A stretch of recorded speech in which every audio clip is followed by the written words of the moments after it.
Suddenly, terrified shouts rang out by my ears. Run for your lives. The 9 tailed fox has completely lost control. It's absolute chaos, like someone unleashed a mad Thursday on us. Almost at the same time, a commanding voice cut through the panic. Everyone, don't panic. Don't scatter. Follow us. Line up and head to the shelter together. Stay calm and protect yourselves. Another voice called out, louder than the rest. 3rd squad, 5th squad, organize the evacuation of civilians. The rest of you, with me, we must assist Lord 4th Hokage and stop the 9. Tails rampage. Amidst the chaos, I groggily open my eyes, grumbling with annoyance. What on earth is happening? It's so noisy my head is pounding. Can't anyone let a person have some peace? I just want a few more minutes of sleep. For heaven's sake. My face was drawn with drowsiness as I reached up to rub my eyes. But then, in an instant, I froze. My hand was tiny and chubby, unmistakably the hand of a small child. What in the world was going on? I lifted my head and looked around, only to see myself surrounded by classic Japanese style buildings. I stood there, stunned, just moments before I'd been asleep at home. And now, with a single blink, I found myself in a foreign land. Was this some sort of space-time transfer?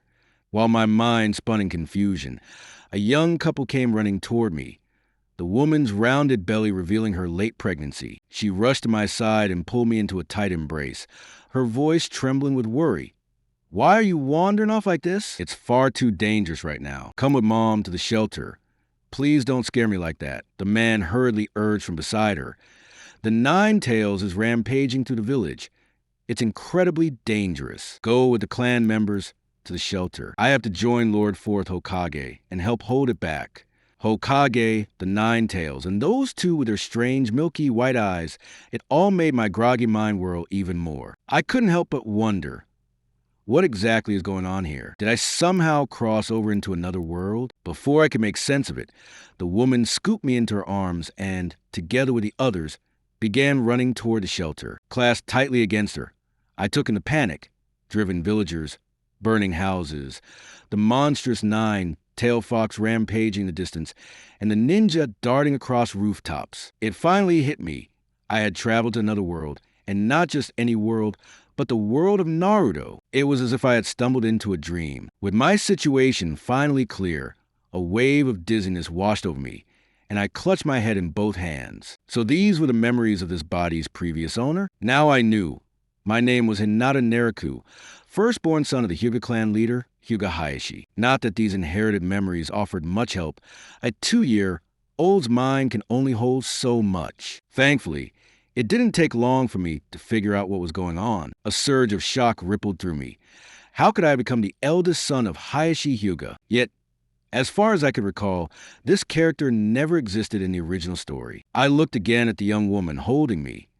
She was clearly pregnant. According to the plot, Naruto was born the same year as the 9 Tails rampage, the very same year as Hinata. That meant the child in her womb was my future sister, Hinata herself, which would make Naruto my future brother-in-law. The way this story was unfolding was far beyond anything I could have expected. Cradled in her arms, I was carried along with the villagers into a cavern where a crowd had already gathered, clearly a makeshift shelter for everyone to take refuge. As I entered, my mind kept spinning. Out of nowhere, I had been flung into the world of Naruto. Now that I was here, I had no choice but to adapt, and I needed to seriously consider how to survive in this world from now on. Everyone knows that in the world of Naruto, lineage is everything, no matter how hard they try. Ordinary people rarely have a real shot at greatness. As the story unfolds, more and more powerful shinobi appear. There was even a time when all 5 Kage joined forces, yet not even they could stand against Uchiha Madara, who was resurrected through forbidden means, not to mention the godlike figures of the Sage of 6 Paths level, or even otherworldly beings from the Otsutsuki clan. This world was terrifyingly dangerous, and I felt overwhelmed just thinking about how to survive. The Hyuga clan, inheritors of the Sage's brother Himura Otsutsuki's bloodline, were in theory a royal house among ninja. Yet throughout the entire anime, apart from Hinata and Neji among the Konoha 12, most of the Hyuga played only supporting roles. In contrast, the Uchiha clan was filled with prodigies, From Madara, Kagami, and Shursui to Itachi, their Sharingan alone was enough to shake the ninja world to its core. And although the Byakugan was one of the three great dojutsu, it paled in comparison. All too often it felt as if the Hyuga were simply overlooked. A feeling of helplessness crept over me as I thought, I've already been sent to another world. Can't I at least have a more powerful bloodline? The Byakugan doesn't seem all that ideal. Just then, a robotic voice echoed in my mind. Host has been detected as successfully transmigrated to another world. Assessing Host's physical condition, Host's soul has perfectly fused with the body of this world. Sign, in system is being bound, binding complete. Current system user, Hyuga Neriku. I barely recovered from the confusion of transmigration when this string of notifications rang out, leaving me dazed all over again. But soon enough, a surge of excitement took hold. Wait a minute.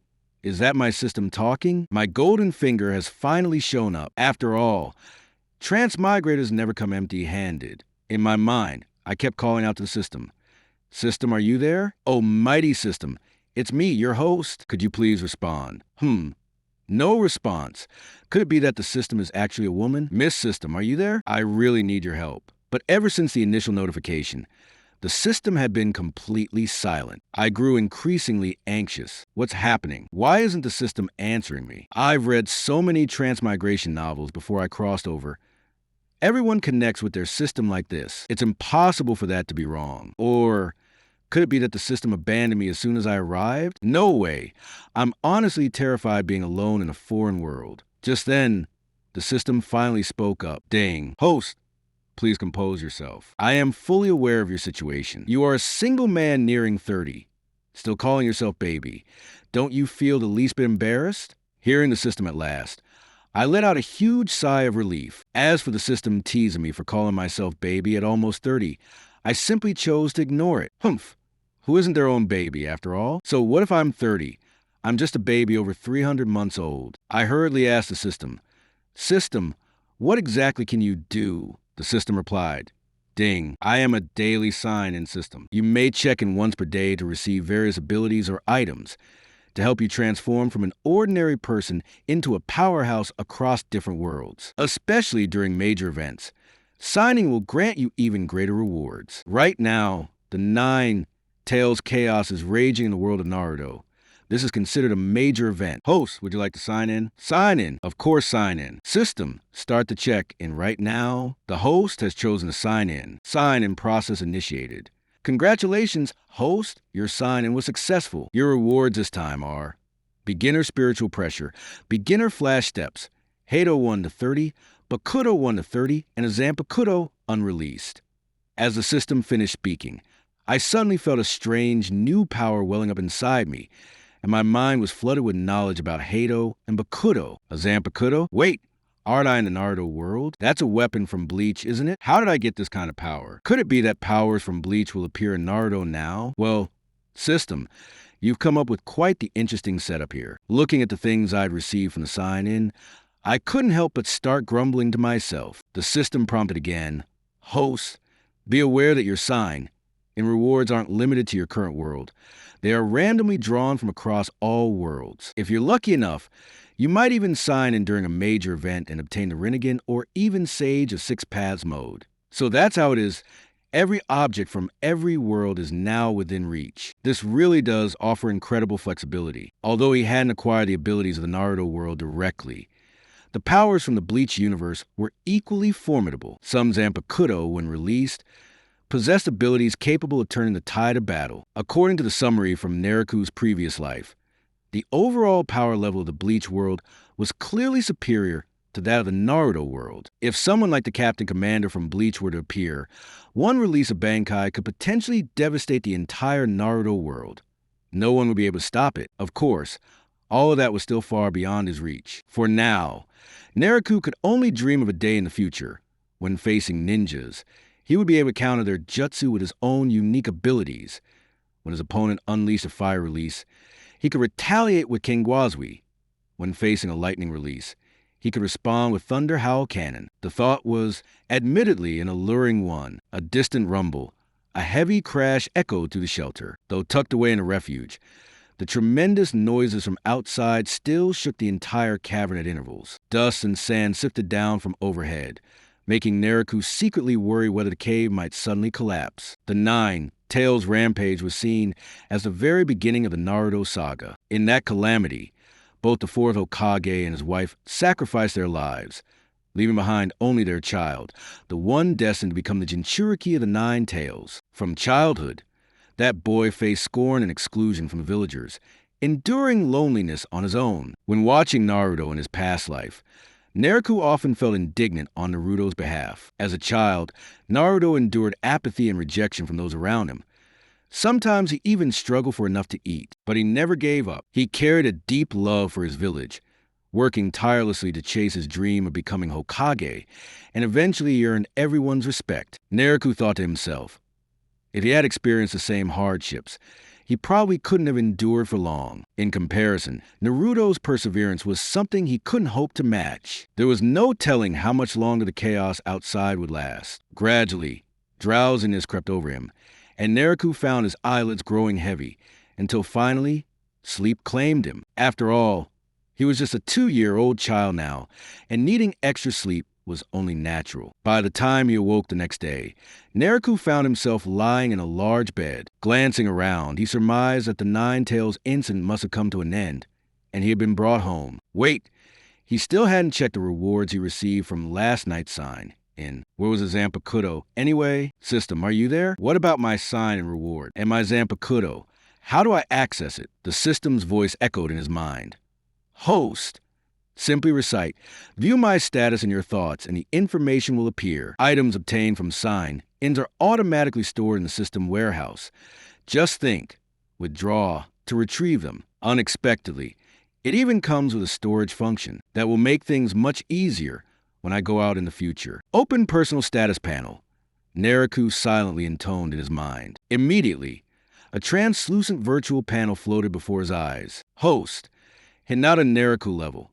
Beginner spiritual pressure, Genin, abilities, Heido series 1 to 30, Bakudo series 1 to 30, basic Shumpa items, Zampakudo, Asachi form. Naruto studied the information on the panel, quietly reflecting. Beginner spiritual pressure should correspond to Genin, right? Then mid-level and high-level spiritual pressure probably match Chunin and Jounin. But I still don't know what level Kage would correspond to. Captain level, perhaps? Well, I guess I'll figure out once my spiritual pressure improves. With that thought, Naruto's gaze fell on the Zampakudo lying silently in his system storage. He mentally commanded, withdraw, and the next moment, an unremarkable-looking katana appeared in his hand. So this is a Zampakudo? No. Strictly speaking, it can't truly be called Zampakudo yet. Right now, it's just an Asachi. After all, the system listed as being in the Asachi state, which means I have to call out its name to achieve its initial release. Only then does it become a real Zampakudo. But the system hasn't told me its name, so it looks like I'll have to awaken it myself. With a thought, Naruto sent the Asachi back into the system storage. Let's take a look at Heido and Bakudo next, he mused. Both are collectively known as Kido, with Heido focusing on offense and Bakudo on defense. They're extremely useful skills.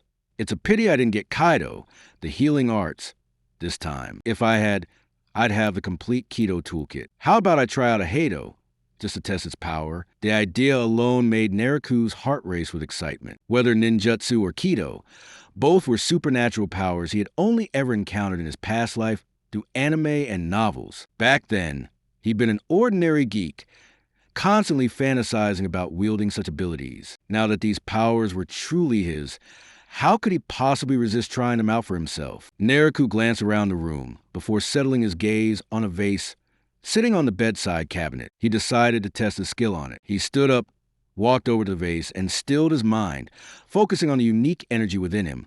That must be a spiritual pressure. Extending a finger and pointing at the vase, Naruto intoned, Heido number 1, thrust. As soon as the words left his lips, the energy within him surged to his fingertip, and in the next instant, a small shockwave shot out, striking the vase head-on. There was a resonant crash. The vase shattered instantly. I really pulled off, huh?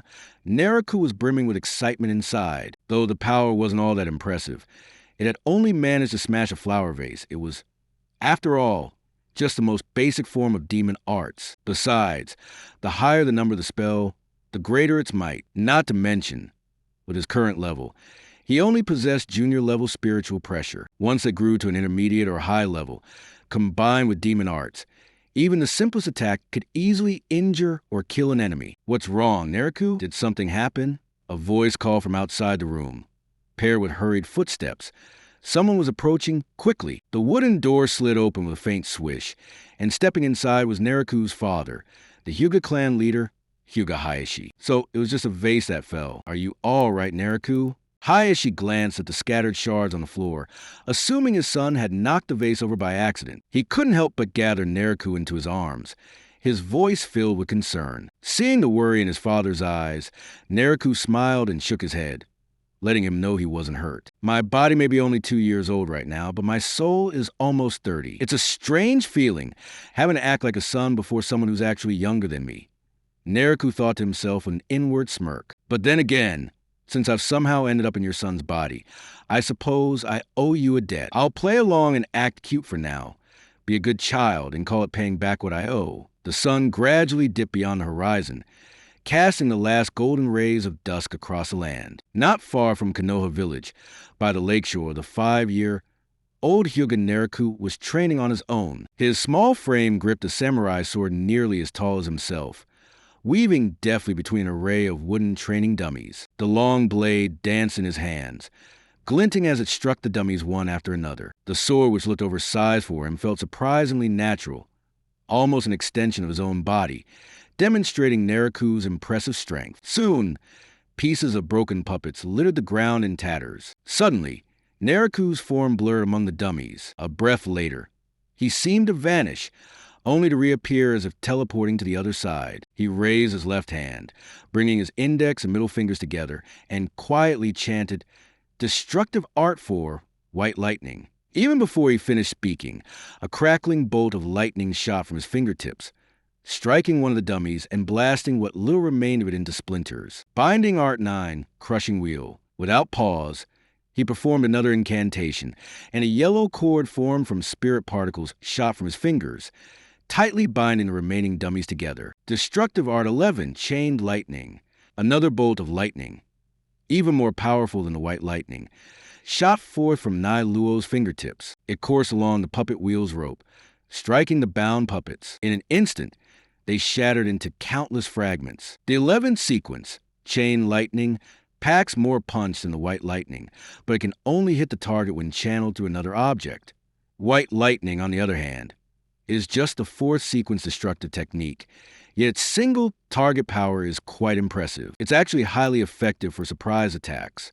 If I seize the right moment, I might even have a shot at taking down Chunin with it. In addition, I've now mastered the Shunpa movement technique. All in all, I finally have some basic means to protect myself in this world. Nai Luo has now been in the Naruto world for 3 years, and he's just turned 5. At first, he chose not to practice, simply because he was too young. It was only half a year ago that he started sneaking out beyond the village's edge to train in secret. The reason for practicing outside the village, rather than on the Hyuga clan grounds, was his fear of discovery. After all, the abilities from the Bleach universe are quite different from the ninja techniques of this world. In Konoha, the 3rd Hokage even uses a crystal ball to monitor the village from the shadows. Who knows when he might take notice? If caught, it would be hard to explain away. For the past 3 years, Nai Luo has kept at his daily check-ins.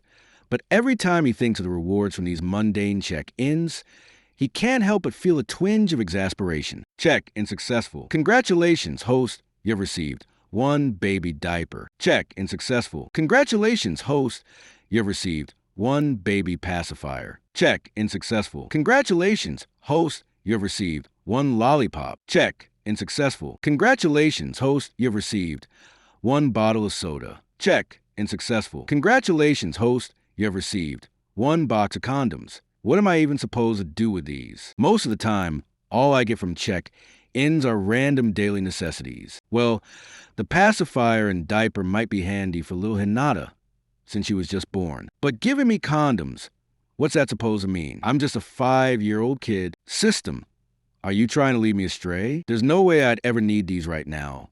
And by the time I actually might, they'd probably be expired anyway. Nai Luo once questioned the system about this. The system's reply, as usual, made little sense. Daily check. Ins usually only reward you with everyday items. Don't expect to get anything ridiculously overpowered, okay? Things like that just don't happen with ordinary check. Ins, asterisk. Oh, and by the way, the system recommends washing your face before every check. You never know, maybe you'll get lucky. Was the system mocking me for my bad luck? Ne Luo could only choose to ignore the system's sarcastic remarks.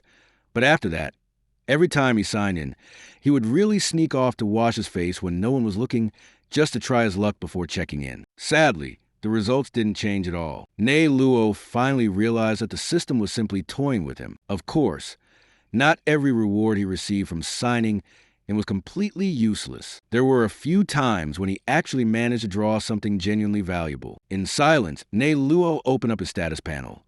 Host, Hinata Ne Luo level, basic spiritual pressure, genin, abilities, Byakugan intermediate, gentle fist master, 8 trigrams 30, 2 palms proficient, Heido destructive arts 130 series, Bakudo binding arts 130 series, basic Shuinpa. Items, Zampakudo sealed state. When Ne Luo was 3 years old, Hinata Hizashi began teaching the clan's traditional techniques. Thanks to the system's sign and feature, Ne Luo quickly obtained master, level gentle fist, and unlocked the intermediate state of the Byakugan. The very next day, Ne Luo demonstrated his newfound abilities to Hinata Hizashi, leaving his father utterly stunned. His father could hardly believe his eyes.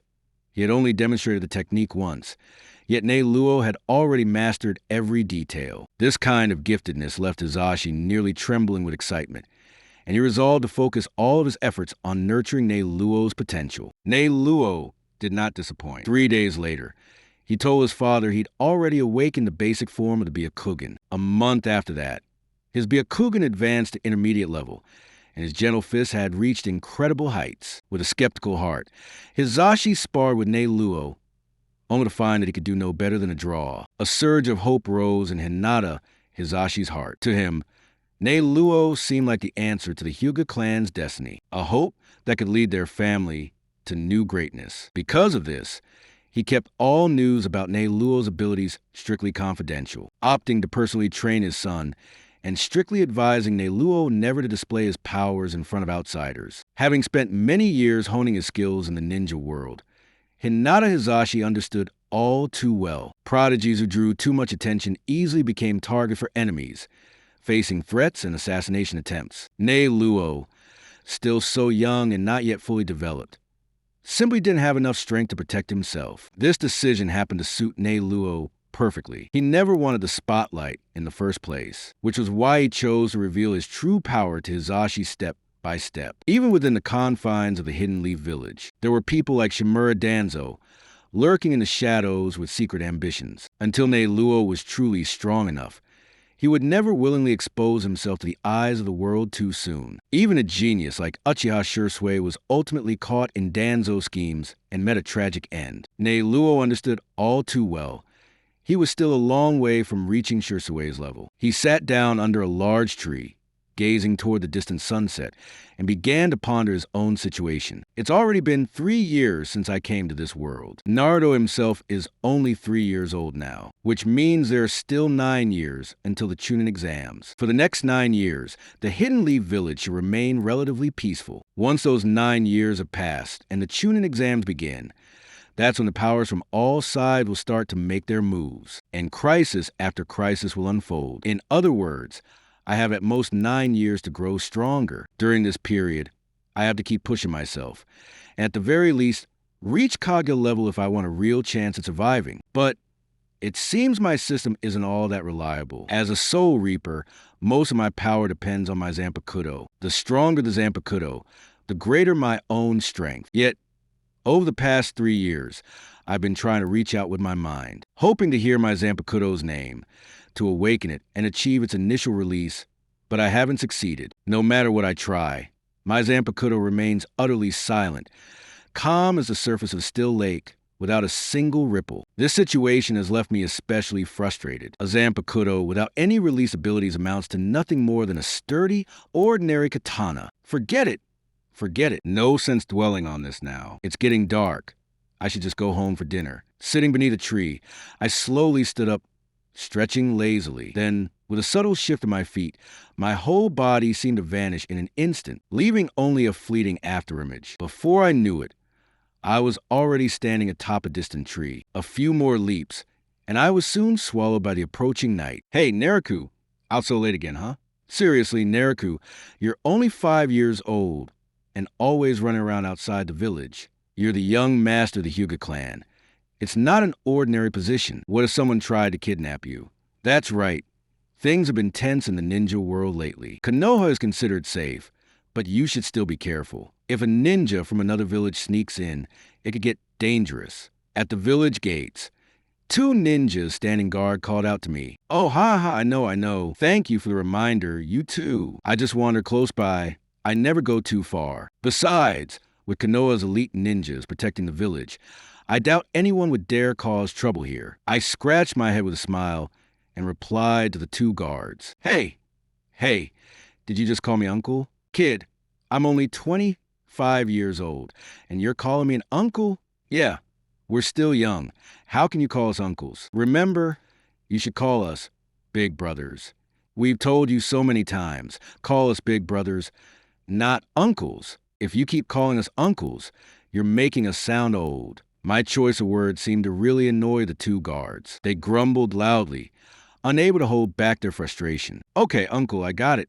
All right then, you too, I'm heading off. See you later. With a cheerful wave, Naruto greeted them and strode into the village. That little rascal. The 2 ninjas watched as Naruto walked away, a helpless smile tugging at their lips as they shook their heads. Over the past half year, Naruto had slipped out of the village to train so often that he'd become, well, acquainted with the gate guards. He enjoyed exchanging harmless banter with them, and they had grown fond of the lively boy. I'm back! Naruto stepped into the Hyuga clan's residence and called out. Almost immediately, the sound of light, quick footsteps echoed from inside. The wooden door slid open, and a small figure dashed toward Naruto, flinging herself into his arms. Big brother, you're back. Naruto looked down at the little girl, hugging him, and gently patted her head. She was his younger sister, Hinata Hyuga. At just 3 years old, Hinata had a neat bob haircut and a delicate doll-like face, radiating pure charm and innocence. Hinata, look what I brought for you. Naruto reached into his pocket and pulled out a lollipop, waving it enticingly in front of Hinata. Wow, a lollipop. Thank you, big brother. Hinata took the treat, her whole face lighting up in a smile of utter delight. Naruto, you bought sweets for your sister again. Children shouldn't eat too many sweets, or their teeth will get spoiled. Their mother stepped out, her face gentle and kind. She was the wife of the clan leader, the lady of the Hyuga household. It's fine, Mom. A little treat now and then won't hurt. Naruto grinned as he reassured her. Hinata's still so young, and you're only 2 years older than her yourself. You certainly weren't as much of a sweet tooth at her age. She looked at Naruto with affectionate eyes. Spoil her too much, and she'll grow up to be hopelessly pampered, you know. Girls are supposed to be cherished. If we show her enough love now, she'll be less likely to fall for anyone's tricks when she's older. Naruto replied with a smile, shooting his mother a knowing glance. You always have such clever answers, don't you? So, where did you go off to today? Oh, nowhere special. Just took a little walk around the outskirts of the village. Honestly, the scenery around Konoha is pretty nice. Naruto answered breezily, as if it were the most natural thing in the world, never letting on the truth. Just like always. You always say you're just admiring the scenery every time I ask why you run off outside the village. I'm starting to wonder if Konoha is truly as picturesque as you claim, his mother said, smiling as she shook her head. All right, go wash up. Dinner's almost ready. Hinata, you can have your lollipop after the meal, okay? Oh! Little Hinata looked at the lollipop in her hand, longing in her eyes, but obediently tucked it away into her pocket. During dinner, Naruto asked in confusion, Mom, isn't Dad eating with us tonight? Your father has something to take care of today, so he'll be back late. Let's start dinner without him. What happened? Is it something in the village? So urgent that he can't even stop to eat? It's nothing serious. Some people from the Cloud Village visited today. They're here to sign an alliance agreement with Konoha. The Hokage and the village leaders are in talks right now, so your father will be late. I see. In that case, let's not wait for Dad.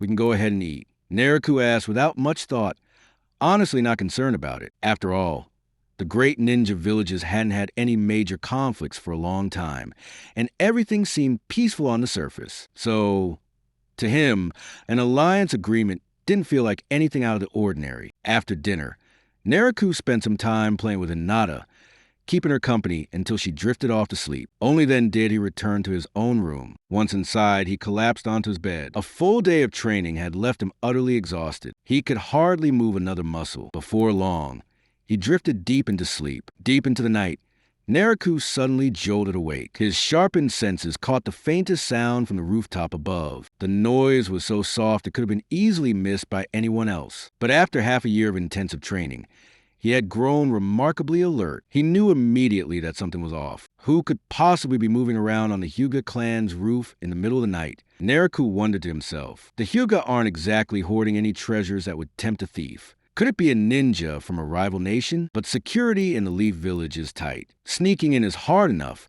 let alone bypassing the Hyuga patrols. Whoever this is, their skill level must be considerable. Naraku didn't move recklessly. He kept perfectly still, feigning deep sleep while his mind raced through all the possibilities. Suddenly, he remembered what his mother had mentioned earlier, the Cloud Village envoy's visit that day. In the original story, Hinata was just 3 when she was kidnapped during a moment just like this. Cloud's visit was a cover, under the guise of alliance. They used the night to try to steal her away, targeting the power of the Byakugan. Could it be? Tonight is the very night that happened? The original target was Hinata, but now, could they have set their sights on me instead? Lightning-quick thoughts raced through Naraku's mind. Everything lined up. The identity of the intruders was clear. They were ninja from the Cloud Village. What should I do? If I scream out now and they're too strong, they might kill me before my father can arrive. That would be the end. No saving me then. Panic surged inside him. But on the outside, he forced himself to remain utterly still, looking for all the world like a child lost in innocent dreams. After all these years of living in the world of Naruto, this was the first time Naraku truly faced a danger of being assassinated. For a moment, he didn't know how to react. Even though he'd grown stronger over the years, he was still only a genin. When Hayashi Hyuga sparred with him, it was always at the level of a genin, and he'd never actually tested himself against other formidable foes. If the intruder was indeed a cold-blooded ninja, Naraku's life could very well be in jeopardy. Just as Naraku was gripped by anxiety, the familiar voice of the system suddenly echoed in his mind. A new day has begun, and the host has not yet gone to sleep. Dear host, would you like to check in now?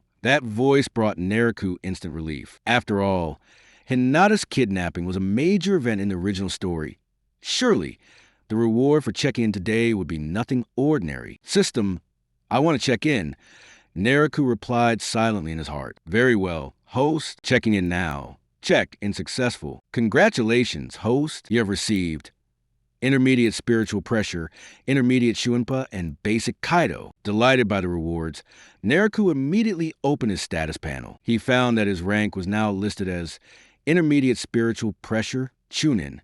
Just as he had guessed before, the upper, middle, and lower levels of spiritual pressure seemed to correspond to Jonin, Chunin, and Genin respectively. The rise in his spiritual pressure would undoubtedly give him an edge in any confrontation with the ninja from the hidden Cloud Village. In addition, he had also received intermediate Shuinpa and basic Kaido. The newfound intermediate Shuinpa would greatly enhance his agility. If his speed was great enough, his enemies would barely catch a glimpse of him. The 4th Hokage, famed for his flying thunder god technique, had earned the title Yellow Flash throughout the ninja world thanks to his incredible speed. Unlike the body flicker technique used by most ninja, Shuinpa didn't require any hand seals, making Naraku's movements faster and even more discreet. The basic Kaido he acquired would prove invaluable as well. This skill could accelerate recovery from non-lethal injuries, allowing him to heal without relying on conventional medical ninjutsu. That meant his stamina and combat endurance would be significantly improved. This round of check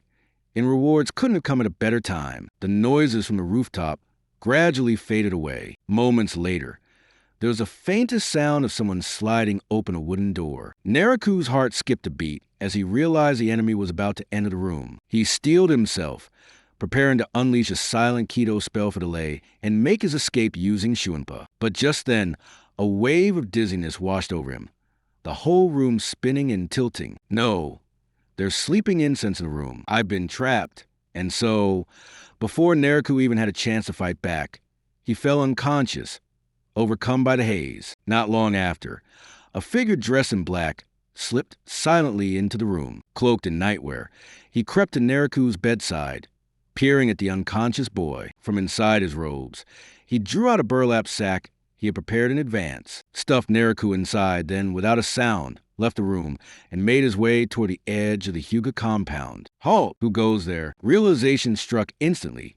His son had been kidnapped. Rage surged within him. His beloved son, hope of the Hyuga clan's future, had been snatched away before his eyes. Hayashi could not allow such an outrage. Filled with fury, he charged at the shadowy figure. But just as he reached the street outside, another shadow leapt out, blocking his path. At that same moment, other Hyuga clansmen, roused by the commotion, hurried forward, only to encounter further interference. Clearly, there was more than one intruder. The shadow intercepting Hayashi bellowed, "Go on, we'll hold them here." And so, the Hyuga clansmen were held at bay, left with no choice but to watch helplessly as Naruto was carried off by their enemies. Hayashi's rage was barely containable, and he unleashed his full strength on the foe before him. It was clear this was a ringleader.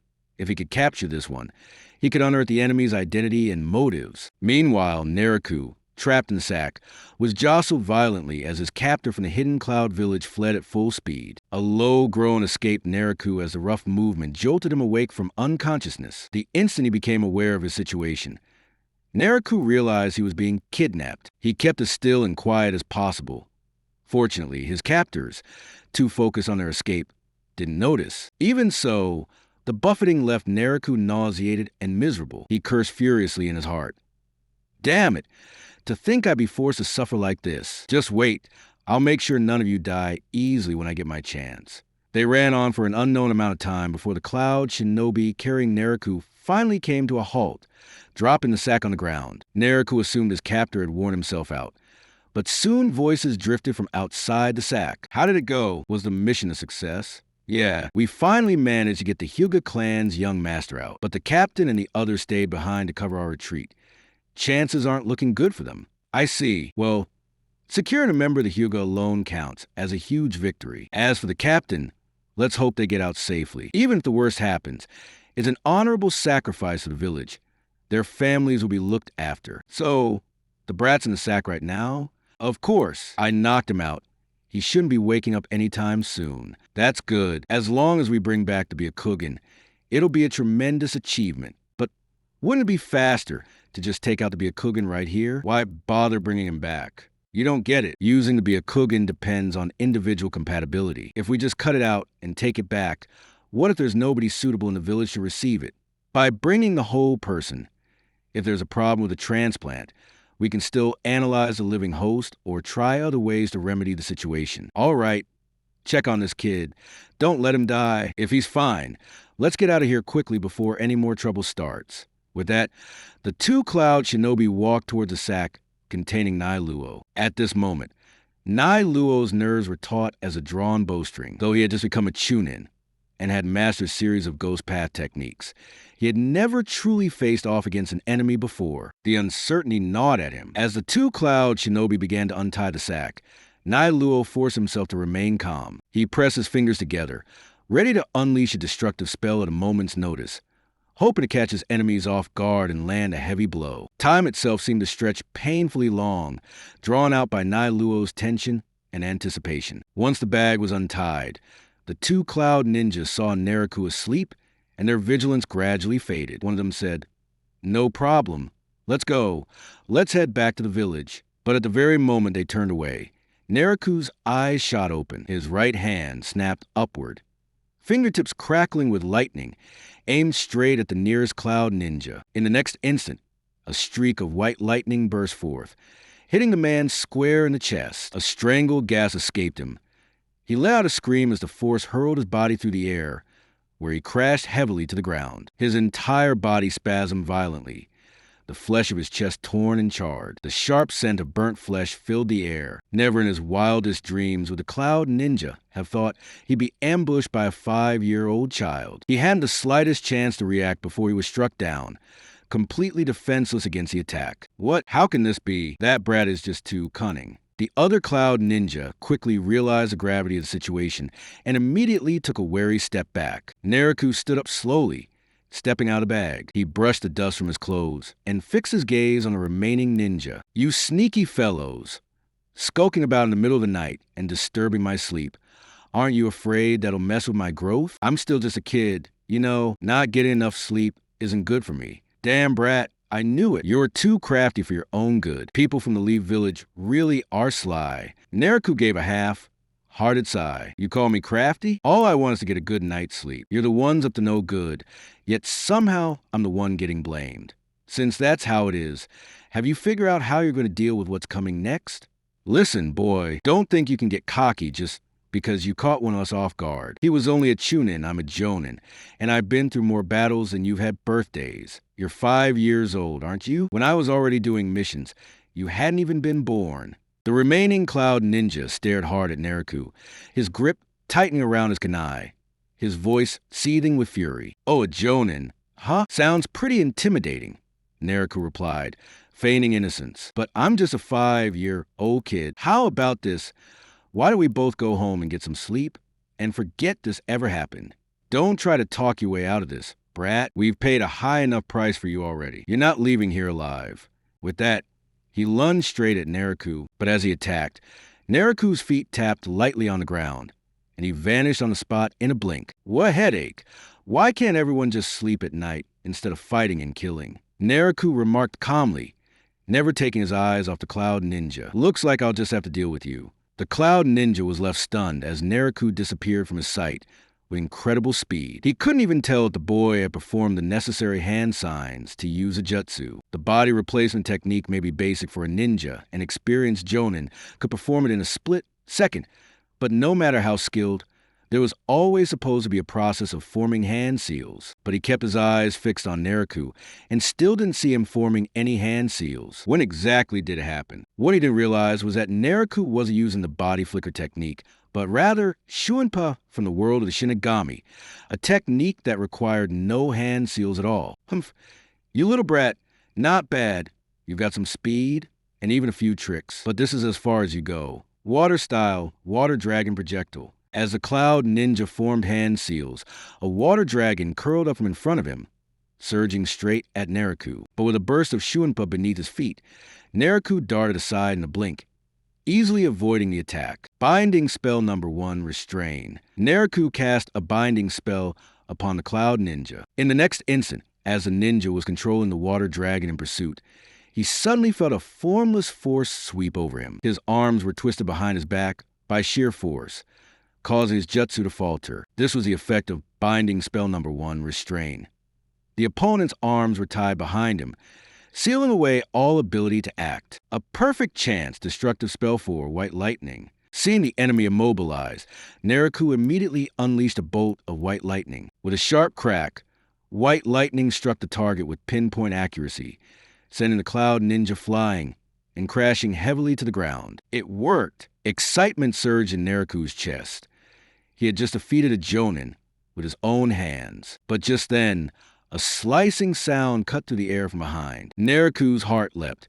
That was unmistakably the sound of a concealed weapon whistling toward him. He hurriedly dodged aside with Shuinpa, but as he landed, a shadow lunged from the darkness, blade slashing directly for him. In that split second, Naruto twisted his body desperately, but the blade still found his left arm. Blood welled out in an instant before he could even cry out. He vanished again, using Shuinpa to escape the spot. You little brat, not so pleasant getting stabbed, is it? Ha. But don't worry, I'll end your life soon.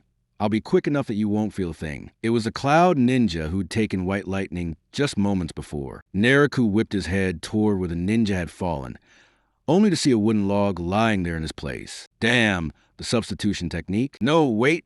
I'm sure I hit him with Binding Spell. When did he? That's it. Binding Spell 1. Restrain pinned his arms behind his back. He must have secretly formed seals behind him and triggered the body flicker technique. I was too careless. In that instant, Naruto rapidly replayed the events in his mind and finally pieced together the answer. All right, kid, I'll admit, your skills aren't bad, and your abilities are certainly unique. But you're still no match for a jonin like me. Now be good and hand over that Byakugan of yours. Grinning fiercely, the Cloud Ninja sent a flurry of shurikens spinning toward Naruto, filling the air like a deadly swarm. Naruto gritted his teeth, braving the searing pain in his arm, forcing himself to endure. He used the body flicker technique to vanish from his spot and darted deep into the forest. Ha ha ha! You little brat, running again? Weren't you just threatening to kill me with all that bravado? What happened? Lost your nerve already? Come on, show me that courage you had a moment ago. The mocking voice of the hidden Cloud Ninja rang out from behind. Naruto thought to himself, as expected, I can't let my guard down. These ninja have survived countless battles. Their experience is overwhelming. A single misstep, and I'll be done for now. All I can do is use the cover of the trees to engage him. If I can land a lethal blow, all the better. But if not, I'll just have to slow him down and wait for reinforcements from the hidden leaf. This was Naruto's very first real fight since arriving in this world. The idea of simply fleeing left a bitter taste in his mouth. Yet the enemy was a jonin, and he was already injured. For now, all he could do was avoid direct confrontation. Suddenly, the sharp whoosh of shuriken split the air behind him, flying straight for Naruto. Instantly, he halted and used the body flicker once again, narrowly dodging the attack. Water-style, water dragon bullet. A menacing dragon formed of swirling water surged toward him from ahead, and in its wake, the shape of the hidden Cloud Ninja materialized in Naruto's field of vision. What? Wasn't he behind me? When did he circle around in front? The realization jolted Naruto, and he hurriedly unleashed the body flicker once more to evade the incoming jutsu. The water dragon crashed into a tree, shattering the massive trunk to splinters and debris. Naruto stared in shock. The hidden Cloud Ninja had already positioned himself up ahead. Then who or what had been the figure in relentless pursuit? At that very moment, the figure behind him landed softly and, with a puff of white smoke, vanished into thin air. Naruto instantly understood. Damn it! So the one chasing me all along was just a shadow clone? I've been played. A wry smile crossed his lips. Experience was his enemy now. He let himself be fooled by a shinobi's shadow clone technique, fleeing in circles. He possessed a Byakugan, an eye capable of seeing through such deceptions. Yet in the heat of the moment, he'd forgotten to use it. He'd thought he was skillfully buying time in the forest, but in reality, his opponent's true body had already lain in wait ahead, preparing an ambush. So there was no road left to run. All that remained was to fight with everything he had. Determination flashed in Naruto's eyes. Since escape was no longer an option, he would stand and face his foe head-on. So, have you finally decided to stop running and fight, little brat? The hidden Cloud Ninja smiled, a mocking glint in his eye. Give it up, boy. Go quietly to your death. Water-style, water dragon bullet. This time, as the enemy's jutsu surged toward him, Naruto didn't dodge. Instead, he raised his right hand, extending 2 fingers toward the water dragon, and unleashed Heido No. 4 Byakurai. White lightning. Lightning arced out and collided with the water dragon in a resounding crash, their intense energies intertwining. Under the searing heat of the lightning, the water dragon evaporated almost instantly, and soon a thick mist filled the surroundings, turning visibility into a murky blur. What a perfect chance Byakugan activate. This chaotic environment would have been a serious hindrance for most, but for the Hyuga clan with their Byakugan, it posed no obstacle at all. Naruto activated his Byakugan. The swirling mist around him didn't affect him in the slightest.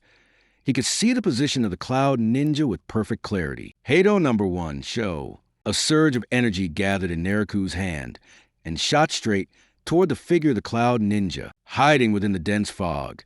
The Cloud Ninja's face was taut with alertness. The heavy vapor made it nearly impossible for him to pinpoint Naruto's location. With a swift whoosh, a sudden burst of force hurtled toward his face. Instinctively, the Cloud Ninja twisted aside to evade it. Gentle fist.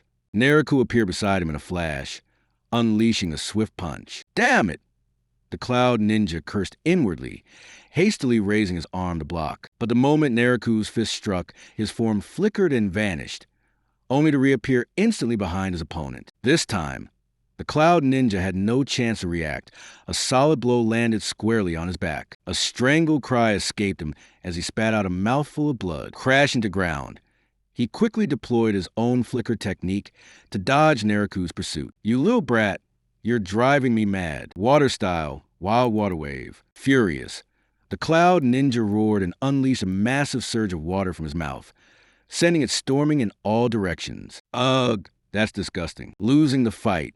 So you spit everywhere? Are you 3 years old? Nariku put on a look of mock disgust, taunting his opponent with biting words. With a swift step, he dodged out of the water's path. At the same time, currents of white lightning crackled between his fingers as Nariku hurled another lightning strike at the oncoming water. The intense heat from the jolt turned the water to steam, thickening the mist in the air even further. Nariku understood the mist couldn't be allowed to clear as long as he made use of its cover, making it difficult for his enemy to track his movements. He kept the upper hand. Heido number 1, show. Nariku continued to harass his opponent with long-range attacks. Every time he attacked, he darted to a new position, never staying in the same place, keeping the Cloud Ninja from ever locking onto his presence. By now, the Cloud Ninja was on the verge of breaking down. He thought the hardest part of abducting a 5-year-old would be sneaking the kid out of the Hidden Leaf village. It worked. Excitement surged in Nariku's chest. He had just defeated a Jonin with his own hands. But just then, a slicing sound cut through the air from behind. Nariku's heart leapt. That was unmistakably the sound of concealed weapon whistling toward him. He hurriedly dodged aside with Shuinpa, but as he landed, a shadow lunged from the darkness, blade slashing directly for him. In that split second, Nariku twisted his body desperately, but the blade still found his left arm. Blood welled out in an instant. Before he could even cry out, he vanished again, using Shuinpa to escape the spot. "You little brat, not so pleasant getting stabbed, is it? Haha. But don't worry, I'll end your life soon. I'll be quick enough that you won't feel a thing."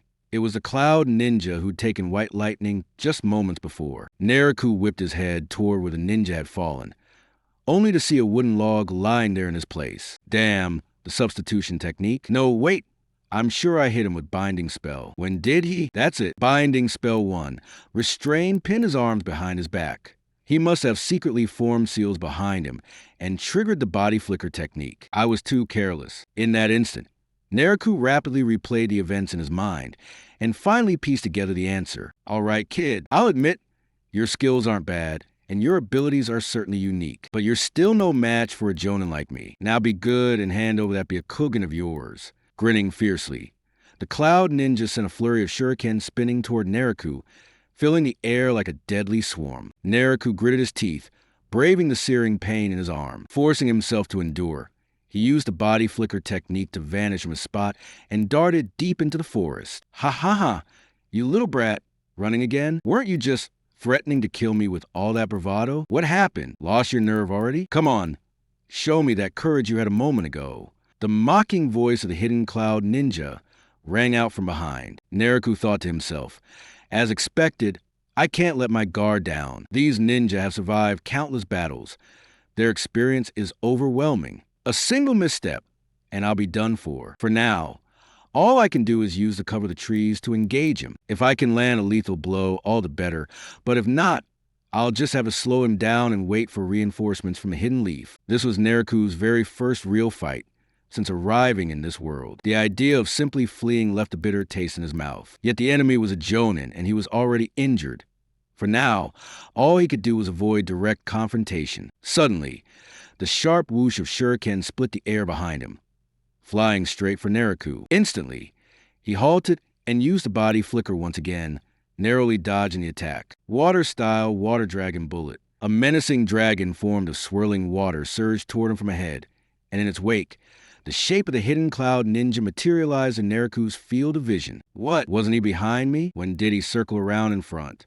The realization jolted Nariku, and he hurriedly unleashed a body flicker, once more to evade the incoming jutsu. The water dragon crashed into a tree, shattering the massive trunk to splinters and debris. Nariku stared in shock.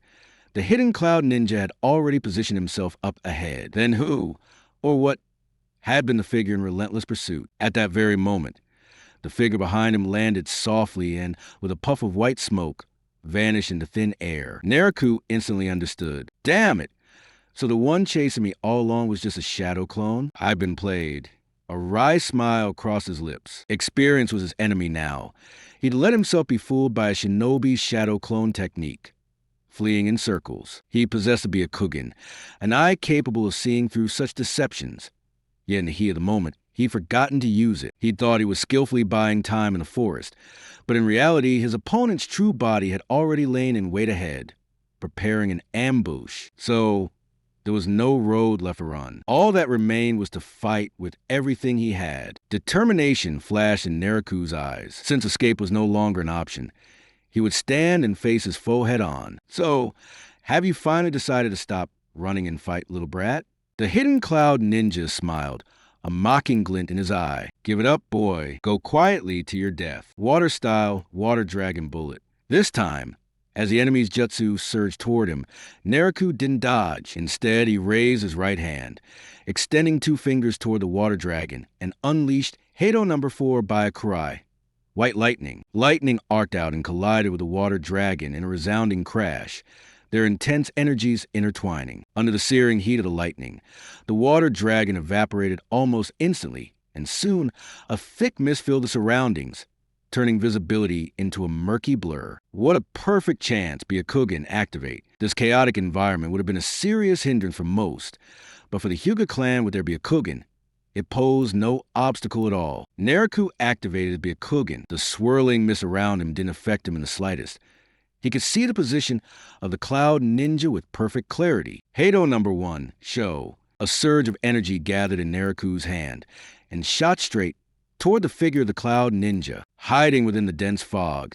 The Cloud Ninja's face was taut with alertness. The heavy vapor made it nearly impossible for him to pinpoint Nariku's location. With a swift whoosh, a sudden burst of force hurtled toward his face. Instinctively, the Cloud Ninja twisted aside to evade it. Gentle fist. Nariku appeared beside him in a flash, unleashing a swift punch. Damn it! The Cloud Ninja cursed inwardly, hastily raising his arm to block. But the moment Nariku's fist struck, his form flickered and vanished, only to reappear instantly behind his opponent. This time, the Cloud Ninja had no chance to react. A solid blow landed squarely on his back. A strangled cry escaped him as he spat out a mouthful of blood. Crashing to ground, he quickly deployed his own flicker technique to dodge Nariku's pursuit. You little brat, you're driving me mad. Water style, wild water wave. Furious, the Cloud Ninja roared and unleashed a massive surge of water from his mouth, sending it storming in all directions. Ugh, that's disgusting. Losing the fight, so you spit everywhere? Are you 3 years old? Nariku put on a look of mock disgust, taunting his opponent with biting words. With a swift step, he dodged out of the water's path. At the same time, currents of white lightning crackled between his fingers as Nariku hurled another lightning strike at the oncoming water. The intense heat from the jolt turned the water to steam, thickening the mist in the air even further. Nariku understood the mist couldn't be allowed to clear as long as he made use of its cover, making it difficult for his enemy to track his movements. He kept the upper hand. Heido No. 1, Show. Nariku continued to harass his opponent with long-range attacks. Every time he attacked, he darted to a new position, never staying in the same place, keeping the Cloud Ninja from ever locking onto his presence. By now, the Cloud Ninja was on the verge of breaking down. He thought the hardest part of abducting a 5-year-old would be sneaking the kid out of the Hidden Leaf village. But after making it out, this brat proved nothing like he expected. Slippery, far more powerful than any child should be, unable to land a hit, but equally unable to abort the mission for fear of punishment. He now found himself truly trapped between a rock and a hard place. Hey, you big O from the Hidden Cloud Village. Didn't you claim to be a Jonin? Is this all the so-called Jonin can do? You can't even handle a 5-year-old kid like me. TSK, if I were you, I've gone home crying my mommy by now. You little brat, come out here and face me. After a long standoff and repeated failures, the Cloud Ninja's frustration was reaching its limit. His eyes grew bloodshot as he bellowed with fury, standing amidst the swirling mist. Within the fog, Nariku's lips curled into a mocking smirk.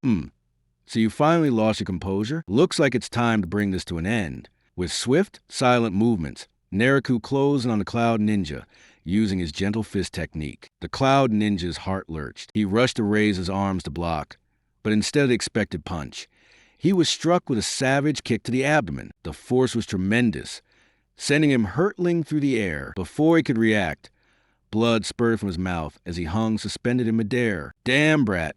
Weren't we just supposed to exchange punches? But you used your legs instead. You really have no sense of honor, do you? The Cloud Ninja coughed up blood, glaring in outrage as he accused Naruto. You're just too slow, Naruto replied coolly. 8 trigrams, 32 palms. Naruto unleashed the 8 trigrams, 32 palms. His strikes flashed like a torrential storm, relentlessly battering the Cloud Ninja as he tumbled through the air. Before he could even hit the ground, every blow landed with pinpoint accuracy. Naruto substituted pure spiritual pressure for chakra, and each strike of the gentle fist technique disrupted the flow of chakra within the Cloud Ninja's body, preventing him from using even the most basic body replacement technique to escape. The final strike landed, sending the Cloud Ninja crashing hard into the ground, blood pouring from his mouth. Looks like you don't have any strength left to capture me. Naruto approached, his tone laced with disdain. So in the end, this fight was mine to win, wasn't it? A steam jonin of the Hidden Cloud Village? Damn it, it's not fair. I planned for everything.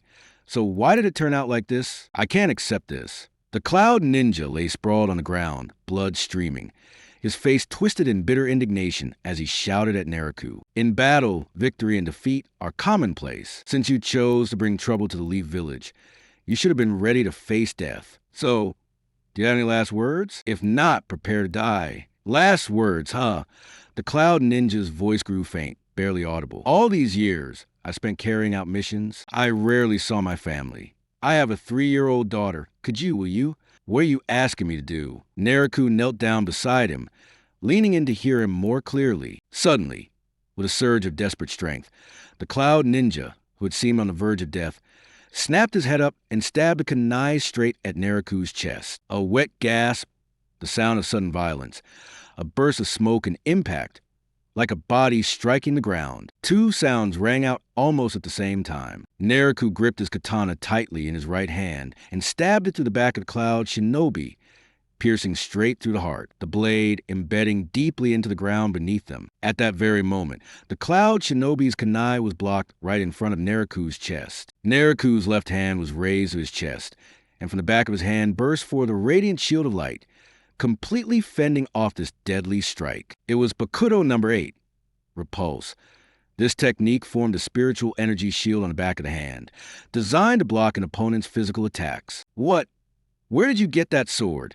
The Cloud Shinobi gazed with bewilderment at the blade now piercing through his chest. He didn't know that Naruto had access to a system space from which he could retrieve any item at will. You really thought I let my guard down? I only acted careless to lower your vigilance.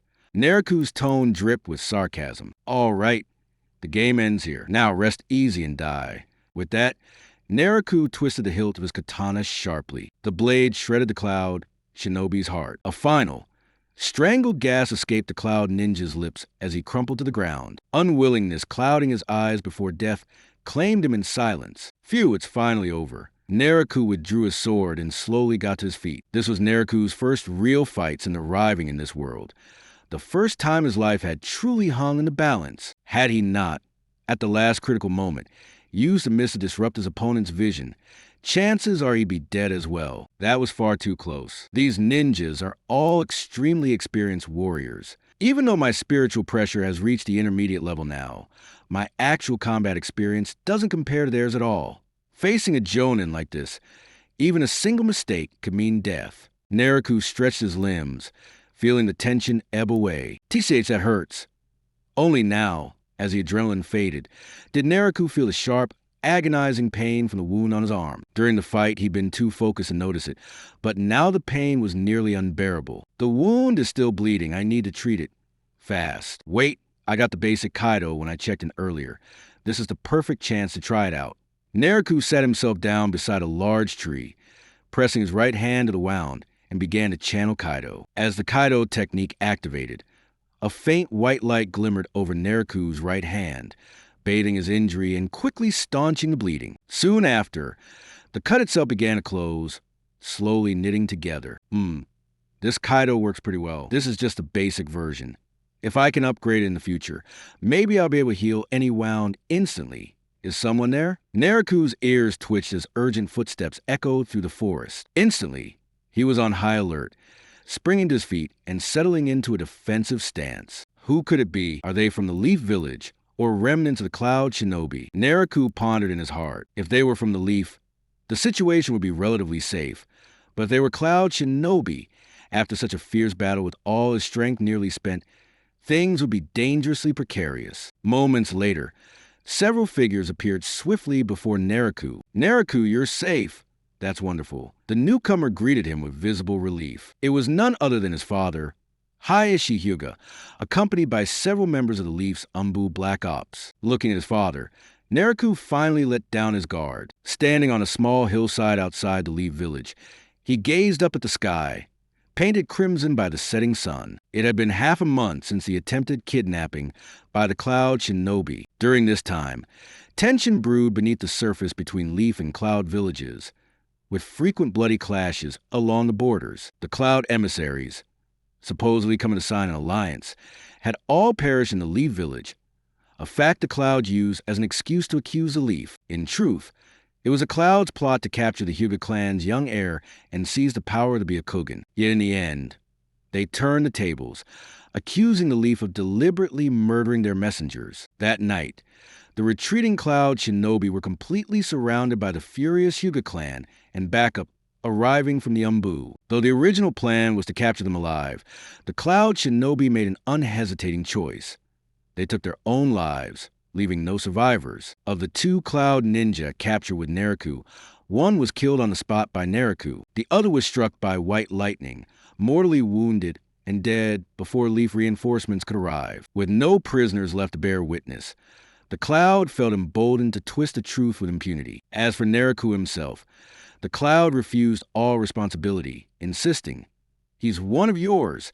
How do we know this wasn't all orchestrated by you?" In the end, the Cloud gave the Leaf two choices: hand over the head of the Hyuga clan, or prepare for war between the two great villages. Doesn't it all sound absurd? Naruto certainly thought so. But what angered him more was the third Hokage's ultimate decision to bow to the Cloud's demands. For the sake of peace between their villages, he chose to sacrifice the Hyuga clan. Although the Hokage never outright ordered the Hyuga to hand someone over, his silence made his stance painfully clear. At this thought, Naruto couldn't help but clench his fists. The ending played out just as expected. Hayashi's younger brother, Hisashi Hyuga, volunteered to go in his brother's place. He was handed over to the Cloud and perished every time he remembered his uncle. Turmoil churned in Naruto's heart. Over the past 3 years, he and Hisashi had developed a close bond. Unlike the original story where Hinata was met with disapproval, it might have been because Hayashi saw hope for the clan in Naruto, or perhaps because Naruto had once confided to him his resentment toward the caged bird curse mark. Whatever the reason, Hisashi showed genuine concern for this nephew. When Hayashi was busy with clan affairs, it was often Hisashi who trained Naruto and Neji, guiding them together. When they grew tired, he would take them out for a stroll around the village to help them unwind. But now, from this day forward, he would never see that uncle again. Neji, who was a year younger than he, had now become an orphan, marked forever with the caged bird seal. All of this, it was because his own strength still wasn't enough. If only he had been powerful enough, maybe none of these tragedies would have come to pass. At this moment, a fierce longing for strength burned in Naruto's heart. He wished more than anything to possess the power needed to protect those he cared for most. Walking along the streets of the Hidden Leaf Village, Naruto took in everything around him. The villagers were carrying on with their lives, as usual. People bustled along the avenues, surrounded by the sound of idle chatter, vendors calling out from their stalls, and the laughter of playing children. The village environment remained as peaceful and harmonious as ever. Ordinary folk had no idea what had transpired lately. Naruto shook his head gently, determined to banish his tangled thoughts, and made his way toward the Hyuga clan's compound. Haha, come look. Here's the Hyuga clan's young lady, was shy one. I thought all Hyuga heiresses were supposed to be so proud and never left alone, always surrounded by servants. What's she doing out here on her own? Humph, you knocked over my ice cream. How do you plan to make it up to me? Back off, you bullies. I'm warning you. Keep this up, and I'll make you pay. And just as Naruto walked along the road, now, from this day forward, he would never see that uncle again. Neji, younger than himself, had suddenly become an orphan, forcibly branded with the caged bird curse. All of this was simply because he wasn't strong enough. If his own abilities had been greater, perhaps none of this would have happened. In that instant, for the first time in his life, Naruto was seized by a desperate yearning for power. Power strong enough to protect those who meant everything to him. As he strode down the streets of the Hidden Leaf Village, Naruto looked around him. The villagers continued with their daily routines. The avenues bustled with people, conversations mingling with the cries of merchants and the playful shouts of children. Life seemed as calm and ordinary as ever. Most villagers remained utterly unaware of what had recently unfolded. Naruto shook his head, gathering his resolve and banishing those turbulent thoughts. He hurried off in the direction of the Hyuga clan's ancestral home. Ha, look over here, look. That's the little lady from the Hyuga clan. What a coward she is. The Hyuga family's young miss is supposed to be so lofty and untouchable, always surrounded by people protecting her. So why is she here all by herself? Hey, you're the one who knocked my ice cream to the ground, right? How do you plan to make up for it? Out of my way, you little punks. If you don't move, don't blame me for giving you a beating. At that moment, Naruto suddenly heard the sound of children arguing in a nearby alley. At first, he had no intention of getting involved. After all, scuffles between kids were a common occurrence. But when he caught the faint mention of Hyuga clan and Miss, a chill ran through his heart and a sense of foreboding took hold. Guided by the noise, Naruto followed the voices into the alley. When he rounded the corner, what he saw set his anger ablaze. In the shadowy bend of the alley, 3 mischievous boys around 7 or 8 years old had cornered 2 younger children, mocking them without mercy. One of the boys even hurled a stone at the pair. As the stone came flying, a blonde-haired boy hurriedly shielded the little girl behind him. That's enough. Leave us alone. Picking on girls doesn't make you tough. Haha, you idiot. Bullying you is exactly what we want to do. Yeah, the 2 of you, one's a crybaby, and the other is a monster everyone hates. We're the real heroes here, and it's about time you learned your lesson. You're being so cruel. Fuming, the blonde boy swung his fists, trying to fight back, but being outnumbered, he was soon pinned to the ground. The troublemakers kept jeering at them, as if nothing could stop them. You lot, haven't you caused enough trouble? Suddenly, a voice, trembling with restrained fury, echoed from behind. The boys turned around, startled, and realized someone was standing silently behind them, his head slightly bowed, eyes grave and cold. Big brother, Sob, and Hinata, huddled in the corner, the one the boy had tried to protect, broke into tears as soon as she recognized the newcomer. Naruto looked at Hinata's disheveled hair, her clothes streaked with dust, and that delicate face marked with fresh scrapes. His heart ached for her. So, you're a Hyuga boy. One of the older kids sneered, recognizing Naruto, his voice laced with challenge. Your sister smashed my ice cream. How are you going to fix that, huh? Spotting that Naruto was even younger than they were, the boys let their guard down, raising their voices as they started crowding in on him. Where are your parents? Huh? Naruto muttered with a shake of his head, almost himself. He whispered softly, first binding art, restrain. Suddenly, the children advancing on him found their arms pinned tightly behind them by an invisible force, throwing them off balance. They tumbled to the ground, scrambling over one another in confusion and fear. Bang, crack. What's happening? My hands won't move. Oh no, there's a monster. I want to go home. Mom, save me. None of the children had expected anything like this. Fear overtook them in an instant, and they started wailing and crying. Big brother, Hinata, on the verge of tears, rushed straight into Naruto's arms. You weren't home the whole day, and I really wanted you to play with me. I came out to find you, but then I ran into them, and they bullied me. Hinata's voice trembled with grievance, and she burst into tears again. If you wander off alone, Mom won't know where to find you. She'll be terribly worried. You can't do this again, understand? Okay. Hinata nodded in agreement. At that moment, one of the boys who had fallen to the ground, a blonde-haired child about the same age as Hinata, with 6 distinctive marks on his face, stood up. Seeing how easily Naruto had subdued the troublemakers, he couldn't hide his amazement. That was incredible. Naruto looked at the boy and, in his heart, had no doubt about the child's identity. So this is Naruto Uzumaki. Hey, there, you must be Naruto, right? Thank you for protecting my little sister, Naruto said to him, smiling warmly. Huh, big brother, you know me? There's no need to thank me. Standing up for someone weaker is the right thing to do.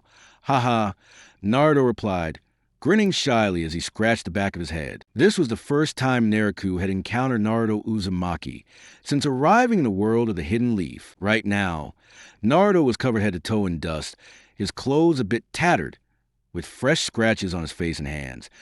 Clear signs he'd gotten hurt while protecting Hinata. Naruto, you're both hurt. Let me take care of your wounds. With that, Naruto began to use healing techniques, tending both Hinata and Naruto's injuries in turn. Bathed in a soft, white glow, the wounds on Naruto's hands slowly closed. In that healing light, even the minor cuts vanished almost as soon as they'd appeared. That's amazing. Naruto couldn't help but let out a heartfelt exclamation, watching as the magic worked before his eyes. They're much better. Naruto, it's almost dinner time. As a thank you for protecting my sister, let me treat you to some dinner. Naruto offered invitingly. There's no need, really. I couldn't possibly. Naruto shook his head with an embarrassed smile, trying to turn down the offer. But just then, his stomach let out an unmistakable rumble. Holding his stomach and awkwardly scratching his head, Naruto looked up at Naruto, a little embarrassed. Naruto laughed. Don't say no, come on. I'll take you both to Ichiraku Ramen. So tasty. In the Ichiraku Ramen shop, Hinata, Naruto, and Naruto sat side by side, while Naruto devoured his noodles with relish. Haha, Naruto, slow down. There's plenty more if you're still hungry, Naruto joked, watching Naruto eat with such abandon that he couldn't help but feel a little sorry for him. Naruto knew all too well about Naruto's upbringing. Naruto had grown up alone, relying on the village's meager subsidies to get by. Money was always tight, and he often went hungry, sometimes forced to eat nothing but leftover or even expired food. Seeing how Naruto was eating now, Naruto guessed that he probably hadn't had a proper meal all day. Yeah, boss, another bowl, please. Naruto called out excitedly to the ramen shop owner, clearly delighted. Half an hour later, Naruto leaned back on a stool, rubbing his stomach, a look of complete satisfaction on his face. Big brother Naruto, thanks for treating me. I haven't been this full in ages. Naruto turned to look at Naruto, who was watching him with a warm, gentle smile. Remembering how frantically he'd just eaten, Naruto suddenly felt embarrassed and lowered his head. Actually, Naruto, I'm the one who should be thanking you. If you hadn't stepped in to help, who knows how those boys would have bullied my little sister today? Naruto said sincerely. Oh, Naruto, do you really love the ramen here at Ichiraku? Of course I do. Didn't you notice how amazing it is? I really think this is the best food in the whole world, Naruto replied, his eyes shining with excitement. Naruto considered for a moment, then smiled and said, Tell you what, Naruto, whenever you want ramen, just come here. It's on me. As he spoke, he turned to the owner and added, From now on, whenever Naruto eats here, put on my tab. I'll settle up with you at the Hyuga family estate. Hearing this, Naruto waved his hands quickly, wanting to protest. No, Naruto, I can't let you keep buying meals for me. You've already treated me tonight to thank me for helping your sister. That's more than enough, he said earnestly. Oh, right, Naruto, what did you just call me? Naruto noticed Naruto's reluctance, but smiled gently at him. Just now, I called you big brother. Was that wrong? Naruto replied, a little confused. Naruto gave a light laugh. That's right, since you call me big brother, then from now on, you're my little brother. And it's only natural for an older brother to look after his younger sibling and buy him a meal, isn't it? As he spoke, he gave Naruto an affectionate pat on the head. Big brother, Naruto echoed softly, the word stirring something deep inside him. He lowered his head, rubbing at his reddening eyes with small hands. For him, those simple words had always seemed out of reach. For 3 years, for as long as he could remember, Naruto had endured the rejection and indifference of the villagers. The adults in the village always warned their children to stay away from him, whispering that he was a demon fox and telling them to keep their distance. As a result,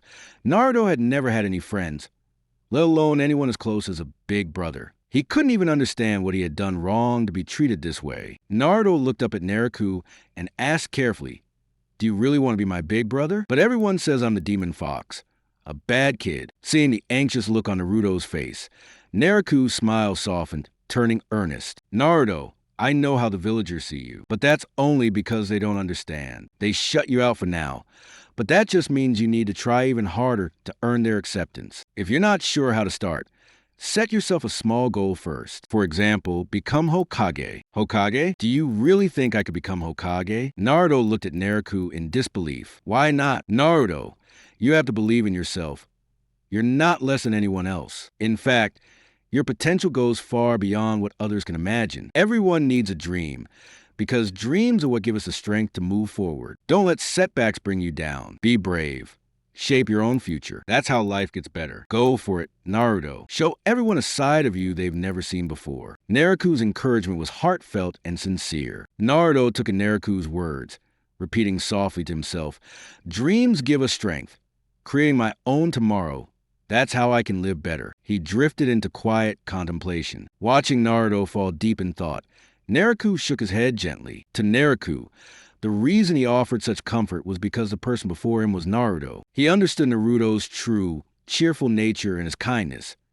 Even when faced with rejection by the villagers, Naruto still longed to protect everyone and held on to hope for the future. If it were him in Naruto's place, he wouldn't care about others' opinions, nor would he trouble himself to win their approval. As long as his own strength was enough, he could live exactly as he pleased. Lost in thought, Naruto slowly lifted his head again. Determination filled his face, as if he had finally made a crucial decision. Suddenly, he spoke up, "Big brother, you're right. I want to show everyone who I really am, too. My dream is to become Hokage." "Thank you." Naruto nodded with encouragement. "That's great, Naruto. Work hard for your dream. I truly believe you can do it." "All right, I'll do my best to become Hokage. Just watch me, big brother." Naruto's voice rang out with unwavering resolve. As dusk began to settle, Naruto, full of determination, waved goodbye to Naruto and then ran back home. Naruto watched Naruto's small, slender figure as he walked off, a gentle smile curling on his lips. He couldn't help but wonder how Naruto would choose to show himself to the people of Konoha. Shaking his head to dispel his wandering thoughts,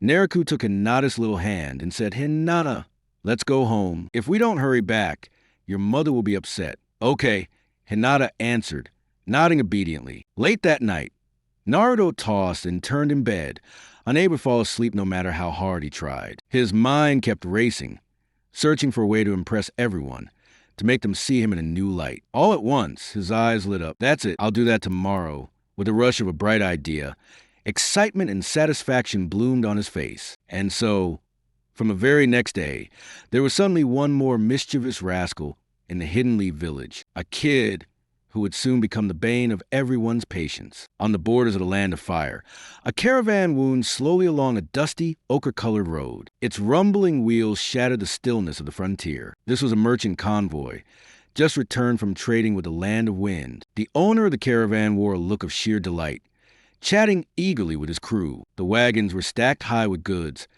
clear proof of a bountiful journey. 3 ninja advanced along either side of the convoy, spread out and constantly alert, their eyes scanning for danger. Atop one of the heavily loaded wagons lay a boy of about 10, chewing on a blade of grass and lazily soaking up the sun. This boy was none other than Naruto. Suddenly, Naruto's expression sharpened with alertness. He murmured down to people below, "Stay sharp, we've got company." At his warning, the 3 ninja bodyguards instantly tensed, snapping into defensive stances. With a harsh crash, the seemingly calm road split apart, and 5 figures sprang out from beneath the earth. "TCH, looks like we've been spotted after all. There goes our surprise attack."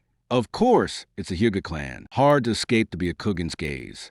Well, no matter, they're just a bunch of lower-ranked ninja, and a kid shouldn't be any trouble for us. Several of the ninjas wore headbands bearing the insignia of the Hidden Sand Village, but each band was marked by a deep slash down the center, a clear sign of their status as rogue ninjas. At that moment, the 3 lower-ranked ninjas and members of the merchant caravan beneath them were all tense with anxiety. Their nerves were understandable.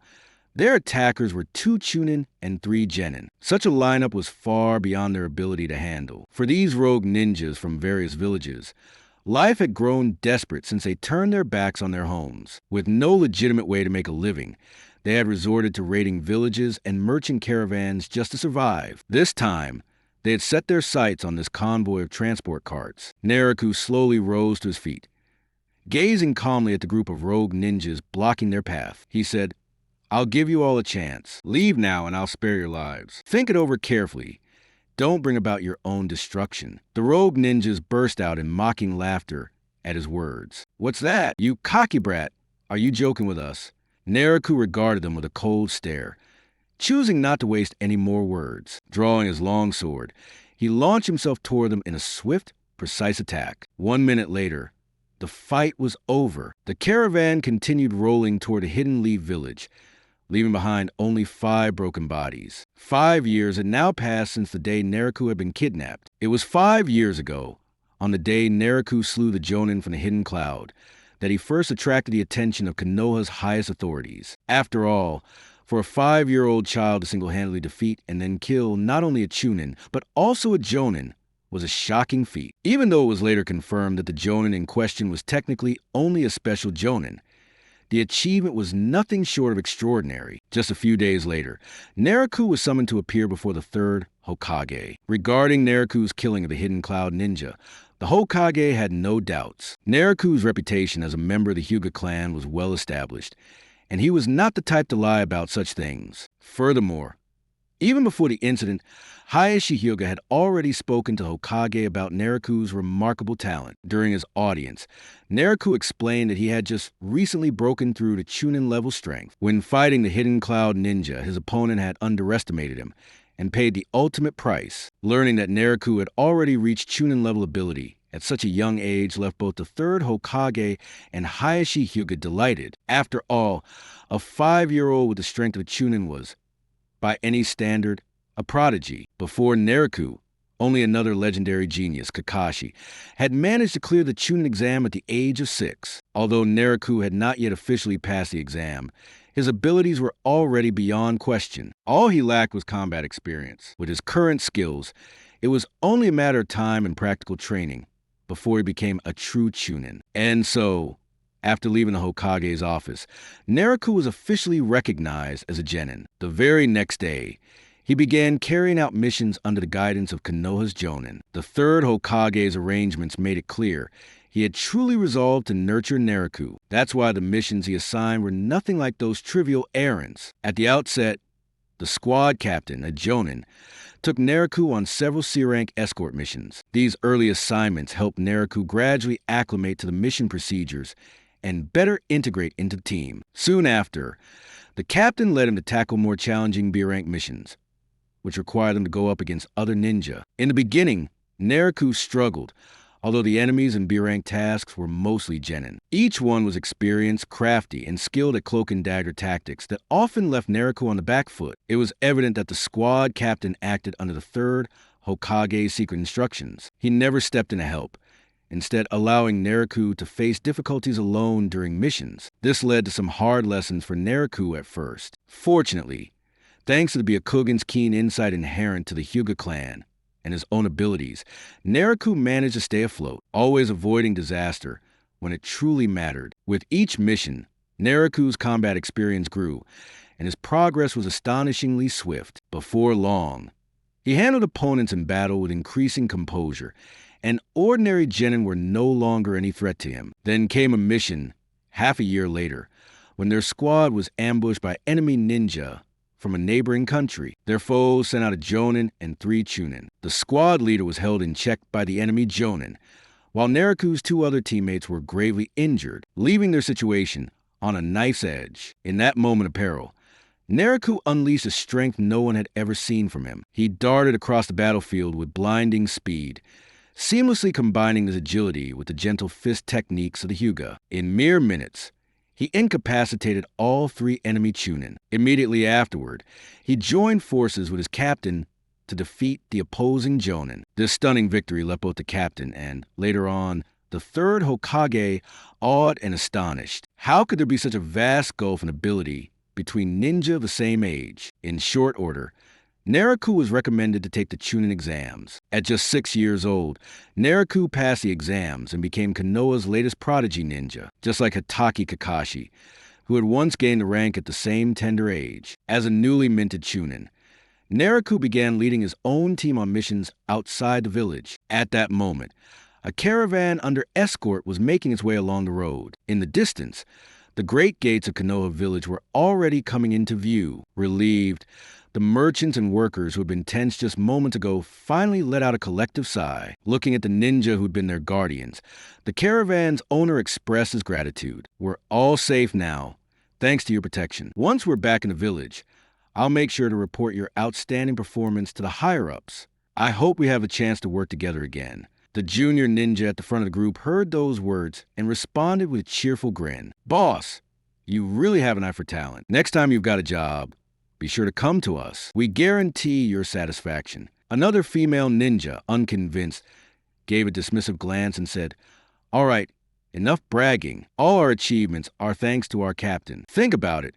Ever since the captain started leading us, we haven't failed a single mission, and we've always gotten top marks. If it weren't for the captain constantly looking out for you, with your skills, you'd be pushing up daisies long ago more than once. At this retort, the ninja's face turned a shade redder and he stammered. Well, we're on the same team as the captain, so the captain's strength proves we're strong too. Geez, you don't have to keep saying that. Meanwhile, atop the carriage, Naraku quietly listened as the two bickered below. Inside, he felt nothing at all. He had long grown accustomed to his teammates' daily squabbles. Dusk was falling as Nero finished his mission and headed home.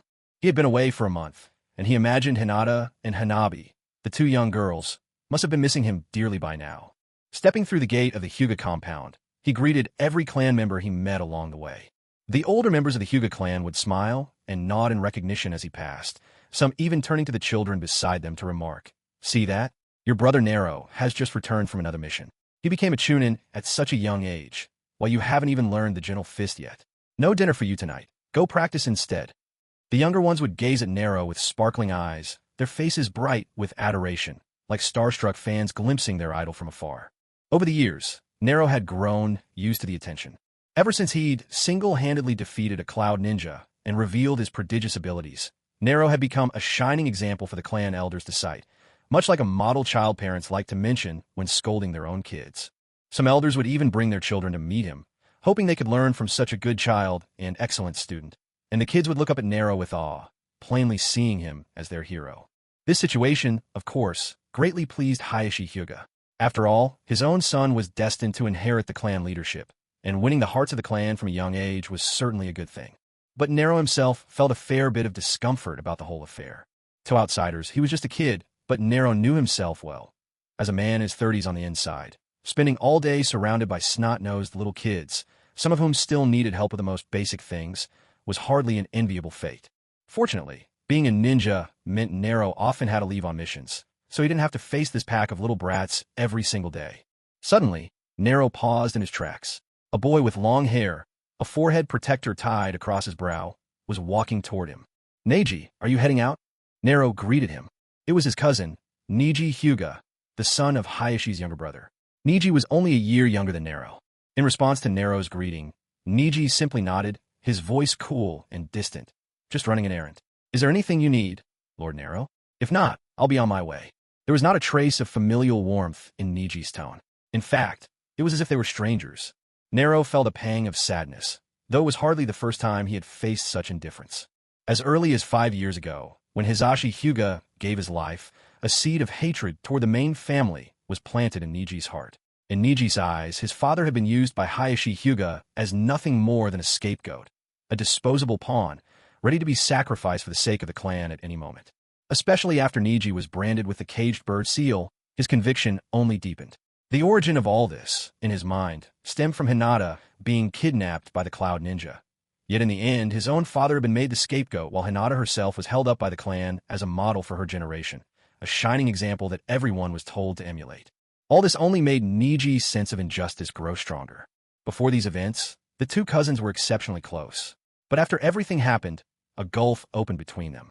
No matter how hard Hinata tried to bridge the gap between them, Neji always turned a cold shoulder. Seeing Hinata remain silent, Neji turned and strode toward the gate. Watching his retreating figure, Hinata hesitated for a moment, then finally called out, Neji, I know you carry a lot of anger in your heart, but not everything is as you imagine. I hope we can sit down and talk sincerely just once. Neji paused, then replied coolly, There's no need, Lady Hinata. Your time is too precious for me to trouble you with my petty concerns. If you have any commands for me, just give the order. After all, The branch family would never dare to defy the main family's instructions. Hinata fell silent at that, silently shaking her head. Every time she tried to have a real conversation with Niji, it ended up like this, a wall of cold indifference. She honestly didn't know how to go forward, so, defeated, she turned away as well. Niji walked through corridor after corridor until he reached the front gate of his own courtyard. Even before he got close, he could hear the sounds of sparring coming from inside. Put some force into your strikes. Move faster. What you're using is called gentle fist, but that doesn't mean you shouldn't use any strength at all. Your fists are so soft. Are you trying to tickle your opponent? Quicker, and remember to defend yourself, even while attacking.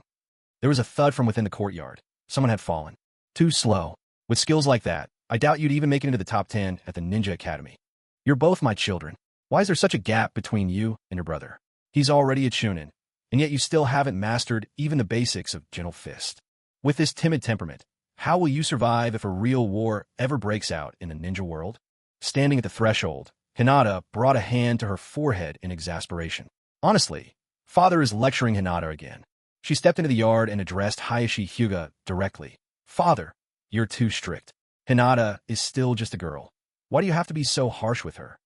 Naruto glanced at Hinata, who was lying on the ground, and Hanabi, only 3 years old, sitting nearby and watching the two of them spar. Spreading his arms wide, he called out, "Little Hinata, little Hanabi, did you miss your big brother?" Hinata, who had been lying on the ground with a hurt look, rubbing her sore shoulder, and Hanabi, sitting quietly on the side, both lit up the moment they saw Naruto. They jumped to their feet and ran into his arms. "Big brother, you're finally home. We missed you so much." "See, I knew you missed me," Naruto said with a playful smile. "Look at what delicious treats I brought you." With a quick flourish, he magically produced 2 bags of snacks from behind his back. Watching this scene unfold, Hayashi Hyuga could only shake his head with a resigned sigh. You've finally come home after a month away, and the first thing you do is spoil Hinata. You've always pampered her too much. That's why she's so gentle and timid, because you've indulged her since she was small. Naruto, unconcerned by his father's complaints, replied with a casual air. "Come on, father. I've said it before, haven't I? You shouldn't be too strict with girls. Teach boys to be tough, like blades of grass, but girls should be cherished and treated like precious treasures. As for what you said about her facing danger in the future, you've got nothing to worry about. As her big brother, I'll always look out for her. If anyone ever dares to threaten Hinata, they'll have to answer to the edge of my blade first." Little Hinata hid shyly behind Naruto, sneaking glances at her brother as he defended her in front of their father, her face glowing with quiet delight. Night fell, silent and still. The villagers had long since gone to bed.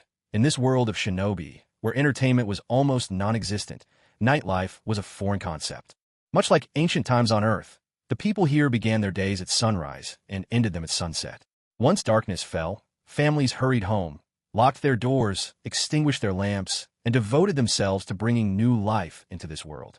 On the deserted streets, only a few ninjas remained, carrying out their patrols and keeping the village safe. In this respect, Naruto couldn't help but feel puzzled. This world clearly had electric lights, cameras, and plenty of advanced technology, yet there were no televisions, no telephones. It was as if the branches of the tech tree had grown askew. Truly bizarre. In the end, Naruto could only chalk it up to the way the original author had chosen to set the world. Naruto now sat atop a rooftop, gazing in a daze at the vast blanket of stars overhead. In his hand, he held a bottle of lei by 1982, sipping from it now and then. At first, he'd been reluctant to eat anything the system rewarded him with. Just hearing the name was enough to guess it was some shady knockoff of dubious quality. But then, one day, he used Naruto as a guinea pig. Naruto loved the drink so much that from then on, he wouldn't leave Naruto alone, begging for more lei by every day. Naruto's curiosity finally got the better of him, and he tried to sip himself. Then, he realized that this lei bai tasted even better, more enticing, than any authentic drink he'd had in his previous life. With a single gulp, he truly felt that bone-deep chill and soaring exhilaration. No, not just his heart. It felt as though his entire soul was about to take flight. From that moment on, Naruto found himself hopelessly in love with Thunder Sprite. 8 years. It's been a full 8 years since I came to this world. Naruto sat atop the rooftop, muttering quietly to himself. As for why he ended up in this world, the system had long since explained everything to him. That night, as he lay fast asleep at home, a small meteorite streaked down from the stars. It tore straight through the walls, hurtling unerringly toward him, and struck Naruto square on as he slept, sending his poor soul right out of this world. But that very meteorite carried with it the system. Now, regarding where the system came from, it claimed to have been conceived by the will of the world itself, with the mission of selecting lucky individuals to aid them in growing ever stronger by traveling across different worlds. According to the system, Naruto was the lucky one it had chosen. Naruto just rolled his eyes at this whole story. So, you killed me, and I'm supposed to be grateful? Seriously? Damn system. Do you really think I won't take you to court for murder? But fortunately, in his previous life, Naruto had no attachments. He was just a lone drifter, and nobody with no one who cared whether he ate or starved. There was nothing left for him to linger on in that old world. Since I'm here, I might as well settle in. There's no going back now anyway. And constantly training and growing stronger here isn't half bad. Isn't this exactly the adventure I used to daydream about? Naruto could only find solace in such thoughts. To be honest, I've already been in this world for 8 years. Right now, I'm at a Chunin level. On the battlefield, that's basically cannon fodder. I really need to find a way to become stronger. In all these years of doing daily check-ins with the system, it's clear, if I want to grow stronger, I have to wait for a major event. As for major events, the Chunin exams in 4 years will definitely count. And after that, there's Pain's assault on Konoha. What else was there? Naruto racked his brain, tried to recall the plot from his past life. Sadly, it had simply been too long, and many details were a blur. So annoying. If I can't remember, I'll just stop thinking about it.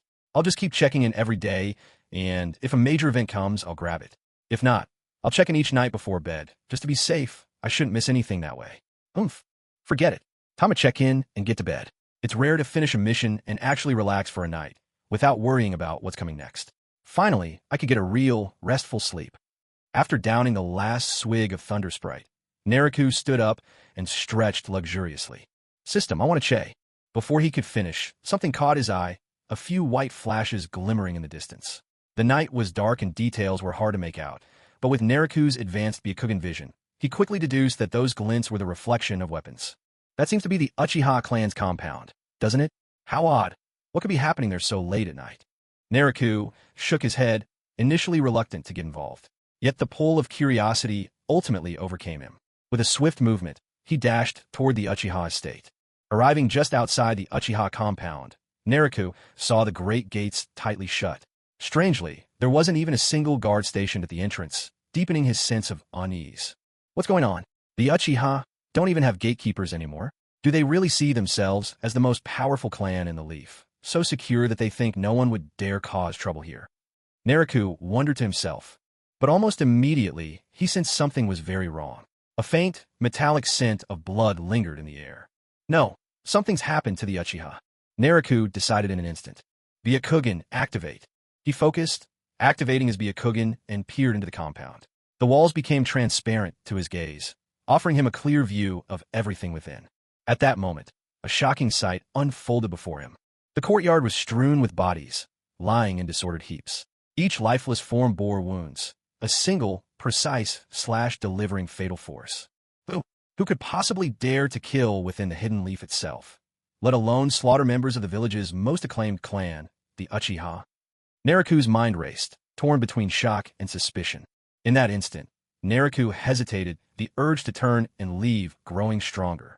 After all, if the culprit dared to massacre even the Uchiha, it surely wasn't a title given lightly. The clan was renowned for its strength and elite shinobi. Naruto, just a lower-ranked Chunin, would be marching to his own death if he stumbled across the perpetrator. Even as he wavered, footsteps echoed down the distant road.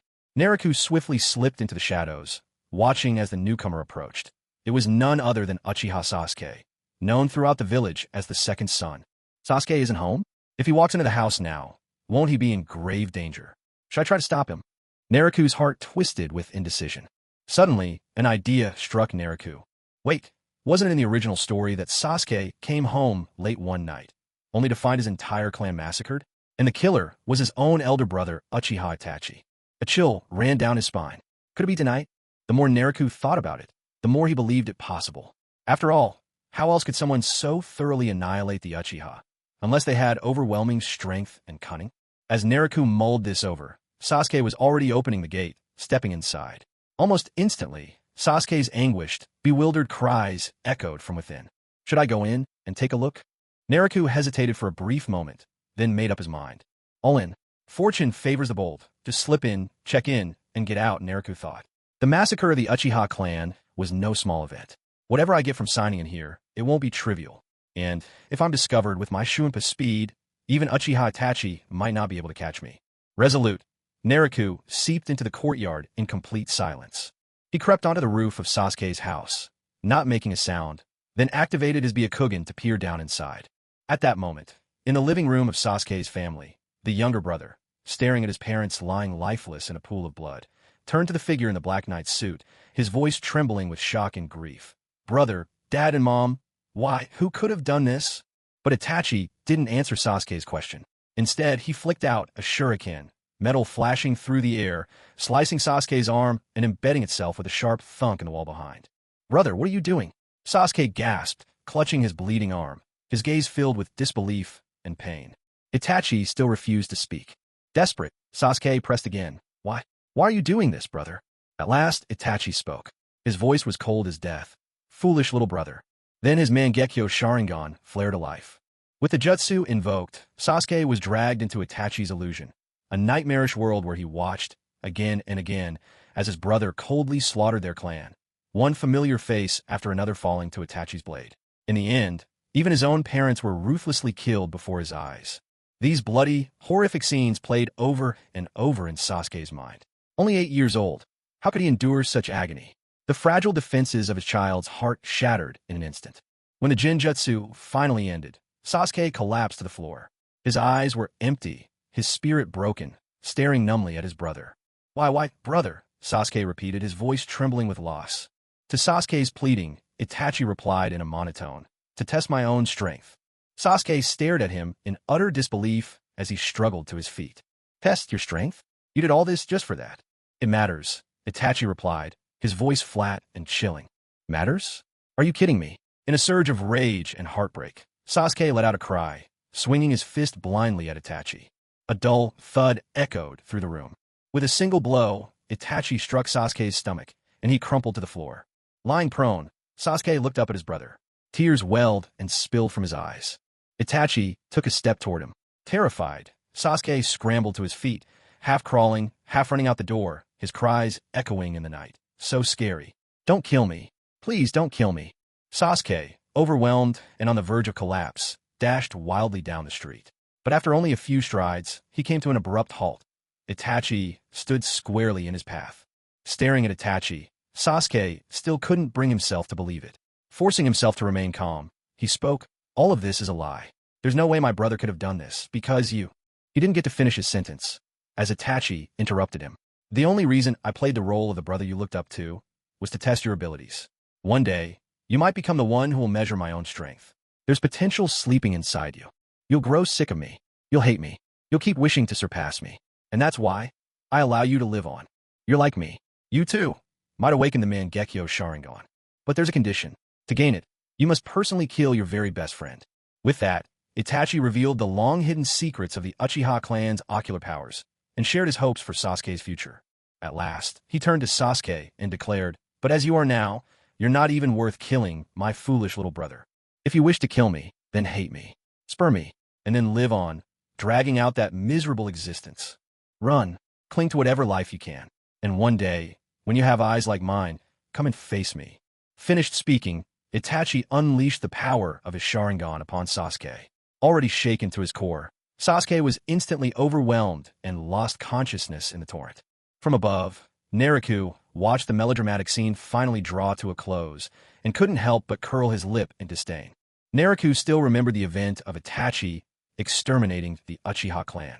It had all begun when the Uchiha clan grew too ambitious, thinking themselves unstoppable, ready to seize control and overthrow the rule of the Hokage.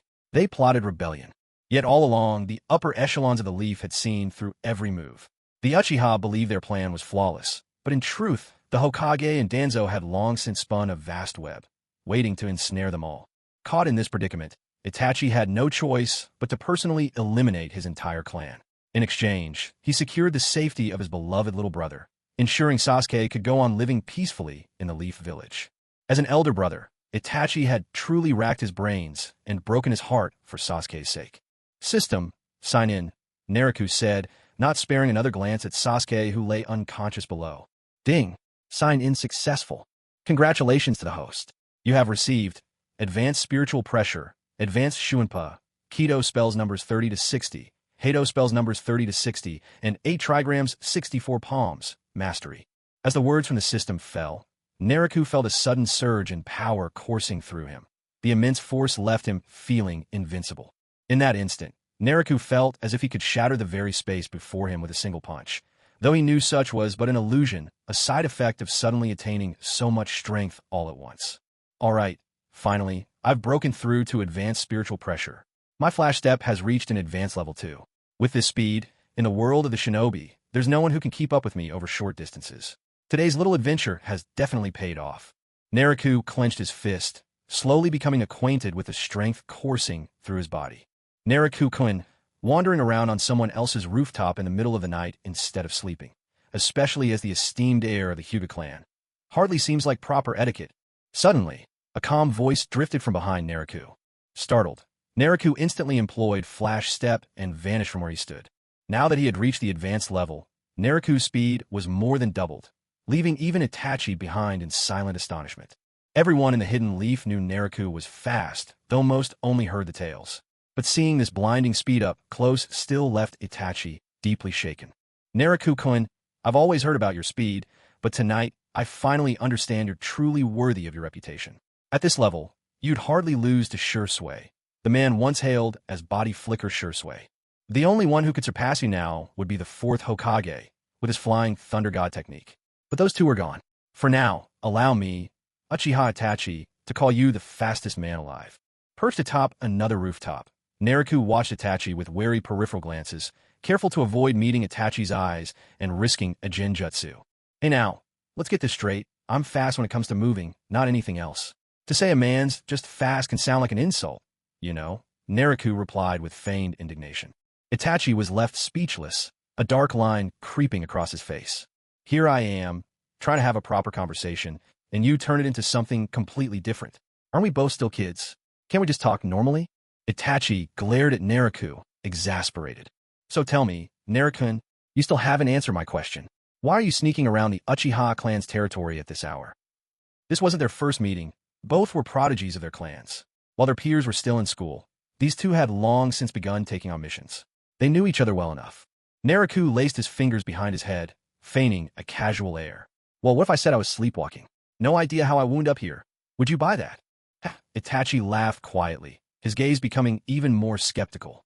All right, don't look at me like that. There's no grudge between us, so there's no need to fight. How about this? You just quietly leave Konoha, and I head home and go to bed. Sound good? Itachi kept his gaze locked on Naruto. You saw what happened just now. Do you really think I'll just let you walk away?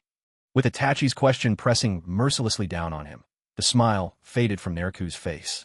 You don't dare to kill me, Itachi, because your brother still needs to live safely in the Hidden Leaf. Never mind whether you actually can kill me or not. Even if you really managed to, do you think the Hyuga clan would ever spare your brother? Between the Hidden Leaf village and your own clan, you chose loyalty to Konoha, even at the price of becoming the villain who slaughtered your entire family. What looked just now like you trying to kill your brother was really just a provocation to push him forward. You've long since struck a deal with the village elders, sacrificing the Uchiha for the sake of your brother's life. But if you kill me, even if the top brass in Konoha wishes to protect your brother, the Hyuga clan will never let him go. So, I'm gambling that you won't make a move. Hearing those words, Itachi's eyes narrowed, betraying a flicker of astonishment. It seems you know quite a lot, Naruto, he said quietly, and the murderous aura around him dissipated. Watching Itachi lower his killing intent, Naruto let out a silent sigh of relief. As confident as he was that Itachi wouldn't easily succeed in killing him, if it truly came to a fight, Naruto couldn't be sure of victory. After all, Itachi now possessed the Mangekyo Sharingan, and Naruto knew in his heart he was no match. Is it really worth it, what you're doing, Itachi? Naruto asked, puzzled. Itachi shook his head, a trace of helplessness in his voice. If the Uchiha clan really tried to rebel, it would be a doomed endeavor. We'd be destroyed, our name ruined beyond redemption. Rather than let it end that way, I'd rather do it myself. At least in this way, I can keep a trace of our bloodline alive. Naruto, there's something I'd like to ask of you. After I leave the leaf, I hope you can look out for my brother a little. Naruto blinked in surprise at the request. Oh, you trust me to look after your brother? Itachi offered a faint smile. We may not be close, but we've known each other for years now. Over that time, I've kept an eye on you from the shadows. I've come to feel that you're different from others in the village. Most people here are either blindly loyal to the leaf or secretly plotting in the shadows. But you aren't like them. To be honest, I still can't see through you, Naruto. You're strong, and yet you seem indifferent to the goings-on around the village. If it weren't for that incident with the Cloud Ninja years ago drawing the higher-ups' attention to you, I imagine you'd still be keeping your head down even now. Despite how much you try to hide yourself, I can tell you don't mean any harm to Konoha. If I had to sum you up in one word, let's see, I'd probably call you slacker. Haha. Upon hearing Itachi's description, Naruto couldn't help but twitch awkwardly at the corners of his mouth. All right, even though this is just the way I am, is it really okay for you to say it right to my face? So, Naruto, please do me this favor and look after Sasuke a little. You don't need to be overprotective. Just step in if he's ever in real danger or treated unfairly in the village. Itachi bowed slightly to Naruto as he spoke. Naruto considered Itachi's request for a moment, then nodded. I can only promise to do my best. After all, I won't always be in Konoha, but if I can help, I will. That's all I could ask for. In the end, it's a path he'll have to walk on his own. Itachi gave a firm nod of acknowledgement. Well then, it's about time I set off. After tonight, I'll be a rogue ninja in Konoha's eyes. If we ever meet again, I hope it won't be as enemies. And Naruto, watch out for Danzo. Sure, safe travels. Akatsuki is full of dangerous people, so you take care of yourself too. Those words made Itachi pause, a flicker of surprise passing through his heart. How you even know about that? This mission was handed to me in secret by the third Hokage. No one else should know besides him and me. You don't need to worry about how I know. In truth, I know much more than you think. Besides, since you warned me about that old schemer Danzo today, let me give you some advice in return. For your own health, try not to use the Mangekyo Sharingan too often. Naruto waved his hand dismissively as he spoke to Itachi. Don't use Mangekyo Sharingan too much. You know about our Uchiha clan's eyes too. I'm not sure what you're getting at, but clearly you do know a lot about what's going on. And calling him that old schemer Danzo sounds like you've had your own dealings with him. Naruto, you're getting harder and harder to figure out. You've really piqued my curiosity. Itachi pondered Naruto's warning with a thoughtful expression. Come on now, why should a grown man be curious about me? You know, falling in love often starts from curiosity, and you're not some pretty girl. If you fell for me, I really couldn't handle it, Naruto said, looking at Itachi with a mock look of distaste. You, forget it, this conversation's going nowhere. I'm leaving. Naruto, until we meet again. With that, Itachi vanished in a single blur, leaping away and disappearing from Naruto's sight in just a few bounds. Watching Itachi's departing figure, then glancing at Uchiha Sasuke lying on the ground, Naruto couldn't help but shake his head. What a mess. I've somehow ended up as a babysitter now. But still. Naruto looked up at the several dark corners around him, places where hidden ANBU were silently lurking. The fact that I spoke with Itachi was clearly witnessed by these ANBU members. I'm afraid word has already reached the third Hokage. Even if they don't know exactly what we talked about, I bet he'll come looking for me to question me tomorrow. Such a hassle.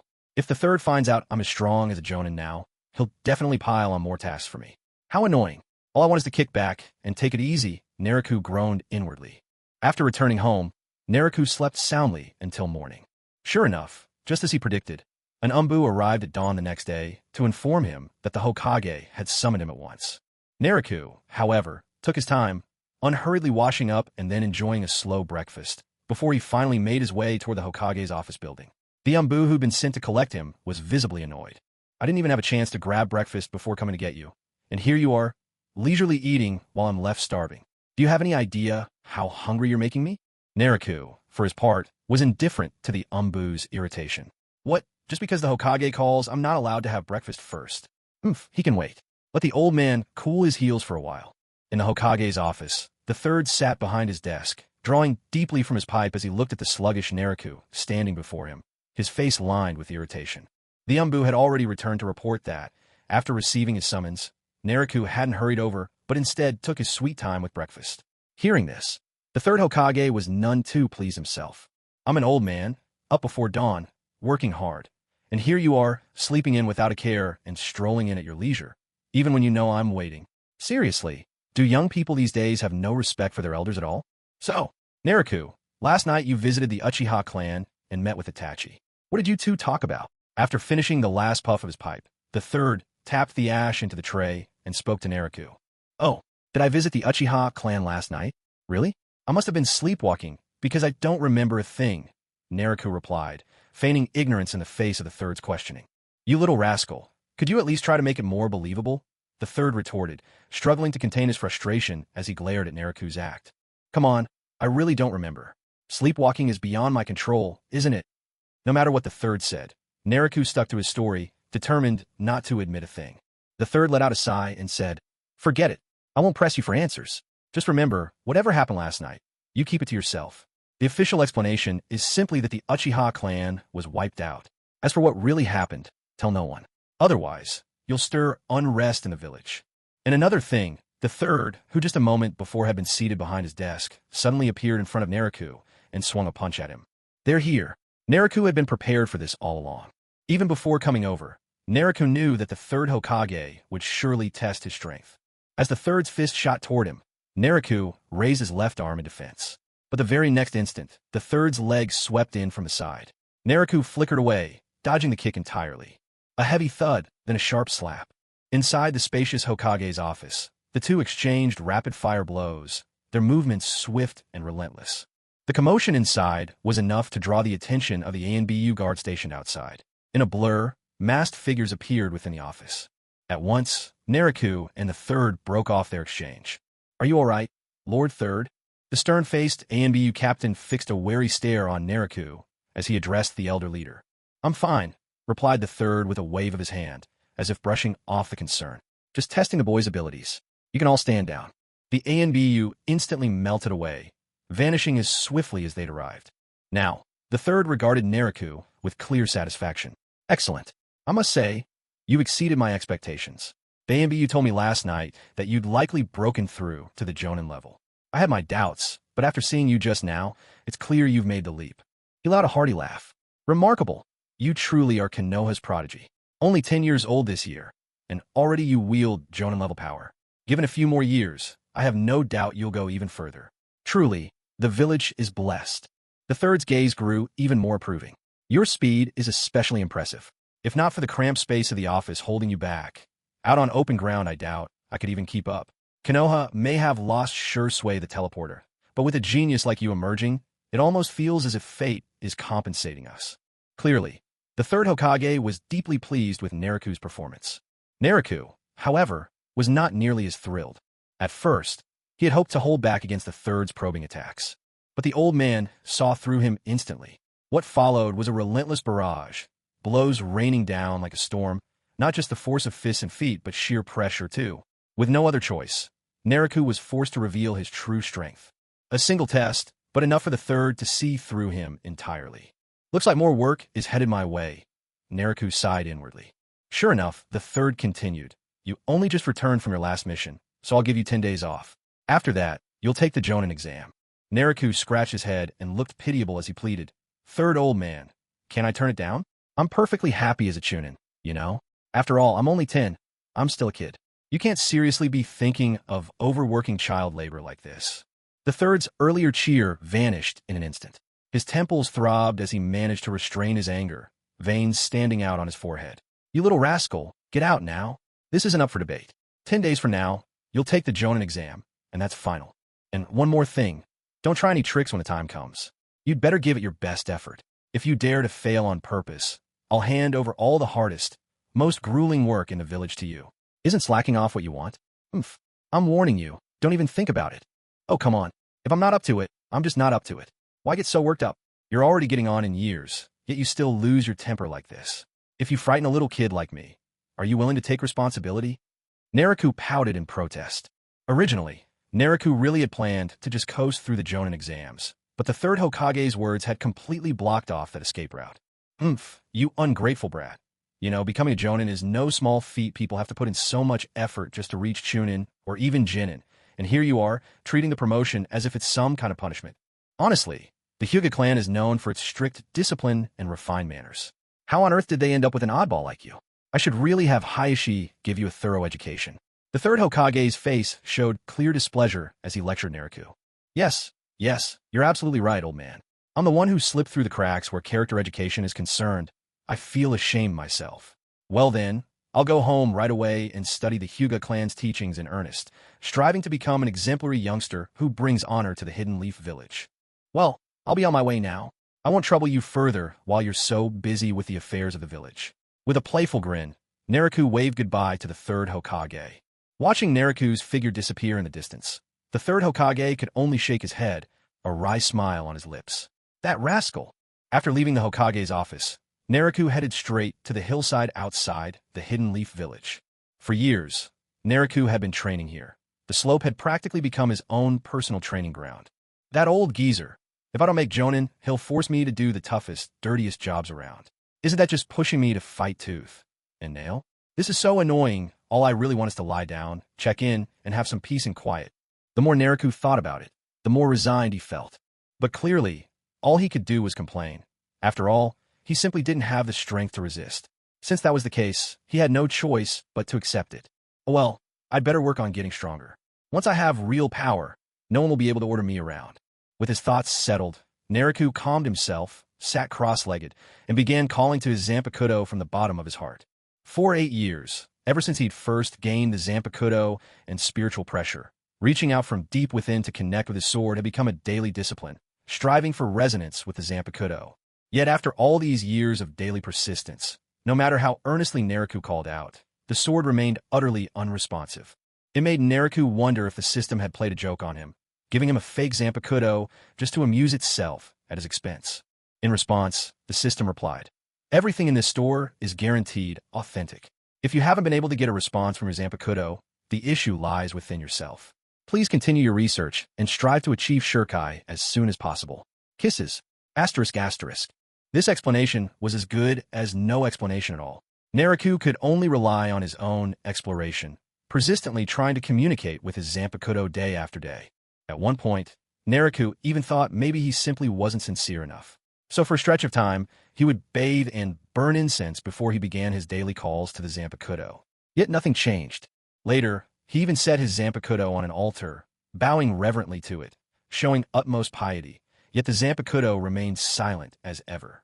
It was during one of these bowing sessions that Hinata Hisashi happened to walk by and witnessed the whole scene. The sight left Hisashi thoroughly bewildered. Has my eldest son lost his mind? Why is he bowing to a sword of all things?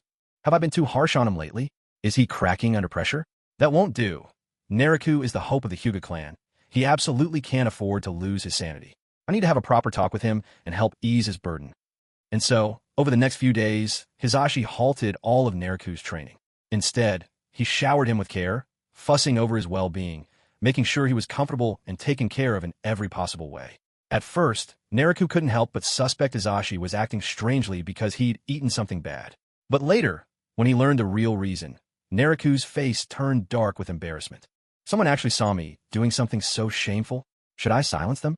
No, forget it. That's my own father. I'll just have to endure this humiliation. Pulling himself together, Naruto resumed his attempts to call out to his Zanpakudo. He fully expected to come away empty-handed, as usual. But just then, he felt a faint pulse from the sword in his hands. Joy sparked in Naruto's heart. Was this it? Was his Zanpakudo finally answering him? Thrilled, Naruto grasped onto the sensation and tried to deepen the connection, following the pulsing beat. In the next instant, he felt as if his consciousness had been pulled into a pitch-black void. Naruto glanced around at the inky darkness, spotting a single floating sphere suspended before him. What's going on? Is this the true form of my Zanpakudo? Then what am I supposed to call it? Sphere? Or maybe Eggy? Curiosity piqued. Naruto watched the orb, but it didn't respond at all. Unable to resist, he reached out and poked the floating sphere. With a thunderous boom, the moment his finger touched it, the sphere exploded outward. At that instant, Naruto seemed to hear a deafening roar that shook him to his very soul. A sound so overwhelming it left him trembling. Yet at the same time, it was as if he'd heard nothing at all, the roar fading like a passing hallucination. Dazed and dizzy, Naruto found himself clutching his head, trying desperately to steady himself and fend off the waves of vertigo. The erupting sphere burst forth, sending ripples surging in all directions. What was once a pitch-black void was instantly illuminated, transforming into a realm of dazzling, shifting colors. In this muddled state of consciousness, Nailuo thought everything was finally over. But just then, streams of rainbow light surged all around him. Out of nowhere, Solid ground appeared beneath Nailuo's feet, spreading outward in every direction until it stretched so far that its end was lost from sight. What's going on? Nailuo stood there, stunned, his mind blank with disbelief. None of this made sense. Everyone else's Zanpakuto was either humanoid or some kind of animal, or at the very least, a clear spiritual form. Why was this a simple sphere? And why did it shatter at the lightest touch? What was this? Did it burst from being overinflated? In that scene from moments ago, it looked way too much like the birth of heaven and earth itself. Hey, sphere, are you still here? He called out tentatively. Silence. Not answering? Okay, Egg, are you there? He tried again, half joking. Still no response. Seriously, what you called anyway? Give me a sign. You pulled me in here, but didn't even bother to tell me your name. This is like handing someone a cigarette without offering a light. Nailuo grumbled, his voice echoing in the void of his consciousness. Suddenly, the dormant system, silent until now, broke in. Host, there's no need to shout. Your Zampakudo will no longer respond to you, because at that very moment, it vanished from existence. The system's voice came unexpectedly. System, what do you mean? Vanished? If the spirit within my Zampakudo is gone, doesn't that mean my Zampakudo itself is destroyed? Nailuo asked in shock. It was well known that most of a Soul Reaper's power depended on her Zampakudo. If Nailuo's was truly lost, it would gravely affect his future growth. That's not entirely correct. Your Zampakudo could be said to be gone, and yet not gone, the system replied cryptically. Hearing this ambiguous answer left Nailuo even more confused. Come on, system. Could you explain that a bit more clearly? I understand all your words, but strung together, they make no sense, he pleaded. To say it vanished is because, in that single instant, the conscious essence of your Zampakudo dissipated. But why is it not gone? Because, at that same moment, I merged the Zampakudo's inherent power with your soul. In other words, from this point on, you yourself are the conscious spirit of your Zampakudo, the system patiently explained. I am the spirit of my own Zampakudo. That's right. Usually, a Soul Reaper needs to synchronize with their Zampakudo through dialogue. The better the match, the greater the power unlocked. But now, you and your Zampakudo are one. Its power is your power, the system clarified further. At last, Nailuo understood what the system meant. Yet even as he grasped this, another question arose. System, why did the consciousness of my Zampakudo perish in the first place? Because it was far too weak to begin with. Because it was simply too weak to begin with, the system replied coldly. This Zampakudo was originally extracted by this system from the world of the Soul Reapers, but its innate abilities were nothing impressive. That would have hindered your future development. So this system used its power to enhance it. But unexpectedly, it was so fragile that it couldn't withstand the force of my modifications. During the process, it gradually faded away, until the moment you arrived, its consciousness was completely snuffed out. Wait a minute, system. Are you saying that the reason I was never able to achieve Shirkai was because you had altered the Zampakudo and it couldn't respond to me? Naruto suddenly interrupted the system, demanding an answer. Exactly, Watson. You've spotted the missing piece. Under normal circumstances, possessing basic spiritual pressure would be enough to awaken a Zampakudo. But because this Zampakudo had been modified by me, it couldn't respond to you until yesterday. Once you gained advanced spiritual pressure, the remnants of the Zampakudo will finally made contact with you. Only then could it answer your call. Then why didn't you tell me earlier? I spent all this time foolishly calling out to it, every day. If I'd known sooner, I wouldn't have made such a spectacle of myself. Well, it's just that this system thought the things you did to try awakening it were rather amusing. The system sketched a cheeky grin in Naruto's mind. At that moment, Naruto's expression grew rigid with disbelief. Watching myself go so far as to burn incense, bathe ceremoniously, and even kneel in reverence to awaken the Zampakudo, only for my own father to start worrying I'd lost my mind. All because you thought it was funny? Unbelievable. This damn system. I knew I couldn't count on you, but I didn't expect you to be this unreliable. I've had it. I'm flipping the table. Now, try not to get worked up. Don't you want to know what kind of power your Zampakudo has evolved into? The system, unfazed by Naruto's brewing fury, spoke with perfect calm. Power? Right, my Zampakudo has evolved because of the system, but I still don't know what new abilities it holds. System, go on, tell me. What abilities does my Zampakudo have now? And listen, if I'm not satisfied, do you believe I'll just give up and waste away every day and drag you into a life of mediocrity with me? Naruto threatened the system, no hint of softness in his tone. Oh dear, such a terrifying threat. This system is absolutely trembling in fear. Clearly, The system was entirely unconcerned by Nariku's menacing words. Nariku knew this as well. He could only resign himself. Fine, you win, system. In this world and the next, you take the cake. All right, I'll stop teasing you. Listen closely now. After the system upgrade, this Zampakudo now possesses the ability to permanently copy and unlock the abilities of other Zanpakudo simply through contact. In other words, this Zampakudo can be endowed with the powers of all others. Host, are you satisfied with this feature? Hearing these words, Nariku's heart skipped a beat and then surged with wild joy. All of the Zampakudo abilities? Oh my god, System Daddy, you're incredible. Ha ha ha. Does this mean I'm about to soar to greater heights? I want it. I want Kurosaki Ichigo's Zangetsu. I want Hitsugaya Toshiro's Hirimaru. I want Captain Commander Yamamoto's Ryujin Jaka. And I absolutely want Aizen's Kyoka's Suigetsu. If I can have all of those, I'll be unstoppable. Ha ha ha ha ha. Overcome with excitement, Nariku let out a grandmotherly cackle. But host, don't get ahead of yourself just yet. The system rained on Nariku's parade. These powers aren't yours for the taking right away. You'll need to check in daily to unlock them. And which abilities you gain is entirely random. If luck isn't on your side, you might never get what you want. What? I have to check in to receive the abilities? Nariku protested. Why is that? Isn't this supposed to be the power of my own Zanpakudo now? Why do I need to go through this extra step? Don't forget, host, you are currently in the world of Naruto, not Bleach. You have no access to other people's Zanpakudo here, much less the chance to copy them. If you want to wield the powers of other Zanpakudo, you'll have to check in just like I said. So be good and get started. Love you. Nariku paused, realization finally dawning. The ability of this Zanpakudo may sound broken, but it only works if you can actually encounter other Zanpakudo to copy. Here, in the world of Naruto, the Zanpakudo he holds is just scorpion dung, laced with poison, a flashy power in name only, visible but totally useless. Nariku let out a long, helpless sigh. System, you sly fox, he muttered, tears of frustration welling up. Now that you understand, host, would you like to use today's check-in to try your luck and see what power you might unlock? The system asked, ever so helpfully.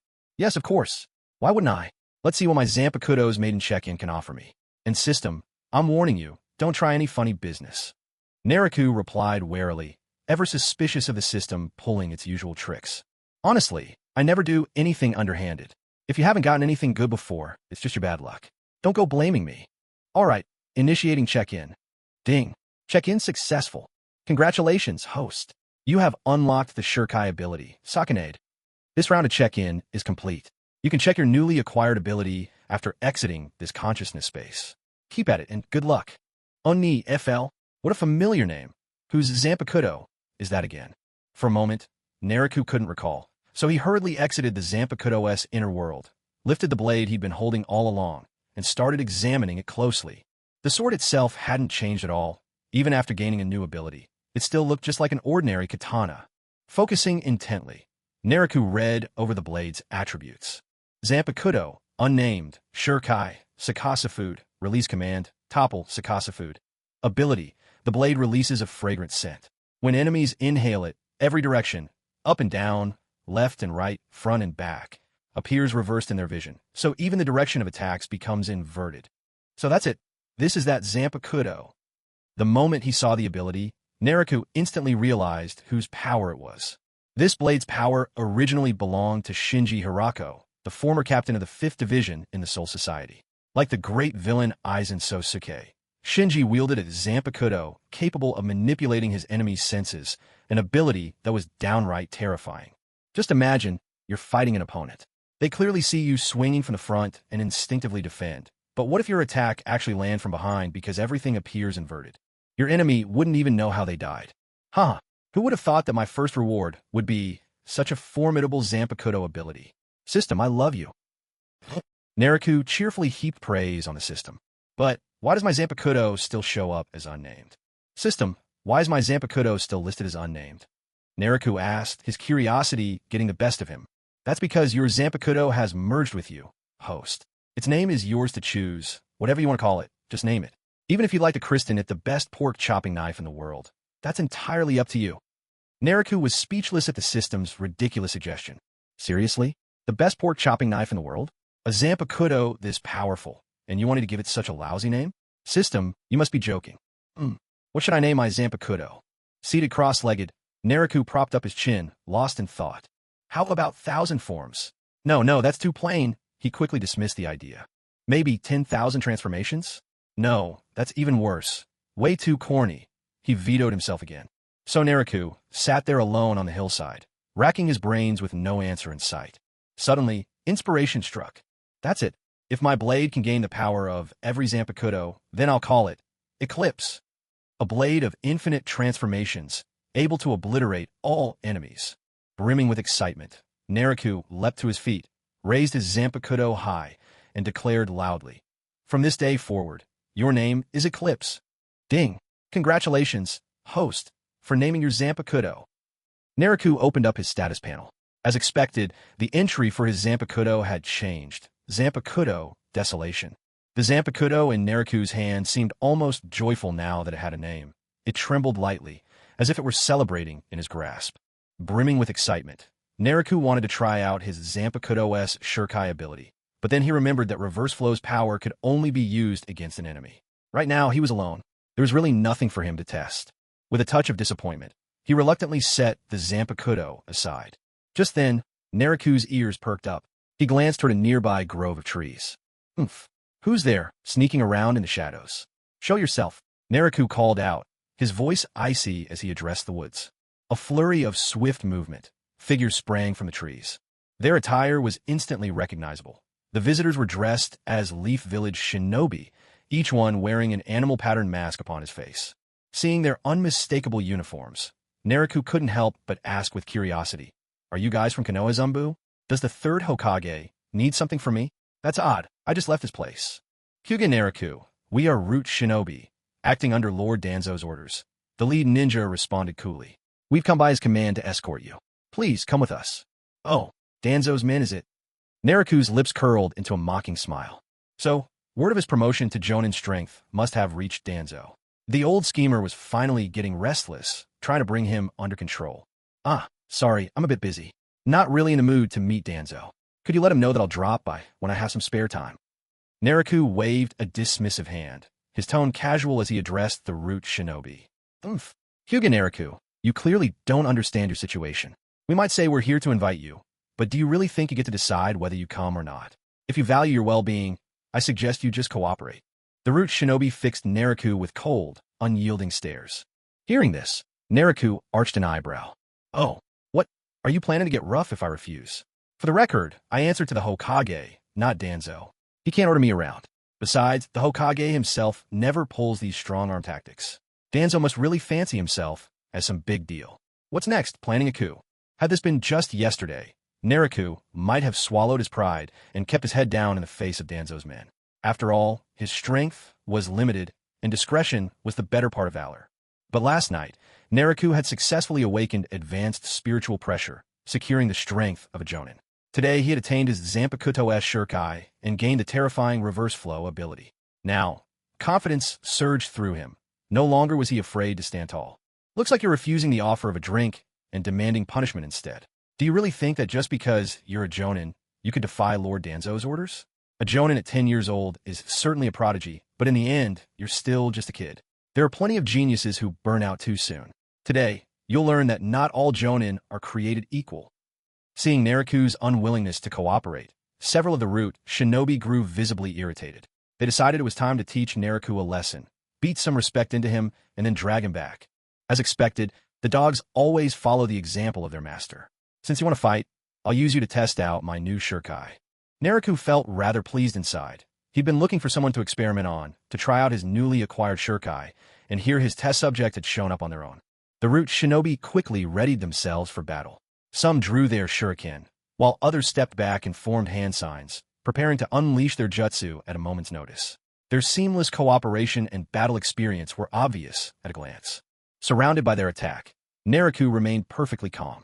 He raised the Zampakudo in his hand and murmured, "Fall, Sakashida." In the next instant, the shape of his blade began to change. A massive ring unfolded from the end of the hilt. 5 circular holes appeared along the blade, and then, centered at Naruto's palm, the sword began to spin a full 360 degrees. What kind of bizarre ninja tool is that?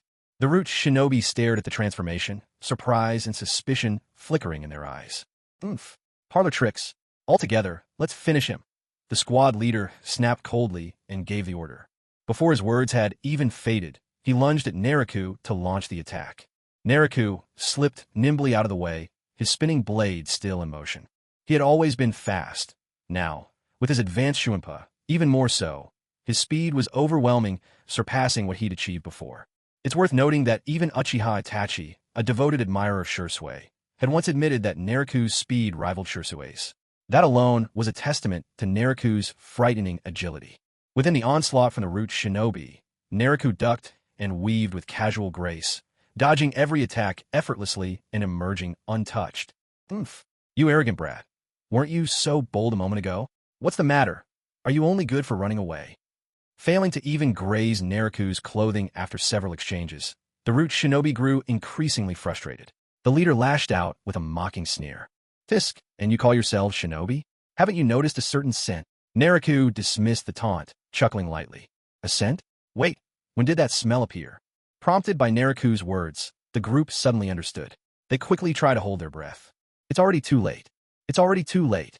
Watching the Root ninjas one after another hold their breath, refusing to breathe, Naruto let out a soft, mocking chuckle. Damn it. When did the scent appear? It must have been after his blade changed form. The Root operatives hurriedly began checking their own condition. What is this scent? Poison? No, there's nothing wrong with my body, and chakra flow isn't hindered either. So what is this? Quietly, each Root ninja checked himself, finding nothing out of the ordinary.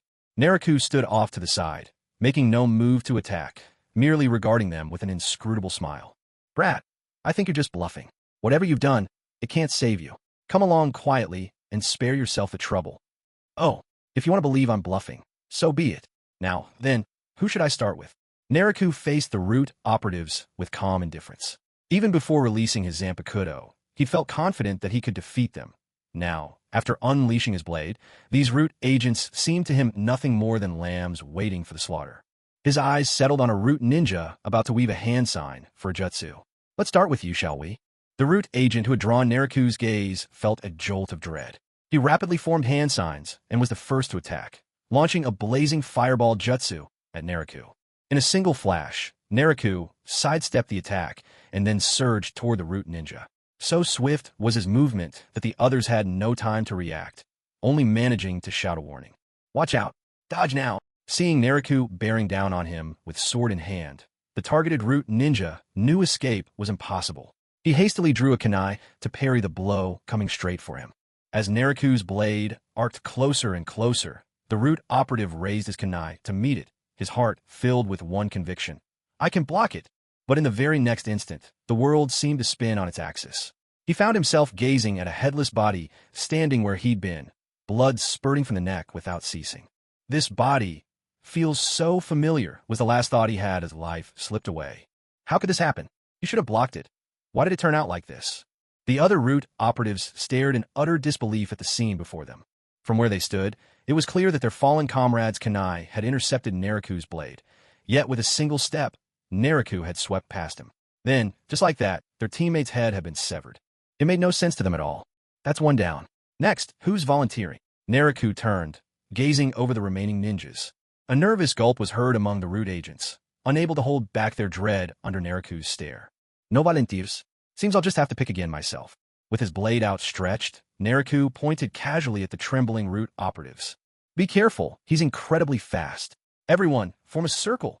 The squad leader from the Foundation reacted instantly, issuing an order, and the remaining three quickly formed a defensive circle. It's pointless, Naruto said, shaking his head as he watched their response. Forming a circle like this could allow them to swiftly support each other against a speed-type ninja, but in his awakened state, Naruto was much more than just fast. He pointed his long blade toward the ground, then advanced to attack the trio, encircling him. As Naruto charged in, the Foundation ninja, facing him, hurled several shuriken. Certain that Naruto would evade like before, they were already preparing their follow-up assault. But to their shock, the shuriken merely appeared to pass through Naruto's body, as if piercing through an illusion.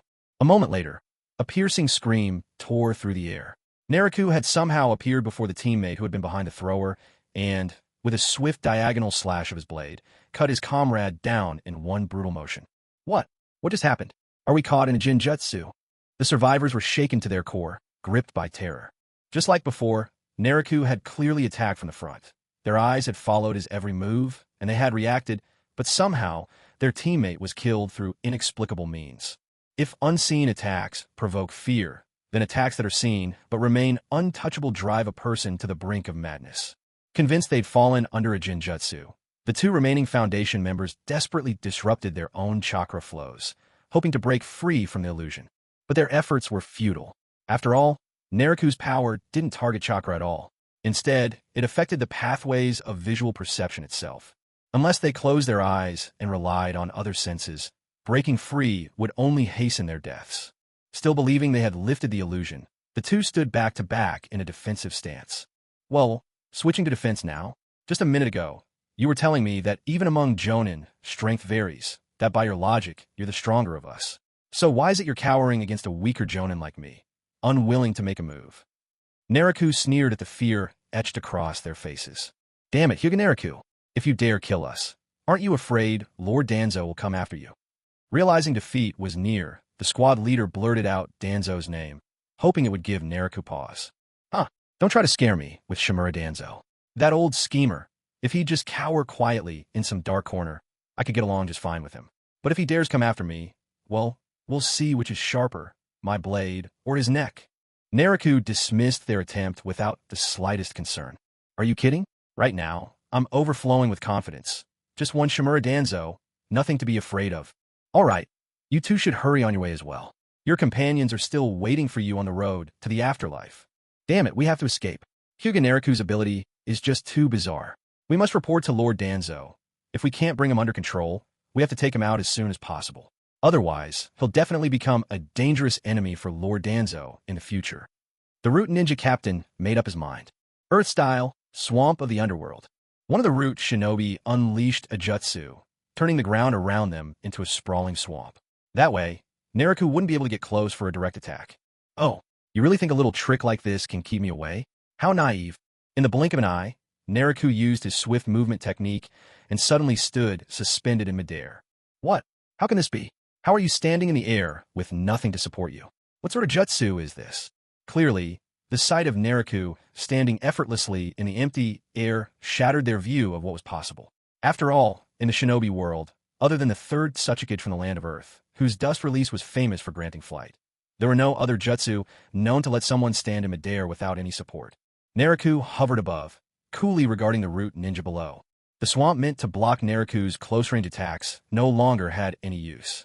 Naruto extended his left hand, bringing two fingers together, aiming at the two Root shinobi. That's enough. I'm done playing with you. School's about to let out, and I still have to pick up my sister. Unbelievable. You're wasting my time. Heido number 4, Byakurai. A brilliant bolt of lightning shot from Naruto's fingertips, blazing like a tremendous thunder dragon as it streaked toward the Root ninjas. Now that Naruto had advanced to Jonin, the power of his Kido was even more terrifying. A terrible scream burst from the heart of the lightning, and in that instant, a shadowy figure darted out, fleeing desperately into the depths of the forest. The captain of the Root ninja. TCH, so you threw one of your own teammates straight into my attack just to buy yourself a chance to escape? That's cold-blooded. Naruto felt genuine contempt for such ruthlessness, using one's own allies as tools to be discarded at any moment. Without hesitation, Naruto took off in pursuit of the fleeing Root ninja. Faster, I need be faster. As soon as I get back to the village, Hyuga Naruto won't dare attack me openly. I have to get word to Lord Danzo. There's no going back from this grudge now. This man cannot be allowed to live. The Root under-captain hurtled through the forest, racing toward Konoha. What used to seem like a short path from the mountains back to the village now felt endless. As he ran for his life, he couldn't help but regret never having trained his speed more diligently in the past. How naive. What makes you think you could ever escape? Startled by Naruto's voice, the Root ninja came to an abrupt halt.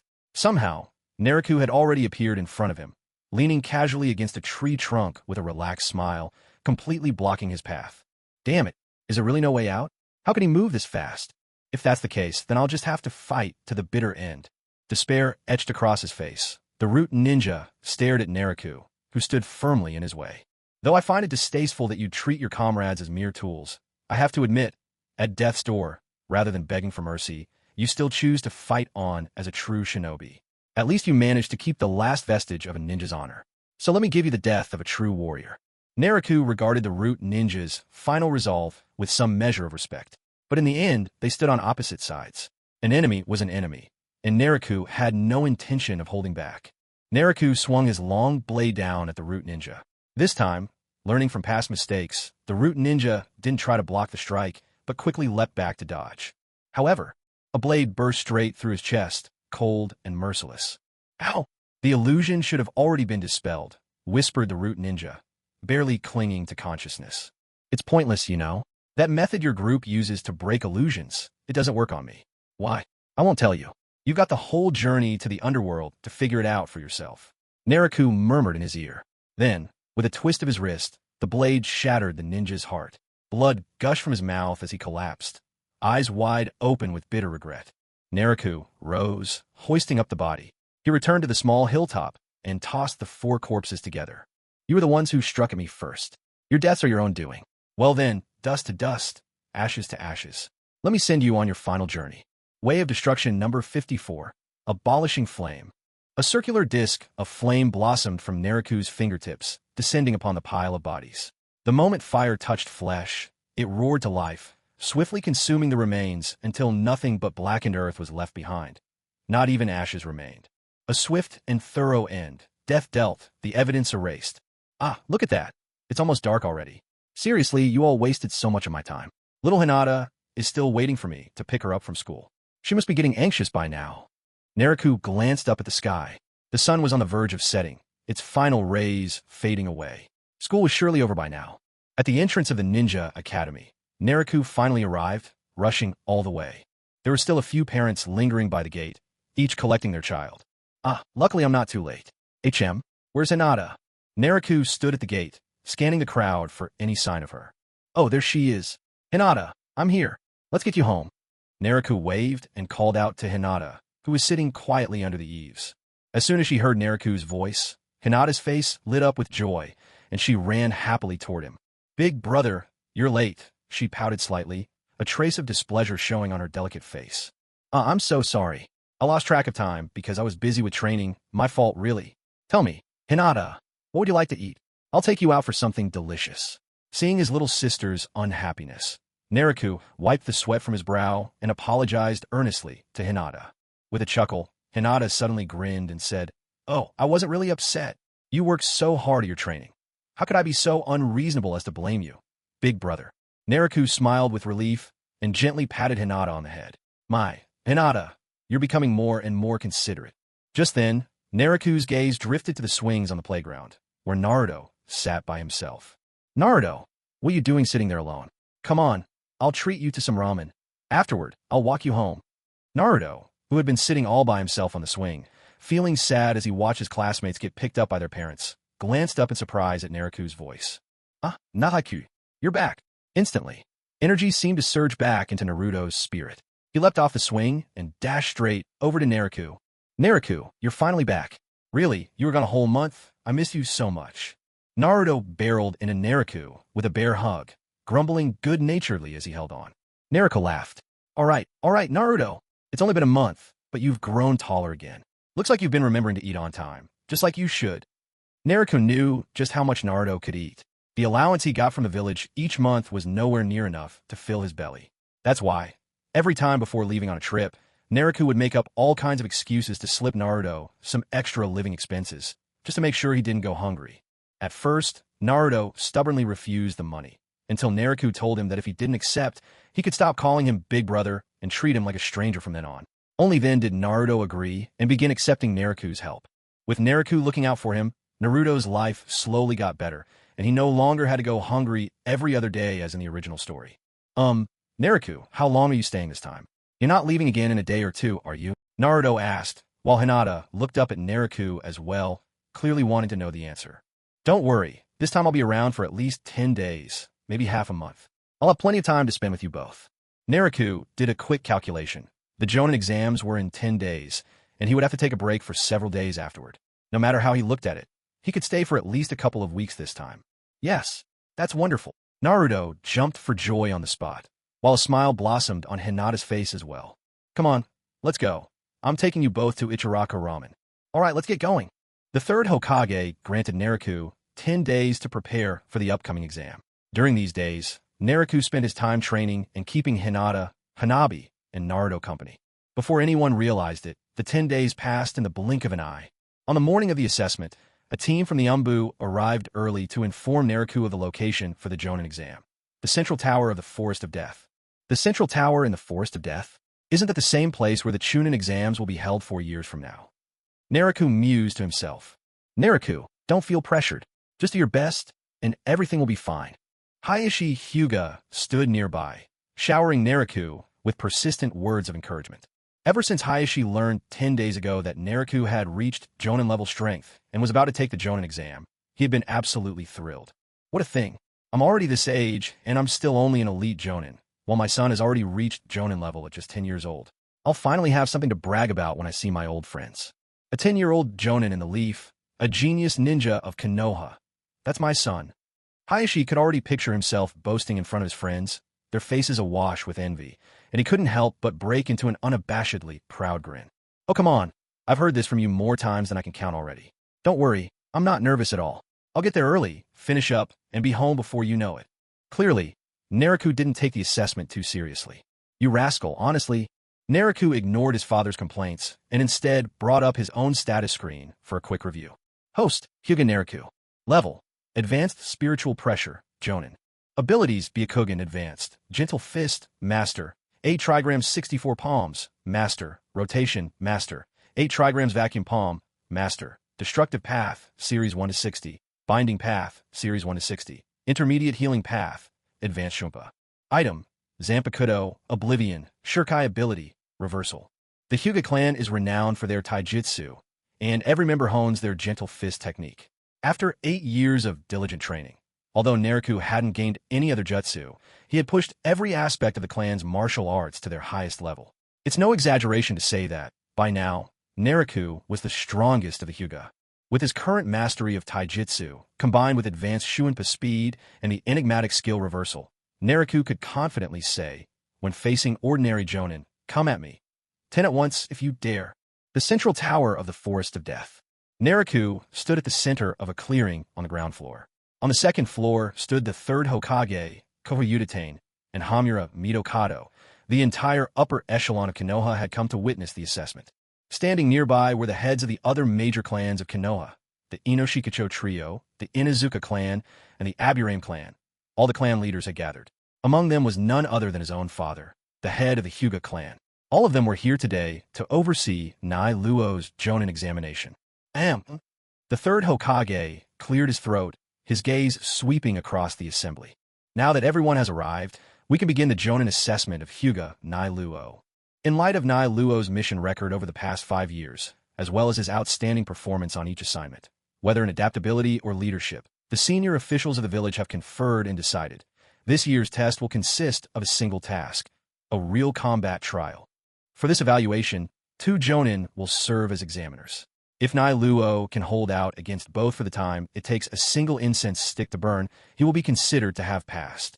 And now, I hereby announce, the examination officially begins. Hearing the third's announcement, Nai Luo's heart skipped a beat.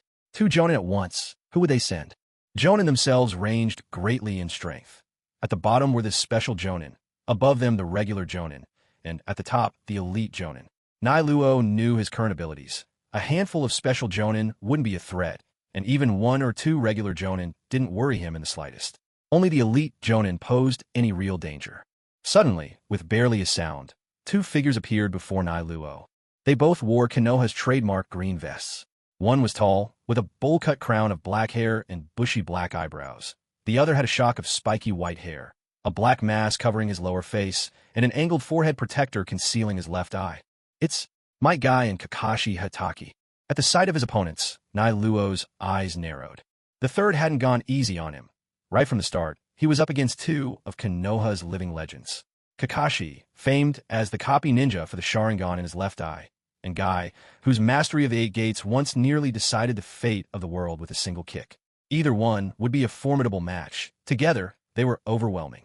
Looking at the 2 standing before him, Nai Luo's earlier intentions to just coast through the exam quickly dissolved. Instead, a surge of excitement rushed through him. For 5 years, Every mission had been accomplished with ease. After an initial period of adapting to the role, never again had Nai Luo faced real danger. Every enemy encounter on a mission was swiftly and decisively dispatched. In truth, Nai Luo had been longing to test himself against worthy opponents. Only by fighting the strong could he continually push his own limits. And as far as non-Kage ninja went, the two standing in front of him were among the very strongest in the world.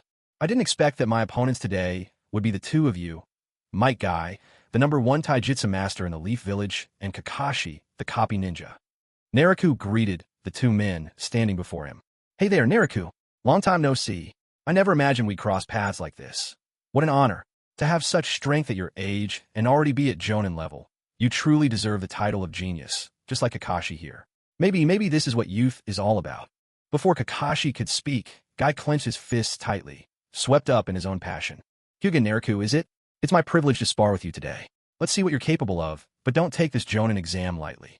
We'll come at you with everything we've got. Kakashi gave Naruto a reminder, his eyes serious. With that, the three of them took their fighting stances. In this moment, surrounded on both sides, Naruto silently called out to the system in his mind. Hey, system, I want to check in. To encounter such strong opponents on a day like today, what a joy. I have to celebrate. Asterisk, ding. Host chooses to check in. Check-in initiated, asterisk. Asterisk check-in successful. Congratulations, host. You have obtained the initial release ability of Zampakudo. Zangetsu, asterisk. What? Zangetsu? Isn't that the Zampakudo power of Ichigo Kurosaki, the protagonist from Bleach? I actually got this one. Looks like my luck is through the roof today.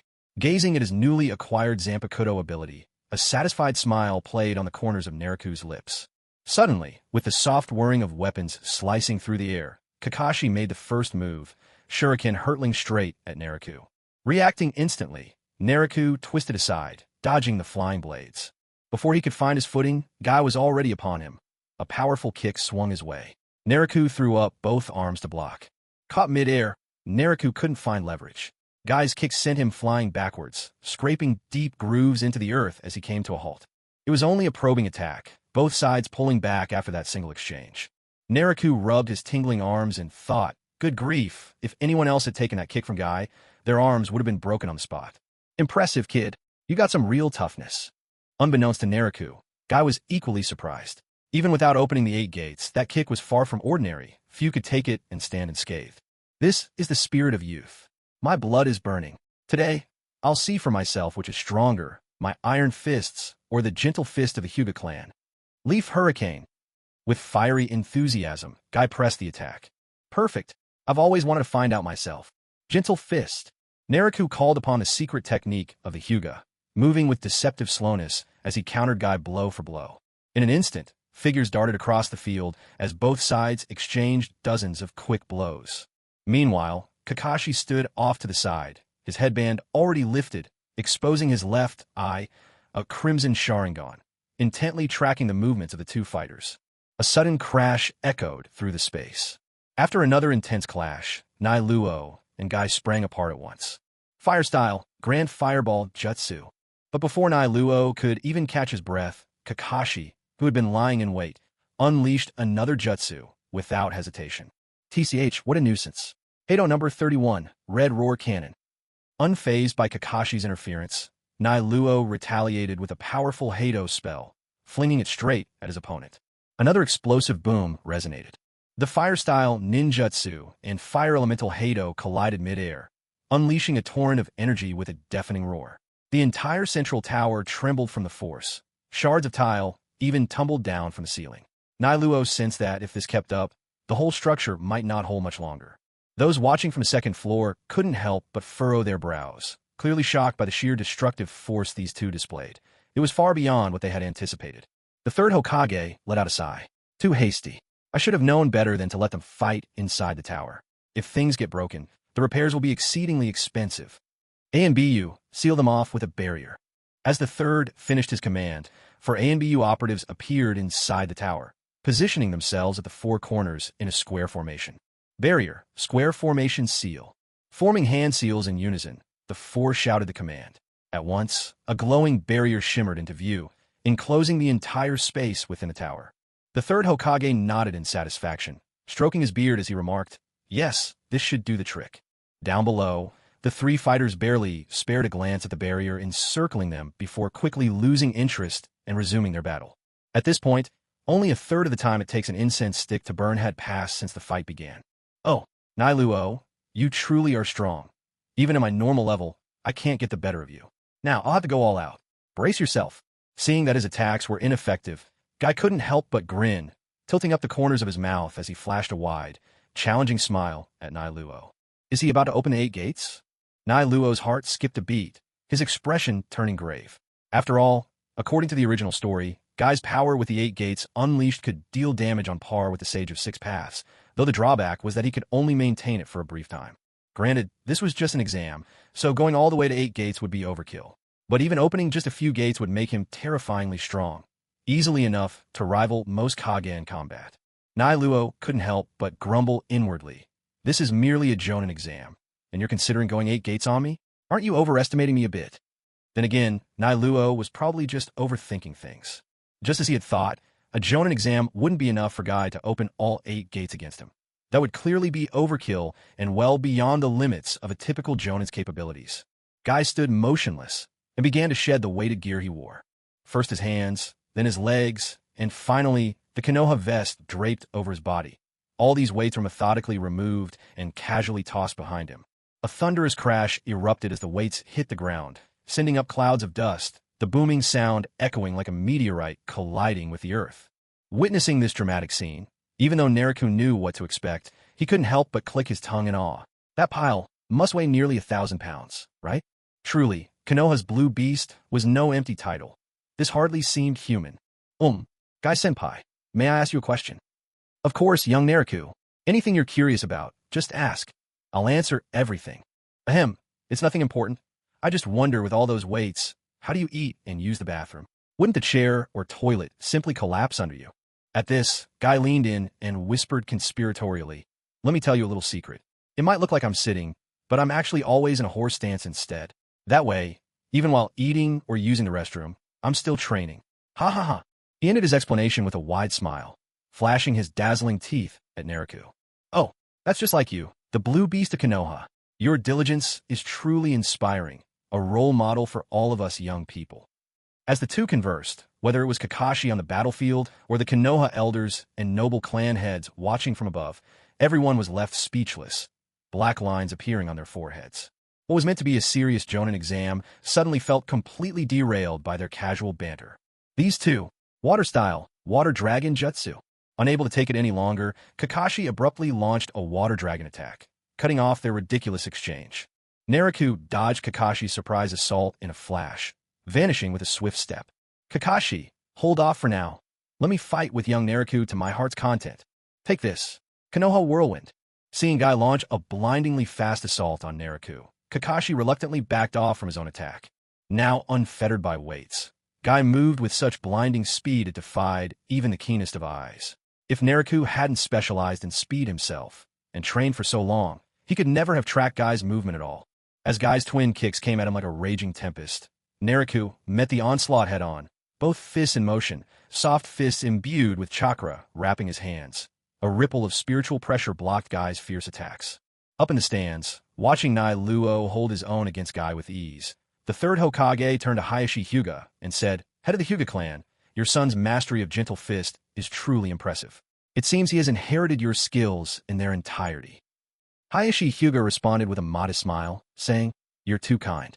To be honest, it's been quite some time since I had anything new to teach him. Most of his progress is the result of his own hard work and exploration. I'd say his accomplishments in gentle fist have already far surpassed my own. Though his weathered face bore a humble smile, the other clan heads from the Hidden Leaf couldn't help but feel that beneath that show of modesty was a touch of smugness. Damn it, he really managed to show us all up this time. This won't do it all. The moment I get home, I'm putting our kids through some serious training. There's no way I'll let them fall behind. My reputation's on the line. Meanwhile, back at the Ninja Academy, every young genin in training suddenly shivered in unison, an ominous feeling washing over them, as if something terrible was about to happen. On the dueling field, Nailuo and Guy traded blows, their movements swift and dynamic. While Kakashi stood aside, his Sharingan I activated, quietly observing the match. But the third Hokage started to feel annoyed. Kakashi, Are you oblivious to how quickly your chakra runs out? You've activated your Sharingan just to stand around and watch? Hurry up and get in the fight already, or you'll need someone to carry you out again. At this rate, anyone passing by might think you're completely frail. With a sigh, the third called down, Kakashi, enough spectating. Jump in now. There's not much time left. This kid is always hiding his true abilities from me. The two of you go at him together. Let's see just how strong he really is. As soon as he heard the instruction, Kakashi flashed forward to stand beside Guy and address the two opponents. Sorry to cut in on your duel, but as Lord Third says, this is the Jonin selection trial. Nailuo, let's find out if you've truly got what it takes to earn the title of Jonin. As for your contest of Steel Fist and Gentle Fist, best save that for another day. Stay sharp, Nailuo. We're both coming at you with everything we've got. Looking at the two now prepared to go all out, Nailuo scoffed and shot them a defiant glance. Casting his eyes to the incense stick on the side, just a third of it left, he thought to himself, that sly old third Hokage, always scheming to sound out the depths of my power. Since you're so eager, I'll give you a real show today. Ever since Nailuo gained advanced spiritual pressure and reached Jonin-level prowess, he hadn't really had a good fight worthy of his full strength. The root ninjas he faced before were hardly worth his effort. He barely needed to exert himself at all. But facing Guy and Kakashi, undoubtedly among the very best of the Jonin, was another story. Only by clashing with them could Nailuo truly test the limits of his own power. Naruto reached back with his left hand to grip the sheath of his Zampakudo, while his right hand wrapped firmly around the hilt. Slowly, he drew the blade from behind his back. At last, the long sword gleamed free, emanating an aura keen and chilling. Holding true to the principle of always leave yourself a hidden card, Naruto had gotten into the habit of carrying his weapon openly whenever he went out, so that he wouldn't accidentally reveal his ability to summon weapons out of thin air. This way, he could still catch his opponents off guard in a crucial moment. With a long sword in his grasp, Naruto's presence transformed instantly. If just moments ago, Naruto's steady poise was reminiscent of the calm discipline of his martial arts, now he was like an unsheathed blade, sharp, dangerous, utterly at odds with his earlier restraint. Anyone with a fragile psyche would likely crumble under the glare of his newfound intensity. Well then, esteemed seniors, Naruto addressed the two before him. I intend to fight with everything I have. Please, don't hold anything back. I'd truly like to see where my strength stands now. With that, Naruto charged toward them, Zampakudo in hand. Kakashi met Naruto's assault by spinning a kunai from his sleeve, while Guy, whose movements were a blur, pulled a nunchaku from seemingly nowhere. Kakashi parried the slash from Naruto's long sword, giving Guy the opening to dart to Naruto's flank. The nunchaku arced fiercely at Naruto in Guy's grip. Bakudo number 8, repulse. Faced with Guy's attack, Naruto didn't retreat. He knew that with the years of effortless coordination between Kakashi and Guy, any step back would only see him swarmed and overwhelmed by their relentless onslaught. Instead, he conjured a shield with Bakudo number 8 on his left hand, bracing himself against Guy's blow, while his right hand kept up the sword fight with Kakashi. A sudden crash and shudder. Naruto felt something was wrong. Glancing back, he saw the shield on his left arm beginning to crumble after only a single strike. TSH, how frustrating. Bakudo number 8 is just too weak. And, without chanting, it can only take one hit from someone as strong as Guy. Bakudo number 9, binding wheel. No time to waste on regret. Guy was already attacking again. In the nick of time, Naruto managed to cast Bakudo number 9. From his fingertips, a golden rope wove itself out, coiling tightly around the unsuspecting Guy. What sort of jutsu is this? Guy's surprise was only momentary. In the next instant, he summoned all his strength, expanding his arms outward. Veins stood out on his forehead as he strained, prying the rope apart. With a sharp snap, the rope, manifested through Bakudo, shattered, breaking into segments. Even before the fragments hit the ground, they dissolved into spirit particles and vanished. Watching this, Naruto could only click his tongue in resignation. Clearly, for this guy, low-level binding spells were all but useless. With a swift reversal, Naruto struck aside Kakashi and, with an instant step, opened up some distance between himself and his two opponents. Since close combat offers me no advantage, I'll fight you from a distance. I'll wear you down with range skills. Kakashi, you're notorious for running out of chakra. How many more jutsus can you use? Once you're out of chakra, I'll kite Guy, a mage keeping a safe distance against a warrior without any healing. I'll just exhaust him, little by little. Ido number 32, Sakura Flash. Once more, a chantless Ido surged forth from Naruto's hand. A wave, tinted with the color of cherry blossoms, swept toward Kakashi and Guy. Guy, watch out, get behind me. Kakashi called out as his hands rapidly formed seals. Earth-style earth wall. A barrier of earth rose up, sheltering both Kakashi and Guy behind its thick mass. The Sakura flash struck the wall, showering it with shattered debris. Seeing the two hiding behind the earth wall, Nariku's heart leapt with secret joy. What an opportunity! Heido number 54, Wasted Flame. There was no time for incantations. Another instant spell, sacrificing some of its power for speed. But dire times called for desperate measures. Number 54, Nariku's highest-level Heido technique at the moment. Its effect was to conjure flames that could burn a target to nothingness, not unlike Itachi's Amaterasu. If there's a chance one day, Nariku mused himself, I'd love to find out which is stronger, my Wasted Flame or Amaterasu. A massive disc of flame formed in his palm. With a flick of the wrist, Nariku hurled it at Kakashi and Guy.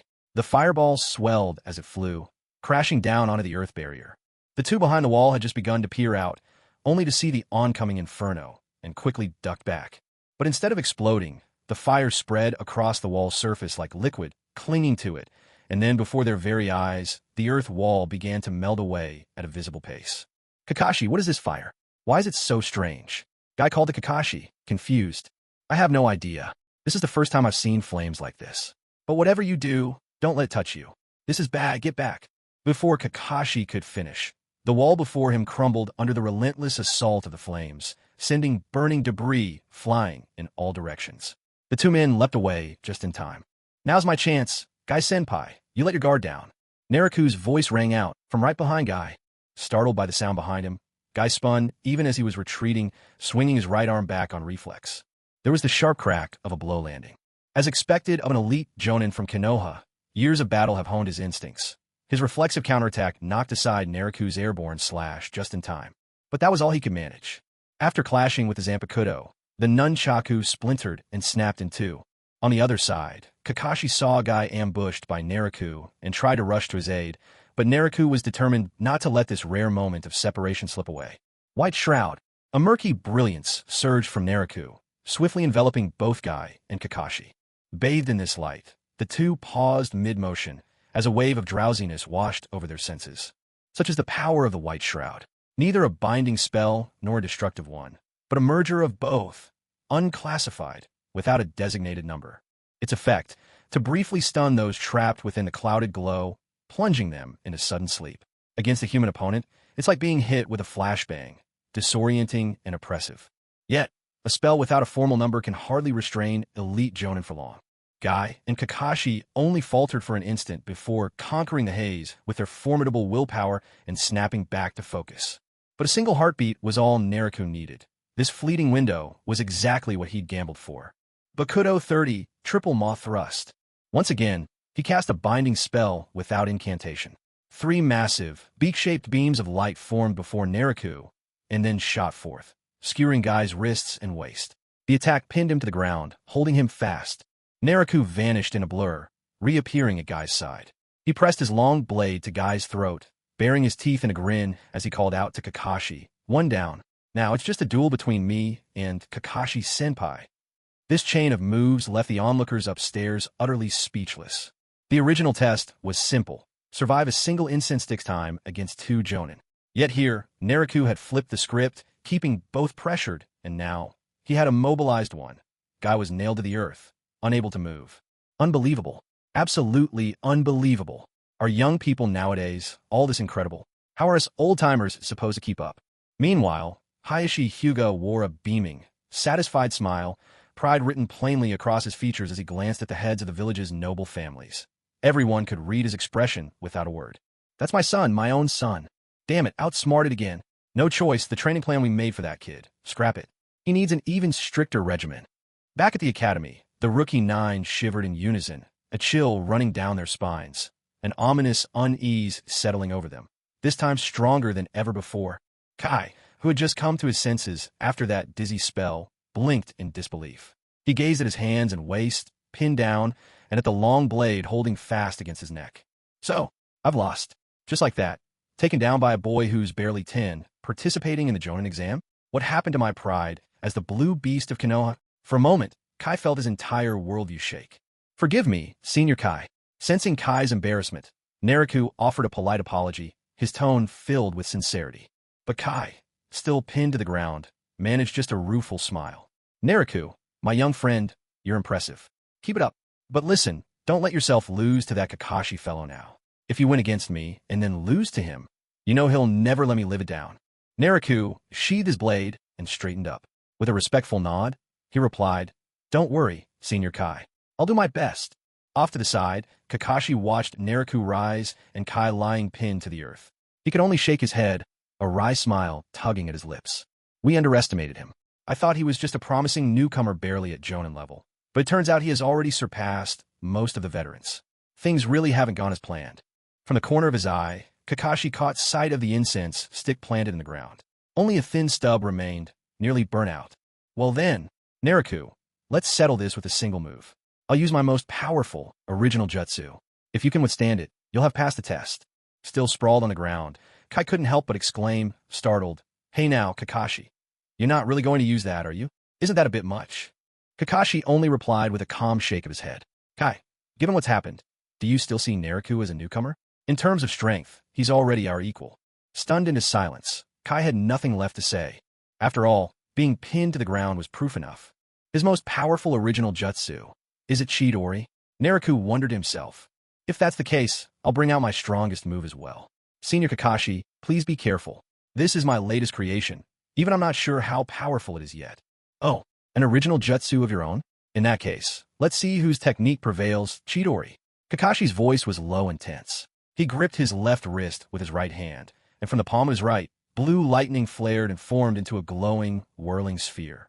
Arcs of wild lightning burst outward, filling the air with a piercing noise, sharp and relentless, as if 1,000 birds had taken flight at once.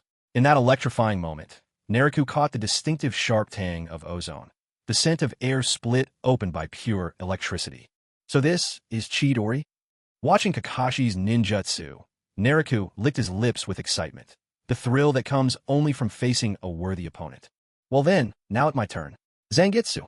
The Zampakudo in Naruto's hand shifted form, transforming into a massive blade with no handle, its hilt wrapped tightly in white cloth strips.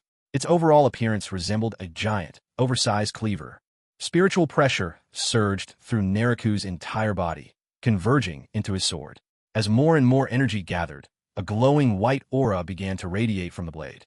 Take this, Crescent Moon Getsuga. The gigantic cleaver, his Zanpakudo, swung down in Naruto's hand, slicing vertically toward Kakashi, who was charging forward with Chidori. From the blade, a sweeping crescent of white energy, dozens of meters long, shot forth.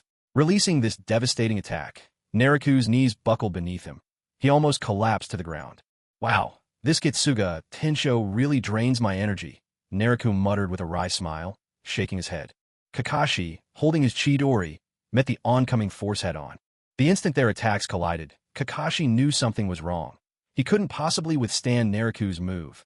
His Chidori was a tremendously powerful offensive jutsu in its own right, but the energy infused in Naruto's attack was sharper and fiercer, carrying the sensation that it could slice through anything. If Kakashi hadn't been continually feeding chakra into his Chidori, sustaining and strengthening it, it would have been split apart in an instant. This isn't going to hold. After 3 seconds of desperate resistance, Kakashi realized he had no hope of blocking the strike. The immense energy and unstoppable force behind the Crescent Moon Getsuga made him understand there was no chance of victory. If he held out any longer, he'd be carved in two when his chakra finally gave out. Retreat, gotta get out of the way. Resolved, Kakashi withdrew his hands and instantly formed hand seals. Deprived of Kakashi's chakra, the Chidori was cleaved apart by the Crescent Moon Getsuga and dissipated in a flash of lightning. The crescent wave surged forward, passing cleanly through Kakashi's body and splitting him in half. A sharp crack resounded, but instead of blood, the bisected Kakashi suddenly turned into a log, split neatly in two. It was the substitution technique at the last possible moment. The real Kakashi reappeared off to the side, gasping heavily for breath. His chakra reserves were clearly depleted. That was way too close. If I'd been a split second slower, I'd be dead for real this time. Naruto, you really don't hold back with that move. Having survived by the skin of his teeth, Kakashi looked at Naruto, still shaken by what had just happened. Yet Naruto paid him no heed, his eyes fixed in the direction where his Crescent Moon Getsuga had gone, mouth agape in astonishment. Kakashi glanced back in curiosity, only to see the crescent moon slash he had narrowly avoided crash directly into the barrier conjured by the ANBU. The entire barrier, fragile as a soap bubble, popped with the slightest touch, and the 4 ANBU maintaining it all coughed up blood in unison, their bodies thrown back by the impact. Yet the crescent moon slash didn't lose any of its momentum and continued hurtling straight toward the stands, where the Hokage and other dignitaries sat. Holy crap, run! No one knew who shouted it first, but panic erupted on the viewing platform. Everyone bolted to the sides in blind terror, each person running faster than the next. Even the 2 elder statesmen, Kohoryu and Danzo Shimura, though age had turned their hair white and faces wrinkled, moved with surprising agility, showing not the slightest hint of frailty. In this chaotic moment, the power and vigor of the village's top brass and leading clan heads were on full display. Well, at least when it came to the fine art of running away. A thunderous explosion shook the tower as the crescent moon slash burst through, carving a gaping chasm in the structure.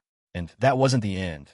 The technique sailed out past the central tower, ripping through the air for several hundred more meters before finally dispersing.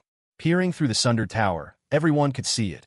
A massive trench, 10 meters wide and stretching for hundreds of meters, newly gouged into the earth itself. A thick silence followed, broken only by the collective swallowing of mouths gone dry, as fear and awe held the crowd spellbound. But the one most shaken was undoubtedly Kakashi. He stood rooted to the spot, heart pounding so hard he felt it might leap from his chest, his mind a swirl of panic. What on earth was I just fighting against? At that moment, Guy, having freed himself from the entangling spell, bounded over to Kakashi's side, eyes burning with admiration. Kakashi, you actually went head-to-head with that move. I never knew you were this brave. Kakashi was utterly disoriented now. Brave, my foot, he thought in despair. If I'd known that thing was so freakishly powerful, I must have had my brains kicked out by Guy to even think of standing my ground. Meanwhile, the village elders and clan heads had already gathered around, all of them gazing intently at the rift carved by the crescent moon slash as they discussed in hushed, urgent tones. Akimichi Choza, the head of the Akimichi clan, spoke up first, awe in his voice. That's unbelievable. With power like this, the technique has to be ranked at S-class, wouldn't you say? Oh, there's no doubt, replied Nara Shikaku, head of the Nara clan, with certainty. This crescent moon attack was mostly absorbed by the air itself. If it had been aimed straight at the ground, the destruction would have been even greater. There's no question, it's S-class at the very least. Clearing his throat, another leader chimed in, Shikaku's right. For sheer destructive power, this move could probably go toe-to-toe with the tail beast bomb. Not just S-class, super S-class wouldn't be an exaggeration. But, he added with measured calm, after Hyuga unleashed that technique just now, I noticed at least 2 weaknesses. First, the chakra cost is staggering. Once he used this move, Hyuga was almost completely drained of the ability to keep fighting. Second, its maneuverability is terrible. If I'm not mistaken, once this move is unleashed, it can only rush forward in a straight line without any ability to change direction. In that case, as long as the opponent simply dodges, rather than foolishly waiting for it to come straight at them and clashing head-on, this move becomes completely useless. Am I wrong, young man of the Hyuga clan? Listening to the third Hokage's analysis, Naruto couldn't help but feel astounded in his heart. There is no doubt why this man was called the Ninjutsu Professor. It was no empty title, for with a single glance he had seen straight through the limitations of this technique. The Crescent Moon Getsuga was Ichigo Kurosaki's signature move, made possible by his overwhelming spiritual energy. For him, an attack of this magnitude could be tossed out as simply as a basic strike, but not so for Naruto. With Naruto's own level of spiritual power, especially after a taxing battle, and since this was his first time attempting such a move, he hadn't properly accounted for the energy required. The result? He was drained dry at once. On a battlefield, that sort of blunder could spell disaster. Third, Lord Third, your assessment is spot on. These 2 points really are major weaknesses of this move. Actually, it's a new ninjutsu I've been developing over the past couple of days. This was my first time using it in combat, and there are definitely things that need tweaking going forward. With brazen shamelessness, Naruto claimed the technique as his own creation. What Tite Kubo, the original author, got a problem with that? Well, come transmigrate here yourself if you're all that. Let's see how strong you really are. Well, to be able to develop such a ninjutsu at your age, today's youth are truly remarkable. If you can iron out those 2 flaws, this move might earn a place among the Ultra S rank techniques. For now, though, considering those weaknesses, it'll have to sit at S rank. The third looked at Naruto, his face beaming with a delighted, almost goofy grin. Deep lines etched across his wizened face, bunching up like the petals of a chrysanthemum, a sight that quite frankly made Naruto a little uncomfortable. Kakashi guy, you've both worked hard enough for today. Go home and get some rest. If any missions come up, let someone else handle them for now. You two can take a break for a few days, the third said as he turned toward Kakashi and Guy. Thank you for your kindness, Lord Third. We'll take our leave then. The two bowed respectfully to the third Hokage and prepared to leave. Suddenly, Guy turned back to Naruto. Naruto, you've won today's match fair and square. But I hope, when there's time, we can have another bout. No ninjutsu, just a contest between Steel Fist and Gentle Fist. Seeing the earnestness in Guy's eyes, Naruto nodded. All right, let's set up a match in a few days when we're both free. Hearing Naruto agree to his challenge, Guy broke into a brilliant smile, flashing his sparkling teeth and giving a big thumbs up in his trademark gesture. With that, he helped support a thoroughly drained Kakashi, whose chakra reserves had nearly bottomed out, and the two left together. With that, today's Jonin exam is officially concluded. After assessing Hyuga Nero's actual combat ability and reviewing his overall performance on various missions, I have discussed with the elders of Konoha and decided, from today onward, Hyuga Nero will be recognized as one of the Hidden Leaf Village's elite Jonin. The sun hung high in the sky, and early autumn had taken its place. The sunlight was no longer as harsh and scalding as in midsummer. Filtered through layers of leafy branches, only a few scattered beams managed to slip through the gaps and touch the forest floor. A cool breeze wandered by every so often, rustling the leaves into a gentle, whispering chorus. Nero, dressed in a loose robe, lounged comfortably beneath the shade, enjoying the refreshing air. Little Hanabi, just 3 years old, lay nestled in his arms, busily twirling locks of his hair between her fingers. Not far from them stood a massive grill, skewering an enormous wild boar slathered generously in sauce. Its skin was already roasted to a glistening golden brown, and from time to time, rivulets of oil would trickle down, sizzling as they hit the fire beneath, each burst sending up a brief flare of flames and adding more heat to the blaze. Working the spit with determined effort was a boy with bright blonde hair, breathing heavily as he turned the wild boar, making sure it didn't stay too long on one side and get burnt. This was Naruto. At that moment, he stared at the roasting boar with unabashed hunger, struggling to resist the wild aroma that filled the air. He wasn't alone. 2 other boys were right beside him, both equally mesmerized by the golden, roasting meat. One of them was stocky, drooling steadily onto the ground in anticipation. The other had streaks of paint on his cheeks, and a little dog perched atop his head, its nose twitching with delight as it breathed in the scent, pure bliss written all over his face. These two were Choji Akimichi and Kiba Inuzuka, Naruto's classmates, and both counted among the Konoha 12. They weren't the only ones present. Shikamaru Nara, no less lazy than Nero himself, lay stretched out in the shade. Meanwhile, Shino Aburame sat cross-legged alone, quietly playing with the insects in his hands. The girls, Hinata, Ino, and Sakura, had wandered a short distance away to gather wildflowers. In the original story, these soon-to-be pillars of Konoha were still distant with each other at this point, some even keeping their distance from Naruto. Yet, due to Nero's influence, they had come together earlier than they might have otherwise. Because Nero often picked up Hinata at school and developed a friendly rapport with Naruto, over time he had naturally gotten to know the other students as well. Of the Konoha 12, Niji, Tintin, and Rock Lee were all a year older and not present. Sasuke was still in the hospital, so everyone else had gathered here. 3 days had passed since Nero became a Jonin. Word of his single-handed battle against veteran Jonin Kakashi Hatake and Might Guy, defeating them both and making history as Konoha's youngest elite Jonin, had already traveled through the village on the very day it happened. These past few days, as Nailua walked through the village, he couldn't help but notice the way others looked at him. It reminded him of his previous life, like when the only person from the village who got into a top university came back home, everyone gazing at them with a mix of curiosity and awe. The members of the Hyuga clan, meanwhile, had been going out with their heads held high and chests puffed out, exuding an almost excessive pride. No one embodied this more than Nailuo's own father, Hyuga Hayashi. Whether he was meeting with other clan leaders or just eating and drinking with friends, he spoke with a newfound certainty, his voice growing 2 notches louder than usual. This almost smug attitude was enough to make the other clan heads grit their teeth in frustration, but there was little they could do. After all, Hyuga Hayashi did have one hell of a reason. His 10-year-old son had already become an elite Jonin. Forced to swallow their jealousy, the only outlet the other heads found was to go home and put their own children through some truly grueling training.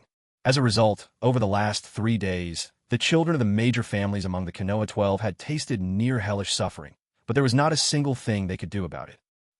Nailuo, when are we finally going to eat? I really can't take it anymore. Nailuo, I think it's already done. I can smell how good it is. Can we eat yet? Naruto and Choji, hopeless foodies both, have been circling the roasting wild boar for ages, mouths watering nonstop. By now, they simply couldn't hold back anymore and started pestering Nailuo. That was a good nap. Nailuo stretched and replied to the two of them, his tone slow and relaxed. How many times have you guys asked already? With barbecue, patience is key. You can't rush these things. Never mind that the outside looks perfectly golden. The inside still needs more time to cook through. If you eat it now, you'll miss out on the real flavor. Barbecue is a bit like training, Nailuo continued, setting Hanabi down off to the side and getting to his feet. You have to learn to endure the dullness and monotony of the process. Nothing worthwhile happens overnight. Just as a grand tower starts from the ground, you have to take things one step at a time. Remember that. He went on, half lecturing and half encouraging, as the others listened on. Oh, I get it, Nailuo. So the reason you're so powerful is because you can stand the lonely, endless grind of training, right? I want to be just like you, Naruto replied, dead serious, as he kept turning the spit. Me too, chimed in Kiba and Choji, nodding enthusiastically. My old man's been nagging non-stop these days, telling me I should learn more from you whenever I have free time. Finally, I get what he means. What you're saying really makes sense, Nailuo. Shikamaru, who had been dozing off on the ground nearby, opened his eyes and looked over at the trio as if he were staring at idiots. I mean, I'll admit what Nailuo said does make some sense, he drawled, but isn't he obviously just tricking you guys into doing all the work? Why are you guys acting like you just received some life-changing wisdom? Seriously, try using your brains for once, would you? Shikamaru had long since run out of energy to complain about these three fools. Big brother, look, aren't these flowers beautiful? At that moment, Hinata, Ino, and Sakura had already returned from picking flowers. Each girl held a bouquet in her hands, running up to Naruto to present their treasures. Hey, Naruto, look, I made this bouquet especially for you. Do you like it? Ino offered her carefully crafted bouquet to Naruto, eyes shining with expectation. Me too, look, Naruto. Isn't mine pretty as well? Sakura quickly chimed in, not to be outdone. Step aside, forehead. I spoke first. Why are you butting in? Ino pig, with a bouquet that ugly. How can you be so shameless as to show it to Naruto? Ugly, you say? Don't forget, my family owns a flower shop. I've been learning flower arrangement since I was little. Mine's 100 times prettier than yours. The two glared at each other, then turned away with a flourish. And so, Ino and Sakura launched into one of their regular arguments right in front of Naruto, each determined not to back down, insisting Naruto should judge whose bouquet was better. Well, Naruto began, I honestly think all the flowers you picked are lovely. But if I really had to say, which is the most beautiful, I suppose. Naruto paused deliberately. Not only Ino and Sakura, but even Hinata leaned in, ears perked, waiting for his verdict. Ahem. If I have to say, Naruto continued, clearing his throat and putting on a look of sincerity, I'd say these flowers can't compare to your own beauty. Haven't you noticed? Your radiance outshines any bouquet. Oh, really? Is that true? Both Ino and Sakura went crimson, bashfully covering their faces at Naruto's words. Naruto wiped away the cold sweat from his forehead, thinking wryly, phew, that actually worked. Thank goodness this is the world of Naruto. If it were girls from my previous life, nobody would fall for such a cheesy old-fashioned pickup line.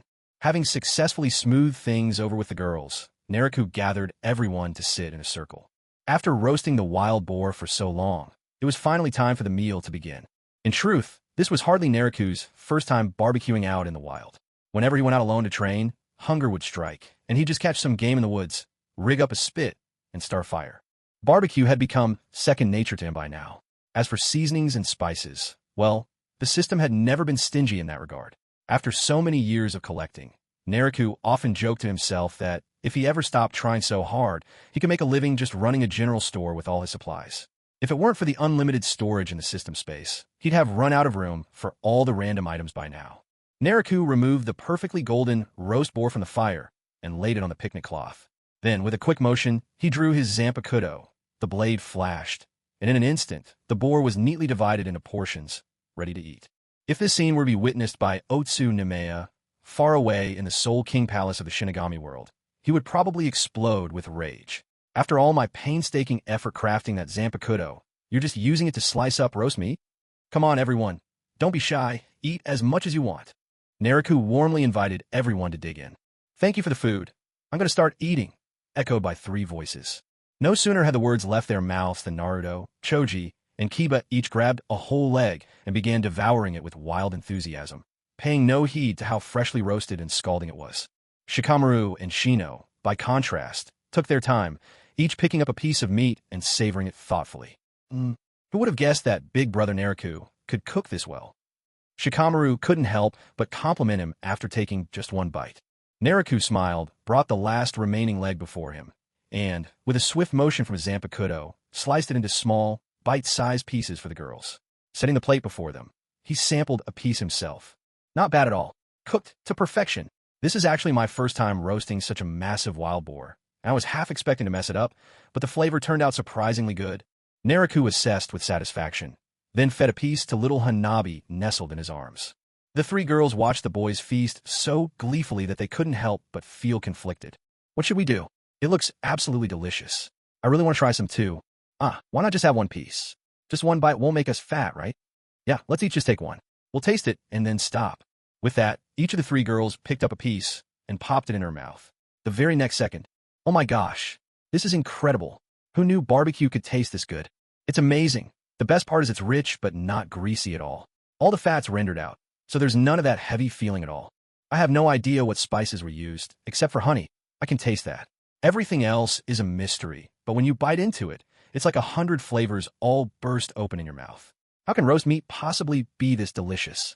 Big brother Naruto is amazing, handsome, powerful, so gentle with everyone, and now a fantastic cook too. I think I've completely fallen for him. Get over yourself, Ino Pig. Take a look in the mirror. Do you really think Naruto would like you? One bite was all it took. With mouths full of barbecue, Ino and Sakura found themselves utterly conquered by the taste. Sigh, was my brother always this good a cook? This is so tasty. I want to eat his barbecue every single day. After just one bite, little Hanabi gazed up at her brother in pure admiration, her eyes sparkling like stars. Hinata, on the other hand, wasn't surprised at all. Clearly, after so many years, she was already used to this. In fact, 2 years ago, Hinata and Naruto had started sneaking off to where Naruto trained, seeking him out. Over time, it naturally became routine for them to share the barbecue he prepared. So, both of them discovered early on that Naruto was an exceptional cook. After a raucous feast, the whole group sprawled out on the ground, utterly content, hands constantly rubbing their full bellies as they digested their glorious meal. I really can't eat another bite, someone sighed. I'm so full. If only we could have Naruto's barbecue every day, another chimed in wistfully. Meanwhile, the girls found themselves caught in that bittersweet struggle between delight and remorse. Oh, honestly, how much weight am I going to gain after this meal? What am I going to do if I turn into a chubby girl? No one will want me then. Big brother Naruto, if I put on weight, it's definitely your fault, and you have to take responsibility for it. Naruto rolled his eyes. You sure didn't think that way when you were eating. Back then, you were wishing you had another mouth just to eat more. Now, all of a sudden, you're blaming me? Women do love to change their tune. All right, everyone's had their fill. Time to head back for the day. Next time, I'll call you all over again for a barbecue. Naruto stood up, brushed off his hands, and announced to the group. Do we have to leave already? I was hoping to spend a little more time with you, big brother Naruto. Ino pouted, putting on her best forlorn expression. Ino Pig, you're up to no good again, Sakura taunted from the side. Didn't you say you liked Sasuke? And now you're clinging to Naruto. That's exactly why you can't compare people, Ino shot back. I used to think Sasuke was so amazing, but after getting to know Naruto, I learned what true excellence is. Compared to him, Sasuke's not even in the running.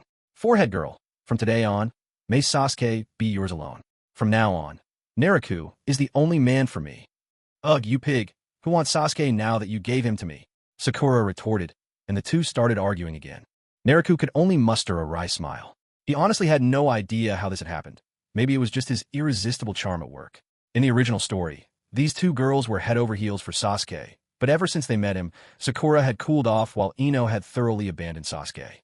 After cleaning up, everyone began making their way back toward the village. As they passed a small hill, Naruto, ever observant, noticed someone standing at the top. The figure was dressed in a dark-colored dress and had long black hair flowing down to her waist. A hairpin sparkled on the side of her forehead that faced Naruto. At that moment, she was holding a paintbrush, absorbed in painting on the canvas before her. Naruto glanced at her with curiosity, and it seemed the girl sensed his gaze. After all, Naruto and his group number 10 and with Naruto and Kiba bickering and making noise along the way, it would be hard not to draw attention. She turned her head slightly, her face now fully facing Naruto, gave them a brief look, and then resumed her sketching, ignoring the commotion. Judging by her appearance, Naruto thought she was about the same age as himself, at most 11 or 12 years old. Watching her absorbed in her art, Naruto found his curiosity piqued. He stepped forward and spoke. "Hello. Sorry to bother you. My name is Hyuga Naruto." The girl glanced at Naruto and at first lowered her head, as if disinclined to reply. But then she raised her head again and said shyly, "Hello, I'm Kurama Yakumo." Kurama Yakumo? The name caught Naruto off guard for a moment. So was her after all. So this was Kurama Yakumo. Naruto's mind raced in sudden understanding.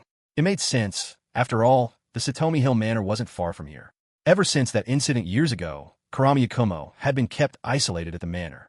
Though isolated might be a strong word, some time had passed since the incident, and as Yakumo's condition stabilized, she was sometimes allowed to roam within the estate and nearby areas. Encountering her here, then, wasn't so surprising after all. Are you drawing here?" Naruto smiled kindly at Yakumo. "May I take a look at your artwork?" "Of course, though it's not very good. Please don't mind," she replied a little nervously. Naruto's gaze fell to her sketch paper. She had sketched the landscape before them. Mountains, rivers, grass and trees, the sunset, captured on paper with remarkable liveliness. At this moment, Kurama Yakumo was not yet the girl who, a few years later, would be consumed by resentment and the darkness of Ido. Now, she was only in a transitional phase. Yes, there was bitterness in her heart, but there was more of a child's loneliness and confusion. This was why her art lacked the overwhelming darkness and malice that would appear in later years. This is very well done," Naruto praised. "It's rare to see such beautiful work." It's nothing, really. I was just doodling," blushing with embarrassment at the compliment. Yakumo replied in a voice as quiet as a whisper. However, on the other side, watching the two talking and laughing, Ino and Sakura began to feel a twinge of jealousy. Neither felt at ease, and as the two rivals glanced at each other, they unexpectedly found themselves thinking the same thing. "Naruto, it's getting late. We should probably be heading home soon, don't you think?"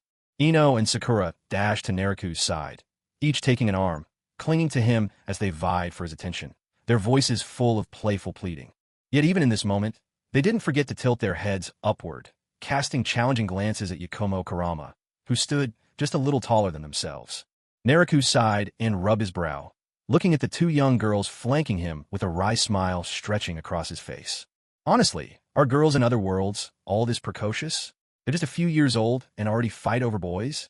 And now, when faced with a stronger rival, they've already figured out how to set aside their own differences and team up against the real competition. He glanced at the sky. It was indeed getting close to evening now, so he turned politely to Yakumo Kurama.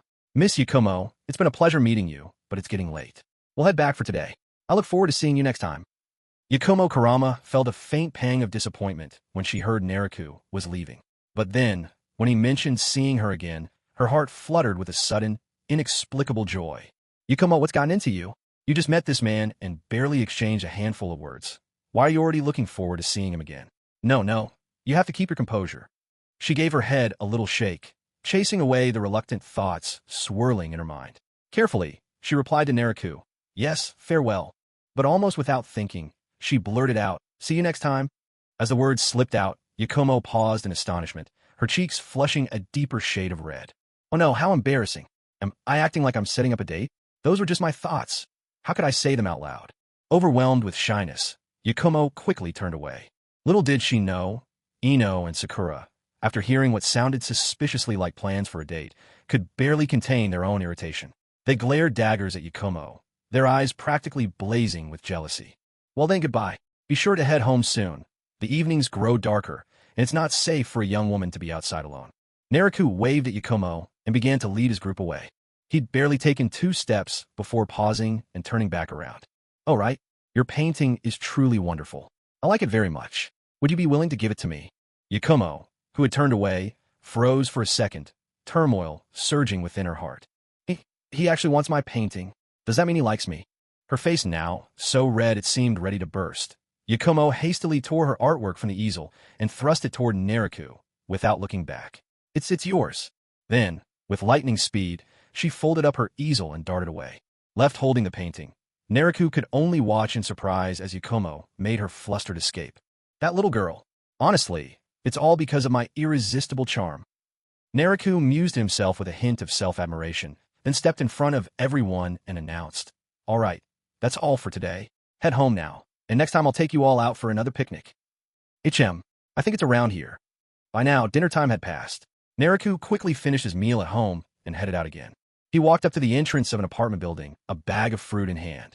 Glancing at the door numbers, he mumbled uncertainly to himself, "Knock, knock, knock. Excuse me, is anyone home?" After a moment's hesitation, Naruto finally stepped forward and knocked on the door. "I'm coming, just a moment." A pleasant female voice called out from inside, answering Naruto. Moments later, he heard the hurried shuffle of slippers across the floor. Creak! The door opened, revealing an exquisitely beautiful face peeking out from behind. Loose, softly wavy hair cascaded over her shoulders, her presence brimming with the grace of a mature woman. What was most arresting were her crimson eyes, lending her an alluring intensity. "Good evening, Miss Kurenai. I'm sorry to drop by so suddenly," Naruto said, bowing politely to Yuhi Kurenai. "Oh, it's you, little Naruto. It's been a while. Was there something you needed this late?" Recognizing her visitor, Kurenai looked a little puzzled. They'd met a year ago during a mission, an acquaintance at best, with no special bond. What could have brought Naruto to her door? "Well, you see, Miss Kurenai, I have something I'd like to ask you about. I wonder if now would be a good time." "Oh, sure, come on in and have a seat. We can talk at your pace," Kurenai agreed after a brief pause. She wasn't used to letting strangers in, but since Naruto was just a child, and she had a good impression of him, she made an exception. For an adult, she would never have opened her doors so freely. Inside, Naruto gave the place a quick look over. The apartment was neat and orderly, with not a hint of clutter. On the balcony, on the desk, and in various corners, flowers and greenery bloomed energetically, a clear sign the owner was diligent and attentive. Naruto set down the fruit and took a seat as Kurenai offered, hesitated briefly, then began, "Actually, the reason I came today was to ask you about Yakumo Kurama." Yakumo! The name hit Kurenai like a bolt. She nearly froze while pouring water for Naruto, her hands pausing mid-motion. She gently set down the teapot and looked up at Naruto, her expression now serious and wary. "How did you learn that name?" All trace of warmth vanished from Kurenai's face as she fixed Naruto with a guarded stare. As for Yakumo Kurama, Kurenai Yuhi believed that many people in the village would have heard of her. After all, the Kurama clan was considered a second-tier family in the village, and since Yakumo was the former clan head's daughter, it was only natural she would be widely known. But Kurenai didn't for a moment believe that Naruto had come all the way here at night just to ask who Yakumo Kurama was. Seeing the wariness in Kurenai's eyes, Naruto simply raised his hands in a gesture of innocence and said, "Miss Kurenai, you don't need to worry. I have no ill intentions towards Yakumo Kurama. Honestly, I came here with just a vague curiosity, but seeing how vigilant you are, it's clear you're also aware of Yakumo's mental situation. It seems I found the right person to talk to." "What exactly do you mean? What mental situation are you talking about? I really don't understand what you're referring to. Besides, it's getting late." "Naruto, I think you should leave." Unsettled, Kurenai cut straight to the point and asked Naruto to go. "Miss Kurenai, as I said, I mean no harm. Why not hear me out before you decide to send me away?" Naruto paid little heed to Kurenai's request, opting instead to speak slowly and deliberately about how he had come to know Yakumo earlier that day. "This afternoon, I happened to run into Yakumo while she was sketching outdoors. At first, I just wanted to greet her, but then I noticed something strange about her physical state. Although there weren't any outward signs, I could distinctly sense that I wasn't facing just one person, but two. At first, I suspected someone might be hiding nearby, but then I quietly activated my Byakugan, and there really was no one else there, just her. I trust my Byakugan, so there's only one explanation left. Something is wrong deep within her soul. When I got home, I told my father about it, but he didn't know much either. He only said that a few years ago, the head of the Kurama family and his wife died mysteriously in a fire, and shortly after, their daughter vanished from public life and was sequestered away at the Riken Hills estate. Oh, and he also mentioned that you, Miss Kurenai, once served as Yakumo's private tutor. If there's anything hidden in between, you probably know more about it than anyone else. That's why I took the liberty of coming over tonight." Of course, Naruto didn't reveal everything he knew about Yakumo Kurama. He only mentioned their chance encounter and his concerns that something was amiss, using that as a reason to come to Kurenai. After finishing, Naruto calmly picked up his teacup and took a sip, quietly waiting for Kurenai's response. Having listened to Naruto's explanation, Kurenai gradually let her guard down. "So that's how it is. In that case, what exactly do you want to ask me about?" Hearing Yuhi Kurenai's question, Naruto set down his teacup and began to explain. Before parting, I asked Yakumo for her latest painting. At first glance, it seems to be a simple landscape: sky, clouds, green hills, and clear water. But when you truly study it, you notice something unsettling. Within the shadows of the mountains and trees, there's a lingering sense of resentment towards this world. As he spoke, Naruto took the painting from his cloak and handed it to Yuhi Kurenai. She held the artwork for a while, then released a weary sigh. Who would have thought Yakumo's grudge would keep growing heavier? But almost immediately, she asked, "You say you can sense two souls inside Yakumo? How is that possible? Even with your Byakugan, you shouldn't be able to see someone else's soul directly, can you?" "This isn't due to my Byakugan," Naruto replied. "It comes from another power I possess. The details, I'm afraid, I cannot share. My apologies." "I see. Young people these days truly are impressive." Kurenai shifted in her chair. "So you came today because you want to learn about Yakumo's past? Is that it?" "Learning Yakumo's past is just part of it," Naruto answered. "But more importantly, I want to know if there's a way to separate, or even eliminate, the soul within her that's consumed by malice. If we do nothing, I fear that evil spirit will only grow stronger over time. Eventually, it could swallow up the real Yakumo, and I believe that's something you would never wish to see." Naruto's words were earnest as he looked at Kurenai. "That's impossible." Kurenai dismissed Naruto's idea without hesitation. "The truth is, several years ago, even the Third Lord had this thought," she continued. "We tried multiple times, but killing that thing proved fruitless. It hides too deeply within Yakumo's soul. If we use force, we risk hurting Yakumo herself." With that, Kurenai recounted the origins of this whole affair to Naruto. Once every few generations, the Kurama clan produces someone with abilities beyond their peers, and in this era, that person is Yakumo. But Yakumo's health has always been frail. Even a little training would leave her utterly exhausted. So, her parents withdrew her from the ninja academy and brought her home, hiring Kurenai to be her private tutor. Upon getting to know the girl, Kurenai grew worried about Yakumo's condition and advised her to give up on becoming a ninja and lead a normal life instead. Yakumo's parents also feared her overexertion might ruin her health and agreed with Kurenai's suggestion. But this sowed the seeds of resentment in Yakumo's heart. It was from this root that the monster called Ido, her desire and her longing for revenge, began to grow within. One day, after yet another unsuccessful attempt to persuade her parents to let her become a ninja, the other self within Yakumo finally broke free from its mental restraints. In the ensuing chaos, she set the family home ablaze. Yakumo's parents perished in the flames, while Yakumo herself, shielded by her mind's self-protection mechanism, completely erased this memory. She mistakenly believed that the third Hokage had sent someone to assassinate her parents, and that she herself was also a target. Because Yakumo's abilities were so frightening, the people of Konoha kept her isolated at the Riken Hill Villa. Kurenai, assigned as her supervising teacher, would often visit Yakumo, but was met with an increasingly cold reception.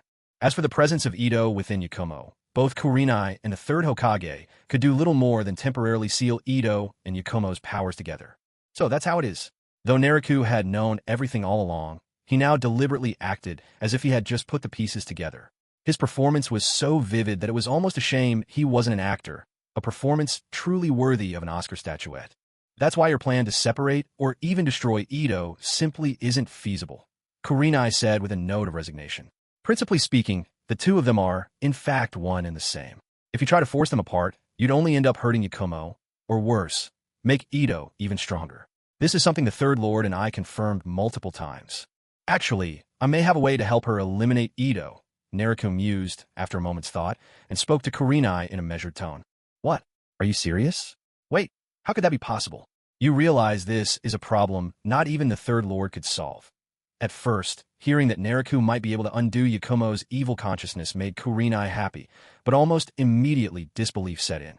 After all, Ido inside Yakumo was something that had stymied even the third Hokage. Naruto, despite only being 10 years old, had recently passed the Jonin exam, defeating even renowned Jonin veterans like Kakashi Hitaki and Might Guy in the process, and was now recognized as one of Konoha's elite. But could he really surpass the third Hokage in strength? The third was regarded as Konoha's strongest Hokage, the professor of ninjutsu, a master of every technique in the ninja world. If even he couldn't resolve this, what could Naruto possibly do as a mere Jonin? I can't deny that the old man is incredibly strong, but Miss Kurenai, as the saying goes, every field has its experts. What the third can't solve just happens to be my specialty. If I didn't have this confidence, I wouldn't have come to you today, Naruto said, brimming with self-assurance. Looking at Naruto's confident demeanor, Kurenai couldn't help but waver. Ever since Yakumo was very young, Kurenai had always been her teacher. At that time, Kurenai herself was only in her teens, and the two of them shared a bond that was extraordinarily close, a relationship that could be described as both mentor and sister. If there truly were a way to help Yakumo, Kurenai would of course be overjoyed. Yet, after so many years of trying, every attempt had ended in failure. She didn't want to kindle hope only to have it wilt into disappointment once more. Kurenai bit down on her lower lip, her face etched with hesitation. Meanwhile, Naruto sat quietly off to the side, occasionally sipping her tea. She never urged Kurenai or broke the silence, simply waiting, patiently, for Kurenai to reach her decision. At last, Kurenai seemed to make up her mind. She resolutely lifted her head and met Naruto's gaze. All right, I agree to let you try, but I do not have the authority to decide alone. I have to report this to Lord Third. The final say belongs to him. Then it's settled, Miss Kurenai. I'll be waiting at home for your news. Thank you for your time. Naruto carefully set down her teacup, rose, and bid farewell to Kurenai. Very well. At the latest, I'll have an answer for you by tomorrow morning, Kurenai replied, standing up as well to walk Naruto to the door. Before she left, she spoke these final words to Naruto. Once outside, the corners of Naruto's lips curled into a hint of a smile. It seems things will go smoothly. That crafty old third has always wanted to probe the true extent of my abilities. Now I volunteered to help Kurama Yakumo, a problem even he hasn't been able to solve. With an opportunity like this, there's no way he'll turn me down. He'll want to see how I manage it, so he'll definitely approve instead of objecting. With both hands tucked into her coat pockets, Naruto glanced up at the night sky. It's late.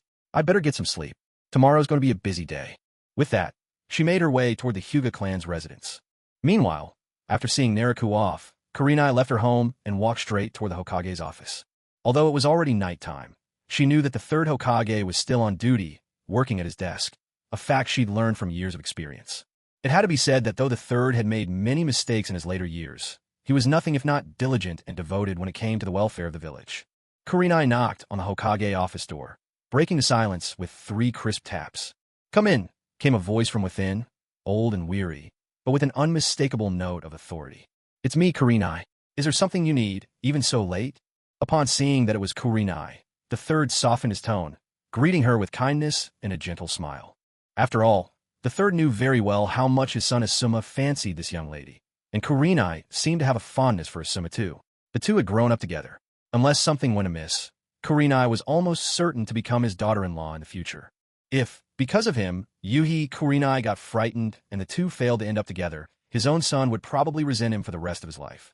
"Third Lord, I'm here today to report something about Kurama Yakumo." Kurenai came straight to the point as she addressed the third Hokage. "Oh, Kurama Yakumo? What's wrong with her? Has the Ido inside her broken free from its seal?" Upon hearing that it concerned Kurama Yakumo, the third Hokage's expression turned serious. Although, in his eyes, Ido alone couldn't stir up too much trouble. For all these years, he hadn't wiped it out, but simply sealed it, considering Yakumo's safety.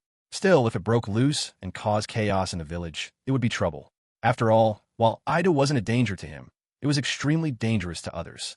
That's not it. I visited Yakumo just a few days ago, and Ido has been staying quietly inside her, with no signs of unrest at all. Hearing that it wasn't a matter of the seal breaking, the third breathed a sigh of relief. My visit today is not only about Yakumo, but also concerns Hyuga and Naruto. Kurenai then proceeded to report in detail about Naruto seeking her out. So, this boy claims he can resolve the Ido without harming Yakumo herself? After listening to Kurenai's report, the third Hokage drew in a deep puff from his pipe, easing the fatigue brought on by overtime. He exhaled slowly, then turned to Kurenai with his question. "That's right. That's what Hyuga Naruto himself said. He mentioned that every field has its own specialists. What even the Third Lord finds impossible might just be exactly what he excels at." Kurenai answered honestly. "Interesting fellow. All these years, he's only ever moved forward when pushed, and now for the first time, he's actually volunteering for something. That's a rare sight." The third's eyes gleamed with amusement. "And to think this is a puzzle that even I can't solve, and he's this confident. Huh, could the sun be rising in the west today?" Kurenai grinned and teased. "I've heard about Hyuga Naruto's temperament these years. Never one to take the initiative. To be honest, I was curious at first too. Then I thought, maybe it's because the two of them met earlier in the day, and Naruto, took a liking to Yakumo. Perhaps he's fallen for her. The third laughed heartily. You put it that way, it does seem likely. Yakumo is a charming girl, and they're about the same age. At this age, feelings start to bloom, so maybe they just hit it off. Ha ha. All right, in that case, I'll give my approval. Tomorrow, you and Naruto can go to Rikamiya Villa together and see just how he plans to deal with Ido. But be on guard. If anything goes wrong, seal it immediately. When you come back, tell me the details. I'm really curious to know how many other tricks that kid has up his sleeve that he hasn't revealed yet.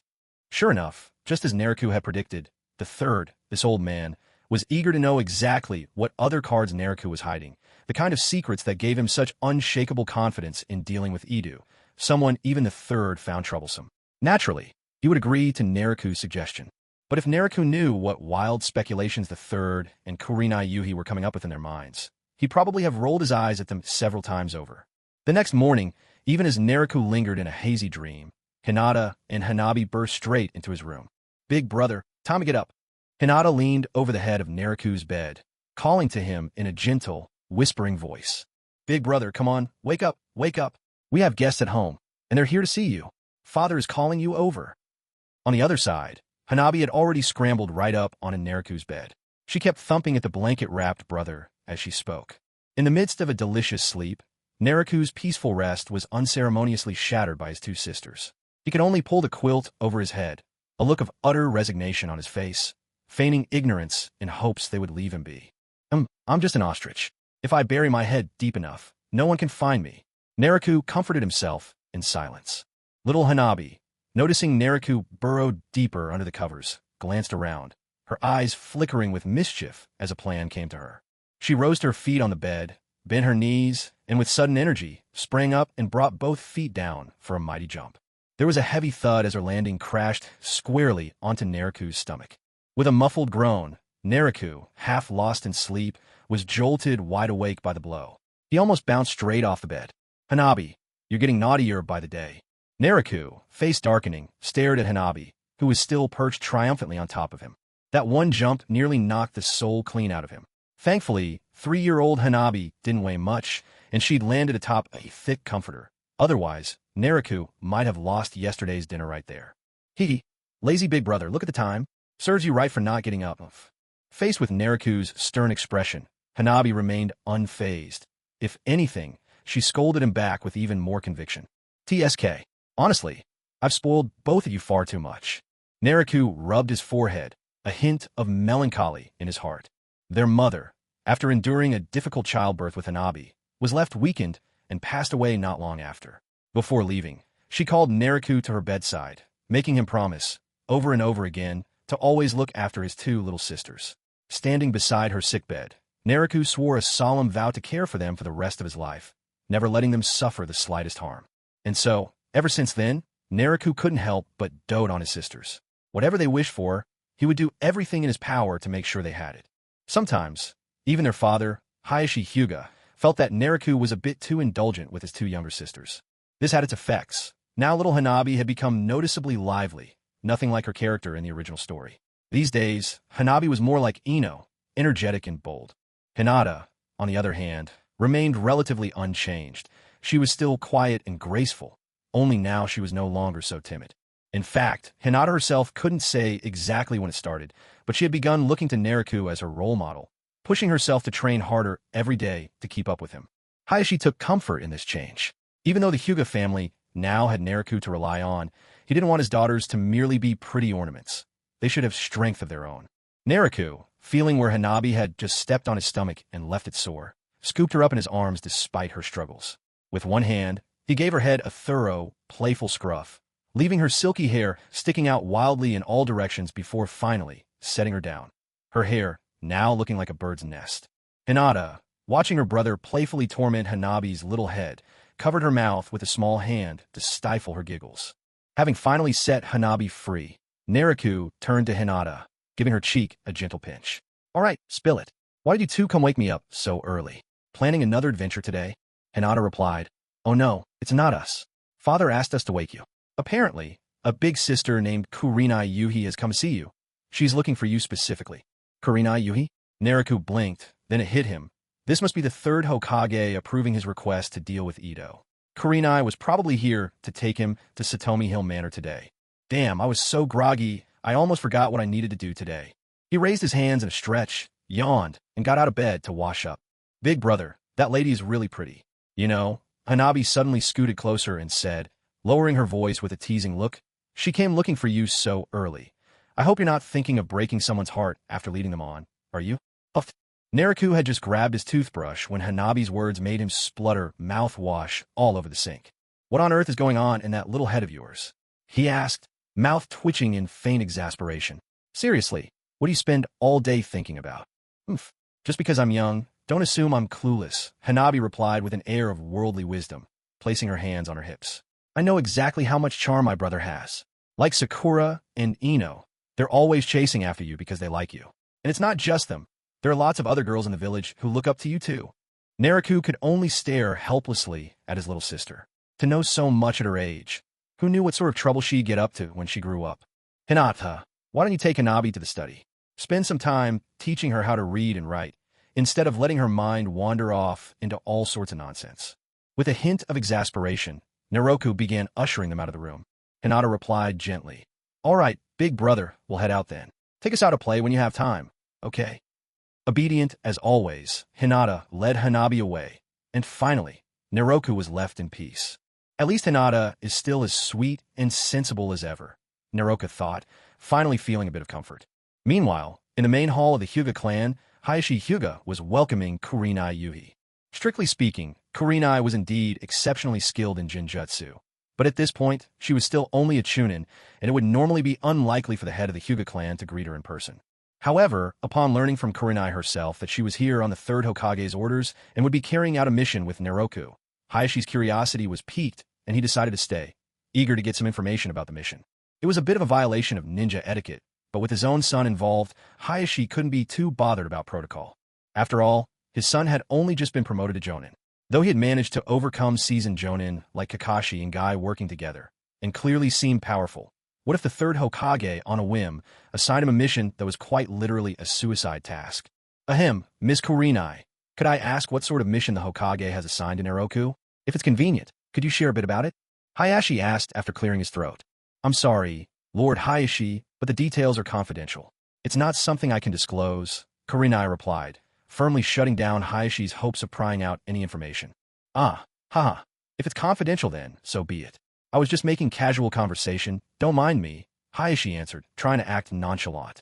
Kurenai added, Actually, Lord Hayashi, there's no need to worry.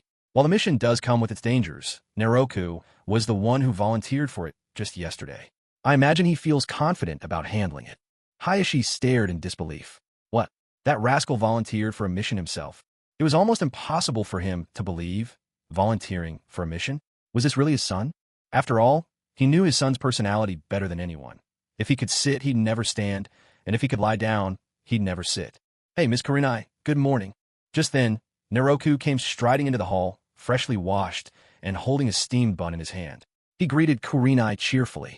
At the main gates of the village, Naroku exchanged greetings with the two ninjas standing watch. The three of them had known each other for years, since Naroku was 5, in fact, marking 5 years of friendship. After some light-hearted banter with the gatekeepers, Naroku set off towards Rimiken Hill Manor outside the village, with Kurenai at his side. Along the way, the two would chat from time to time, their conversation keeping the early morning lively. Suddenly, Yuhi Kurenai turned her head and asked Naroku, By the way, Naroku, as far as I know, you've always been someone who avoids trouble whenever you can. Why are you taking the initiative to help Yakumo this time? In response to Kurenai's question, Naroku waved his hand dismissively and said, Oh, it's nothing really. I met Miss Yakumo yesterday, and thought she was a decent person. Since I have the ability to help her with her physical condition, I figured I might as well lend her a hand. It would save her some unnecessary suffering. Kurenai raised her eyebrow and replied, Oh, is that really all there is to it? Yakumo is quite attractive, after all, and as the eldest daughter of a distinguished family, she's both talented and gifted in the art of illusions. At your age, isn't this about the time when young hearts start fluttering? Are you saying you have absolutely no other feelings toward her? At that moment, Kurenai's curiosity was bubbling over, and she eyed Naroku with a sly, teasing grin. Hearing her question, Naroku's mouth twitched ever so slightly. Kurenai, I'm only 10 years old, not even a teenager yet. If you keep talking like this, aren't you trying to lead me into a childhood romance? And besides, don't you think your questions are a bit too nosy? Kurenai turned away with a faint, knowing smile. Oh, is that so? I don't think I'm being nosy. It's just that I care about you both, isn't it? Clearly, she showed not the slightest hint of embarrassment. Naruto gave a slight shrug, then suddenly said, "Speaking of which, Miss Kurenai, I heard you and Hiruzen's youngest son, Asuma Saratobi, were childhood pals and grew up together. You've always been awfully close, haven't you? So, tell me, are you really just friends, or was there something going on between you from the start?" What? Who told you that? Asuma and I. We're just friends? Really? Caught off guard by Naruto's unexpected question, Kurenai stumbled over her words, clearly flustered. Oh, so it's just friendship then? Naruto replied with a rather meaningful tone. You're just a kid. Why are you asking about these things? Having recovered from her surprise, Kurenai couldn't help but retort, half exasperated, half embarrassed. Ah, to borrow your own words, Kurenai, I'm just concerned about you. That's all. After all, from what I hear, Asuma is seldom in the village. He's a man, after all. Who knows if he might get mixed up with someone out there? I'd hate for you to wait for him all this time in Konoha, only for him to come back with a whole family in tow. That would hardly seem fair to you, would it? With his hands behind his back, Naruto spoke in a calm, almost casual way, but his words stirred something deep within Kurenai's heart. That's impossible.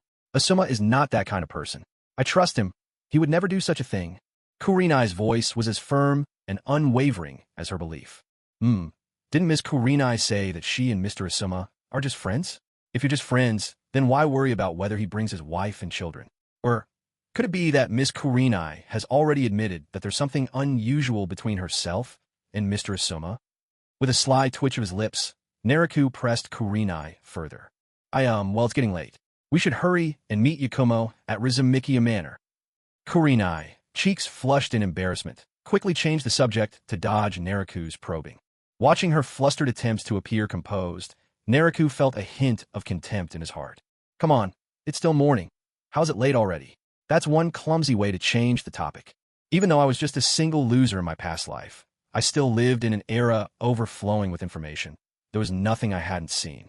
Dealing with girls like her is a piece of cake for me. She wants to tease me? Guess I'll have to show her what I'm made of. At this moment, Kurenai was, after all, just a young woman, not even 20. Not that grown up, really. In my past world, where everyone's practically raised by the internet, she might have been a masterful, confident girl by now. But here, in the world of shinobi, she's never been in a real relationship.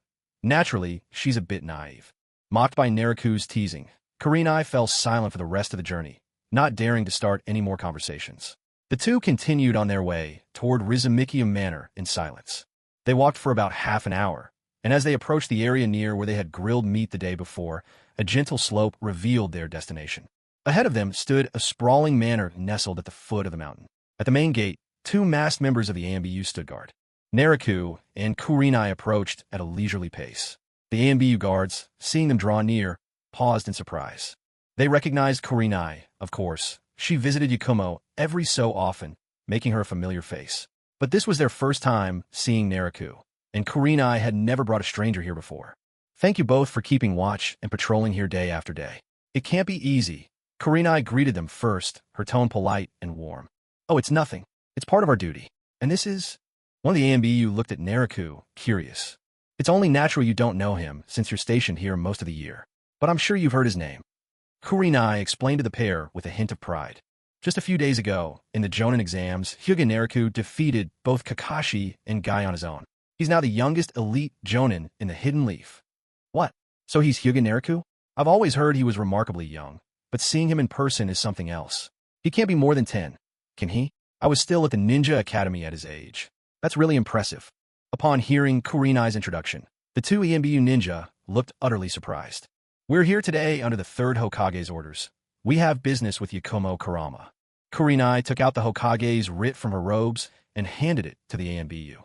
One of them received the letter and, using a special AMBU technique, verified its authenticity. Satisfied, he handed the letter back to Kurenai. In that case, please proceed. Kurenai nodded politely to the two AMBU, put the Hokage's writ away, and spoke again. By the way, no matter what noises you hear in a moment, don't panic. Just focus on guarding the outside. Just as she was about to cross the main entrance, Kurenai seemed to recall something, turned around, and reminded them. Naruto followed close behind her into the manor. As he looked up, he found that, even though it was broad daylight, the house still felt engulfed in shadows. This prevailing dimness made Naruto feel quite uneasy. He shook his head and said, "From the outside, Satomakura Manor seems picturesque, a place pleasing to the eye. But inside, it's old and neglected, the facilities are run down, the lighting is poor." Yakumo Kurama already suffered emotional trauma. To keep living in a place like this, honestly, even a perfectly healthy person would feel weighed down after a while. I really can't imagine what you were all thinking. Kurenai paused, looking startled for a moment.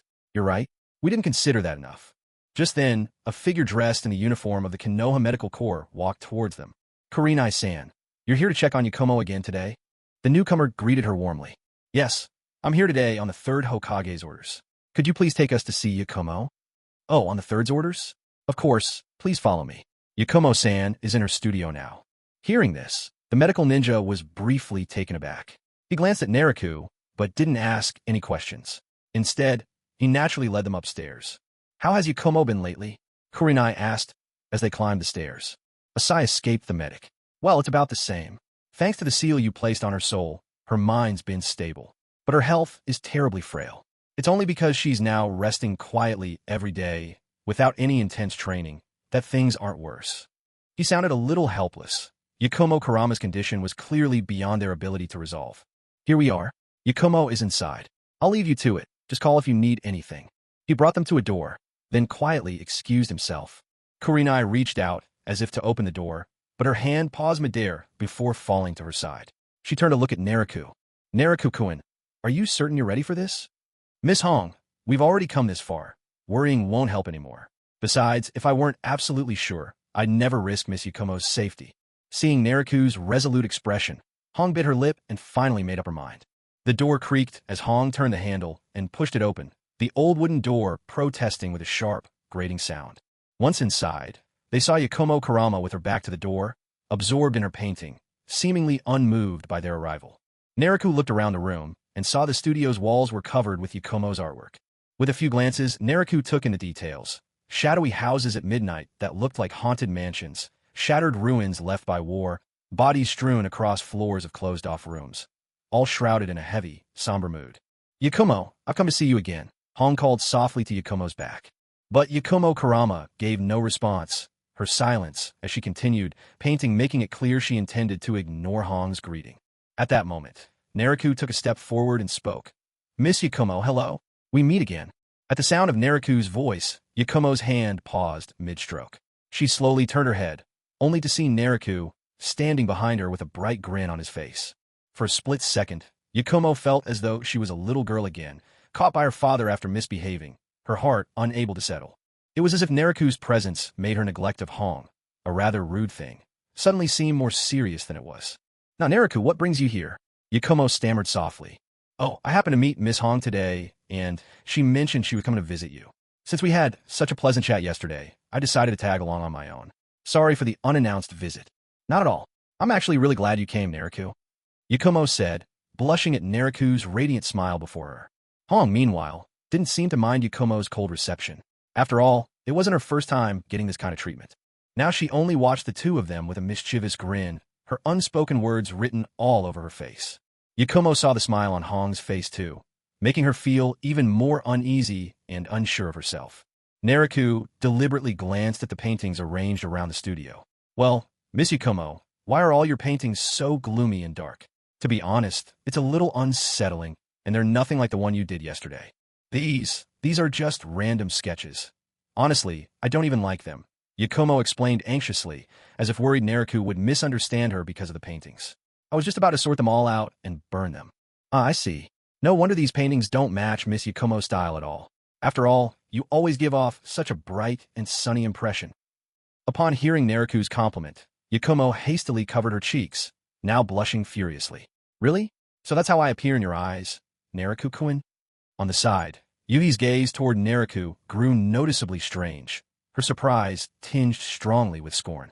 This boy, so young and already so good at charming girls. Compliments just roll off his tongue. He's bound to turn into a heartbreaker in the future. Yet Naruto paid no heed to Yui's inner thoughts. He simply continued chatting cheerfully with Yakumo, lighting up her face with constant smiles, leaving her flustered and beaming. Yuhi let out a quiet sigh. Oh, this silly girl. She's completely fallen for him now. Seeing that the atmosphere was just right, Naruto purposely shifted the topic. Look at us. I've been enjoying our conversation with Miss Yakumo so much that I nearly forgot we had business to discuss with Miss Yuhi. Miss Yuhi, didn't you say you were worried about Miss Yakumo's health and came here especially to check on her? Kurama Yakumo glanced at Yuhi and said coolly, My health is just fine. Thank you very much, Teacher Yuhi. If there's nothing else, please leave. I'd like to chat with Naruto-kun a bit longer. Sensing the tension rise again, Naruto quickly interjected. Miss Yakumo, I've heard that your health has always been fragile since you were young. Miss Yui's concerned about you. Now that she's here, why not let her take a look? Besides, let me tell you a little secret. My medical skills are quite extraordinary too. In a bit, I can help Miss Yuhi examine you. Maybe I'll be able to do some good as well. Didn't you just say you've always dreamed of becoming an amazing ninja? If we can get you healthy, maybe that dream could come true. Naruto gently offered encouragement and guidance from the side. Kurama Yakumo bit her lower lip, troubled. Deep down, she rejected Yuhi, for in her heart, it was Yuhi and the third who had killed her parents, and who, she believed, still wished her dead. Yet, in the presence of this man she'd only met twice, she simply couldn't bring herself to say no. Instinctively, she wanted to be closer to him, to spend more time by his side. Being with Naruto made her feel happy and safe, filling her with a calm she couldn't put into words. At last, after an intense struggle within herself, her fondness for Naruto finally overcame her hatred for Yuhi. Kurama Yakumo spoke in a soft voice. All right then, Teacher Yuhi, I'll trouble you for your help. Seeing Yakumo finally agree, Naruto exchanged a subtle look with Yuhi, who responded with a slight nod of understanding. Since the studio was rather spacious, the group decided there was no need to move elsewhere. Yakumo lay down flat in the open space of the center, while Kurenai sat cross-legged just in front of Yakumo's head. She reached out, placing a palm gently on Yakumo's forehead, ready to examine her physical condition. Settling into her posture, Kurenai guided her chakra through Yakumo's meridians, carefully feeling out every part of her body to observe her health. Nothing serious with your body. While you haven't improved, you've not gotten any worse either, Kurenai commented after her inspection. Still, you need to keep up with proper self-care. I told you, didn't I? If there's nothing else, I think we're done here. Yakumo spoke dispassionately. Wait a moment. Since I'm already here, let me take a look at the seal inside you too, Kurenai said. Before Yakumo could protest, Kurenai's mind entered Yakumo's consciousness. She thoroughly inspected the seal within Yakumo and found it to be intact, without any cracks or flaws. Lifting her head, Kurenai glanced at Naruto, signaling that Yakumo's condition was unremarkable. Naruto lowered his gaze in thought, and then addressed Yakumo, who was still lying on the floor. Miss Yakumo, if you don't mind, I'd like to check your condition together with Miss Kurenai. Yakumo opened her eyes and looked at Naruto. All right, she replied softly, her answer a quiet consent. Naruto sat down cross-legged beside Kurenai. He didn't rush into exploring Yakumo's mindscape. Instead, he first used his healing technique to carefully examine her body. Going through his diagnosis, Naruto realized Yakumo's body was truly frail. Her physical state was congenital. Her organs were as delicate as those of a newborn, impossibly fragile. That explained why she could never become a ninja. Her body simply couldn't withstand the rigorous training. It would collapse before she could even try. Good thing I checked first and didn't just act recklessly, Naruto thought, inwardly relieved. With a body like hers, if a battle broke out in her mind later, her physical form would also suffer. She might even lose her life. Channeling his art, Naruto's hands glowed with white light, stronger and more concentrated now that he'd advanced his healing ability to the next level. A soft, gentle radiance filled the dim studio, illuminating the room with its pure glow. Kurenai and Yakumo both watched with curiosity, unsure of what Naruto was about to do. Naruto pressed his glowing palm to Yakumo's abdomen. Instantly, the light surged, flowing throughout her entire body. That feels wonderful. Yakumo couldn't help but let out a quiet gasp, but then her cheeks flushed with embarrassment. How mortifying, she thought. How could I make a sound like that in front of Naruto? It truly felt so warm and comfortable. Lying on the ground, Yakumo wished she could sink into the floor from embarrassment. All right, that should do it. You should be fine now, Naruto said, patting his hands together with satisfaction. To prevent Yakumo from getting hurt, he used the power of the Way of Return to temporarily reinforce and stabilize Yakumo's body. At the same time, he left a trace of ghostly energy inside her, constantly maintaining her condition from within. Naruto-kun, I never imagined you possessed such advanced medical skills. Kurenai, who was watching from the side, was visibly amazed. At only 10 years old, Naruto Hyuga was already as strong as a jonin. Something remarkable, yet not unheard of among prodigies who simply advance faster than others. But beyond his combat talent, he was now displaying incredibly deft medical abilities. This piqued Kurenai's curiosity about Naruto even more, and at the same time made her understand why the third Hokage used to say that Naruto had always been hiding his true self. Naruto merely smiled, saying nothing in response to Kurenai's comment. Well then, Miss Kurenai, why don't we double-check Yakumo's seal together? Naruto shot Kurenai a knowing look, and she caught on instantly. Yes, Naruto-kun, it would be best if you confirmed things again. After all, you really do surpass me in the medical arts. If there are any oversights, you'd catch them straight away, and we could remedy them. What a great act! Naruto silently praised Kurenai in his mind. On their way to the Satomi hillside manor, Naruto and Kurenai had already devised this plan. Kurenai would first enter Yakumo's mental world and guide her dark consciousness, Ido, to the surface, and then Naruto would step in to deal with it. So now, Kurenai played her part seamlessly and once again entered Yakumo's mind. Meanwhile, Naruto took a deep breath, silently chanting in his heart, Shinigami, transformation. In the blink of an eye, a figure dressed in an inky black shahakusho, Zampakudo at their waist, drifted out from within Naruto's body. At first, this figure appeared a little hazy, but as it separated fully from Naruto, it instantly solidified, becoming as real as any flesh and blood. Aside from the contrast of black robes to Naruto's usual white attire, this figure was otherwise identical to him, a clear sign that this was Naruto's soul form, unleashed by Shinigami transformation. Clad in the black garb of Soul Reaper, Naruto gave off a completely different aura compared to his normal self in his white clothes. If the white-clad Naruto exuded the gentleness and refinement of a nobleman, then the shahakusho-clad Naruto radiated a decisive and deadly presence. Shinigami transformation. This ability was something Naruto had only discovered after mastering his Zanpakuto's initial release. However, perhaps because shinobi of the Naruto world possessed chakra, energy derived from their own cultivation, Naruto noticed that ninja could see his Shinigami form, whereas ordinary people could not. He had tested this several times. Once he had mastered the transformation, he'd walked about the village in his Soul Reaper form, and many ninja who recognized him would greet him along the way. Yet, as for the villagers who'd never trained as shinobi, even if Naruto stood right in front of them, it was as though he were completely invisible. It is worth mentioning that Naruto does not need any external tools. He could transform into a Shinigami with nothing but a single thought. And it is precisely this mastery of the Shinigami transformation that is the reason Naruto claims he might be able to help Kurama Yakumo. After all, from Naruto's perspective, the Ido born from resentment inside Yakumo bears an essential resemblance to the hollow among the Shinigami. Perhaps the power of his own Shinigami state can suppress it. Casting a glance at Yakumo and Kurenai, who sat with their eyes tightly closed, Naruto turned into a streak of light and entered the depths of Yakumo's mind. A faint sound echoed. His feet touched down lightly as he arrived within Yakumo's mental realm. Raising his eyes, Naruto took stock of the illusory scene around him. At this moment, he found himself in a dimly lit corridor, surrounded by darkness and unfamiliarity. Naruto had no idea where this was. This must be a scene shaped by Yakumo's memories, he mused.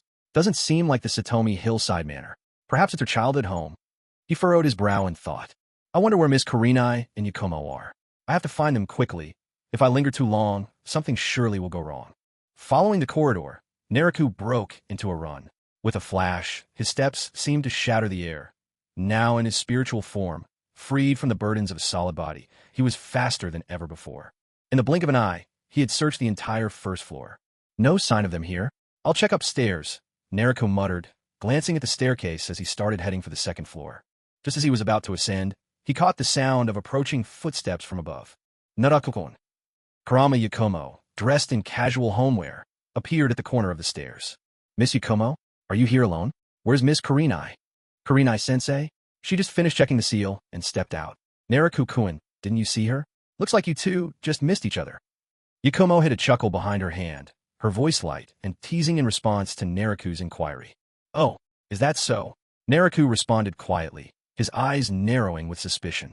He watched the smiling Kurama Yakumo before him, his gaze sharp and discerning. What's wrong, Naruto-kun? Why are you looking at me like that? You're making me a little embarrassed. Under his stare, Yakumo bowed her head with an air of shyness. Oh, it's nothing. I was just wondering, when did you grow such long fangs, Miss Yakumo? What? Fangs? No way. I clearly changed my appearance. How could there still be fangs showing? Flustered, the so-called Yakumo quickly reached up to her face in panic, only to find that there were no fangs at all. Curse it, you dare trick me. Realizing she'd been exposed, the Ido was enraged and humiliated. She shed her disguise in an instant, revealing her true form, a blue-skinned, tusked monster with horns jutting wide from each side of its head. TCH, with intelligence like that, how can you call yourself a villain? Huh, demon, I could tell you're not human with just one glance. Nero roared at Ido, standing before him. Damn you, human, I'll kill you first, then go after Kurenai next. Ever since Yakumo met you yesterday, there's been a light growing inside her. Only a little, but it's been draining my strength. So while I have the chance, I'll finish you now. Then once that girl darkens again, I'll devour her completely. After that, no one will ever be able to imprison me.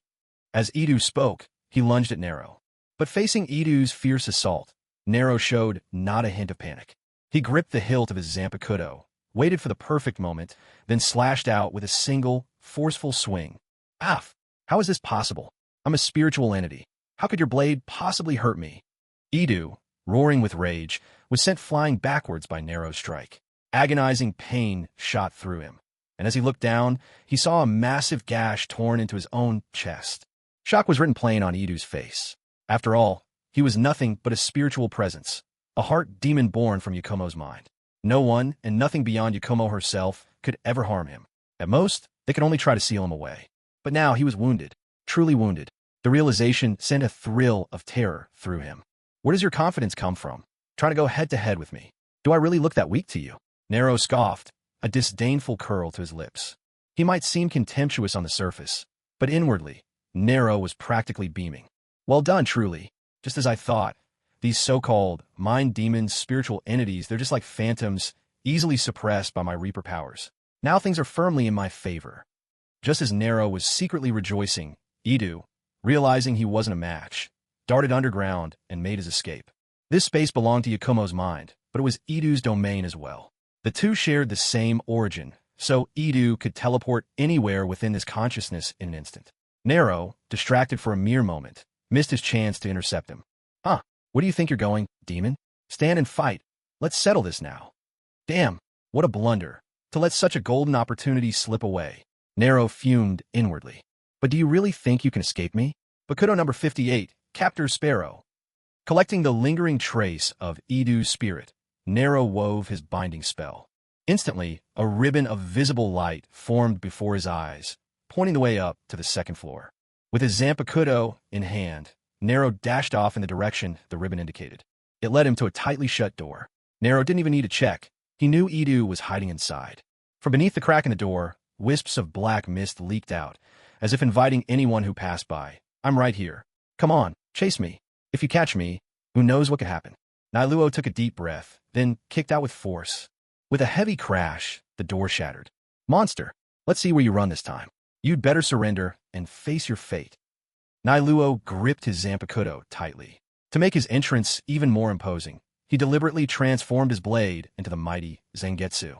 At this moment, he stood in the doorway, the enormous weapon slung over his shoulder, exuding an unstoppable aura. Nailuo, you're finally here. What's going on? You got yourself caught this quickly. Seeing Yuhi Kurenai suspended mid-air, arms stretched out as if awaiting judgment, Nailuo could hardly believe what he was witnessing. It wasn't as if she wasn't experienced.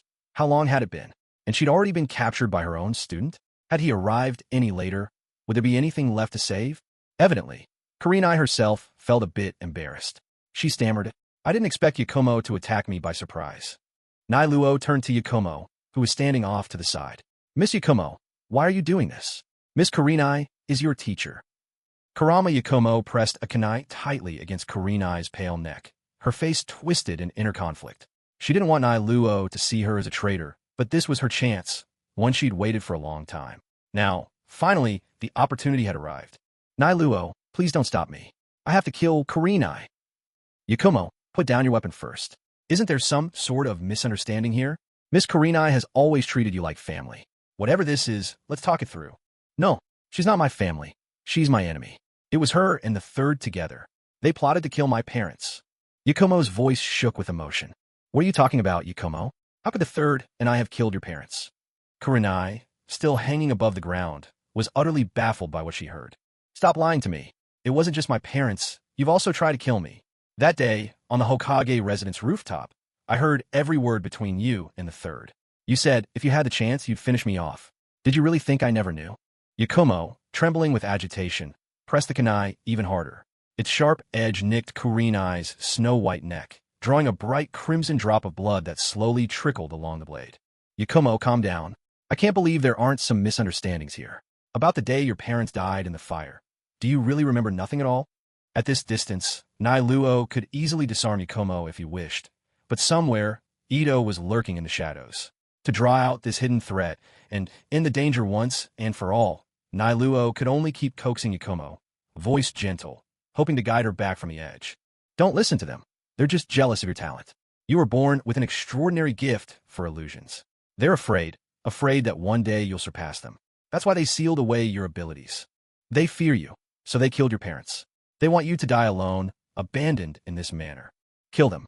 Kill this woman standing before you, and your revenge will be complete.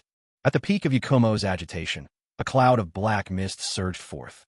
Ido appeared behind her, his voice dripping with temptation. TC, you again. You're seriously annoying. Seeing Ido finally reveal himself, Naruto flashed to Yakumo's side in an instant, deftly snatching the kunai from her hand. With a swift motion, he kicked Ido hard, sending him crashing into the wall. Get out of the way and shut your mouth. 3 blazing, beak-shaped beams of light shot out, pinning Ido firmly against the wall, rendering escape impossible. Naruto had used this very technique against Kai before, though Kai had managed to break free on his own. But Ido was nowhere near Kai's strength, and Naruto's dark arts were Ido's natural weakness. So now, Ido found himself immobilized, unable to budge. All right, now it's time for a proper talk between us, Naruto said to Yakumo and Kurenai. In a heartbeat, he disarmed Yakumo and pinned Ido to the wall, then dusted off his hands as if finishing a trifling chore. Done. The nuisance is dealt with. Now let's sit down and have a good heart-to-heart. Oh, and Yakumo, hurry, let Miss Kurenai down. This isn't any way to treat your teacher, Naruto said sharply, his expression serious. Yakumo's face flickered with conflicting emotions. After a long inner struggle, she finally lowered her hand, letting Kurenai go free. She understood perfectly well. With Naruto here, she stood no chance of killing Kurenai on her own. As Kurenai landed, she turned to rub her side, still aching from being tied up. Inwardly, she cursed, "Damn brat, of all places to tie me. You had to pick here and tied so tight too. What if something bursts?" After straightening her slightly disheveled clothes, Kurenai faced Yakumo again. "Yakumo, you claim that the Third Lord and I killed your parents, and that we seek your life. Tell me, what exactly do you think you know?" Yakumo stared at her stubbornly. "Don't pretend.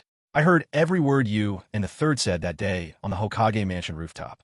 The two of you were plotting it right behind my back. Yakumo, you've misunderstood. Hearing Yakumo's accusation, Kurenai realized with a pang that Yakumo had gotten the wrong idea. But she had no intention of telling her the truth, for fear that the reality would shatter what little was left of Yakumo's fragile heart. "Yakumo, is it possible that there are things you've forgotten yourself? For example, do you still remember what happened on the day your parents died?" Watching how Kurenai hesitated with words on her lips, Naruto simply could not hold back any longer. He spoke up in an even, measured tone.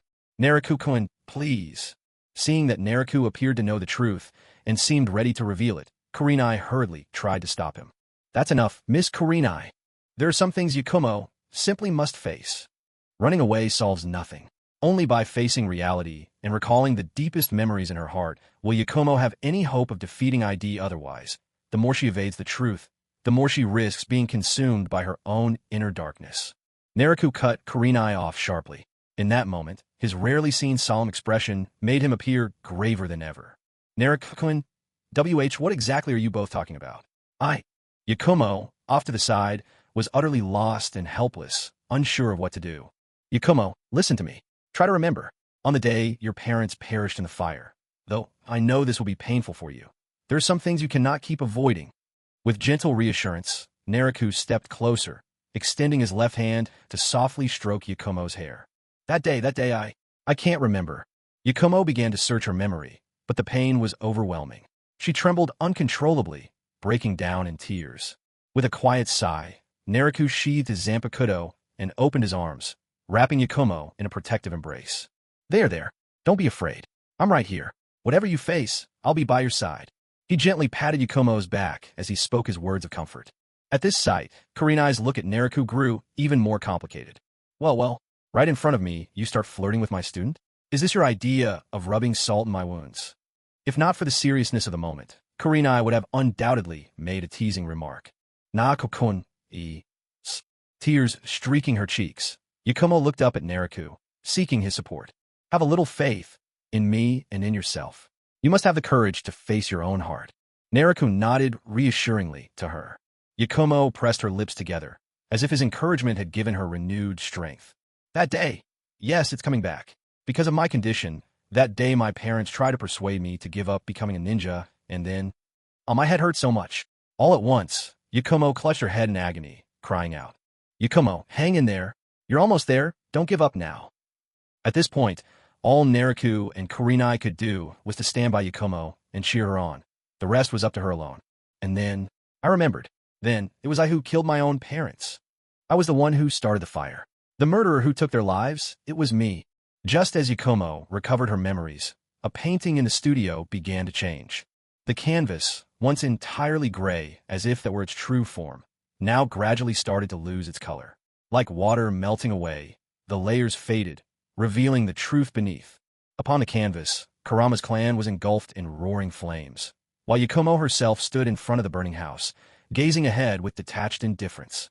With the memories restored, Yakumo finally broke down, crying uncontrollably. In that moment, it seemed as if all strength had left her body. Unable to stand any longer, she collapsed limply into Naruto's arms. Let it out. Cry if you need to. Sometimes that's the only way to heal, Naruto murmured as he tried to comfort her. But, Yakumo, there's one thing you've gotten wrong. It wasn't you who killed your parents. It was that monster. Naruto pointed to Ido, the hideous figure pinned to the wall. Naruto-kun, what is that thing? Why is it inside my mind? Terrified by Ido's gruesome appearance, Yakumo shrank deeper into Naruto's embrace. It's called Ido, a monster born from the resentment festering in your heart. To put it plainly, I'd call it a demon of the mind. It was this thing that killed your parents the night of the fire. It tore free from your body and committed those acts. Since then, it's been lurking inside your consciousness, feeding off your anger and grief, growing ever stronger, until one day, it might devour you entirely. Naruto spoke quietly, gradually revealing the origins of Ido. That's right. This is the very reason I sealed your power. It was never about sealing away your genius or snuffing out your hope of becoming a ninja. No, my goal was to imprison this monster. Had I left it unchecked, it would have devoured you long ago. And about what I said to Lord Third, it wasn't about killing you. Lord Third wanted above all to find a way to destroy Ido and keep you safe. Red approached Yakumo, reaching out to gently touch her tear-stained face. Seeing Yakumo weeping with heart-rending sorrow, Kurenai felt a stabbing ache of sympathy. Sensei, I'm sorry, I've misunderstood you all along, Yakumo cried, flinging herself into Kurenai's arms. She apologized to the teacher who had always tried to help, but whom she had met with nothing but coldness and suspicion. Naruto stood silently by, letting Yakumo release her grief. Some wounds fester when kept inside for too long. In the end, only a good, hard cry can bring relief. After a long while, once Yakumo's emotions had gradually settled, Naruto finally spoke. All right, now that the misunderstanding has been cleared up, there's still one last thing, something of utmost importance, that remains undone. Naruto gently helped Yakumo to her feet and led her over to where Ido was. The pitiful Ido was pinned helplessly against the wall by Naruto's demonic arts. No matter how hard it struggled, the home court advantage did nothing to help it break free. Yakumo, although I could kill Ido myself, this is your inner demon, your personal ordeal. Only you can overcome this tribulation.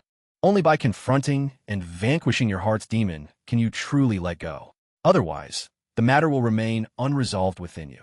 Yakumo stared at the monstrous figure before her. A flicker of terror crossed her face, and she instinctively nestled even closer into Naruto's embrace. Naruto patted Yakumo lightly and pushed his Zampakudo into her hands. Yakumo took the sword, but both hands trembled as she gripped the hilt. Standing behind her, Naruto circled his arms around Yakumo, his hands covering hers so that together they gripped the Zampakudo. The unwavering strength of that supportive embrace seemed to fill Yakumo with courage. At last, her trembling ceased. "So, are you ready?" Nariku whispered softly into her ear. "Yes." Yakumo bit her lower lip and replied with steady determination. Seeing Yakumo's resolve, Nariku said nothing more. With his large hands enveloping hers, Nariku raised the Zampakudo, pointing the hilt forward, aimed straight at Ido's forehead. "No, don't kill me. Don't listen to them. They're deceiving you. Stop. You and I are one and the same. I will give up trying to consume you. Just let me live. Did you hear me, you fool? Stop this right now. Damn you. I'll kill all of you." Facing the deadly blade, Ido sensed the approach of death. It shifted from pitiful pleas to desperate threats. Yet nothing could deter Nariku and Yakumo. The Zampakudo inched forward, unwavering and relentless. At last, only an inch separated the hilt from Ido's brow. "Enough of your noise. You're headed exactly where you belong." Nariku snapped. "No, actually, you're just an offshoot of the main psyche. Once you die, you'll simply vanish into dust and nothingness. You won't even reach the world where souls cross over. So, farewell. May we never meet again. Soul burial." With a low, resolute cry, Nariku unleashed a gentle glow from the base of the Zanpakuto's hilt. Though the light was calm, its illumination on Ido's face only magnified its terror. Its screams grew shriller, rising in helpless panic. At last, the hilt made contact with Ido's forehead, and the creature that had been thrashing and snarling froze instantly, motionless. Nariku withdrew his Zanpakudo. Where the hilt touched Ido's forehead, a character for soul appeared. Then, Ido's body began to shine, light spreading across her form until she gradually dissolved into particles of light and faded away entirely. Moments later, Ido vanished completely before their eyes. With her departure, the once dim and lifeless world of consciousness slowly brightened, as if the dawn had finally broken after a long, dark night. Nariku-kun. It was only then that Yakumo became aware of herself, realizing that Nariku was holding her from behind in a rather intimate pose. Instantly, she was flustered and shy. Sorry, it was a special circumstance just now." Nariku offered an awkward explanation. He couldn't help but marvel.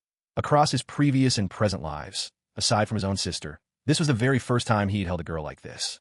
While he was focused on dealing with Ido, he hadn't really noticed. But now that his attention had returned, he realized that although Yakumo was still young by age, people in the ninja world matured early. At only 11 or 12, Yakumo's figure was already quite developed. He nearly embarrassed himself right there. It's fine. I know you were only trying to help me." Yakumo bowed her reddening face, embarrassed but eager to clarify Nariku's intentions. Was that really it for Ido? It was all over so simply. Off to the side, Kurenai looked on in disbelief. After all, the third Hokage had tried every measure he could think of to eliminate Ido without harming Yakumo, and even he had only managed to seal the creature away. But for Nariku, dealing with Ido had only taken a single kick, a sealing mark, and then a touch of the sword hilt, and that was all it took to easily dispatch the monstrous being that had plagued both the third Hokage and Kurenai for so long. It wasn't really a big deal. My abilities just happened to counter this kind of manifestation. Besides, honestly, even if I hadn't intervened, as long as Yakumo had found the resolve to eliminate Ido, she could have done so herself. Ido existed as a result of Yakumo's long-harbored negative emotions. Once she opens her heart and finds the courage to confront her own inner darkness, Ido would no longer be a threat to her. Sensing Kurenai's uncertainty, Nariku turned to explain the situation to her. "So that's how it is," Kurenai thought to herself, understanding at last. "Well, now that things are resolved, we should head out. See you outside." Nariku waved to the two of them and transformed into a streak of light, vanishing from Yakumo's inner world. Back in the real world, Nariku's spirit returned to his body. He stood up and stretched, feeling the tension leave him at last. Moments later, Yakumo and Kurenai opened their eyes as well. Seeing Kurenai sitting before her, Yakumo jumped up and threw herself into Kurenai's embrace. There, silly girl. It's all behind us now. From today on, live your life well," Kurenai told her softly. I understand now, sensei," Yakumo replied, her voice brimming with newfound hope. Evening Sun Red said, "Even if you can't become a ninja, it's all right. I'll always be your teacher, and in the future, I'll protect you. No one will dare bully you." But actually, Yakumo still has a chance to become a ninja. Watching Evening Sun Red comforting Yakumo, Nariku couldn't help but speak up. "What?" Yakumo and Evening Sun Red both blurted out at once. The main reason Yakumo can't become a ninja is because her body is too weak. I can help heal her. Once she's healthy, there won't be a problem, right? Naruto, is what you're saying true? Can I really become a ninja? Yakumo looked at Naruto, her face full of excitement. Yes, I can heal you, but it will take some time. After all, your body is very fragile. Too much at once would be hard for you to handle, so we need to take it slowly. I'd suggest you stay with the Hyuga clan for a while. It'll make it easier for me to help treat you. Hearing she would have to move into Naruto's home, Yakumo hesitated a little. Is that really okay? Wouldn't it be too much trouble for you, Naruto? It's no problem. I'll decide for you, Yakumo, Evening Sun Red declared. After all, Yakumo's parents are both gone. Even though there's some extended family, she hardly ever sees them. She's been living on her own all these years. Besides, you've already said the Satomi Hill Villa is too gloomy. Not a place you should stay for long. Moving into his place is perfect. On one hand, you can get treatment. On the other, there'll be people around you. While Yakumo was still lost in thought, Evening Sun Red was already unable to hold back her enthusiasm and agreed on her behalf. Silly girl, if you like someone, just go for it. Haven't you heard? Hesitation leads to defeat? Once you're at the Hyuga clan, after spending time together, aren't you worried you two won't grow closer? As your teacher, this is as much as I can help. All the rest is up to you. Evening Sun Red looked at the two, a sly smile revealing her sense of accomplishment. So, you're telling me that Naruto, that rascal, took care of Ido so quickly? Inside the Hokage's office, the third Hokage drew deeply from his pipe, letting the smoke linger in his chest for a moment before releasing it in a slow, steady stream. A bit of the exhaustion from long hours at his desk seemed to fade away with that single breath. Standing at the desk was Evening Sun Red, there to give her report on the mission. After hearing her out, the third Hokage spoke in a quiet, thoughtful tone. Yes, Lord Third. Ido, who had us completely helpless, was no match at all for Naruto. From start to finish, he dominated the battle. Kakashi is called the genius of the leaf, and you often praise me as a genjutsu prodigy, but when it comes to Naruto, our kind of genius can't begin to compare. And he's only 10 years old. How can anyone be so monstrously gifted? If I hadn't seen it with my own eyes, I wouldn't have believed it in a million years. Evening Sun Hong gave a wry smile in response to the third Hokage's question. To be honest, I'm starting to feel my age when I see that kid. I've tested him time and again, but every time, he just seems to have yet another card up his sleeve, always keeping something in reserve. According to what you've said, that rascal Naruto has a remarkable edge when dealing with entities like souls or consciousness. That was something I had no idea about until now. The new generation always catches up to the old, and soon enough, the old find themselves washed ashore, outpaced by the tide. The third Hokage took a puff on his pipe, his mood tinged with nostalgia. It was obvious. Naruto's talent brought him both delight and a hint of melancholy. On the one hand, he was glad. Naruto was a loyal ninja of Konoha and a member of the Hyuga clan, one of Konoha's major families.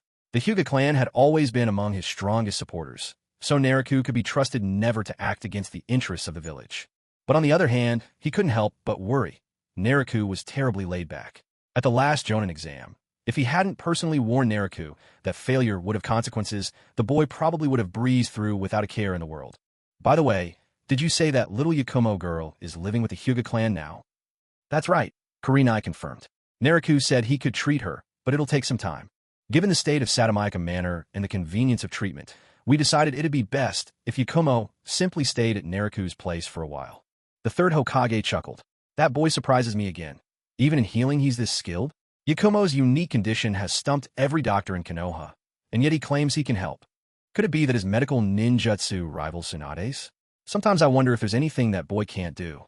The third Hokage tapped his pipe against an ashtray, brushing away the ash, then stood and fixed Kurenai with a serious look. All right, that settles it. Remember, don't mention Yakumo's situation to anyone else in the village. As for Naruto, I plan to send him out on a mission in the next few days. But since he's taking on Yakumo's treatment, I'll hold off for now. Once Yakumo has recovered, I'll send him out again. I'm up to speed now. You're dismissed. He waved Kurenai out of the office. Yes, Lord Third, she replied respectfully. Kurenai turned and left the office. Once she'd gone, the third Hokage sank back into his chair, interlacing his fingers beneath his chin, eyes closed in contemplation. Naruto, you troublesome boy, you never stop surprising me. No, I can't just let you idle your life away. I have to push you to do more. After a long pause, the third Hokage opened his eyes and muttered to himself. At the Hyuga compound, Naruto brought Yakumo before his father and explained that she would be staying with the Hyuga family for a while. At that, Hayashi Hyuga's face displayed a rich mix of emotions. Of course, Narashima recognized Yakumo Kurama. After all, in earlier days, the Kurama clan had been one of the prestigious noble families of Konoha, standing shoulder to shoulder with the Hyuga, no less distinguished by any measure. Yakumo Kurama herself was the cherished daughter, the true jewel in the Kurama clan's crown. But over a decade ago, the clan's fortunes began to wane. Talent dwindled to a trickle. They couldn't even nurture a single jonin among their ranks. Tragedy struck when the clan leader and his wife perished mysteriously in a fire a few years back. Afterward, Yakumo's presence all but vanished from the village. And now, here was his own son, bringing her home without warning. What on earth was happening? Could it be he was about to become a grandfather so soon? Sensing the direction of his father's imagination, Narashima quickly began to explain. Father, because of some health issues, Yakumo has been living elsewhere for years, under the arrangement of the third Hokage, to receive treatment. Unfortunately, the results haven't been promising. Today I visited with Miss Kurinai and saw her situation firsthand. I realized I could help treat her condition, but it will take time. That's why I brought her home, so it's easier for me to care for her. Oh, I see. Hizashi's doubts cleared in an instant. Miss Yakumo, you're welcome to stay with the Hyuga family for as long as you need. No, as long as you wish. This house is your home now. If there's anything you need, don't hesitate to ask. Hizashi warmly played the host, showering Yakumo with hospitality. Watching his father's outpouring of enthusiasm, Narashima couldn't help but purse his lips. Clearly, his efforts at explanation had made little difference. Just then, a tickle hit Narashima's nose, and he let out a tremendous sneeze. Who was that? Which bold troublemaker is plotting against me? Narashima rubbed his nose, suddenly alert. Ever since he'd eliminated some of Danzo's men half a month ago, things had been eerily quiet. He suspected that the old schemer was biding his time, plotting in the shadows. Yes, no doubt about it. He needed to be on guard. Narashima, aren't you going to show Miss Yakumo to her room? Catching Narashima frozen in place, Hizashi couldn't resist prompting him.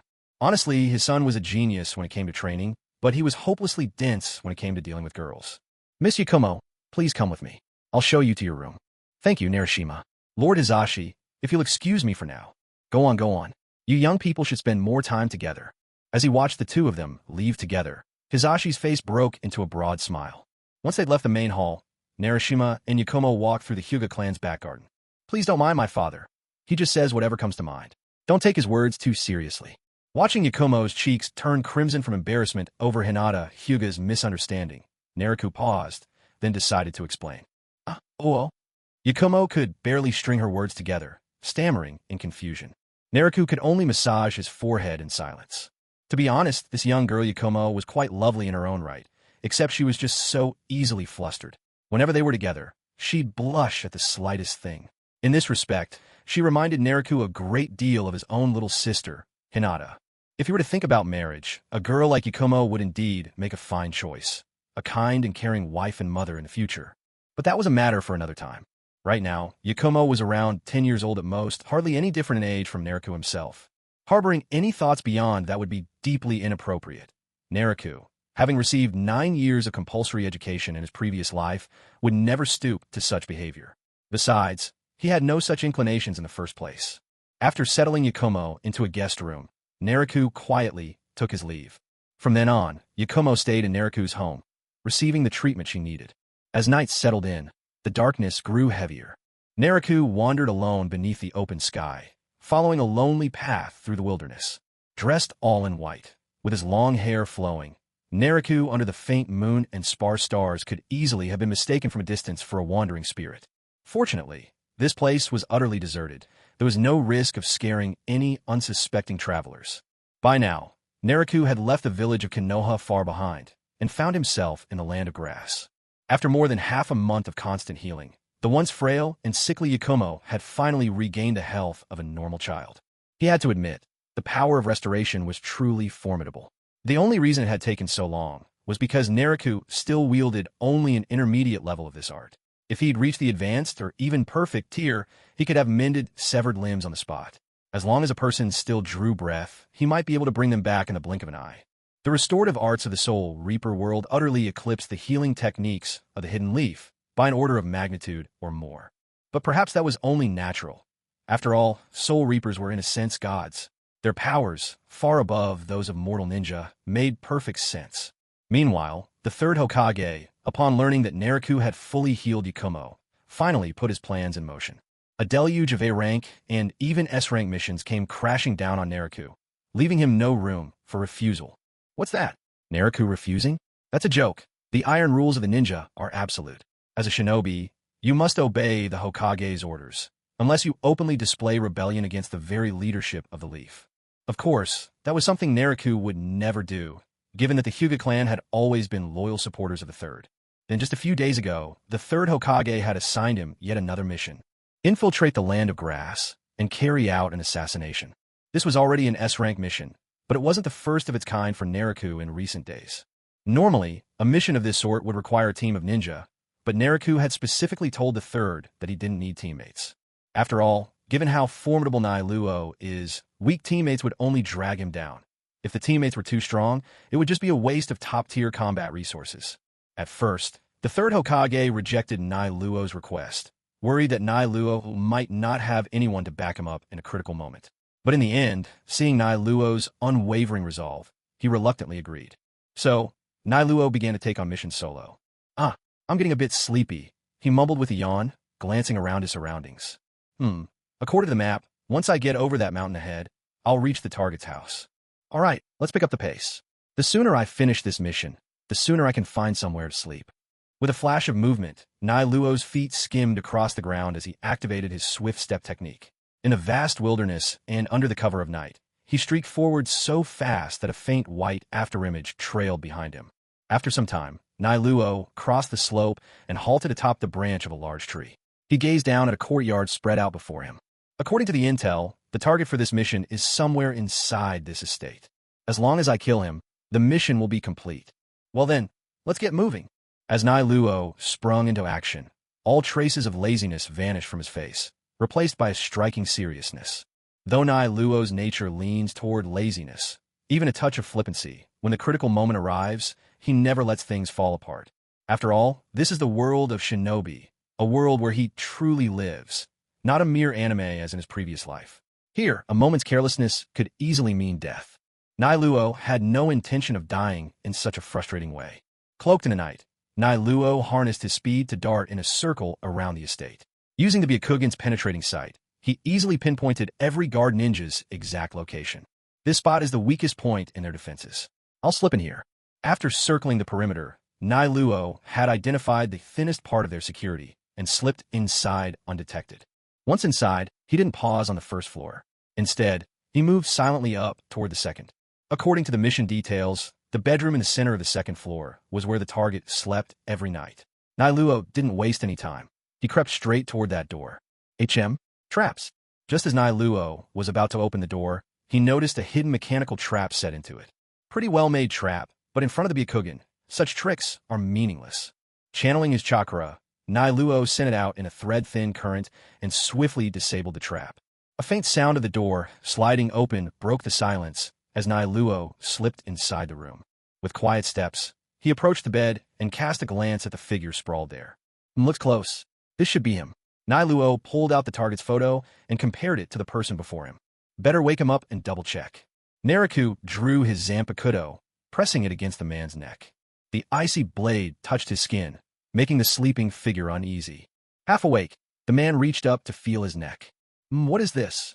His hand brushed against the sword's edge, and the razor-sharp blade sliced through his skin without resistance.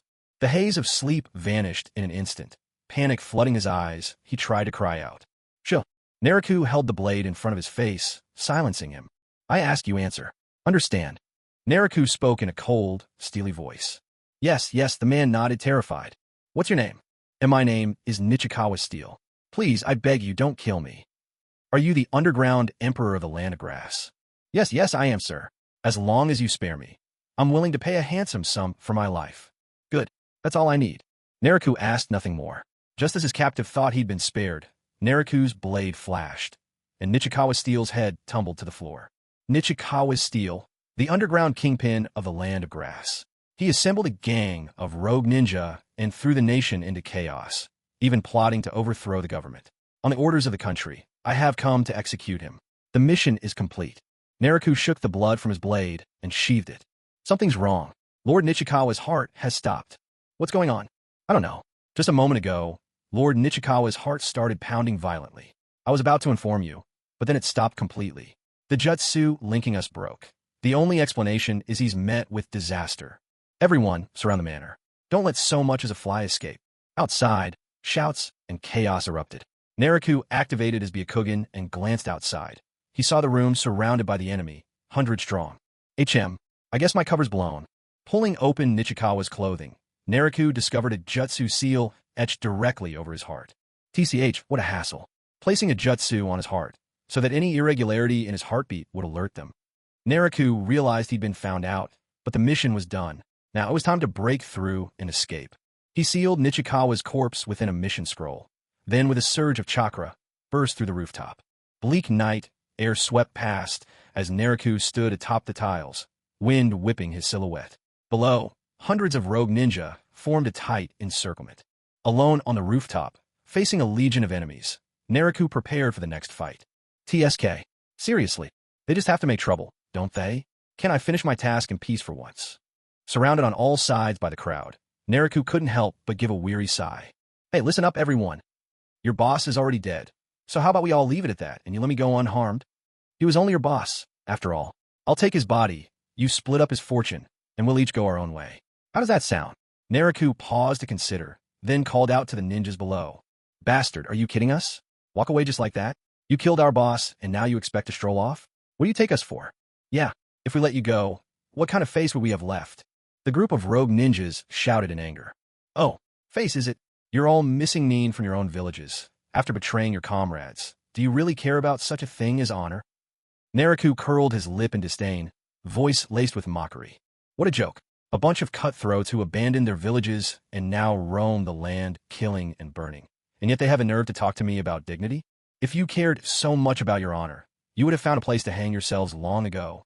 Damn it, you got guts, kid. Surrounded as you are, you still dare to mouth off. Brothers, kill him, tear him to pieces. Clearly, Naruto's words had struck a nerve. At that moment, the rogue ninjas parted to create a path, and a man who seemed to be their leader stepped forward. Judging by your eyes, you're from the Hyuga clan of Konoha, aren't you? To think that the daimyo of the land of grass had to beg for help from Konoha's ninja. How disgraceful. I don't know how you managed to sneak in and kill Nichikawa Ganban, but now you're surrounded. Do you really think you can escape? You look, 10 years old? Is this all Konoha could spare, sending just a brat to deal with us? The leader spoke in a cold, measured voice. It's not that Konoha has no one left. On the contrary, the third Hokage probably thought a kid like me would be more than enough for the likes of you, or else it would be a waste of resources. Naruto shrugged, as if stating an undeniable fact. Sharp-tongued little thing. Today, we'll have both Nichikawa's lands and your head. Your death will be the price we exact to cleanse our shame. The leader's anger was boiling over, his tone brimming with murderous intent. TSK, looks like there's nothing left to discuss, is there? Naruto ran a tired hand over his face, resigned. Everyone attack. Kill him. At the leader's command, every rogue ninja took up their fighting stance. Well then, in that case, I'll just send you all on your way. You'll have company on the road to the underworld. Faced with an onslaught from over 100 enemies, Naruto stood unwavering, a powerful aura gathering around him. A sharp sound sliced the air as several traitorous ninja lunged at Naruto first. Naruto cast a cold, sidelong glance at them, then struck with his gentle fist technique. With a series of muffled impacts, those who dared to strike first were instantly hit. Their chakra flows thrown into chaos by Naruto's blows, they lost all control. Cries of agony echoed as several figures tumbled from the rooftop, their fates unknown. TCH, your own comrades just fell. Are you really going to stand there and watch them die? How heartless can you be? Naruto's voice was icy as he watched his enemies remain unmoved, indifferent to the fate of their own allies. They were trash anyway. Dead is dead. They only have themselves to blame for being outmatched. Oh, is that so? If that's truly how you see things, then I won't lose a wink of sleep over killing you. Clearly, the traitor's cold-blooded nature sealed Naruto's resolve to eliminate every last one of them. Listen to that arrogance. Everyone spread out. Attack from a distance. Don't engage him in close combat.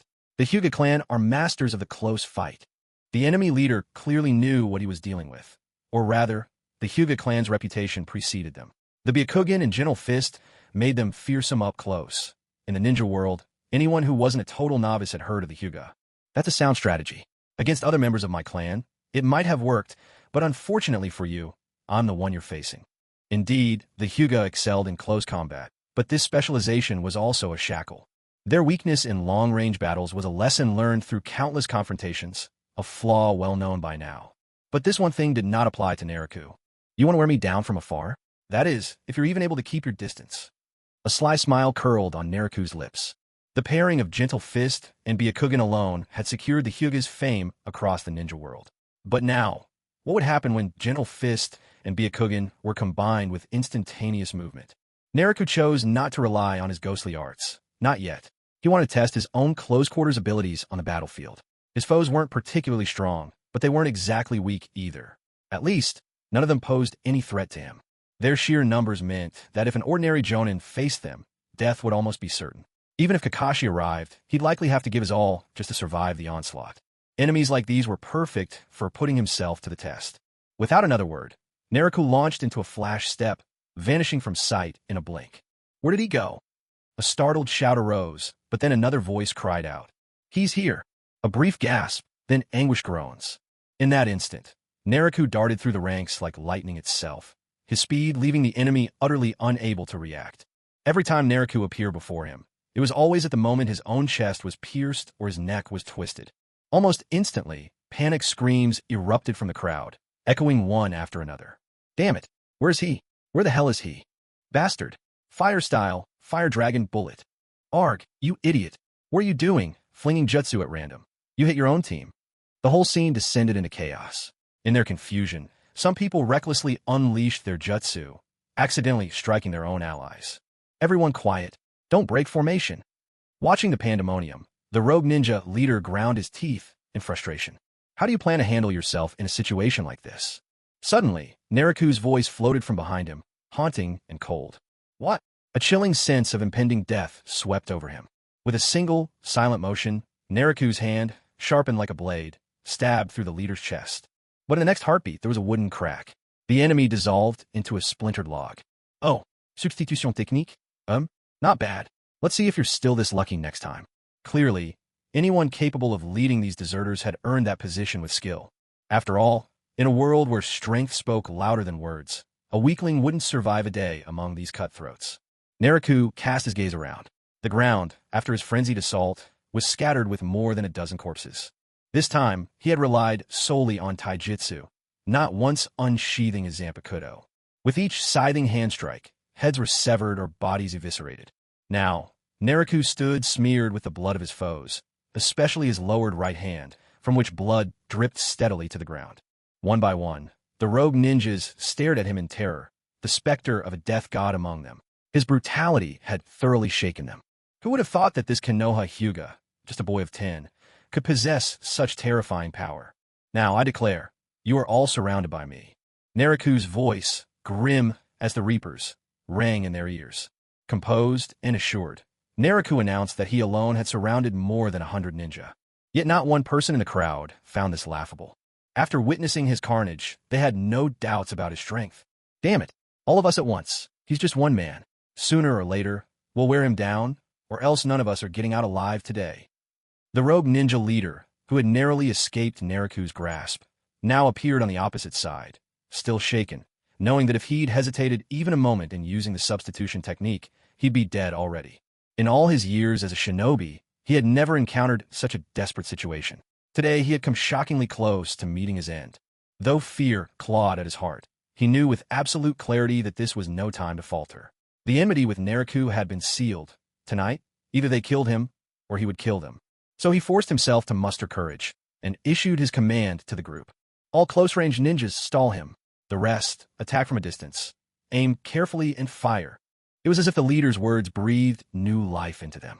The rogue ninjas began launching their assault on Naruto with newfound order and determination. Some ninja cast up earth walls, trying to box Naruto out, while others behind them unleashed their jutsus in quick succession. Fire style, fire dragon bullet. Wind style, great breakthrough. Water style, water dragon bullet. A dazzling barrage of techniques filled the air, surging toward Naruto like a flood, as if chakra came at no cost. Naruto watched these attacks approach with a look of utter calm. Unperturbed, he simply raised both hands. Heido number 54, Waste Flame. Heido number 58, Heavenly Gale. As these two spells activated in unison, a great blaze rose from Nariku's left palm, while a miniature whirlwind formed at his right. With a sweeping movement, he brought his hands together, the waste flame from his left merging instantly into the heavenly gale in his right. What was once pure wind now blazed with fire, turning into a roaring fire tornado. Here, have a taste of this. With a mighty toss, Nariku hurled the merged Kido straight ahead. The once modest fire tornado grew larger as it spun out from his grasp. In a heartbeat, it swelled into an immense inferno, billowing with flame, surging forward to engulf all before it.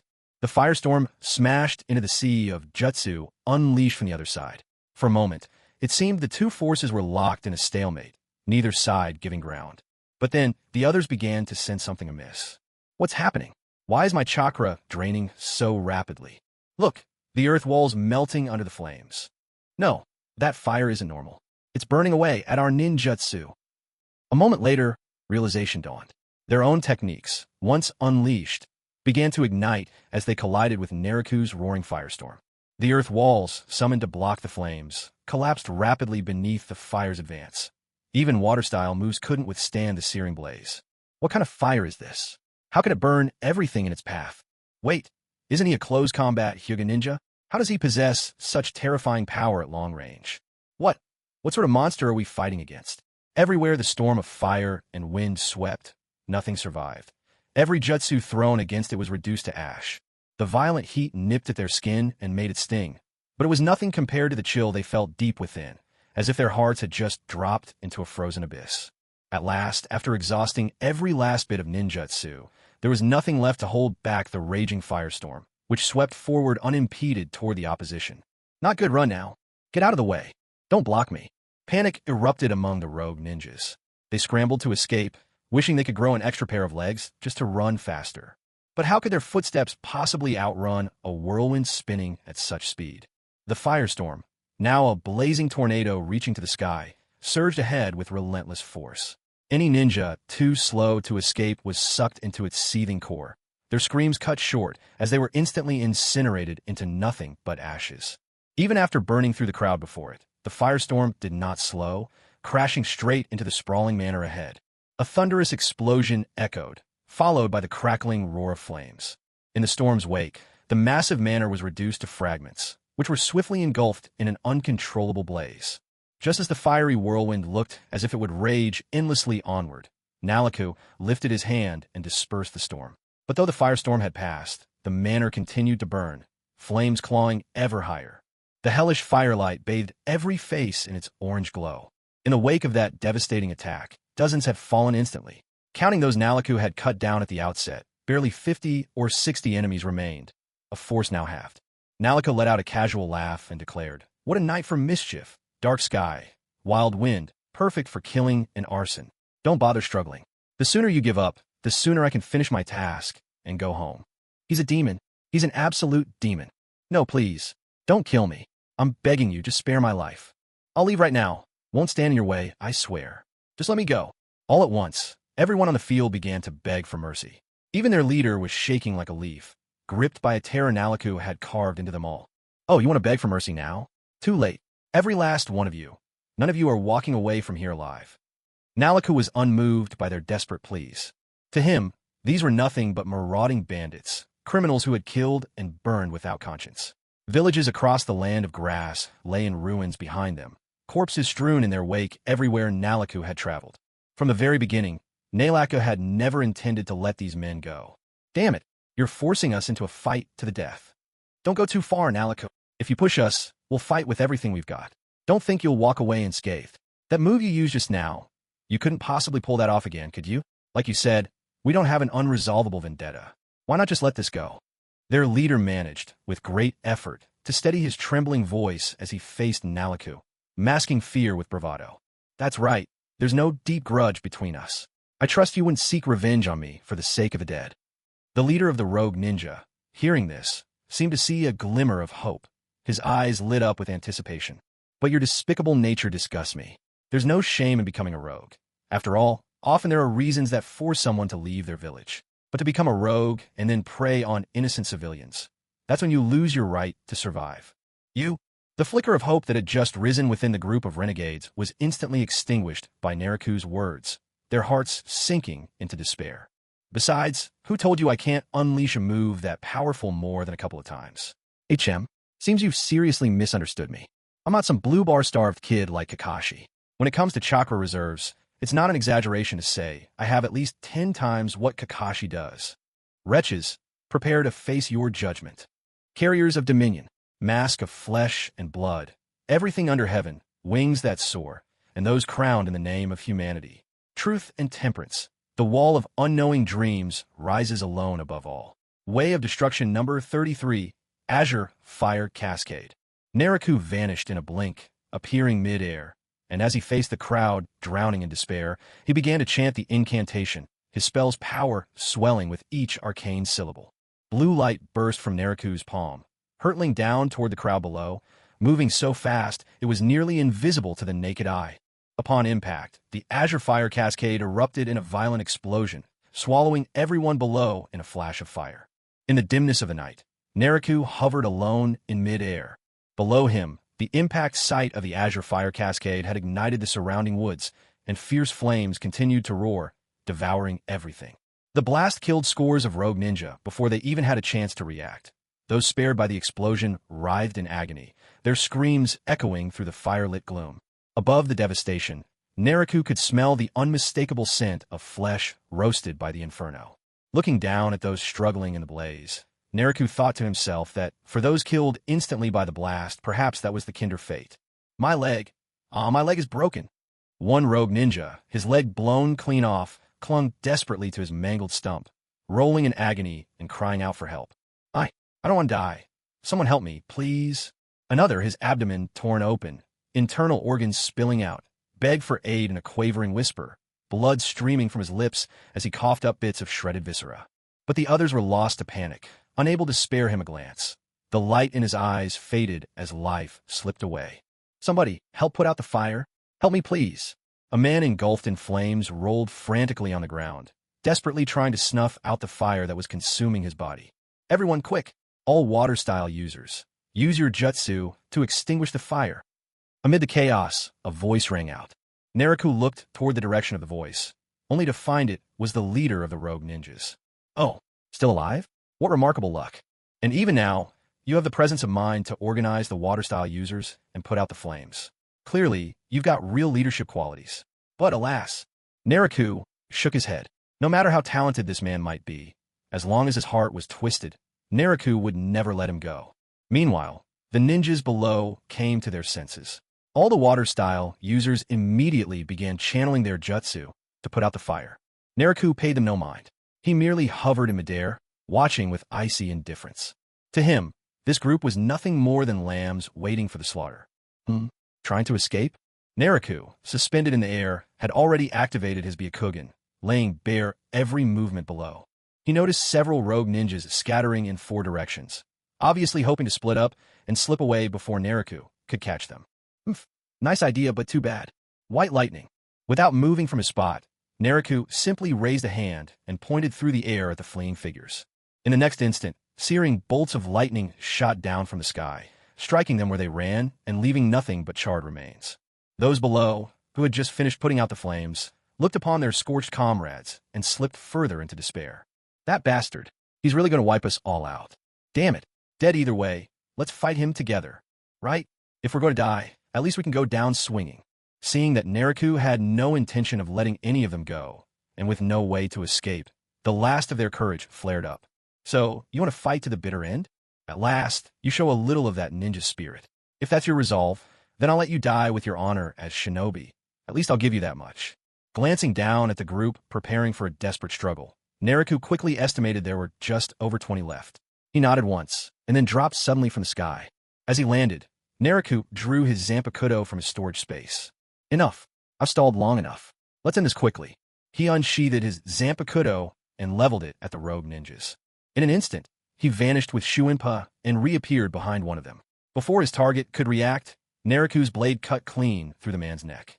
The head separated from the body, and blood surged from the stump in a crimson fountain, blooming like a grisly death flower. One down. Without hesitation, Nariku pressed on, moving blade in hand toward the others. Already depleted and exhausted, the group scarcely put up a fight as Naruto rampaged through their ranks like a wolf among sheep. With each swing, their numbers dwindled. Some of them gripped their kunai tightly, but both they and their weapons were sliced cleanly in two. Others, just as they began to form hand seals for ninjutsu, had their arms, and sometimes their entire bodies, severed piece by Naruto. Though he hadn't even activated his shurikai, the Zampakuto's unyielding sharpness, coupled with Naruto's speed and strength, transformed it into a peerless blade, capable of cutting through anything in its path. In the end, when Naruto sheathed his sword and stood still, only the rebel ninja leader remained alive on the battlefield. Everyone else had perished by Naruto's hand. Severed limbs and dismembered bodies littered the ground, scattered in every direction. Earlier, when the rebel ninjas unleashed water-style jutsu to quell the flames, water had pooled across the ground. Now, the blood trickling from lifeless bodies mingled with the standing water, dyeing the entire clearing a vivid, ghastly red. On one side lay a ruined manor, its walls reduced to charred rubble and still burning brightly. On the other, corpses and blood spread across the earth. Together, these sights turned the whole place into a vision of hell on earth. And Naruto, he was the grim reaper harvesting lives. The rebel leader who still lived gazed upon the scene before him, utterly broken by fear. His pupils shrank with horror, his entire body trembling uncontrollably as he stared at Naruto. Naruto fixed his gaze on him and took a step forward. That single step was enough to shatter the last vestige of the leader's mental defenses. As Naruto approached, the rebel's knees buckled. He collapsed to the ground in terror. "Demon, you're a demon," he whispered again and again, voice shaking. "Now, I ask and you answer. Satisfy me with your answers, and I'll grant you a quick death. Do you understand?" Naruto stood before him, blade in hand, and spoke coldly. "Demon, a demon," the leader muttered, seemingly oblivious to Naruto's question as terror consumed him, his words repeating in a delirious chant. "TSK, looks like I scared him witless." Naruto frowned, finding the situation troublesome. He had spared the leader's life solely to extract information, whether there were other strongholds or allies in hiding. If there were, Naruto intended to eliminate them all in a single, thorough sweep. Though Naruto was usually rather lazy, this time he'd accepted a commission from the Land of Grass. Guided by the principle that the customer is always right, he figured he'd either do nothing or make sure to do an utterly thorough job. He hadn't expected the rebel leader to be so completely terrorized, rendered utterly witless, his mind shattered by fear. With a swift, resolute swing of his blade, Naruto sliced off the leader's arm. A moment of numbness passed before the agony roared through the leader's mind. "Arg! Ah, my arm!" he screamed, realizing only too late what had happened. The pain crashed into him, flooding his world in white-hot anguish. The searing agony of losing an arm finally jolted him back from his dazed stupor to the harsh reality, and soon his screams of torment echoed through the air. "Have you come to your senses? If so, then answer my questions." Gazing coldly at the rebel ninja, leader writhing and wailing on the ground, Nailuo's heart was calm as still water. His tone was icy and unwavering. After years of missions, Nailuo had long since forged a heart of steel when facing enemies. Through these years of experience, he was no longer the soft-hearted greenhorn who hesitated in the face of foes. Even back when he was only 5 years old and hadn't yet started official missions, Nailuo could calmly cut down enemy ninja from the hidden cloud village. Now, shaped by countless bloody assignments, his composure was beyond question. Those who hesitated or showed mercy to their enemies were already dead on the battlefield. Only those who could kill without a second thought survived. That's why Nailuo could calmly and expressionlessly cut down hundreds of enemy ninja. In the end, it all boiled down to one thing: victory or defeat. Life, death, and violence. Nailuo had already come to accept them all. As long as he clung to his principles, refraining from harming innocents, he felt no guilt about killing his enemies. In battle, it was kill or be killed. If strength was on his side, victory and the lives of his foes were simply the natural order. Swallowing hard, the rebel ninja leader fought back the pain. "What do you want to know?" he stammered, his voice trembling. "Nothing much," replied Nailuo calmly. "I just want to know, aside from this base, do you have any other hideouts? If I tell you, will you let me live?" There was still a flicker of hope in the rebel leader's eyes. "What do you think?" Nailuo offered him a thin, unsettling smile. But in the rebel leader's eyes, that smile was as chilling as a demon's grin at midnight. It was clear to him that Nailuo would never allow him to leave alive. The only difference was whether he died quickly and painlessly by talking, or met some unimaginable fate by resisting. "There's one more location," the rebel leader said at last, bowing his head with a bitter smile. "Fewer people there, just a dozen or so. It's a backup refuge." "Good. Take me there. Don't even think of trying anything. You know escape is impossible." "Don't worry," the rebel leader replied, resignation in his eyes. "After witnessing your methods, I've lost all hope. I only wish for a quick death now." Clearly, he had come to accept his fate. Nailuo bound him with a conjured rope, slung him over his shoulder, and, moving swiftly in the direction indicated, set off without delay. After some time, crossing 3 or 4 great mountain ridges, Nailuo finally arrived at another hideout. This base was tucked away inside a mine at the foot of a mountain, and at the entrance, 2 ninja kept vigilant watch. Naruto tossed the rogue ninja leader to the ground, then woke him up with a sharp kick. "Wake up! Is this the place?" The rogue leader, pale and fading from blood loss, slowly regained consciousness. In truth, had Naruto not given him a quick dose of healing along the way, the man would likely have died before arrival. With great effort, the leader lifted his head, surveying his surroundings. When his eyes fell upon the mountain cave, he spoke in a trembling, weakened voice. "Yes, this is it." "Good," Naruto replied. He hoisted the leader up once more, then, with a powerful motion, hurled him straight into the cave. With a heavy thud, the leader crashed down at the feet of 2 guard ninjas standing just inside. The sound startled everyone present. "Who goes there? Is that the chief?" The 2 guards recoiled in shock, only to recognize, an instant later, their battered leader. "Chief, who did this to you? We're under attack. Brothers, get ready." Alarmed by the commotion from outside, a crowd of people burst from within the cave. Just then, Naruto strode calmly from the depths of the darkness, stepping forward to face the assembled group. "Is he the only enemy?" one of the ninja muttered, glancing around warily. "Or are there others lurking nearby?" They stared at Naruto, his figure splattered with blood, disbelief plain on their faces. To them, he looked far too young to be so deadly. You should run. I'm sorry I failed you all." The rogue leader, perhaps out of sudden remorse, managed to plead for his men to escape while they could. "Say no more, boss.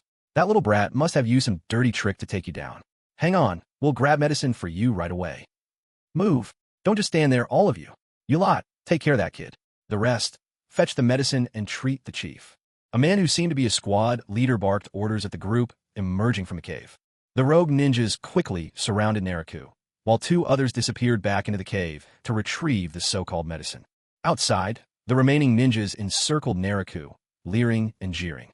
Well, what have we here? A little whelp come to die in the night," one sneered. "Look at him, frozen in place. Must have wet his pants in terror. Ha ha ha. I don't know what trick he pulled, but somehow he did this to the boss. And would you look at that? He's got such a delicate face. Make sure we take him alive. Don't finish him off just yet. I want my fun before he dies." "Yeah, you never did have ordinary tastes," another joked. Laughter and taunts echoed around Naruto, as if he were nothing more than meat splayed across a butcher's table. But Naruto showed no reaction to their words. In his eyes, they were already dead men. However, when one of them mentioned wanting to engage in some sort of friendly interaction with him, Naruto shot that person a pointed glance, his eyes flashing with a chilling gleam. The rogue ninja leader, lying on the ground, had already turned his head away and shut his eyes. "Well, the warning's been given. If you insist on courting death, I've got nothing more to say." At that moment, Naruto finally took action. In a blur, his Zampakudo flashed from its scabbard, and in an instant, hundreds of blades of light burst forth. The scene depicted Naruto darting rapidly around the clearing, his long blades slicing through the firelit darkness, its afterimages igniting the air with ghostly brilliance. In just a few heartbeats, he stilled, blade returned to his side, standing silent and composed. All around him, the surrounding ninja began to bleed. Thin crimson lines appeared on their bodies, seeping out slowly. A cool night breeze drifted through the forest, and in that breath of wind, those who had been standing around Naruto collapsed in the blink of an eye, falling apart, reduced to scattered, grotesque pieces strewn across the forest floor. The one who'd been so insolent earlier was sliced from head to toe into hundreds of fragments, rendered utterly unrecognizable, impossible to be pieced together again. "Boss, we brought the medicine for you." At that moment, the 2 who had gone into the cave to fetch the medicine returned, leading a little girl by the hand. But as they stepped from the cave, they were met by a sea of blood and scattered bodies. What happened here?" The 2 of them gasped in shock. The little girl they had brought with them recoiled at the horrific sight. Unable to contain herself, she retched violently. Without wasting any words, Naruto raised a hand and unleashed the first path of destruction, a piercing force that shot through both men's foreheads, ending their lives instantly. Afterward, Naruto regarded the little girl with curiosity. Weren't they supposed to fetch medicine? Why had they brought out a young girl instead? And those striking red locks, wasn't that a distinguishing trait of the Uzumaki clan? Wait, could it be a red-haired girl, referred to as the medicine, her arms covered in dense bite marks? A chill of realization crept into Naruto's mind. Surely, this must be Karen Uzumaki, the red-haired girl from the cave. Her wrists and ankles bound in iron chains dragged them with every step. The clinking was constant and sharp. It seemed the chains were meant to prevent her escape. They had been fastened so tightly that both wrists and ankles bore deep, bloody indentations. Naruto studied her intently. She wore clothes that were ragged and worn, blackened in places, clearly unchanged for a long time. From a closer vantage, an acrid, sour odor wafted from her. Naruto knew that stench all too well. It came from a body left unwashed for ages. He remembered the same smell permeating the dungeons beneath Konoha, where enemy prisoners were confined. That was the unmistakable scent of long captivity. On her bare arms and neck, dense marks from restraints were clearly visible. Some of the imprints hadn't even healed yet. It was obvious they had been left not long ago. Right now, she was curled up tightly, terror etched on her face as she stared at Naruto, whose body was stained with blood. The moment she saw him looking her way, she scrambled to shield her head with her arms and buried her face between her knees in fright. "What's your name?" Naruto directed his question to her. But the little girl, just like the rebel ninja leader before her, was absolutely petrified. She huddled in silence, clutching her head, trembling uncontrollably and not daring to utter a single word. "T-Sage, am I really that scary? I'm pretty good looking, you know. The girls in the village are always after me. Looks like you've got no eye for talent, kiddo." Naruto muttered dismissively. "Hey, still alive? If you're not dead, answer me. What's this girl's name? Where did you snatch her from?" With that, Naruto gave the rebel ninja leader a swift kick. The blow jolted the barely conscious leader, who had been teetering on the edge between life and death, snapping him harshly back to reality. "Oh, what?" he mumbled, half opening his eyes. A sharp crack sounded. "Ah!" Naruto, seeing the man hovering between life and death, abruptly stomped down on his leg, shattering the bone with a piercing snap that echoed loudly. The searing agony from his broken leg immediately sobered the rebel ninja leader, his mind snapping alert. The next moment, screams of pain burst from his lips. "Ack, didn't you say you'd make it quick for me? So much for keeping your word." No longer afraid, the rebel ninja leader started cursing at Naruto in desperation. Meanwhile, the cowering little girl shuddered even harder at the sound of breaking bones and his anguished howls. "Sigh, right, I did promise to make it swift for you. Sorry, my memory slips sometimes." Naruto feigned a sheepish smile. "But since you're fully awake now, why not answer my question? Who is she? How did you end up abducting her?" Naruto leaned in, wearing an apologetic smile that was anything but sincere. Gritting his teeth through the pain, the rebel ninja leader glanced at the little girl. "Her name is Xiangling. We stumbled on her by accident. She and her mother both possess a strange power. Whenever someone's injured or running out of chakra, just one bite from either of them, and you recover instantly." "Oh, and where's her mother now?" Naruto thought for a moment, then asked. "Her mother died half a year ago. At that time, we had just finished a fierce battle with the grass country.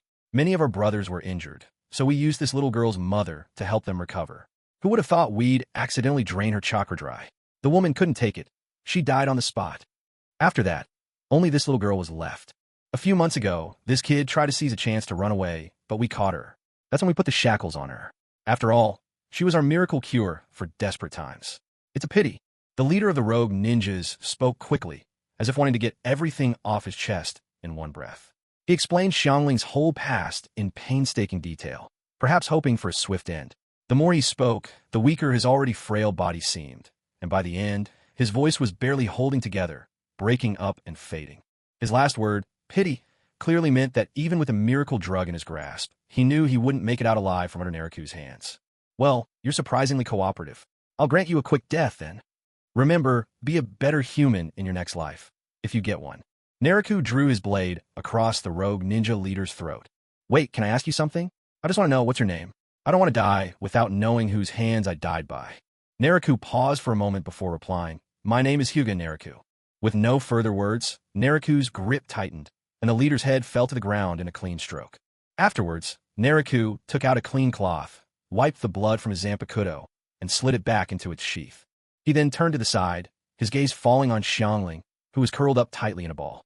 Slowly, he walked toward her.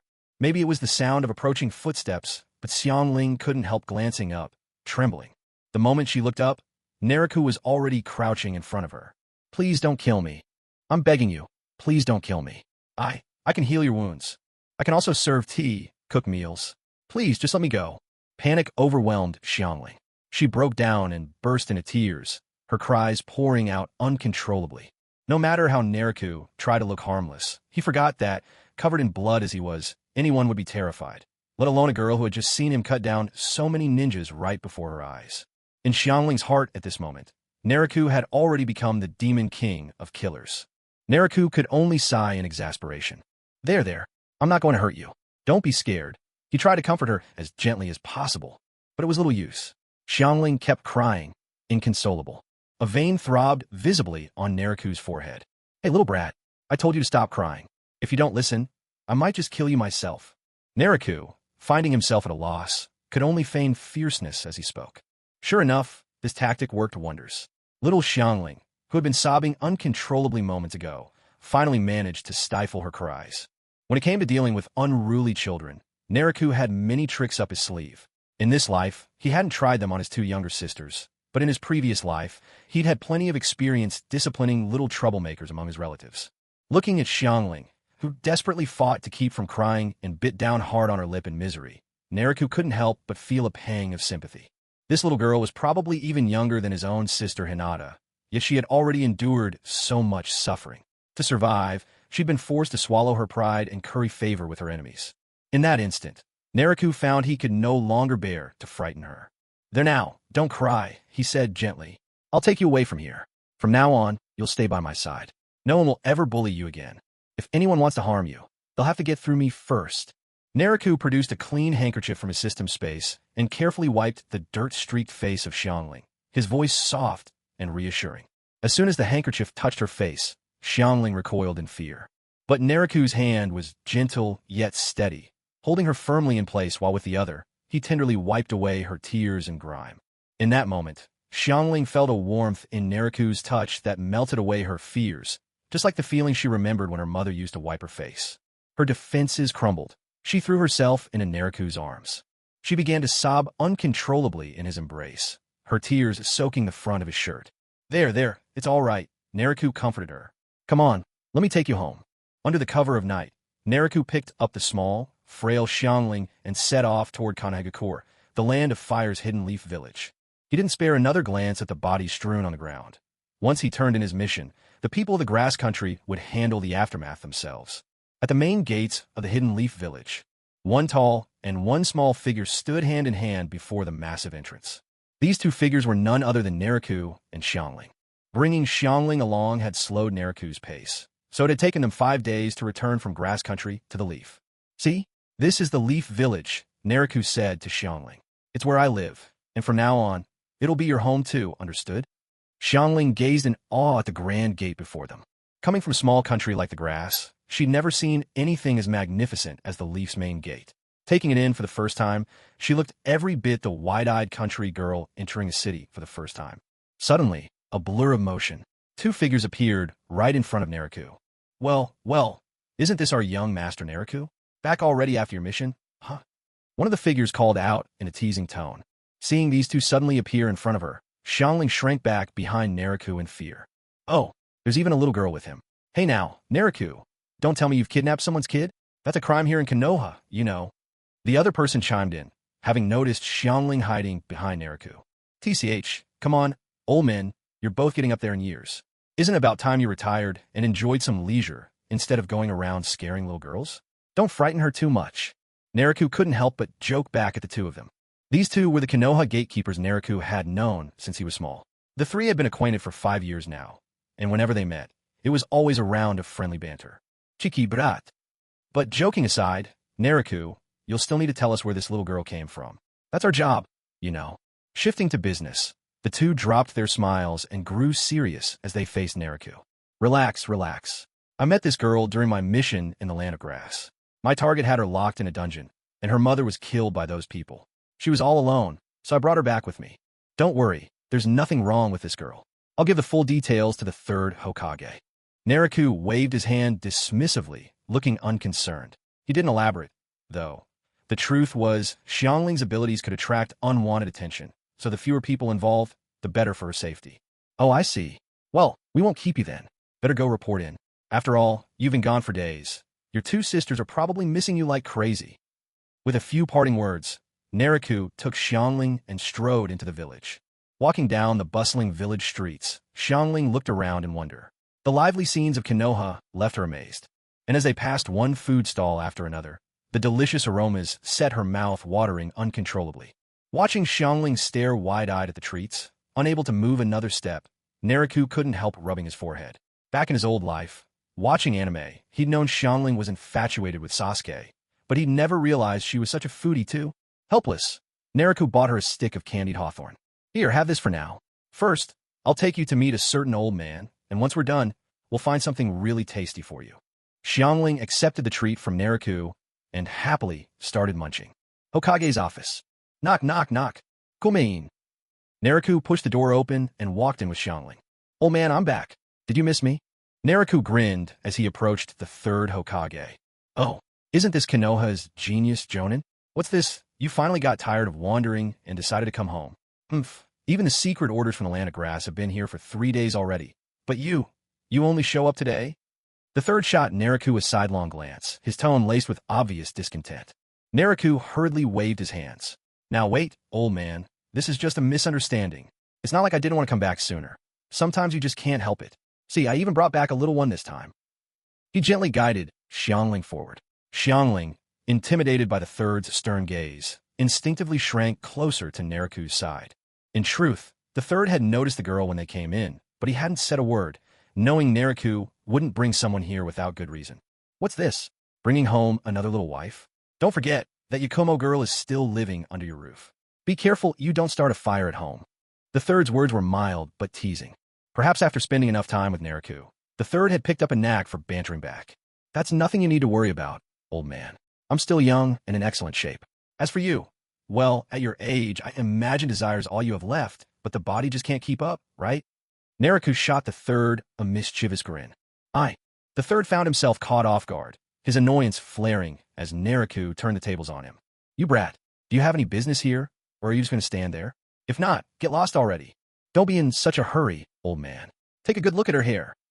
Naruto gently nudged Xiangling forward. The third stared at her hair in surprise. Red hair, could it be? There was a trace of uncertainty in his voice as he looked at Naruto. That's right.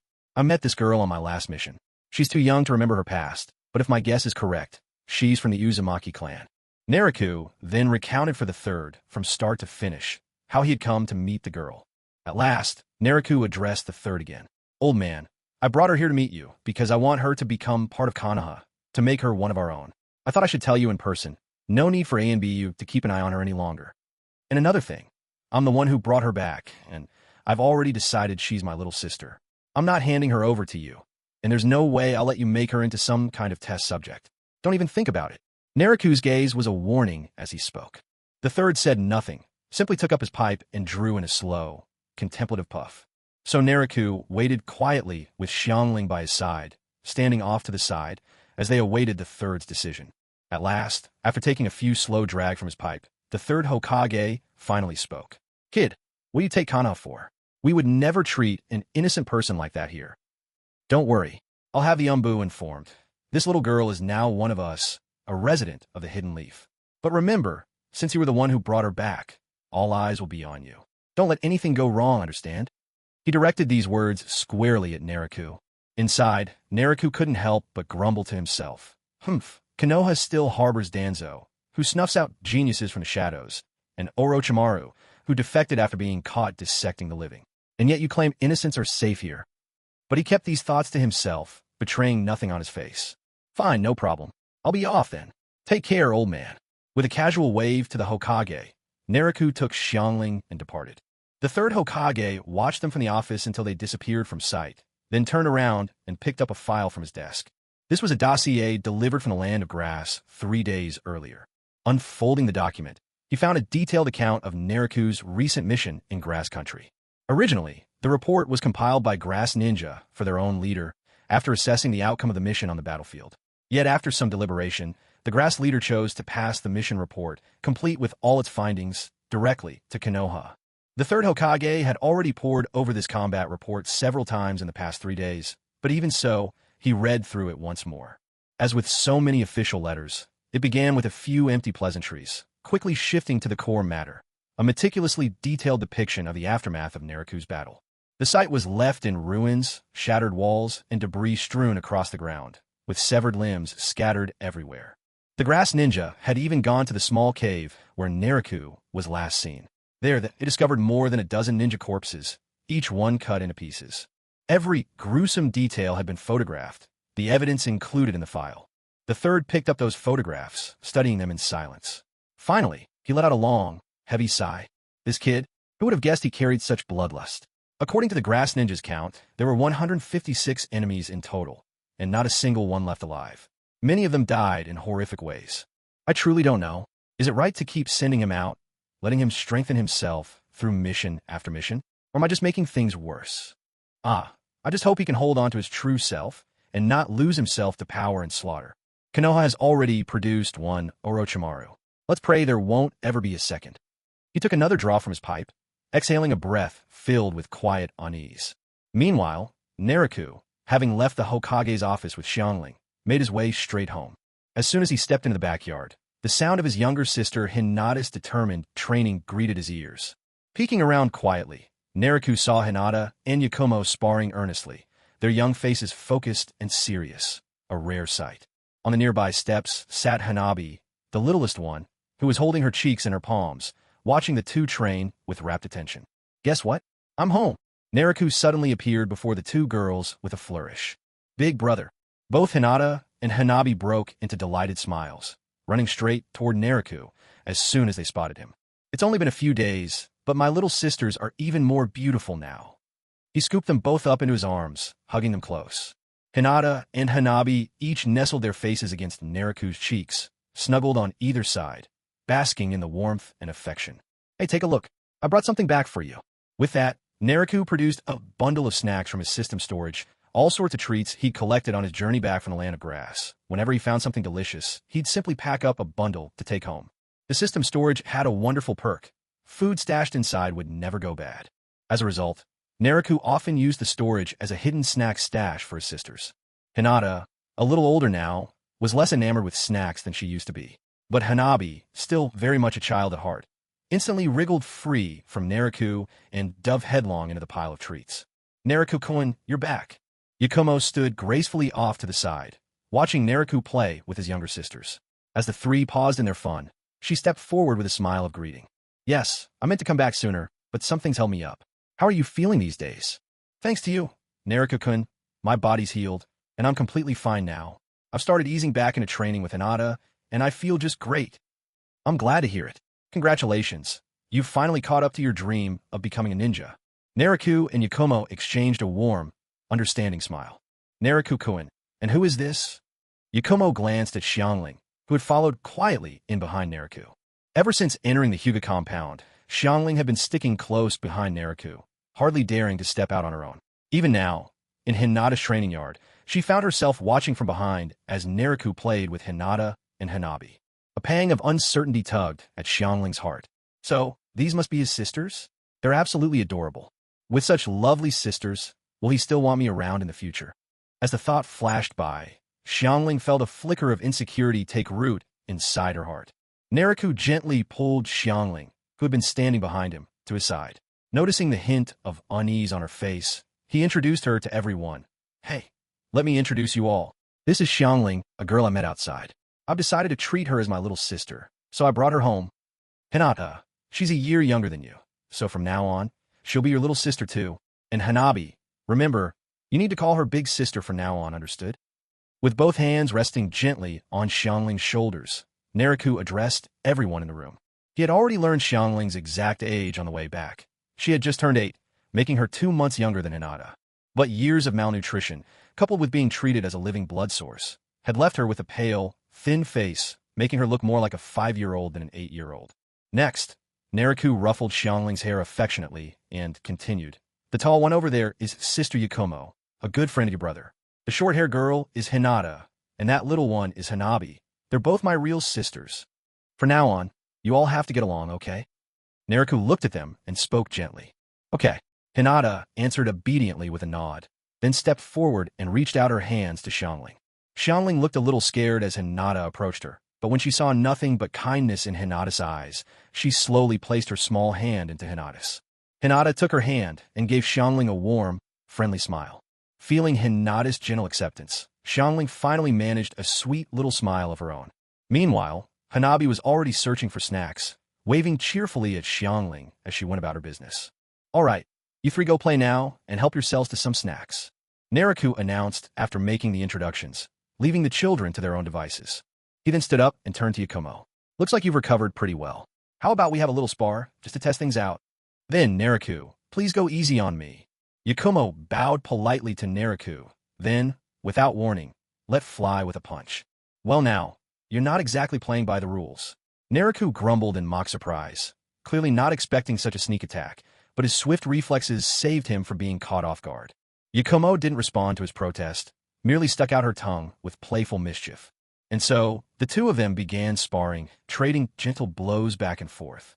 Of course, Naruto barely used any force. Most of the time, he simply stood his ground, motionless, letting Yakumo attack while he effortlessly blocked her blows. Eventually, Yakumo stopped, panting for breath.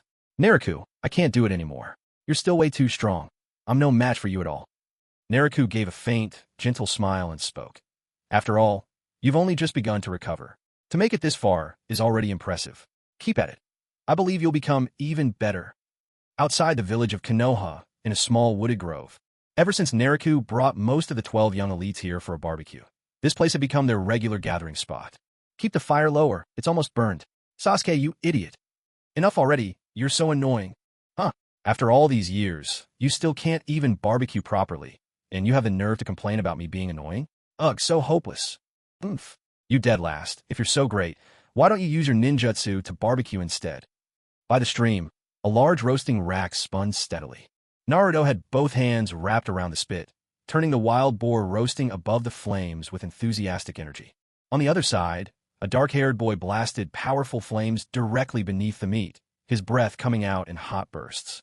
The fire conjured with ninjutsu was clearly much hotter than an ordinary flame, roaring and crackling, enveloping the wild boar in sweltering heat, making the fat sizzle and pop. Yet his fire control was far from perfect, and you could see unmistakable charred patches on the roast. Certain parts were close to being burned. This boy was none other than the sole survivor of the Uchiha clan, Sasuke Uchiha. At this time, 4 years had passed since Naruto became Jonin. Naruto, Sasuke, and many others were now 12, almost ready to graduate from the Ninja Academy. 4 years ago, after the Uchiha clan was destroyed, Naruto saw Sasuke, trapped in endless grief, unable to pull himself out. So, whenever he picked up Hinata and Naruto, he would casually and deliberately find ways to approach Sasuke as well. He had, after all, promised Sasuke's elder brother to look after him. Yet at the beginning, Sasuke was cautious and distant toward Naruto's overtures. But as time passed, he realized Naruto truly meant no harm. Besides, Naruto often offered him helpful guidance in ninjutsu during training. Sasuke thought to himself he had nothing worth Naruto's special attention. But bit by bit, he accepted Naruto's goodwill and began to blend into his small circle of friends. And so, 9 out of the 12 young elites from their generation had gathered around Naruto, forming a tight-knit group. Moreover, Naruto was joined by Yakumo, Hanabi, and Xiangling, making every outing into the wild feel like a lively expedition. Right now, the quirky, inseparable pair, Naruto and Sasuke, were working the barbecue together, while other boys fished by the stream or played with their dogs and insects. Meanwhile, the girls clustered together, simmering a pot of soup or laying out picnic blankets. The whole scene radiated a sense of carefree harmony. Naruto let out a long, contented sigh, stretching lazily as he opened his drowsy eyes to take in the peaceful scene. Sasuke, your fire control just isn't cutting it. If you can't precisely manage the heat and strength of your flames, it means you'll waste much more chakra in a real fight. Don't underestimate even a small bit of wasted chakra. At a critical moment, running out could cost you your life. Naruto shot Sasuke a sidelong glance as he spoke. Grilling food with flames conjured by ninjutsu, That was the unique training method Naruto set for Sasuke. At first, Sasuke was deeply resistant. To him, it felt like nothing more than a joke. But after Naruto forced him to try a couple of times, he discovered his command over fire-style techniques actually improved just a bit. From then on, he resigned himself to the role of a campfire cook. "Ah, you're awake, Naruto. Hey, Naruto, the soup's almost ready. Want to give it a taste?" The girls noticed Naruto had woken up and came over to greet him with cheerful voices. "Oh, that soup smells amazing. Who made it, I wonder?" Naruto walked up to the group, sniffing appreciatively. "I did, Naruto. Why don't you try some?" Yakumo, now even more beautiful after 4 years, spoke up warmly and handed him a bowl. Naruto took a sip and couldn't help but finish the whole bowl in one go. That's delicious. Yakumo, you really are a wonderful cook. Such a gentle soul.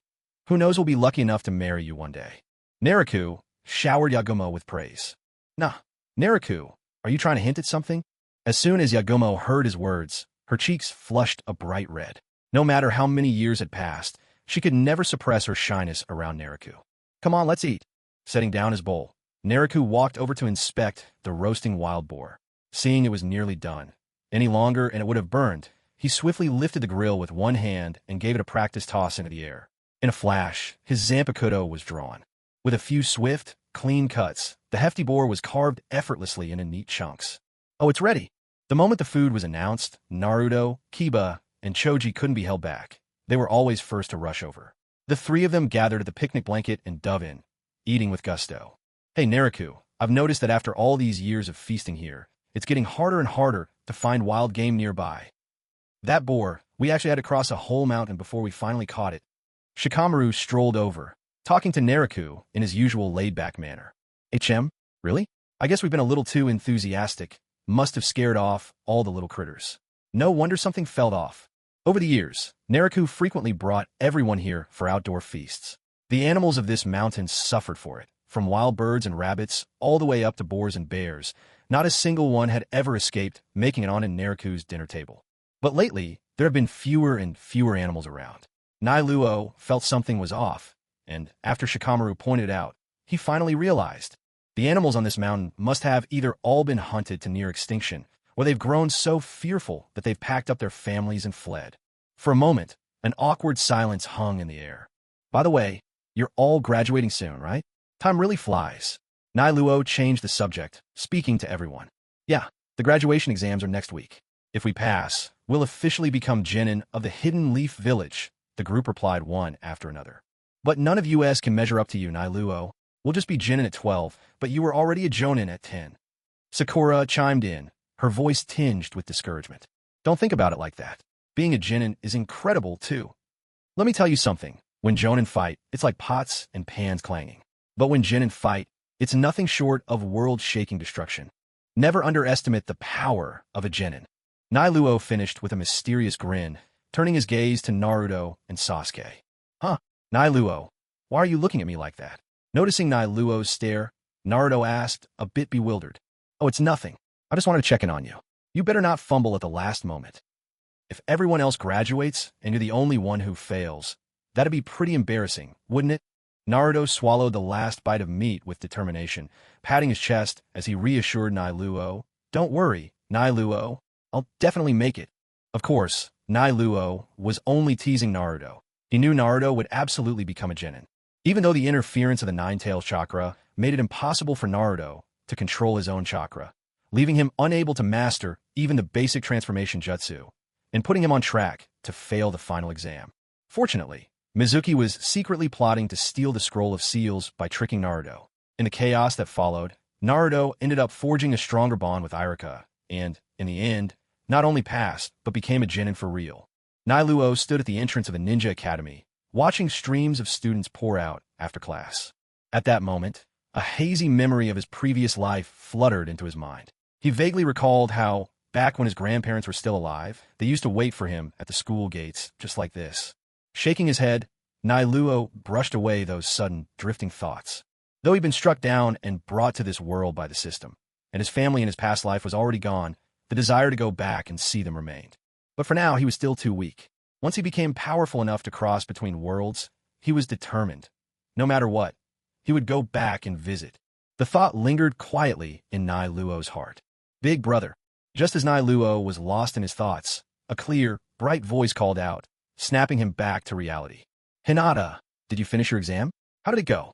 Although Naruto was certain that with Hinata's talent, she would surely pass the exam, he still asked her the question. Yes, I passed the test. Starting today, I'm officially a Konoha ninja. With a bright smile, Hinata took out her forehead protector. But it's just that thinking of Naruto, Hinata couldn't help but feel a pang of sadness in her heart. Everyone in the class had passed the exam, except for Naruto. He was the only one eliminated. Hinata could hardly imagine how much this must have hurt him. Naruto didn't make it. No, Hinata replied with a gentle nod. Teach, let's go find him. Naruto took Hinata's small hand, and together they began to make their way through the school grounds. Naruto could sense Naruto's location a while ago, but deliberately walked in the opposite direction. After all, Mizuki still needed a chance to make his move. Otherwise, how could Naruto become a genin as fate intended? Naruto strolled through campus with Hinata, pretending they were searching for Naruto, but instead, they ran into Sasuke. Hey Naruto, Sasuke called out. So, you passed the exam, didn't you? Humph. For a childish test like that, I could have passed years ago. Sasuke replied with his usual pride. Naruto just smiled, saying nothing more. After all, he knew the second Uchiha's personality well. Still, for someone compared to ordinary people, Sasuke's talent was indeed notable. By now, the Ninja Academy really had nothing much left to teach him. Naruto, there's something I want to ask you. Sasuke spoke up just as Naruto was about to leave. Now that we've graduated from the academy, I'd like you to train me. Oh, haven't I already been helping you train all along? Naruto looked down at this stubborn boy in front of him. It's not enough. I want you to push me even harder. Sasuke lifted his head and spoke with conviction. There's something really important I have to do. There are formidable people I need to defeat. As I am now, I know I'm nowhere near strong enough. Naruto glanced at that defiant look on Sasuke's face, hesitating a little. But at last, he answered, I'll be in the village the next few days. Meet me every morning on the tallest hill outside town. That's where I practice each day. Hearing Naruto agree, Sasuke's face broke into an uncontrollable grin. When it came to geniuses in Konoha, in recent years, none surpassed Naruto. 4 years ago, at just 10 years old, he'd already become a jonin of the highest caliber. Ever since, every mission was handled solo, always ending in success. Whether it was a relatively straightforward B rank or a perilous S rank, Naruto never failed, delivering perfect results each time. Thanks to the intentional or unintentional promotion by the third Hokage, Naruto had become a role model among the younger generation of Konoha. This was also why Sasuke willingly followed Naruto and called him Big Brother without any reservations. He firmly believed that with Naruto's guidance, his own abilities would improve by leaps and bounds. Naruto turned around and rubbed his forehead. What kind of situation is this? Why do I feel like I've become a full-time babysitter? But then again, I did promise Itachi, didn't I? Doing a quick tally in his mind, his 2 younger sisters, Naruto, Yakumo, Xiangling, and now Sasuke. He seemed to have more and more people to look after. Oh well, it's only a few days of teaching anyway. Once they get assigned to their teams, I'll hand them over to Kakashi. Naruto shook his head and walked in Naruto's direction. At that moment, he could already see Mizuki sitting there, chatting with Naruto. From the curious look on Naruto's face, it was clear Mizuki had just filled him in about the scroll of seals. It was time for Naruto to step in. Hey Naruto! Naruto walked up to Naruto. Sitting on the swing, Naruto looked up to see Naruto and Hinata. At first, his face lit up, but then the smile slipped away. Big brother Naruto. Naruto greeted him, his face clouded with disappointment. What's the matter? So you didn't pass the exam this time. It's not the end of the world. Don't lose heart. You'll always have another chance. Naruto ruffled Naruto's hair, then looked up at Mizuki on the side, his words holding a subtle hint of meaning. So it's the young master of the Hyuga clan. I've heard so much about you. My name's Mizuki, and I'm Naruto's teacher. Mizuki, in his usual effortless way, introduced himself to Naruto. Ah, so your teacher Mizuki. Nice to meet you. Naruto and Hinata have mentioned you often. Thank you for looking after them at school all this time. Naruto returned the greeting warmly, putting on an easygoing, polite smile. After all, pulling a convincing fake smile was basic acting. Anyone could do it. Oh haha, no need for such thanks. It's simply my job as a teacher. I saw Naruto sitting here alone, so I came over to cheer him up a bit. Well, if there's nothing else, I'll be on my way. Perhaps wary from just having spun a tale for Naruto, Mizuki took care to explain himself, as if afraid Naruto might misunderstand. All right, we should be going as well. Goodbye. Naruto waved to Mizuki, then took Hinata's hand in one of his own and wrapped his other arm around Naruto's shoulder, leading them away together. Watching Nariku's departing figure, Mizuki's eyes glinted. Soon, as long as tonight goes as planned, one day, I too will become the talk of the village, just like you. Outside the Ichiraka ramen shop, after finishing a meal with Naruto and Hinata, Nariku said goodbye to Naruto and went on his way. This time at the ramen shop, Naruto was nothing like his usual self. Even with his favorite bowl of Ichiraka ramen in front of him, he wore a gloomy expression. With no other choice, Nariku could only offer him a few words of comfort and encouragement. Even so, Nariku didn't say much more. After all, one glance at Naruto's face told him everything. The boy was already mulling over the idea of stealing the Scroll of Seals. Now, all that was left was to let events unfold according to the story. As long as things played out as they should, there would be nothing to worry about. All Nariku needed to do was secretly watch over Naruto and make sure nothing unexpected happened. Midnight arrived. Alone in his bed, Naruto tossed and turned, unable to fall asleep. Damn it. Even though Brother Nariku keeps reassuring me, he must still be disappointed in me deep down, right? Everyone else passed the exam to become a ninja, but I didn't. The whole village knows that Brother Nariku treats me like his own younger brother. I must have really embarrassed him. Naruto's heart twisted painfully at the thought. Suddenly, the words Mizuki had said to him during the day echoed in his mind. There's a secret scroll hidden in the village, the Scroll of Seals. Inside are all sorts of ninjutsu. If you learn the techniques in there, you could become a ninja. But that scroll's hidden away for a reason. It won't be easy to get your hands on it. Naruto shot upright in bed. No way. I have to become a ninja. Elsewhere in the night, Nariku wasn't sleeping either. He lay sprawled on his rooftop, watching the stars and waiting for Naruto to make his move for the Scroll of Seals. Eventually, just as Nariku was about to doze off, he heard the commotion of several ninja dashing through the village.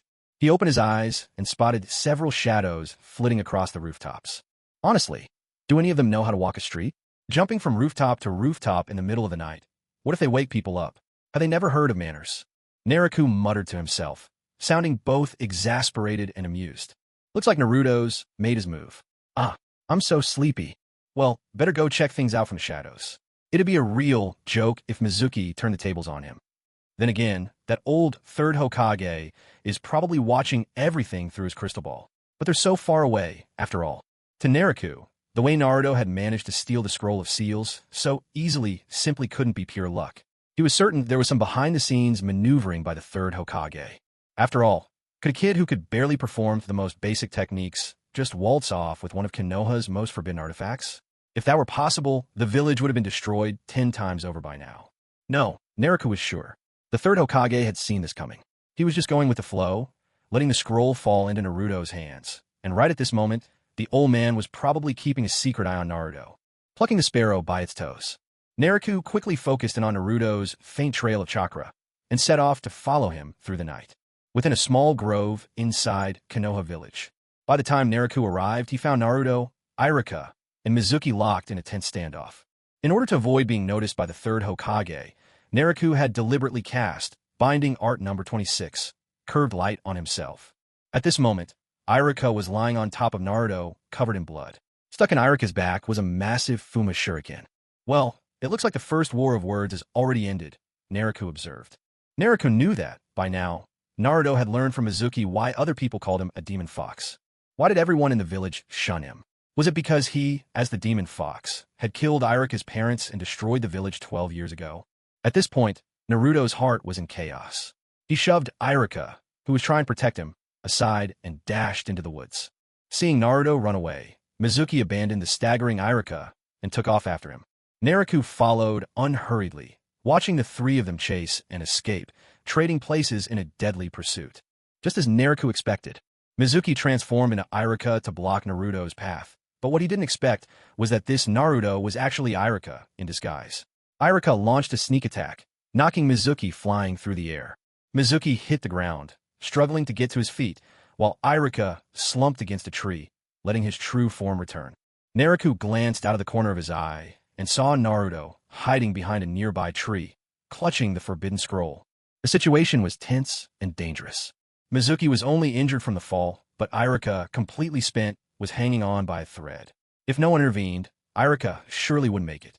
Irika, even though you let go of your hatred for your parents' killer and protect that boy, what do you get from it?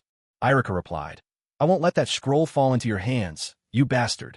TCH, you're the fool here. Naruto and I are just the same. As soon as I use a jutsu from that scroll, I'll have everything I want. That demon fox Naruto. There's no way he can resist using the power of the scroll. Mizuki boasted triumphantly. Maybe you're right, Iruka muttered softly to himself. Hearing this, Naruto, still hiding, began to tremble. Damn it. So even Iruka-sensei doesn't accept me? Aside from Big Brother Naruto, will no one ever acknowledge me? Naruto sank into despair and self-pity. But then he heard Iruka say, if he really were the demon fox. But Naruto is different. Naruto is a student I'm proud of, outstanding, hardworking, and dedicated, though he's not the sharpest. In this whole village, aside from the eldest son of the Hyuga clan, no one recognizes him. Naruto understands the pain in others' hearts. He isn't some demon fox. He is Uzumaki Naruto of the Hidden Leaf Village, Iruka declared, his voice unwavering. Hearing these words, Naruto, still hiding, was overcome with emotion, completely and utterly moved. You reckless fool. I was actually planning to deal with you last, but since that's how you want it, you can die right now. Mizuki was left speechless by Iruka's words, and humiliation quickly turned into anger. He reached behind his back and pulled out his giant Fuma Shuriken, determined to take Iruka out first. Just as Mizuki lunged for Iruka, Naruto suddenly burst out from the side and rammed into him, sending him flying. Naruto glared fiercely at Mizuki. Don't you dare lay a finger on Iruka-sensei. I swear I'll kill you. Mizuki scrambled awkwardly to his feet. How arrogant. You brat. Watch me take you out in a single blow. Naruto formed hand seals. Go ahead and try, you scum. I'll pay you back 1,000-fold. Shadow clone jutsu. With Naruto's ninjutsu, hundreds, if not thousands, of identical Narutos appeared instantly across the clearing. The Narutos surrounded Mizuki, jeering from all sides. What's wrong? Weren't you going to teach me a lesson? Come over here. Yeah, right here. If you dare. Trapped in the middle, staring at the horde of Narutos closing in, Mizuki panicked in an instant. Then, like a tidal wave, the Narutos rushed at him, fists flying, feet kicking, with a flurry of blows. Finally, as the shadow clones faded away, Mizuki lay collapsed on the ground, completely unrecognizable, his body twitching uncontrollably. Naruto scratched his head, embarrassed. Oops, I think I might have gone a bit overboard. Iruka-sensei, are you all right? I'm Fine. Iruka looked at Naruto and, from the depths of his heart, broke into a genuine smile. Naruto, come here for a second. I have something to give you. Then, Iruka took off his own forehead protector and handed it to Naruto. With that simple gesture, Naruto officially graduated. He was now a genin of the Hidden Leaf. And after this night, a true bond was forged between Naruto and Iruka. Meanwhile, Naruto watched silently from the shadows, relieved that everything had unfolded just as it should, without spinning out of his control. Otherwise, Naruto might have had to reveal himself. He raised his gaze toward a certain spot in the sky. That old third Hokage is still spying from up there, shameless geezer. Naruto, who specialized in the powers of the Shinigami, possessed an exceptionally strong soul. Ever since he'd attained high-level spiritual pressure, he could sense the third Hokage's surveillance without fail. Over the years, Naruto had discovered that the third frequently checked up on him from time to time. It annoyed him greatly, but all he could do was put on an innocent facade. Back in the Hokage's office, the third finally relaxed as he watched the events unfold in his crystal ball. Though it had been his intention for Naruto to steal the Scroll of Seals, he never wanted things to spiral out of control. If they had, the situation would have become a disaster. At least everything worked out. Naruto learned the multi-shadow clone jutsu and, by defeating Mizuki, became a genin. He's also built a good relationship with Iruka. That's definitely a good outcome. But why do I feel like someone was eyeing me just now, and not with good intentions? A look of confusion crossed the third's face. The endless stretch of the seashore. Naruto stood at the water's edge, gazing out at the boundless ocean. Having spent so long in the Hidden Leaf Village, it's a rare chance to come out and enjoy the coastal scenery. It really isn't bad at all. Every time I see the vast, limitless sea, I can't help but feel my heart surge with excitement. Faced with the ceaseless tides and the limitless ocean, Naruto couldn't suppress a sigh. Then, with a swift kick, he sent the mist ninja's corpse at his feet flying and leapt off the cliff in one fluid motion. A moment later, instead of plunging into the sea as gravity would dictate, Naruto defied all physical laws, soaring straight up into the sky and speeding off toward the distant horizon. This was the land of water, half a month after the genin exams. On the second day after the exams, Naruto had begun training Sasuke, But that didn't last long, only about 3 days. Just as in the original story, after 3 days the young ninjas were sorted into their teams. Naruto, Sasuke, and Sakura, as always, ended up assigned together. And their team leader was none other than Kakashi Hatake. Having left the troublesome rivalry of Sasuke and Naruto for Kakashi to worry about, Naruto once again set out on a solo mission. This time, his task was related to the Land of Water. He was ordered to steal a piece of intelligence from their territory. Upon receiving the assignment, Naruto set out alone. Upon arriving, he rendezvoused with the hidden Leaf Scout station there, then infiltrated the target location and successfully retrieved the intel. However, several missed ninjas soon discovered the theft and blocked his escape, leaving Naruto no option but to eliminate them. Now, for years had passed since Naruto had been promoted to Jonin level. His spiritual pressure, Ryatsu, remained unchanged, still at the Jonin tier. In these 4 years, it was clear he hadn't managed to raise his spiritual pressure through any sign-in rewards. But that was understandable. Even if one didn't know what lay beyond advanced spiritual pressure in the world of Naruto, that power already put someone at Kage level. Such strength wouldn't come easily. Despite the lack of progress in pure power, Naruto hadn't done too badly over the years. He still managed to collect some valuable treasures. His luck hadn't run out yet. At that moment, Naruto's system interface displayed the following. Host, Hyuga Naruto. Level, Advanced Spiritual Pressure, Jonin. Abilities, Byakugan, Perfect, Gentle Fist, Master. 8 trigrams 128 palms, Master. 8 trigrams Vacuum Palm, Master. Rotation, Master. Heido, Spells 160. Bakudo, Binding 160. Intermediate Healing, Advanced Shunpa, Flight Technique. Items, Zampakudo, Annihilation. First Release Abilities, Sakafuri, Zangetsu, Ash Cat, Spear of God, Heaven's Condemnation, Wabasuk. 3 Senzu Beans from the Dragon Ball world. A new ability had been added, the Art of Sky Dance. With this, Naruto could now soar freely through the air, greatly enhancing his ability to engage in aerial combat. Although the Shunpa allowed Naruto to stand suspended in midair, it was nowhere near as effortless as flying at will across the sky. What's more, his Zampakudo had gained 4 additional Shurkai forms. The Ash Cat's power was rather unimpressive, barely worth mentioning, but the other 3 brought Naruto no small joy. Take the Spear of Speed, Shinso, for example. Naruto tested it. Under Shurkai, it now struck at 5 times the speed of sound. When catching an enemy off guard, not a soul could escape Naruto's silent assassination. And with the mighty Tenken, Naruto could enlarge his Zampakudo at will. Imagine a 40-meter-long blade. If such a sight would terrify you, you might as well start running now. Perhaps you'll get a 39-meter head start. And that's not including the potential to summon the terrifying Black Rope Tenken King of the Underworld after Bankai. But the greatest surprise to Naruto was Zabumaru. Its power could double the weight of anything it struck, without any upper limit. In the original story, Kira Izuru was too weak to fully unleash the terror this blade could bring. Yet in Naruto's hands, the story played out differently. With his power and speed, he could slash an enemy hundreds of times in an instant, and with each strike doubling the weight, the enemy might literally be crushed under the burden of their own weapons. And lastly, the Senzu Bean granted Naruto a vital safeguard as he roamed through the latter stages of the Naruto world. Naruto flew steadily through the sky, and by midday, he had left the Land of Water far behind, entering the borders of the Land of Waves.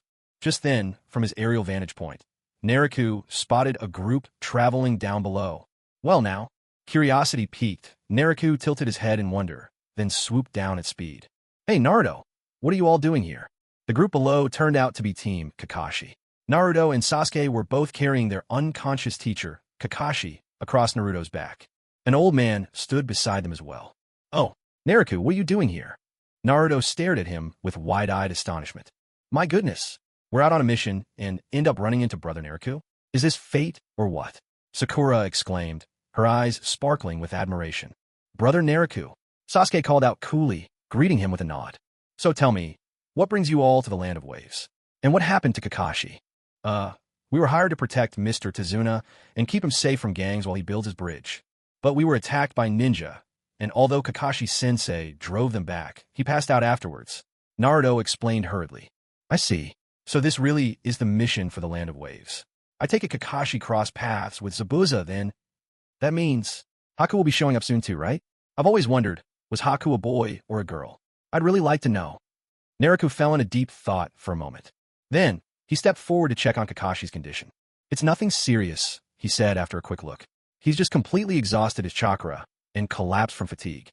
A period of rest is all he needs. Naruto clapped his hands as he spoke, his tone reassuring. Upon hearing that Kakashi wasn't badly hurt, Naruto and his two companions immediately relaxed, relief flooding their faces. But knowing it would take some time for Kakashi to recover, a trace of worry crept back into their expressions. Noticing their unease, Naruto smiled and said, "Don't worry, I'll stay here with you for a while." "Really? If that's the case, there's nothing for us to worry about anymore." The moment Naruto promised to stay, all signs of anxiety disappeared from the group, replaced by renewed confidence. The group then headed to Tezuna's house. After settling Kakashi in comfortably, Naruto and the others each went off to rest, while Naruto took on the task of standing guard. The next morning, Kakashi gradually awoke beneath the gentle rays of sunlight streaming in. He reached out, rubbing his head, which still felt foggy and dazed. "Hey, you're awake," came a teasing voice. "So, who drained all your energy this time? I keep telling you, if you spend all day lost in those books, your body's eventually going to give out. Careful, or you'll burn out and leave nothing behind but a puff of smoke." Kakashi followed the sound and spotted Naruto standing nearby, grinning mischievously as he spoke. "Naruto, what are you doing here?" Kakashi asked, puzzled. "Oh, I was on my way back from mission in the Land of Water when I happened to run into you all. Seeing you looking so worse for wear, how could I possibly leave you here unattended?" Kakashi offered a wry smile. "This was supposed to be just a simple B-rank mission, but we ran into so much trouble, right up to crossing paths with Zabuza Momochi, the Demon of the Mist, a most dangerous rogue ninja.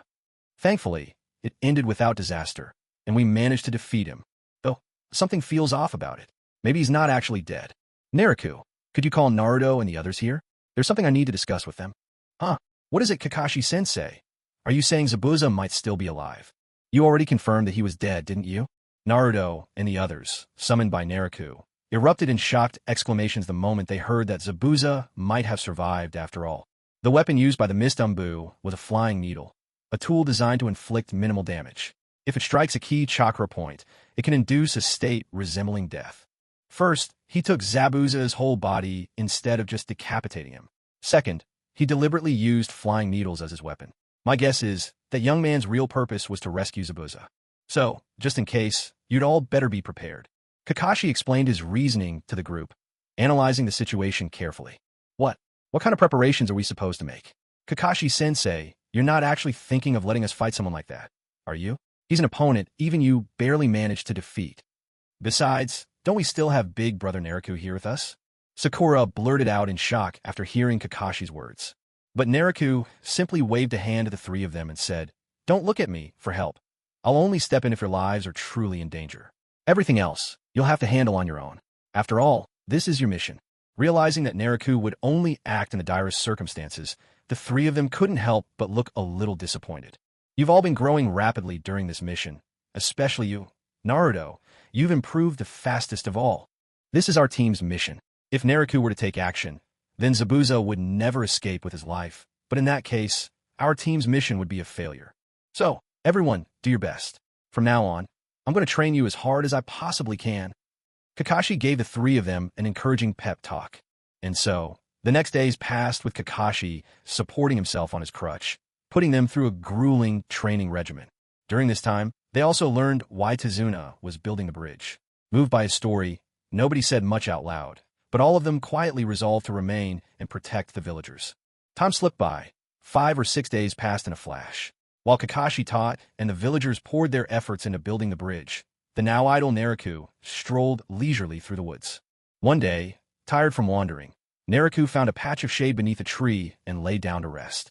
The midday sun trickled through the leaves, casting scattered light onto the ground below, while the occasional breeze brought a pleasant coolness. The gentle weather made Naruto drowsy as he lay there, drifting in and out of sleep.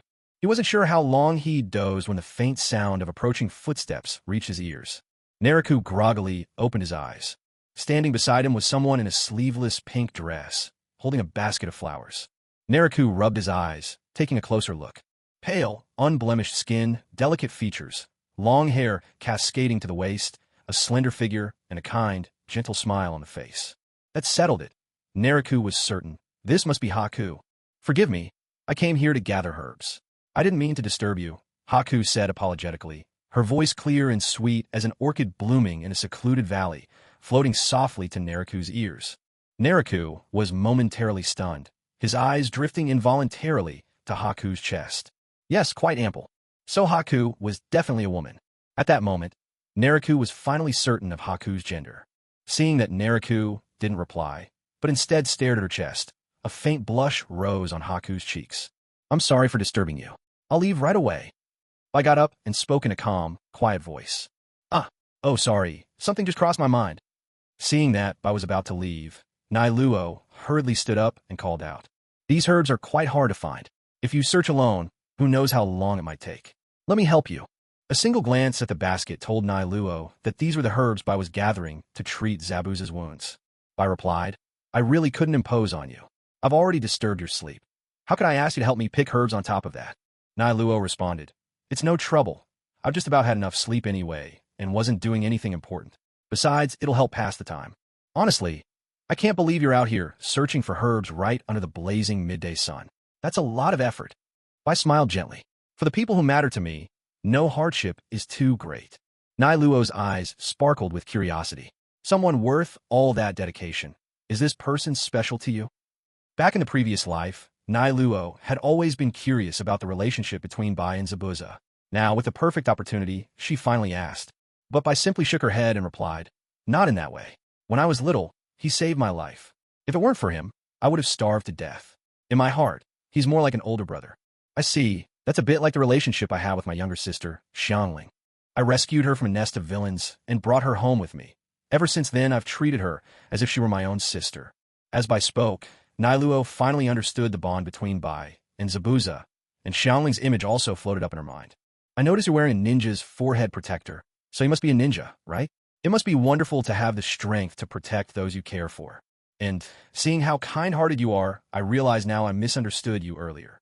Bai returned Nailuo's words with a gentle, warm smile. Suddenly, Nailuo remembered her earlier lapse, when she'd awkwardly stared at Bai's chest and felt a little embarrassed. "Phew, at least I managed to save my dignity a little. That was a close call." Nailuo sighed to herself, relieved. Time flowed by as the two chatted and shared stories of their pasts. As they opened up to one another, they grew a little closer in those brief moments together. At last, once Bai had collected all the herbs needed for Zabuza's treatment, she turned to Nailuo and said, "Well then, Nailuo, I'll be heading back now. If fate allows, let's meet again.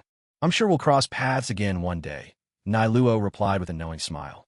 And with that, they exchanged a final farewell and went their separate ways. Watching Bai gracefully slip away with lotus-like steps, Nariku murmured softly, "With looks like that, it's no wonder she usually claims to be a man. Considering their status as rogue ninja now, if someone with ill intentions sets their sights on her, trouble would be inevitable." She probably didn't expect to meet anyone while out gathering herbs today, so she didn't bother to wrap her chest. That's why her true figure was revealed. The real ninja world is full of all kinds of people.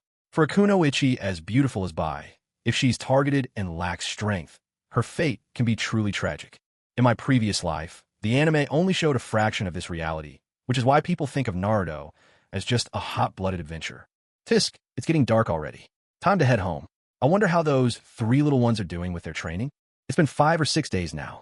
Kakashi's almost fully recovered, and Zabuza's wounds must be just about healed as well.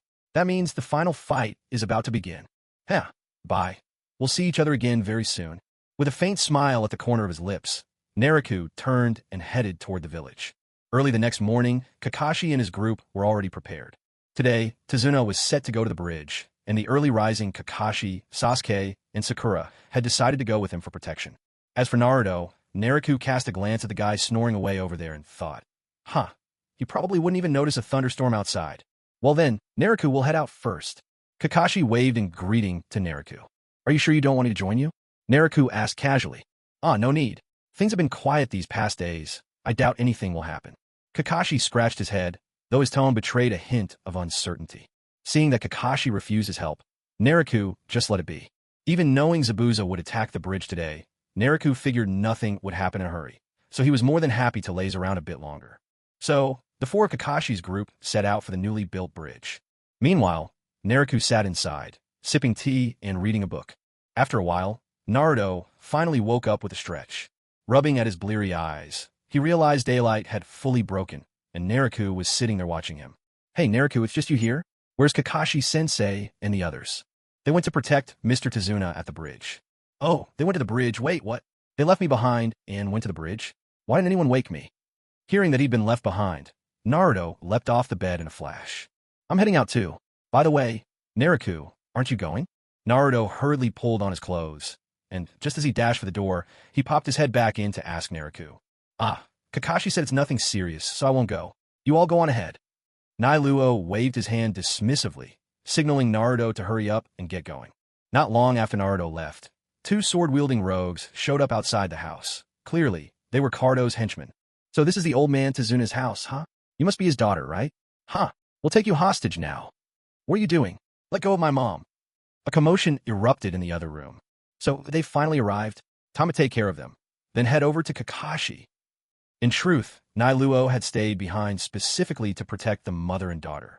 Now that the enemies had arrived, he decided to finish things quickly. Stepping out the door, Nailuo casually unleashed a spectral art, piercing straight through both of their heads. Afterward, he took a moment to comfort the frightened pair, then soared off toward the great bridge where Kakashi and the others were. Nailuo drifted leisurely through the sky. By the time he arrived, Naruto had already joined the fray. Yet the situation was dire for Kakashi's group. Naruto and Sasuke were locked in battle against Haku, and both were battered and wounded by Haku's onslaught alone. Kakashi wanted to rush in and help, but was also forced to keep an eye on Tazuna. If Zabuza struck again, Tazuna's life would be in danger. In the end, Kakashi chose to activate his Sharingan and face Zabuza head-on once more. But Zabuza, having fought Kakashi before, had already seen through the Sharingan's tactics. He responded by conjuring the Mist Jutsu, drawing Kakashi into a protracted contest of wits and endurance. The situation was on the brink. Once Haku finished off Sasuke and Naruto, she could join the fight, sealing Kakashi's defeat. Meanwhile, Sakura could do little but shrink away, helplessly shouting from the sidelines. Nailuo watched quietly from above, concealing his presence for a long time. It wasn't indifference that kept him from helping as Naruto and Sasuke got pummeled. Rather, it was that everyone must grow up eventually. Suffering a setback now would spur greater growth. As long as their lives weren't in mortal danger, Nailuo would not intervene. After a hard-fought struggle, Naruto finally collapsed to the ground. To shield him, Sasuke threw himself in the way and was pierced by a storm of needles shot by Haku, turning into a human pincushion. Staring at Sasuke lying motionless in his arms, Naruto's eyes widened with grief and fury.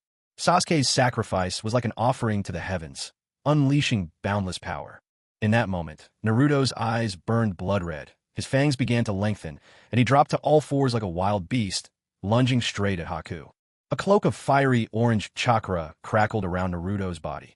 The surge of power sent his speed and strength to new heights. He seized Haku by the arm, then drove his right fist toward Haku's masked face with explosive force.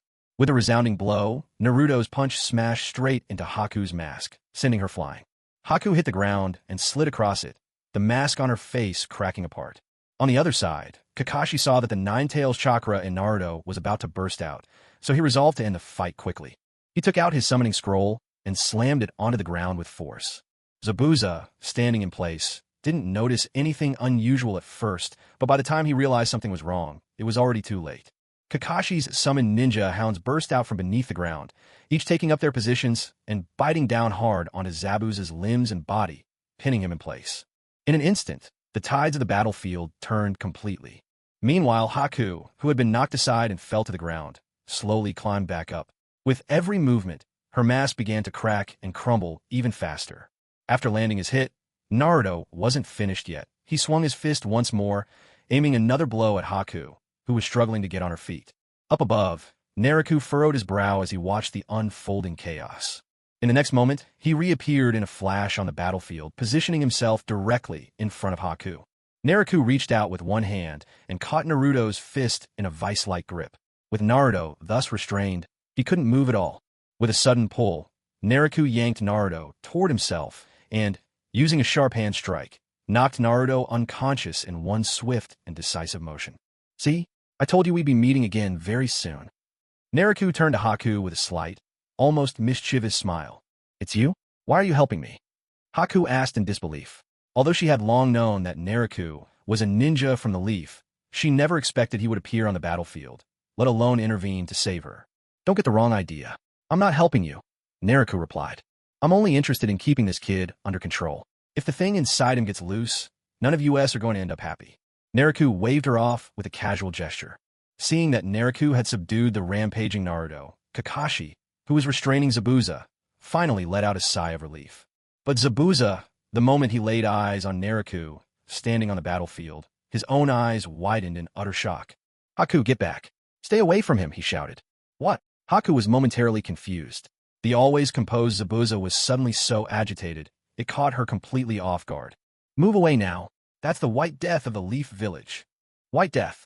Upon hearing that title, Haku's pupils constricted, and the woman who was usually calm as still water couldn't stop herself from instinctively taking a step back. White Death. Is that what Big Brother Naruto is called? Just like how Kakashi-sensei is known as the copy ninja. Sakura, the only one of the trio still standing, couldn't help her curiosity. Zabuza, have you decided how you want to die? Naruto asked in an unhurried, chilling voice. Don't hurt him, Haku cried out, struggling forward despite her injuries, and stood protectively in front of Zabuza. Haku, is this the person you always wish to protect in your heart? Naruto said quietly, his gaze fixed on her resolute face. Haku didn't utter a word, but her stubborn look spoke volumes as she stared back at Naruto. Haku, when did you meet the White Death? Watching Naruto and Haku chatting, Zabuza spoke in a cold tone. I met him yesterday while I was out gathering herbs in the woods. Haku explained to Zabuza. Well, things have come to this. Do you still think about resisting? Naruto glanced at Zabuza, his tone laced with mockery. The mere flick of Naruto's gaze sent a chill down Zabuza's spine. He might be known as the Demon of the Mist, a man who's claimed countless lives. And yet, in the face of Naruto, he couldn't shake the feeling of being stalked by a ferocious beast. A man who spent his life dancing on the edge of a blade knew all too well. That was the feeling of death drawing near. The name the White Death of Konoha wasn't just some idle boast. Still, Zabuza's heart boiled with frustration. He'd fled the village hidden in the mist like a dog with its tail between its legs. His plan was to take whatever shady work he could, save up, build an army, and someday take his revenge. But who would have thought he'd run straight into a Konoha ninja, a foe as tough as they come? Damn it all. Chakra exploded from Zabuza's body as he broke free by sheer force from the grip of Kakashi's summoned ninja hounds. But in his struggle, the beast tore chunks of flesh from his body, blood streaming down his frame. Oh, one last, desperate struggle. Naruto scoffed, utterly unimpressed. Just as he was about to strike, Haku threw himself in front of him. TSK, you're no match for me.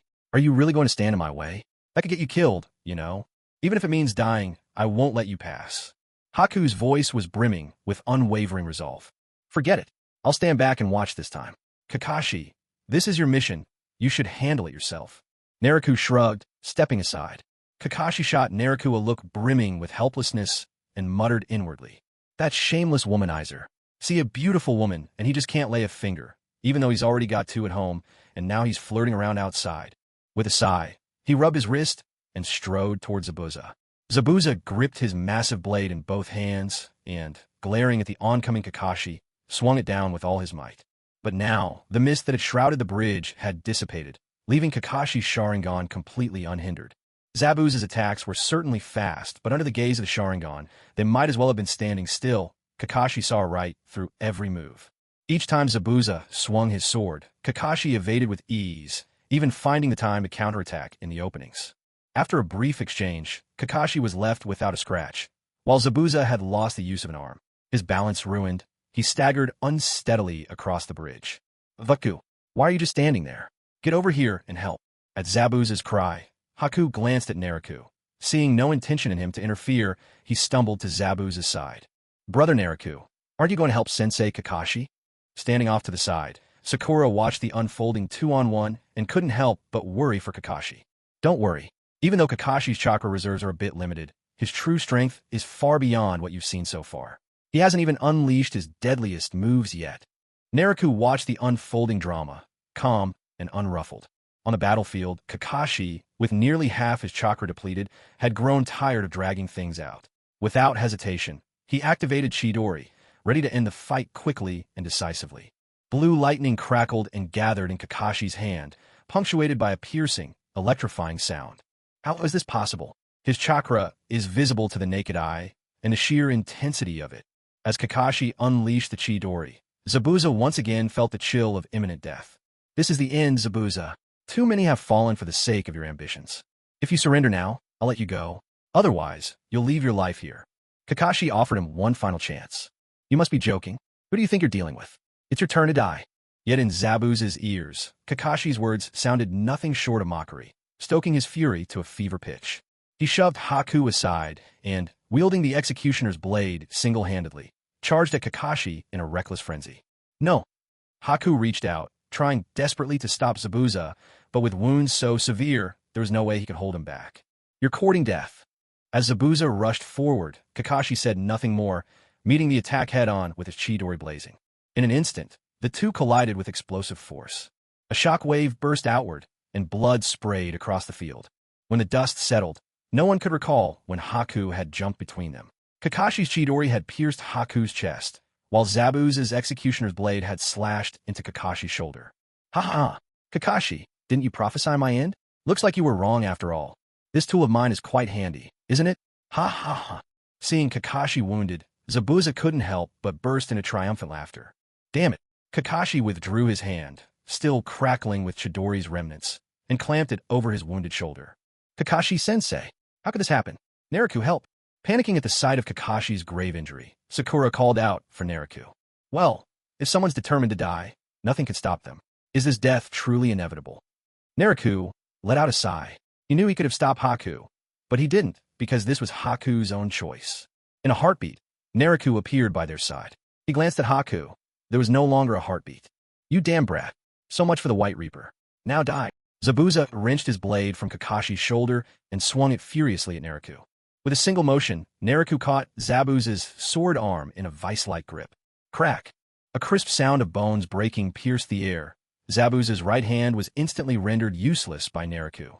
Without pause, Naruto launched a powerful kick, sending Zabuza flying through the air.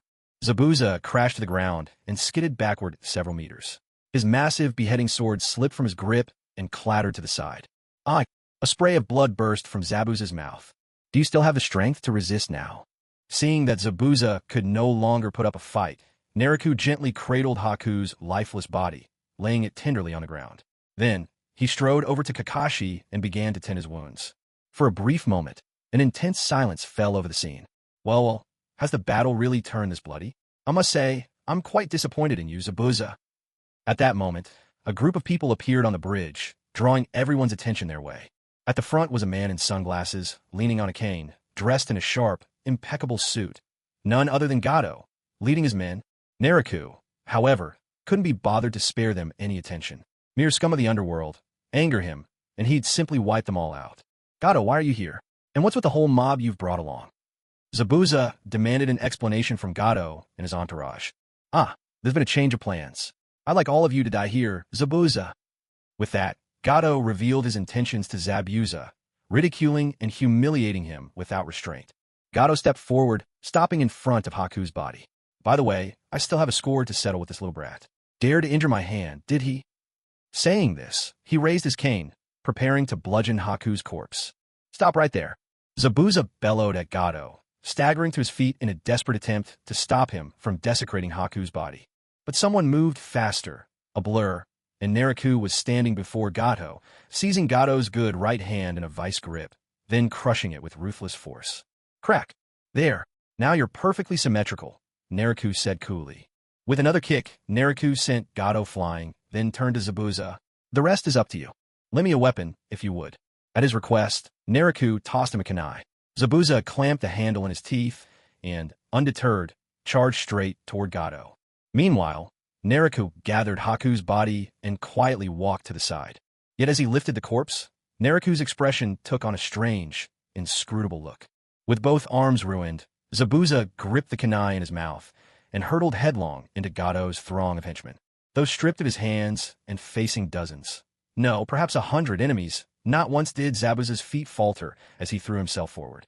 He alone had the right to scold Haku as he pleased, but that right belonged to him, and him alone. To save himself, Haku died by Kakashi's Chidori, and Zabuza harbored little resentment. After all, the shinobi world is all about life and death, and if you're killed today, it simply means you weren't strong enough. But now, even though Haku is already dead, Gato still wants to desecrate her body. This is something Zabuza could never tolerate. Zabuza always called Haku a tool, saying she could be discarded at any moment. But how could his feelings for her truly be so cold? Back when Haku was just a child, it was Zabuza who found and took her in. The two depended on each other for survival. One could say Zabuza almost single-handedly raised her. Having grown up with no family, Zabuza had, deep down, always seen Haku as a little sister. The reason he treated Haku with such coldness was only out of fear, the fear that their emotional bond would become too strong. In Zabuza's eyes, a shinobi had no need for emotions. Excessive feelings would only become a burden. Yet, despite what he told himself, Zabuza had long since made room for Haku in his heart. And now, right before his own eyes, someone dared to defile Haku's lifeless body. Gado, go to hell. Zabuza's face twisted with fury, becoming as terrifying as a vengeful spirit. Dozens of Gado's men stood frozen, paralyzed by Zabuza's murderous presence. Sensing the tide turning against him, Gado scrambled to the back of the crowd, trying to shield himself with the bodies of his subordinates. But even with both arms crippled, staggering as he ran, Zabuza's unmatched prowess allowed him to slice through the ranks of hired thugs and reach Gado in a desperate charge. Gado! Zabuza came to a sudden halt before Gado, bleeding from countless wounds, weapons protruding from his battered body. It was unimaginable what kept him from collapsing. He glared at Gado with a face twisted in rage, calling his name with a grave, guttural cry. Come down to hell with me. In the underworld, you'll witness what it means to face a real demon. Clenching the kunai in his teeth, Zabuza lunged at Gado with relentless fury. Strike after brutal strike. With every slash of the kunai, Gado's blood splattered on the ground. At last, Zabuza's blade traced a line across Gado's throat. The two of them now stood at the edge of the bridge. One more step back, and it would be the open sea. Without wasting another word, Zabuza rammed Gado off the bridge and into the ocean below.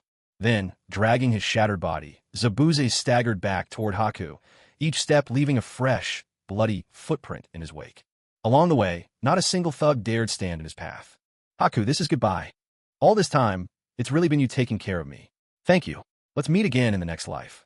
Whispering, Zabuza stumbled forward. What were you doing? Just as Zabuza's consciousness was about to fade, he saw Nariku actually kneeling by Haku's lifeless body, placing both hands on Haku's chest. You bastard. Is this the way you Leaf Ninja operate? You're known as the White Death, famed across the ninja world. Don't you have any shame? Zabuza was furious beyond belief.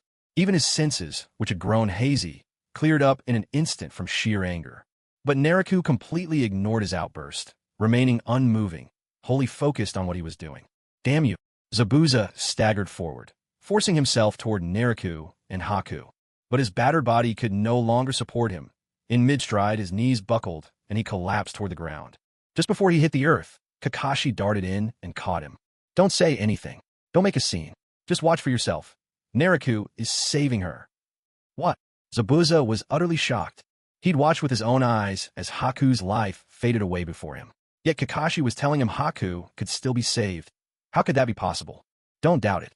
Nariku's medical jutsu is second to none in the Leaf.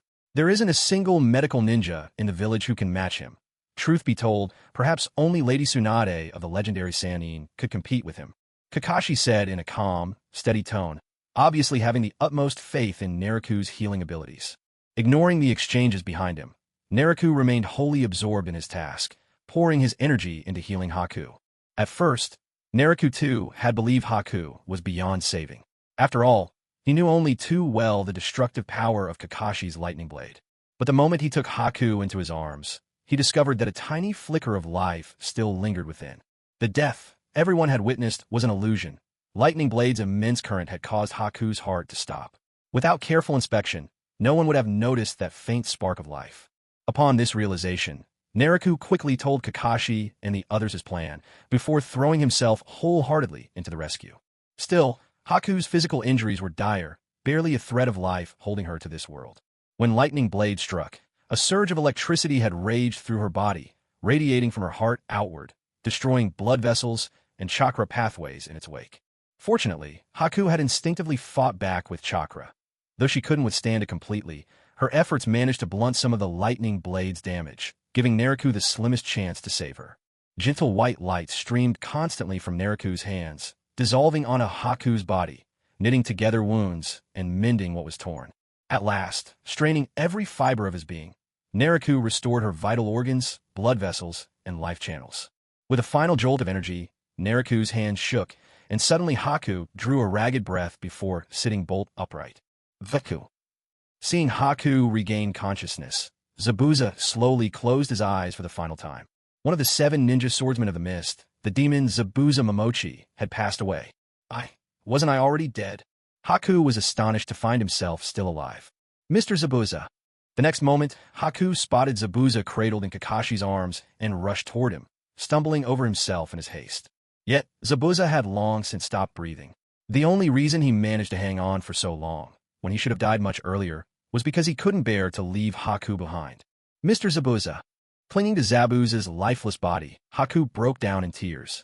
My condolences. Zabuza gave his life to stop Gato and his men from defiling your body, to defend your dignity. Truth is, you were always in his heart, Kakashi gently said to Haku.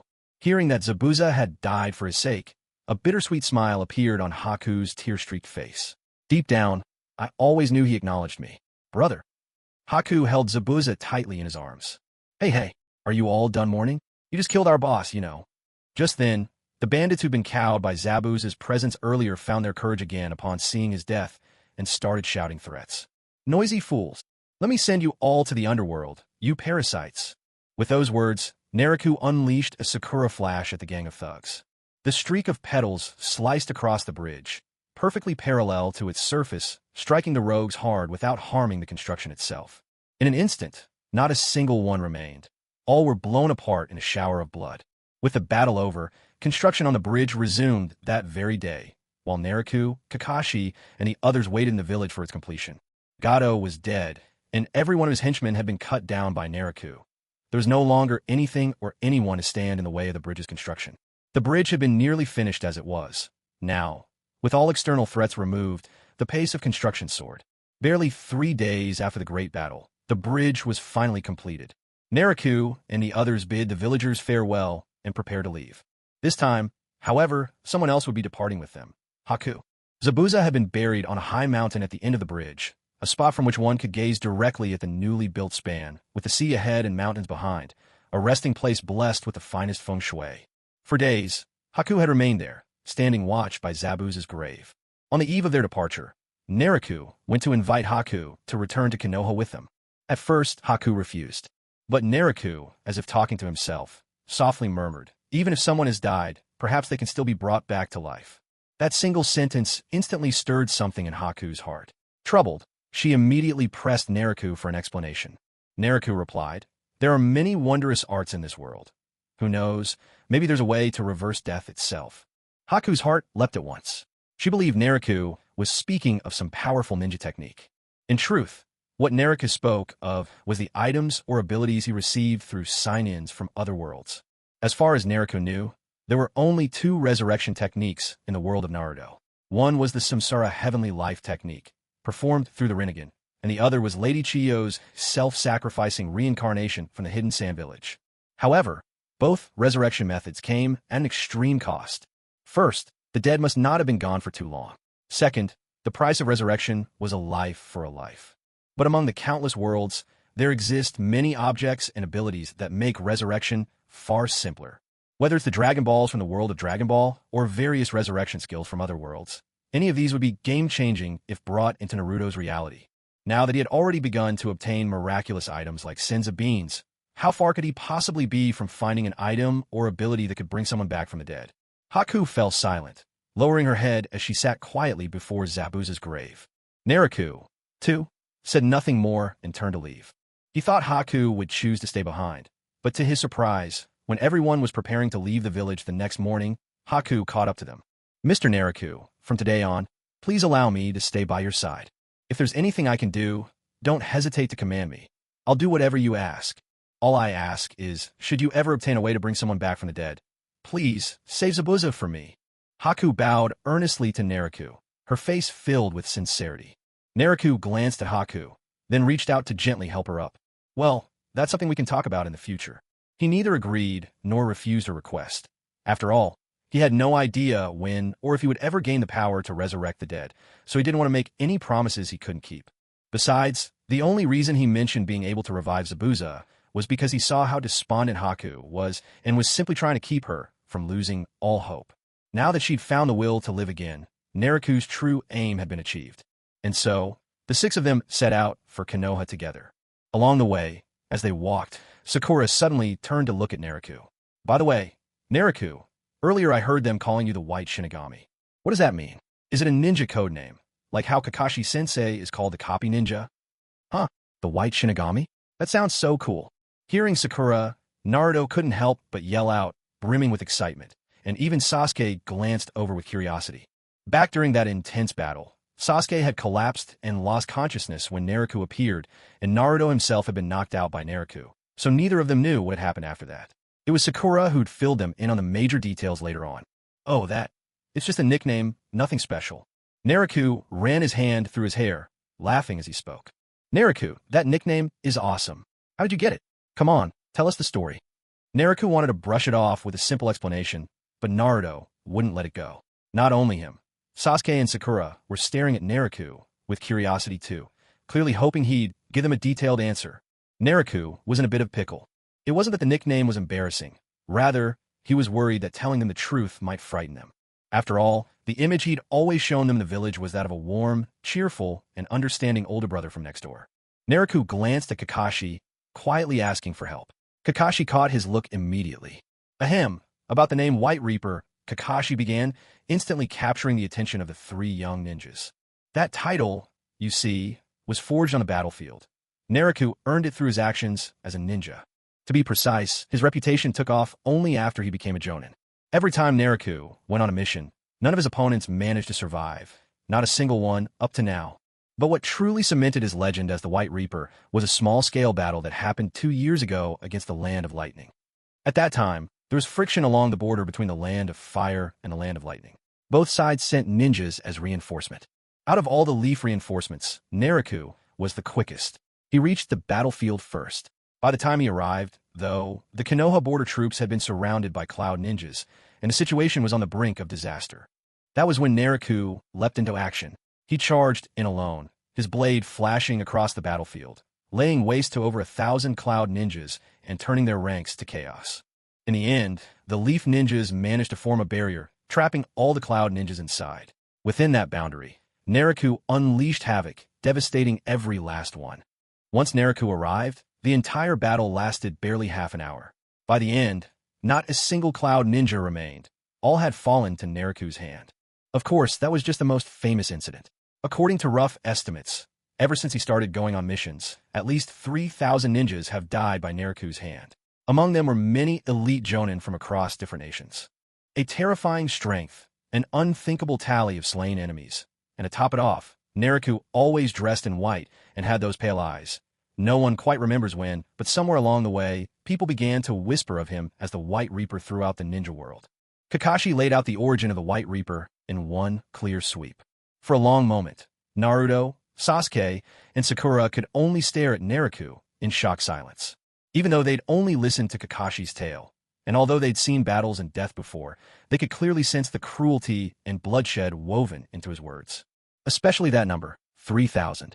The three young ninjas did a quick tally and realized that in all their lives, they hadn't even seen that many ninjas, let alone survived a battlefield like that. The three of them stared at Nariku with growing fear, especially Sakura, who couldn't help but take several steps away from Nariku, hiding behind Sasuke. Nariku glanced helplessly at Kakashi. Huh? Nariku, weren't you expecting me to explain? Sorry, I misunderstood you. Kakashi realized, rather belatedly, that he had misread Nariku's intentions and couldn't help but feel a bit embarrassed. Really, Kakashi? I asked you to smooth things over, and instead you exposed all my secrets. Sure, Naruto and the others would have learned eventually as they grew stronger, but for them now, it's just too soon. Thanks to you, my image in their eyes is completely shattered. Inwardly, Nariku made a mental note to hold this against Kakashi. After 3 days of travel, the six finally returned to the Hidden Leaf Village. Of course, with Nariku's speed, he could have made it back ages ago, but what good would that do? The third Hokage would just send him right out again on another mission. Not wanting to rush back to work, Nariku decided to take it easy and travel slowly alongside Kakashi and the others. After all, his own intelligence reports had already been sent back by others, and aside from reporting in, Nariku really had nothing else pressing to do in the village. As for Naruto, Sasuke, and Sakura, since discovering how ruthless Naruto could be in the ninja world, they'd found it hard to adjust at first. That very day, the three had done their best to keep their distance from him.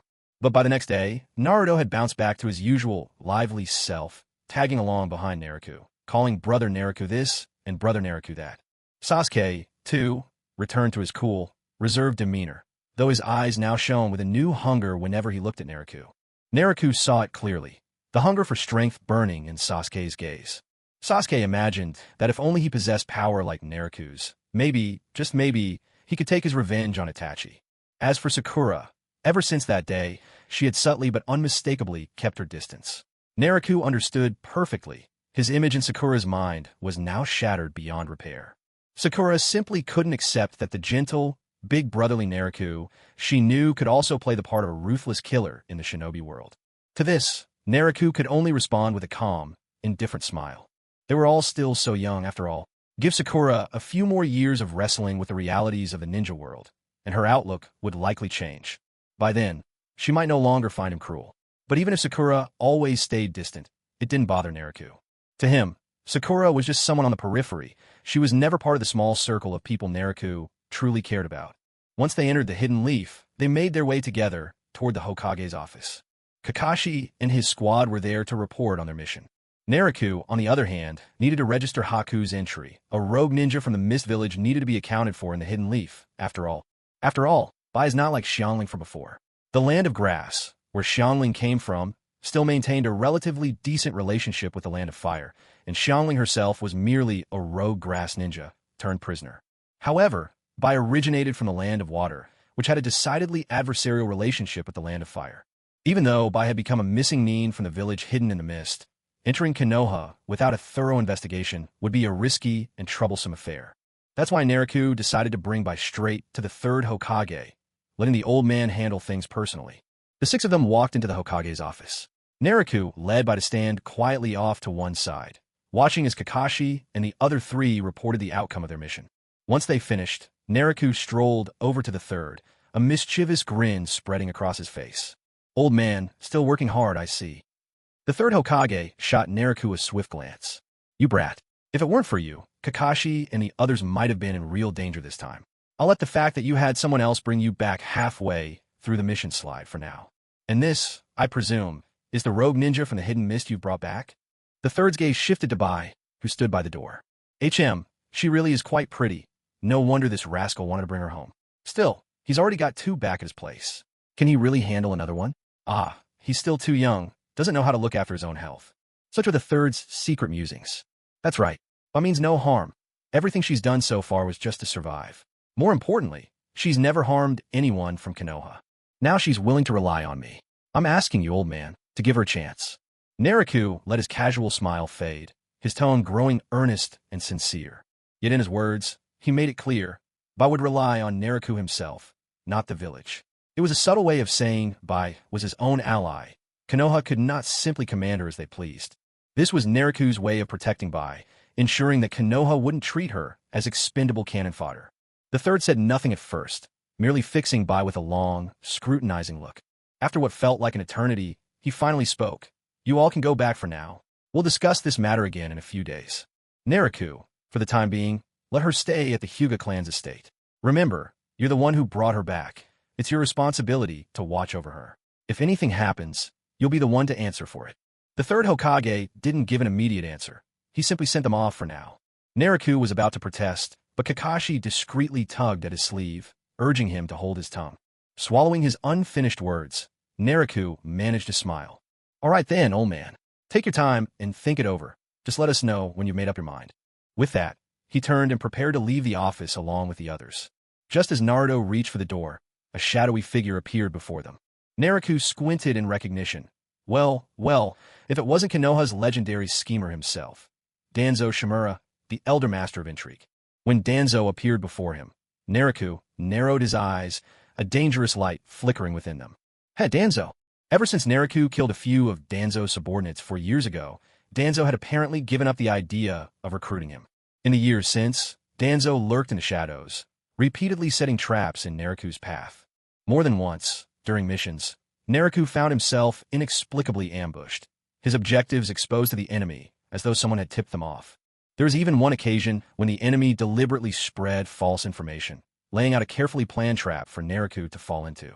In the end, it was Naruto who turned the tables and emerged victorious. Naruto strongly suspected Danzo was behind it all. No, there was really no room for doubt. Naruto was all but certain that these incidents were inseparable from Danzo's machinations. After all, nearly all the intelligence he received for his missions was gathered by the Umbu of Konoha.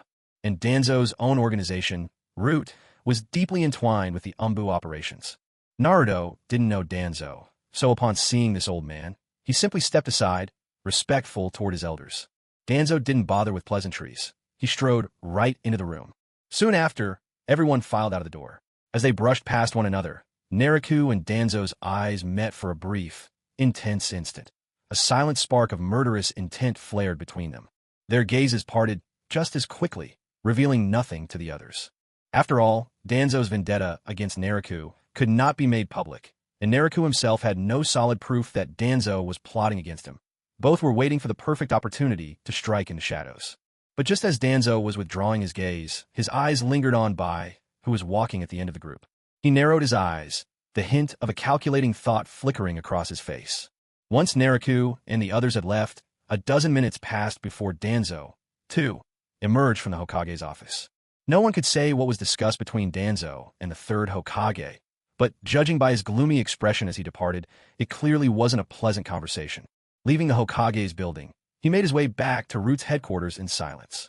After a moment's contemplation, he spoke into the still air, find out the identity of the woman that Hyuga Naruto brought back with him. Yes, Lord Danzo. A masked figure appeared before Danzo, only to vanish again in the blink of an eye.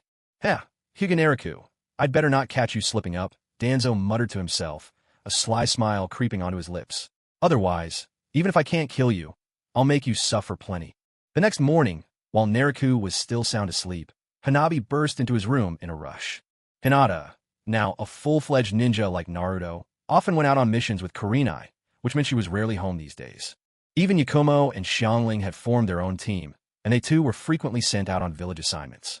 Now, the only one left at home is little Hanabi, who's just 7 years old. What's wrong, my little sweetheart? Half asleep, Naruto opened his eyes, still groggy.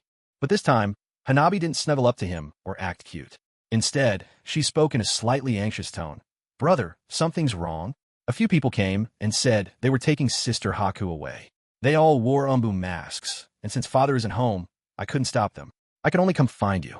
I think they've already taken Sister Haku by now. What? Hearing that Haku was taken away by Umbu, a jolt of panic ran through Naruto's heart. What's going on?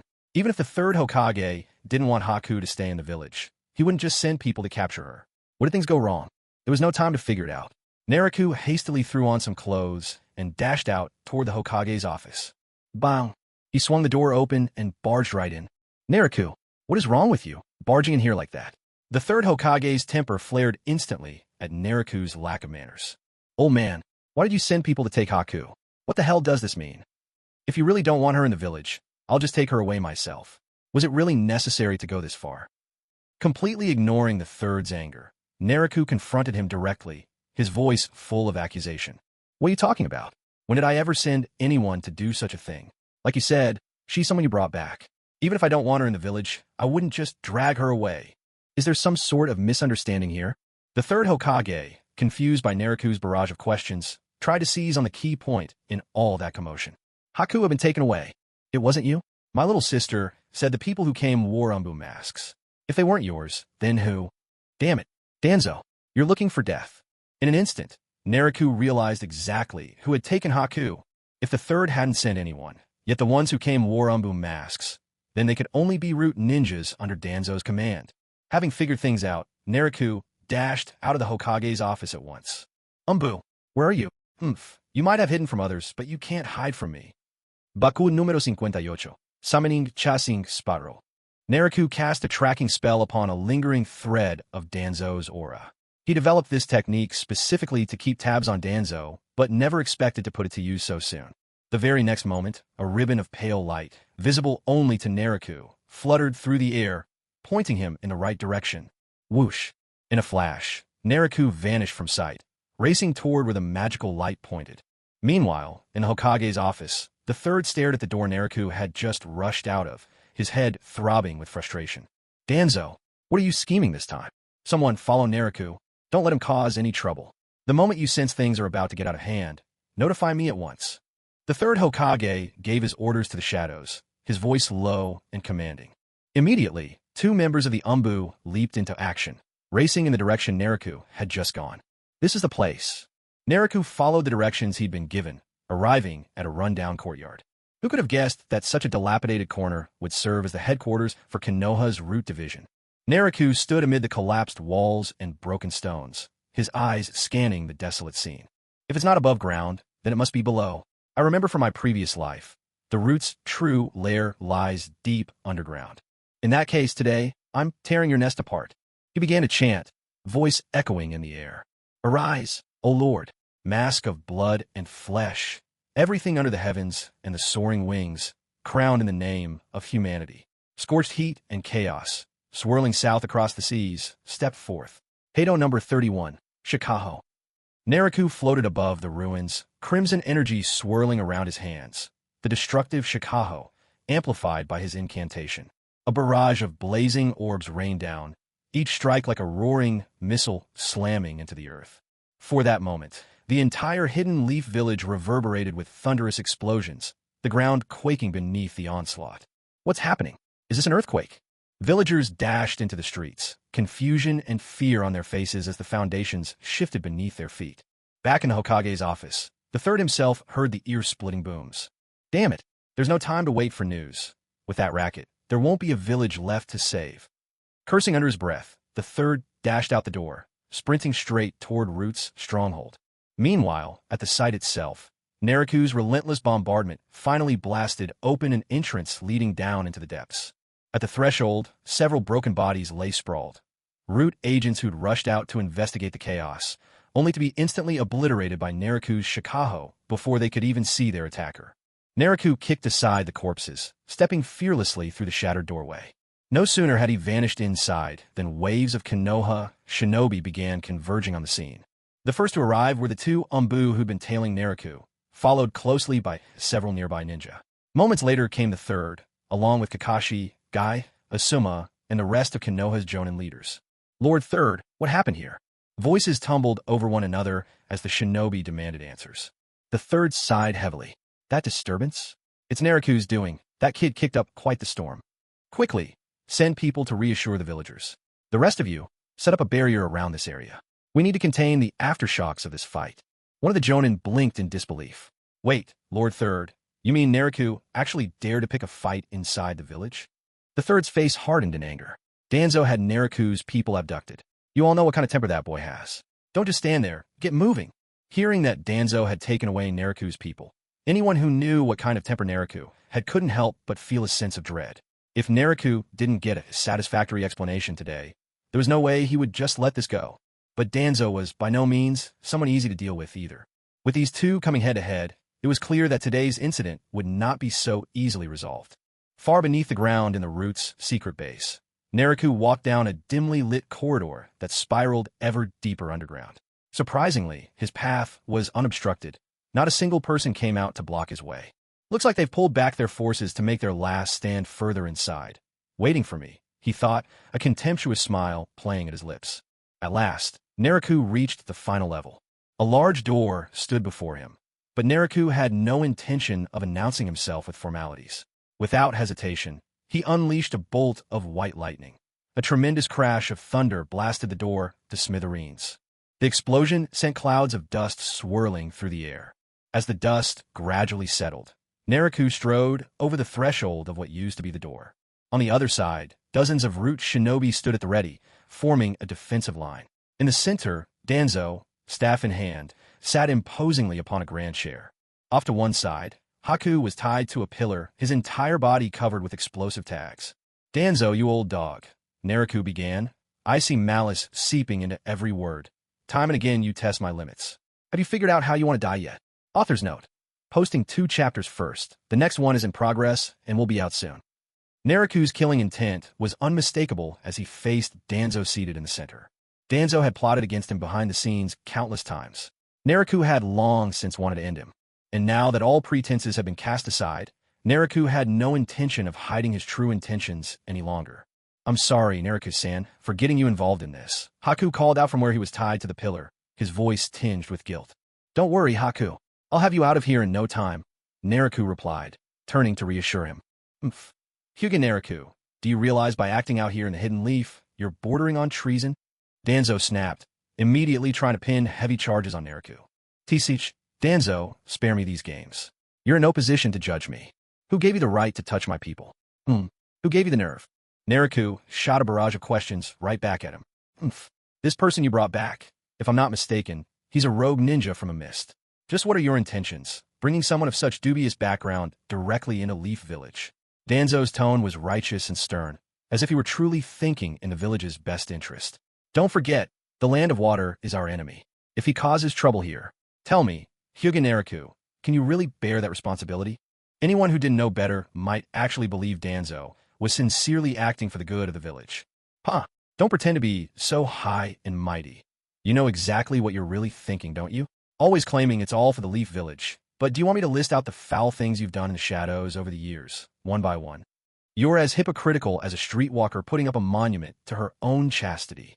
The people I bring back are my own responsibility. Since when do you root operatives get to barge into the clans of Konoha and lay hands on their people? The third Hokage isn't even dead yet, and already you, Danzo, act like you were the Hokage's robes? Hiding in the sewers like a filthy old rat, and you have the nerve to call yourself righteous. Naruto's tirade was a barrage of classic curses and scorn, so fierce that Danzo's face flushed red with fury. At the same time, dark suspicions crept into Danzo's mind. He keeps throwing my secret deeds in my face. Does this brat actually know something? No, this kid is a menace. Maybe I should use this chance to get rid of him for good. A cold intent flickered in Danzo's eyes. Hyuga Naruto, you dared to invade Root's base, disrupt order in Konoha, and even attempt to conspire with the Mist to jeopardize the village. Seize him, kill him. Frustrated and humiliated in front of his subordinates, Danzo couldn't hold back and gave the order with a snap.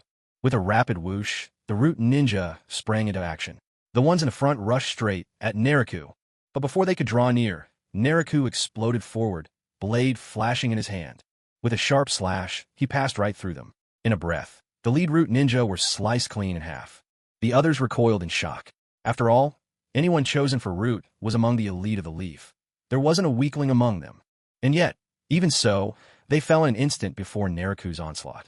Front lines hold him. The others use ninjutsu. Earth-style users restrict his movements, don't give him a chance to relocate. At that command, Naruto laughed. Over the years, many had tried to use Earth-style jutsu to pin down Naruto's blistering speed, but not one had ever succeeded in slowing him even a little. To try to trap Naruto, they were simply out of their depth. Naruto darted left and right, weaving swiftly through the crowd. Whenever an Earth-style user tried to pin him with a technique, Naruto had already vanished from the spot, leaving them grasping at thin air. In an instant, the battlefield turned into a rain of blood. Naruto cut a deadly path through the ranks and ultimately emerged right beside Haku. He frowned briefly at the explosive tag strapped to Haku and, with a swift motion, tore it off and tossed it carelessly into the throng. Just before the tag detonated, Naruto vanished to another spot. A thunderous blast ripped through the underground base, shaking the earth as chunks of dirt and stone rained down from above. Danzo and his Root shinobi couldn't have imagined that Naruto would pull such a move. Many of them, caught off guard, were killed instantly in the blast. Meanwhile, Naruto and Haku hid safely behind a circular iron fan conjured by Naruto and scathed by the explosion. The force of the blast was so intense that even those on the surface felt the ground beneath them tremble violently. "What on earth is happening down there? How could there be such a massive explosion?" someone exclaimed. By this time, more and more people had assembled above ground. Hamura Mitokado and Koryudatane of the Konoha Council, along with the heads of the various clans, had all arrived at the scene. Everyone was buzzing with speculation.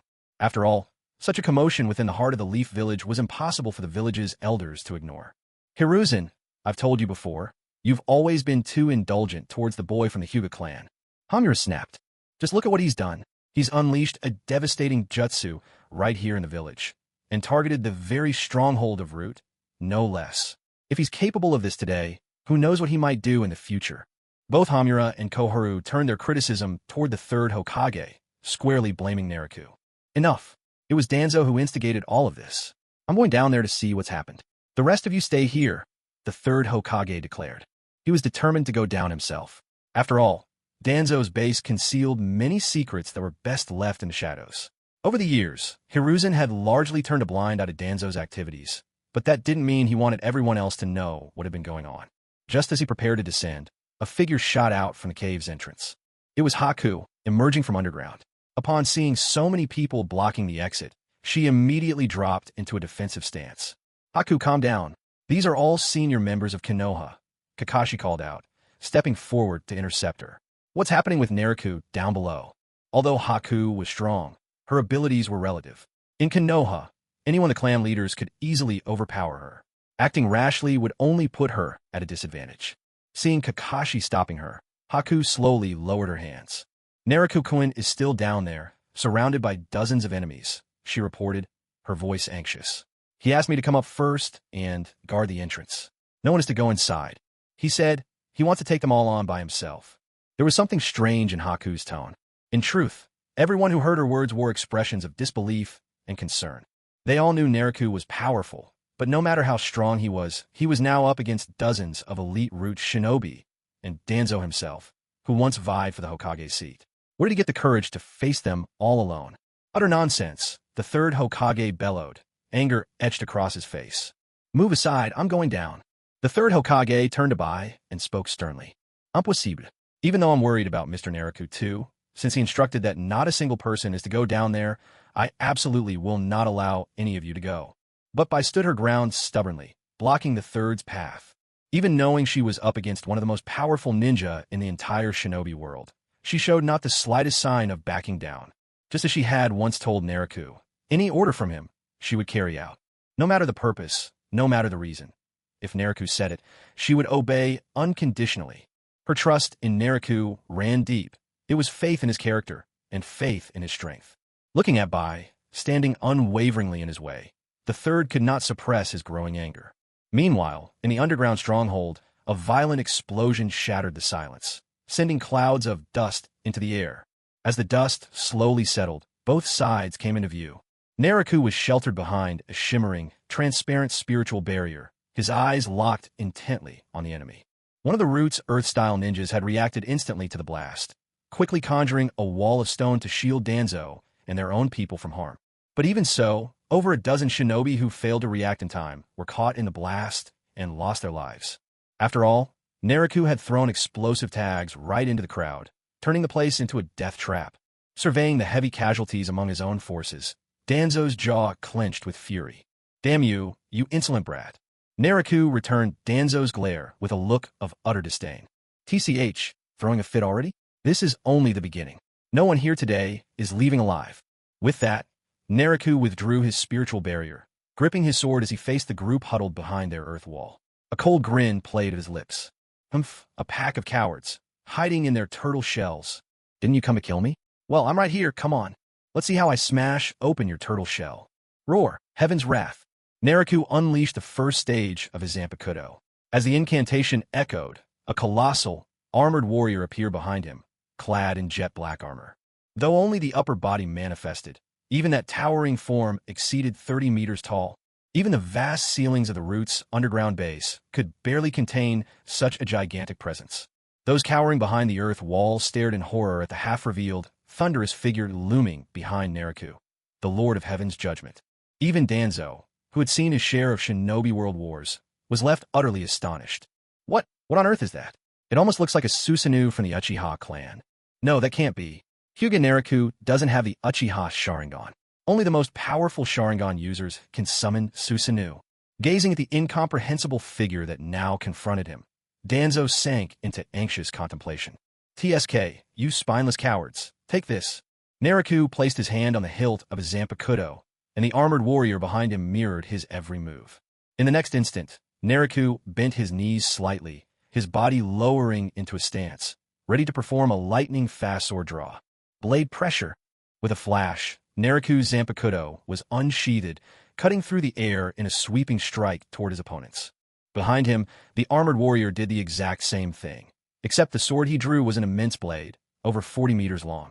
As the giant blade cleared its sheath in the warrior's grip, An overwhelming spiritual force surged forth, bearing down relentlessly on those in its path. What is this power? Why does it feel so crushing? This is bad. I can't move at all. All of the root ninjas gasped in shock.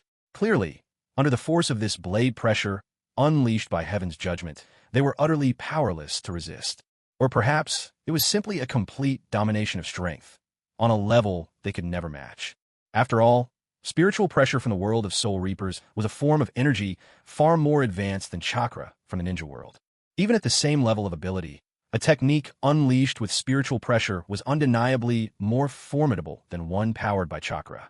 As Naruto swept his blade in a great arc, the armored warrior mirrored him, his gigantic 40-meter sword cleaving down in perfect synchrony. The colossal blade cut through everything in its path. All obstacles simply shattered beneath it, and the compressed spiritual energy along its edge tore the ground asunder wherever it passed. When it struck a mud wall conjured by an earth-style ninja, it sliced through it as effortlessly as a knife through tofu, without the slightest resistance. This is hopeless. We have to get out of the way now. As the massive sword carved a horizontal path toward him, Danzo screamed inside, panic flooding his thoughts. But alas, under the crushing spiritual pressure, not even the elite Konoha ninja could put up a fight. The oppressive energy roared through the underground chamber, pinning everyone in place. They couldn't even form a single hand sign, which meant there was no hope for jutsu, no counterattack, not even a chance to flee. In a heartbeat, the blade swept past with blinding speed, and everywhere Naruto's eye could see, everything was sliced cleanly in two. Pillars that held up the chamber above were cut straight through with a tremendous roar, and, deprived of their support, slabs of earth and stone began to crash down from overhead, filling the root stronghold with a chilling threat of collapse. Naruto activated his Byakugan, peering through the haze of dust before him. All across the floor lay the bodies of root ninjas. Every one of them had been severed in half. Not everyone is dead yet. With the Byakugan's gaze, Naruto spotted two figures moving within the settling dust. One of them broke into a desperate run, darting toward the exit. Naruto's eyes narrowed. It was unmistakably Danzo. "TCH, what a survivor." Naruto clicked his tongue with a faint sneer.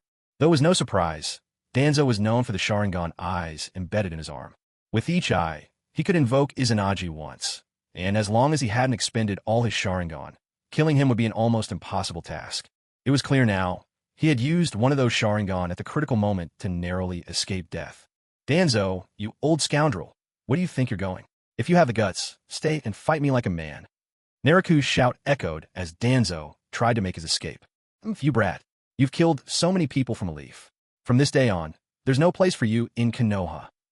Wood-style spike tree assault. In an instant, Danzo's right arm sprouted a massive tree, both shielding him from Naruto's attacks and helping him flee rapidly down the corridor. "Don't even think about running. Pierce him, spear the gods."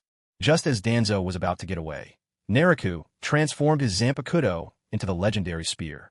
With a spoken command, the blade appeared before Danzo in a flash, moving at 5 times the speed of sound. There was a sharp, deadly crack as the spear pierced effortlessly through Danzo's wood-style defense. Unstoppable, the tip of the blade drove straight through the spiked tree and plunged into Danzo's chest. A thick burst of blood sprayed from Danzo's mouth. How can this be? My wood-style can't even stop him." Danzo was stunned. After all, wood-style was the secret weapon wielded by the first Hokage, the very technique that made him a legend in the shinobi world. But now, it had been shattered in an instant. What was this power? The wood-style may be formidable, but its strength depends on the wielder. If Hashirama were standing here, perhaps I couldn't pierce his defense. But in your hands, how much of its true might does it really have? With a flicker, the spear retracted to its normal, unassuming size. Naruto's voice was dripping with scorn as he addressed Danzo. Everyone knows how fearsome the first Hokage's wood-style truly was. Everyone covets it, foolishly thinking they'll become the next legend just by acquiring it. But in reality, all of these imposters are nothing more than cheap fakes. Take Yamato, for example. The first Hokage could shape entire forests and even created almost all the trees across the Land of Fire. Yamato, on the other hand, sure, he has a style too, but he mostly just uses it to build houses. Every time Konoha gets destroyed, it falls to him to perform his 3-bedroom, 2-living-room technique. And even so, he's half dead with exhaustion after raising just a few buildings. Danzo is no different. He's only managed a surface imitation of the wood-style. "No, I have to get out of here alive." Clutching his bleeding chest, Danzo staggered desperately toward the surface. Naruto moved to give chase, but suddenly a figure leapt at him. "Lord Danzo, hurry this way." Someone blocked Naruto's path. Naruto glanced over. It was none other than Torian Aburame, one of Danzo's closest and fiercest supporters. Moments earlier, only he and Danzo had survived Naruto's onslaught. Danzo had relied on the power of the Sharingan's Izanagi, while Torian escaped death by transforming himself into countless tiny insects at the last possible moment, narrowly evading the blade. But he paid a tremendous price for it. Of all the insects he had nurtured so carefully, carrying them inside his body, over half had been killed by the blast of spiritual pressure. "Lord Danzo, I'll hold him off. You need to run now."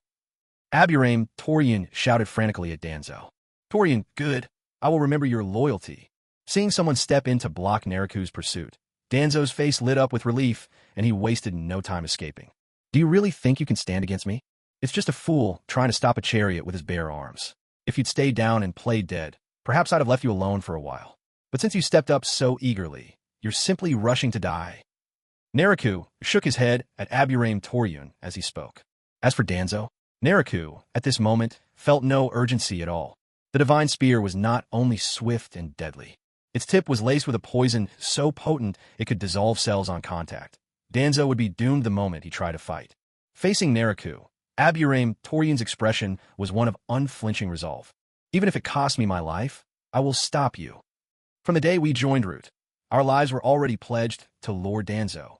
In Root, we have no names nor emotions, no past nor future. In our hearts, there is only Lord Danzo and a mission. Torian declared with unwavering conviction to Naruto. Just another pitiable soul brainwashed by Danzo. In that case, let me send you on your way. Find your release." Naruto understood all too well. Every Root shinobi was subjected to Danzo's brainwashing the moment they were chosen to join. Within their hearts, there was only Danzo. Whatever Danzo commanded, they would do without question. In the original story, Sai was only able to break free because he was young, and he always had his brother by his side within Root. But as for someone like Torian, there was no saving him anymore. At the same time, this only deepened Naruto's resolve to tear Danzo apart, piece by piece. After all, these were once some of Konoha's finest. Yet Danzo's selfish ambitions had destroyed them. Not to mention, how many people had Danzo secretly killed over the years? "Come then, show me just how strong you really are." Secret technique, venomum yesma. Aburame Torian gathered poison insects rapidly between his hands, then exhaled with force. Instantly, the toxic insects exploded into the air around them. These insects carried deadly toxin. Anyone who inhaled even a whiff would surely die. The poisonous haze wafted out into the air, spreading around the entrance to the passage under Torian's precise control, keeping Naruto from chasing after Danzo. "I'll give you this. Anyone else caught in this would find it very troublesome. But, unfortunately for you, it's useless against me." Naruto stepped forward, a soft white light shimmering protectively around his entire body. Then step by steady step, he calmly walked into the deadly miasma. "What? How could this happen? My secret technique had absolutely no effect on you." Seeing that Naruto was completely unharmed by his ultimate move, Torian Aburame felt a surge of disbelief. "This is impossible. We're both Jonin. Maybe you're strong, but how could you be this much stronger than me?" Torian was beginning to doubt himself. Naruto's footsteps echoed as, at last, he strode right out of the poisonous dust and appeared before Torian. Torian's poison powder technique was formidable, but unfortunately for him, Naruto's Kaido healing path perfectly countered the corrosive power of those toxins. Every trace of poison dust was instantly purified by the radiant veil surrounding Naruto the moment it came near. This particular application of Kaido was something Naruto had developed a few years ago, during a clash with another poison-using ninja. It had to be said, the healing path in Naruto's hands truly became a force to be reckoned with. "Well, you've unleashed your strongest trump card. Now you can rest easy. Your time has come." Naruto reached out and pressed a solitary finger against Torian's forehead. A sudden surge of power, a crimson hole bloomed in Torian's skull as the destructive technique took effect. "I'm sorry, Lord Danzo. I did my best." Torian murmured in anguish, and then consciousness slipped away into darkness. Naruto withdrew his hand and brushed the dust from his clothes. The cavern began to rumble and shake, stone and earth grumbling threateningly. The onslaught of their techniques had left these tunnels seconds from collapse. "Danzo, you're the last one left. Wash your neck and wait for me, because I'm coming for you." In a heartbeat, Naruto dashed toward the surface. Above ground, All of Konoha's elite forces had gathered at the entrance to Root's stronghold. Haku still stood firm and unyielding at the threshold, blocking every attempt. No one was getting past him. As the two sides stood locked in tense stalemate, another tremor shook the earth, rattling the bones of all present, accompanied by a deafening roar from below. The third Hokage's expression darkened. Furious, he glared at Haku. "I'll say it once more, get out of my way. If you don't blame me for bullying someone young as you." But Haku met the third's furious gaze, refusing even the slightest step back. Just as the third's patience reached its limit and he was about to strike, the heavy echo of footsteps sounded from the underground passageway. Everyone turned in unison, fixated on the tunnel entrance. Even Haku glanced back. Then he stepped aside, opening a path. In a swift blur, a figure shot out of the tunnel. All eyes strained for a look. It was Danzo. Haku's pupils narrowed in shock. Seeing who had emerged, anxiety flared in his eyes as he glanced worriedly back at the underground tunnel. Panting in ragged breaths, Danzo staggered out. "I made it. I actually made it." Realizing he had narrowly escaped death, Danzo couldn't help but throw back his head and erupt in mad, triumphant laughter. After that, he realized a circle of people had gathered around. These were all high-ranking officials of the Leaf Village. As they watched Danzo in his wild fit of laughter, each wore a peculiar look on their faces. Danzo instantly felt his dignity slipping away. "Umbu, quickly. Hyuga Nariku intends to betray the Leaf. Everyone, take him down." Danzo bellowed at those around him, but unfortunately, it was clear none of them intended to heed his call. "Danzo, what exactly is going on below? Where is Nariku?" The third Hokage shouted at Danzo, halting his loss of composure. "I'm right here." A calm voice rang out, and in the next instant, Nariku appeared before the crowd. "Mr. Nariku, are you all right?" Seeing Nariku emerge on the surface, Bai finally relaxed, though he couldn't help but ask. After all, Nariku had just faced dozens of elite ninjas from the village below. Nariku gave Bai a nod, signaling that he was unharmed. "Danzo, did you really think you'd get away?" Nariku spoke with chilling coldness. "Dam brat." Danzo's glare at Nariku was positively scorching. Today, Nariku had completely wiped out everything Danzo had built. Although a handful of Root's agents were still out there, having managed to escape this disaster, Danzo's most trusted and powerful subordinates had all perished below. At this point, he was as good as a lone wolf, cut off from everything. The Root organization could truly be considered destroyed. Thinking of this, Danzo's rage burned uncontrollably. Up above, everyone was now watching the standoff between Nariku and Danzo. Yet Nariku paid no heed to their stares, marching directly, fiercely, toward Danzo. "That's enough, Nariku. How far are you going to take this?" The third Hokage stepped out, blocking Nariku's path. Nariku shot the old man a cool glance. "Old man, Danzo dies today, and no one's stopping me. Out of respect for how you've treated me these past few years, I advise you to step aside. Don't let things between us come to a breaking point." Faced with the third's obstruction, Nariku did not back down. There was no room for compromise. Insolence. To run wild in the Leaf, and then speak this way to the Hokage, is this the famed Hyuga clan upbringing? Honestly, you've only gotten out of hand because we were too indulgent with you. With Hyuga Hayashi absent, it's our duty to straighten you out today. Before the third could reply, Hamura Midokado and Koryudatane interjected harshly from the sidelines. "Two useless old relics, barking nonsense. Why don't you just step aside? Discipline me? Besides hiding behind your age and status, what qualifications do you even have?" Nariku shot the two elders a frosty look, his words dripping with menace. By now, Nariku was truly beside himself with fury. For years, Danzo had been tripping him up at every turn, and he'd borne it all, swallowing his rage. Since things have already come to a complete breakdown today, Nariku has no intention of letting Danzo off the hook. If you don't uproot the weeds, they'll grow back strong with the spring breeze. If you're going to act, then go all the way. Nariku had no plans to leave future trouble for himself. Because if Danzo were allowed to live, even if Nariku himself wasn't afraid, what about the people close to him? What if Danzo targeted Hinata, Hanabi, or Yakumo in Xiangling? If anything were to happen to them, Nariku would never be able to accept it. So for the safety of those around him, Nariku was determined to finish the job today. Danzo had to die. Anyone who tried to stop him would be considered his enemy. As for Hamura Midokado and Koryudatane, those two old relics hadn't even bothered to find out the truth before rushing in to heap accusations on him. Nariku never liked those two elderly busybodies to begin with, and this time, he decided to really give them a piece of his mind. If they dared to come at him, he'd cut them down too. Perfect. Let everyone see for themselves just how sharp the blade in his hand truly was. You insolent brat with no manners. Where's the Hyuga clan's sense of discipline? How could such a disgrace exist among you? Uchiha, Koharu, and Midokado Hamura, having been thoroughly berated by Naruto, were shaking all over with rage. Their plan had been to burst in and assert the authority of Konoha's Council of Elders, to remind everyone of their presence. But they never expected Naruto would lash out so fiercely, right in front of the village's top brass.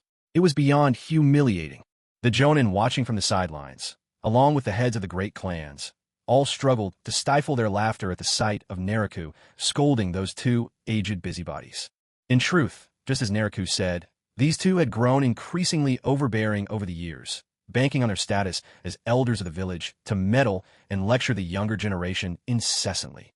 And yet, because of the third Hokage's longtime friendship with them, he always turned a blind eye. This only made their arrogance worse. Sometimes they'd even try to interfere with the third Hokage's decisions. Today, watching the two of them get a public dressing down, those elders secretly felt a surge of joy. Kakashi even surreptitiously flashed a thumbs up to Naruto in approval. All right, Naruto, you say bye, and you've wiped out Root. Let's call an end to today's affair. It's clear Danzo was in the wrong here. The village won't hold you responsible, and we'll let matters rest on both sides. The third Hokage spoke calmly, addressing Naruto and everyone present. No, Hiruzen, that boy Naruto must be punished today, or what will become of Konoha's authority? If we let him off now, he'll only become more unruly in the future. And I'll remind you, there's something odd here that I warned you about before. You just chose to ignore it. Since so many people are present today, I'll go over once more all the strange things about this kid.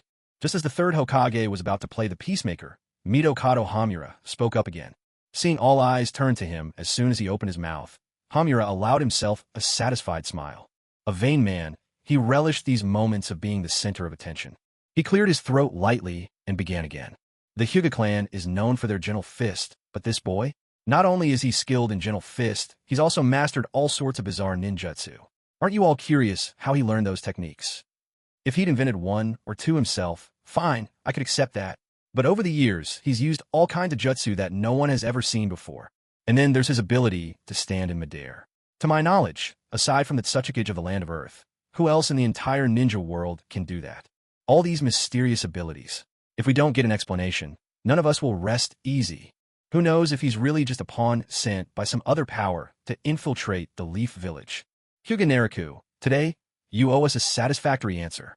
With Hamura's words still echoing in the air, the gathered crowd looked on, each face reflecting something different. Clearly, this had been weighing on their minds for a long time. After all, in the world of shinobi, prying into others' abilities is something of a taboo, so everyone had been forced to keep their questions to themselves. No one had expected Hamura to suddenly bring it all out into the open today. A deep, rolling laugh broke the silence. Hyuga Naruto, what's so funny? Seeing Naruto laughing loudly, Hamura felt his dignity had been challenged and shouted in indignation. Do you really want to know where my abilities come from? Naruto wiped the smile from his face and looked straight at Hamura. Of course Before the words were even out, the previously motionless Naruto was suddenly right in front of Hamura, raising his foot and kicking. With a brutal thud, Naruto's kick landed squarely in Hamura's stomach, sending him flying backward until he crashed into the courtyard wall at the edge of the street. The wall exploded in a thunderous crash, completely collapsing from the impact. What? Everyone stared at Naruto in shock. No one had imagined he would suddenly lash out. But even if they had known, it wouldn't have made a difference. They couldn't have stopped him. Since the death of the fourth Hokage, Naruto was undoubtedly the fastest in the ninja world. Hamura! Koha cried out, running towards Hamura, who lay half-buried under the rubble of the collapsed wall. Question me? Who do you people think you are? What makes you think you have a right? And another thing, why should I tell you where my powers come from? Since when did Konoha have such a rule? You two old geezers, I've put up with you for long enough. If you know what's good for you, go wait somewhere else. While I don't have time to deal with you right now, you'd better disappear from my sight before I change my mind. Otherwise, don't blame me if my blade shows no mercy. Koha Uchiha, who had just finished digging Hamura Midokado from beneath the rubble, was about to scold Naruto, but when she turned and saw the murderous intent burning in his eyes, she involuntarily shuddered inside. Everything she wanted to say was swallowed back down. Koharu didn't argue further. Calling over two ninjas, she had them lift the barely breathing Hamura onto their backs and rush straight toward the medical ward.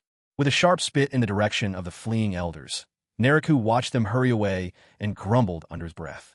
Then, his gaze shifted to Danzo, still hiding behind the third Hokage. Hyuga Naruto, I'll say it one more time. This ends here today. I warn you. If you take one more step, don't blame me for being rough with you. Seeing that Naruto had no intention of letting Danzo off the hook, the third Hokage hardened his tone, warning him in no uncertain terms. The anger had already started bubbling inside the third when Naruto kicked Hamura like a rag doll. After all, these people, Hamura Mitokado, Koryudatane, and Danzo Shimura cowering behind him, were his old friends of decades. They had graduated together, fought side by side, and now, only these three were left. The third Hokage cherished them dearly. That was the reason he had always indulged their arrogance in the village. But now, after decades together, Hamura Mitokado lay on the verge of death from a single kick by Naruto.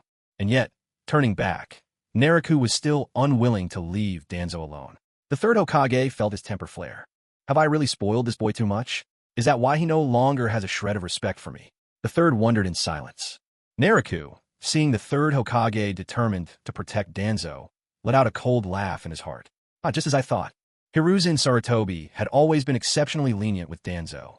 Over the years, Danzo had committed countless grim deeds, but the third always turned a blind eye. As long as it didn't become public scandal, he would cover for him afterward.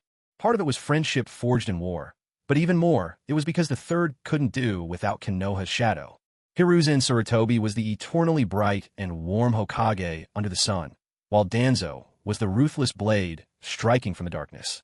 The two complemented each other, giving Hiruzen absolute control of the village. Now, as Naruto readied himself to shatter the third Hokage's best weapon, Hiruzen simply could not allow it. Yet, Naruto had already made up his mind, and no threat from the third would sway him.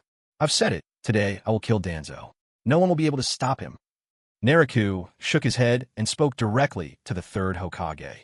A and B, you move in. Capture Hyuga Naruto for me. Clearly, the third was enraged. With a swift sound, more than 10 A and B appeared, encircling Naruto at the center. Yet, despite the encirclement, Naruto remained calm and collected. Third Hokage, are you sure you want to send these A and B against me? Don't regret it if they die. With a half-smile playing on his lips, Naruto spoke with mocking confidence. His words made the third pause. Only then did he remember that Naruto had just wiped out all of Root. He knew well enough that the ninjas in Root were no less skilled than those in the ANBU. If Naruto could take down Root in its entirety, these dozen or so ANBU were hardly a challenge. If they provoked Naruto's killing intent, it would simply be a death sentence for them. Naruto, are you really determined to betray the Leaf? I can understand you acting against Danzo if it's to save someone, but that person's already been saved. If you persist, I will not allow you to run amok any further. If you dare act again, I will personally step in and bring you down. The third hesitated, trying his best to reason with Naruto. Oh, third, it's my mistake. I thought you had changed, but in the end, you've stayed exactly who you've always been. All you do is shield Danzo time and again. Do you really expect me to believe you haven't known how often Danzo has tripped me up in secret all these years? For the past 4 years, every mission I took, my whereabouts leaked, the intel was wrong, and it was all Danzo pulling the strings. You knew exactly what Danzo was doing, yet you turn a blind eye. Is this your so-called impartial justice as the Hokage? The people around were visibly shaken by these accusations, turning to the third filled with doubt and suspicion. Everyone knew how dangerous it was for a shinobi to have compromised intel or for their movements to be exposed. One misstep could cost them their lives. But now, according to Naruto, Danzo had deliberately sent out false information and revealed his routes, not just once, but repeatedly. The crowd couldn't help thinking, if it happened to them, it wouldn't take several times. Even once would be enough to get them killed. And the third Hokage, knowing all this, had done nothing to punish Danzo. If any of them were subjected to the same treatment, could they expect to survive?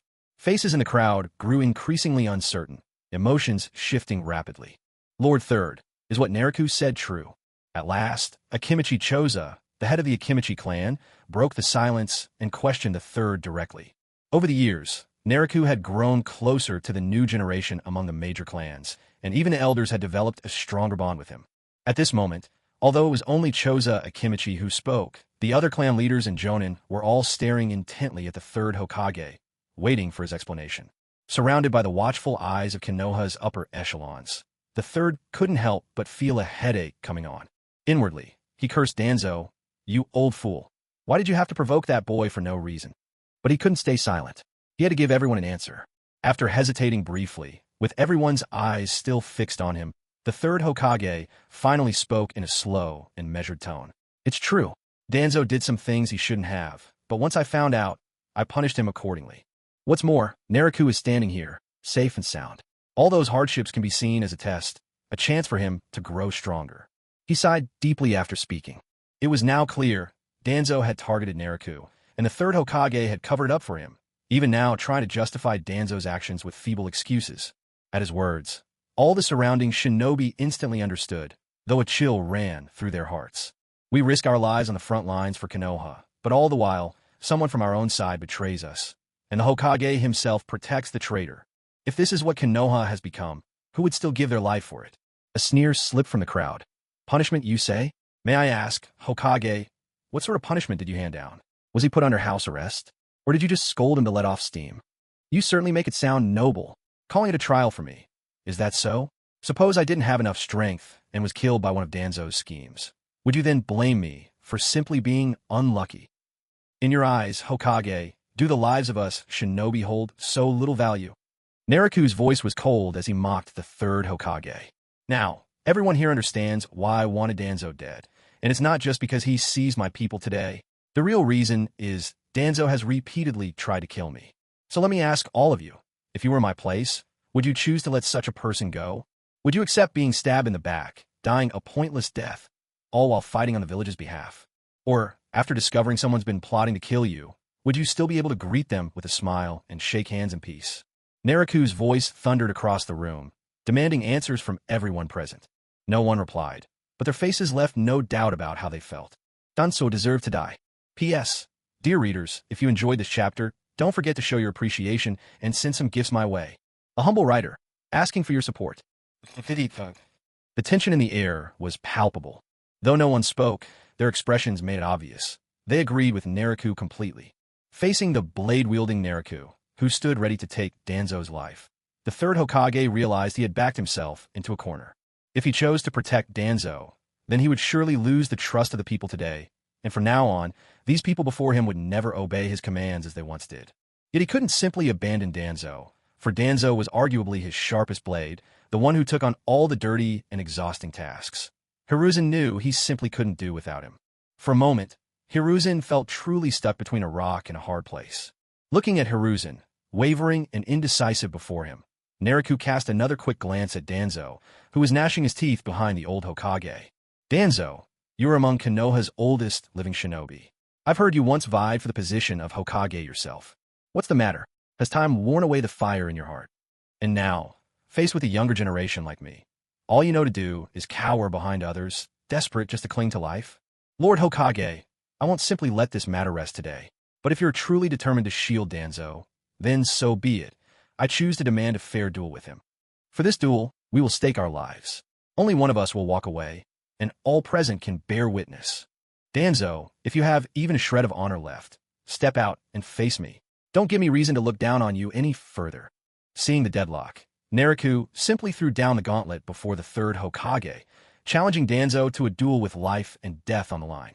The third took a deep breath, fixing Naruto with a steely stare. Kid, does it really have to come to this? Meeting the Hokage's gaze, Naruto refused to back down. It's not me who's forcing this, but others who have pushed me to this point.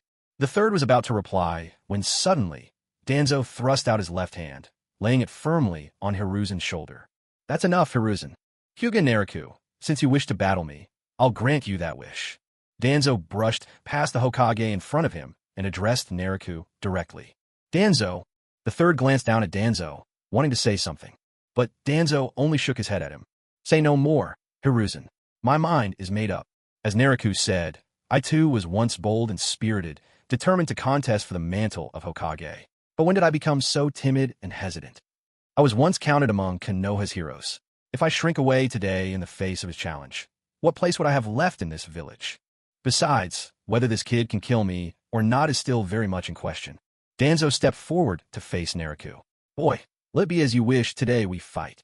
Let this battle decide victory, defeat, and which of us survives.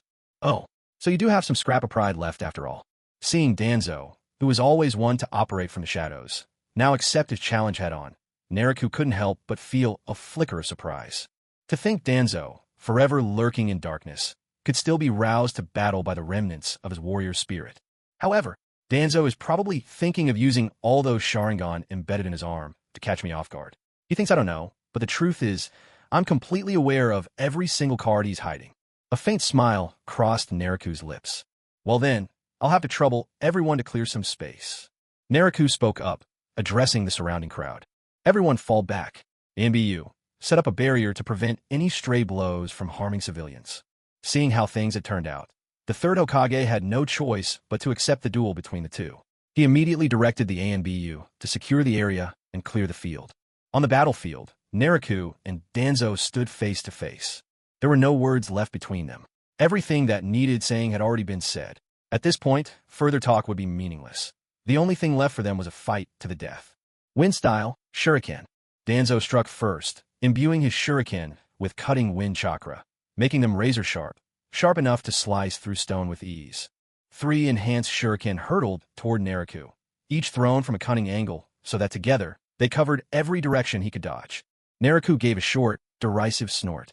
Instead of dodging, he drew his blade and slashed at the incoming projectiles. A series of metallic rings echoed through the air. The Shuriken were split in two by Naruto's swordplay, clattering harmlessly to the ground. Though enhanced by Danzo, those weapons simply couldn't contend with the edge of Naruto's Zampakudo. Wind style, vacuum wave.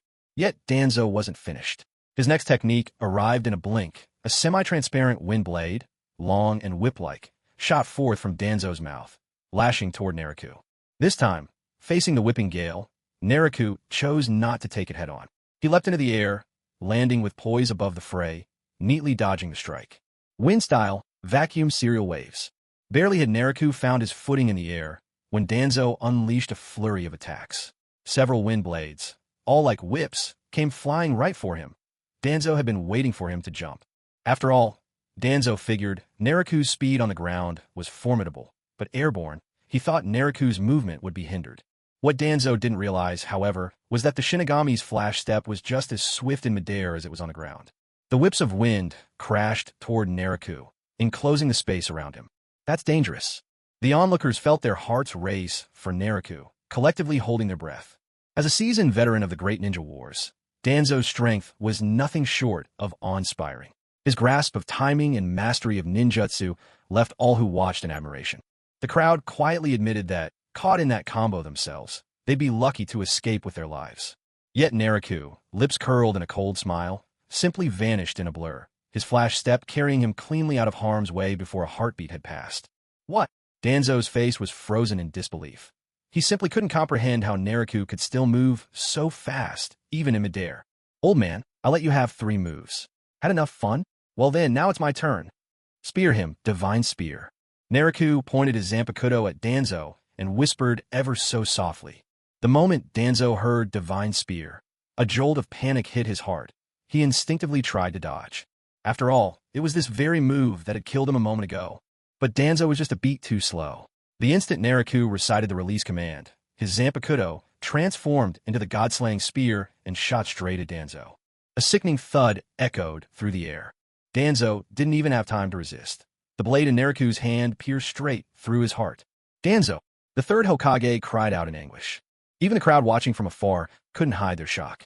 No one expected Danzo to fall to a single, devastating strike from Naruto. Save your tears. This isn't over yet. Show yourself, Danzo. You can't hide forever. With everyone's astonished gazes fixed on him, Naruto turned toward a shadowy corner nearby and called out calmly. As his words faded, a figure emerged from behind the corner.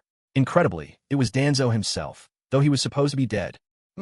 Used Byakugan to discover my hiding spot, did you? What a troublesome pair of eyes. Danzo spoke with clear resentment, now realizing Naruto had seen right through his attempt to stay hidden. What's going on here? Is that a shadow clone? No, wait, that was definitely a real body just now. Seeing Danzo unscathed, the crowd buzzed with incredulity. Even the third Hokage looked bewildered. Naruto, however, remained perfectly composed. Internally, he was already calculating just how many more lives Danzo had left. Danzo has a total of 11 Sharingan. Counting the 2 extra lives hidden below, he's died 3 times in total already. That means he still has 8 more Izanagi uses. Finish him 9 more times, and Danzo will be truly finished. Naruto planned his next steps in silence. No one else knew Danzo's secrets. Not even the third Hokage was aware of the Hashirama cells and Sharingan embedded in Danzo's body, but Naruto knew every detail. Danzo, from here on, enjoyed the thrill of dying over and over again.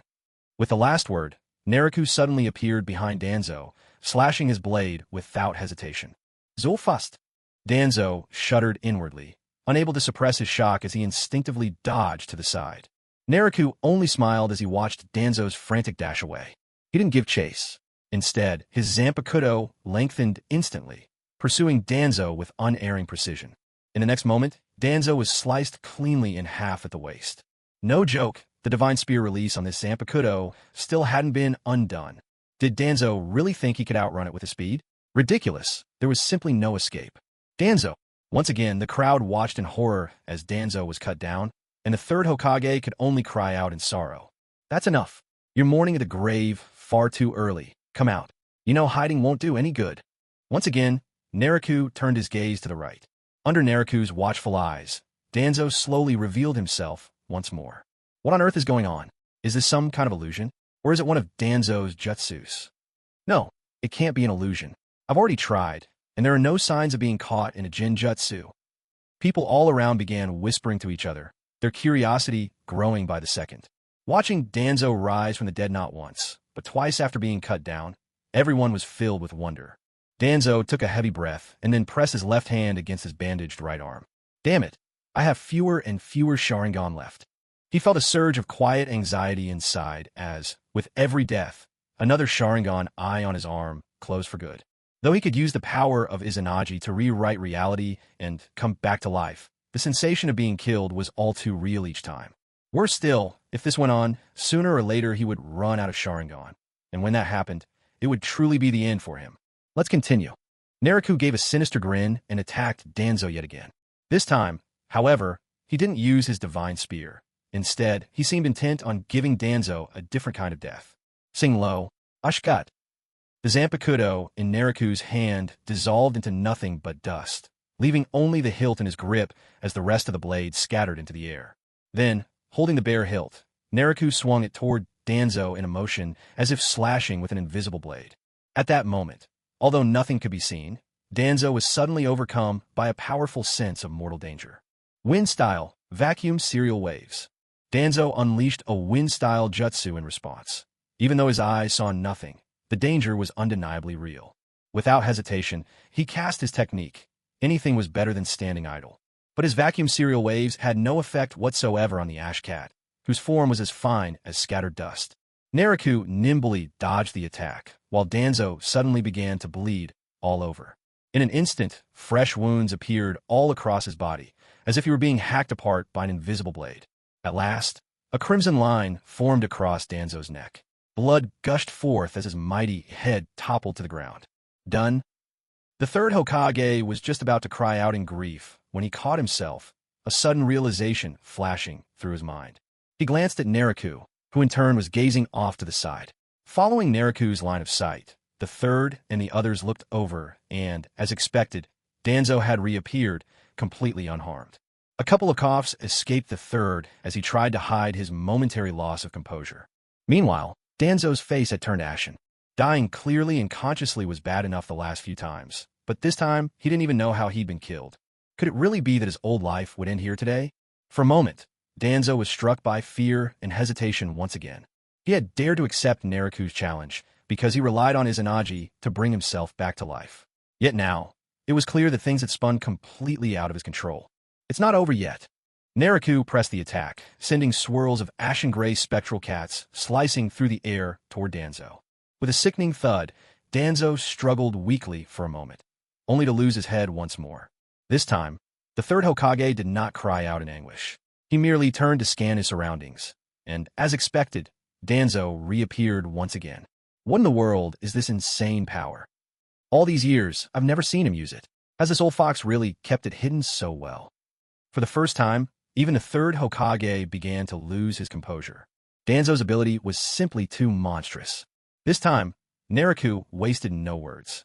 The gray phantom cats surged forward under his control, launching relentless attacks. Again, and again, and again. Each time Danzo returned from the brink, Naruto cut him down once more without hesitation. The hapless Danzo found himself trapped, surrounded by a barrier set up by the surrounding umbu. Designed to contain the shockwaves, the seal now also imprisoned the two combatants together. There was nowhere for Danzo to escape. He had no choice but to burn through his Sharingan, reviving himself over and over, forever teetering between life and death. Finally, after what seemed like endless cycles of revival, Danzo was left with only a single Sharingan. Just as Naruto was about to finish him for good, he suddenly withdrew his blade and straightened up. He glanced around, noticing that every eye in the arena was fixed on him. A slight, knowing smile played at the corner of Naruto's mouth. Everyone, are you curious as to why Danzo can come back to life again and again?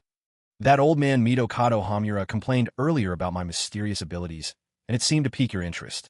But now, do you want to know what Danzo's secret really is? Danzo, wouldn't you prefer to explain it to everyone yourself? Naruto spoke with a calm indifference, but to Danzo, the words rang out like a thunderclap in his ears. What? What does he mean? Could he possibly know my secret? That's impossible. Unless Orochimaru told him. Danzo's mind raced. He was confident he'd hidden the secret of the Sharingan well. His own men were loyal and bound with cursed seals, making betrayal impossible. That left only one likely culprit. Orochimaru must have leaked the secret. But then, how did Orochimaru and Naruto come to know each other? Seeds of paranoia and suspicion bloomed furiously in Danzo's mind. Meanwhile, far away in the Sound Village, Orochimaru, who was busy scheming to bring down the leaf, suddenly sneezed several times in rapid succession. How strange. Why am I sneezing all of a sudden? There shouldn't be anyone in the entire shinobi world who's missing me, right? Orochimaru muttered to himself in confusion. The scene shifts back to Konoha. As Naruto begins to speak, the crowd watching from all sides reveals varying expressions. Clearly, they're all eager to learn the truth. It appears, Danzo, that you refuse to explain yourself. Very well. Let me uncover the mystery for you. In a flash, Naruto darts behind Danzo and grabs at the bandages wrapped around him. Get away from me, old man. Seeing Naruto's hand reaching for him, Danzo shouts in fury. Danzo is caught between panic and anger. Although he doesn't know how Naruto discovered his secret, he knows this secret absolutely cannot be revealed to the rest of the village. If it were, even should he survive Naruto's attack, life in the village would become utterly impossible for him. But Naruto is hardly about to give him a chance to fight back. White submission. Naruto invokes a ghostly technique. In an instant, Danzo is bathed in a brilliant white light, his mind clouding over in a daze. It's a jutsu Naruto had once used during the Jonin exams against Might Guy, with unexpectedly powerful results. Now, employing the same tactic on Danzo, it works just as flawlessly. Danzo succumbs in an instant. While Danzo stands stupefied, Naruto draws his blade and, with a few swift, slicing motions, cuts through the bandages binding Danzo. The bandages, severed with surgical precision, begin to flutter to the ground strip by strip. Not just from his body, but even the ones binding his right eye and head come loose and fall away. Naruto's strike is perfectly controlled. The bandages are cut cleanly, yet Danzo himself is left entirely unharmed. A moment later, Danzo shakes off the lingering dizziness from the jutsu. The very instant he regains his senses, his body continues the evasion motion it began moments before, instinctively darting aside. But he realizes immediately that something is amiss. His right eye can suddenly see daylight. Glancing downward, he discovers all the bandages around his body are gone. Danzo looks at the ground beside him, seeing a pile of his own discarded bandages scattered everywhere. In that instant, he knows he is finished. What's going on with Danzo's right arm? Why does it look so strange? Wait, look at his right eye. That's a Sharingan. How does Danzo possess a Uchiha clan Sharingan? What's going on here? Look at his right arm. It looks like there are rows of closed eyes embedded in it. The onlookers, witnessing Danzo exposed at last, can't help but break into animated discussion. After all, it is utterly bizarre. After all, the Sharingan is a legendary power exclusive to the Uchiha clan. Besides them, Kakashi is the only known outsider to possess one. Everyone knows that much. So how did Danzo come by this eye? Danzo, what is the meaning of all this? The third Hokage fixes his gaze on Danzo's Sharingan and his nightmarish right arm, demanding an answer. Yet Danzo, at this point, has no attention to spare for the third at all. Hyuga Naruto, damn you. Danzo hurled vicious curses at Naruto. So what? You've got the guts to do it, but not to let others know? Naruto sneered in disdain. curling his lip. Everyone, do you know where Danzo's Sharingan came from? He swept his gaze around the crowd, raising his voice as he spoke. Shut up. Danzo lunged at Naruto, desperate to keep him from speaking the truth. But he was no match for Naruto. With a single, swift kick, Naruto sent Danzo flying, crashing to the ground. Do you all remember the Uchiha clan massacre a few years ago? At Naruto's words, the expressions of those gathered changed rapidly, suspicion and unease flickering in their eyes. Of course, they remembered the tragic fate of the Uchiha. But what had that to do with Danzo? Could it be that Danzo had destroyed the Uchiha clan himself just to seize the Sharingan? If Naruto knew what these people were thinking, he might have applauded them. Brothers, you're already frighteningly close to the truth. But there were some things best kept to himself. He'd never scream these secrets to the whole world. Otherwise, even the third Hokage would find a way to silence him for good. Naruto paused and carefully considered his next words. The night the Uchiha were destroyed, Danzo sent his root operatives to stalk the shadows, hunting down Uchiha clansmen one by one, stealing their Sharingan. Then he transplanted those eyes onto his right arm. In other words, Danzo's right arm is stained with the Uchiha clan's blood. Naruto pointed, accusing and unyielding, at the row of tightly shut eyelids embedded in Danzo's right arm. A shocked murmur rippled through the crowd, their faces paling as the truth hit home. If the Uchiha's fate was merely a result of Itachi's actions, as the official story went, that was at least a family affair. But if Danzo was involved, everything changed. If today Danzo could wipe out one clan, who's to say he couldn't annihilate another tomorrow? Danzo, you owe us an explanation about the origin of those Sharingan. Naruto, let me take Danzo into custody for now. I promise you, you'll have an answer soon. Just then, the third Hokage interjected, cutting off Naruto's expose. He couldn't let Naruto go on, afraid that Naruto might carelessly spill the entire, ugly truth about the Uchiha massacre, something no one would be able to cover up. So he intervened without hesitation. As for how Naruto knew so much, the third Hokage already guessed. Naruto had been on the scene that night, even chatting amiably with Itachi. It made sense he had inside knowledge. Watching the third Hokage, still trying to shield Danzo, Naruto couldn't help but sneer inwardly. Lord Third, now that you know how Danzo got a Sharingan, do you happen to know the story behind his very first one? With that, Naruto unveiled a new bombshell. Third Hokage, I've heard you once had a comrade named Uchiha Kagami. Is that true? Yes, Uchiha Kagami was one of our former companions. Unfortunately, he perished early in the Great Ninja War. As he spoke of his old friend, the third couldn't help but let out another sigh from deep within. Died on the battlefield. That's what Danzo told you when he returned, isn't it? But is that really how it happened? Have you never doubted Danzo's words? Naruto pressed the third with a pointed question. What are you saying, Naruto? What do you mean by this? His mind raced back to what Naruto had just said about how Danzo obtained his first Sharingan, and now this sharp inquiry. A shocking thought flashed through the third's mind. He turned in disbelief, staring at the fallen figure of Danzo. Having been sent crashing by Naruto's kick, Danzo was now struggling laboriously to get back on his feet. Naruto hadn't held back with that kick, nearly shattering even the last revival effect of Danzo's remaining Sharingan. Danzo pressed a hand to his stomach, gasping harshly for breath, forcing himself to steady the pain racking his body. Danzo, answer me. What Naruto just said, is it true? Kagami. How did Kagami really die? Seeing Danzo so disheveled, the third could no longer bring himself to plead on his behalf. His tone was stern and unyielding as he pressed Danzo for answers. Danzo, however, burst into wild, manic laughter. That's right. Uchiha Kagami. I killed him. After killing him, I seized his Sharingan and made it my own. And he wasn't the only one. Later, it was me who drove Uchiha Shursui to his death as well. And then, during the Uchiha clan massacre, I captured many of them, stealing their Sharingan too. All of it, every last bit, was done by me. With all of his secrets unmasked by Naruto, Danzo began raving, tipping into madness. The secrets he had guarded so painstakingly for years had been laid bare in a single moment. Danzo knew, from this day on, he could never return to Konoha. The village he had devoted his life to now had no place left for him.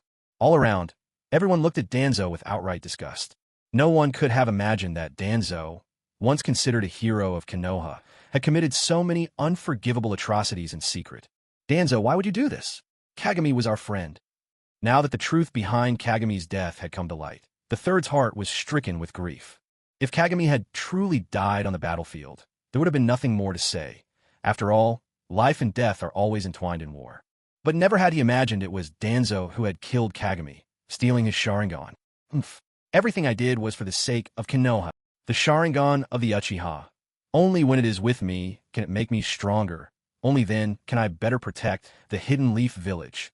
Confronted by the third Hokage's questioning, Danzo replied with utter conviction.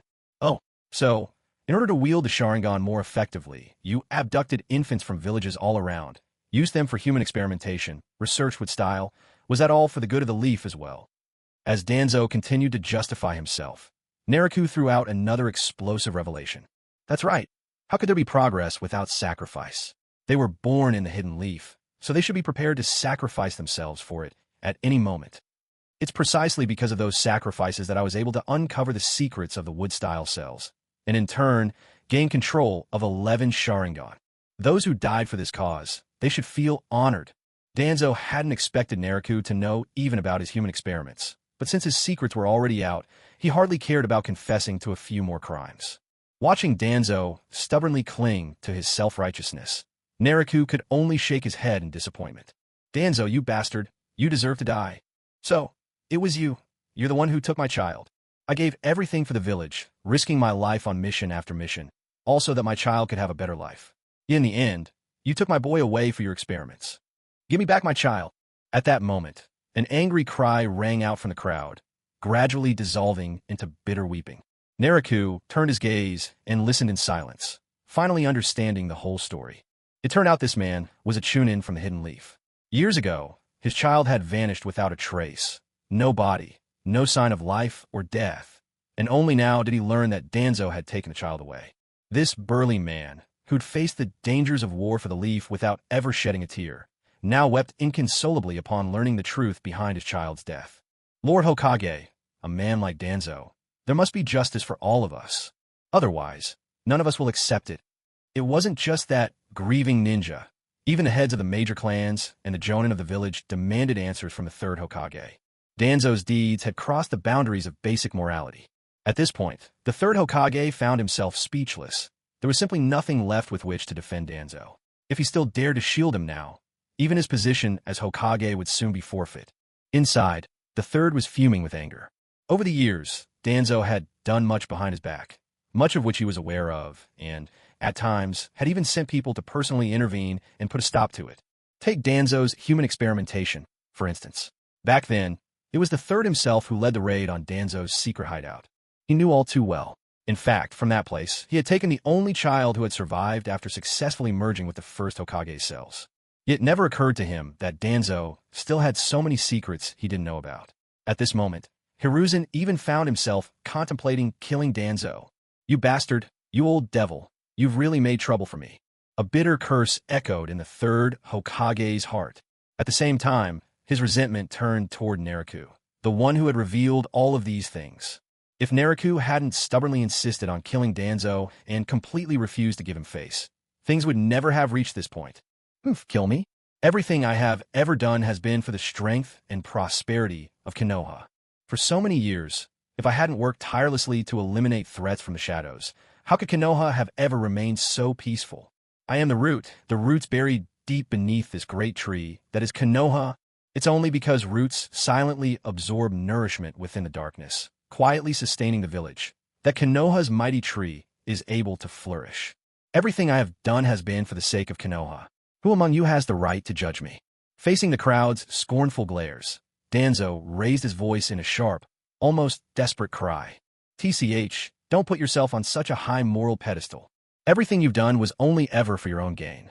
You keep proclaiming that it's all for the village, but every single act you committed, wasn't it ultimately to benefit yourself? Taking the Sharingan for yourself was one instance.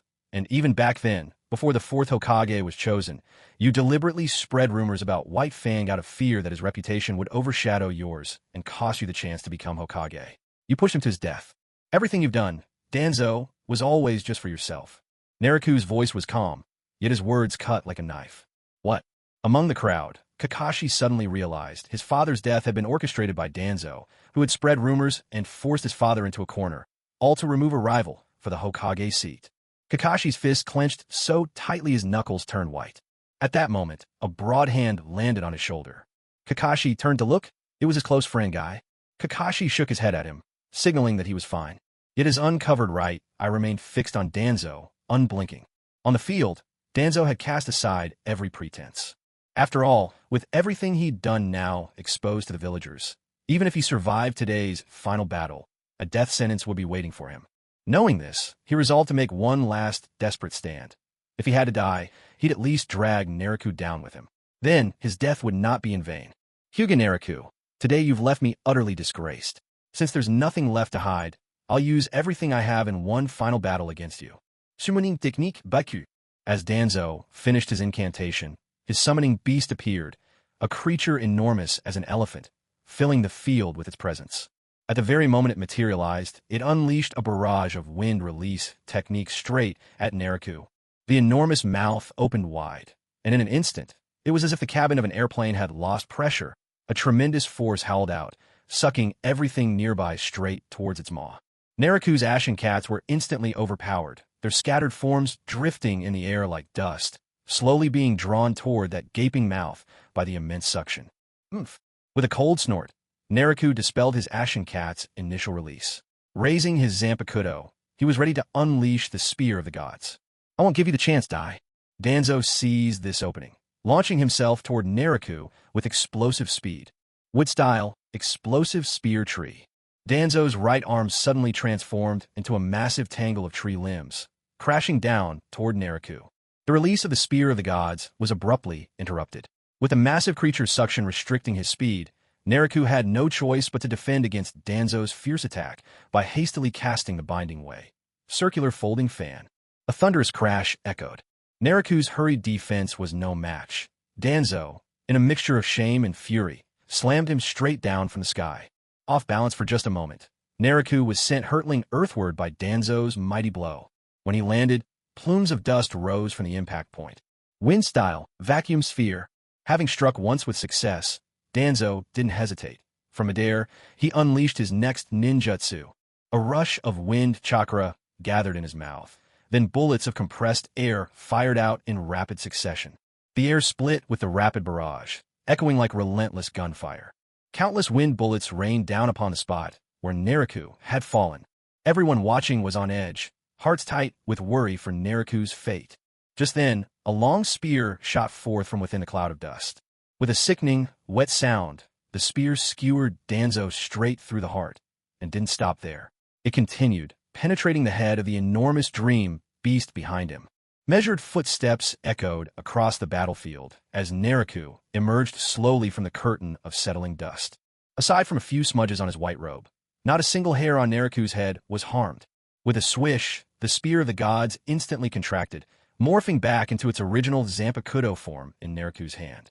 On the ground, Danzo's body, impaled through the heart, vanished before their eyes, leaving only the hulking corpse of the dream beast behind. Naraku gave the lifeless creature no heed. Instead, with a swift motion, he turned and braced for another attack coming from behind. A sharp clang rang out. This time, Danzo appeared directly at his back. Naraku's Zampakudo clashed against the kunai in Danzo's hand. I knew you'd resort to such tricks, you wily old fox. A smirk tugged at Naraku's lips. Realizing his sneak attack had failed, Danzo quickly retreated. By now, Danzo had exhausted all his Sharingan eyes. Having burned through his very last revival, his right eye lost its crimson glow and closed forever. So, what cards do you have left to play? Standing firm, blade in hand, Naraku fixed Danzo with a cold stare and posed a challenge. If there's nothing else you can do, then go ahead and die. Danzo clutched a kunai in his hand, his breath coming in harsh, heavy gasps. Just as Naraku had said, he truly was at the end of his rope. He had exhausted all his Sharingan, his summoned beasts were dead, and none of his techniques could so much as scratch Naraku. The realization left Danzo bitterly dejected. After struggling for so many years in the shinobi world, after using every tool and strategy at his disposal, he still couldn't defeat a mere teenager rising to fame. If the battle had ended in mutual destruction, at least Danzo could have offered himself that meager consolation. Yet his opponent's only wound was some dirt on his clothes. What was even the point of fighting anymore? A wave of regret surged in Danzo's chest. Not for having provoked Naraku, but for not killing him sooner before he could grow into such a deadly threat. Damn it, I can't die here. For Konoha, for the shinobi world, I absolutely cannot end here. I am the only one who can transform this world. Hyuga and Naruto. Everything I've done has been for the sake of the shinobi world. Danzo roared at Naruto in utter desperation. Is that all you have left to say? Then your time is up. Naruto vanished in a flash, reappearing instantly in front of Danzo, his Zampakudo arced downward in a swift strike. Clang! Staring death in the face, Danzo miraculously managed to block the Zampakudo's blade. But that was all he could do. Naruto's right leg surged up, landing a brutal roundhouse kick that sent Danzo flying through the air. With a thunderous crash, Danzo slammed into the ground flat on his back, coughing up blood in thick, red bursts. Before he could even push himself up, Naruto materialized before him once more. With a sharp thrust, the Zampakudo plunged downward, pinning Danzo to the earth. The Sharingan is gone. Let's see how you survive this time, Naruto declared, eyes locked on the fallen Danzo. Hyuga Naruto, you bastard. Even if I die, don't think you'll get out of here alive. At the very end of his life, Danzo's hand suddenly shot out and clamped onto Naruto's ankle. With his other hand, he tore open his own shirt. A strange sealing pattern appeared across his chest. When Naruto saw it, his pupils contracted in alarm. Reverse 4, symbols sealing. Naruto quickly wrenched his blade free, slashed clean through Danzo's arm that clung to his ankle, then retreated at his highest speed. The very next instant, pitch-black fluid burst violently from Danzo's chest, surging outward in all directions, devouring everything in its path like an expanding black hole. Sarutobi, looks like I'll be leaving ahead of you after all. Maybe in your eyes I was wrong, but in my heart, every step I took was for Konoha. It's a shame I never did become Hokage in the end. Danzo murmured to himself, then cast a final glance toward the third Hokage. Their eyes met, as if bidding each other farewell for the last time. Danzo! The third Hokage whispered the name softly. In the end, Danzo's whole body was engulfed by the black liquid and vanished into the ground. With a deep breath, Naruto let out a long sigh. At last, Danzo was dealt with. There would now be one less schemer working against him from the shadows. Naruto glanced at the spot where Danzo had disappeared, then shook his head. To the people of Konoha, Danzo's actions were despicable, but to the Hokage, a man like Danzo was necessary. Someone to carry out the dirty and thankless tasks no leader wished to be seen doing. This was precisely why the third had long tacitly permitted Danzo's methods. Ultimately, it was all just a contest of those in power, and such filth could be found anywhere true authority existed. Where there's light, there is always darkness. The great tree of Konoha had flourished beneath the sun, but its growth inevitably cast dappled shadows, and deepest among them were the roots, buried in the cold soil, silently drawing sustenance. Did Danzo contribute to Konoha? Without question, he did. But his merits could never truly wash away his sins. For every sacrifice Danzo made for the village, he also sought his own gain. Sometimes his ambition outstripped even his loyalty to Konoha. The roots, drawing what they could in the darkness, fed the mighty tree above. Yet in the end, they were the first to be consumed by that very darkness. Danzo, no matter what, could never be absolved. As events came to a close, everyone around fixed their gaze on Naruto. They had all expected this to be a fearsome clash between dragons and tigers, two mighty shinobi, where even the victor would be left battered and bruised. After all, one was a veteran jonin who had vied for the Hokage seat, and the other was Konoha's youngest and most outstanding elite. Neither of them was anyone's easy prey. Yet no one had anticipated the outcome. Naruto defeated Danzo with the easy authority of a father disciplining his son. From start to finish, he remained unscathed, cutting Danzo down again and again. In the end, he forced Danzo to spend his life to cast a sealing jutsu, but even that desperate act failed. The terrifying strength of Hyuga Naruto was evident for all to see. I fear, here in Konoha, Hyuga Naruto's power may now rival even that of Lord Hokage, someone speculated aloud. Whispers began to ripple through the crowd, each person voicing their astonishment. Meanwhile, the third forced himself to set his grief aside. With Danzo dead, there was much work still to be done. Danzo's misdeeds over the years had now been publicly exposed by Naruto. The villagers would demand answers. Moreover, Hyuga Naruto had taken action in the village in broad daylight. Even if he was in the right, if this were left unaddressed, what would become of Konoha's authority? If everyone decided to follow his example and settle scores openly on the village streets, chaos would surely follow. But as for how to deal with Hyuga Naruto, the third Hokage once again found himself nursing a headache. Today, I went through the gifts from our dear readers, a failed author's way of saying thanks with a bonus update.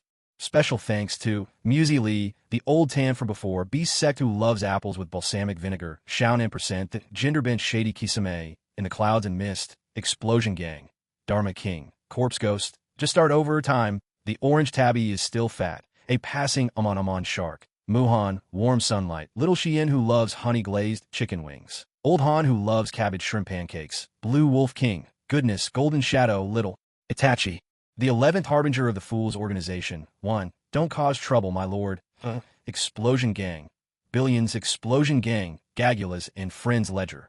The list is current as of November 16, 2230. Additionally, a special thanks to Tom who stir-fries ice with a frying pan. May your studies flourish and your future shine bright.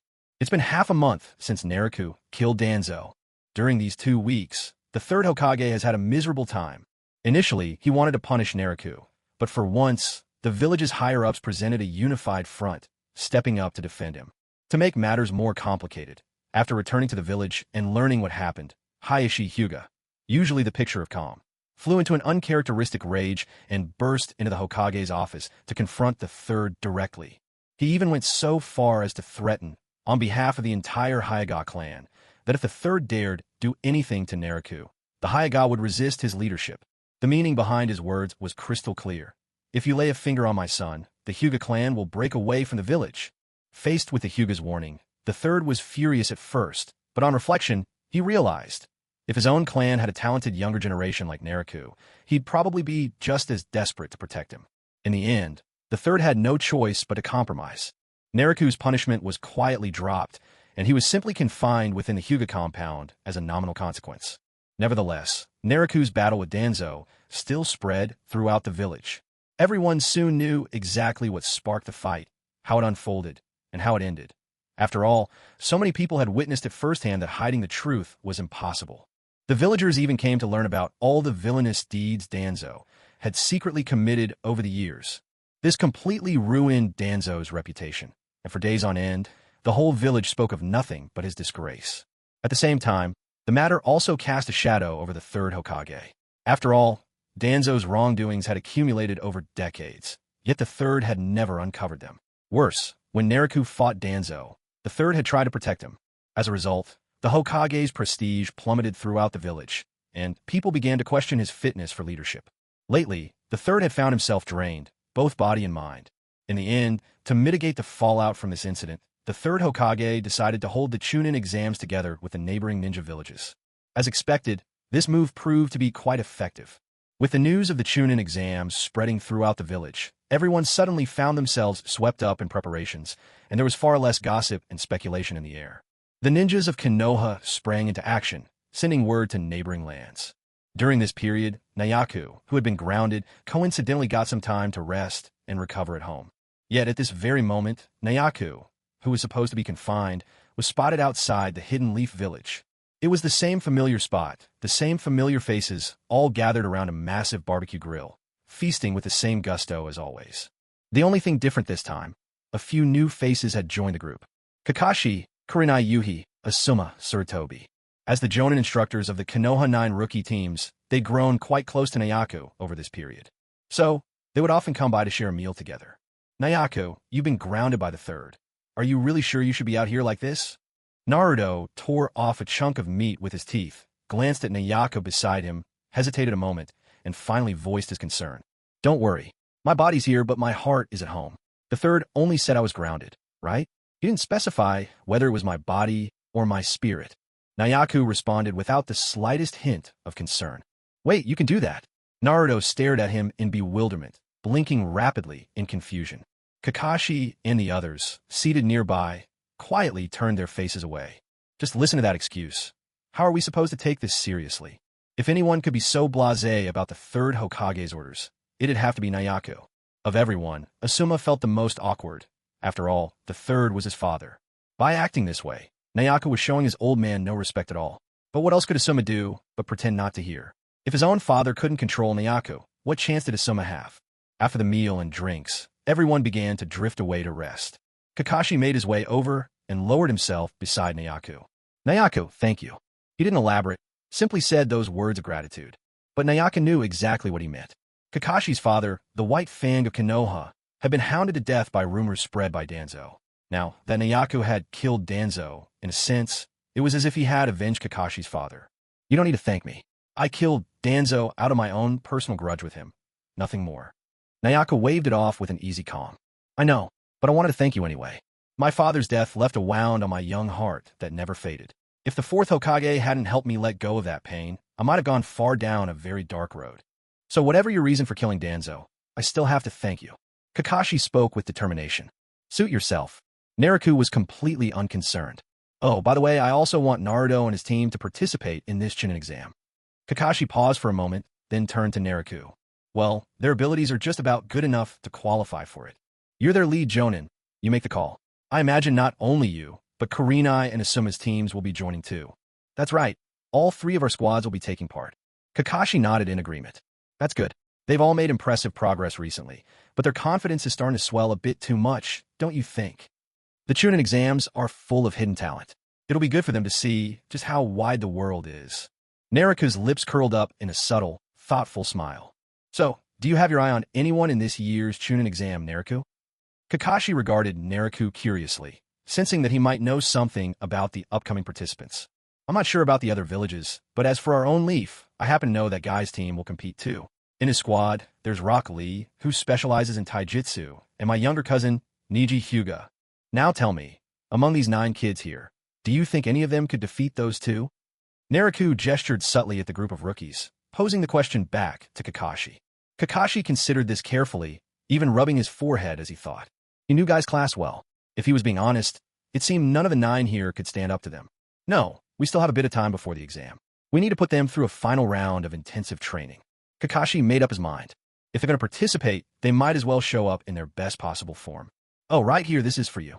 I just finished writing it. Naruto slipped a hand into his pocket.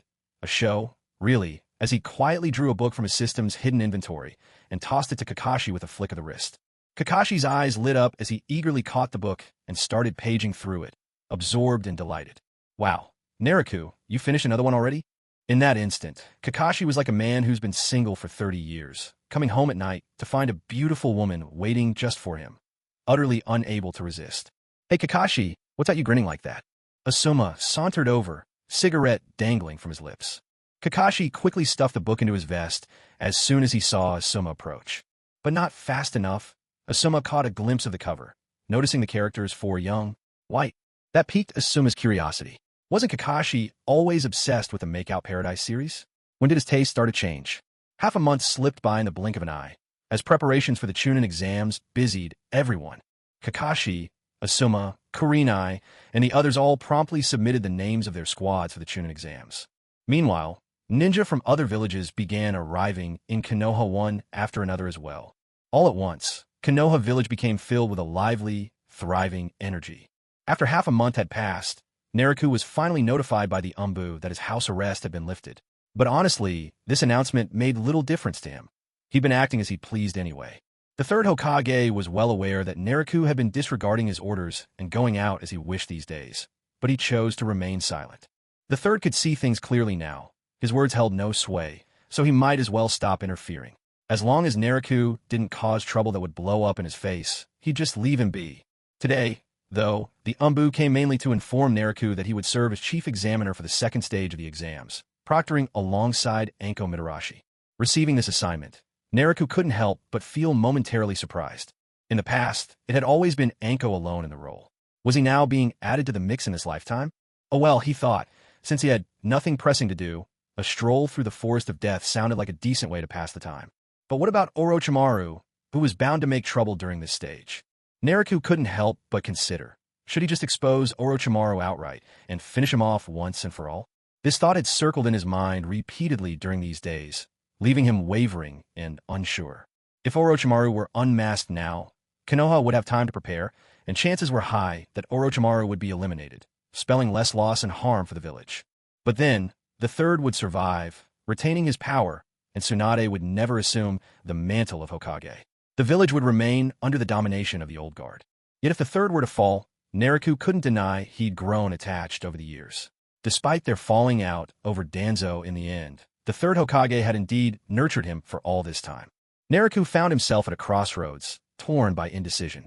Enough, he finally told himself. The third is getting on in years. He's grown too conciliatory towards our enemies.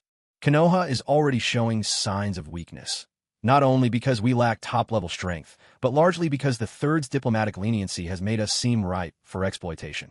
What the village needs now is a decisive, assertive new Hokage. After much agonizing, Naruto finally made up his mind. In truth, the third was simply too old, too lenient with adversaries. If that hadn't been the case, his uncle, Hyuga Hisashi, wouldn't have been surrendered as a scapegoat all those years ago. At this moment, Konoha urgently needs a new Hokage, capable of shaking things up.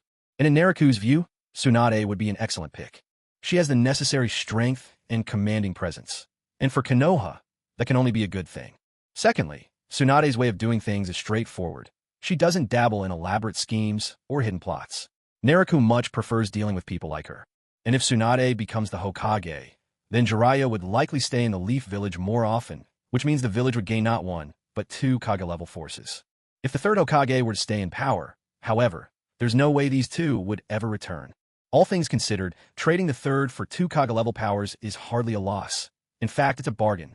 Sorry, old man. This time, I might really need you to die. Naruto, in his heart, offered a silent apology to the third Hokage. As for Orochimaru, well, if he keeps quiet before the attack on the third, Naruto honestly couldn't care less. But if Orochimaru dares to make a scene in front of him, Naruto doesn't mind letting Orochimaru feel just how sharp his own blade can be. Having made up his mind, Naruto let go of his doubts and hesitations. All right, the exams are tomorrow. Little Hinata is probably under a lot of pressure. Maybe I should go comfort her. Naruto rummaged around his personal system space, found a pile of Hinata's favorite snacks, and set out to find her. For this Chunin exam, only Hinata from their household was participating. Yakumo, after recovering, had long since passed the exams, and as for Xiangling, she was still a bit lacking in strength, so Naruto hadn't let her take part this time. The next day, the Chunin exams officially began. The first test was a written exam. On the surface, it seemed like a test of theoretical knowledge, but in truth, it measured the ability to gather intelligence and the determination to persevere in adversity, a true mark of a ninja. As expected, all the straight students breezed through, and those skilled at cheating copied their answers without a hitch. Only Naruto, ever the lovable fool, couldn't write a single answer and had no way to cheat. Yet, because he stubbornly hung on till the end, even submitting a blank test, he still managed, luckily, to pass. Watching from the shadows, Naruto couldn't help but shake his head and chuckle. You could say the protagonist truly is blessed with uncanny luck. Just as Ibiki Marino announced the end of the first exam and congratulated those who remained, suddenly, a figure came crashing through the window. The newcomer wore a mesh shirt, her figure striking and athletic, with short hair pulled into a sharp, practical ponytail. Without hesitation, she unfurled a massive banner and nailed it to the wall. Then, turning to the crowd below, she introduced herself. I'm Anko Mitarashi, one of the proctors for the second exam. Everyone, follow me. The next round starts now. Her dramatic entrance and lines were the very essence of youthful bravado, leaving the group of genin below wide-eyed and stunned. Sigma, de, Sigma, fo. A whole array of expressive reactions spread across the audience. Even Marino Ibiki, who hadn't yet stepped off the podium, poked his head out from behind the banner to call out, "Hey, try to be mindful of the atmosphere. By the way, why are you here alone? Where's Hinata and Naruto?" At that, Anko's face flushed scarlet, but she quickly shifted gears. "Oh, I couldn't find Naruto-kun, so I figured I'd just bring the others over first. He'll show up there soon anyway, right?" But really, to have 26 teams make it through, Ibiki, you were way too soft this year. Anko deftly changed the topic, while Ibiki replied, "What can I say? There were just too many outstanding candidates this time." Ibiki sounded a little resigned. "Oomph. For the second round of the exam, I'll cut the numbers down to less than half." At this, a wave of horror swept over the crowd below. For the details, go ask your instructors. For now, you're all dismissed. We'll continue tomorrow. Anko's tone turned icy as she dismissed them, bringing the first stage of the exam to a close. Naruto stood outside the school gates, watching as the others poured out in a steady stream. Big brother. Naruto, Hinata, and Naruto spotted him and immediately ran over. "Judging by how happy you two look, I bet you passed today's exam." Naruto ruffled their hair affectionately. "Yeah, honestly, the test wasn't that hard," Hinata replied with a shy smile. Hearing this, Naruto just scratched his head awkwardly. Funny, given he'd been the one to hand in a blank test sheet. "And what about you, Naruto?" Naruto asked, feigning innocence. Naruto leaned in, whispering as though sharing a great secret. All right, I'll tell you. But you have to keep it quiet. I didn't answer a single question. He burst out laughing at his own confession. I see, Naruto said with a conspiratorial tone, stepping closer. Well, here's a secret for you too. Tomorrow, I'm one of the examiners. I'll be watching you closely. How does that make you feel? Naruto, who had been avoiding his gaze, froze dramatically on the spot. What? A loud shriek of disbelief cut through the air. And once again, my deepest thanks for your generous support. Special thanks to Night Sky, just love staying up late, Friends Ledger, Born Dragon, Juan Slaughter, Don't Make Trouble, Gender Bent Hashigaki, Nagato, Rinnegan, One and Only Chocolate Hashtag, Tom Who Fries Ice Cream with a Pan, Mass Traveler, Shiching, and a certain artist. List updated as of 11/17/2215. The next morning, Naruto was up bright and early. After all, he was one of the chief examiners today. Being late simply wasn't an option. The 44th training ground of the Hidden Leaf Village, also known as the Forest of Death. Naruto stood outside the wire fence, glancing at the towering trees within. This place felt so familiar. After all, it was right here that he had taken his own Jonin exam years ago. Back then, he'd faced off against both Guy and Kakashi on his own, and in the end, he used Zangetsu, splitting the central tower with a single swing, carving a massive rift even outside the tower itself. He hadn't expected that the second round of the Chunin exams would be held here again. But that tower, could it even still be used? Just then, a cheerful voice called out, "Oh, Naruto-kun, you're here so early?" Anko strode over, one hand holding a stick of dango, the other balancing 2 cups of sweet red bean soup. "Here you go, Naruto-kun. These are delicious. I brought them just for you." She politely offered him a skewer of dango and a cup of sweet bean soup. Naruto hesitated a moment, then took the breakfast from her hands. "Thank you, Miss Anko." As he looked at her alluring figure and undeniable femininity, it was hard to imagine that one day she'd be nicknamed Sweet Potato. After a moment's thought, Naruto ventured, Miss Anko, these desserts really are tasty, but, well, you might want to be careful. Eat too many and you'll end up gaining weight, you know." "Oh, don't worry about it. With a figure this good, there's no way I could ever get fat."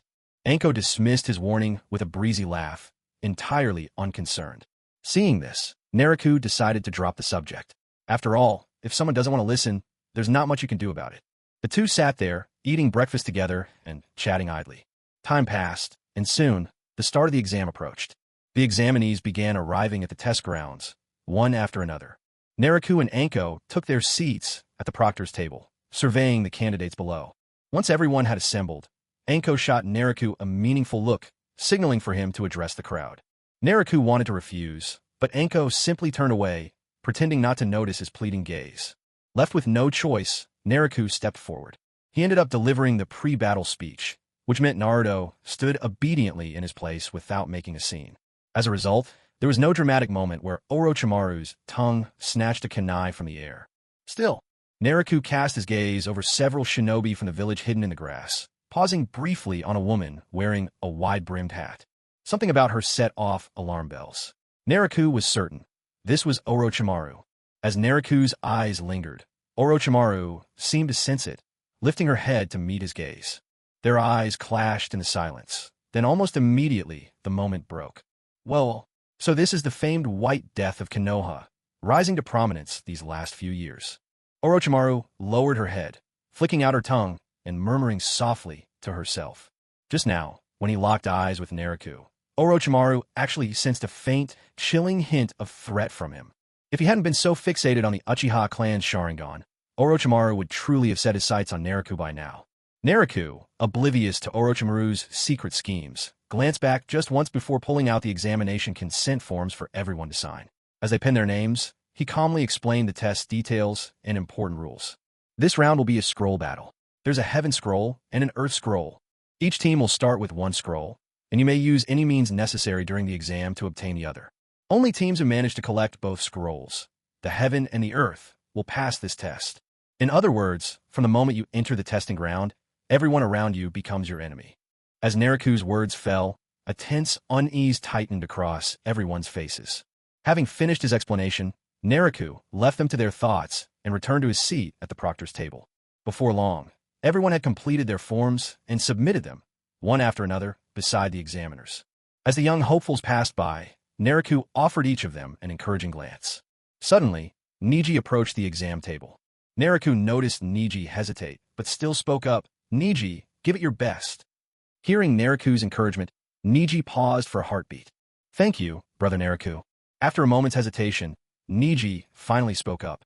All these years, even as Niji kept his distance, Naruto had never tired of reaching out to him. In his heart, Naruto believed that Niji's father had died because of his own carelessness.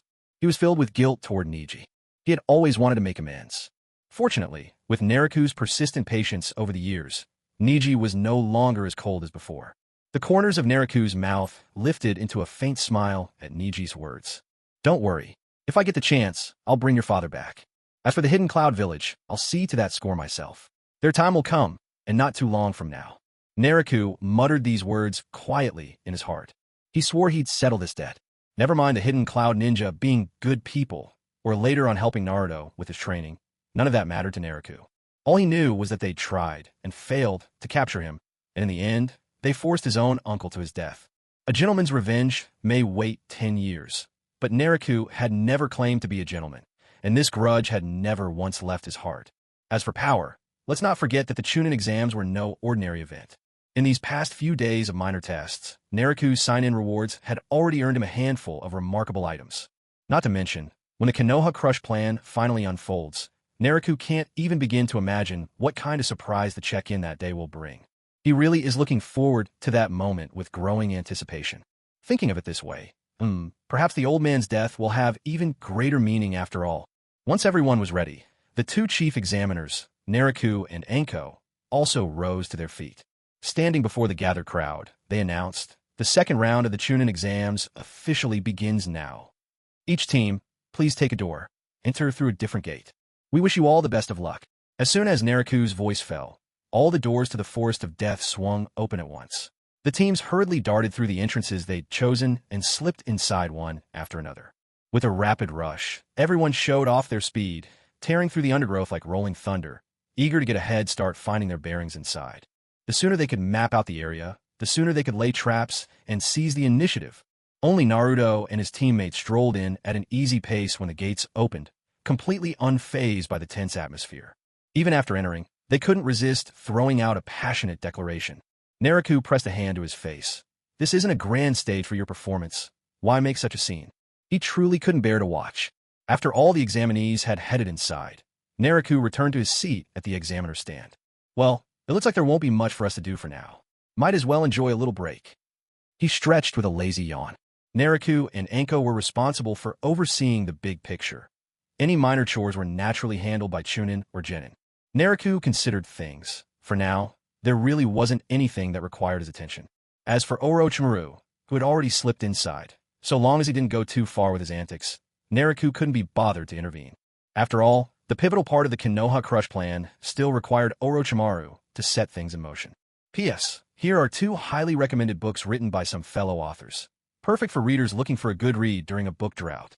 Transmigration, Universal Body Training by Junjing.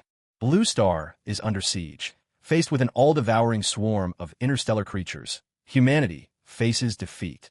The protagonist travels back in time, turns the tide, and ushers in an era of body training for all. I see legend. My system died right after it was born by half-step insomniac. A city worker stumbles upon a brass ring by chance, and when he is in grave danger, the spirit within the ring saves his life and brings him to a world of cultivation. The brass ring links to a game called I See Legend, and that game can boost the protagonist's cultivation. From that moment, a bloody storm sweeps across the land of immortals. With the second round of the exams underway, Naruto and Anko found themselves idle once more. At some point, Anko stepped out, only to return with a pile of dumplings and sweet red bean soup. Then, she perched herself on top of a makeshift canopy, legs swinging back and forth as she ate at her leisure, utterly relaxed. Naruto cast her a sidelong glance. What a pity, such a fine figure gone to waste. Better enjoy the view while you can. Once she turns into a sweet potato, there'll be nothing left to see. Inwardly, Naruto couldn't help but lament. At the same time, he finally understood why Red Bean would one day become Sweet Potato. With eating habits like that, it's a miracle she isn't already fat. Bored and waiting around, Naruto watched as Red Bean at last finished the last skewer of dumplings in her hand. She drove the bamboo stick into the trunk of a tree, forming a neat emblem of the Leaf Village. Suddenly, a cloud of white smoke burst out in front of them, and a figure materialized on the scene. Urgent news, Lord Naruto, Lady Redbean. We found 3 bodies, and something's not right about them. Please, come with me at once. Redbean exchanged a glance with Naruto, her eyes filled with doubt. But Naruto, fully aware, felt certain the corpses of the real grass ninja had been discovered. TSK, that boneheaded Orochimaru. Didn't he know to get rid of the evidence? Dumping them right here in the leaf is like putting up a big sign that says we're imposters. Naruto grumbled silently to himself. You should go, Redbean. I'll stay behind and keep watch, just in case anything happens. Someone needs to be here to deal with it, Naruto offered. After all, he already knew what had happened. There was no need to go ogle some disfigured bodies. Besides, he'd have to walk back anyway, so he might as well wait here for news. All right, I'll go take a look. This place is yours for now, Redbean replied after a moment's thought, agreeing to leave Naruto behind as she went to investigate the corpses. Naruto stayed put and, bored, let out a yawn. Not long after, Redbean returned. But this time, her composure was just a facade. Underneath, she was seething with anger. Naruto, the victims are 3 grass ninja who registered for the Chunin exams.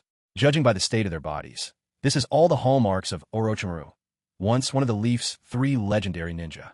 In other words, Orochimaru has probably already infiltrated the ranks of the Chunin exam candidates.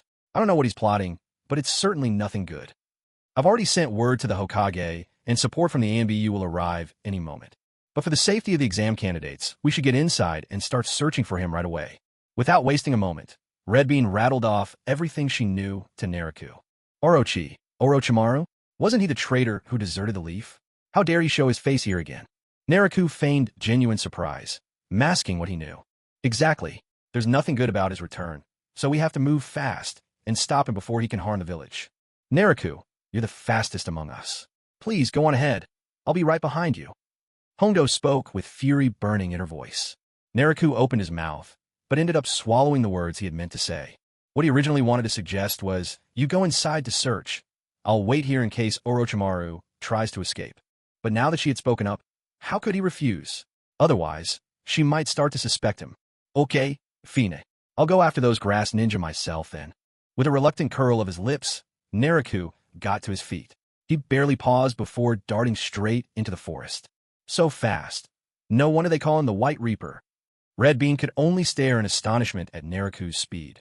One moment he was there, the next, he'd vanished without a trace. Well, I picked up a lingering trace of Orochimaru's chakra earlier. Since I'm already here, might as well see where it leads. Naruto shook his head with a sigh. As for the safety of the others, Orochimaru was really only interested in Sasuke. As long as no one else actively provoked him, he wasn't likely to start killing indiscriminately. So, things should stay relatively safe. Zampakudo tracked the sparrow by its toes. With a practiced motion, Naruto unleashed a binding spell and strode off swiftly in the direction indicated by the chakra trail. Meanwhile, elsewhere in the Forest of Death, Naruto and his teammates had already run into Orochimaru and were locked in desperate combat. Standing before such a formidable enemy, Sasuke, proud and confident as ever, was so overwhelmed by Orochimaru's sinister presence that he stood rooted to the spot, paralyzed with fear. At that moment, Naruto lunged forward, only to be battered aside by the tail of a giant snake summoned by Orochimaru. He slammed hard into a tree trunk and tumbled down toward the forest floor. Sasuke! Sakura! His teammates shouted desperately from the sidelines. Just as it seemed Naruto would crash down in agony, he suddenly snapped his eyes open. Except now his gaze had turned blood red, his pupils narrowing into wild, feral slits. A mere hint of a Nine-Tails chakra had leaked out, sending Naruto into a berserk frenzy. He hammered his fists furiously at the snake below Orochimaru's feet, but try as he might, his attacks could not even pierce its defenses. With a casual flick, Orochimaru sent him flying again. Then, without hesitation, Orochimaru steered his serpent straight towards Sasuke. But Naruto, wild-eyed, hurled himself in front of Sasuke again, putting himself between his friend and the enormous snake head. Naruto started ranting defiantly at Orochimaru to protect Sasuke, bombarding him with fierce words. Before he could even finish, Orochimaru lashed out his tongue and hoisted Naruto into the air. So this is the kid with the 9 tails sealed inside, huh? How intriguing. With a glint in his eye, Orochimaru reached out a hand. 5 elements seal. In an instant, he sealed away the sliver of the 9 tails chakra leaking from Naruto. Bereft of that demonic power, Naruto collapsed unconscious. Orochimaru, as if discarding a worthless scrap, flung Naruto aside. Naruto's limp body hurtled through the air. At this rate, if he hit the ground, he'd be lucky to survive at all. Sakura watched anxiously as Naruto fell. While Sasuke was completely consumed by fear, his mind unwillingly flashing back to Itachi's mocking words from that night. He couldn't stop himself from trembling. Realizing she couldn't count on Sasuke, Sakura gritted her teeth and flung a kunai, pinning Naruto's jacket to the tree and stopping his fall. Just when everyone thought Sasuke had been paralyzed by fear, he managed to break free from the terror gripping his heart. Oh, as expected of the Uchiha clan, the blood in your veins is beginning to boil, isn't it? Orochimaru was the first to pick up on Sasuke's change. With a sudden burst, Sasuke's Sharingan snapped open, his eyes burning red as he charged straight at Orochimaru. Blows were exchanged in rapid succession, and amidst Orochimaru's relentless onslaught, Sasuke managed to bind him to a tree. Then, with a roaring fire dragon jutsu, he engulfed Orochimaru in flame, turning him into a roasted snake. As far as fire-grilled barbecue goes, I'm a natural. After years of barbecuing with Naruto, I didn't learn for nothing. Sasuke panted heavily, and Sakura rushed to support him. But just as they began to celebrate their victory, Orochimaru broke free from the bindings and stepped calmly out of the flames. Once again, my endless thanks to all the generous supporters. Thank you to Musili UT Gang, Sangs who hates everything, Jade Rue who loves meerkats, Explosion Gang, Gagula's cat-eyed bookworm, Feminized rascal shark, Explosion Gang, Mage King, June Mo Now, September Rookie Zero Speed, Lin Kawandan who loves all peanuts, Lost in Games, Zhang Ning who loves almond mung bean soup, Michael Schofield, Mage Takes the Blue, Yang Jinkai who loves drum fish, Halibel of Soul Valley, Zhang Ernang who loves Sichuan pepper trees. List cutoff, November 18th, 2200 hours. Thank you, esteemed readers, for your support. The struggling author will keep working hard. All the strength Sasuke poured into his attack had only succeeded in burning away the human mask covering Orochimaru's face. Orochimaru shook off the bindings and emerged, his hands coming together in a seal. Without warning, both Sasuke and Sakura were forced to their knees, unable to move a muscle. What? How can this be? The two stared at Orochimaru in disbelief. After such a devastating jutsu, he was still standing? As expected from someone bearing the Uchiha name. I want you even more now, Orochimaru said, licking his lips and staring hungrily at Sasuke. But what are you? Under the crushing pressure Orochimaru emitted, Sasuke could barely get the words out. My name is Orochimaru. If you wish to see me again, make sure you stand out in this exam, he declared as he pulled out the heaven scroll snatched from Naruto and, with a flick of flame, incinerated it right before them. Oh no, the scroll. Sakura watched the scroll burn to ashes, her heart pounding with anxiety. Next, let me leave a little something with you. Orochimaru formed hand seals, and then his neck swiftly stretched forward, his head darting towards Sasuke with ferocious speed. Just as Orochimaru's fangs were about to sink into Sasuke's neck, a flash of a blade swept down toward Orochimaru. Sensing danger, Orochimaru hurriedly twisted his neck to dodge, but the blade was too swift. Despite his quick reflexes, it struck true, slashing across his neck. The arc of the blade was sharp, blood sprayed through the air. Orochimaru recoiled, retracting his, well, not tortoise, but rather his serpentine head, and reached up to feel the wound. His fingers met a warm rush of blood, slick and wet, and a sharp, searing pain pierced through his neck. Damn it, who dares? Orochimaru's fury was boundless. He'd been on the verge of leaving his curse mark on Sasuke, only for someone to interfere at this crucial moment. A figure appeared among the trees. He wore white clothes, white trousers, white shoes, and even a pair of eyes as pale as new snow. If not for his jet black hair, he would have been white from head to toe.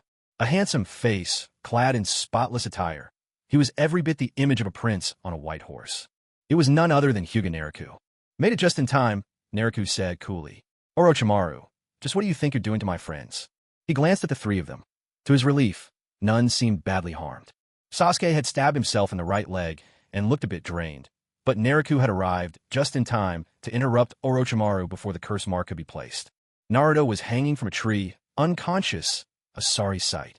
As for Sakura, she had spent the whole time shouting Sasuke or Naruto and hadn't lost a single hair herself. So, it's you, the White Death of the Leaf Village. Orochimaru licked his lips with a forked tongue. You know, Naruto replied, locking eyes with him without the slightest hint of fear. For one of the legendary Sannin, you sure pick on the younger generation. Have you really fallen so low? Oh, are you planning to stand up for them? In recent years, Hyuga Nariku of the Leaf has become quite the talk, even out in the backwaters where I dwell. They call you the White Death, a name that travels far indeed.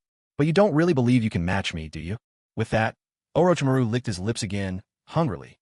You barged right into my exam hall without so much as a word of warning. Did you think I'd just stand by and let you do as you please?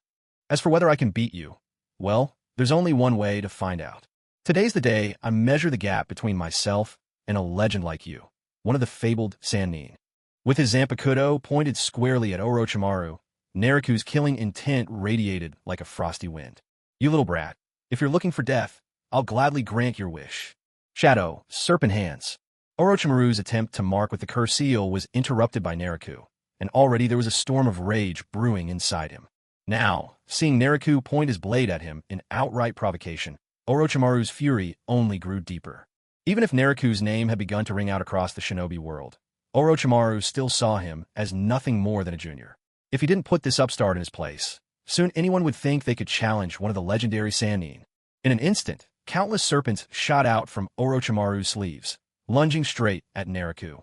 With a flash, Nariku's blade swept through the air, severing all of the serpents' heads in a single, fluid motion. Then, in an explosive burst of speed, he closed the distance and struck at Orochimaru with his blade. A shrill clash rang out as Orochimaru drew the kunai to parry, and in the blink of an eye, the two exchanged a dizzying flurry of blows. Steel rang against steel, the clashing of their weapons echoing across the clearing in a relentless rhythm. After dozens of exchanges, the two opponents darted past each other, coming to a temporary halt with a tangible air of tension between them. One last metallic clash, and Orochimaru's kunai, already chipped and battered, finally snapped in two. Nariku's Zampakudo, by contrast, remained pristine and untouched. Interesting. Orochimaru eyed Nariku, the corners of his lips curling into a wry smile. He pressed both hands against his abdomen and impossibly spat out a snake from his mouth. The serpent's jaws opened wide, and from its maw, it produced a sword. Orochimaru drew the sword in one smooth motion. So that's the Kusanagi sword, isn't it? Nariku fixed his gaze on the legendary blade, though he couldn't help but wonder just what sort of internal anatomy did Orochimaru have. He seemed able to swallow and regurgitate almost anything. His stomach was like a bottomless magic pouch. Honestly, if he'd had this talent in Nariku's previous world, he could have made a fortune putting on street performances. Pulling swords out of his mouth under a highway bridge would definitely draw a crowd. Truly remarkable. That's some talent. Sorry, though, I didn't bring any cash today. Otherwise, I'd definitely have to tip you for that performance. Nariku couldn't help but give Orochimaru a round of applause. Only when he patted his pockets and realized he'd brought no money did he add, a bit sheepishly, his apology. Orochimaru's face darkened, his glare dangerously cold as he stared at Nariku. He had meant for his sword drawing to be an intimidating display of skill, but it seemed this opponent thought he was putting on a cheap street show. Humph, you're sharp-tongued, aren't you? With no further patience, Orochimaru, stung by this mockery, immediately lashed out with his sword at Nariku. Metal rang out as Nariku met the blow, their faces mere inches apart as they strained against each other in a contest of strength. At that critical moment, Orochimaru's tongue flicked out, transmuting mid-strike into a snake that darted at Nariku in a surprise attack. Yet Nariku showed not a hint of panic. With steady composure, he formed a blade with his hand, and in one clean karate chop, severed the serpent as it lunged for him. Nice try. Did you really think a trick like that could work on me? I'm a martial artist, after all. Seeing his ambush foiled, Orochimaru quickly sprang back to reposition himself, not daring to waste another instant. Impressive. It's no wonder you've made a name for yourself across the shinobi world. You even dare to challenge me. Well then, let's see how you handle this move. No sooner had Orochimaru spoken than he pressed himself flat against the tree trunk, his body undulating before he retched, as if wrenching something from deep within. In the blink of an eye, countless slender snakes poured from his mouth. As soon as they hit the open air, they rapidly expanded, thick as a man's arm, surging toward Nariku in a torrent as overwhelming as an avalanche. From every snake's mouth, a glint of steel emerged, the tip of a blade peeking through, so that it seemed as if a massive wave of swords was bearing down on Nariku, forged from the bodies of writhing serpents. How revolting! Nariku's disgust ran deep. He had to admit, whether fetching tools or using ninjutsu, Orochimaru seemed to summon everything straight from that sinister mouth. Anything that came out of Orochimaru was always coated in viscous saliva, making it all the more disturbing to behold. The sooner I get rid of these disgusting things, the better. Naruku's lips curled in disdain, but his hands moved swiftly and without pause. Ido number 33, Blue Fire, crashed down. With his call, countless clusters of luminous blue flame burst into life, raining down on the writhing sea of snakes. A series of thunderous blasts erupted as the blue fire struck the serpents, the detonation ripping through their ranks and scattering severed bodies everywhere. Amazing! Is this really Big Brother to Naruku's strength? Sasuke and Sakura, watching from the sidelines, let out cries of astonishment. Evidently, the sheer scale and intensity of the battle unfolding before them left both of them stunned beyond words. In that moment, Naruto shifted his weight and instantly appeared beside the stunned pair. With a swift motion, he drove his Zampakudo straight down through the tree beneath their feet. Just beside their feet, Orochimaru's head broke through the bark. The cold wind shrieked as Naruto's blade came rushing down on him. And with a start of terror, Orochimaru hastily performed a substitution jutsu. There was an abrupt crack as Naruto's blade sliced clean through the head that had appeared, but it dissolved in an instant into a clump of harmless dirt. Tisich, quick reflexes, Naruto muttered with a hint of annoyance. Across the way, Orochimaru re-emerged from within another tree trunk. His gaze was frigid as he glared at Naruto. Cursed Byakugan, you saw through my infiltration? What troublesome eyes! Just moments ago, Orochimaru had intended to use his wave of serpents to keep Naruto at bay while he slipped toward Sasuke, hoping to leave his curse mark upon him. But his scheme had been utterly exposed by Naruto. With the advanced Byakugan's prowess for detection and vision, nothing slipped past Naruto's watchful gaze. Seeing Naruto thwart him again and again, Orochimaru felt his patience stretched thin. Now that Naruto had arrived here, it meant the Leaf Village must already know of his presence within the Forest of Death, which meant the third Hokage and the Umbu would move to respond. But for all this, Orochimaru still couldn't manage to defeat Naruto. With all the ruckus from their clash, backup from the Leaf would surely arrive at any moment if they dragged this on any longer. And then, there was a real possibility he could end up trapped here for good. I should have disposed of those corpses more thoroughly from the start. For a moment, Orochimaru couldn't help but feel a twinge of regret. Leaving those bodies behind was nothing more than a blatant provocation to Konoha. Orochimaru had always believed that, in the current Konoha, aside from the third Hokage, no one could stand against him. As long as the third remained on the sidelines, none of the others, even if they showed up, would be able to threaten him. Yet he never imagined he'd run into such a troublesome opponent, Hinata Naruto, who had not only arrived with remarkable speed, but had also completely thrown Orochimaru's plans into chaos. Things had come to a point where even Orochimaru began harboring thoughts of retreat. Hinata Naruto, I'll remember you. You spoiled my plans, but we'll cross paths again, he said coldly, already making up his mind to withdraw. You think you can come and go as you please? Do you take Konoha for your own private playground? Why not ask if the blade in my hand is willing to let you leave? Seeing that Orochimaru wanted to escape, Naruto refused to allow it. The sword in Naruto's hand began to shift and change. What was once a normal-sized blade grew, transforming in an instant into a massive cleaver, meant for slaughter. He gripped the enormous blade with both hands, and in the blink of an eye, spiritual pressure surged from his body and poured straight into the sword. Getsuga Tensho. Once the blade brimmed with condensed spiritual power, Naruto unleashed a powerful slash straight at Orochimaru. This time, Naruto was cautious. He didn't channel all his spiritual force into the blade as he had before, but used only a part of his power. Even so, the might of the attack was nothing to scoff at. As the crescent-shaped blade of energy hurtled straight toward him, Orochimaru felt a surge of danger, an overwhelming sense that his life was at stake. This is bad. If I can't block this, I'm dead. Triple Rashomon. Without a moment's delay, Orochimaru cast his countermeasure. 3 massive gates erupted from the ground before him, rising to block the oncoming crescent slash. With a series of resounding crashes, all 3 Rashomon gates were smashed to pieces right before Orochimaru's eyes. But as the third gate broke, the Getsuga Tensho finally spent its force. Breaking through the last barrier, the crescent slash dissolved into countless motes of light, scattering as it flew. And yet, the forward momentum transformed into a powerful gust, whipping Orochimaru's long hair wildly about his face. Impossible. What kind of technique is this, to shatter all 3 Rashomon gates? Orochimaru stared in shock at what had just transpired. It was no small thing. The The triple Rashomon was supposed to be his strongest defense, and yet it had been cut as if it were mere paper. How could he not be shaken?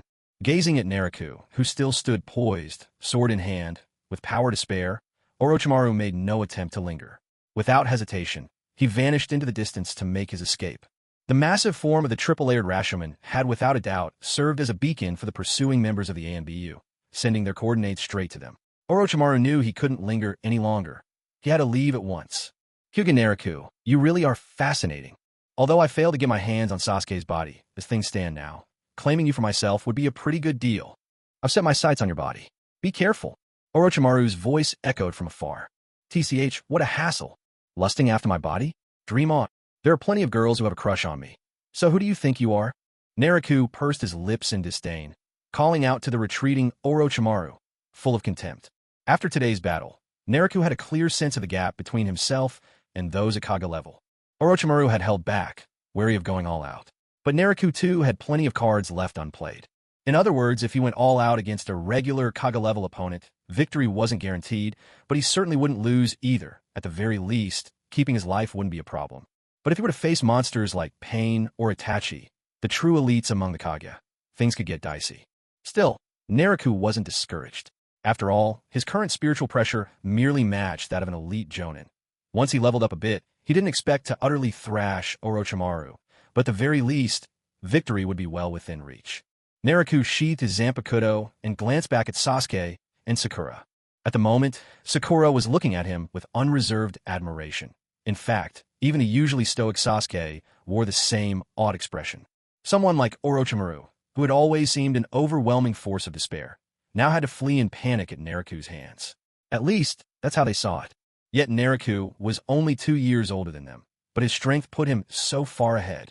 A young girl's heart is always a poet's muse. No, don't get me wrong, I mean in the spirit of poetry. For Sakura, who had learned the origin of Naruto's title, White Shinigami, her old fear was slowly melting away.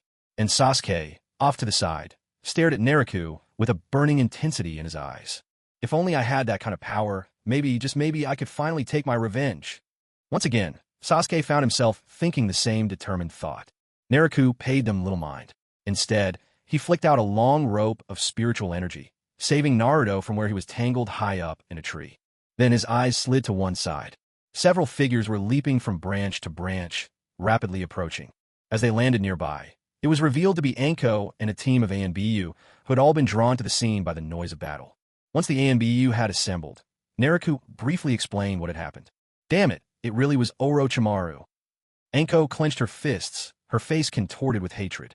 That's right. I don't know what he's plotting this time, but it's clear enough. His target is Sasuke. Naruto glanced over at Sasuke, his voice calm and even. He certainly knew exactly what Orochimaru was scheming, but there was no way he could just spill everything. Otherwise, if someone pressed him for the source of his information, how would he even begin to answer? As for Sasuke, he was completely bewildered. Why had he, minding his own business, suddenly become the target of all this attention? At the moment, Orochimaru has retreated for now, but there's no guarantee he won't come back with a vengeance. For safety's sake, I suggest we suspend Uchiha Sasuke's participation in this Chunin exam, Anko said, biting her lip with a touch of hesitation. No way. I refuse to withdraw from the exam. Sasuke objected fiercely, unwilling to back down. If he were to quit just like that, he'd fall behind everyone else. His pride simply wouldn't allow himself to lag behind others. In fact, there might be no need for him to drop out. After Orochimaru's failure this time, I doubt he'll act recklessly again so soon, Naruto said calmly, stroking his chin. I'll continue to protect them as the exam goes on without interfering, and at the same time, keep an eye out for any sign of Orochimaru's return. Are you sure this will work? Anko asked, still uneasy. Don't worry. It's settled, Naruto replied, his tone decisive. You go report the situation to the third Hokage. Everyone else, keep searching the forest for traces of Orochimaru. If anything turns up, signal immediately. The Chunin exams aren't just about scouting new talent for the great villages. They're also a show of strength. If we let participants withdraw so easily, what will the other villages think of Konoha? And that's final. Before anyone could raise an objection, Naruto made the decision outright. All right then, just be careful, Anko conceded, seeing how resolute Naruto was, and said nothing more. But truth be told, Naruto had his own calculations. Ever since he'd killed Danzo, Part of the story in the world of the Hokage had already strayed from the original plot, and by stopping Orochimaru from marking Sasuke with the cursed seal, he'd rattled the narrative even further. If this had been before, Naruto wouldn't have dared to do such a thing. After all, by following the story closely, he at least maintained a bit of an edge. But now, Naruto's mindset had subtly shifted. Though he might not yet have the overwhelming power to sweep through the shinobi world, at this early stage, his current strength was no longer all that lacking.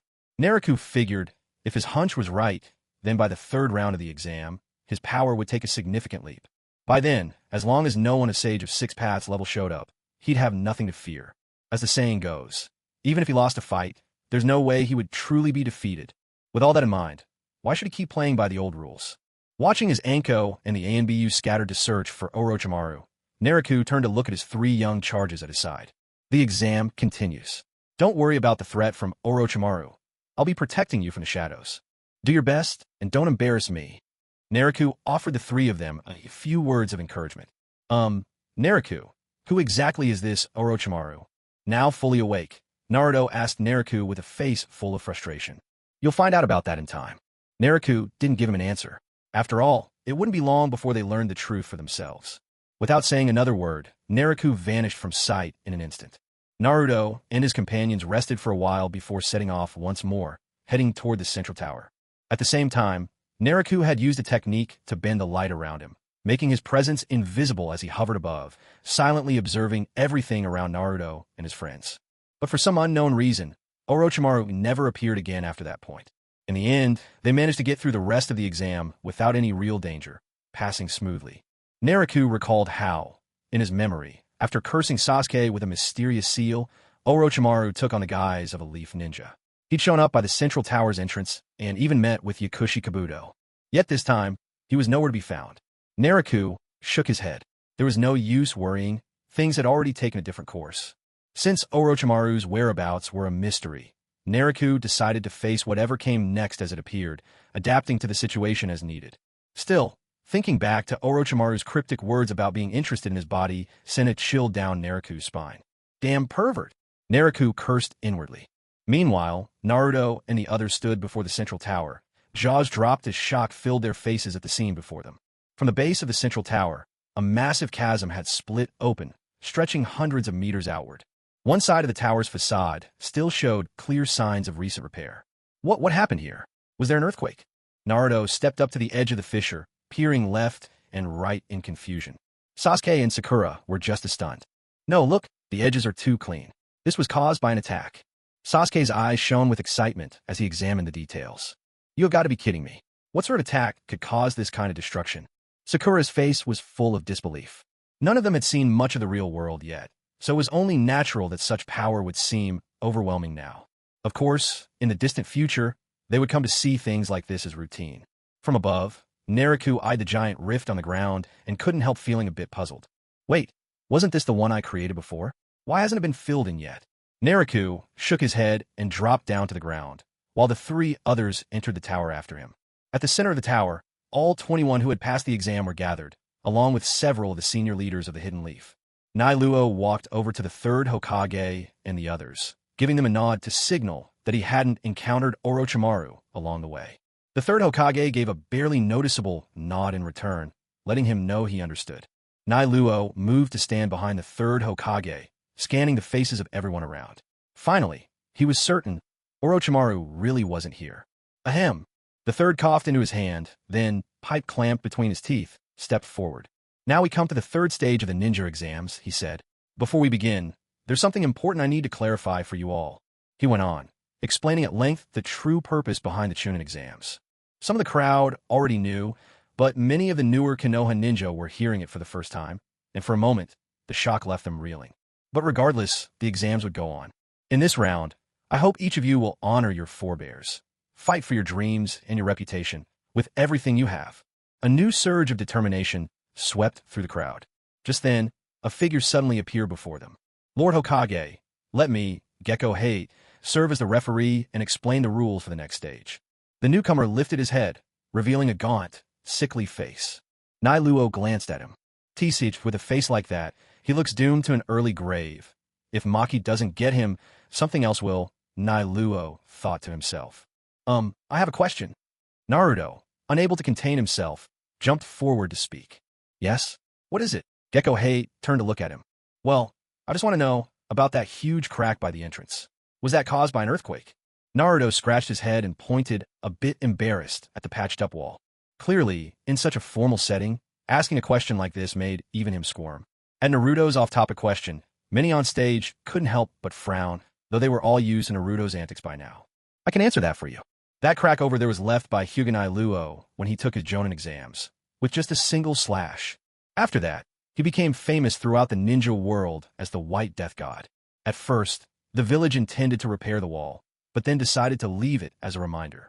It's there so future generations won't grow complacent, so they can remember their predecessors' glory and keep striving to follow in their footsteps. The third Hokage himself had stepped forward to answer Naruto's question. At his words, those who'd heard of Nai Luo turned to stare at him in awe and disbelief. Before entering the building, not only Naruto, but many others had noticed the crack. After all, it was impossible to miss. A fissure that massive could catch anyone's eye, unless they were blind. They all began to speculate about the origin of this fissure. But after hearing the third Hokage's explanation, everyone found it hard to believe. Such overwhelming destructive power. Can a human even achieve this? This was the only thought running through everyone's mind. The people of Konoha marveled at Nariku's strength, while those harboring secret motives began to weigh their options in silence. Konoha has someone this powerful besides the third Hokage? That complicates matters. Temari and Kankuro exchanged a worried glance, their nerves on edge. The White Reaper? So it was him who disrupted Lord Orochimaru's plan. Kabuto pushed up his glasses, shooting a covert look at Nariku. So, this is his true power? How could I ever catch up to that? Am I destined to remain trapped in this birdcage for the rest of my life? Niji's heart brimmed with frustration and defiance.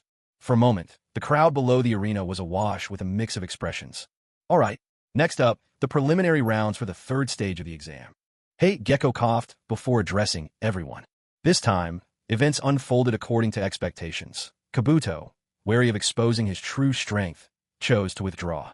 This left exactly 10 pairs for the matches, slimming down the original list of 21 contestants. They drew lots, and in the first match, Sasuke was once again pitted against Akado Yoroi. This time, unhindered by the cursed seal, Sasuke could fight at full strength. After a brief but intense skirmish, he sent Akado Yoroi crashing to the ground. Second match, Shino Aburame versus Zaku of the Sound Village. Shino emerged victorious. Third match, Kankuro against Tsurugi. Kankuro claimed the win. Fourth match, Sakura Haruno versus Ino Yamanaka. Both girls fought valiantly until they collapsed, ending the match in a draw. Fifth match, Temari against Tenten. Temari's use of wind release techniques left Tenten at a clear disadvantage, resulting in her defeat. Sixth match, Shikamaru against Kintsuchi of the Sound Village. With his superior intellect, Shikamaru secured the victory. Seventh match, Kiba against Naruto. This was a true clash, but Naruto was currently no match for Kiba. Still, what's a protagonist without a bit of luck? In the end, Naruto pulled off an utterly unexpected win, leaving everyone stunned. From up above, Nariku could only chuckle at the absurd sight unfolding below.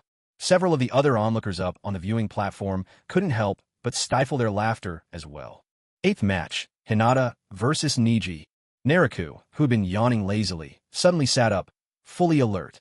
He hadn't forgotten that in this bout, neither fighter was willing to back down. In the end, Niji struck hard, leaving Hinata severely wounded.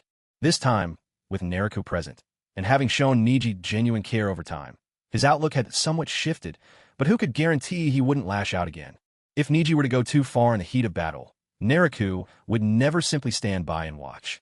While he had no intention of harming Niji, he would absolutely not let him hurt Hinata. Yet as the fight began, Nariku quickly realized things weren't unfolding just as he'd imagined. Hinata wasn't fighting desperately, nor did Niji display the deep-seated pain and resentment toward her that he once had. After thinking it over carefully, Nariku finally understood why.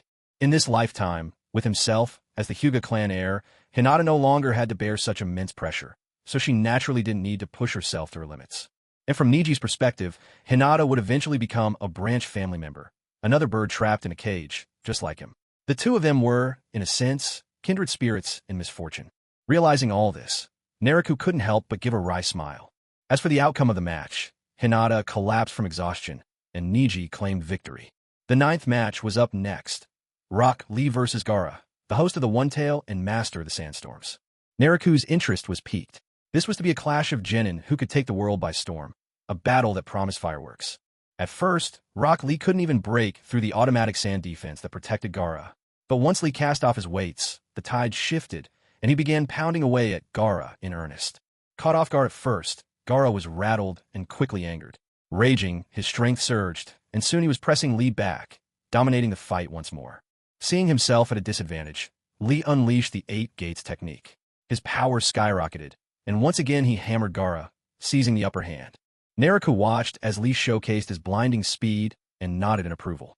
At this pace, Lee had already reached the level of Nariku's basic Shunpa. Back and forth, Rock Lee and Gaara traded blows in relentless motion. But in the end, Lee began to falter. Gaara's sand crushed his arm and leg, leaving him helpless.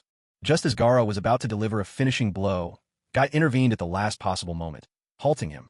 With the fight over, Guy looked upon the battered Lee with heartache, while the medical team stationed on standby hurried over, intent on carrying Lee off for treatment. One look at Lee's injuries, and the medical nin seemed ready to speak to Guy about his condition. But at that moment, Nariku appeared at the sidelines in an instant. Speaking to Guy and the medical nin, he said, "It's all right. Leave Lee to me. I'll take care of his injuries." Seeing that it was Nariku, the medical nin swallowed whatever words they had been about to say. After all, everyone had witnessed Nariku's prowess in medical ninjutsu. Who would dare question his abilities? Relieved to see Nariku ready to treat Lee, Guy's worries melted away. By now, much of Konoha already knew of Nariku's formidable healing skills. Without wasting another moment, Nariku left the arena, carrying Lee off for treatment. As for the final match, Nariku had no interest in watching.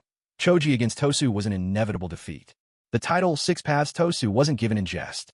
At last, all 10 matches had concluded, and so the preliminary round of the third exam came to a close. The victors were Sasuke, Shino, Kankuro, Temari, Shikama, Naruto, Neji, Gaara, and Tosu. These 9 would advance to the final round. Though, the finals wouldn't begin until the esteemed lords and kage from each nation had all gathered. Until then, the stage was set. This period in between also serves as a much-needed rest for everyone before the final match. Inside Konoha's hospital ward, sunlight streamed onto Lee's face as he slowly came to. "Where am I? No, wait, my arms and legs."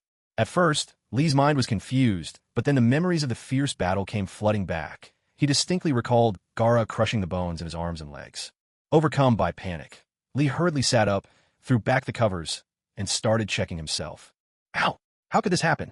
But after a thorough check, he was dumbfounded to find himself completely unharmed.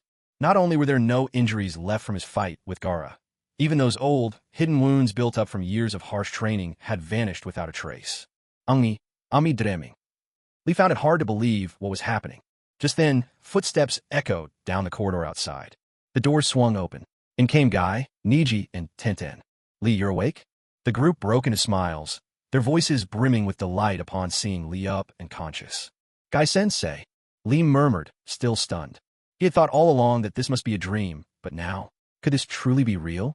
"Guy-sensei, I remember I was seriously hurt, wasn't I? How am I fine already? Even my old injuries are gone. Could it be? Have I been asleep for years?"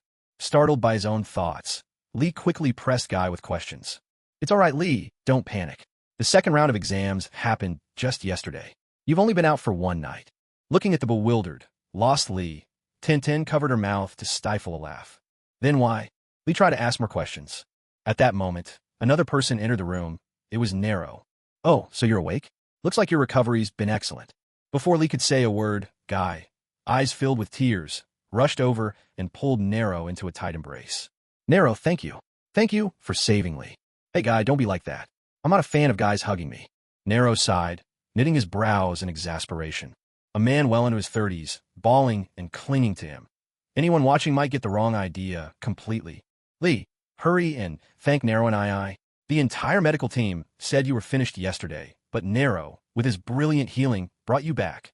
If it wasn't for Nero, you might never have become a ninja again." Tintin turned to the still stunned Lee, reminding him with real concern. Overwhelmed, Lee jumped out of bed and rushed straight to Nero. "Nero-kun, thank you. Thank you for saving me and giving me a second chance to be a ninja. I really, literally couldn't stop sobbing, his emotions completely overwhelming him. "All right, I just came by to check on how your recovery was going. It looks like you're doing just fine now. Don't take this defeat too much to heart. After all, against Gaara, who has that kind of power inside him, any of you would have stood little chance. Keep your spirits up. Even if you only know taijutsu, I believe you can still become an excellent ninja. Naruto examined little Lee's condition and, seeing nothing serious, offered a few words of comfort before turning to leave. From the side, Neji watched Naruto's departing figure, a struggle flickering in his eyes. Finally, just as Naruto was about to step out the door, Neji spoke up. Wait, Naruto. Please, I want to ask you, would you train me? Having said this, Neji seemed to pour all his energy into that one request, meeting Naruto's gaze with unwavering determination. Oh, Naruto stopped in his tracks, turning to look back at Neji. To be honest, Neji's request was rather unexpected. Neji was always a proud person. In all these years, he'd never once asked Naruto for help with training. For him to take the initiative like this today, well, that was new. Clenching his jaw, Neji continued. Gai-sensei is indeed strong, but he specializes in iron fist techniques. What I practice is gentle fist, and I believe you're actually more skilled in that area than anyone else. In the third round of matches 1 month from now, I don't want to lose. All this time, I've set you as my goal, but I know I can't keep up with your pace. Even so, I want to prove myself. I want to show everyone that someone from the Hyuga branch family can be just as good. Once he finished speaking, Neji stood there, staring straight at Naruto. Naruto and Neji locked eyes for half a minute. None of the others nearby dared to interrupt. After all, this was a matter between two brothers. At last, Naruto smiled. All right, I'll agree to your request. But remember, I'm not doing this to help you prove anything. I'm just guiding my little brother, as an elder brother should. One more thing. Let's get this straight from the start. If you want me to train you, you need to be ready to take some hits. Starting tomorrow, come find me in my courtyard. Don't worry, with me around, you won't die. Even if you end up with a broken arm or leg, I can fix you up. With that, Naruto strode toward the door. As he reached the corridor, he paused and added, and one last thing, stop talking about the main and branch family. Soon, those words won't exist in the Hyuga clan anymore. This ugly system is something I will abolish, sooner or later. Then, without another glance, he walked away into the distance. Inside the hospital ward, Neji lapsed into a profound silence. After a long pause, he finally looked up and smiled. Abolishing the cage bird seal? Huh? If it's you, Nayaki, maybe you really can do it. I'm looking forward to it. As Nayaki stepped out of the gates of Konoha's hospital, he ran right into Kakashi's team walking by, though Sakura wasn't with them. Hey there, Nayaki. Kakashi was the first to greet him with his characteristic casualness. Oh, and where are you all heading off to? Noticing the group making their way to the outskirts, Nayaki asked with curiosity. The third round of the exam is in a month. I'm planning on taking Sasuke for some special training. Kakashi scratched his head as he explained to Nayaki. Kakashi-sensei, you're so biased. Aren't we all your students? Why do you only train Sasuke and not me? Naruto grumbled from the side, puffing up in indignation. Hey, Nayaki, can you all train me instead? Just then, Naruto's eyes lit up, and he eagerly rushed in front of Nayaki, hopeful. Sorry, Naruto. I already promised to help Neji with his training, Nayaki replied a little awkwardly. Huh? Neji? Isn't he my opponent in the first match? If you're training him, won't I be in even more trouble? No way, no way. All of you are just ganging up on me. Naruto jumped about in exasperation, absolutely beside himself with anxiety. Kakashi and Nayaki exchanged a glance, both a little helpless in the face of Naruto's antics. Just then, an idea seemed to spark in Nayaki's mind. Tell you what, Naruto, I might not have time, but I can introduce you to someone. This person can definitely help you train and help you get stronger, I promise. Who? Are they as awesome as you, Nayaki? Asked Naruto, his eyes shining in anticipation. Even better. Right now, this person's far stronger than me, Nayaki replied, his gaze fixed in one direction. Kakashi followed Nayaki's line of sight, and he suddenly froze on the spot. He'd recognized the silhouette immediately. Across the street, beside a women's bathhouse, there was a familiar figure with a full head of white hair, lurking in the alley, clearly up to no good. The figure was brazenly leaning over, face pressed to the wooden wall, peering through the cracks with undisguised intent. Even without seeing his face, Nayaki could picture that lecherous grin clear as day. Is that? Kakashi instantly recognized who it was. Hey, there's a filthy pervert spying on the women's bathhouse. How shameless. I'll teach him a lesson. Naruto, outraged by the blatant peeping, rolled up his sleeves and charged right over. Hey, you big perv. Why are you spying on girls taking a bath? Naruto dashed up behind the man, yelling out loud. Sure, quiet down. You want us to get caught? The figure quickly turned, frantically motioning for Naruto to keep his voice down. But it was already too late. Shrill screams echoed from within the bathhouse. Clearly, everyone had heard. Peeping on people bathing in broad daylight. Don't you have any shame? Naruto spoke with righteous indignation, completely forgetting that he had once disguised himself as a woman just to sneak in. Oof. What do you mean peeping? I'm simply gathering material for my novel. A dignified toad sage like me. How could I possibly stoop to peeping? No matter what, Jiraiya would never admit to such a scandalous deed. After all, collecting inspiration for writing is hardly the same as peeping, at least from a literary man's perspective. While the two bickered on, Naruto and Kakashi arrived at their side. Long time no see, Jiraiya-sensei. Kakashi greeted Jiraiya with a wave. Oh, isn't this Kakashi? Are these your students? At the sight of Kakashi, Jiraiya finally stopped arguing with Naruto. After all, getting caught spying on the women's bathhouse would be far more embarrassing if word got out among old acquaintances. These two are my students. As for this one, I wouldn't dare claim to be his teacher. This is Hyuga Naruto, the youngest elite jonin in the Leaf Village, also known across the ninja world as the White Death. Kakashi introduced Naruto to Jiraiya. As for this last one, Naruto, judging by your look, you're already acquainted, aren't you? After seeing Naruto's expression earlier, it was plain he recognized Jiraiya, which prompted Kakashi's question. The Toad Sage Jiraiya, one of the legendary Sannin of the Leaf. Who in the ninja world hasn't heard of his name? Naruto replied with a gentle smile. Oh, so you're the White Death, the one everyone's been talking about in the ninja world these past few years. Before meeting you, I pictured a fearsome executioner, brimming with murderous energy. But now, you're clearly a scholarly, refined young man. Jiraiya looked Naruto over, unable to hide his surprise. Well, I suppose that's just a bit of misunderstanding for people in the ninja world. Who can really say how these things start? Naruto gave a casual shrug, utterly unconcerned. Jiraiya simply chuckled, refusing to pursue the topic. He clearly didn't believe Naruto's modest words. After all, there are no misnamed reputations, only wrongly named people. But what if Naruto's reputation is soaked in blood and ruthlessness? In a ninja world, who hasn't gotten their hands dirty? Who could pretend they're more virtuous simply because they killed 10, not 100? Such comparisons, in the end, are nothing but the pot calling the kettle black. By the way, Jiraiya-sensei, have you been in the village all this time? Kakashi changed the subject. I just got back a couple of days ago. Oh, and don't tell the third Hokage I'm here, all right? I'm only here to do some research. I'd rather not have him chasing after me. Jiraiya issued a stern warning to Kakashi. Yeah, don't worry.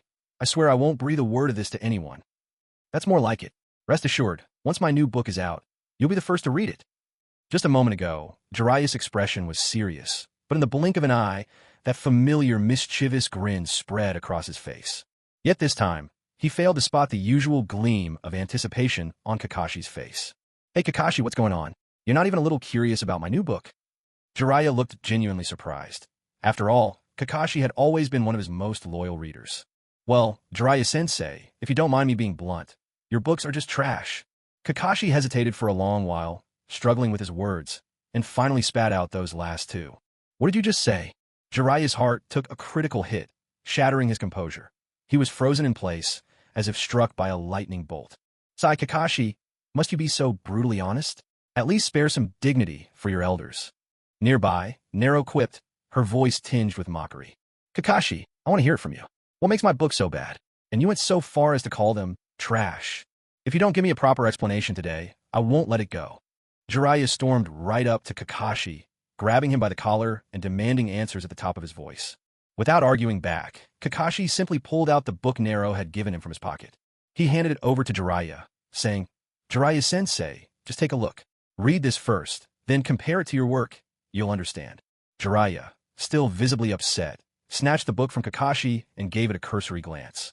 On the cover, for bold characters read, Little Bing. With a skeptical snort, Jiraiya flipped it open and began to read. Right on the first page, it started, Abin's grades of the Ninja Academy were nothing to brag about. Jiraiya's eyes moved down the page, line by line. His contempt gradually gave way to astonishment, and soon he was utterly engrossed.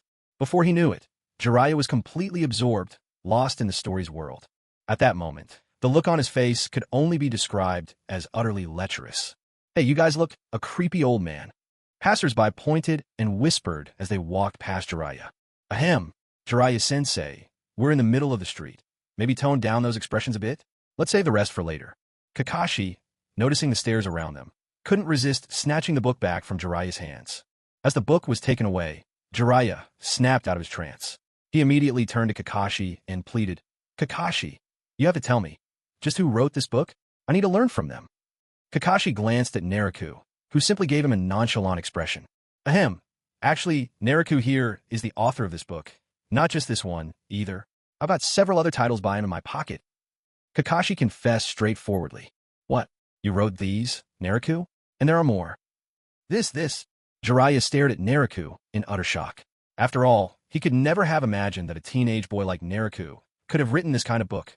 Jiraiya's face twisted with an inner struggle, but eventually, it was clear he'd made up his mind. Naruto, please take me as your apprentice. Teach me how to write. Jiraiya declared loudly to Naruto. Such a request was, of course, firmly rejected. Jiraiya-sensei, let's not bring up the whole master-apprentice business. Matters like these are exchanges among men of letters. No need for talk about teaching or not teaching. Let's just share and learn from each other. Hearing this, Jiraiya's eyes sparkled as he looked at Naruto. Excellent, excellent, well said. There's nothing like a spirited discussion among fellow writers. With that, he pulled out the latest, unfinished volume of Make Out Paradise from his pocket and tossed it decisively onto the ground. The heck with writing. This trash, I'm done with it. In the end, Naruto went off to train with Jiraiya. The condition was that Naruto would have to engage in a scholarly exchange with Jiraiya. Naruto agreed to this gladly. He knew full well that, even without this so-called cultural exchange, Jiraiya would never abandon Naruto. After all, Naruto was his prized pupil's only son, and Jiraiya himself had given Naruto his name. There was no way Jiraiya would ever leave Naruto to fend for himself. And as for a bit of literary sparring, well, that was no problem for Naruto. Especially when it came to those risque works, he had nothing to fear. No kidding, Naruto had spent over 20 years single in his previous life, during which he'd poured over 100 different classics. From ancient literary treatises by any group you can name, to the 40 forbidden works of the modern era, Naruto could recite chapter after chapter from memory. So, in the days that followed, Sasuke began learning Lightning Blade from Kakashi, while Naruto studied summoning jutsu under Jiraiya. As for Naruto, he started teaching Neji the arts of gentle fist and rotation. At the Hyuga clan compound, in the courtyard where Naruto stayed. Before dawn even broke, Neji arrived to seek him out. Naruto was jarred out of sweet dream by Neji's arrival. With no other choice, since he'd made a promise, Naruto pulled himself out of bed. First, he sparred with Neji, gauging his prowess and his command of the gentle fist. After that, he devised targeted training for Neji. Half a month later, in the spacious courtyard, two figures could be seen locked in relentless sparring. Naruto stood his ground, not budging an inch.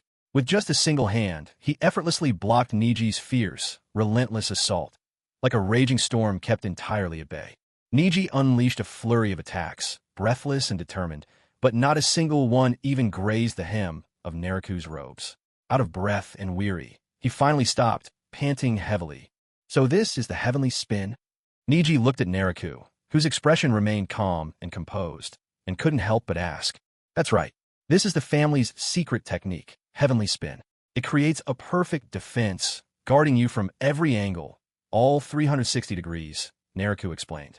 I can see that your gentle fist and 8 trigrams 64 palms are nearly complete, and your Byakugan has reached an intermediate level. It's time for you to begin training in the heavenly spin. There's still half a month before the tournament. Try your best to master it. With this absolute defense, even if you can't win at first, you'll be able to stand undefeated. Naruto gazed at the winded Neji and spoke to him with measured encouragement. Yes, I will definitely master heavenly spin.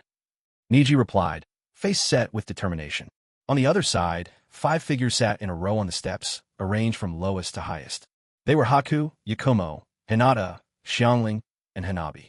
Hinata exclaimed, Big brother Neji is so dedicated.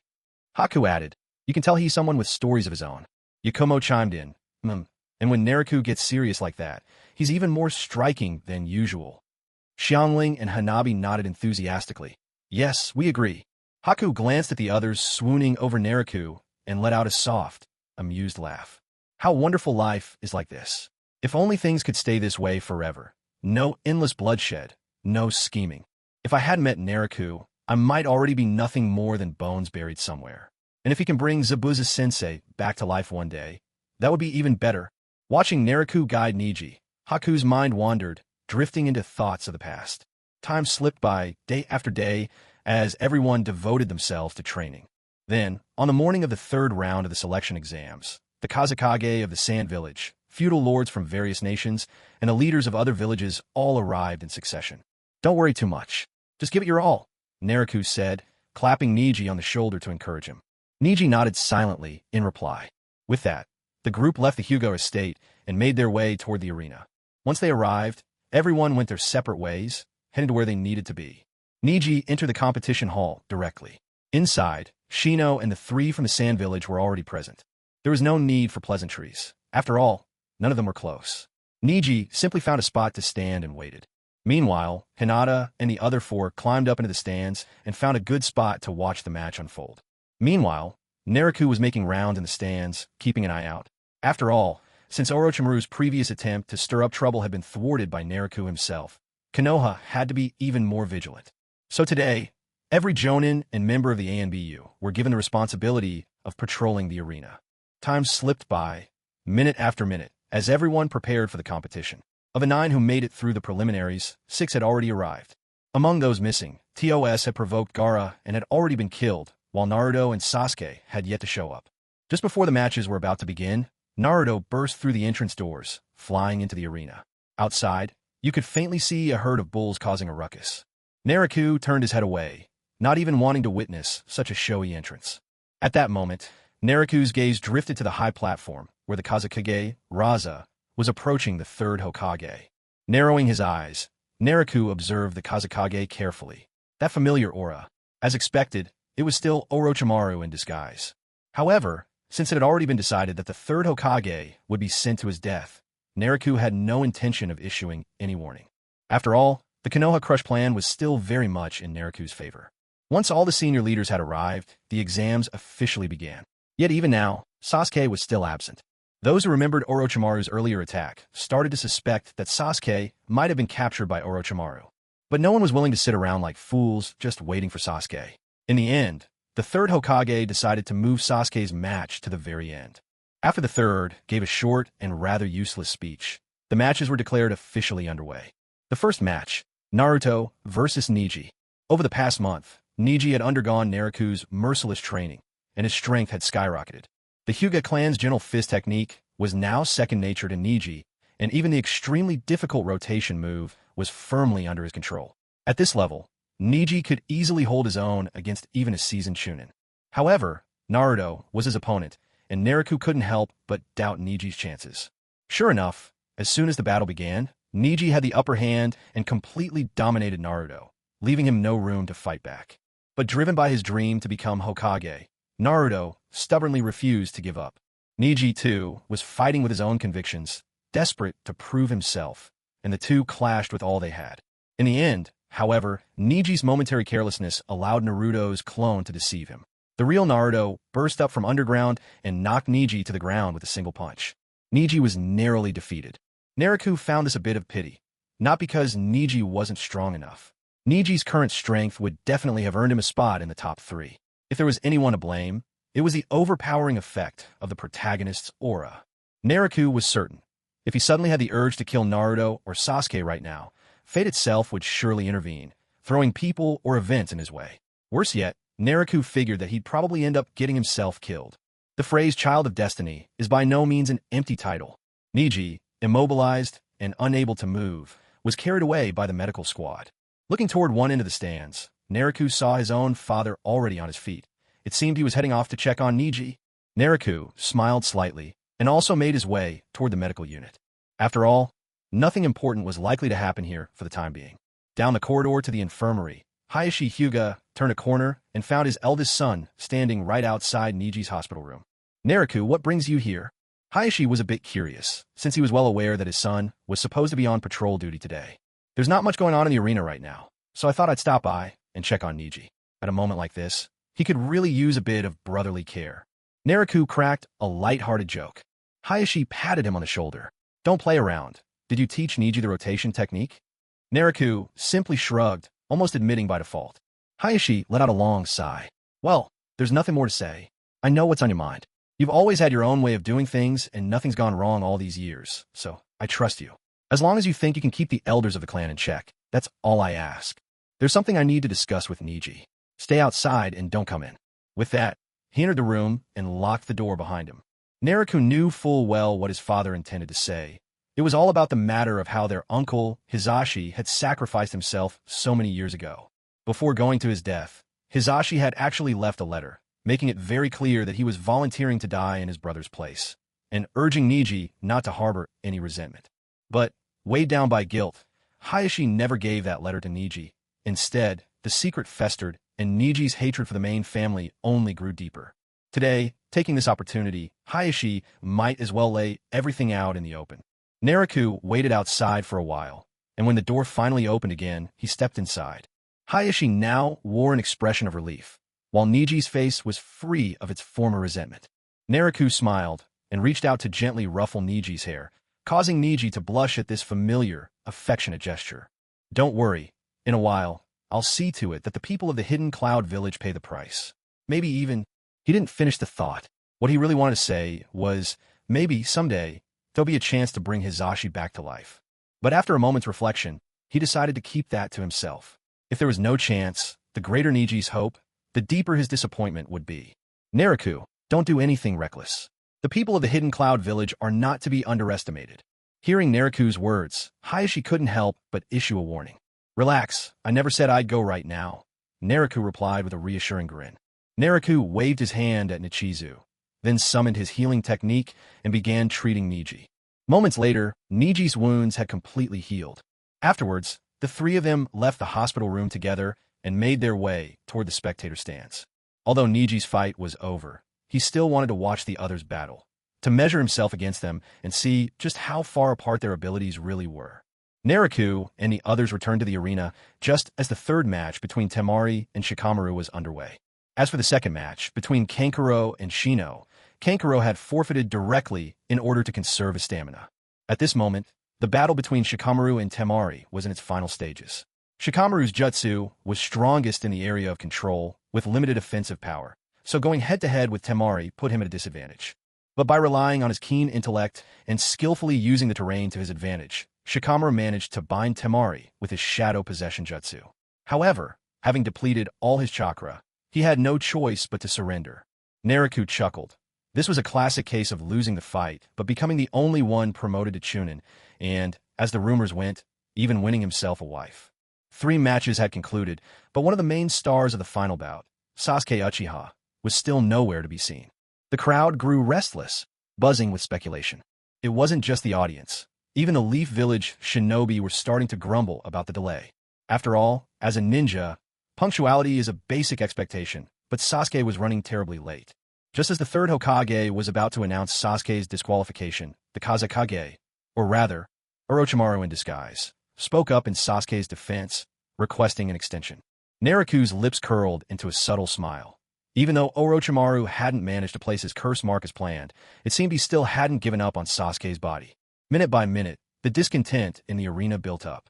Finally, just as the official limit was about to be reached and the proctor was ready to declare Gaara the winner, a sudden gust of wind swept the field. In an instant, 2 figures appeared. Kakashi and Sasuke stood back to back in the center of the arena, both looking as cool as could be. The sight drew screams of excitement from a large number of young women in the stands. TCH, 2 show-offs. Naruto laughed, grumbling playfully under his breath. With Sasuke's arrival, Gaara left the stage, crushing 2 clueless bugs in his hand as he passed. Once he stepped down, Gaara exchanged a few biting words with Sasuke. Then the 2 launched into battle with no reservations. Their furious clash ended evenly matched. After a few glances at the fight, Naruto's attention shifted up to the stands. He noticed several members of the AMBU Black Ops had just begun to move. All those Umbu were actually Orochimaru's people in disguise. In silence, Naruto walked over to Hinata and the others. No matter what was about to happen, the first priority was to make sure these girls remained safe and sound. Out in the arena, Sasuke and Gaara's battle was reaching its fever pitch. Gaara had transformed his sand into a sphere, forming a near-impenetrable defense. Against Gaara's absolute shield, Sasuke couldn't inflict any damage at all. Instead, he'd been cut multiple times by its counterattacks. Seeing that his prolonged assault was getting nowhere, Sasuke prepared to use the technique Kakashi had taught him. Though Kakashi called it Raikiri, at this point, Sasuke could only perform the basic form, Chidori. One had to admit, Sasuke, with his Chidori, crackling with lightning, cut a truly formidable figure at this moment. Even Orochimaru in the stands was watching with wide-eyed amazement, evidently not expecting Sasuke to have reached this level. Is this really? Orochimaru's gaze upon Sasuke was thick with greed. Ignoring everyone else's reactions, Sasuke charged straight at Gaara-san's sphere, Chidori in hand, and struck with a swift, decisive blow. The devastating power of the Chidori shattered Gaara's defense in an instant. The searing pain caused Gaara to finally lose all reason. In a split second, he transformed, revealing the form and murderous glare of the one-tailed beast. Gaara's fierce, animalistic eyes left Sasuke rooted to the spot in terror. At that very moment, white feathers began to drift down across the stands, and the audience members one after another fell under a hypnotic spell. The Konoha Crush plan begins now. A sly curve appeared on Nariku's lips. All around, white feathers continued to fall, sending the residents of Konoha and its lesser-skilled ninja into a deep slumber. Kakashi and Guy exchanged a glance. Something was clearly wrong. Near where the third Hokage and Orochimaru were seated, the third quickly sensed the disturbance and turned his head to look at Orochimaru, who was, in turn, staring right back at him. Just then, one of Orochimaru's men fired a signal flare, and at the highest point of the stands, a sudden burst of smoke appeared. Commence the operation. The Sand Ninja sprang into action. Seeing the attack, Konoha's shinobi immediately moved to intercept. But the Sand had come well prepared. No matter how quickly the Konoha ninja reacted, they had already lost the initiative. The four Sound Ninja appeared around the third and Orochimaru, forcing back Konoha's defenders.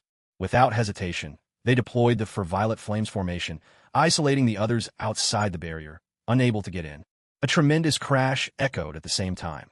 The towering walls of Konoha were smashed open by a gigantic three-headed serpent. The guard station there fell helplessly before the beast's rampage. Back in the arena, Temari and Kankuro tried to escort the now unleashed Gaara out of sight. What on earth is happening? Stunned by the sudden chaos, Yakumo couldn't help but stare in bewilderment. She, a master of illusion, would never allow herself to be trapped in someone else's fantasy for long. Mr. Nariku, whose abilities were also quite respectable, managed to resist the illusion as well. She turned her head and called out to Nariku beside her. Yakumo, wake up Hinata and the others. Withdraw from this place, and remember to take care of yourselves. Hearing Nariku's instructions, Bai gave a firm nod. Nariku then turned and walked towards Kakashi and Guy. With both Bai and Yakumo standing guard here, he didn't have to worry much about their safety. Meanwhile, Kakashi and Guy had already locked into combat with a group of imposter MBU. Joining the fray, Nariku swiftly kicked away an enemy who was attempting a sneak attack. Kakashi, the guys from the Sand Village have escaped. We need to send someone after them. Knocking back another adversary, Kakashi responded to Nariku without even looking back. We can't spare anyone here. Nariku glanced at the fallen Naruto and the others and smiled. Just send these youngsters after them instead. Kakashi took a quick look at his collapsed team and the only one still conscious, Sakura. He summoned Pakin and handed over the tracking mission to him and the young ninja. With their orders in hand, Sakura began dispelling the illusion that had ensnared her teammates. But when it came to Shikamaru, no matter how many times she tried, there was no response. Seeing this, Nariku strode over and delivered a swift kick to Shikamaru's backside. All right, stop pretending. You can rest after the mission's done. Having been exposed, Shikamaru grumbled under his breath but reluctantly got to his feet. Immediately, they set off, following the trail Pakin indicated, and from a hidden corner, Shino quickly joined in as well. Nariku merely glanced at Shino's hiding spot and decided not to interfere. With Shino joining the pursuit, their chances of success only increased. The stands were now in complete chaos, and atop the opposite rooftop, the third Hokage had already engaged Orochimaru in battle. At this point, Orochimaru had torn away his mask, revealing his true face at last. Nariku considered the situation. With many experienced Leaf Jonin present, the enemy could hardly stir up any real trouble here. Instead, what most concerned him now was the wall's defenses. Kakashi Guy, I'll leave things here to you. I'm heading to the perimeter to help out. With that, Nariku called out to the two, then sped off towards the village wall. At the wall, Konoha's ninja were struggling to hold their ground. But unfortunately, those defending this section weren't nearly strong enough. Their attacks bounced harmlessly off the three giant snakes, as if they tossed firecrackers at them, causing little more than a whimper of sound. Everyone clear out of the way.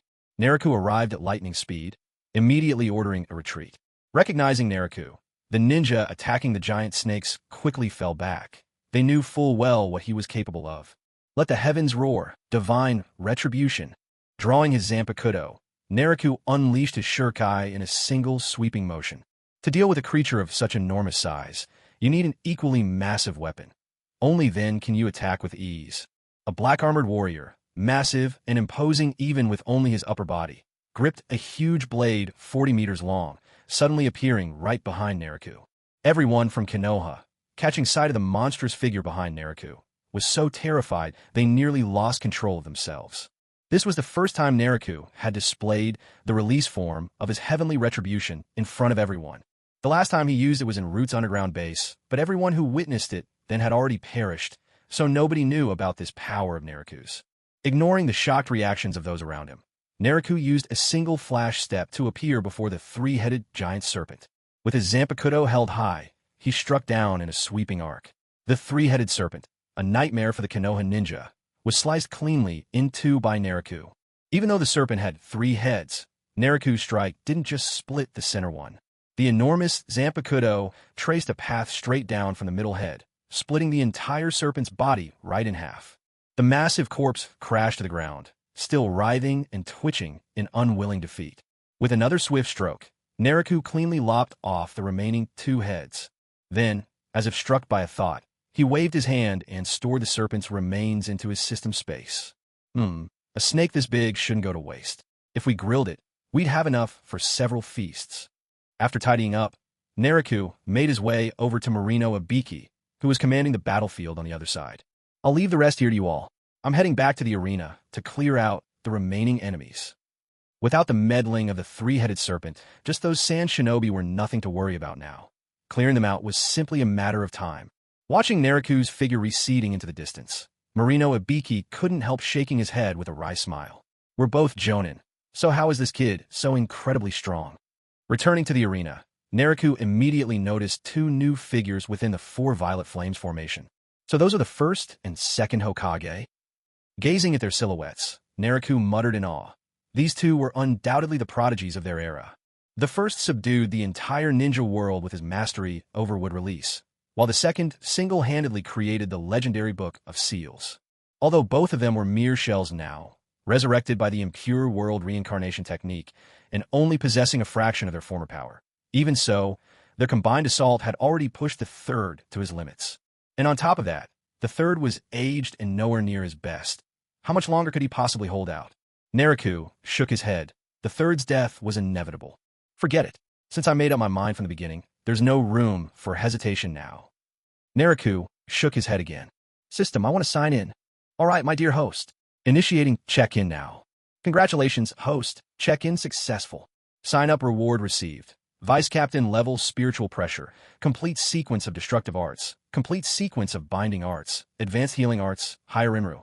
Hearing the system prompt, a sly smile crept onto Naruto's lips, just as he expected. Now that he'd obtained Vice Captain level spiritual pressure, Naruto could feel his own spiritual energy surging dramatically, as if a part of his very soul had been elevated to a new plane. He'd sensed this before during previous upgrades, but never had it been so pronounced as it was now. This only made him look forward even more to what captain-level spiritual pressure would bring. As the commotion around him was gradually brought under control by the now alerted Konoha ninja, and with nothing left for him to handle, Naruto silently opened his system panel. At this moment, the system panel displayed the following status. Host, Hinata Naruto. Level, Vice Captain, Kage level. Abilities, Byakugan, Perfect, Gentle Fist, Master. 8 trigrams 128 palms, Master. 8 trigrams air palm, Master. Rotation, Master. Complete sequence of destructive arts. Complete sequence of binding arts. Advanced healing arts. Advanced flash step. Air dance technique. Items. Zanpakuto Maboroshi. Initial forms. Sakabure, Zengetsu. Ashcat. God Spear. Heaven's Justice. Wabisuk. Twin Fish Theory. Thousand Cherry Blossoms. Higher Imuru. Senza Beans from the Dragon Ball World *3. 4-star Ball from Dragon Ball. Mangekyo Sharingan Single. Twin Fish Theory and Thousand Cherry Blossoms were the rewards he received for checking in on the days of the first and second rounds of the group exams, respectively.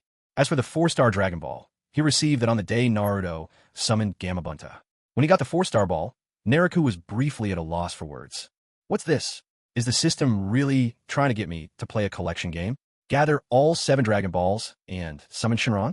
With a system this playful, should I be expecting a collect 5 blessings red envelope event come New Year's? As for the single Sharingan, he received it for checking in on the day he killed Danzo. The moment he got the Sharingan, Naruto couldn't help but complain again. What is this? Monster drops in real life. Naruto guessed that the Mangekyo Sharingan likely once belonged to Uchiha Shursui. Among all the eyes in Danzo's collection, Shursui's was the only one at the Mangekyo level. Still, Naruto hadn't tried using it. After all, he had no desire to dig out his own eyes just for a test. At that moment, Naruto's heart was pounding with excitement. If it weren't for the situation, he would have burst out laughing. After so many years in the world of Naruto, starting today, as long as the Sage of Six Paths doesn't intervene, Naruto could finally walk with unshakable confidence. It was just a pity. If only his Byakugan had evolved into Tenseigan, then even the Sage of Six Paths wouldn't be out of his reach. Well, I guess I shouldn't be too greedy. Naruto shook his head. The sudden surge in strength almost made him lose himself. Over the years, every time Naruto advanced in power, it was always thanks to a sign-in during some major event. In between those pivotal moments, there would often be blank periods lasting several years. Naruto speculated that perhaps the system left these intervals for him to adapt to his newfound strength. It was much like the tempering of the mortal heart, so often described in cultivation novels. After all, Naruto was no prodigy reborn from another life. His former self was nothing but an ordinary, bottom-of-the-barrel nobody. To suddenly gain overwhelming power and soar in a single bound was precisely what often led people to lose themselves. A deafening roar suddenly jolted Naruto from his musings. He looked up to see that the entire four-flame purple formation was completely shrouded by the vines summoned by the first Hokage. Witnessing this, Naruto knew the fight was drawing to a close. The third Hokage had been pushed to the end of his rope. If he wanted to win, he'd have to play his final card. Sure enough, with his stamina running out, the third went straight into casting the Reaper Death Seal, summoning the God of Death. The death god that appeared could only be seen by the caster. No one else present could perceive it. So those watching, seeing nothing change after the third's hand signs, were left clueless as to what he was actually doing. This was strikingly similar to the settings in the world of Soul Reapers. Unless you possess special abilities, you simply couldn't see the death gods or hollows. But among those present, there was one more person who could see the death god. That person was Naruto. Naruto gazed silently at the ugly visage of the death god standing before him. Then, out of nowhere, he gave a soft chuckle. So this is the so-called death god? Nothing but an ugly hollow in disguise. Indeed, to Naruto, this so-called death god was simply a hollow. A hideous face pouring out an overwhelming aura of malice, feeding on human souls. Wasn't that precisely what a hollow was? The only difference was that this particular hollow was unusually powerful. Naruto sensed that it had already reached the level of an Uchiha's. A hollow of that caliber, if placed in the world of death gods, would rival the powers of Squad Captain, an absolute force to be reckoned with. Damn it, how did a hollow from the world of Soul Reapers end up in the Naruto world? Could it be that this so-called Reaper Death Seal actually summons a hollow from the Soul Reaper world? Or did this hollow appear for some other reason altogether? For a moment, Naruto was truly stunned. The shock of encountering a creature from the Soul Reaper universe dulled the excitement of his recent power-up. He knew the Reaper Death Seal was a jutsu created by the Uzumaki clan. That meant, who knows how many years ago, an Uchiha's level hollow must have appeared in this world. Naruto figured, if he ever got the chance, he really ought to get to the bottom of this mystery. If the Naruto world could summon entities from the Soul Reaper universe, then maybe, just maybe, he'd one day find a way to travel to that world himself. Could it be this isn't limited to the world of the Shinigami? After all, the powers I've gained through these sign-ins, they aren't just the powers of the Shinigami. While Naruto was caught in this daze, the third Hokage had already sprung into action. Inside the darkness cast by the second Hokage's Bringer of Darkness jutsu, the third Hokage braved the furious onslaught of his enemies. Two of his shadow clones charged directly toward the first and second Hokage, reaching out to grasp their reanimated bodies with an ironclad grip. Then, the Shinigami, or rather, the Uchiha's, extended a hand crowned with razor-sharp claws, passing through the third's aged body, and seized the souls of the first and second Hokage, dragging them forcefully out and sealing them within its own being. At the very instant the souls of the first and second entered the Uchiha's body, Naruto sensed a faint, but noticeable, surge in its strength. This made Naruto's expression shift ever so slightly. After all, he was a Shinigami, natural adversaries to hollows. Any rise in the opponent's power was certainly not to his benefit. From the look of things, the Ajuchas was using the dead demon consuming seal to absorb souls, seeking to make itself even more formidable. Yet, Naruto figured, even if his opponent devoured these powerful spirits, there was no way he could digest them so swiftly. After all, in the fourth Great Ninja War that followed, Orochimaru managed to summon the fourth Hokage, whose soul had been swallowed by the Shinigami for well over a decade. This suggested two possibilities. Either the souls he devoured were too strong to be absorbed in a short period of time, or there was something inherently flawed about this Ajuchas, making its digestive ability less than ideal. Naruto leaned towards the latter explanation. After all, the strength at the level of a Kage was far from enough to stand against true captain-class powerhouses. With the souls of both Hokage consumed, the third, battered and exhausted, pressed on with sheer grit to continue his bout with Orochimaru. After exchanging several blows, the third seized an opening and managed to suddenly immobilize Orochimaru. Once again, the dead demon consuming seal was unleashed. The Ajuchas, just as before, plunged its claws into Orochimaru's body, beginning to claw at his soul. But time had caught up with the third. He was old and weary. What's more, Orochimaru had run him through the chest with the Kusanagi, sword under his control. The two stood locked in a contest of will, yet in the end, Orochimaru paid only the price of losing the use of his soul's arms, while the third could hold on no longer. Reluctant and unwilling, the third finally collapsed to the earth. Farewell, third Hokage. From afar, Naruto watched in silence, letting out a quiet sigh. The third Hokage, throughout his life, could not be easily labeled right or wrong. To Konoha, there was no denying his merits. When he first inherited the village, it was in utter chaos, yet he managed, by his own strength, to stabilize it even as powerful enemies circled like wolves. Still, over the decades of his rule, there were many issues that simply could not be left unaddressed. Slaughtering the Uchiha, turning a blind eye as Danzo spread rumors that drove the White Fang of the Leaf to his death, surrendering Hyuga Hisashi in the face of the threat from the Hidden Cloud. In the end, these were all the third Hokage's failings. The battle had come to an end. Just as the Konoha shinobi were about to rush forward to stop Orochimaru, the Sound Four had already whisked him away to safety. Naruto briefly considered whether he should take down Orochimaru right then, but in the end, he decided against it. After all, letting Orochimaru escape meant more chances for future rewards to come his way. This premeditated battle concluded with the death of the third Hokage and Orochimaru's retreat, his arms severed. As for the Sand Shinobi who had been manipulated into acting as cannon fodder, most were either killed or captured. Even Gaara and his team, who tried to flee, were caught and defeated by Naruto and the others in pursuit. But ultimately, they were allowed to escape. Thus, the Konoha Crush operation was officially brought to a close. The people of the Leaf gathered silently around the fallen body of their third Hokage, lost in wordless grief. Asuma quietly stepped forward, cradled the lifeless, aged body of his father in his arms, and without a word, made his way back toward the Sarutobi compound. The others exchanged a glance, suppressing the sorrow swelling in their hearts, and began the task of cleaning up the battlefield. The next morning dawned clear and bright. Yet as the hour of the third Hokage's funeral drew near, the sky grew thick with clouds, heavy as if any moment they might break into rain. By the time everyone stood before the third's grave, the sky could hold back no longer. A gentle, persistent rain began to fall. Naruto looked up, feeling as though even the heavens were mourning for the third. At the funeral, everyone's expression was grave and somber. Years of living by the shinobi code had trained them to face life and death with an unflinching gaze. Having seen so much loss, few among them could be moved to tears. All except for Konohamaru. He wept bitterly, heartbroken. Iruka stepped forward and gently drew him into his arms, comforting the boy just as the third Hokage had once comforted him. One by one, everyone stepped forward, laying a single white flower before the grave. Naruto joined them, placing his own offering as well. "Old man, I'm sorry I didn't act to save you.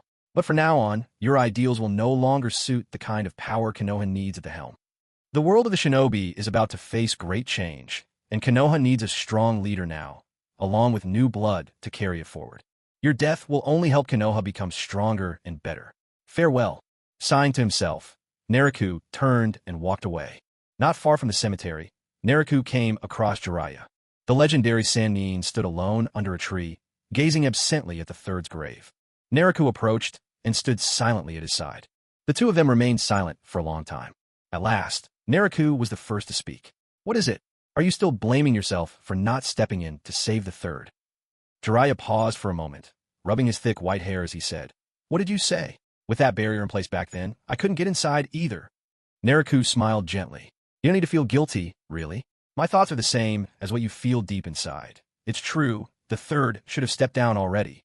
But rather than letting him retire and quietly live out his old age, perhaps to let him fall in a blaze of glory on the battlefield is the best ending for such a legendary shinobi of the leaf." Jiraiya protested. Hey, that's a dangerous way of thinking. Don't drag me into it. I never thought anything like that."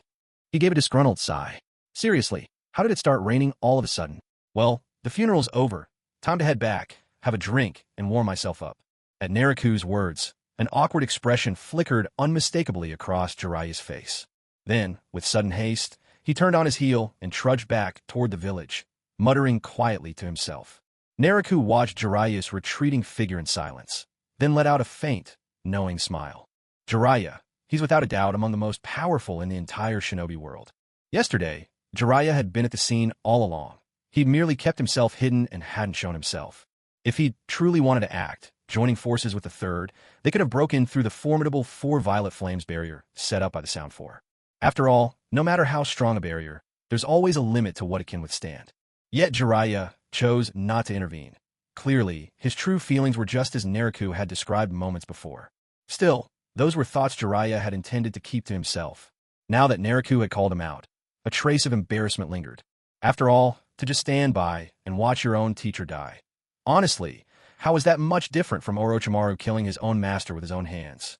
Naruto shook his head, then turned to find Hinata, Yakumo, and the others, leading them all back home.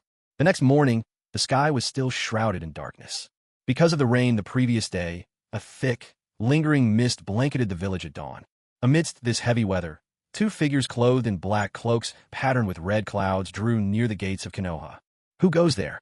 One of the gate guards, an uncle who had always been friendly with Naruto, noticed the strangers and stepped forward to question them, eyeing their unusual attire. One of the newcomers slowly turned his head, revealing a pair of blood-red Sharingan eyes. He merely glanced at the guard, and instantly, the man collapsed in a faint. With the village gates left unattended, the 2 intruders simply strolled inside as if none could stop them. At the Hyuga compound, Naruto was awakened by a piercing shaft of sunlight warming his face. By now the sky was fully bright, though Naruto rose with clear reluctance. "I was hoping to catch a little more sleep, but today's the day Itachi should return, isn't it?" He sighed. "No helping it. Seems like I'm doomed to keep busy. Even though we're in the heart of the village and Naruto should be safe, I'd better keep an eye on things all the same." Muttering to himself, Naruto began getting dressed and ready for the day. Pushing open the grand door, Naruto stretched lazily, declaring his complete awakening with palpable energy. Speaking of which, today's the day Jiraiya should be taking Naruto on a journey to find Tsunade, isn't it? Should I go with him? If I did, that would be quite the exhausting trek, but when they find Tsunade, maybe I could get something good at the check-in spot. What a dilemma. Stepping outside, Naruto began strolling through the streets of Konoha. He remembered that Kakashi and his group had encountered Itachi and Kisame on the commercial street, and the confrontation led to a fierce clash. Really, the best strategy would have been to catch them outside the village at dawn, blocking their entrance before trouble even started. But who could blame him when Naruto's bed was just too inviting? Every morning, that bed seemed to cast a spell, holding him captive until the sun was high in the sky, unwilling to release him before then. After wandering around the village for a while, Naruto bumped into Sasuke. "Sasuke, have you seen Kakashi and the others?" Naruto asked, turning to him. "Naruto, you mean Kakashi? I was just with him, but it seemed like he suddenly had something urgent and hurried off," Sasuke replied, then pointed Naruto in the direction Kakashi had gone. "Oh, looks like things have already escalated," Naruto thought to himself, then dashed off in the direction Sasuke indicated. Sasuke watched Naruto speed away, shook his head slightly, and turned to leave in the opposite direction. Naruto soared above the rooftops, and before long, spotted a standoff between 6 figures in the distance. Kisame stood, sharkskin blade in hand, with Itachi beside him, calm and composed as ever. On the other side, Asuma and Kurenai kept their eyes tightly shut, fending off Itachi's illusions, while Kakashi knelt in front of them, gasping for breath. At the front stood Might Guy, shielding his teammates protectively behind him. "Tisk, poor Kakashi, what rotten luck," Naruto mused with a slight smirk, appearing before them in a blink. "Naruto, you're here. Be careful not to look into Itachi's eyes, Guy called out, both greeting him and offering a timely warning. Don't worry, Guy, Nailuo replied, his confidence unshaken, as he strode forward without hesitation. Long time no see, Itachi. Nailuo greeted him casually, as if they were old friends reunited after years apart. It has been a while, hasn't it? Nailuo, your reputation in the ninja world has grown quite impressive over these past years. Itachi responded in his usual calm, enigmatic tone. Itachi, who is this? Kisame asked warily, eyeing Nailuo as a distinct sense of danger pricked at his non-human instincts, a feeling Kakashi and the others had never inspired. In that instant, Kisame realized this man was something truly formidable. You must have heard of him. He's the white death god of the Leaf Village. What? It's him. Kisame froze in shock. But Nariku watched Kisame with growing interest. That sword, what a size. Not just a weapon, but a living creature as well. Nariku couldn't help but wonder how his own Shizuki would fare against it. Ever since he'd acquired Shizuki, Nariku rarely had reason to use it. After all, there were only so many true weapon masters in the shinobi world, and opportunities to clash blades were few and far between. Now, as Nariku gazed at Kisame and his formidable blade, a spark of anticipation lit his eyes. Hey, what are you staring at? Kisame snapped, clearly annoyed by Nariku's predatory gaze. TSK, you dare break into the leaf and question me? You must have a death wish. Come, face me in battle. Raise your head, Shizuki. Nariku drew his Zampakudo, which transformed in a flash, becoming an angled, hook-shaped blade. Without hesitation, he slashed straight at Kisame. Bastard, you think I'm so easily beaten? Kisame roared, lifting his Samahata to block Nariku's strike. But after barely exchanging blows, Kisame realized something was wrong. What the? How is this possible? Samahata's getting heavier. A delighted grin emerged on Nariku's face. It works. It finally works. After all this time with Shizuki, I get to use it for real. Fueled by excitement, Nariku landed several more strikes upon Samahata in rapid succession. Arg! Damn you! With each of Nariku's attacks, Samahata grew ever heavier in Kisame's grasp. Panic and fury rising in his chest, Kisame summoned all his strength to swing Samahata with a desperate arc. With a thunderous crash, the increased weight made it nearly impossible for Kisame to lift. But his full-force swing, combined with Samahata's monstrous heft, forced Nariku back at last. What is this cursed weapon? Standing atop the water, Kisame gritted his teeth, struggling to keep Samahata from sinking beneath the surface. A chorus of distressed, guttural noises burst from Samahata, amplifying Kisame's frustration. The weight had more than doubled. Not only was it draining Kisame's stamina, but Samahata itself seemed to suffer. After all, Samahata was more than just a blade. It was something alive, and the sudden surge in gravity was almost unbearable. Even the act of writhing was a struggle. All the sword could do was let out strange, anguished sounds in protest. Samahata, curse you. Damn you, just die already. Seeing Samahata in such misery, Kisame's panic spiked. To him, Samahata wasn't just some cold blade. It was a comrade, a partner in battle. Watching the furious Kisame Hashigaki charging toward him, Nariku simply raised his Chabashira with a casual flick. Instantly, Kisame, engulfed in rage, came to a sudden halt. Kisame wasn't stupid. He knew full well there was something strange about the opponent's weapon. He wasn't going to foolishly rush in and give the other side what they wanted. That's enough, Nariku-kun. Itachi appeared in a flash between Nariku and Kisame, his crimson Sharingan eyes fixed directly on Nariku's gaze. Nariku, unwavering, met Itachi's eyes with no hint of fear. In the very next second, the power within Itachi's eyes awakened, a clear attempt to draw Nariku into his own world of Tsukuyomi. Yet, after 3 seconds, Nariku remained utterly unaffected. Itachi couldn't figure it out. No effect? Try again. Itachi once more unleashed Tsukuyomi on Nariku. 3 seconds later, still no reaction from Nariku. There stood the two of them, simply staring, their gazes locked, an intensity simmering between them. Itachi-san. Behind them, Kisame struggled under the weight of his gigantic Samahata. Watching the prolonged staring contest, he couldn't help but call out. Truthfully, Samahata was unbelievably heavy, and Kisame worried that if he accidentally lost his grip, the blade would sink straight to the bottom of the river. Elsewhere, Might Guy was carrying an unconscious Kakashi. Alongside Asuma and Kurenai, he looked on, all of them baffled as they witnessed the two still engaged in their silent standoff. What's going on here? Is there some hidden history between Nariku and Itachi? Could this be a reunion after years apart? Sparks of old feelings reigniting? At this moment, everyone's thoughts brimmed with curiosity and speculation. Naruto-kun, let it go. Kisame, and I will leave at once. At last, Itachi broke the silence with resignation in his voice. He knew that with Naruto standing in their way today, there was no hope of capturing the Nine-Tails Jinchuriki. Naruto flashed a faint, knowing smile at Itachi, then snapped his fingers. Instantly, the heavy gravitational force on Samahata vanished. Suddenly finding Samahata weightless, Kisame, who had been straining every muscle to hold it back, toppled backward with a splash into the water. The infamous Akatsuki, usually so fearsome and enigmatic, looked utterly bedraggled at this moment.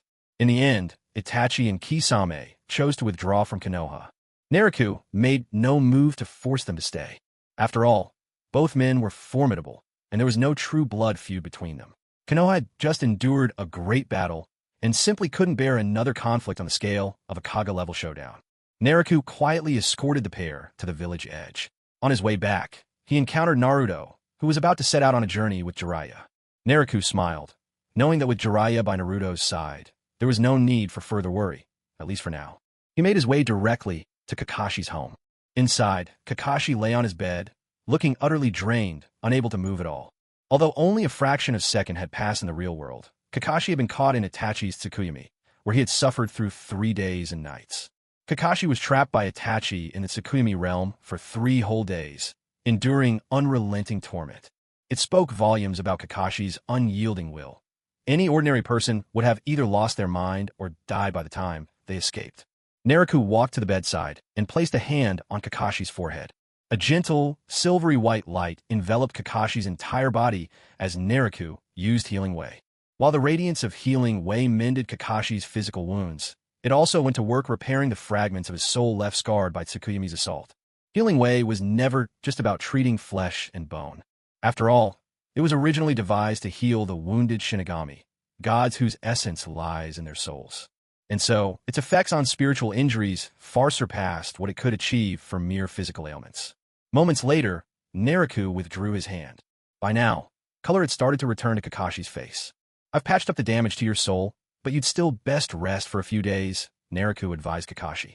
Thank you, Kakashi responded as he managed to sit up, his spirit somewhat restored. By the way, Naruto, is there something special going on between you and Itachi? He added. I couldn't help but notice the two of you locking eyes so earnestly. Not to criticize, but he is Konoha's rogue ninja now. You should really be careful about appearances.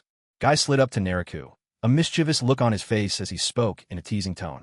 Even Asuma and Kurenai, standing just behind, exchanged odd glances while looking at Naruto. Seriously, Naruto, you can't treat Yakumo like that. I've held my tongue while you brought home so many girls, since at least they all have a fair chance. But bringing a guy home is strictly off limits. Kurenai, after a moment's hesitation, finally voiced her concern. Hearing all of this, Naruto could barely keep himself from kicking Guy out the window, exasperation written all over his face. Really, my guy? With those thick brows, I never pegged you as so gossipy. Naruto fumed inwardly. What is it that you all spend your days thinking about, anyway? Itachi was just trying to use Tsukuyami on me, but it didn't work, that's all. Naruto shot them a glance and explained calmly. What? Tsukuyami failed? Naruto, you mean to say you actually resisted Itachi's Tsukuyami? Kakashi stared at Naruto in utter disbelief. After all, Kakashi knew firsthand the terror of Itachi's Mangekyo Sharingan.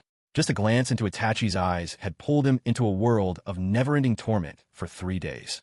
Now, to hear Naruto say that Tsukuyami had no effect on him, could that mean that all of Uchiha's illusions are powerless against Naruto? Naruto did not answer any more of Kakashi's questions, for, after all, this was a secret he intended to keep close to his chest. In fact, Kakashi's guess was quite close. The principle behind illusion techniques is to disturb the opponent's chakra, thereby trapping them in a world of hallucinations. However, Naruto doesn't have chakra at all. What he possesses is spiritual pressure. Even techniques like Gentle Fist and Byakugan are powered by Naruto using his spiritual pressure to activate them. That means any method that relies on disrupting chakra is naturally useless against Naruto. As for pulling Naruto into the world of Tsukuyami, don't be ridiculous. He's a Shinigami, a master of the soul itself. The strength of Naruto's soul is such that even if he stood still and let Itachi try to absorb him, Itachi simply couldn't do it. So, the illusion techniques of the ninja world have absolutely no effect on him. All those so-called Jinjutsu attacks mean nothing to Naruto. Unless it's something at Sage of 6 Paths level, something truly extraordinary, then maybe Naruto would have to be cautious. So that's how it is. And here we thought. The three, Guy and the others, laughed awkwardly, each a bit embarrassed. Anyway, now that Itachi and his partner have come to the leaf, their target is obviously the Nine Tails inside Naruto. Looks like we need to step up protection around Naruto. Asuma let out an awkward laugh as he tried to steer the conversation in another direction. That's right, but there's no need to worry. After I saw Itachi and his partner off, I ran into Naruto and Jiraiya on my way back. From the look of things, Naruto is preparing to leave the village with Jiraiya.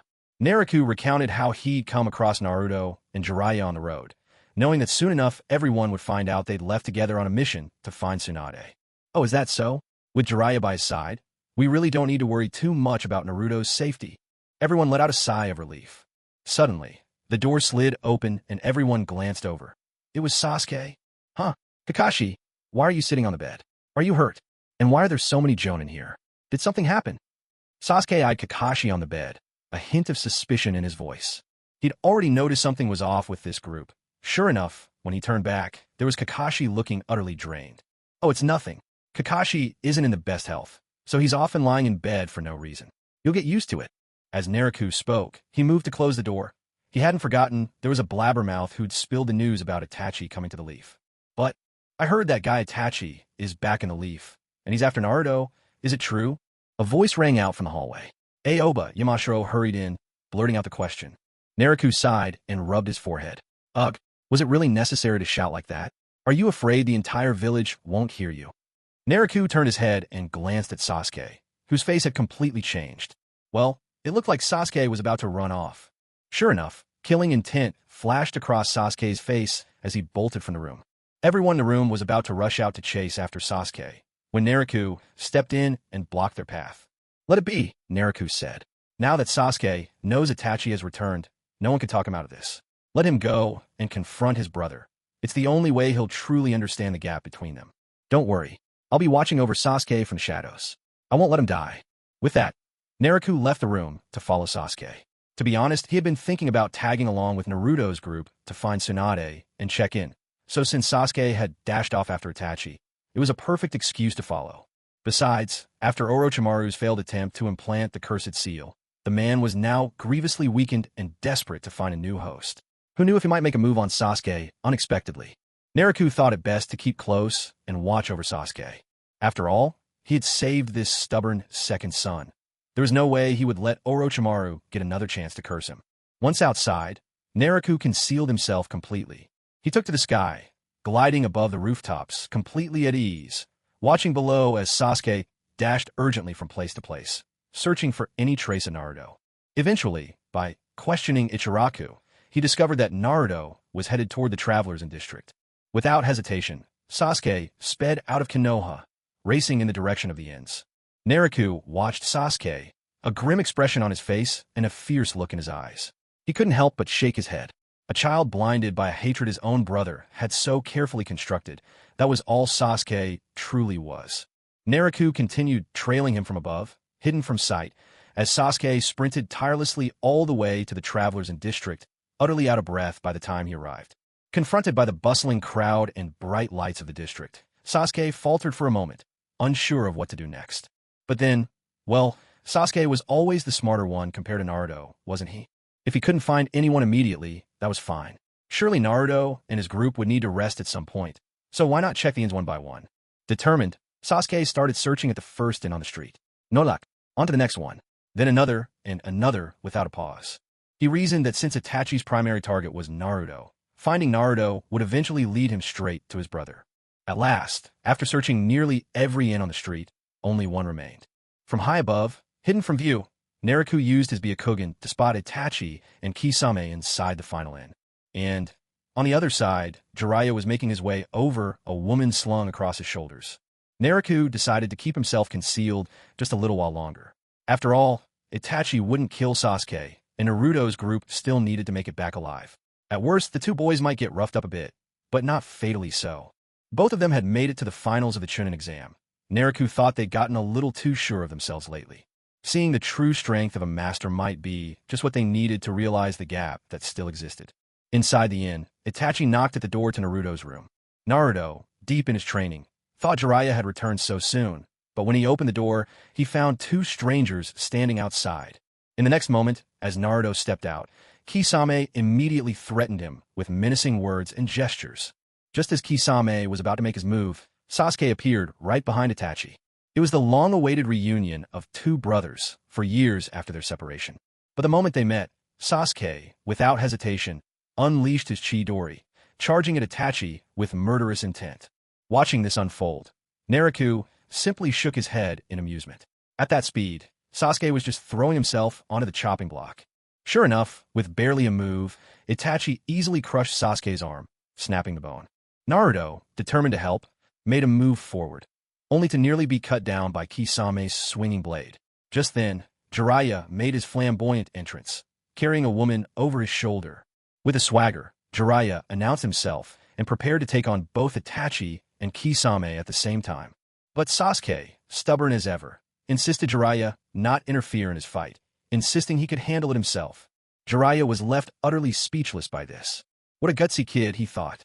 Are all Uchiha boys this daring? Even Naruto, who already knew Sasuke's personality, could only shake his head. TSK, what this kid really needs is a good hard lesson from the real world, he muttered. Sasuke wobbled to his feet and charged at Itachi once more. Predictably, he was sent flying by a single kick from Itachi. Watching from the sidelines, Naruto could no longer stand back and desperately wanted to rush to Sasuke's aid, only to be stopped again by Sasuke himself.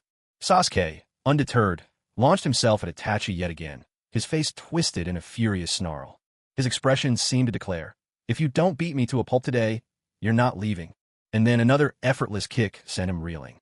Even Itachi seemed unable to bear his little brother's reckless display, striding forward to seize Sasuke by the throat, locking eyes with him to cast him into the 3-day torment of the Tsukuyomi illusion. A fraction of a second later, as Sasuke's mind returned, he let out a blood-curdling scream and collapsed unconscious. Naruto could hold back no longer and tried to dash to Sasuke's rescue. Seeing Naruto's impulsiveness, Jiraiya panicked. Why do they all rush headlong into danger without a second thought? Don't they know their own limits? Without hesitation, Jiraiya summoned the Great Toad's stomach, trapping both Itachi and Kisame inside. But in the end, Itachi summoned Amaterasu, burning his way through the toad's stomach, and the two escaped. Itachi-san, why did we retreat? Kisame asked, unable to hold back his curiosity after they burst free from the toad's stomach. In his view, even with Jiraiya's strength, the two of them together stood a good chance. After all, their target was simply the Nine Tails. If they snatched the boy, they could make a quick getaway. There was no need to risk it all in battle. Itachi didn't answer Kisame directly. Instead, he gazed at the sky and spoke. How much longer do you intend to hide, Naruto? Naruto let out a soft chuckle and revealed himself without hesitation. It wasn't the least bit surprising to Naruto that Itachi could sense him. After all, Naruto hadn't bothered to hide his presence in the slightest. If Itachi couldn't even detect something this obvious, he simply wouldn't be Itachi. And it wasn't just Itachi. Even Jiraiya had already noticed him well in advance. So it's you. No wonder I've had the feeling someone has been watching me ever since a while ago. Only now did Kisame finally realize, albeit belatedly, that Naruto had been shadowing him all this time.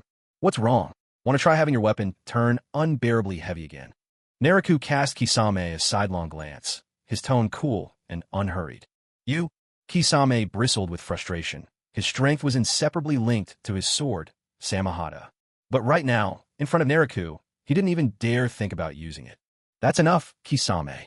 Itachi's voice cut in, halting Kisame's outburst. He worried that, acting on impulse, Kisame would once again get the short end of the stick. Naruto, I don't sense any killing intent from you. You're not here to fight. Naruto drifted down, landing lightly on the surface of the water, and slowly approached Itachi. Your body and your eyes, how much longer can you keep it up? Itachi's expression didn't change.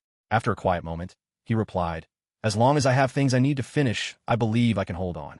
All the while, Kisame looked on in confusion at the two conversing like old friends. Are these two close? How come I've never heard about that? After a moment's hesitation, Naruto extended his right hand toward Itachi, a soft, luminous glow enveloping his entire palm. He reached out and placed that hand gently atop Itachi's head. Aren't you worried I might be trying to harm you? Naruto looked at Itachi, a flicker of doubt in his voice, seeing that Itachi hadn't even flinched. I said it already, you have no killing intent. Besides, I can't think of a reason you'd want to hurt me. Itachi's reply was calm, matter of fact. Well, Naruto certainly hadn't expected Itachi to display such trust. In the next instant, the healing light spread down from Itachi's head, suffusing his whole body with its gentle warmth. A short while later, Naruto withdrew his hand. All right, I've given your body a rough treatment. But the damage to you runs deep. If you want a complete recovery, you'll need at least half a month. This treatment will only buy you some time. Let things feel easier for a while. As he went about healing, Naruto realized just how battered Itachi's body truly was, riddled with scars and wounds, a wreck. He looked not just tired, but far worse than most people 3 times his age, even though he wasn't even 20 yet. Naruto couldn't begin to imagine the suffering Itachi had endured over the years. His task done, Naruto simply waved a brief farewell to the two and turned to leave. At Naruto's departure, Kisame's curiosity threatened to consume him. The two were supposed to be enemies. Why would Naruto help heal Itachi at all?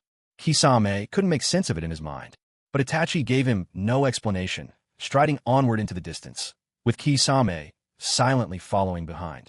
Mr. Itachi, aren't we going to catch the Nine-Tails brat anymore? At last, Kisame couldn't hold back his question. With both Jiraiya and Naruto there, do you really think we have a chance? Itachi replied coolly. Then, the two of them darted swiftly into the distance. By now, Naruto had already returned to the inn. On the second-floor hallway, a deep scratch stretched along the length of the corridor. Even the windows and the walls had been shattered. At that moment, Jiraiya was standing there, looking thoroughly displeased, a wad of tissue stuffed up his nose to stop the bleeding. In front of him stood Mike Guy, bowing repeatedly and apologizing for what had happened. Seeing Guy, Naruto paused for a brief moment. So this reserved man with those thick brows really did come along after all? But judging from the scene, it seemed Jiraiya hadn't managed to dodge that fateful kick. Looking at Jiraiya's aggrieved expression, Naruto had to stifle his laughter as he stepped forward to greet them. Hey Guy, you're here too.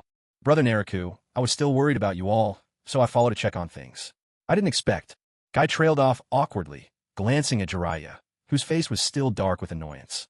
Naruto, please, you have to help Sasuke. As soon as Naruto arrived, Naruto rushed over and pulled him to Sasuke, who sat there looking utterly lost. Naruto glanced at Sasuke's state. It was the same as Kakashi's. But Sasuke's spirit was even weaker. Unable to withstand the torture of Tsukuyomi, he'd completely withdrawn into himself. Naruto gave him a simple treatment. Watching Naruto tend to Sasuke, Guy couldn't help but sigh in relief. It's lucky to have Naruto with us. His amazing healing ability has saved the lives of so many in the village. What a shame he's always off on missions. If only he could stay with us in the village. Every time something like this happens, I can't help but think of her. Jiraiya chuckled. In fact, we're out here precisely to look for her. Guy was visibly surprised as he turned to Jiraiya. You mean her? That's right, the Princess Tsunade, the Slug Sage, and one of the legendary 3. Jiraiya didn't bother hiding it. Later that afternoon, they each went their own way. Guy took the slightly recovered Sasuke back to the village first, while Naruto set out with Jiraiya and Naruto to search for Tsunade. With Guy protecting Sasuke, Naruto was at ease.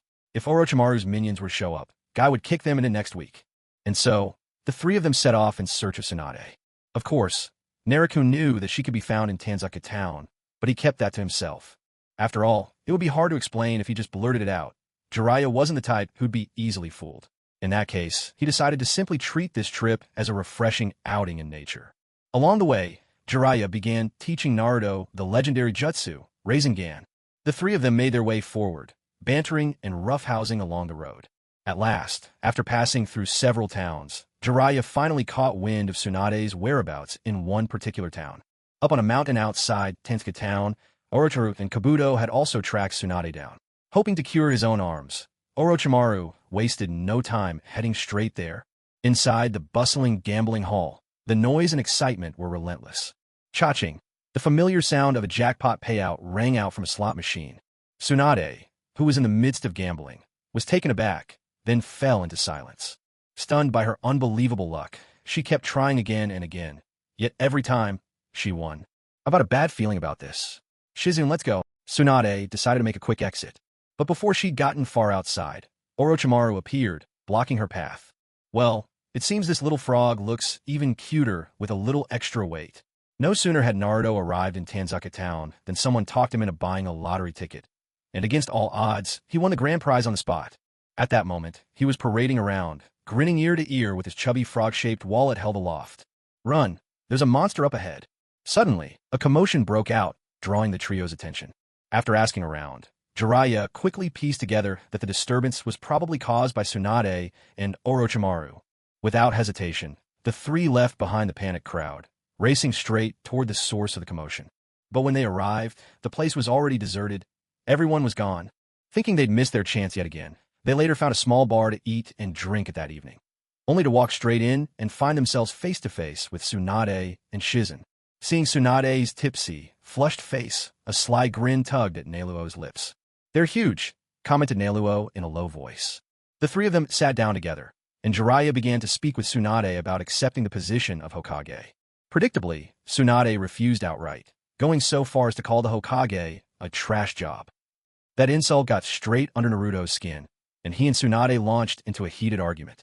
Tsunade knocked Naruto down with a single finger strike, but gazing at him, she was suddenly reminded of her long-deceased younger brother. So, the two made a bet, one that neither was willing to lose. Throughout this tense exchange, Neluo simply watched quietly from the side, choosing not to interrupt. After all, he had faith that Naruto's legendary knack for winning people over with words could turn the tide. The next morning, while it was still dark, Naruto got up early to train his Rasengan. "Kid, are you the one they're calling the White Death of Konoha, the rising star these past few years?" Standing at the window of the inn, Neluo gazed at the scenery outside. A voice sounded beside his ear. Without turning, Neluo instantly recognized Tsunade from her tone. "Stayed up late drinking last night, and awake this early, Tsunade-senpai? Now, that's impressive tolerance." Neluo greeted her. But this time, Tsunade didn't reply. Instead, she quietly stood by Neluo's side, studying him with thoughtful eyes. Neluo stood there without the slightest hint of fear, meeting Tsunade's gaze head-on. "This kid not bad. I can't see through him at all." This was the thought echoing through Tsunade's mind at that very moment. They locked eyes for what felt like ages, and to her surprise, Tsunade realized she couldn't read Neluo. "Yesterday, I just thought they were big, but now, seeing them up close in the sunlight, they're not only big, they're dazzlingly fair." As he stared unabashedly at Tsunade's impressive figure, this was the only thing running through Neluo's mind. "Have you stared enough? Not even close." Catching Neluo fixated clearly on her, Tsunade spoke coldly. She'd expected embarrassment or panic, but Neluo admitted it with brazen honesty. Veins bulged on Tsunade's forehead in the shape of a hashtag in her annoyance. "Oof, you little brat. You're still wet behind the ears, and already this perverted. You'd better stay away from Jiraiya from now on. A good kid like you, don't let him corrupt you." With that, she immediately pushed the blame onto Jiraiya. "Achoo, Tsunade, were you just talking about me?" Jiraiya, just stepping out of his room, sneezed loudly. Rubbing his nose, he strolled over to the duo. Tsunade didn't bother to acknowledge him. She shot him a cool glance before turning and leaving on her own. Jiraiya watched her go, utterly confused about what could have set her off so early in the morning. "Hey kid, what were you two just talking about?" Jiraiya scratched his head and sidled up next to Neluo, curiosity playing on his face. With evident disdain, Neluo nudged his greasy, old face away. "You want to know? Go ask Lady Tsunade yourself. TCH brat." Recently, Jiraiya had been splitting his time between searching for Tsunade, teaching Naruto the Rasengan, and exchanging all sorts of banter with Neluo. In these few days, their relationship had grown quite close, and they often joked with each other like old friends. "Not gonna tell me? Whatever. I doubt it was anything nice, anyway." Feigning indifference, Jiraiya waved a hand and turned to leave. There was no way he had the nerve to ask Tsunade himself. "Hey Jiraiya, you and Tsunade aren't getting any younger. Are you gonna keep putting this off forever?" Just as Jiraiya was about to walk away, Neluo called out to him. What do you mean, putting what off?" Being so bluntly called out on his feelings, Jiraiya stammered in embarrassment. "Some things you should cherish while you still have the chance. Don't wait until it's too late and all you're left with is regret. You know, when the flower is in bloom, you have to pick it. Don't wait until the branch is bare. As for you two, that's all I'll say. Think it over yourself." With that, Neluo left Jiraiya standing silent and pensive, lost in thought as he walked away. Finally, after so long, Naruto managed to go out without any missions weighing him down. And of all places, he ended up in a town famous for its gambling. So naturally, he intended to make the most of it. Otherwise, wouldn't that be letting his Byakugan's X-ray vision go to waste? Meanwhile, Jiraiya stood rooted to the spot, his face cycling through a storm of emotions. Since his youth, Jiraiya had secretly harbored feelings for Tsunade. He always believed he'd hidden his feelings well, but today, Naruto had exposed them with a single, direct remark. For a moment, Jiraiya was left completely at a loss, feeling as if he'd been stripped bare and left exposed under the scorching sun. TCH, that kid, so sharp for his age, actually ended up lecturing me. After a long pause, Jiraiya shook his head and let out a wry chuckle.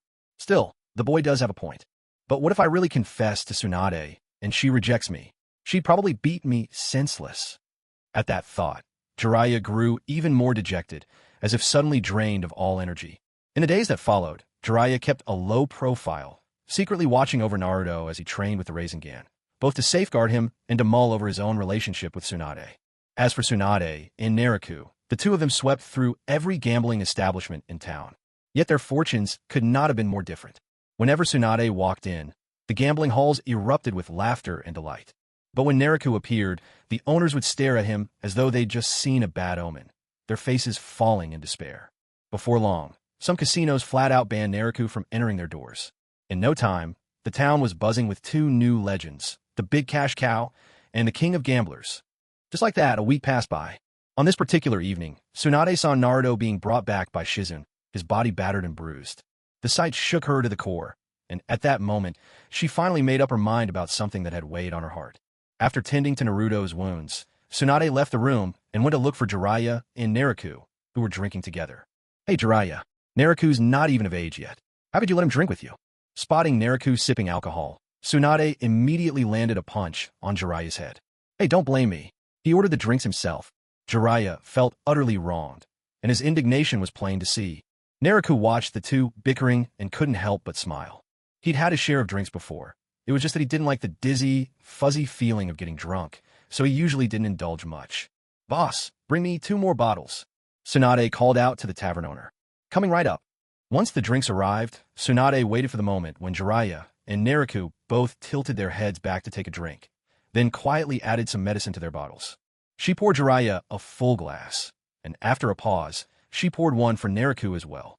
Pretending nothing was amiss, she kept a sly eye on both their reactions. And at that moment, the sound of them downing their drinks filled the room. Naruto and Jiraiya raised their cups once more, finishing the sake Tsunade had poured for them. Seeing this, Tsunade finally felt relieved and allowed herself to relax. The group continued drinking, making casual conversation without much focus or direction. After a while, both Naruto and Jiraiya began to feel their heads spinning. With a dull thud, both of them collapsed onto the table. Sorry about this. Looking at the two men she had knocked out with her special medicine, Tsunade quietly muttered an apology before turning to leave. A long time passed. At last, Naruto sat up, stretching lazily. This medicine really is something else. No wonder even Jiraiya couldn't handle it. Still, it's not enough to keep me down. Jiraiya, you just stay here a while longer. I'm going to go find a place to get some proper sleep. Waving farewell to the unconscious Jiraiya, Naruto walked off, leaving him behind. Jiraiya, left all alone, continued to sleep soundly in the cool night air. By the next day, full daylight had arrived. Naruto found a place to have breakfast, then headed back to the little street stall where they'd been drinking the night before. The stall owner was still there, looking anxiously at the yet unconscious Jiraiya. It's fine now, sir. Leave him to me. Naruto approached and reassured the owner.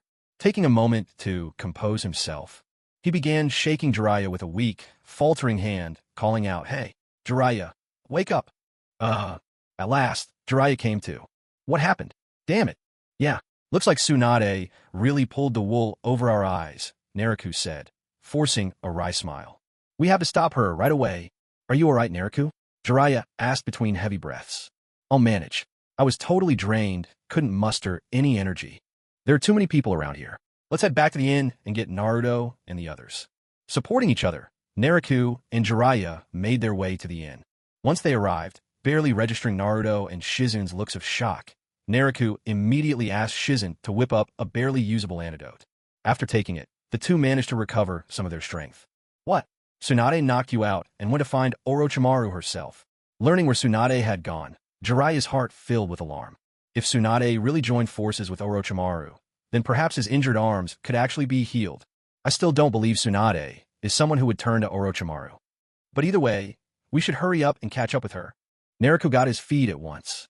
The streetwise author flails about, dramatically begging for gifts.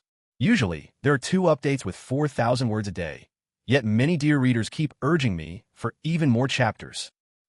For every 50 in gift value, I'll add another chapter, with no upper limit. Yeah, that's the game. If you got the guts, try drowning me in money. Keep at it until I'm glued to the desk day and night, typing away, unable to even stand up. No. When everyone arrived at the place where Orochimaru had agreed to negotiate, all they found on the ground was Tsunade's jacket. Shizen quietly picked up Tsunade's jacket and clutched it tightly to her chest. Looks like the negotiation fell apart in the end. Tsunade must have chosen to fight Orochimaru instead. Naruto spoke to the others. Just then, Tonton the pig sniffed the air curiously, then suddenly darted off in a certain direction, as if on a mission. Tsunade-sama is over there. Shizen was the first to dash after her. TCH, this pet pig is actually kind of useful. Makes me wonder, though, how it'd taste roasted. As Naruto watched Tonton racing ahead, that odd thought flashed through his mind. Meanwhile, as Tonton bounded forward, she hesitated, glancing warily around her, the sense of danger prickling at her instincts. For people and one pig pressed on together. When they reached the battlefield, they spotted Kabuto armed with a kunai, charging straight at Tsunade. The group jumped in, putting themselves between Tsunade and Kabuto, halting his attack. But Tsunade pushed them aside, launching herself at Kabuto and Orochimaru with wild determination, ready to fight to the end. Yet, Kabuto had already discovered Tsunade's weakness. As she charged at him, he slashed his own palm without hesitation. Blood spattered, hitting Tsunade's face and instantly triggering her hemophobia. Frozen in shock, Tsunade trembled uncontrollably. The others immediately closed ranks to protect Tsunade, while Orochimaru and Kabuto, realizing they were outnumbered, wasted no time summoning a giant serpent with their summoning technique.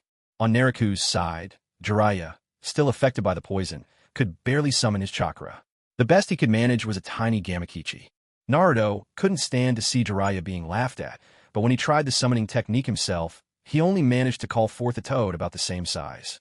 For a moment, the mood on the battlefield was tense and comical all at once. Orochimaru and Kabuto wasted no time, urging the great snake to attack. In the ensuing chaos, Shizune and Naruto were both caught by the serpent's violent strikes and wounded. Hey, Naruto kid, weren't you all cocky back in the forest of death? Now's the time to settle things once and for all. If I can get your body, even if I can't get a Uchiha, it won't be a loss. Orochimaru's eyes gleamed with excitement as he fixed his gaze on Naruto. You sick freak. Naruto cursed inwardly. If he didn't have to keep pretending that the drug's effects hadn't worn off, he would have chopped Orochimaru down right then and there. Seeing Orochimaru controlling the giant serpent beneath his feet, swinging its tail toward him, Naruto instinctively dodged, but his speed was much slower than before, as if on purpose. Haha, did you get poisoned by Tsunade's medicine, just like Jiraiya? What a perfect opportunity. Orochimaru chuckled maliciously. Kabuto, leave these 2 to me. You take care of Tsunade and those 2 brats. Orochimaru declared confidently. The 3 immediately clashed atop the massive serpent's body. Yet even though the effects of the drug were still in play for Naruto and Jiraiya, with 2 against 1, Orochimaru still couldn't gain the upper hand. On the other hand, things weren't looking good elsewhere. Shizen was clearly no match for Kabuto and was knocked down to the ground within moments. Even Naruto, who had attempted to use the Rasengan against Kabuto, was swiftly struck down. It seemed like a desperate situation, if not for Kabuto's penchant for running his mouth. He just couldn't help but taunt Naruto, triggering one of Naruto's legendary speeches.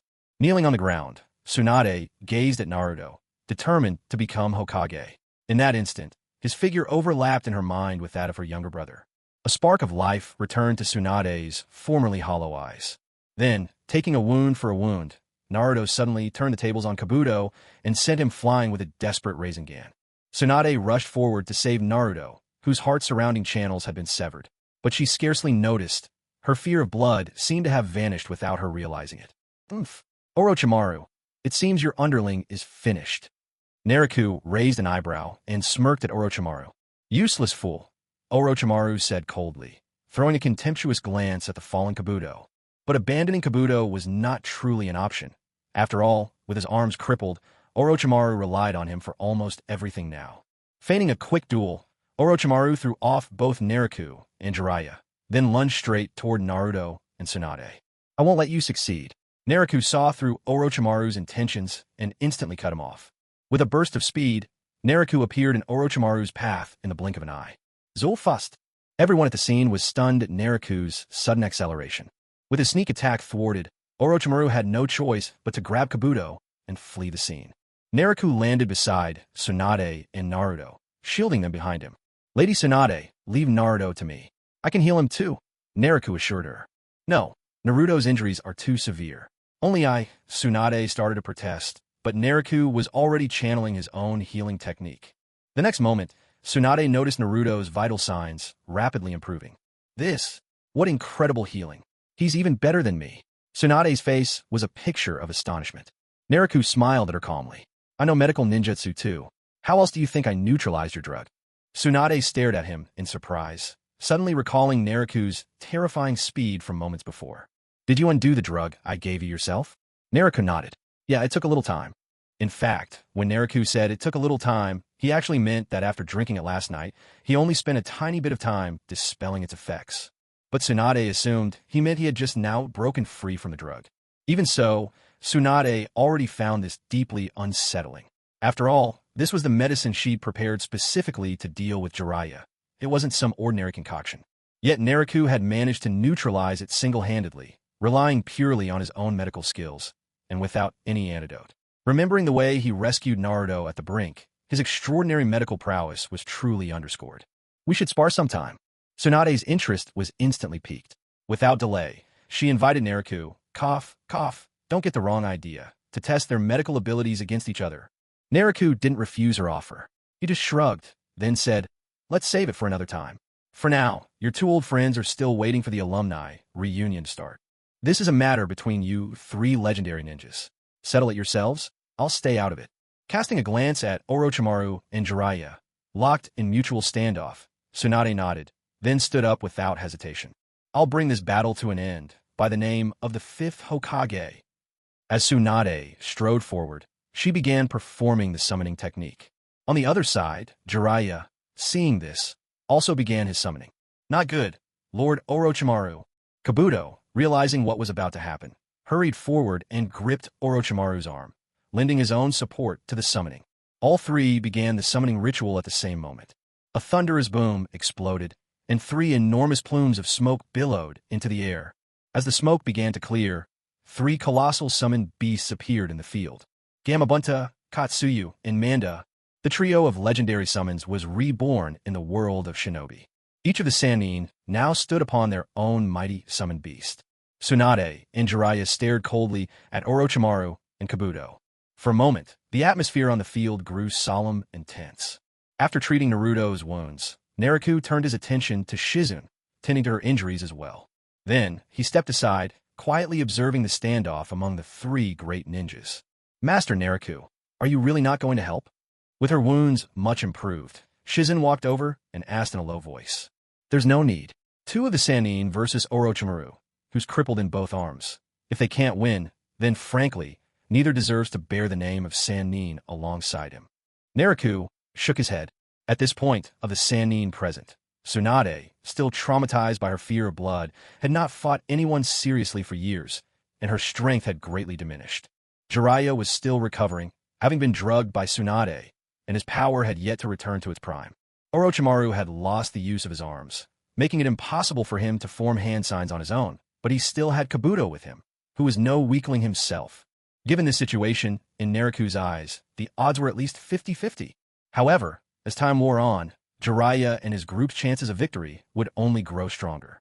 For once the battle had begun, Tsunade's instincts as a top-tier ninja would quickly resurface, and the effects of the drugs within Jiraiya would gradually wear off, letting him unleash more of his true power. On Orochimaru's side, no matter how strong Kabuto was, he still couldn't measure up to the other three. So, the longer the fight dragged on, the more certain Orochimaru's defeat would become. As expected, once battle was joined, Jiraiya and Tsunade went from struggling at first to holding their own, and eventually, they were pressing Orochimaru back. The momentum on the field completely shifted. Damn it! Perched atop Manda's enormous snake head, Orochimaru's eyes were clouded with malice. He knew all his careful plans had fallen apart at this stage. Utter failure. All he could do now was look for a chance to escape. As for his arms, he'd have to find some other way to treat them. Let's go. Having made up his mind, Orochimaru took Kabuto with him and slipped away. Letting him off easy. Tsunade clenched her fists in visible frustration. Afterward, they both released their summoning jutsu and made their way to where Naruto and the others were waiting. Tsunade first checked Naruto's injuries. Seeing that he was unharmed, she finally let out a sigh of relief. Standing off to the side, Naruto noticed a gentle, almost maternal expression flicker across Tsunade's face. Well, Orochimaru's gone. It looks like things have finally settled down. Let's stay in town one more night and head back to Konoha tomorrow. What do you think, Lady Fifth Hokage? Seeing that the situation was now under control, Naruto stepped forward with a teasing comment to Tsunade. Alright, that's fine by me. It'll give you a chance to update me about what's been happening in Konoha lately. Tsunade didn't refuse. She nodded in agreement right away. So that very night, Naruto told Tsunade all about what had happened in Konoha over the past few years. What? Danzo did all those terrible things behind the scenes. All the things Danzo had done over the years were a stain on Konoha's reputation. To outsiders, Konoha claimed that Danzo had died of illness. Only people in the village knew the truth, but the third Hokage had long since forbidden anyone from letting it slip. People in Konoha also understood that family scandals shouldn't be aired in public, so they kept Danzo's misdeeds to themselves. Thus, this was the first time Tsunade was learning the truth behind Danzo's death. With a crash, Tsunade slammed her fist down onto the table, splintering it into pieces. Letting him die so quickly. He got off way too easily. And the third, what was he thinking? Has he gone senile, letting Danzo get away with so much? At this rate, Danzo would have ruined everything Konoha stood for. Tsunade ground her teeth in fury, cursing under her breath. Watching Tsunade's angry expression, Naruto said nothing more. He simply lifted his teacup and sipped at his tea. Naruto had long anticipated Tsunade's reaction. This was precisely why Naruto had chosen to let the third Hokage die and then to have Tsunade return as the new Hokage. After all, Tsunade's character combined honesty with flexibility, and though impulsive, she always knew how to consider the greater good. Konoha needed exactly this kind of leader to usher in real change. I've told you all I know. After all, I'm just a jonin running missions. As for the actual situation in the village, that's all under the control of Hamura Midokado and Kohara Udatane. When the time comes, if you want to know more about what's going on in Konoha, you'll have to ask them yourself. Well, it's getting late. I'm heading back to get some sleep. See you tomorrow.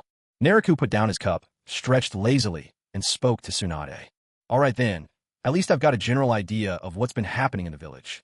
In short, on the surface, Konoha still looks as glamorous as ever, but underneath, it's a complete mess. Anyway, I'll have a few days on the road to think carefully about how to manage Konoha from now on. Tsunade waved to Naruto as she finished, and Shizen rose silently to see him out of the house. After Naruto returned to his room, he found Jiraiya there, sipping on sake while flipping through a special magazine. The once unconscious Naruto had also awakened, though he still looked rather drained. Naruto gave Naruto another thorough checkup. Fortunately, it was nothing serious. A good night's rest would take care of things. After all, with the nine tails within him, Naruto's ability to recover was no joke. Naruto glanced at the pair, considered for a moment, then went out onto the balcony. System, I want to check in. Received. Check-in initiated. Congratulations, host. This time you have acquired Dragon Ball, 1-star ball. Hearing the system's announcement, Naruto couldn't help but twitch at the corner of his mouth. Then, lifting both hands, he found an orange ball appearing in each palm. Inside one ball was a single star. Inside the other, 4 stars gleamed. So it's really turned into a game of collecting all 7 Dragon Balls. Given how unreliable his system was known to be, Naruto had little confidence that he'd be collecting all 7 anytime soon. But still, if that day ever did come, the wish he could make using the Dragon Balls was something he could look forward to. After all, the power of a Dragon Ball wish was nothing short of extraordinary and genuinely useful. The only question was, since he now possessed these 2 Dragon Balls, did their counterparts in the Dragon Ball world still exist? Or were these just copies created for him? Shaking his head, Naruto pushed aside these pointless questions. With a flick of his wrist, he stowed the 2 Dragon Balls safely back into the system's storage, then returned to the room. Why worry so much? What? Did the Dragon Balls from the world of Dragon Ball fall into your lap? And now they're going to find a way into this world too? Stop fretting over nothing. Just go to sleep. 5 days later, after non-stop traveling, the group, 5 people and 1 pig, finally returned to Konoha. Tsunade stood outside the gates of the Hidden Leaf Village, her eyes lingering on the familiar entrance, and for a moment, she found herself lost in memories. All these years, she had banished herself from the village. Not because she didn't want to come back, but because there were too many wounds within Konoha's walls. But now, she was finally ready to face everything with her head held high. Let's go. Let's go home, she said. At that moment, something changed in Tsunade's eyes. Determined, she strode confidently into the heart of the village. The official transition of the Hokage seat to Tsunade went rather smoothly. After all, Tsunade was essentially Konoha's own, brought back by the village itself. What's more, with Danzo gone and Konoha left to pick up the pieces of a mess, there was no one left to stir up trouble, and no one else eligible or willing to step into the role. Coupled with Tsunade's strength and reputation, becoming the Hokage was a breeze for her. However, Hamura Midokado and Kuruyudatane, while not opposed to Tsunade taking over as Hokage, still felt the need to show the continued relevance of the Elders' Council. So for the first few days, they'd show up from time to time, hovering around and pointing out minor issues in Tsunade's new responsibilities.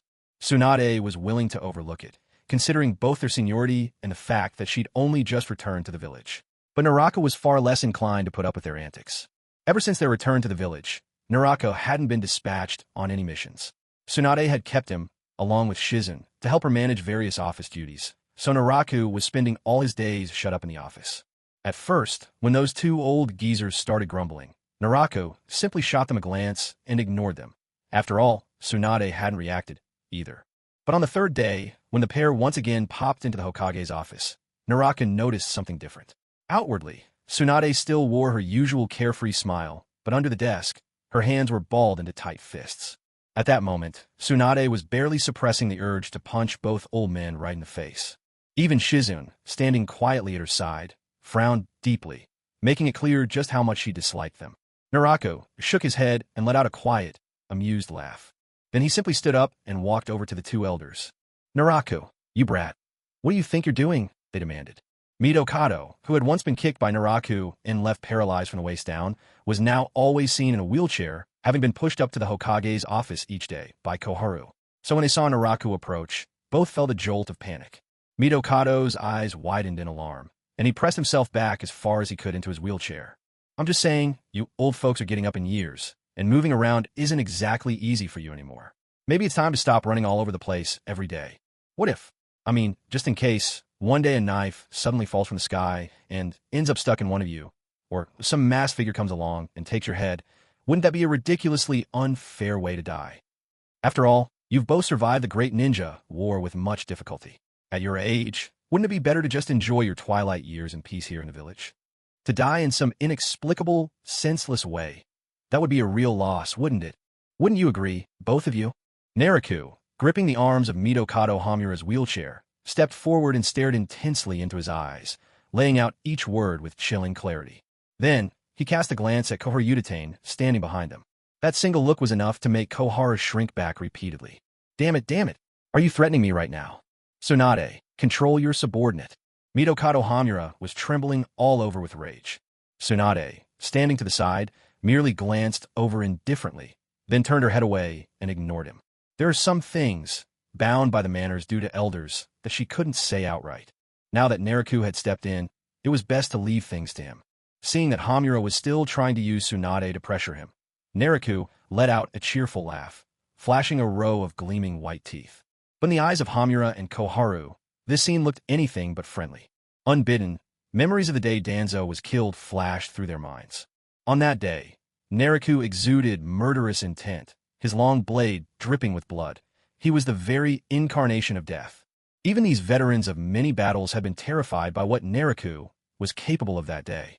In this moment, both of them felt a strong urge to retreat. Naraku noticed the fear in their averted gazes and knew he'd gotten to them. He patted Hamura on the shoulder, then straightened up. All right, both of you. The Hokage has plenty of work to do, so we won't be seeing you out. Don't forget to close the door on your way out. Naraku's words were a clear order to leave. Both Hamura and Koharu swallowed nervously. Koharu stepped forward, took hold of Hamura's wheelchair, and wordlessly pushed him out of the Hokage's office. Oh, and by the way, don't forget what I just told you. I wasn't joking. Just as they crossed the threshold, Naraku's voice rang out one more time. Their steps faltered for an instant. Then Koharu spun around, closed the office door, and hurriedly pushed the wheelchair away as if fleeing. Her swift, agile movements made it almost impossible to believe she was a woman in her late 60s or 70s. Well then, now that the distractions are gone, Lady Tsunade, Sister Shizen, let's get back to work. Naraku clapped his hands, speaking brightly to Tsunade and Shizen. Naruto, are you sure about this? Remember, those two are members of the village elders. Shizen asked nervously, a worried look in her eyes. Don't worry. When it comes to dealing with stubborn old fossils like that, the last thing you want to do is go easy on them. The more you indulge them, the more outrageous their demands become. As for the Elders' Council, show them some respect and their elders. Ignore them, and they're nothing at all. In the end, this world listens to strength. As long as your fist is strong enough, you have the right to speak. Naruto declared this with perfect composure. Wait, you mean it can work like this? Shizen found it hard to take in for a moment. Naruto is absolutely right. On the side, Tsunade directly voiced her agreement with Naruto's words. When it came to Hamura Midokado and Koharu Udatane, Tsunade had to keep a calm face. For one, she was the younger generation, and for another, she was the Hokage, while they were elders. If she started a direct confrontation, rumors would spread that the high command of Konoha was divided, bringing shame to the whole village. So, Tsunade had no choice but to swallow her frustration. But thankfully, with Naruto stepping up, he broke the deadlock. With matters cleared up, she could finally enjoy some peace in the future. With no further interruptions, the three turned back to their work, fully absorbed in their tasks until evening fell, finally bringing an end to the busy day. All right, that's enough for today. We've worked hard. Let's go out for some drinks, my treat. Tsunade stood up and stretched, her impressive figure accentuated by the movement. Her outfit almost seemed ready to burst at the seams from her ample curves. Naruto glanced over, then took another look, and then another. She really is something. He couldn't help but marvel. Among everyone he'd ever met, Tsunade certainly stood out.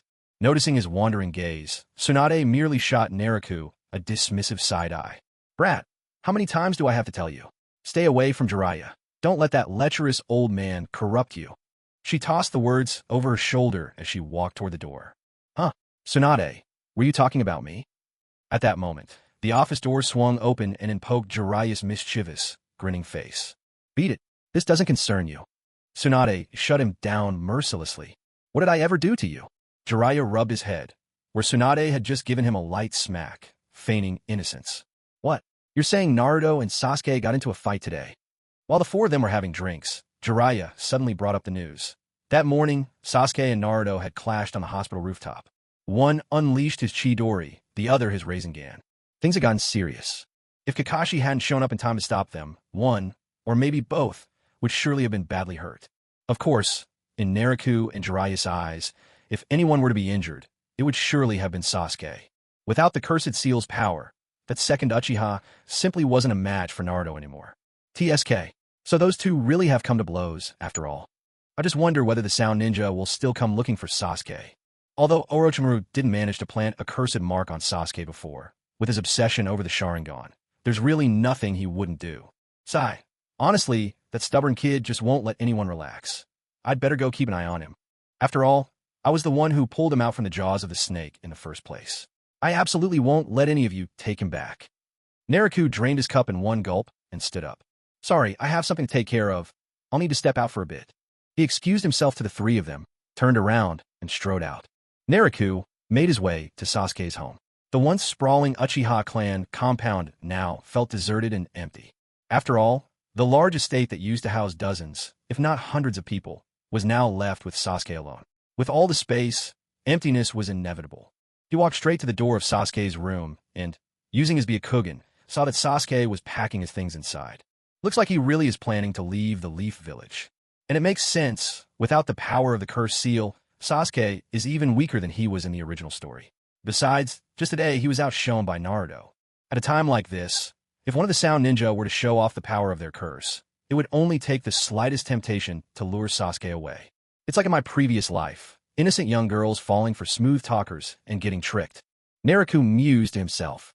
TSK, this kid, trying to sneak away without a word. Did I ever agree to let you go? Just as Naruto felt the urge to go in and give Sasuke a lesson, he hesitated. Actually, this might be a golden opportunity to find Orochimaru's stronghold. If I strike now, while his hands are injured, take him out, and bring Sasuke back, I could really shake up the main storyline. If I do that, maybe I'll even earn richer rewards than before. With that thought, Naruto's eyes lit up. It seemed like an idea worth trying.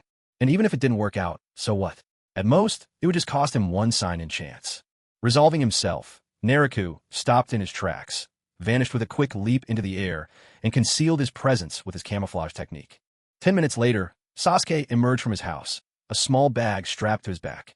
Before leaving, he wandered through the courtyard for a while, as though bidding it a final farewell. He knew that once he left, he would be branded a rogue ninja by the Leaf. But he didn't care. Ever since that night, nothing else had mattered to him. Now his heart was consumed only by revenge. For that single wish, he was prepared to give up everything. All the while, Naruto remained hidden above, quietly watching Sasuke as he left the courtyard, knocked Sakura out cold on the street, exited the village, and finally joined the Sound Four. None of the five below had any inkling that someone had been tailing them all the while from above. Meanwhile, in the Hokage's office in the Leaf Village, early in the morning, Tsunade received the news that Sasuke had defected. She wanted to summon Naruto to handle the situation, but the messenger reported that Naruto was not home, and no one knew where he had gone. This left Tsunade with a headache. After all, anyone who could slip into Konoha without a sound was bound to be highly skilled. Yet right now, all the village's jonin were out on missions. The ones who remained in the village were tied to critical posts they simply couldn't leave. If only Naruto were here. Given his staggering speed and skills, he could come and go in the blink of an eye. Unbelievable. Why did he have to disappear at such a crucial moment? Tsunade slammed her fist onto the desk, holding back just enough strength not to smash it to pieces. There were so few capable hands left in the village. Those who weren't off on missions were anchoring essential positions. Only now did Tsunade truly realize how Konoha was running short of talent, with no promising new generation to fill the gaps. Damn it, since things are like this, the only option is... 15 minutes later, Shikamaru appeared in the Hokage's office. The reason for his sudden summons left him visibly shocked. He could never have imagined that the last surviving Uchiha would also choose to betray the village. This is the situation, Tsunade said. With so few people to rely on right now, you'll have to assemble your team yourself. You have 20 minutes, then set out immediately. This is your first S-rank mission. Don't let me down. With that, Shikamaru accepted his orders and hurried out to gather his teammates. In the end, Shikamaru, Naruto, Choji, Kiba, Neji, and Lee, 6 young ninjas and 1 determined dog, quickly mustered together and set off in pursuit of Sasuke. On Naruto's side, since Sasuke hadn't been branded with the curse mark, there was no episode of faking death to enter the curse's second state. The group of 5 pressed forward at full speed. Up in the sky, Naruto watched all this unfold with some boredom. He pulled out a pack of big not big sunflower seeds, absent-mindedly cracking them as the hours dragged on. Half a day passed like this, until Naruto, still gliding overhead, noticed a few presences rushing in from behind. He immediately realized Konoha's pursuit squad had arrived. Sure enough, the Konoha stalwarts soon found themselves face-to-face with the Sound Ninja. Unfortunately, having let their guard down, they were soon caught up in the enemy's trap. Naruto, with a spark of interest, kept watching from above. With Sasuke's speed, he wouldn't get too far. This was the perfect opportunity to observe just how much these rookies had grown lately. As in the original story, Naruto's group broke through the seal. Choji stayed behind to confront Jirobo, while the others pressed on. Next, Kidamaru remained to battle Neji. Just as Naruto and the others caught up with the Sound Ninja, once again, Kimimaro appeared. Kimamaro's strength surpassed everyone's expectations, and Sasuke wasted no time using the opportunity to make his escape. Fortunately, on the side of the Leaf Village, there was Lee, who had fully recovered from his injuries and whose strength now surpassed even his former self. In a flash, the matchups were set. Kiba faced Sakan, Shikamaru took on Taiyuya, and Lee battled Kimimaro. Both sides clashed with unbridled intensity. Naruto, go after Sasuke now, Shikamaru called out to Naruto. Naruto glanced at the heated battle raging behind him, clenched his teeth, and ultimately decided to pursue Sasuke. After all, this was their mission. He sprinted fiercely, racing at full speed, and finally caught up with Sasuke at the Valley of the End. Naruto versus Sasuke, Azura against Indra, a battle destined by fate. In this fateful clash, Naruto ultimately emerged victorious, for Sasuke, without the Cursed Seal's power, was no match for the Naruto of this moment. But a moment of carelessness, Naruto was blindsided by Sasuke's trickery. Sasuke cast a final look at Naruto, knocked unconscious by his sneak attack, then confidently strode away. Naruto looked from the fallen Naruto to Sasuke's distant figure and could only shake his head in resignation. Naruto was still too soft-hearted. If it had been him, he would have ignored everything else, knocked Sasuke out, tied him up, and dragged him back to the Leaf Village without hesitation. Yet for Sasuke, this battle triggered the awakening of his fully mature, three-tomo Sharingan, a kind of growth in its own right. System, sign in. Naruto murmured quietly in his heart. Affirmative, host. Beginning daily sign-in. Congratulations, host. You have received perfect grade Shuinpa. The system's notification made Naruto's heart leap with excitement. This was perfect grade Shuinpa, an extraordinary speed, nearly peerless. In the world of the Soul Reapers, Uruchi Shohoin owed her famed moniker, the God of Flash, to this very ability. Compared to Uruchi, all Naruto lacked now was in spiritual pressure. After all, even Shuinpa required spiritual pressure to fuel its execution. The greater the spiritual pressure, the stronger one's flash, step, and Kido skills would become. Even with perfect mastery of Shuinpa, Naruto's current spiritual pressure was only about deputy captain level, so his speed was naturally still far below a true captain like Uruchi. It's a good thing I didn't stop Sasuke back in the village, or I'd never have obtained a gift like this. Naruto couldn't help but feel satisfied with his luck. If Naruto wanted to find Orochimaru, it would be no difficult feat. After all, he had met Orochimaru several times and had already collected traces of his aura in secret. With one use of plucking the sparrow's toe, he could pinpoint Orochimaru's hideout instantly.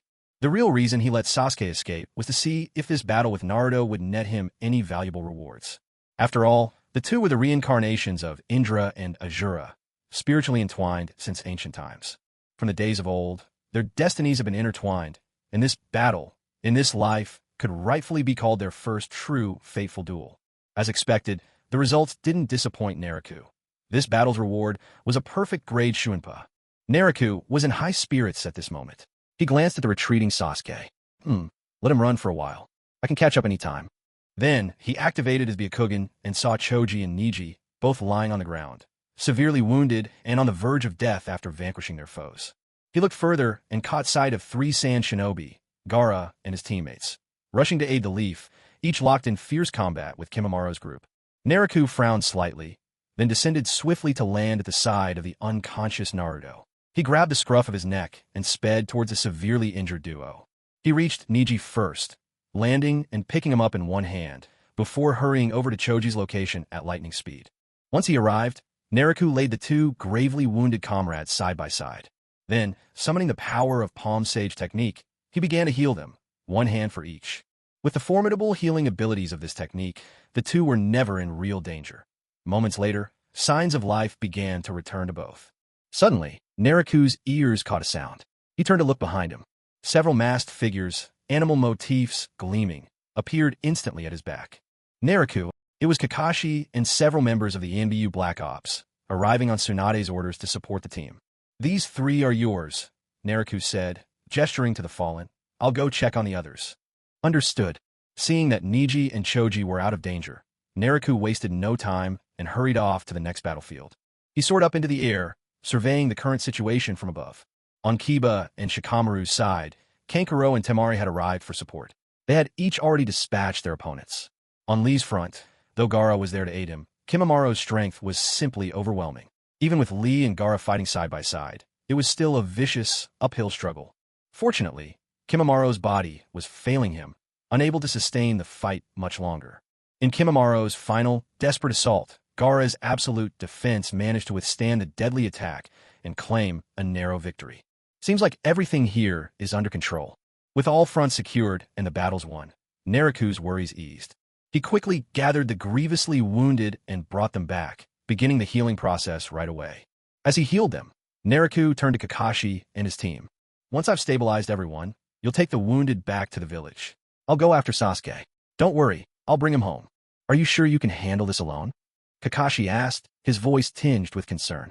Relax. It's just Orochimaru. With his hands crippled, he's not much of a threat.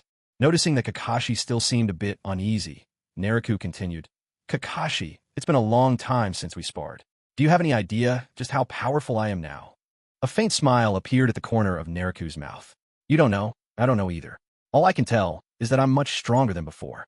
Conveniently, I'll use Orochimaru to test my new strength. As soon as he finished speaking, Naruto vanished from where he stood. Kakashi muttered in exasperation. What are you even trying to show off for? Here with me. Hidden from view, Naruto soared through the air at breakneck speed, soon catching up with the fleeing Sasuke. Watching Sasuke push himself to the limit, Naruto couldn't help curling his lip in mild amusement, then sprawled out leisurely in midair. While Naruto continued to tail Sasuke, and the Konoha support unit was rushing back with their wounded, the earth suddenly split open. Was that an aloe vera head? A figure emerged, his head crowned with what looked like a plant, gliding out of the ground as smoothly as flowing water, yet leaving no trace where he passed. The green leaves atop his head parted, revealing a split face, half black, half white. Not just his face, his entire body was perfectly bisected, black on one side, white on the other, starkly divided. How interesting. Is Orochimaru after the Uchiha clan's Sharingan? I wonder what kind of face Itachi would make if he found out. And that guy, could he be Konoha's White Death? To think he can soar through the sky so freely, what a troublesome opponent. After glancing around, the figure slipped back into the earth and vanished from sight. If Naruto had been there, he would have recognized him instantly. It was none other than the great schemer of a shinobi world, Black Zetsu. All the events in Naruto, from start to end, were manipulated in the shadows by him. His purpose, to free Kaguya Otsutsuki, who was sealed away on the moon. That's why another name for the Naruto story is Black Zetsu's mission to save his mother. Unfortunately, Black Zetsu's expertise in stealth was simply unrivaled. Even with the Byakugan activated, Naruto hadn't noticed Black Zetsu hiding so well. Otherwise, perhaps Naruto might have tried to kill Black Zetsu on the spot and triggered an incredible sign-in reward. The next day, after running nonstop for a full day, Sasuke finally arrived at Orochimaru's hidden lair. He first faced a fierce battle with Naruto, and then, after another full day and night's exhausting rush, Sasuke was near collapse as he staggered forward. Just as he was about to fall, the iron doors slowly swung open. Orochimaru emerged from behind the door, moving at a measured pace. He eyed Sasuke with delight, then let his tongue slip out and slowly licked the corners of his mouth. Sasuke, you finally arrived. After so much struggle and hardship, Sasuke had at last reached Orochimaru's lair. At that moment, Orochimaru's heart was a mixture of excitement and disappointment. What thrilled him was that someone from the Uchiha clan had finally come to him. Now, as long as he planted the curse mark, he could see Sasuke's body in due time. What made him forlorn, though, was that he'd barely been able to hold out before Sasuke's arrival, and in desperation, had to take over another body. This meant, for the short term, he wouldn't be able to use the reincarnation technique by the curse mark. No ruse, no ruse. The meat is already in the pot. Sooner or later, we'll get to enjoy it. Orochimaru's eyes fixed on Sasuke, full of greedy anticipation. Under that gaze, Sasuke felt nothing but irritation. Without holding back, he snapped at Orochimaru. Orochimaru, your underlings said that as soon as I arrived, you'd give me power. Well, I'm here now. I hope you weren't lying. Orochimaru smiled faintly at Sasuke. Relax. I keep my word. Come with me. With that, he turned and strode into the stronghold. Sasuke didn't hesitate at all. He followed close behind. Just as the heavy doors were about to close, a voice rang out from above. Orochimaru, at your age, aren't you tired of luring kids? Have you no shame? It's not my place to meddle when you target others, but you shouldn't be laying hands on anyone from my Hidden Leaf village. Orochimaru snapped his head around and saw a familiar figure descending slowly from above, a presence he couldn't ignore. Well, look who it is. It's you, Naruto-kun. Naruto-kun, wandering into my territory without so much as a heads up? I could have arranged a proper welcome. At the sight of Naruto, Orochimaru's expression shifted briefly, but then he forced a smile and spoke in a smooth tone.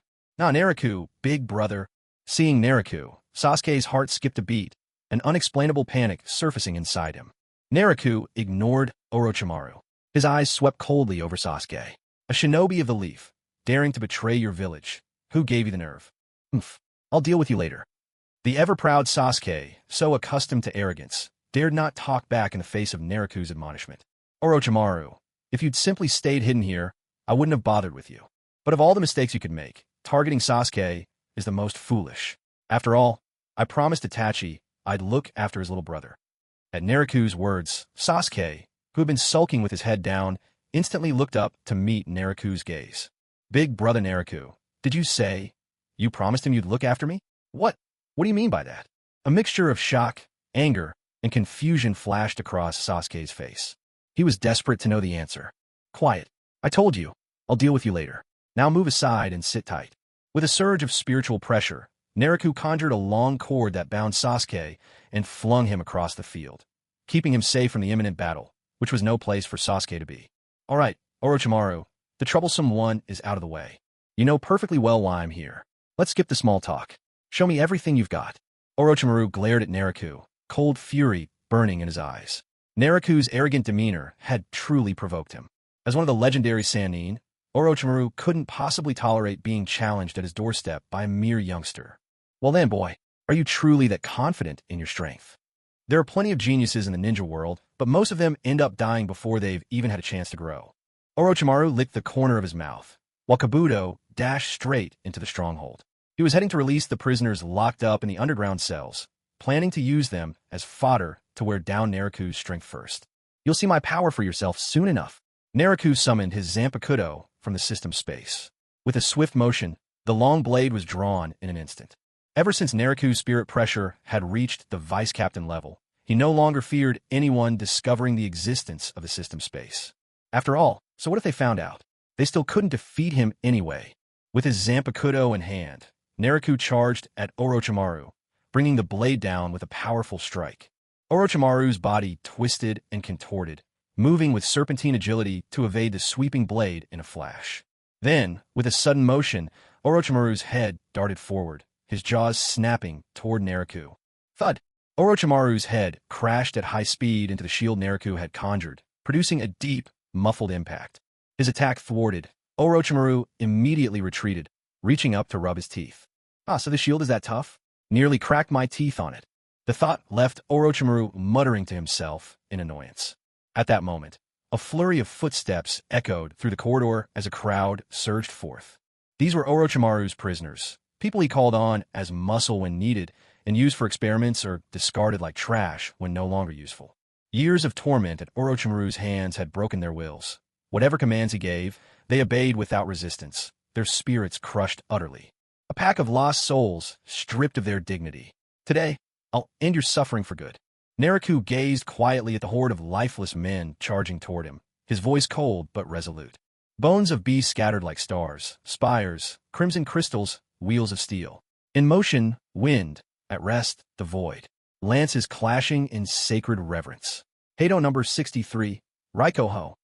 An orb of orange light, laced with crackling lightning, gathered swiftly in Naruto's palm, swelling with fearsome energy. Taking aim at the charging crowd, Naruto unleashed his Raikoho.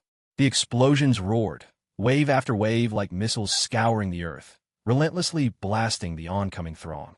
With spirit pressure at the level of a vice captain combined with Heido spells above the 60th tier, Naruto's attacks now packed extraordinary force. Even a Kage-level opponent would sustain serious injuries if struck head-on by such a blast. What in the world is this power? Orochimaru barely batted an eye as his subordinates were slaughtered. After all, to him, these people were nothing more than expendable tools. At this moment, Orochimaru was already captivated by the power that Naruto had just displayed. Back in the Forest of Death, he had noticed the peculiar nature of Naruto's abilities, but during their second encounter, the fierce three-way battle, Naruto had clearly been holding back. Now, watching Naruto unveil his skills once again, Orochimaru was finally certain. This was absolutely not ninjutsu. As the explosion slowly died down, Naruto lowered his hand for a better look. Apart from Orochimaru standing before him, everyone else was gone. Naruto-kun, what you're using, this definitely isn't ninjutsu, is it? Could you tell me, just what kind of power is this? Orochimaru gazed at Naruto with unconcealed yearning, desperate to hear the answer from Naruto himself. For a scientist, there's nothing more excruciating than being confronted with a mystery he can't unravel, yet unable to obtain the answer. On the battlefield, blood rained down and prisoners' severed limbs were hurled every which way. Some who had survived the thunder roar cannon by sheer chance could do nothing but wail in misery, waiting in despair for the end of their lives. Orochimaru paid no mind to the agonized screams of his men. Now, all he cared about was keeping his eyes fixed on Naruto, hoping to pry the answer from him. Seeing Orochimaru before him, Naruto raised an eyebrow. Then, with a sudden wide grin, he said, "Why don't you take a guess?" Orochimaru had expected that, with Naruto finally opening his mouth, he'd get what he wanted. But he wasn't prepared for such a response.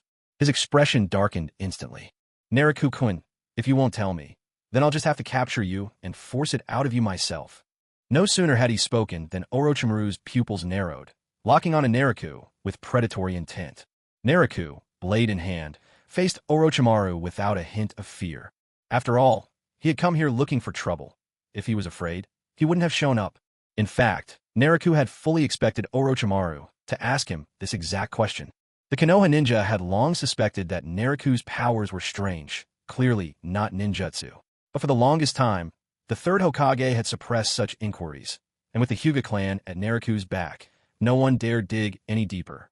Not until later, when Naruto killed Danzo, did Hamura Mitokado try to use this very issue as ammunition against him.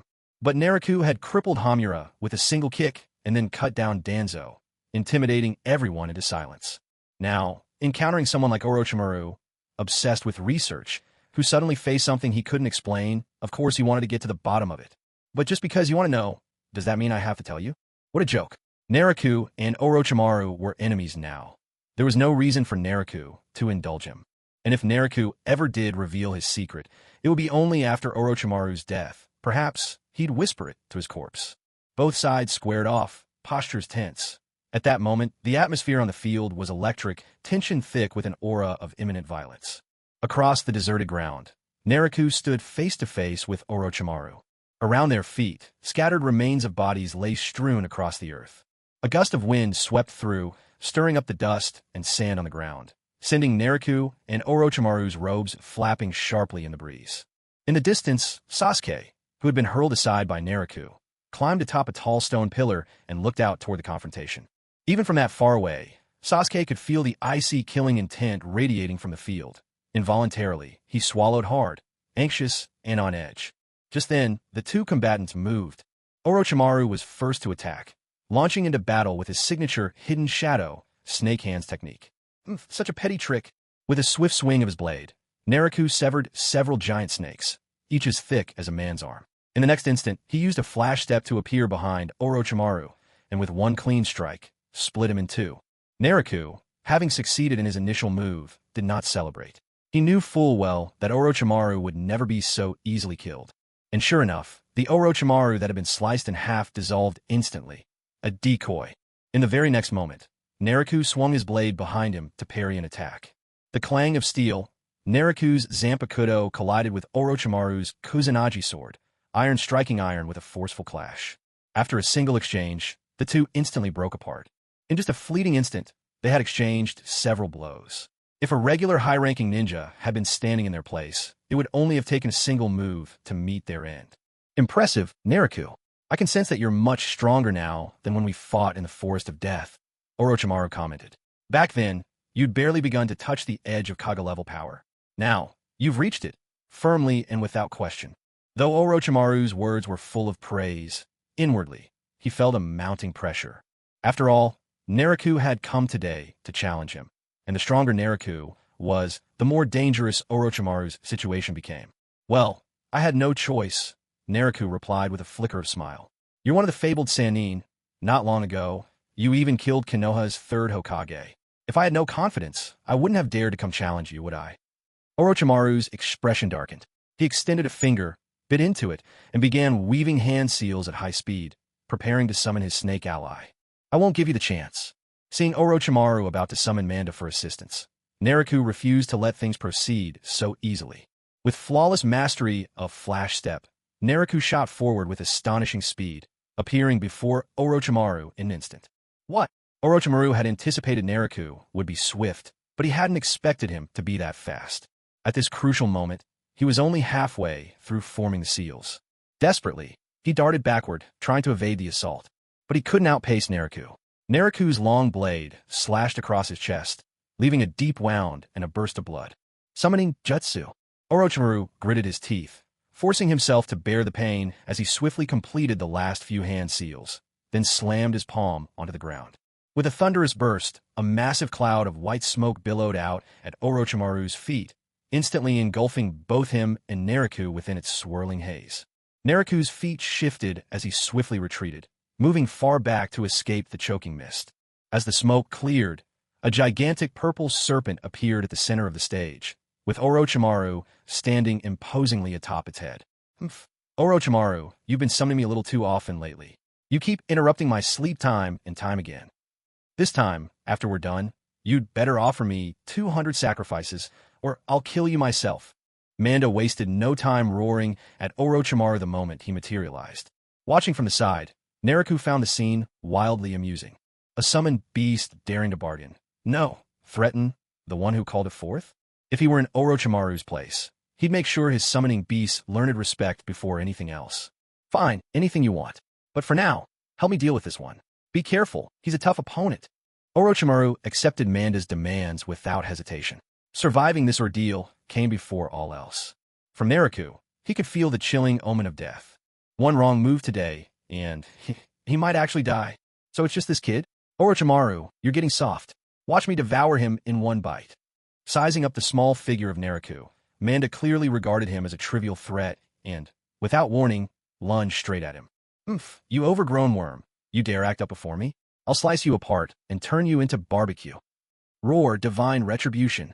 Manda's might was truly terrifying. Against both Manda and Orochimaru, it was as though Naruto were facing two Kage-level foes at once. In response, Naruto unleashed a Shuriken. A colossal black-armored warrior materialized behind him, mighty and imposing. This power again. It's nothing like ninjutsu at all, Orochimaru muttered to himself as he sensed that overwhelming force. Meanwhile, Manda barreled forward without the slightest pause. The enormous serpent crashed headlong into the black-armored samurai's massive Zampakudo. A deafening impact shook the battlefield as the giant serpent's head collided with the immense blade, sending a raging wind howling through the area. The shockwaves tore through the land, crumbling the earth in every direction. Even the distant stone pillar where Sasuke stood cracked and toppled under the roaring tremor. Sasuke leapt away at the last moment, narrowly avoiding being crushed beneath the falling rock. What monstrous power! Is this what happens when top-tier shinobi clash? If that's the case, could that man possess this kind of strength too? Staring blankly, Sasuke felt despair creeping in. How could he ever exact his revenge against such overwhelming power? At the same time, Air Juzi was mulling over in his heart what exactly did Naruto mean when he said just now that Itachi wanted him to look after himself. No point in worrying about whatever wild thought Sasuke was having over there. On the field, after a single exchange, the Judgment Hades and Manda broke apart. Damn it, that hurts! Manda let out a cry of pain, his huge serpent body unable to help rolling and thrashing madly on the ground. Naruto focused his eyes and couldn't help but twitch at the corner of his mouth. Well now, the Judgment Hades slash was tremendously powerful, yet all it left on Manda's massive snakehead was a gaping wound, from which only a trickle of fresh blood seeped out. At this level of damage, you could say for a boss with 10,000 hit points, it merely cracked a little of the defense and chipped off about 100 points of health. TCH, as expected from the top brute of Ryuchi Cave, second only to the Snake Sage, your hide is tough as nails. If an ordinary person, or even a Kage-level shinobi, had taken a strike like that from Naruto head-on, if they weren't dead, they'd at least be disabled. But Manda had taken it head-on and survived. It was monstrous, no doubt about it. Naruto was secretly astonished. Yet on the other side, Orochimaru and Manda were even more stricken with terror. After all, no one knew just how resilient Manda's scales were better than themselves, and for Naruto to wound him with a single slash, if he did that a few more times, wouldn't Manda be diced into pieces? Damn you, Orochimaru! Just what kind of enemy have you dragged me into fighting? Manda roared furiously at Orochimaru. In this moment, the usually arrogant and domineering serpent was awash in both anger and dread. Oomph. If one slash won't do, then I'll just keep going. Sooner or later, I'll hack you to death. Naruto bared his teeth at Manda, a fierce grin on his face as he brandished his Zampakudo once more. Curses, but having suffered once already, Manda had no intention of stubbornly taking it head-on again. As the great sword came sweeping down with frightening speed, Manda's colossal body twisted, dodging with surprising agility. TCH, you're quicker than you look. The slash missed, and Naruto lashed out again and again, but despite his massive size, Manda's speed was nothing to scoff at. Even Judgment's attacks, imbued with spiritual pressure meant to intimidate, had little effect. After all, with Manda's level of power, mere spiritual pressure simply wasn't enough to threaten him. Serpent's sinister winding. Just as Naruto prepared to swing for another slash, Orochimaru, standing atop Manda's head, launched an attack of his own targeting Naruto. Orochimaru summoned yet another giant serpent, which struck from beneath Naruto's feet, but Naruto swiftly dodged aside. With a backward sweep of his blade, Naruto sliced the attacking snake in two. Oomph. Can't deal with you using Judgment? No problem. I've got plenty more skills up my sleeve. Seeing that Judgment alone couldn't land a blow against the swift Manda, Naruto promptly released the blade's sealed form. Naruto, are you finally ready to sit down and have a proper conversation with me? Orochimaru saw that Naruto seemed to have abandoned the attack and couldn't help but speak up. To be completely honest, Orochimaru was starting to fear Naruto.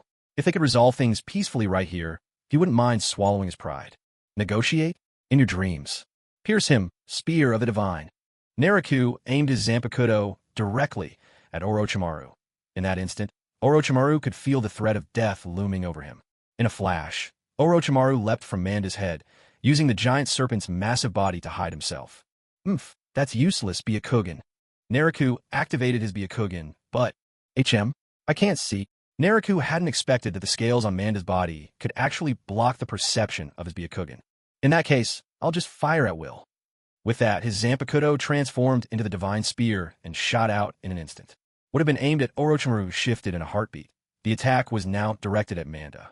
Suddenly, all the scales covering Manda's body flared in alarm. Instinct screamed at Manda that this attack was far more terrifying than anything before. He tried to dodge, but it was simply impossible. In a heartbeat, the spear stretched out at 5 times the speed of sound, piercing straight through the first coil of Manda's massive body, and without slowing, kept going, penetrating a second coil wrapped around itself. Manda threw back his head and howled in agony, letting out a gut-wrenching roar of pain. Never in his wildest imagination had he thought this attack would be so terrifyingly fast, so slicing and unstoppable. His prized scales, renowned for their rock-solid defense, had been completely unable to halt the assault. Orochimaru, you bastard! You're using me as a shield. Manda bellowed in fury at Orochimaru. Meanwhile, Orochimaru, hiding behind the serpent's coiled bulk and watching the blade streak past his face, was drenched in cold sweat. So close, just a hair's breadth away. Orochimaru watched, eyes wide, as the weapon missed, reducing his head to smithereens by the slimmest margin. Damn it, that brat!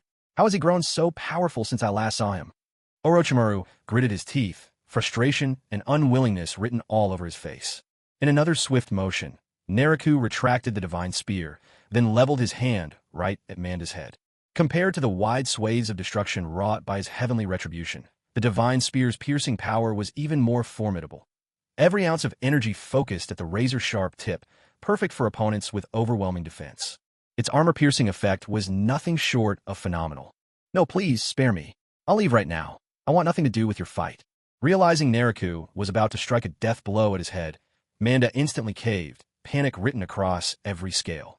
He began to thrash and howl in desperation, trying with all his might to break free from Orochimaru's summoning technique. But how could Orochimaru possibly just let him go? If Manda disappeared, he'd be left all alone on the battlefield, and his chances of survival would be close to none. Seeing that Manda was about to make a run for it, Orochimaru had no choice but to use his summoning jutsu to forcefully restrain the giant serpent. Orochimaru, you bastard, let me go back right now. Why are you running? You block him. I'll go underground and launch a sneak attack. If you bail on me, what am I supposed to do? Block him? Why don't you try blocking him yourself, huh? Pathetic. In that instant, the man and the serpent fell into a heated, frantic argument, each refusing to back down. Watching the bickering pair, a faint twitch played at the corner of Naruto's lips. But of course, he had no intention of letting such a golden opportunity slip past him. He raised his Zampakudo, once again aiming at Manda's head. This time, without hesitation, he struck, sending his blade flying at 5 times the speed of sound. Seeing Naruto turn his blade on its head, Manda barely managed to utter a single syllable before the blade shot through its brain in a flash of steel. Orochimaru, curse you to hell. In its final moments, Manda's last emotion wasn't hatred for Naruto, who had dealt the killing blow, but a burning resentment toward Orochimaru, who had summoned it into this mess. The boss of Ryakudo, second only to the White Snake Sage, and the most notorious of the 3 great legendary summons in the ninja world, Manda, was so effortlessly slain by Naruto. Orochimaru was left petrified with terror. How could this be? Manda, though arrogant and proud, was undeniably powerful. If he weren't, how could he possibly be deemed Orochimaru's strongest summon? To think, just 2 moves and it's dead. Cold sweat streamed down Orochimaru's forehead, unchecked and relentless. Naruto caught Manda's colossal body on the tip of his blade. Then, utilizing the retracting force of his sword, he hauled the serpent's corpse toward himself. Just as Manda's body was about to vanish and return to the Ryuchi cave, Naruto swept it into his system storage, leaving Orochimaru stranded and helpless on the ground. Digest it. This is my trophy. From now on, it's my fresh rations. How could I possibly let you recover it? This snake is far stronger than the last one I killed. The flavor and texture are bound to be even better. Naruto was clearly satisfied with his latest prey. Then, he turned his gaze to Orochimaru, who stood frozen, at a loss for what to do. Well, do you want to summon something else? No rush. I'm happy to give you another chance. Naruto grinned slyly at Orochimaru, amused, as if to say, no matter what you summon, it'll end up as another treat for me. Naruto, if you want Sasuke, then take him. Let's end this now and call a truce. How about it? Realizing he stood no chance, Orochimaru was forced to make one last desperate plea. TSK. Orochimaru, you're an old hand in this world. How can you still be so naive? The way things stand, we're already locked in a fight to the finish. Even if I were to walk away now, the moment your strength recovers, you won't rest until you come after me. Do you really think I'm just going to let you go? Upon hearing Naruto's words, Orochimaru clenched his teeth, his expression growing darker and more menacing with each passing moment. Fine, you've left me with no choice. Since that's how you want it, let's see who survives in this fight to the bitter end. Evil serpent arm explosion. With a thunderous shout, several enormous serpents appeared in an instant, surging toward Naruto in a relentless assault. It's pointless. These snakes of yours can't even scratch me. Naruto swung his Zampakudo, slicing through the serpents with swift, effortless strikes. However, explode. With a rapid hand sign, Orochimaru commanded the severed snakes to detonate in a violent blast. Naruto's eyes narrowed. Acting quickly, he used Shuinpa to flash upward through a gap above, the only space not closed in by the giant serpents, leaping into the air. Doyen Ryuga. With another technique, two more massive snakes shot out from Naruto's left and right, moving in to encircle him. Clever, but it won't work. Seeing Orochimaru's relentless attacks, Naruto merely gave a cold snort. With a sudden twist in midair, he spun and slashed with fierce precision. A sickening slicing sound cut through the chaos as, before the serpents could close in, Naruto had already chopped them into several pieces. Strike him down, Shinso. Another release of power. This time, Orochimaru had no shield of serpents left, forcing him to dash frantically across the ground, desperately dodging Naruto's aim. With a piercing whoosh, Shinso lashed out, cleaving through the air with deadly speed, blood spraying in its wake. Unfortunately, the strike only grazed Orochimaru's arm, failing to pierce through. Not bad. You're quick. I'll give you that, Naruto remarked with a smirk. In that case, let's see if you can dodge this next one. This is my first time calling upon this since I gained its power. Sit upon the frosted heavens, higher Imru. As Naruto intoned the release phrase, the shape of his Zampakudo began to shift and transform with incredible speed. A long, crescent moon-shaped chain unfurled from the hilt, sweeping fluidly through the air like a dragon at his side. At the same time, the temperature in the area plunged. Soon, snowflakes began to fall, drifting down through the rapidly chilling air. A terrifying wave of freezing power enveloped a radius of more than 10,000 meters. Even Sasuke, watching the battle from afar, felt the crushing chill reach him. The mightiest ice-type, Zanpakudo from the world of Soul Reapers, had finally made its appearance in the land of ninjas. He's even changing the weather itself. Are you kidding me? It's the peak of summer. How is it snowing? What kind of strange and terrifying power is this? Orochimaru, staring in disbelief at the phenomenon that so violated the natural order, couldn't help but mutter under his breath, momentarily lost in awe. With just a Shurikai, he can alter the climate over such a vast range. If he ever achieves Bankai, the results would be unimaginable. Even Naruto himself was stunned by Hyarimru's devastating power, his anticipation for the Zanpakudo-esque Bankai now burning brighter than ever. Flock of ice pillars.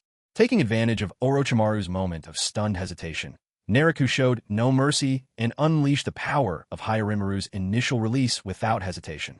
Wave after wave of chained ice projectiles shot toward Orochimaru, swarming him like flocks of birds on the attack.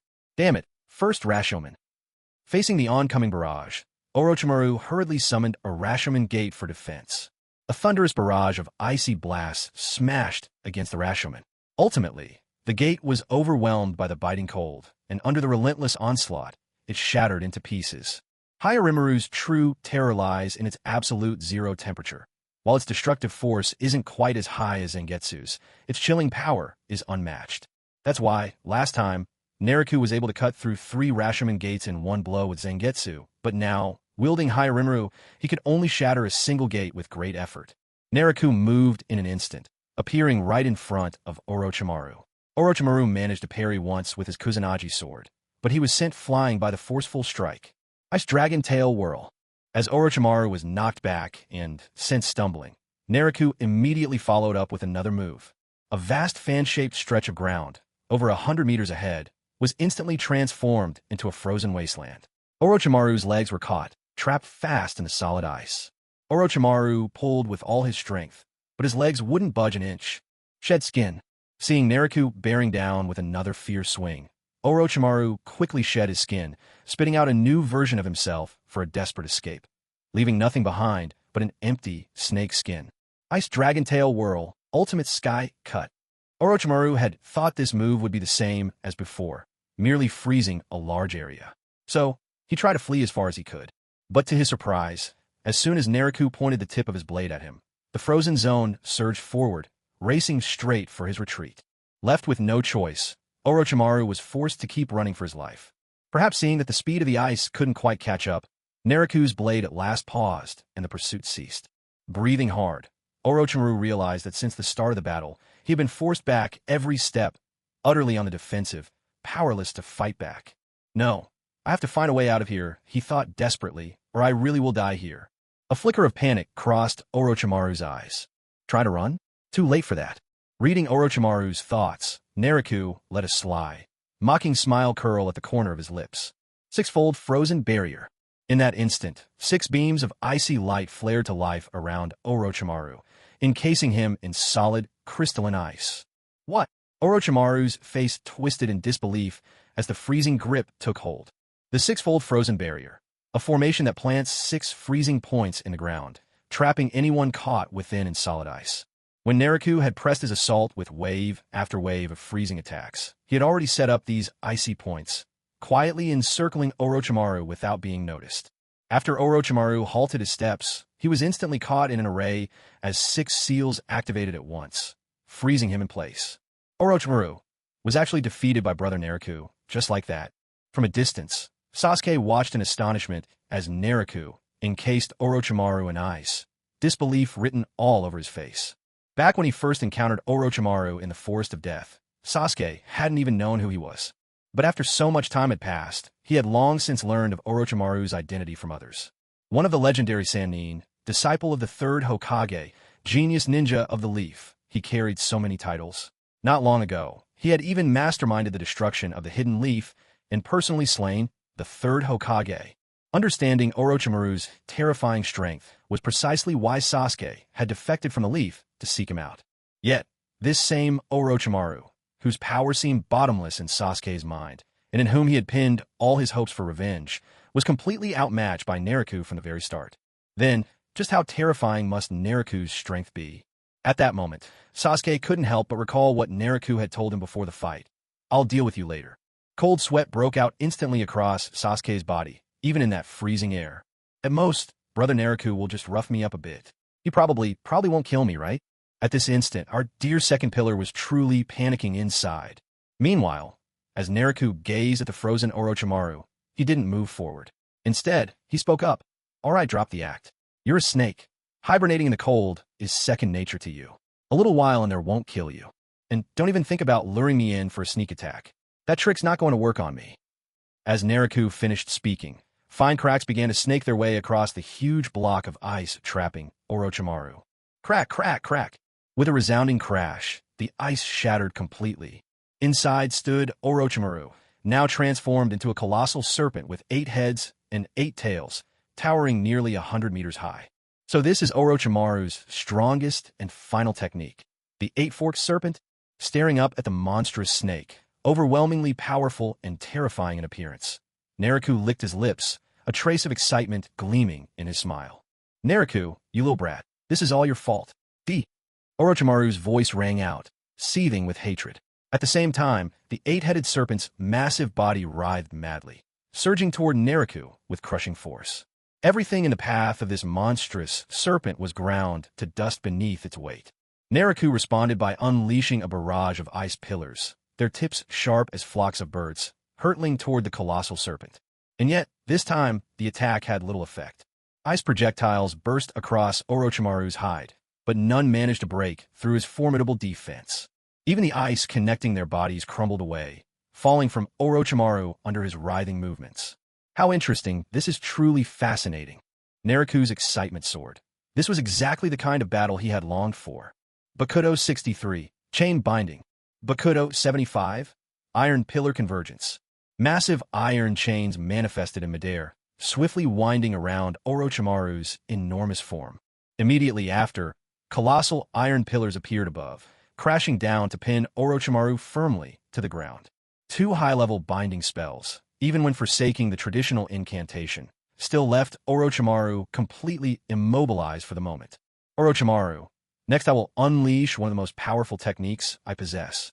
Whether you survive or not will depend entirely on you.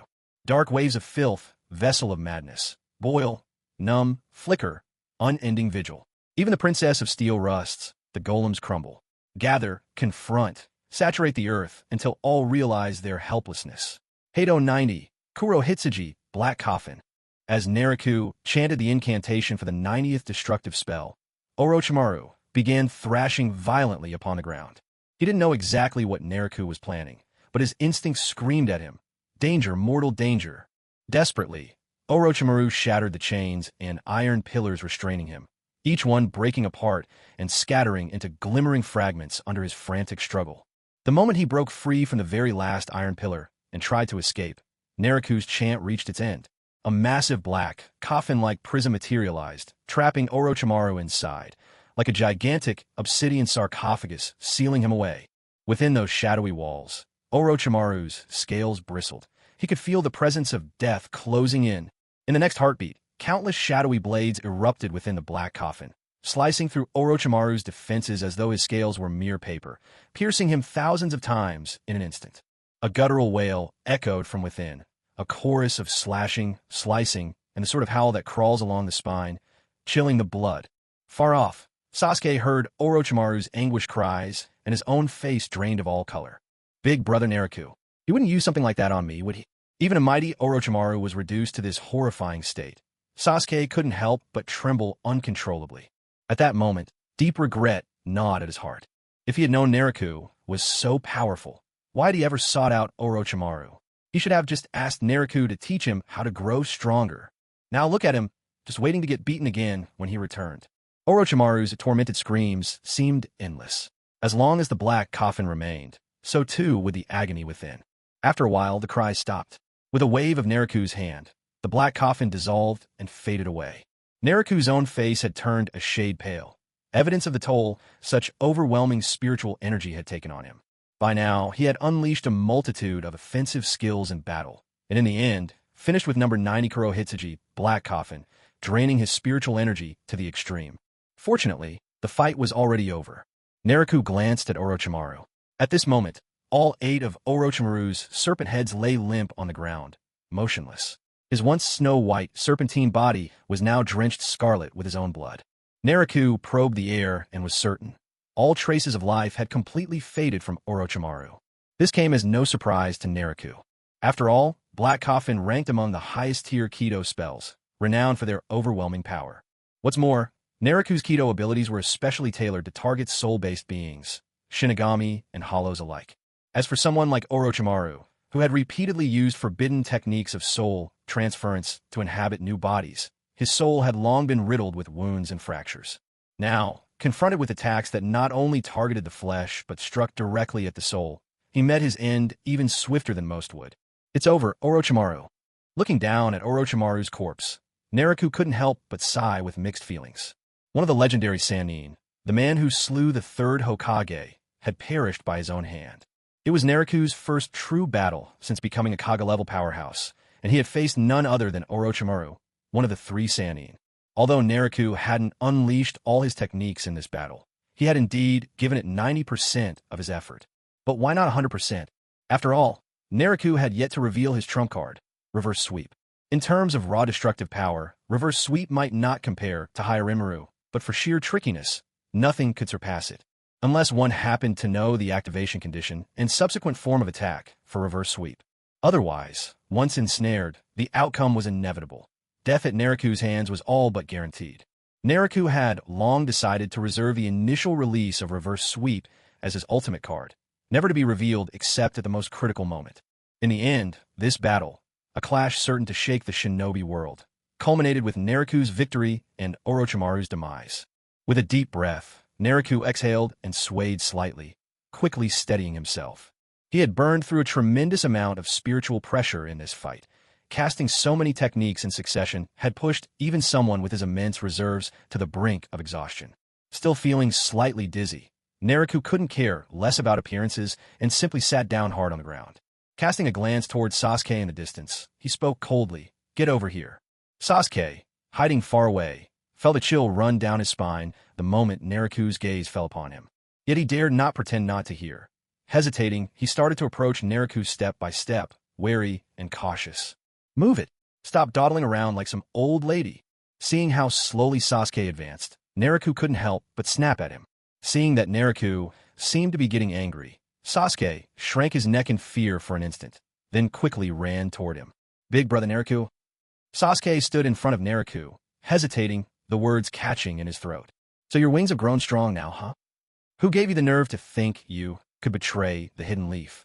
Or is it you think it's been too long since I last taught you a lesson, and now you're starting to drift?" Naruto scolded Sasuke harshly, not holding back. Under Naruto's stern rebuke, Sasuke dropped his head, biting his lip hard in silent frustration. Suddenly, he looked up, meeting Naruto's gaze head-on. "Big brother Naruto, I want to become stronger. That's why I came to find Orochimaru. I just can't find any chance to grow quickly in the village. Even Naruto, who always used to trail at the very bottom, is stronger than me now. Why should that be? I can't accept it. I truly can't." Sasuke started out in a trembling voice, but as his emotions built, he finally lost control and began shouting at Naruto. Naruto furrowed his brows. Was this just a young man's jealousy at work? Once Sasuke had been the top of his class at the academy, but after becoming a ninja, he'd suddenly been overtaken by the one kid everyone thought was hopeless. How could someone so proud take that line down? And then, when Sasuke went to take revenge on Itachi, he was beaten so soundly that Itachi wouldn't even spare him a glance. His attention remained entirely on Naruto. That had only made things worse for Sasuke. It was more than he could bear. Putting himself in Sasuke's shoes, Naruto suddenly understood a bit more of what the boy was going through. But did that really excuse him shouting at Naruto? A crisp smack landed on Sasuke's head. "Watch your mouth, shouting at me. Are you tired of living?"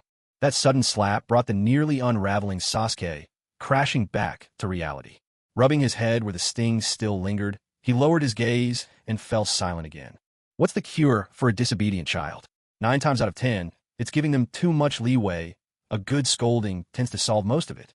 Naruto sighed and looked at Sasuke thoughtfully. "The truth is, things aren't always how you imagine. Itachi has his own reasons, burdens only he can carry. His suffering goes deeper than anyone realizes." Naruto hesitated, but finally resolved to tell Sasuke the truth. He didn't care about Itachi's original intentions. For Naruto, the way Itachi treated his brothers was overly cruel. They'd both suffer enough already. And if, in the end, Sasuke had to bear the pain of having killed his own brother, his life would be plunged into darkness. "Big brother Naruto, what do you mean by that?" Sasuke, who'd been keeping his head down in silence, suddenly looked up, eyes sharp with questions. As Sasuke pressed for answers, Naruto slowly raised his hand. Thinking Naruto was about to strike him again, Sasuke instinctively flinched, shrinking away in fear. Yet, just as fear gripped his heart, Naruto's hand softly came to rest atop Sasuke's head. The moment that warm, reassuring palm touched him, Sasuke's trembling ceased. In that instant, he was transported back to his childhood, back to those days when his brother would often ruffle his hair in just the same way. Naruto did not strike him. He simply gave his head a gentle pat, offering him comfort and reassurance. In truth, back then, Naruto went on to speak, slowly recounting stories from the past for Sasuke. As Naruto spoke, Sasuke's eyes widened with every revelation, and his expression gradually shifted, first to surprise, then to utter shock. That's how it all happened. After recounting the entire story from beginning to end, Naruto fell silent, giving Sasuke the space to process everything. Sasuke's face flickered through a tumult of emotions. Astonishment, pain, suspicion, nostalgia, each one more vivid than the last. After a long while, Sasuke finally returned to himself. He looked up at Naruto, his voice trembling. "Naruto, is everything you said true? Itachi did everything for me?" "All of it," All of it was to protect me? He destroyed our entire clan for that. He even took the blame for slaughtering the clan, patricide, matricide, and left the leaf, all to shield me. Sasuke's face was still marked by disbelief.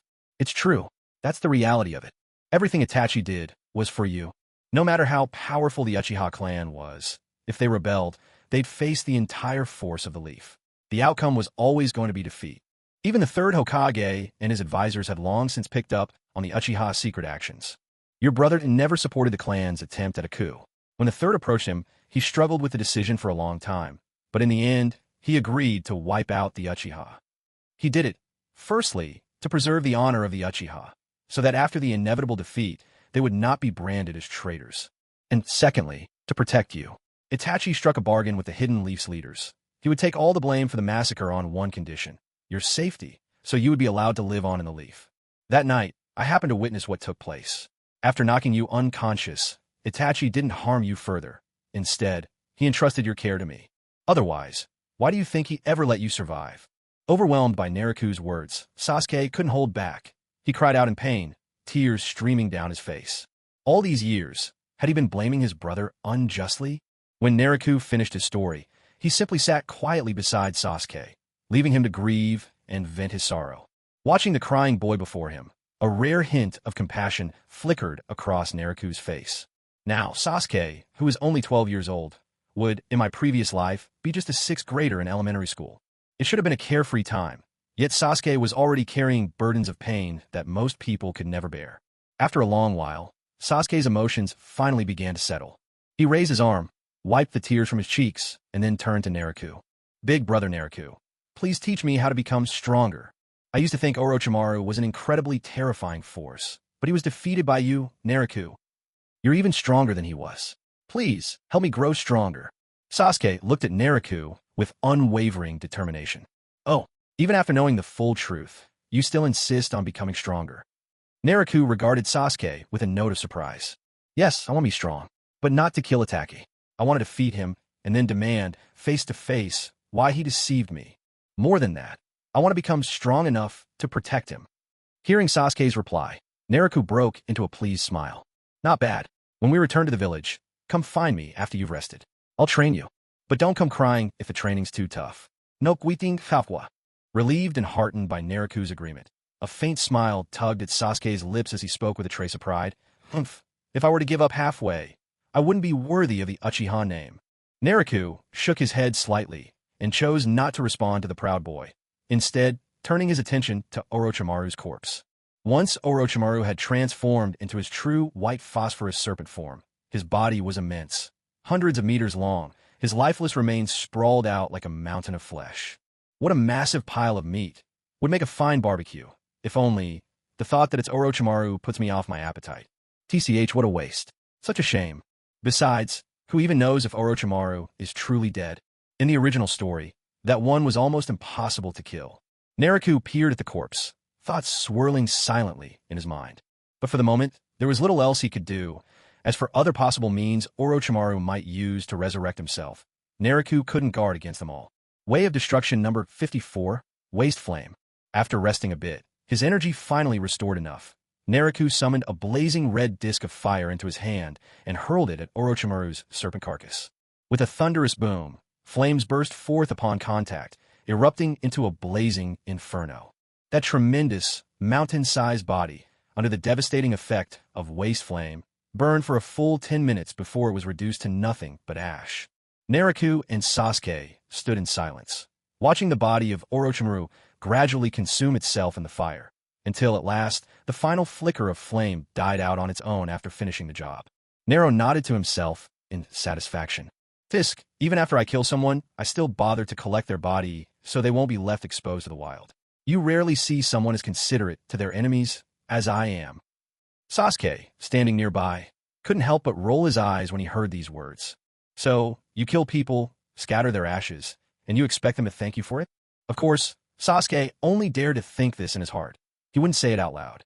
When Orochimaru's corpse had finally been reduced to ashes, Nero turned to the system and declared, "System, I'm ready to check in." Understood, host. Check-in successful. Congratulations. You have acquired the power of Bankai. At that very instant, as the system prompt echoed in his ears, Nero's heart gave a sudden, sharp jolt. Wait, Bunkai. System, you're not joking, are you? Right now, Nero could hardly believe it. This was Bankai, the true mark of a squad captain, countless times more formidable than a Shurkai. But a moment later, Nero realized something was amiss, and he hurriedly questioned the system. Hold on, system. I forgot Bankai, so why is my spiritual pressure still at vice captain level? Ding, host, please understand the difference. A captain is a captain. Captain level spiritual pressure is captain level spiritual pressure, and Bankai is simply Bankai. Captains are required to have Bankai, except for the outlier Kenpachi Zaraki. But just because someone has attained Bankai doesn't mean they're a captain. Mastering Bankai and having captain-level spiritual pressure are both necessary criteria to become a captain. The system explained patiently to Nero. So that's how it is. Suddenly, everything was clear to Nero. Bankai, it seemed, was simply the first step toward being a captain. Once you acquired Bankai, if you also possessed captain-class spiritual pressure, only then would you be eligible to compete for a captain's position. Still, even just obtaining Bankai meant Nero's combat ability had soared to a whole new level. Among the Kage level, there was the ordinary Kage and those above. If Nero was only stronger than a typical Kage before, now, after unleashing Bankai, he had absolutely reached the level of a super Kage. At this moment, Nero was even tempted to march directly to the Akatsuki headquarters in the Land of Rain. No, that's still too risky. If everyone's in there doing a company retreat, I'll be in real danger. He shook his head, forcing himself to calm down. Then he turned, patted Sasuke on the shoulder, and said, "Let's go. Time to head back to Konoha." Sasuke hurried after Nero, making his way toward the Leaf Village. But then, as they walked, something seemed to occur to him. Nero, big brother. I was a rogue ninja when I left the Leaf, and on the way out, I even fought with Naruto and the others. If I go back now, how do you think Konoha will punish me? With a nervous heart, Sasuke asked his question. Naraku paused in his tracks, turning to look at Sasuke with a puzzled expression on his face. Defecting from the Leaf? What are you talking about? He asked, confused. Seeing Naraku's bewilderment, Sasuke assumed he must not know what had happened earlier, so he started to explain. But Naraku interrupted him without hesitation. Didn't we already agree that you would pretend to join Orochimaru, find out where his lair is, and then send me the coordinates so I could deal with Orochimaru myself? As for fighting against the Leaf's pursuers, that was all to make the whole thing look more convincing, so no one would suspect anything. You braved danger, infiltrated the enemy's den, and discovered their hideout for this battle against Orochimaru. With our joint efforts, we took down Orochimaru and avenged the third Hokage together. You're a hero of the Leaf now. Who's going to punish you? Who would even dare? Naraku looked at Sasuke, astonished, as if he truly couldn't make sense of Sasuke's earlier words. Wait, is that even possible? Sasuke was left speechless. He had never expected that, with just a few words, Naraku could turn his status from a rogue ninja into a celebrated hero of the Leaf. For a moment, he felt like his mind was filled with a stampede of wild alpacas charging by. Naraku turned away, ignoring Sasuke's dazed look, and kept walking at his own pace. What a joke. As long as you have real power and achievements, this kind of thing is just a matter of how you spin the story. Even if the people of the Leaf know Sasuke truly intended to defect, as soon as this reason is brought up, they'll immediately go along with it and keep their mouths shut. Naraku scoffed inwardly. He understood more than a little about the political maneuvering of those in power.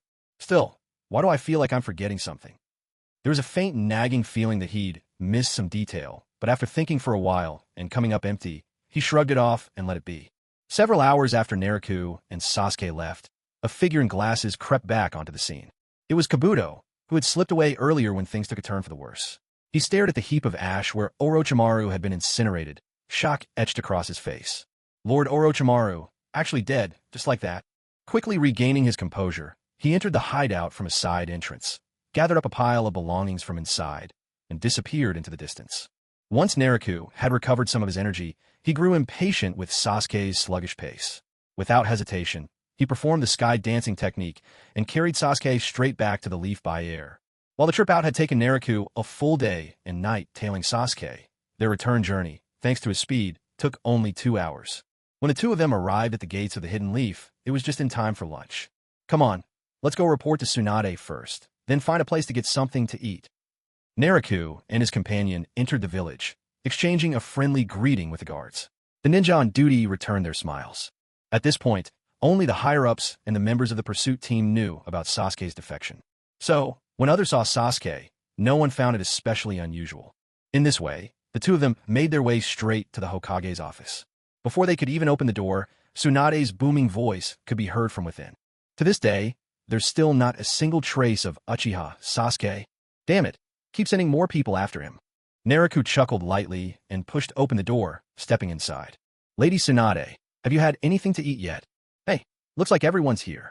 Stepping into the office, Naruto found it full of familiar faces. Tsunade, Shizen, Kakashi, Shikamaru, Naruto, and a few members of the EMBU. At this moment, Tsunade looked visibly displeased. It was only natural. After all, she had only just taken office, and already a ninja from the village had defected. Worse still, even after dispatching a pursuit team, they had failed, leaving her feeling thoroughly embarrassed. Naruto, so you do remember how to come back? I heard from Kakashi that you went after Sasuke. Well, don't tell me you failed too. The moment Tsunade saw Naruto, she pressed him for answers. After all, Naruto's speed was legendary throughout the ninja world now. Not to mention, his strength was formidable. Chasing down Sasuke should have posed no real challenge. Even Naruto and the others looked hopefully at Naruto, their eyes full of anticipation. What's the rush, Lady Tsunade? Worrying, being angry. Those emotions only age a woman faster. Look at yourself. You've barely taken up the role of Hokage, and I already think you're looking a bit older. You really need to take better care of yourself. Naruto spoke to Tsunade in a slow, almost teasing tone.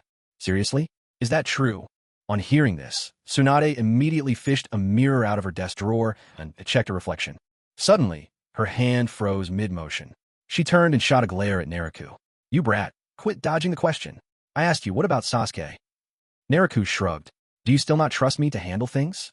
Then he called out toward the hallway outside. Sasuke, come in. No sooner had Naruto spoken than a figure appeared in the doorway. Sasuke stepped into the office, gave everyone a sweeping glance, and then faced Tsunade. Lady Hokage, brother Naruto, you really did bring Sasuke back. This way, Sakura won't be heartbroken anymore. Sasuke, you jerk. Naruto's face lit up when he saw Sasuke. But a moment later, his fists itched to give Sasuke a punch, though Naruto quickly stopped him. Even Kakashi and the others looked relieved at Sasuke's return. Being brought back to the village. At least it meant he wasn't branded a missing mean for good. Back in the village, there would always be a chance for redemption. Behind the desk, Tsunade sat there, her gaze fixed coldly on Sasuke, silent for a long stretch. The atmosphere in the room grew tense. Even Naruto, who was usually so carefree, kept quiet now. He understood that the moment had come to decide Sasuke's fate. Tsunade stared at Sasuke for a long while before suddenly breaking the silence. Sasuke, give me a reason. Why did you betray the village? Sasuke faltered, hesitating to speak, but was cut off by Naruto. Lady Tsunade, let me explain this. After the Sound Ninja approached Sasuke, I happened to run into him. He told me everything that had happened with them. As you all know, Orochimaru had his eye on Sasuke ever since the Forest of Death. Now, his followers have managed to sneak in again. As the saying goes, a thief can be vigilant for 1,000 days, but you can't guard against a thief for 1,000 days. To finally get rid of the threat Orochimaru poses, we decided to turn the tables. Sasuke would pretend to join Orochimaru, and we would use that to uncover his location. And in the end, I would take the fight to Orochimaru myself. A duel to the death. After our deadly battle, fortune favored me, and I managed to strike him down, avenging the third Hokage. But this was only possible because Sasuke was fearless, willing to risk everything. That makes him a hero, not a rogue ninja. The expressions on everyone's faces grew more and more astonished as they listened to Naruto's account.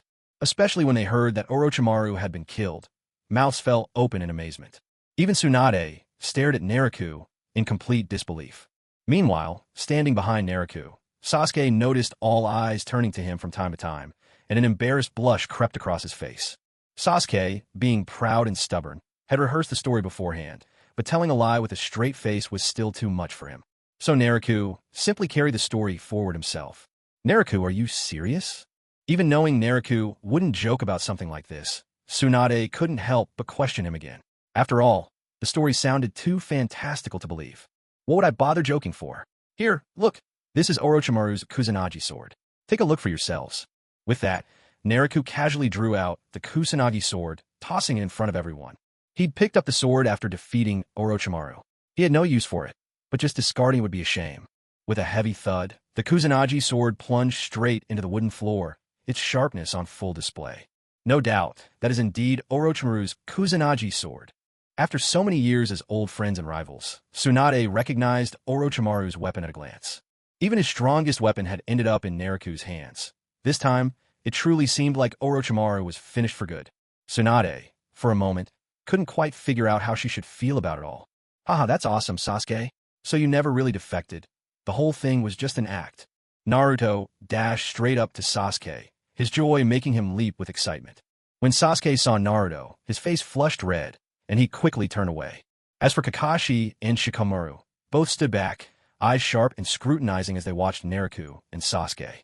They weren't really doubting Naruto's claim of having defeated Orochimaru. Though it was surprising, no one thought Naruto would bother lying about something like that. What they truly questioned was the reality behind Sasuke's supposed betrayal. In fact, other than Naruto, who seemed to believe wholeheartedly, everyone else in the room wore traces of doubt in their hearts. All right, I get the situation. If that's really how it happened, then you two have made a tremendous contribution this time. Since Sasuke has returned, there's no need to continue the meeting. Everyone, you're dismissed. Tsunade lowered her head in silence for a long while, then at last waved her hand, gesturing for everyone to leave. Once the office had emptied, Tsunade's expression softened into a smile. To think that kid could come up with such an excuse just to shield Uchiha Sasuke. Lady Tsunade, do you also think Naruto is stretching the truth? If so, why not expose him? Shizune, unable to contain her curiosity, blurted out the question. It's fine. There's really no need. Regardless of what Sasuke was planning before, he's back now, and that's what matters. Besides, Sasuke is the last of the Uchiha clan. If he were to be punished, the Uchiha name would truly vanish from a leaf. If Naruto wants to protect him, then let's honor that wish. Tsunade replied, utterly unconcerned. Outside, the group walked out together side by side. Come on, let's go eat some ramen. After rushing all this way, I'm starving. Naruto stretched lazily, inviting them all with a grin. Yeah, Naruto echoed, his voice brimming with cheer. 4 days now, Naruto had hardly eaten or slept, all because of Sasuke's supposed betrayal. Now that Sasuke had returned, it was as if a huge weight had finally lifted from his heart. They made a beeline for Ichiraku ramen. This time, however, it wasn't Naruto who paid. Sasuke beat him to it, quickly pulling out his wallet before Naruto had the chance. Naruto just smiled and let him. If Sasuke wanted Naruto's help with his training, he needed to show the right attitude. After all, this was the ninja world. There weren't so many formalities. Back in his previous life, if you wanted to learn from Master, you'd have to kneel 3 times and bow 9. At this point, treating Sasuke to a bowl of ramen already made Naruto feel he'd done more than enough. And once they finished eating, Sasuke was immediately dragged off by Naruto to find Sakura. Watching Kakashi and Shikamaru standing off to the side, both with something clearly on their minds but hesitating to speak, Naruto smiled. That's right, just as you guessed, I protected Sasuke. Naruto's words came out of nowhere, but the two immediately understood what he meant. They both showed an expression that said, just as we thought. The Uchiha clan now has only Sasuke left. If he can be saved, then so be it. After all, I promised his brother I'd take care of him. If he tries something like this again, I'll make sure he pays for it myself. Kakashi had no particular reaction to Naruto's words, but Shikamaru's face showed genuine surprise. After all, by now Shikamaru already knew that Sasuke's brother was the one who slaughtered the whole Uchiha clan and then defected from Konoha as a rogue ninja. And yet, here was Naruto, saying he'd promised Itachi to look after Sasuke. Clearly, there was much more going on behind the scenes than he'd realized, things hidden deep beneath the surface. Naruto glanced at Kakashi, who remained perfectly calm. It looked like he already knew the truth behind the Uchiha clan's massacre. Not that it was surprising. None of this would be written down in any official records, but as Hokage, there are always things kept privately for future generations. Tsunade must have read what the 3rd Hokage recorded, and passed on the knowledge to those she truly trusted. Well then, if there's nothing else, we'll be heading back. These last couple of days, what with everything going on with Sasuke, we haven't even had a chance to sleep. But Naruto, your defeat of Orochimaru will spread across the ninja world before long. When that happens, your name will resound throughout all of the shinobi world, standing shoulder to shoulder with the top leaders of every great hidden village.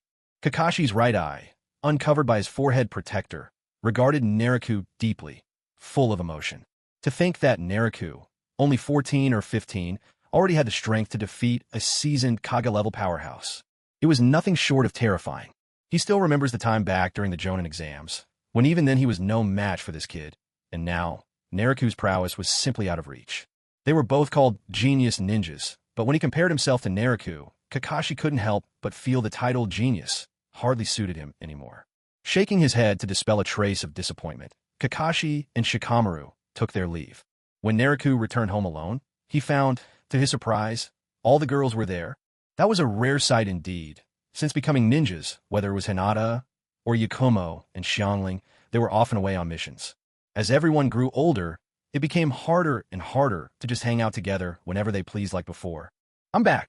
Naruto glanced at the group gathered before him, all immersed in a discussion about floral arrangements, and greeted them warmly. "Brother." Hinata looked at Naruto, covered her mouth with a delicate hand, and smiled gently. Xiangling and Hanabi, the two lively troublemakers, simply rushed into Naruto's arms without hesitation. As for Yakumo and Shiro, they merely exchanged knowing smiles with each other. "Yakumo, Shiro, there's no trace of perfume on brother at all." Hanabi and Xiangling, still nestled in Naruto's embrace, took a quick sniff of his clothes. Exchanging glances, Xiangling teasingly announced her findings to Yakumo and Shiro. Both their faces flushed red, and they quickly turned away, feigning haughty indifference. "Brother, you didn't come home at all for 2 whole nights. Mind telling us where you went? I checked. There weren't any missions for you recently." Little Hanabi was quick to press Naruto for an account of his whereabouts. Naruto could only smile awkwardly, black lines appearing on his forehead.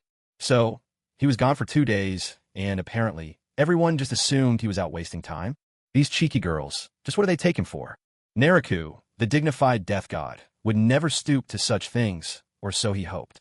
"Getting bold now, little brat? Since when did my little sister think she could boss me around? Feeling all grown up, are we?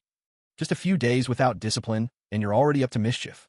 Naruto put on a mock scowl and glared at Hanabi, but the spirited girl remained utterly unfazed. After putting the 2 girls down, he rapped each of them gently on the head. Then he turned to Hinata and her friends. First, he stroked Hinata's soft hair with brotherly affection, then addressed Yakumo and Shiro.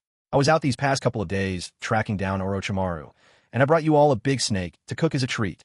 What? Are you all right?" The moment everyone heard he'd gone to face Orochimaru, their playful mood vanished, replaced by real worry for Naruto. If Orochimaru's name was once only whispered among the older generation, ever since he felled the 3rd Hokage, even the youngest ninja knew just how terrifying he truly was. "Relax. Orochimaru's formidable, but I'm not exactly a pushover either. I tracked him to his lair. After a fierce battle, I managed to finish him off, avenging the 3rd Hokage at last." As Naruto spoke, everyone stared at him, utterly stunned. Shrugging, Naruto looked at them knowingly. He'd expected just such a reaction. By that same afternoon, news swept out from the Hidden Leaf Village. Naruto had slain Orochimaru and avenged the 3rd Hokage. This news hit the ninja world like a hurricane, shaking it to its very core. If, until now, the other village leaders had only regarded Naruto as a promising upstart, from this moment on, every Kage and leader considered him as their equal. After all, Orochimaru was a figure who had slain not just the Kazekage, but also the Hokage, 2 leaders of Kage rank, and now, he'd actually met his end at Naruto's hands. This news, of course, was intentionally spread by Tsunade herself. In the wake of the Konoha crush, when Orochimaru killed the 3rd Hokage, Konoha's reputation took a nosedive throughout the shinobi world. Now Konoha was in desperate need of a champion who could restore its former prestige, and Naruto, the man who struck down Orochimaru, was the perfect candidate to carry that banner. Deep within a gloomy underground cavern stood a colossal, grotesque stone statue. Upon its massive hands, 9 shadowy figures in black cloaks patterned with crimson clouds could be seen standing tall. These 9 were none other than the members of that notorious, enigmatic organization, the Akatsuki. Kakuzu broke the silence first. "Have you heard? Orochimaru is actually dead." Sasori answered with a cold snort. To think he'd be killed by some punk. Orochimaru really was declining in his old age. Kisame chimed in. "Well, you can't put it like that.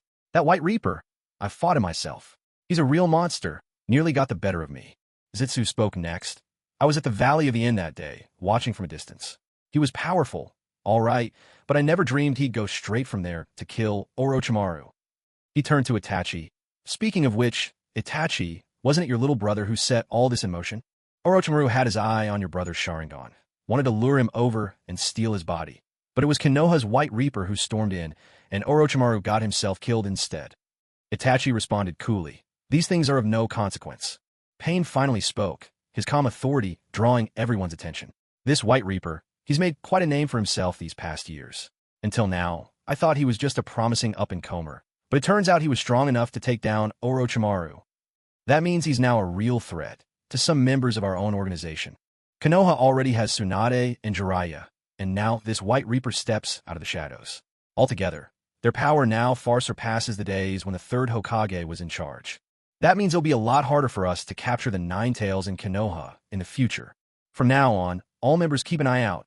If we have a chance to bring this man into the Akatsuki, do it. And if not, we need to find a way to eliminate him. Otherwise, he will become a most potent threat to us. The moment Pain spoke, the entire group fell silent. He had set their course regarding Naruto. Recruit him if possible. If not, ensure his demise. With that, the 9 figures dissolved into shimmering, ephemeral light and vanished from the cavern. In a land of earth, inside the Tsuchikage's office, Inoki narrowed his eyes at the report before him. Hyugen Naruto, Konoha just keeps churning out one talent after another. In the land of lightning, within the Raikage's office, the fourth Raikage held a massive rock in one hand as he spoke to his trusted advisor. Hyugen Naruto? Isn't that the kid we tried to kidnap years ago? To think he's grown this strong. If I'd known things would turn out like this, I would have sent someone even stronger back then. If we'd just gotten rid of him earlier, we wouldn't be dealing with him now. Lord Raikage, considering that kidnapping incident all those years ago, he's probably still harboring a grudge. We should keep our guard up. Mabui, standing nearby, spoke up with a hint of worry. What's there to be afraid of? He's just a petty kid. If he really dares to come, I'll see for myself just how much he's got. The fourth Raikage responded with complete indifference. Meanwhile, in the land of water, the fifth Mizukage was leafing through information about Naruto. As she gazed at Naruto's handsome face in the photograph, Terumi couldn't help but blush, her composure shaken. Oh my, what a striking young man. Good-looking and strong, too. If only I could find a boyfriend like that. Still, would he mind that I'm a bit older than him? She giggled, shy and flustered.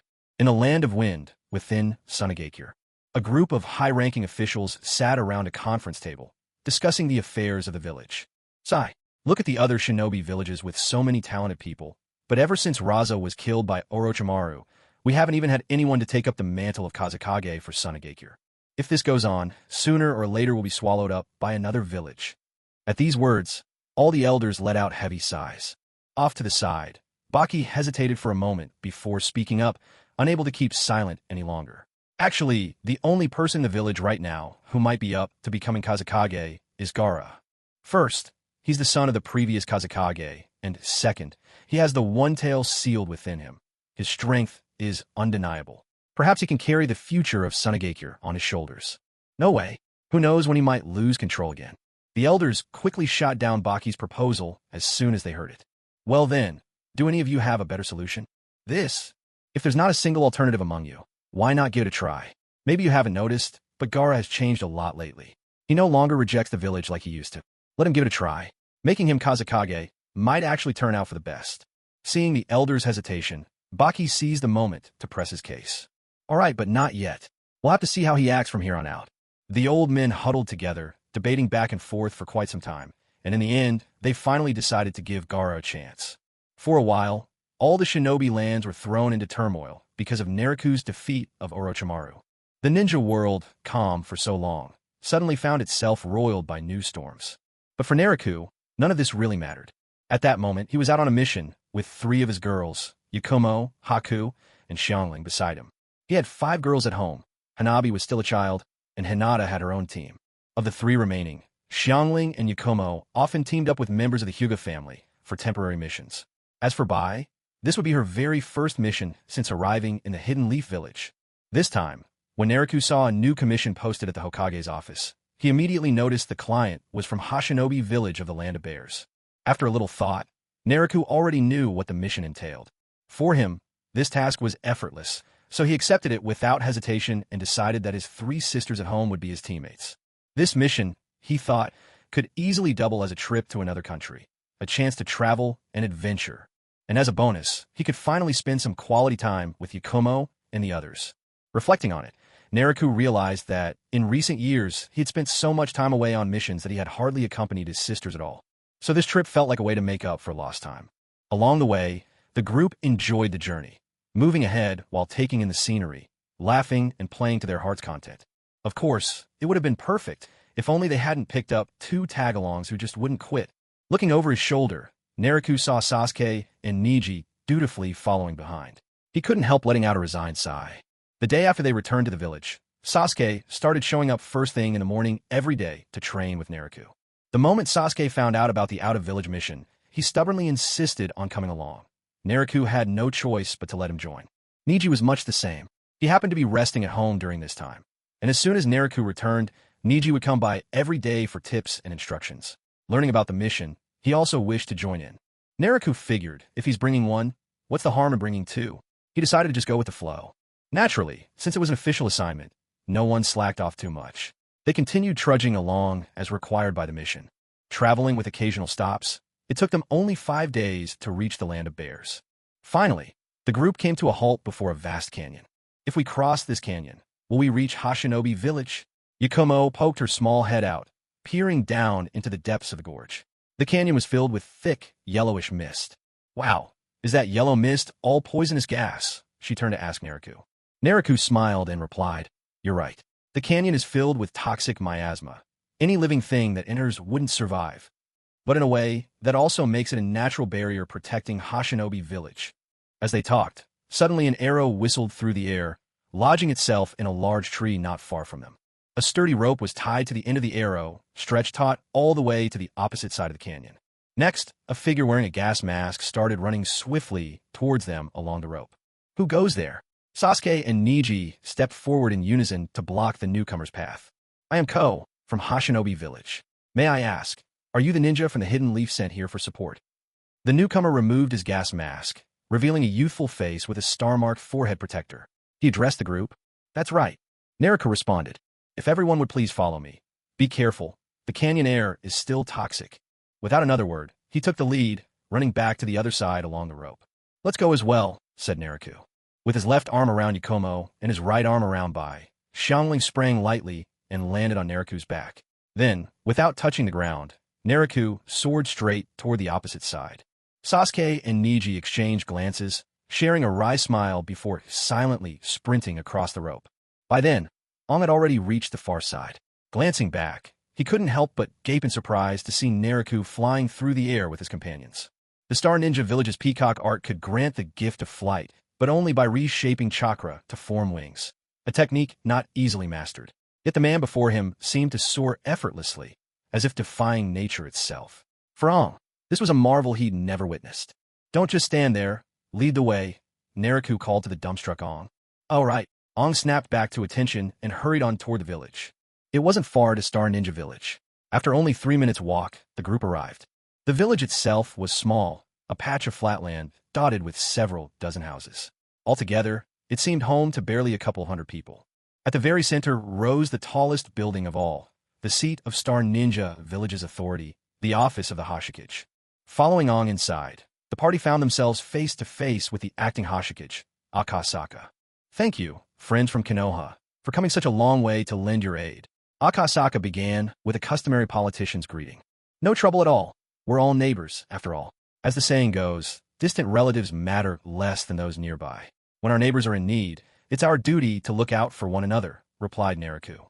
If it was polite formalities they wanted, Naruto could answer in kind with equal ease. At this, Akasaka regarded Naruto more closely. Even as they entered, he had sensed that this group revolved around Naruto at its core. "And you are?" Akasaka inquired. "Oh, sorry, I forgot to introduce myself.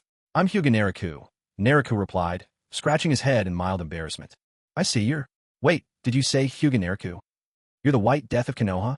The one who just defeated Orochimaru, Hyuga Naruto." Akasaka's expression shifted from formality to shock, and even his tone grew more respectful, almost in awe. "Well, as long as there's only one Hyuga Naruto in Konoha, then that would be me," Naruto answered with a pleasant smile, gazing at Akasaka. Akasaka involuntarily swallowed hard. He never could have imagined that an undertaking like this would attract someone on the level of Hyuga Naruto.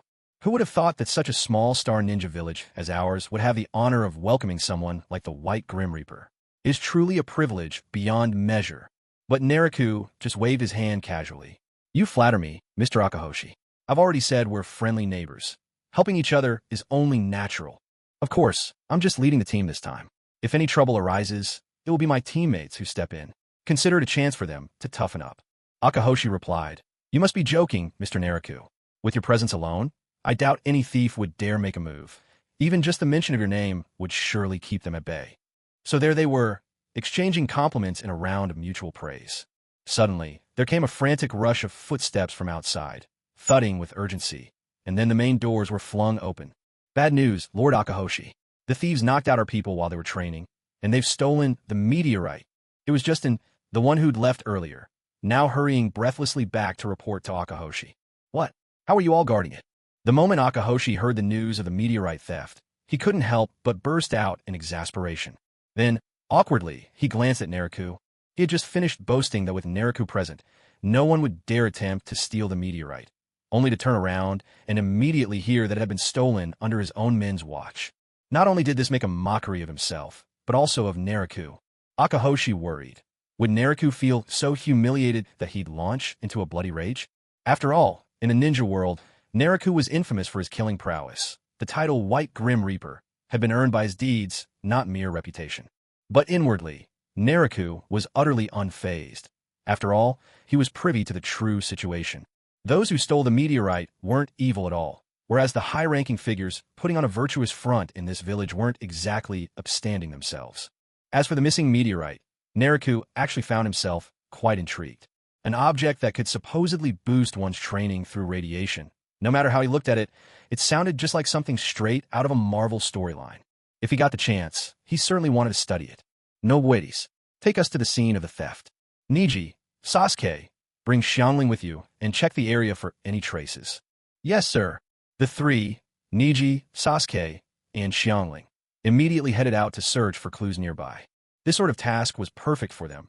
One with the Byakugan, one with the Sharingan, and a powerhouse sensor, all of them expert trackers in their own right.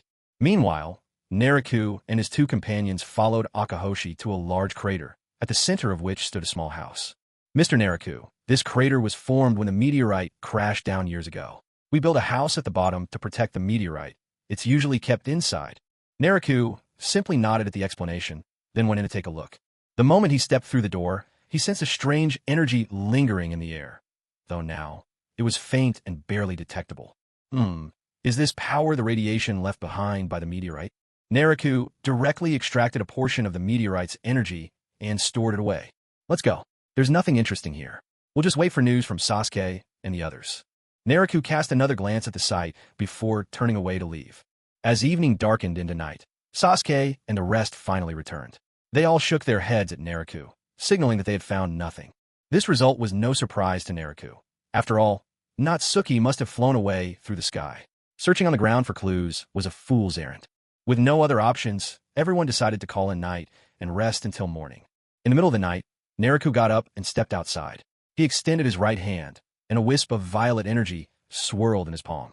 Chasing sparrow, tracing steps. Naruto smiled to himself and initiated a ghostly technique. Nearly 100 traces of energy, thick and thin, suddenly appear before him, each pointing in different directions. He knew these energies belonged to people who had used the meteorite to enhance their training, so inevitably, they carried its residual aura.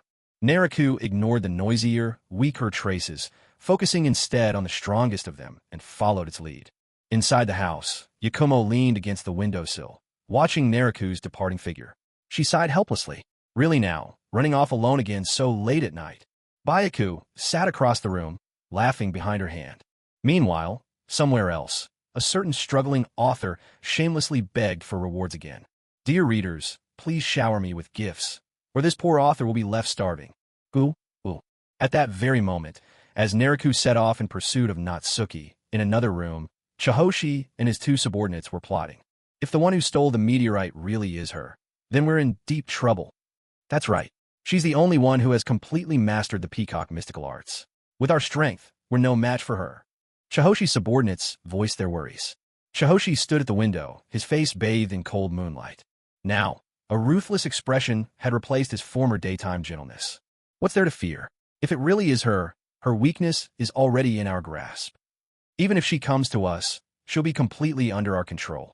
Chihoshi looked utterly confident. His subordinates paused, then exchanged sly smiles. That's right. Let's bring the kid over here right away. Wait, before we do anything, we need to find a way to lure away Konoha's people. We miscalculated. Shouldn't have asked Konoha for help. Who would have thought the White Death from Konoha would show up? He's no ordinary opponent. Chihoshi stopped his subordinates and lapsed into thoughtful silence.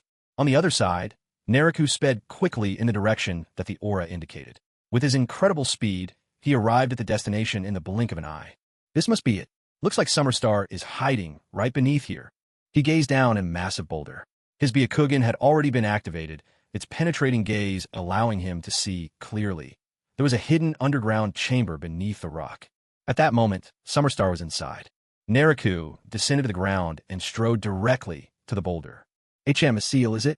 He stepped closer, and through his Byakugan, he could clearly see traces of a sealing technique etched onto the stone. He reached out and tapped the rock before him, but instead of attempting to slowly unravel the seal, he acted without hesitation. With a single hand pressed against the boulder, he exerted his strength. A deep rumble echoed out. Despite weighing at least 1,000 pounds, the rock blocking the underground passage was as light as air in Naraku's grip. Effortlessly, he pushed it aside, encountering no resistance. Naraku peered into the dark passageway, then immediately stepped inside. Hardly had he set foot below when a sharp attack suddenly flew straight at his face. Naraku raised his right hand, catching the incoming shuriken with 2 fingers in an instant. He glanced down. It was a shuriken. Peacock's secret art, Beast. Realizing her sneak attack had been foiled with ease, the person in the underground chamber felt a jolt of fear. She immediately understood that her opponent was no ordinary foe. Without hesitation, she unleashed a ninja technique. As she spoke, a cool and clear female voice echoed in Naraku's ears. In that instant, 9 brilliant tails, each formed entirely from swirling chakra, unfurled behind her like a peacock, displaying its plumage. The 9 chakra tails merged into a ferocious beast's head, which lunged at Naraku to attack. Facing the assault, Naraku remained calm and unhurried.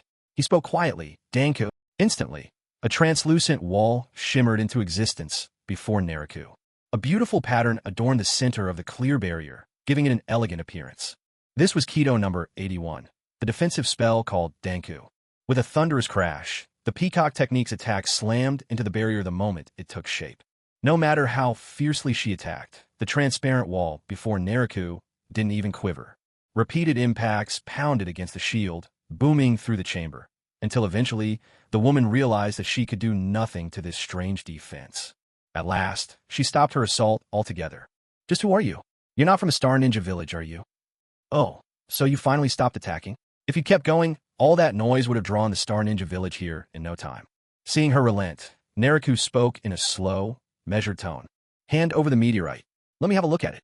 Without wasting any more words, Naraku made his demand directly. Are you here for the meteorite as well? Your strength is already formidable. Why covet the meteorite on top of that? Seeing that Nayaku asked for the meteorite the moment they met, Xia Rixing was startled. This person standing before her was someone she had absolutely no chance of defeating. Yet giving up the meteorite without a fight? That was out of the question. Could it be she was destined to die here today? Just as despair crept into Xia Rixing's heart, Nayaku began to approach her, step by step. As Nayaku drew closer, his figure was revealed beneath the flickering candlelight in the room. What? You're from Konoha. Konoha is already one of the 5 great ninja villages. Why would you set your sights on something like the meteorite? Xia Rixing challenged Nayaku loudly, her tone fierce. All right, no need to be so tense. Who told you I was planning to take the meteorite? Nayaku replied, sounding a little exasperated. This woman just kept grilling him, her face set with a look of grim resolve, as if she were staring down death itself. She was making him feel like some sort of villain. What are you talking about? Didn't you say you wanted the meteorite yourself? This time, it was Xia Rixing's turn to be taken aback by Nayaku's reaction, momentarily thrown off balance. I just wanted to see what all the fuss was about, how a meteorite could possibly enhance someone's training pace. Who said I was going to take it away? Just as you said, I'm from Konoha. I don't go around acting like a bandit. Nayaku cast an exasperated glance at Xia Rixing and spoke again to clarify. As for the misunderstanding, he certainly didn't think it was his fault. Yes, that's right. In Nayaku's opinion, the whole confusion was because this woman had been far too on edge from the start. Facing him, Xia Rixing hesitated at Nayaku's answer. But after a moment's thought, she reconsidered, then handed the star over to him. After all, with Nayaku's overwhelming strength, even if she refused, he could have taken it by force. If she angered someone like him, not only would the star be lost, her own life would likely be forfeit as well. Nayaku accepted the star from Xia Rixing, then opened the box. In an instant, a surge of violet light washed across the entire underground chamber. Inside lay a stone, scarred and pitted all over, its uneven surface revealed before Nayaka's eyes. Nayaka focused intently and could sense it, a mysterious energy pulsing within the meteorite, spreading along with its purple glow, constantly agitating the very cells of the human body. So that's it. The so-called enhancement to training speed. It works by stimulating one's cells, accelerating the production of chakra. But this kind of cell stimulation brings tremendous harm. Over time, it would cause the cells to mutate, eventually turning cancerous.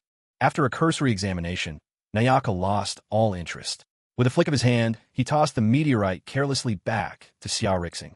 Xiao Rixing hurriedly took the meteorite and placed it back on the stone pedestal behind her, letting out a silent sigh of relief in her heart. Thank goodness, this person in front of me hasn't been tempted by greed. Then, she looked up at Naruto and asked, "May I ask, as a Konoha shinobi, what brings you to the Hidden Star Village?" Seeing that Naruto harbored no ill intentions, Xiao Rixing finally mustered up her courage to speak to him. "Oh, we were commissioned by Star Village to come and protect the star. As it happens, on our very first day, the item went missing." Naruto's tone was calm and measured, showing no sign of irritation over having failed his mission. But across from him, Xiao Rixing couldn't help feeling a little awkward. After all, it was largely her own actions that had landed him in this predicament. Yet, on second thought, a new worry crept in. Would Naruto try to take the star back just for the sake of his mission? Don't worry. The meteorite is safer here with you. As for your acting Hokage, just one look at him, and you can tell he's up to no good. So rest assured, I won't be taking the meteorite back. As soon as she heard Naruto's answer, Xiao Rixing felt her anxieties melt away. Don't you want to know why I needed to steal the star? Xiao Rixing hesitated for a moment, but decided to voice the question that had been gnawing at her. Naruto gave her a smile and replied, "For what I've learned, your previous Hokage once gave the order to stop using the meteorite for training. A few years later, your Hokage died under mysterious circumstances, and Akahoshi took over as acting Hokage, reviving the practice of training with the meteorite. During my time in the village, I noticed everyone who trained with the meteorite ended up with mutated cells. It's only a matter of time before it leads to death. So, I suspect the meteorite does speed up your training, but it inflicts tremendous harm on the human body. That's why your Hokage put an end to the practice in the first place. I imagine you've long known about the dangers, and didn't want anyone else in the village to follow that same doomed path, so you took it into your own hands to steal the meteorite, right?" Hearing Naruto's words, Xiao Rixing was full of admiration. She never expected Naruto to see straight through to the truth so accurately. A sly smile played at the corner of Naruto's lips. Knowing the plot ahead of time certainly came in handy when it came to impressing people. And sure enough, he'd thoroughly stunned the woman in front of him. "You're right. I acted to keep the people of our village from using the star for further training. Its dangers are simply too great. That was, in fact, the task entrusted to me by Lord Hokage all those years ago." At last, Xiao Rixing spoke up and shared with Naruto the events that had unfolded a decade prior. Naruto nodded, then turned to Summerstar and asked, "So, if the villagers absolutely refuse to give up using the meteorite to cultivate, what are you going to do next?" Summerstar bit her lip, her mood visibly sinking. If they really won't stop, I'll just find a place where no one can find it, and hide this star away forever. I suspect they already know it was you. That Akasi-eye fellow, he's up to no good. So next, they definitely won't let you off easy. You'd better be prepared for them to come after you. Also, you used that old stone to strengthen yourself, sure, but I'm afraid your body is riddled with injuries, isn't it? You're right. I haven't used the star for training in a long time, but as time goes by, my health only gets worse. My husband, he passed away ages ago, after years of agony. Summerstar nodded, showing no concern that Naruto now knew about her illness. But when she mentioned her husband, a fleeting sadness crossed her face. "Ah, well, since fate brought us together, let me help. I'm a medical ninja. I'll treat you." Naruto frowned for a moment, but finally said it. "It's useless. The illnesses we got from using the star, medical ninjutsu, can't cure them at all." But Summerstar shook her head. "Maybe others can't, but that just means they're not capable. Doesn't mean I can't. I'm in a good enough mood to help today, so hurry up and let's get on with it." Seeing that Summerstar didn't quite believe in his medical skills, Naruto's patience was wearing thin. Watching Naruto's persistence, Summerstar decided not to reject his kindness. "All right, I'll let him try." Thinking this, she went ahead and lay down on the bed. Naruto walked over, looking down at the woman sprawled before him. As a mother, Summerstar's figure was lush and shapely. Even lying flat, those curves couldn't be hidden. Barely over 30, she had the mature beauty of a seasoned woman. Her long, violet-red hair spread across the bed, adding a touch of allure to the scene. Naruto thought to himself, this must be the famed charm of an older woman, something Yakumo and Shiro just don't have. Ahem, but back to the point. Naruto scratched his head, trying to calm himself and stay composed. Lying on the bed, Summer Star caught the awkwardness and couldn't help but stifle a laugh behind her hand. Strong as he is, she thought he's really just a kid at heart. Steeling himself, Naruto activated the Byakugan. Byakugan activate! He wanted to use the Byakugan to see exactly where the disease cells were inside Xiaorixing's body, so he could treat her more effectively. But in the very next instant, Naruto almost lost his composure. The Byakugan's vision pierced layer by layer from the outside in, and in that moment he inadvertently saw right through the mature woman standing before him. In the past, when Naruto was fighting alone, he used the Byakugan countless times, but back then, it was always against brawny men in life-and-death situations. Who would worry about decency at such times? But now, it was just a man and a woman, alone in a room. What was more, the woman before him was a beautiful and mature lady. Sinner, Naruto, you mustn't let such animalistic thoughts take root. Her husband's remains are lying right there, for heaven's sake. Naruto silently recited the Purifying Heart Sutra a few times to finally suppress the turmoil rising in his heart. Lying on the bed, Xiaorixing noticed that Naruto hadn't started yet, so she opened her eyes to sneak a glance at him. With that glance, she saw the rather embarrassed expression on Naruto's face. When Xiaorixing realized Naruto had activated the Byakugan, it didn't take her long to understand why he was acting this way. A flush of red swept over her own cheeks, but she could only turn her head, pretending not to have noticed anything. Once he'd calmed himself again, Naruto began searching for the source of the problem in Xiaorixing's body. In just one look, he immediately spotted it. The number of mutated cells inside Xiaorixing had already far exceeded what was normal. If things went on like this, she would likely die in just a few years. Without further hesitation, Naruto immediately began channeling healing chakra. A gentle, pearly white glow flowed from his palm, enveloping Xiaorixing's entire body. At that moment, Xiaorixing couldn't help letting out a soft sigh of relief and pleasure. Almost at once, she could feel the pain that had tormented her for so many years lessen in intensity. A new sense of hope blossomed within her heart. Perhaps, just perhaps, he really could cure her illness. The gentle white glow of the healing chakra lit up the whole underground chamber. As Xiaorixing gazed at Naruto, with hope blooming on her face, he focused intently on administering the treatment. Through the Byakugan, Naruto could clearly see that the mutated cells, caused by meteorite radiation, were rapidly melting away under the healing glow, like snow beneath the blazing sun. Although Xiaorixing lying on the bed couldn't see what was happening inside her body, she could clearly sense that her physical discomfort was fading more and more with each moment. A wild joy stirred in her heart at this feeling. Yet almost immediately, a wave of sorrow came welling up too. If only she had met Naruto a few years earlier, perhaps her husband would still be alive. Neither of them spoke. The cave was filled with a deep and poignant silence. After a while, Naruto finally withdrew his palm from Xiaorixing's body. All right, I've already cleared all the abnormal cells from your body. Naruto spoke to Xiaorixing. Thank you. Xiaorixing hurriedly tried to get up to express her gratitude. But just as she began to sit up, a wave of exhaustion swept over her. Don't move. Lie down and rest properly. Although I've removed all the abnormal cells, you're still extremely weak right now. Just get a good night's sleep.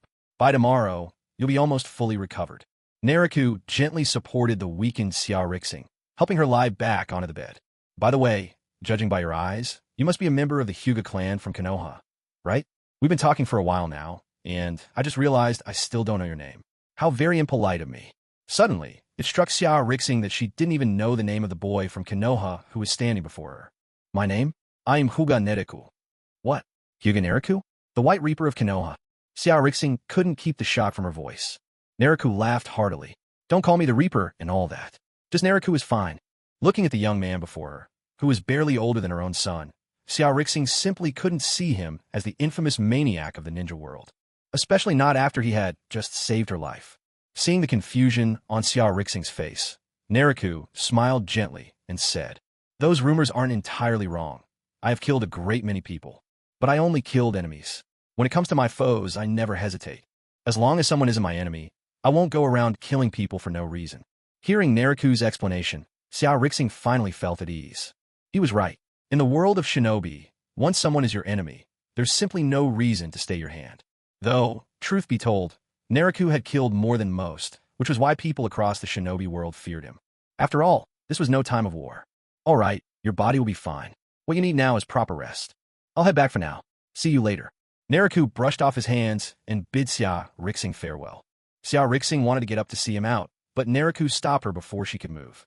After leaving Xia Rixing's underground dwelling, Naruto rolled the massive stone back into place, then soared away into the sky. He hadn't traveled far when he saw a crowd gathered on the ground below. Looking closely, he spotted Neji and Sasuke among them, while dozens of young shinobi from the Hashinobi village were sprawled unconscious on the ground. Naruto instantly understood. Ong must have been taken. Still, he had no intention of getting involved. He'd said it himself. This trip was supposed to be a vacation with the girls. And in the meantime, he could see how Neji and Sasuke handled things on their own. Anyway, to Naruto, the whole situation in Hashinin village felt like a level 100 boss bringing a team of novices into a level 30 dungeon. They could sweep through with ease and face no resistance. What's going on? As he touched down on the ground, Naruto feigned ignorance and asked casually, Naruto, you're here. We've run into the thief who stole the star again, and this time, he even abducted AO. Unfortunately, we failed to stop him. Sasuke and Neji, spotting Naruto's arrival, quickly reported to him. Then, after exchanging a glance, Neji hesitated for a moment and spoke again. Naruto, I think there's something off about this whole thing. Ever since the theft happened this afternoon, Sasuke and I have been gathering information around the village, and the more we hear, the stranger everything seems. It's just, we can't quite put our finger on where exactly the problem lies. Seeing the thoughtful expressions on Sasuke and Neji's faces, Naruto smiled to himself. As expected, these two were not easily fooled. They had already sensed that something was amiss. If you feel there's something wrong, then search for the truth with your own efforts. I won't intervene until things reach a critical point. Consider this a test for you both. Come on, let's take the children back first. With one child under each arm, Naruto took the lead and started making his way back toward the village. So, big brother Naruto already realized something was wrong from the beginning? Or maybe he already knows everything about what's going on here. Sasuke and Neji exchanged another glance, then gently helped the unconscious children along as they followed Naruto back to the village. After returning, the three first made sure the children were settled in and safe, then headed to their own rooms. Naruto, just as Naruto was about to enter his room, a voice called out from the neighboring room, catching his attention. It was Yakumo. It's late. Why aren't you asleep yet? Naruto smiled, reaching out to tousle Yakumo's soft hair. Yakumo blushed, a little embarrassed by Naruto's affectionate gesture. I just went out with Sister Haku and Xiangling. We noticed Akaboshi's two henchmen sneaking around, so we decided to follow them. But in the end, we didn't find anything unusual. I thought about using Jinjutsu, but then I decided it wasn't right to act on someone else's turf in the Hashinin village, so we came straight back. At that moment, Haku and Xiangling also came over to Naruto's side. Naruto, I can't shake the feeling there's a hidden secret in this village, Haku said, her brow furrowing. Years of surviving and navigating the shinobi world had trained her senses to be exceptionally sharp. Things had seemed fine at first, but after lingering in the village longer, subtle signs started to bother her, though she couldn't pinpoint exactly what was wrong yet. This only proves how skillfully Akaboshi and his group managed to keep themselves hidden. Yes, there's definitely something strange about this village. As for the specifics, I'll let you figure them out on your own, bit by bit. I won't say anything just yet. Let's see if you can discover the reasons yourselves, Naruto said, putting on an air of mystery. Hey, big brother, did you know all along? Xiangling looked up at Naruto with a playful sparkle in her eyes. The group glanced at Naruto, each of them deep in thought, but Naruto simply gestured for them to get some rest, offering no further explanation. Once both Bayun and Xiangling had gone inside, Bai suddenly turned around, stepped up to Naruto, and whispered, Naruto-kun, you smell like another woman. She sniffed the air with a hint of mischief. From the scent, I'd say she's a lady in her 30s, am I right? Then Bai flashed Naruto a knowing smile before slipping into the room. Naruto stood dumbfounded at the doorway, watching Bai's retreating figure. Wow, she's got a sharp nose, doesn't she? The next morning, Naruto was roused from his sleep by little Xiangling. Hey, Xiangling, you're here alone? Where are the others? Naruto noticed she was the only one left behind. Everyone else was gone. Last night, Brother Ningxi said someone named Ong was taken from the village, so the others all went out looking this morning. I see. Naruto nodded thoughtfully. Just as Naruto was finishing breakfast, Akaboshi was already standing at the edge of Hell Valley's cliff. In front of him swirled the yellow miasma of Hell Valley. He gazed grimly into the mist, lost in some unknown thought.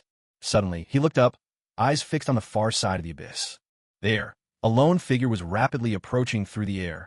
Trailing behind this figure were two pairs of wings formed by pure chakra, beating powerfully as they propelled her through the sky. In a rush of wind, the figure landed atop the cliff across the chasm. Locking eyes with Akaboshi, her gaze icy. So it really is you.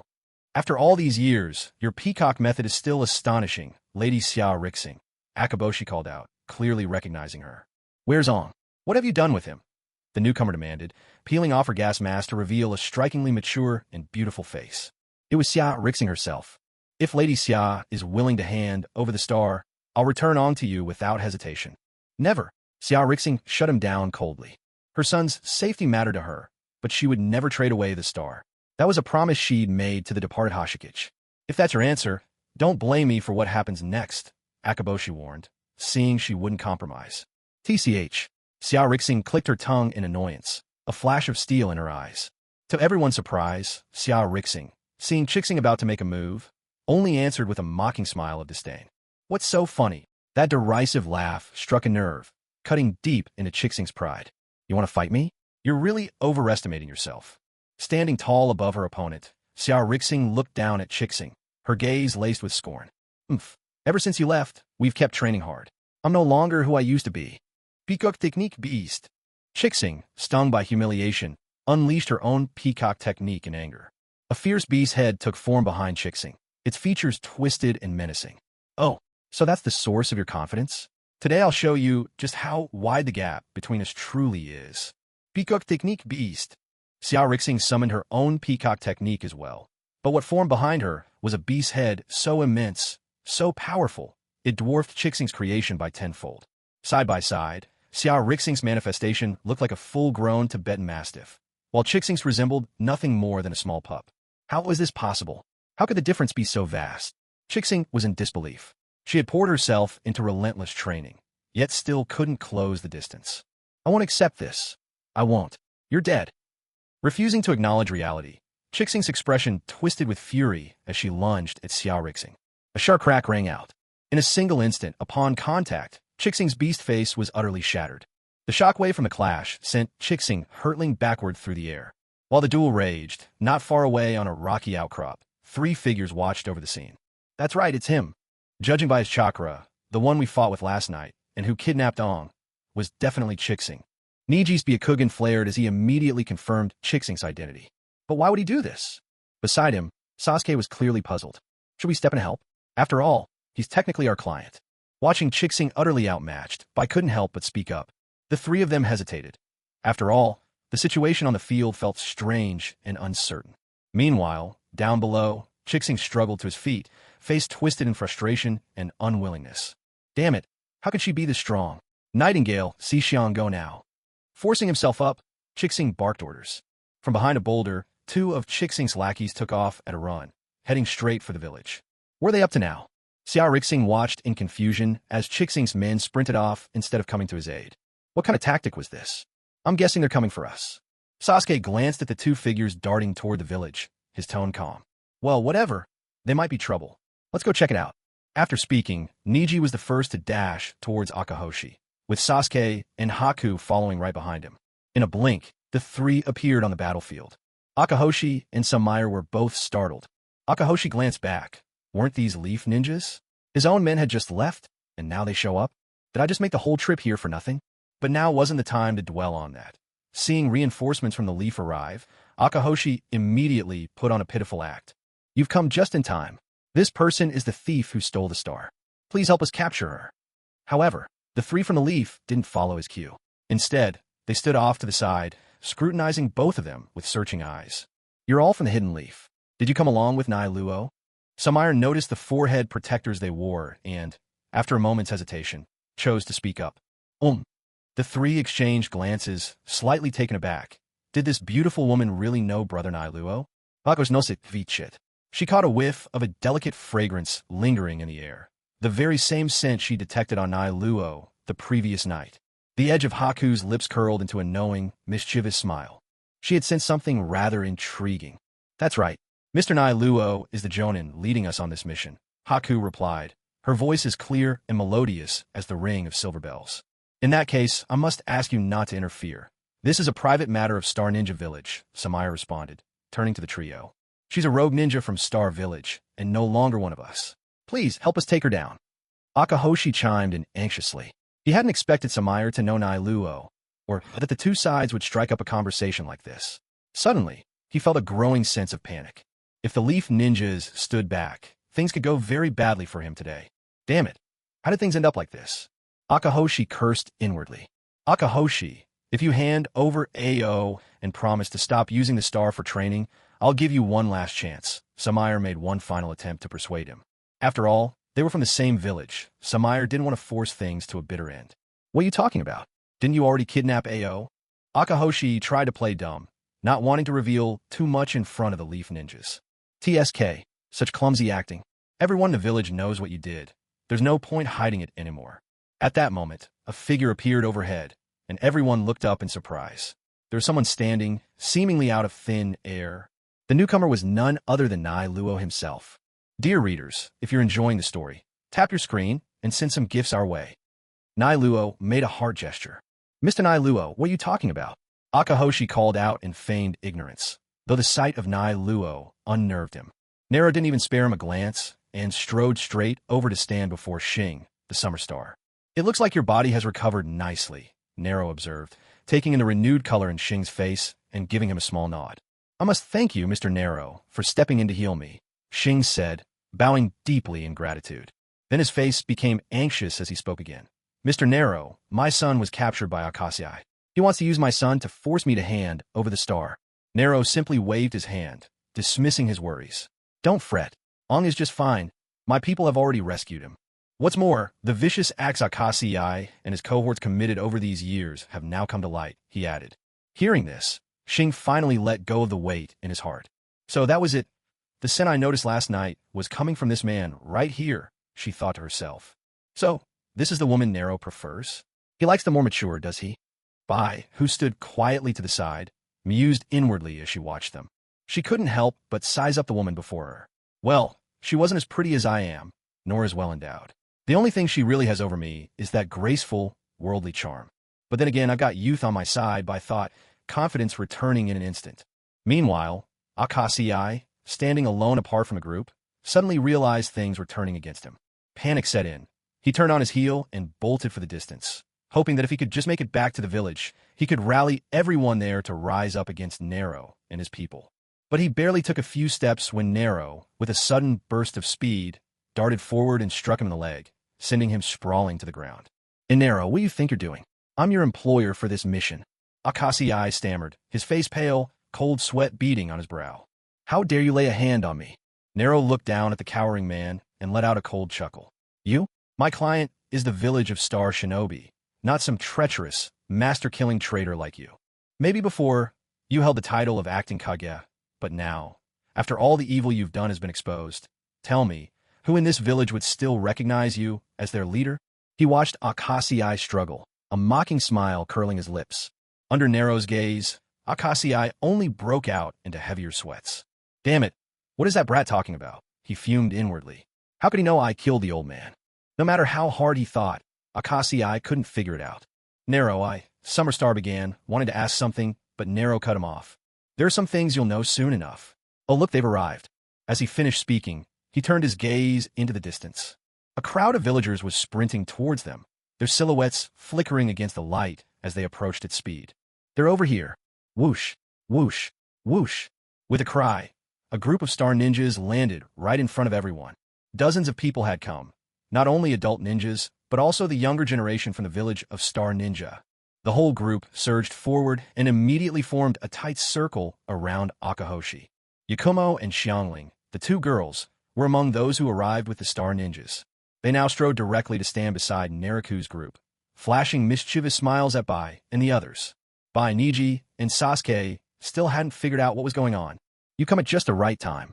The people from a Hidden Leaf village actually conspired with the thief who stole the star. Hurry, everyone together. Let's catch them. Seeing so many of his own villagers arrive, Akahoshi couldn't contain his arrogance and shouted with authority. And yet, the star ninjas didn't move, instead fixing Akahoshi with hostile, hateful stares. What are you all doing? Why are you looking at me like that? Akahoshi felt his scalp tingle under the collective gaze of his fellow villagers. Akahoshi, you traitor! So, it was you who killed the Hokage. All for your own selfish gain. You committed such an unforgivable offense. How could someone like you even call himself human? The star ninjas unleashed a barrage of furious scolding on Akahoshi as soon as they stepped forward. Akahoshi was left utterly dumbfounded by the torrent of insults. Who am I? Where am I? How does everyone know what I did? He lay sprawled on the ground, his mind swirling with confusion and anxiety. The star ninja villagers laid into Akahoshi, beating and berating him, but when it seemed their anger was spent, they finally pulled back. You? Who told you this? I haven't done any of these things. Someone must be framing me. Even now, Akahoshi stubbornly clung to denial, his pride refusing to let go. Liar! Bring them forward. The star ninjas sneered at Akahoshi and, parting the crowd, dragged out two battered and limp figures. It was Nighthawk and Four Phases, the very one sent to find reinforcements. Trailing behind them followed a feeble, unsteady Ong. Nighthawk, Four Phases? What'd you do to those two? One look at the battered state of his accomplices, and Akahoshi knew. They betrayed their secret about the assassination of the Hokage. After all, the three of them had acted together that night. They were in it as one. And now, panic seized Akahoshi's heart. Even the appearance of Ong, whom he'd imprisoned, couldn't distract him from the fact that his darkest secret had been exposed. With the plot to kill the Hokage revealed, there was no path left for Akahoshi but doom. Big brother, didn't we do a great job?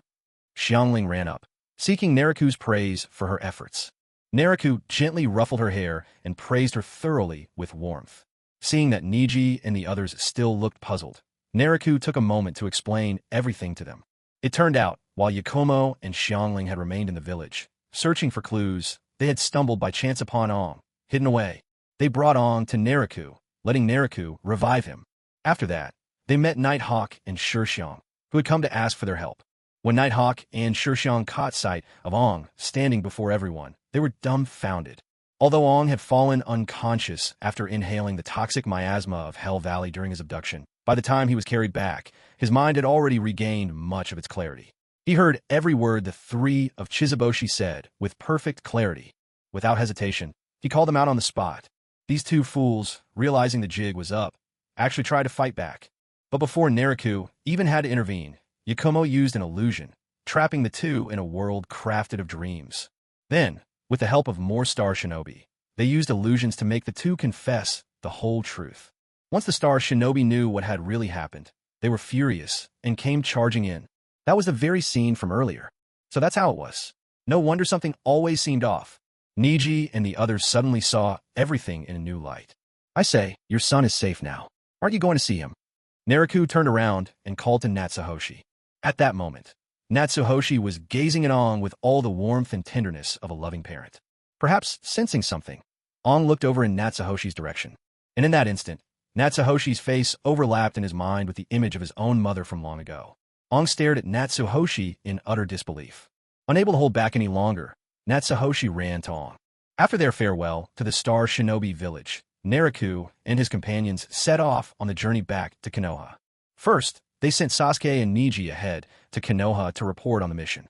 Then Nariku, joined by Yakumo, Bai, and Xiangling, took their time on the return, turning the journey into a leisurely adventure. Whenever they came upon a town, they'd stop to explore its streets. When they found a beautiful view, they'd take a moment to savor it. The four travelers really couldn't have been more at ease, since their main task was already done, and on the way out they'd been rushing to reach the village and couldn't dawdle. Now, with nothing to hurry for, there was no set deadline for getting back to Konoha. Besides, their teammates had already gone back to turn the mission anyway. As for the Star Shinobi village, the whole matter ended with Chizuboshi and his two accomplices punished by death. After all, assassinating the previous Star Shadow was a crime no village could have forgiven. At last, Natsuhoshi was reunited with Ong, the two weeping in each other's arms. Later, at Natsuhoshi's earnest request, Nariku healed those in the Star Shinobi village whose bodies had been damaged by training with the meteorite's power. This generous act earned him the heartfelt gratitude of everyone in the village. In the end, as they left, Naruto and his companions were seen off with looks of deep thankfulness from the residents. It had taken them 5 days to arrive, but somehow, the journey home stretched out to a full half-month. This led to the moment when Naruto finally came face-to-face with Tsunade, her face as dark as thunder. Well, isn't this the illustrious young master of the Hyuga clan? What's the matter? Off gallivanting with beauties? Had your fill of fun yet? Finally decided to grace us with your presence? The moment Naruto stepped into the Hokage's office, Tsunade greeted him with cold sarcasm. Now, Lady Hokage, you have to believe me. I would have come back sooner if I could. But what choice did I have? Look here, all these girls beside me, whether it's by Yakumo or Xiangling, they all lost their parents at a young age. I took them into my home, but over the years, I've poured my heart into Konoha, always out on missions, barely having time to be with them at all. I can't help but feel guilty for letting them down. And besides, even though I spent these past days traveling and sightseeing with them, not a single night went by without me thinking of Lady Tsunade, burning the midnight oil alone with a mountain of paperwork. Every time that crossed my mind, I just wanted to hurry back and share your burden. As Naruto rambled on, he kept sneaking glances at Tsunade. Shizune, standing to the side, was left utterly speechless by Naruto's shameless display. For the first time, she realized just how far someone could go to save face, happily frolicking with a group of girls, and yet spouting such high-minded nonsense with a straight face. Behind the desk, Tsunade eyed Naruto with undisguised contempt. "Tisage, do you take me for one of those naive little girls in the village, easily swayed by your sweet talking? When I was out adventuring across the land, you weren't even born yet, so spare me your tricks. Get to work already. There's a mountain of things waiting to be done." With a sharp slap of her palm on the desk, Tsunade barked at Naruto. Naruto glanced at Tsunade, his eyes lingering just a moment on a particularly picturesque scene. "Tisk, no doubt about it. You're definitely not one of those innocent village girls." With a sudden swoosh, a book came flying at Naruto. He dodged nimbly and dashed straight out of the office. "I'll go fetch those documents for you." Naruto's voice grew fainter and fainter as he retreated. Back in the office, Tsunade shook her head with a wry smile.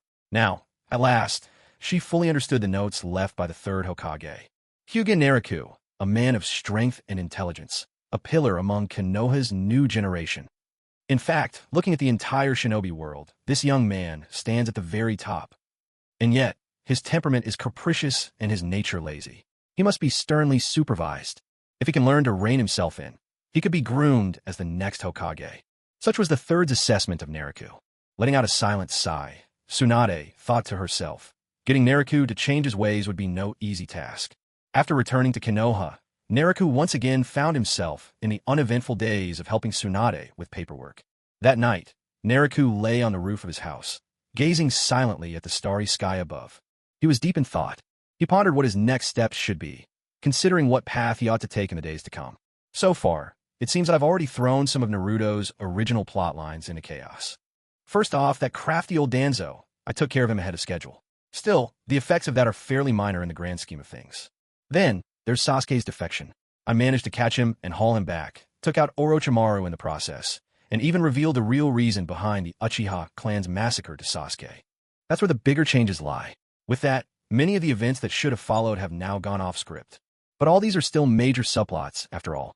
The true main storyline is still Black Zetsu's Save the Mother quest.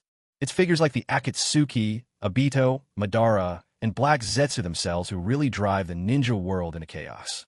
Honestly, with my current strength, especially if I use Bankai, I should be able to go toe-to-toe with Nagato, even with his Rinnegan. As for the other members of Akatsuki, aside from Itachi, none of them can really threaten me. And since Itachi's Sharingan illusions don't work on me, it's as if half his power is gone right there. TSK, thinking about it like this, I'm basically invincible. After this round of reflection, Naruto's heart surged with excitement. After spending so many years in the world of Naruto, at last, he no longer needed to live cautiously in the shadows. If that's the case, since I've already messed up the plot, isn't it time for me to act freely? But now the question is, who should I target first? Ideas began racing through Naruto's mind. He was ready to stir up some trouble. After all, only by creating a real commotion and making it monumental could he earn better rewards from the system. Just as Naruto was thinking about who his first target should be, a sudden commotion of hurried footsteps rang out from the courtyard below. Naruto frowned. So late at night, what could be happening? Brother, something terrible has happened. Hinata came running over, still in her training clothes, breathless from haste. What happened? Naruto appeared before Hinata in an instant. "Brother, something's wrong." Niji was gravely injured on his mission. "It's serious. Lady Tsunade said you're needed to help treat him." At those words, Naruto's face instantly changed. He knew Tsunade's medical skills. While they might not match his own healing techniques, she was still the most accomplished medic in the ninja world. Yet now, she was actually asking for his help to save Niji. This could only mean Niji was on the very brink of death, and even Tsunade herself wasn't confident she could save him. Who? Who is it? Who dare to hurt my little brother? No matter who it is, I'll kill you." Naruto's face twisted with rage, his whole being radiating a murderous aura as he charged toward the medical room at breakneck speed. Dear readers, I might be quite busy in the next few days, but I'll do my best to keep the updates coming. In the corridor of the Konoha medical wing, Tintin, her body wrapped in bandages, was anxiously waiting. Normally so cheerful and always smiling, her small face was now clouded with worry. Every few moments, she'd crane her neck to peer down the hallway, as if hoping for someone to appear. When is big brother Naruto going to get here? Flustered, Tintin paced back and forth, unable to stand still. A flash darted past her in a blur before she could even register what it was, and then, just as quickly, it vanished from sight. A soft thud echoed from the direction of the operating room as its doors slid shut. Thank goodness, big brother Naruto is finally here. Even though she hadn't managed to see what exactly had whisked by, Tintin knew, at that kind of speed, it could only have been Naruto. Thank goodness, with big brother Naruto here, Niji and Lee will finally be safe. Naruto had only just arrived, but Tintin could feel her heart settle. Relief flooded through her from deep within. That trust, after all, was something they'd all developed over time. After all, Naruto had never failed, not once, when it came to healing injured shinobi. No matter how grave the wounds were, once Naruto stepped in, recovery was always certain. Inside the room, Naruto strode forward, face still stormy, with killing intent. In the medical chamber, two groups stood on opposite sides, each tightly gathered together. One group was led by Tsunade, the other by Shizen. Between each group hovered a large protective barrier. At the very center of each barrier lay someone. One was Lee, the other was Niji. Both of them looked absolutely wretched. Lee's entire body was covered in wounds. Even as the medics worked on him, the blood hadn't stopped flowing. Worst of all, his right arm had been severed clean at the shoulder. Niji wasn't much better off. His body was riddled with injuries, as if he'd been mercilessly cut down. He hadn't lost any limbs, but across his chest ran a terrible, deep wound, a gash that slashed from his left shoulder all the way down to his lower abdomen. One could see the torn, battered flesh and organs within through the wound. Naruto, you're here. Tsunade was in the middle of treating Niji. Catching sight of Naruto, she finally allowed herself a small sigh of relief. Clearly, even the legendary healer herself wasn't completely confident she could save Niji. I'll take over. Naruto's expression darkened. He didn't ask what had happened or how Niji and Lee had suffered their injuries. Now wasn't the time. All that could wait until he'd healed them. At his words, Tsunade and the others immediately dispelled their healing barriers, making room for Naruto to step in. Nailuo sat cross-legged beside Niji, casting a sympathetic glance at Niji's dying figure. His heart ached for him. There was no more hesitation. After all, time was running out for Niji. Nailuo reached out his hand, and in an instant, a luminous white glow enveloped Niji's entire body. This was an advanced healing technique, pushed to its very limit by Nailuo's vice-captain-level spiritual power. Bathed in the gentle radiance, Niji's wounds visibly began to mend at an astonishing speed. No matter how many times I witness it, Lord Nailuo's healing abilities never cease to astound me, someone murmured in awe. That's right. Such an extraordinary power is simply beyond imagination. Another chimed in, their voices filled with wonder. The medics who had a moment to spare instantly turned into bystanders, absorbed by the scene before them. It was not just them. Even Tsunade herself couldn't help but marvel in secret. This kid, it looks like I might just have to hand over my title as the top medical ninja to him, Tsunade thought wryly, shaking her head with a rueful smile. Tsunade-sama, stop just watching. There's another one over here who needs help. Shizen, busy treating Lee, couldn't help but call out for Tsunade's assistance. Tsunade froze for a brief moment. TCH, I let this kid's skills shock me so much that I forgot about the patient right beside me. What a disgrace, she grumbled quietly to herself. Without further delay, she barked at Shizen. Look at you, after all this time studying under me, and this is all you've learned? Now look at Nailuo. Aren't you embarrassed, being this old and still lagging behind? Out of the way, I'll take over. Without ceremony, Tsunade nudged Shizen aside. Shizun was left momentarily speechless. So, love really does fade away, doesn't it? From then on, the spacious infirmary fell silent. Both Tsunade and Nai Luo devoted themselves wholly to their patients. Half an hour passed. Nai Luo finally withdrew his hands, wiping the sweat from his brow. He allowed a long breath. Thanks to Nai Luo's full-powered healing, Niji was finally brought back from the brink. His vital signs began to stabilize rapidly. All of his wounds had been completely closed. Now, the only problem was blood loss. Niji was weak, but with a few days of rest, he would be as good as new. Nai Luo affectionately ruffled Niji's hair, then rose to his feet, turning his attention to Tsunade, who was still working tirelessly to save Lee. Tsunade's reputation as the foremost medical ninja was well-deserved. Though she couldn't match Nai Luo's healing technique, under her care, Lee's condition was also finally stabilizing. Not long after, Tsunade and her team put aside their healing hands. This was as much as they could do for now. Casting a glance at Lee's severed arm, Nai Luo turned to Shizun and asked, "Lee's arm, do you still have it?" Caught off guard, Shizun blinked. Yes, we do." "What? That's good. Hand it to me, and I'll reattach it for him." Hearing this, Shizun was startled again, just about to say that this was impossible. But then she remembered Niji, whom he had just healed, and sensibly closed her mouth, leaving only a single sentence. "I'll go get it." With that, she hurried out the door. Tsunade, who had just risen to her feet, glanced at Niji. The wounds on his body had all healed completely. She then looked at Lee, whose bleeding had stopped, but whose wounds were still open and raw. Her lips twitched in frustration. Then she turned to look at Naruto. "How about you heal him one more time?" Tsunade suggested awkwardly. "Notarus, let's wait until his arm is brought back first." Just as Naruto finished speaking, Shizun returned with Lee's severed arm in hand. At the doorway, Naruto also caught sight of Tenten, smiling with relief. A clear sign she'd already learned from Shizun that both her friends were out of danger. "Naruto-kun, here you go." Lee's arm was sealed within a scroll. Naruto took it and released it from the seal. "Good thing the arm's still here. Otherwise, Lee would have to live like Yonggwa from the legends." Naruto quipped, making light of the situation. Then, he moved to Lee's side and aligned the detached arm to the wounded shoulder.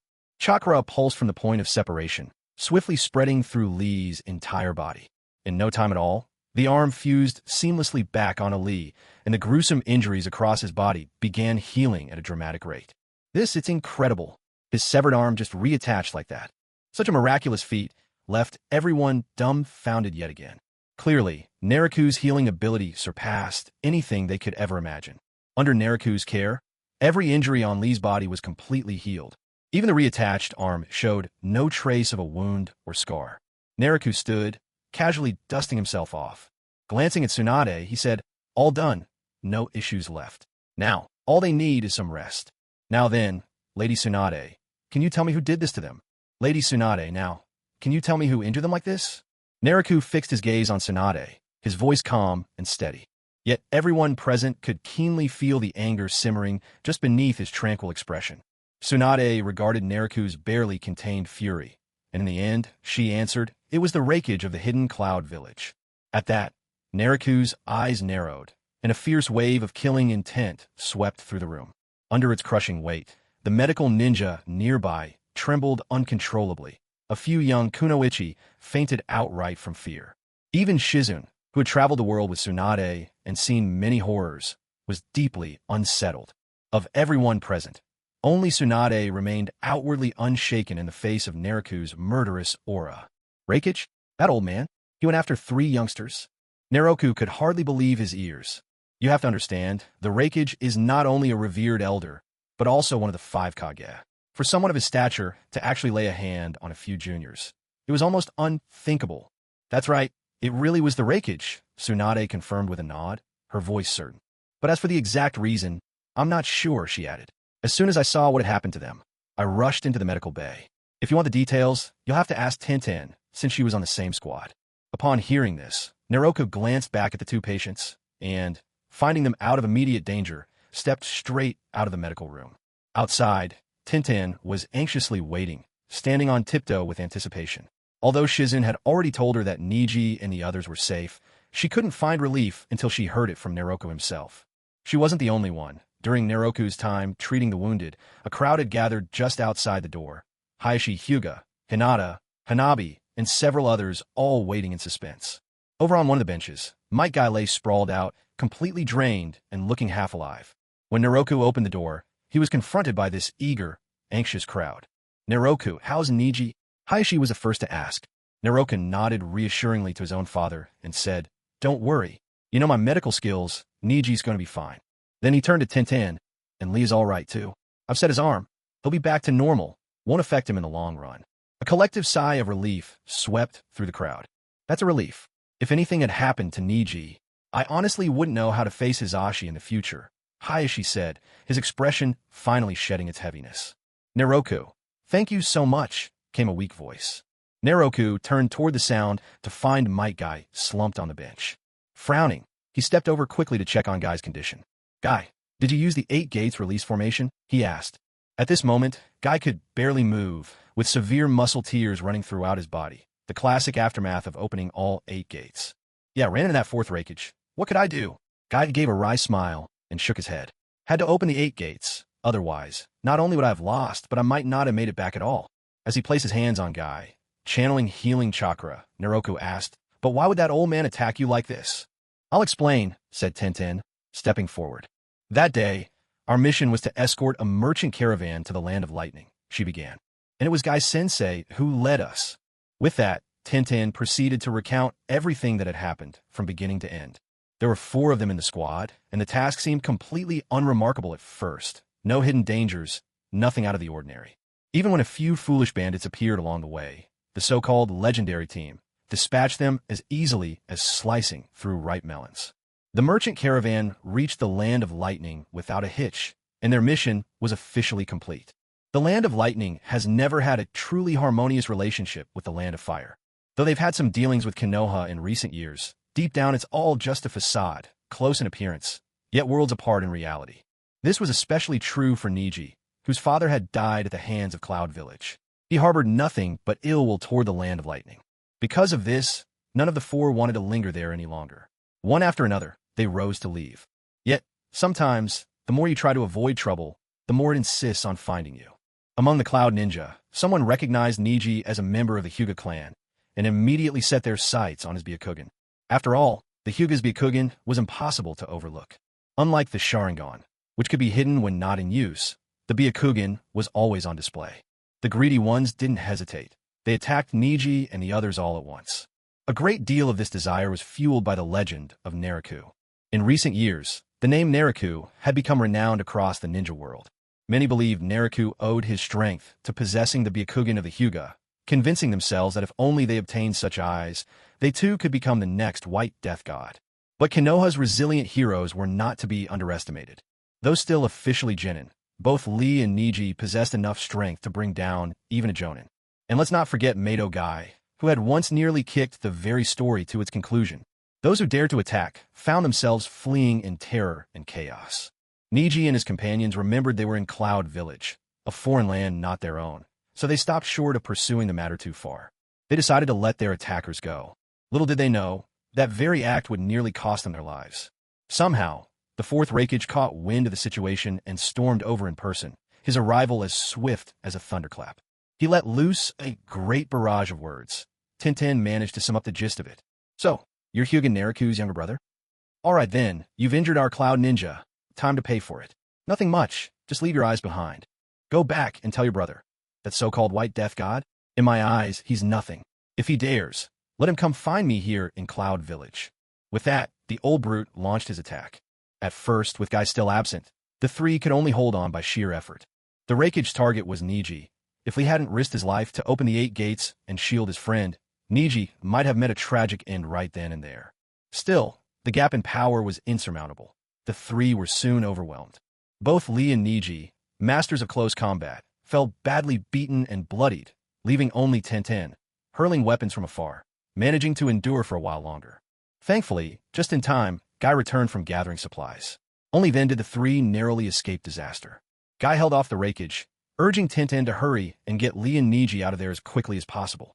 Every day, with that lively little mouth of hers, she recounted everything that happened in vivid detail. Well, isn't that something? Does that old scoundrel have no sense of shame at all? I haven't even settled the old scores with him from back then, and now he dares lay a hand on my younger brother. Fine, then, Let's settle all our old grievances and new resentments at once. At this moment, Nejiro was trembling with rage, clenching his teeth so tightly it seemed he might break them. What happened in the past was like a thorn lodged deep in Nejiro's heart, a pain that never faded. To protect him, his own uncle had died.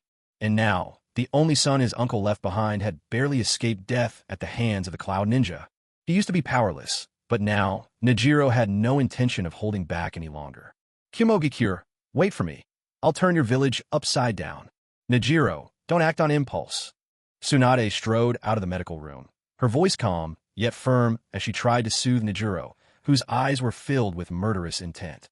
She feared Nejiro might rush off alone and storm into Kumogikure in a fit of anger. Such a reckless move would put Nejiro in immense danger. After all, the Raikage of the Cloud Village was an exceptional fighter. Moreover, the Cloud Village not only had the Raikage, but also the hosts of the Two Tails and the Eight Tails. If Nejiro went up against the three of them, he wouldn't stand a chance. Even more complicated, if Nejiro were to stir up trouble in Kumogikure directly, no matter the outcome, it would ignite open warfare between the Land of Lightning and the Land of Fire. And if the other hidden villages seized this opportunity to make their moves, things could spiral out of control. After all, today's Konoha wasn't the overwhelming force it had been under the first and second Hokage, who could single-handedly dominate the entire shinobi world. Even with Tsunade and Jiraiya holding the line now, Konoha still couldn't claim unquestioned supremacy. As Hokage, Tsunade had to consider these things. Facing her earnest plea, Nejiro said nothing. He just gazed silently at Tsunade. Tsunade met his stare with unwavering composure, not backing down in the slightest. For a moment, a heavy tension filled the corridor, so thick it was hard to breathe. Everyone felt the pressure, shrinking back in silence, afraid to utter a word. Even Hayashi Hyuga and Might Guy found themselves weighed down by the atmosphere. Then, just as hearts were pounding with fear, Nejiro suddenly broke into a broad grin. Lady Tsunade, what you're most worried about is really Cloud Village's retaliation afterward or the threat of the other hidden villages, isn't it? But that problem is easily solved. If I wipe out all the Cloud Village's top fighters, what's left to worry about? By then, even if Cloud Village or the Land of Lightning wants revenge, what will they have left to fight with? With all their elites gone, the rest are nothing but a bunch of paper tigers. Konoha would have nothing to fear. And once Cloud Village serves as a warning, none of the other hidden villages will dare make a move. Am I wrong? Naruto spoke with a broad smile on his face, but his words were laced with a chilling murderous intent that sent a shockwave through everyone around him. Even Tsunade's expression froze instantly the moment she heard him. Do you even know what you're saying?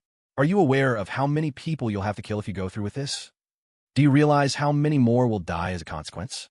Tsunade's voice trembled as she confronted Naruto. In the world of shinobi, it's either you kill me or I kill you.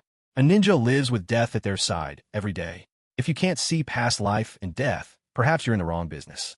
Better to go home and raise a family. As for what you said about so many people dying, what does that have to do with me? Do you think I care about the lives of my enemies? Don't forget how I earned my title in the ninja world.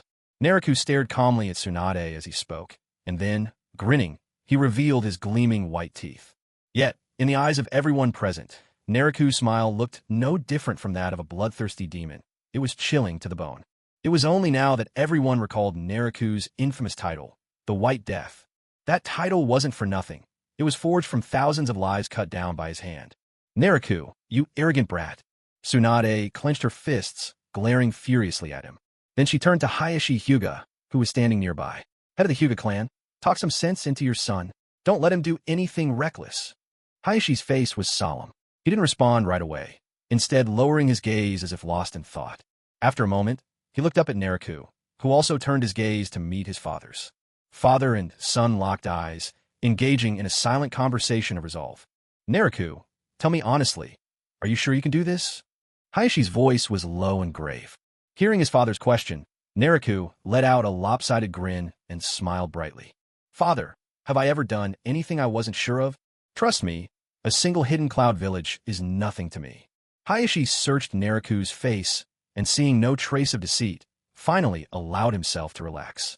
After hesitating for a moment, as if weighing a decision, he finally gave a slow, deliberate nod. In that case, do as you wish.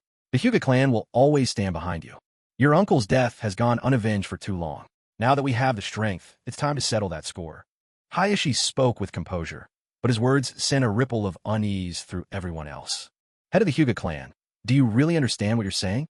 Tsunade burst out, unable to contain her alarm. Lady Tsunade, I know exactly what I'm saying and what I'm doing.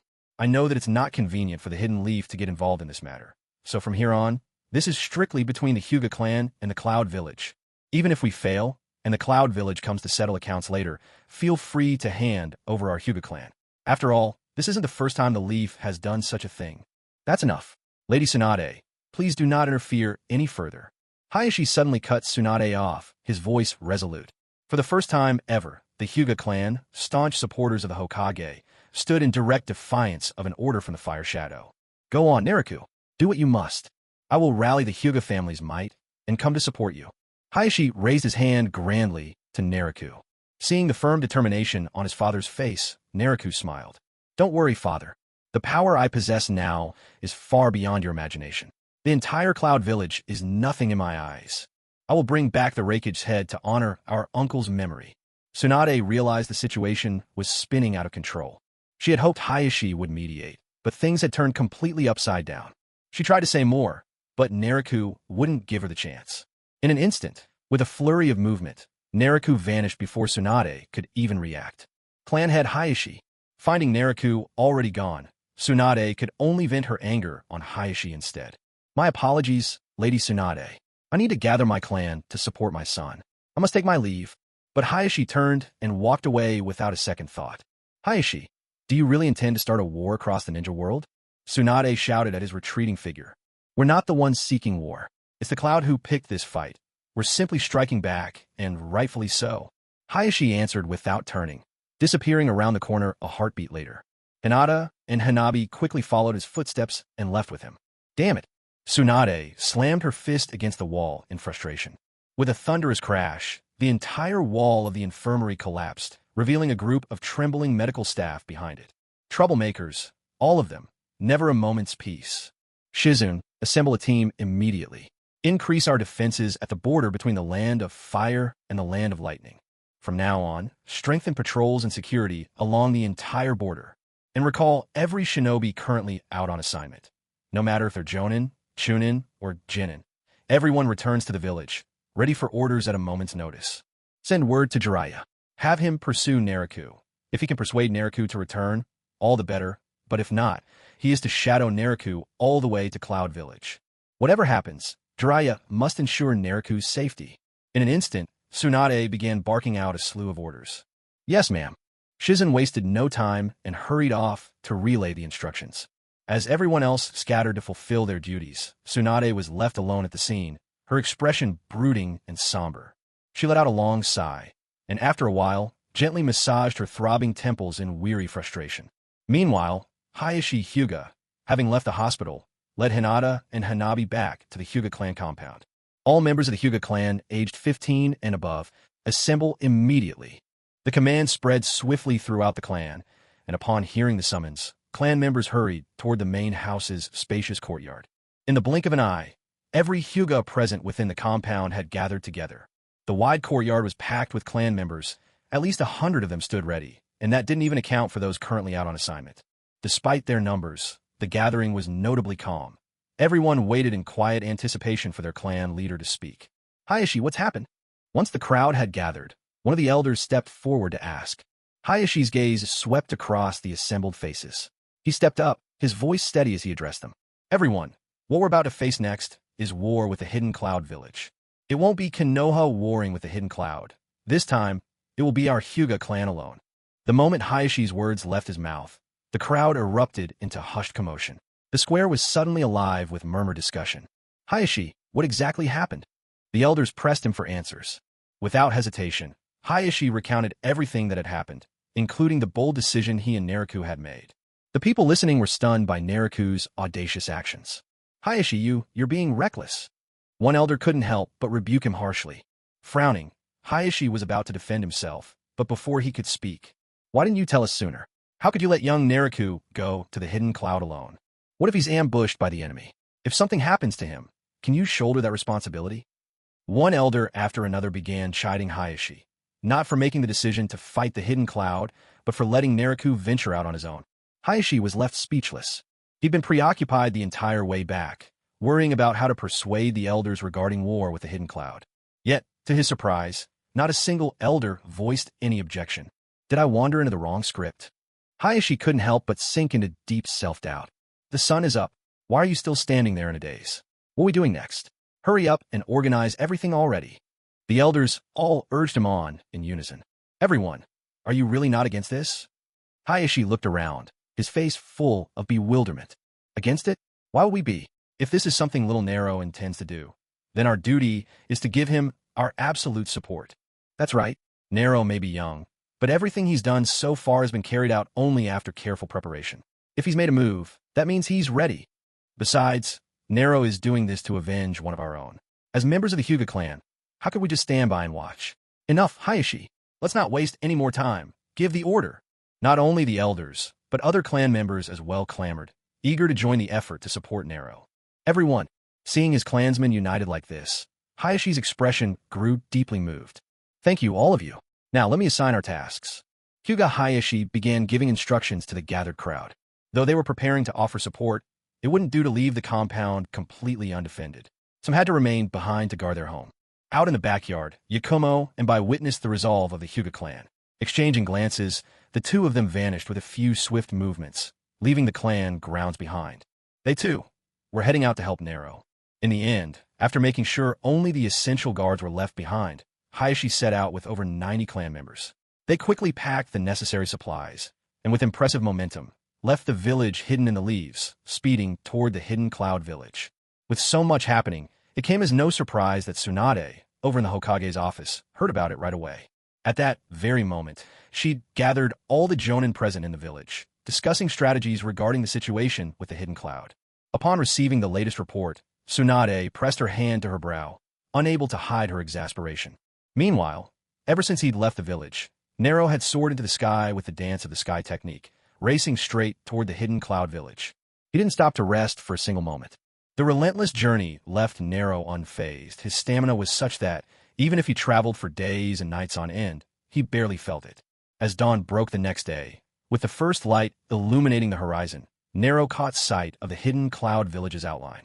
Gradually he slowed, coming to a halt directly above the village, standing in the sky. Looking down at the village below, Nero's lips curled into a cold smile. He murmured, "Well then, hidden cloud village, I'm here. Enjoy these last, fleeting moments of peace. Soon, your suffering will bring you to despair, and you'll be forced to repent for what you've done." Blazing inferno, sky tempest. In one hand, Nero conjured fire, in the other a swirling wind.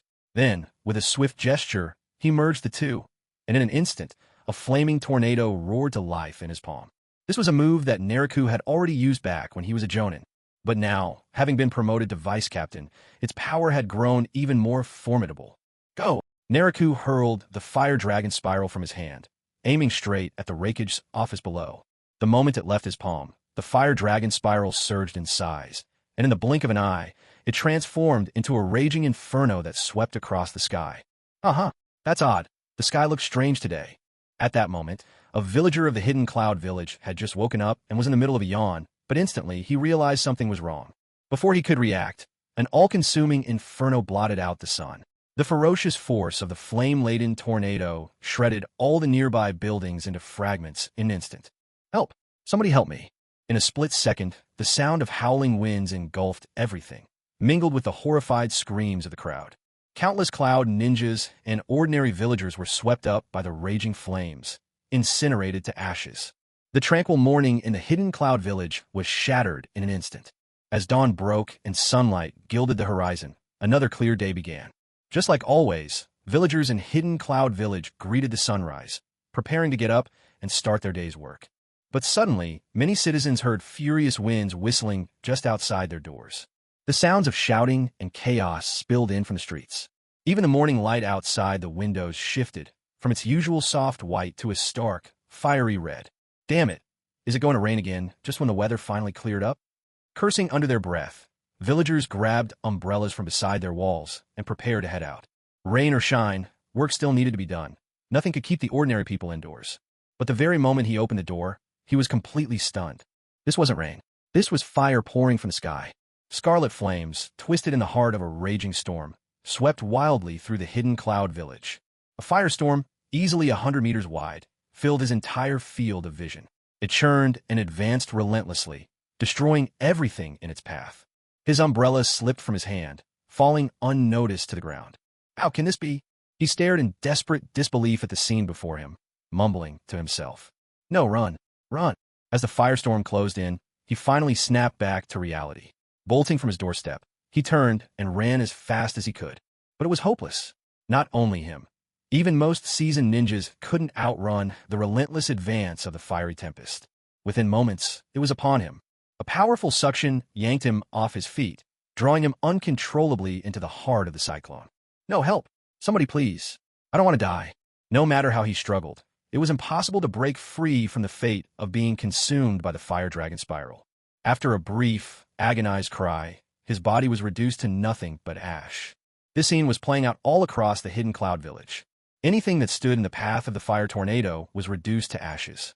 Suspended in the sky, Null looked down coldly at the chaos unfolding beneath his feet. Enjoy it while you can.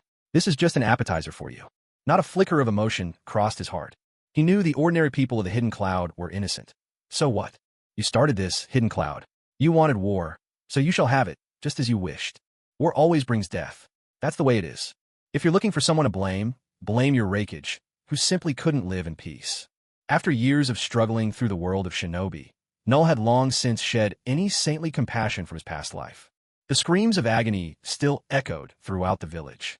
A place once filled with peace and harmony now looked like a living hell. Everyone, quickly, get out of the village. We're the wind-style ninja. Stop that tornado now. Water-style ninja, form up and put out these fires. Caught off guard at first, it wasn't until the firestorm destroyed the Raikage's office and the 4 blocks around it that the Cloud Ninja finally snapped to their senses and scrambled to mount a response. Wind-style users rushed to unleash their jutsu, desperately trying to block the raging inferno. Water-style users summoned torrents in hopes of smothering the flames. But it was all in vain. It didn't make any difference at all. The wind-style attacks, compared to the hundreds of meters wide firestorm, were like eggs thrown at a boulder. The moment they connected, they shattered instantly. As for the water-style users, the flames they faced simply refused to be extinguished by any jutsu they knew. The crimson fire licked across the water's surface, and, like pouring hot water into burning oil, it only roared up higher and fiercer in an instant. What kind of fire is this? Staring in shock at flames that burned atop the water and spread even faster with the current, the Cloud Ninja were left utterly numb. They had believed backup was here, but now it seemed they were only making things worse. As the crowd stood paralyzed, unsure what to do, a majestic eagle surrounded by bolts of lightning suddenly swept onto the scene. What the hell happened? I'll leave for a little while and come back to nothing but ruins. It was none other than the 4th Raikage. Null had launched his attack while the Raikage was away from his office, leaving him unaware of the situation. He had only glimpsed the columns of flame from a distance, realizing that something terrible was unfolding, and rushed back in panic. What are you all standing around for? Get moving and put out those fires. Seeing his subordinates frozen in place, the Raikage couldn't help but shout in frustration. Lord Raikage, it's not that we don't want to help. We just can't put these fires out at all. We've already tried it, but attacking with water-style ninjutsu only made these bizarre flames burn even fiercer. The Cloud Ninjas quickly explained one after another. Only then did the 4th Raikage notice that something was indeed unusual about these flames. They could burn not just on stone, but even on the surface of water. Damn it, which bastard did this? If I ever find out, I'll have his hide for sure. The 4th Raikage, growled threateningly. Raikage-sama, let me give it a try. A tall, graceful figure stepped forward into the chaos. It was none other than Yujito Ni, the Jinchuriki of the Two Tails from Kumogakure. As soon as she appeared, she unleashed the power of the tailed beast, transforming into a giant beast nearly 100 meters tall. The massive creature was entirely blue, cat-like in shape, with 2 swishing tails behind it. Blue flames coiled around its body, lending it a spectral power. With a fierce, ringing yowl, the 2 tails in full beast form leapt high and landed right at the heart of the fiery storm. Her towering presence crushed the inferno in an instant, scattering the roaring fire with her sheer size. Protected by her own tailed beast's blue flame, she faced the sinister fire without fear. Yet even though the firestorm dispersed, the tainted flames burst out in all directions, and in that moment, the flames raging within the village only grew fiercer. Returning to her human form, Yujito scanned the blazing surroundings and gritted her teeth in frustration. Fire Mouse Jade, swarm of mice. Dozens of blue, mouse-shaped fireballs, each crafted from chakra, streamed out from her hands. These azure mice sprinted through the scorched village, racing toward the burning red flames, and with a sudden burst, they exploded and smothered the red fire beneath a blanket of blue. Just as Yujito felt she'd triumphed, she was struck by a shocking realization. The red flames were devouring her own blue fire, pushing it back. What? This is the Two Tails' own flame, and yet these wicked red fires are overpowering it. Yujito was both stunned and furious. Again, unwilling to accept defeat, she unleashed another wave of the mouse fire technique, but could only barely hold the two forces in stalemate. Her face darkened in dismay. After a grueling 4 attempts, she at last managed to snuff out the cursed flames. Raikage-sama, what on earth is going on here? Yujito stepped to the fourth Raikage side, anxiously seeking answers. I don't know either, damn it. The Raikage cursed with clenched fists. The damage to Kumogakure was catastrophic, and by her rough count, there must have been at least 1,000 casualties and deaths. This was a humiliation he could hardly bear. The village he'd sworn to protect torn apart in front of him. Suddenly, a soft, mocking laugh echoed through the chaos. In the midst of such devastation, the sound was shockingly out of place. Who's there? The fourth Raikage spun around, his anger boiling over as he searched for the source. Who just laughed? He glared fiercely at those around him, his gaze sharp as lightning. He tried to pinpoint the origin of that voice, but when he turned his head, the Cloud ninjas beside him were just as baffled as he was. Something's not right. There's an enemy lurking in the shadows. The fourth Raikage was the first to notice something amiss. At his warning, everyone immediately shifted into defensive stances. A low chuckle echoed through the air once more. This time, both the Raikage and Yujito raised their eyes to the sky above them. Who's there? The Raikage's voice was cold as he called up into the empty air overhead. Rat-tail fireball. Yujito was more direct. She unleashed a volley of blue fireballs straight up toward the canopy. Under her precise control, the flames danced through the air before exploding in rapid succession. A series of deafening blasts filled the air, painting the sky with bursts of blue, like a strange display of fireworks. But within that breathtaking spectacle, death was hidden. As explosions thundered all around, Naruto simply enveloped himself in a shield of spiritual energy. When the onslaught finally faded, he dispelled the bending light that had concealed his form, finally revealing himself to everyone below. It's him. Wait, that's the White Reaper of Konoha, Hyuga Naruto. Could he be the mastermind behind all this?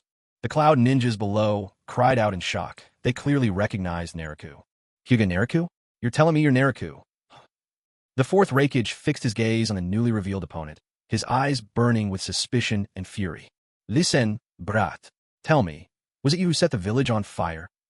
His voice was low and brimming with murderous intent. So what if it was? And what if it wasn't? Naruto looked at him with an amused grin, his tone mocking. Oomph, you cocky rut. Let's see if you're still so arrogant once I have you at my mercy. Lightning release armor. In that instant, blue lightning crackled and raced across the Raikage's entire body, as if he had donned armor forged from pure energy. This was one of the Raikage's signature techniques, his lightning release armor. By focusing lightning chakra through his body, he could energize his flesh, vastly increasing both his speed and defensive power. The surge of electricity within him heightened his reflexes to the very limit. With the lightning release armor activated, the Raikage's strength and speed rose dramatically. Though he'd seemed to scoff at Naruto just moments before, when it came to a real fight, the Raikage always went all out. After all, a man who only boasted and relied on bravado would never survive the ninja world for long. Don't be fooled by his rugged appearance. The Raikage was as cunning as he was fierce. Wreathed in crackling lightning, the Raikage cut an intimidating figure. With a thunderous stomp, he hurled himself at Naruto, lightning arcing along his frame. A steely snort came from Naruto as he faced the charging Raikage. Gentle fist. Naruto didn't use the power of the death god. Instead, he faced Raikage head-on with the Hyuga clan's gentle fist technique. A rapid series of fierce clashes echoed through the arena, as two figures traded blows faster than the eye could follow, exchanging 100 moves in the blink of an eye. Their terrifying speed left countless afterimages flickering across the field. I can't even see where they are anymore. Same here. My eyes just can't keep up. The onlooking Cloud ninja all gasped in astonishment. Among everyone present, only Yujito managed, with great effort, to make out traces of their movements. I always thought that after the fourth Hokage's death, Lord Raikage was peerless in terms of speed. Who would have thought someone could actually rival him? Konoha always seems to produce one genius after another. Is their village truly favored by fate itself? Yujito Ni thought to herself, unwilling to accept it. With a sharp swish, Raikage and Naruto separated after hundreds of lightning-fast exchanges, springing apart to opposite sides. Both of them shook out their wrists, each nursing the effects of the exchange. This had merely been a test of each other's strength, and both had found their answers. This kid, his gentle fist technique, is unparalleled. If it's just me, I doubt I can take him down alone. Looks like I may need Yujito's help before this is over. Raikage considered silently as he channeled chakra to clear the blocked Tenketsu on his arm. TCH, that old man's speed is impressive, but that's about it. It's barely on par with my advanced Shunpa. Compared to my perfected level, though, he's miles behind. Still, his physique is a real threat, and he's a monster in close combat. If I stick to gentle fist alone, I'll only be able to fight him to a standstill. Seems like I'll need to call upon the death god's power after all, Naruto thought quietly, massaging his slightly numb wrist. Hey, Hyuga Brat, you've come to attack our hidden cloud village so brazenly. Don't you fear starting a war between our countries? Yujito Ni stepped forward and called out to Naruto as the two squared off. Oh, a war? Isn't that exactly what your Raikage wants? Naruto replied coolly. To raise a hand against my brother while claiming the title of village leader, doesn't he have any shame? You've provoked Konoha again and again. Did you really think you could push us around forever? Naruto smiled with undisguised disdain curling at his lips. At his words, Yujito glanced at her Raikage. She knew all too well the kind of man their leader was, and suspected that Naruto's accusations were mostly true. But regardless of Naruto's reasons, the fact remained.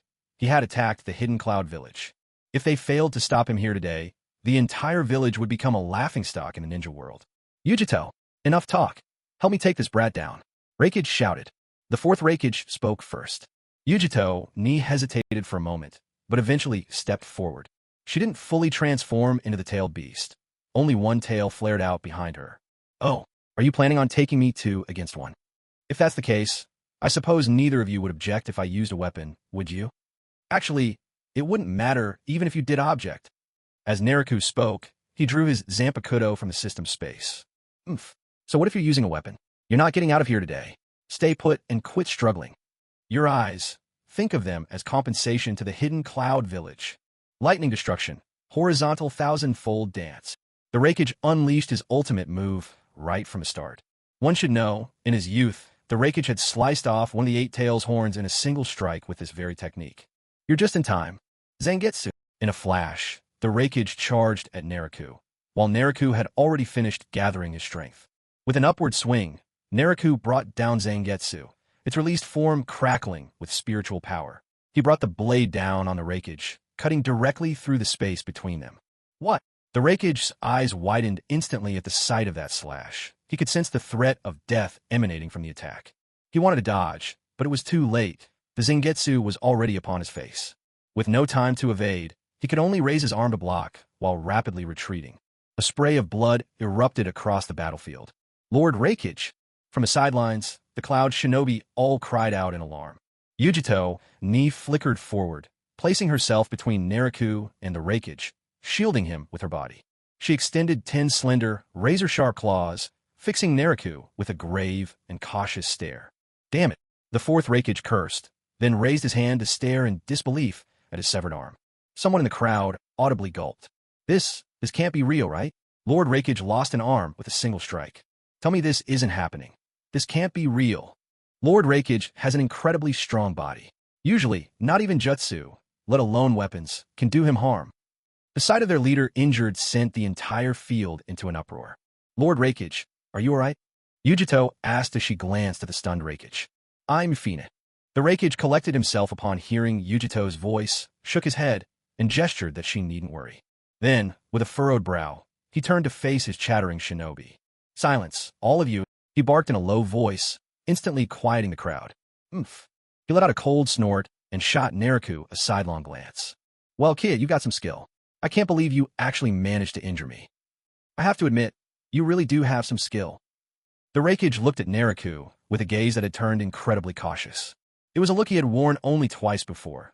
Once, when facing the rampaging 8 Tails all those years ago, and later, during his encounter with Minato Namikaze. He had no choice. He had to take this fight seriously. After all, once he activated his lightning armor, both his speed and defense usually soared to another level. But even so, he still couldn't withstand a single strike from Naruto. His arm had been lopped off in an instant. The defense he took such pride in now seemed laughable when matched against that stunning blade. Surprised already? You're jumping the gun. I haven't even gotten serious yet. Naruto scoffed, curling his lips in contempt. You, little Hyuga, I'll give you this. You're strong enough. But today, no matter what happens, I won't let you walk out of here alive. If I do, what face will Cloud Village have left? Yujito, we go together, capture him.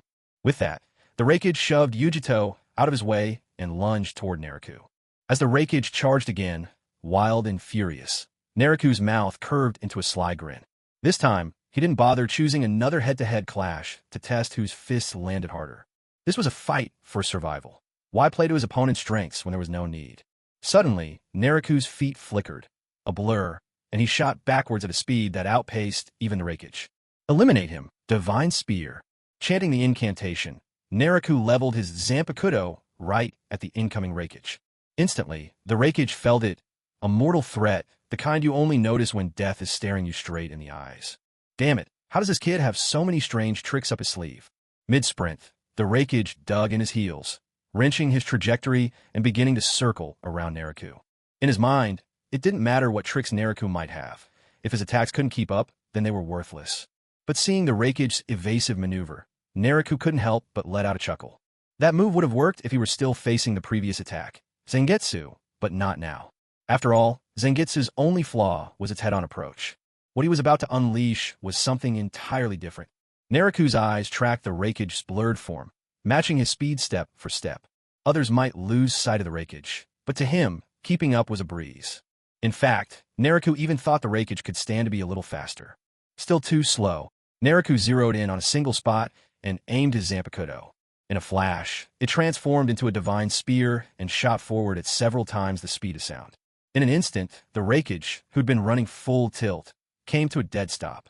His eyes went wide, a look of utter confusion frozen on his face. Slowly, he lowered his head, staring down at his own chest in shock. There, piercing clear through his muscular frame, was a long spear, jutting mercilessly from his chest. One end of the long spear was gripped tightly in Nailuo's hand, while the other had pierced straight through the Raikage's chest, pinning him against a distant building. Just like before, the lightning armor covering his body offered no protection at all. A guttural cry escaped him.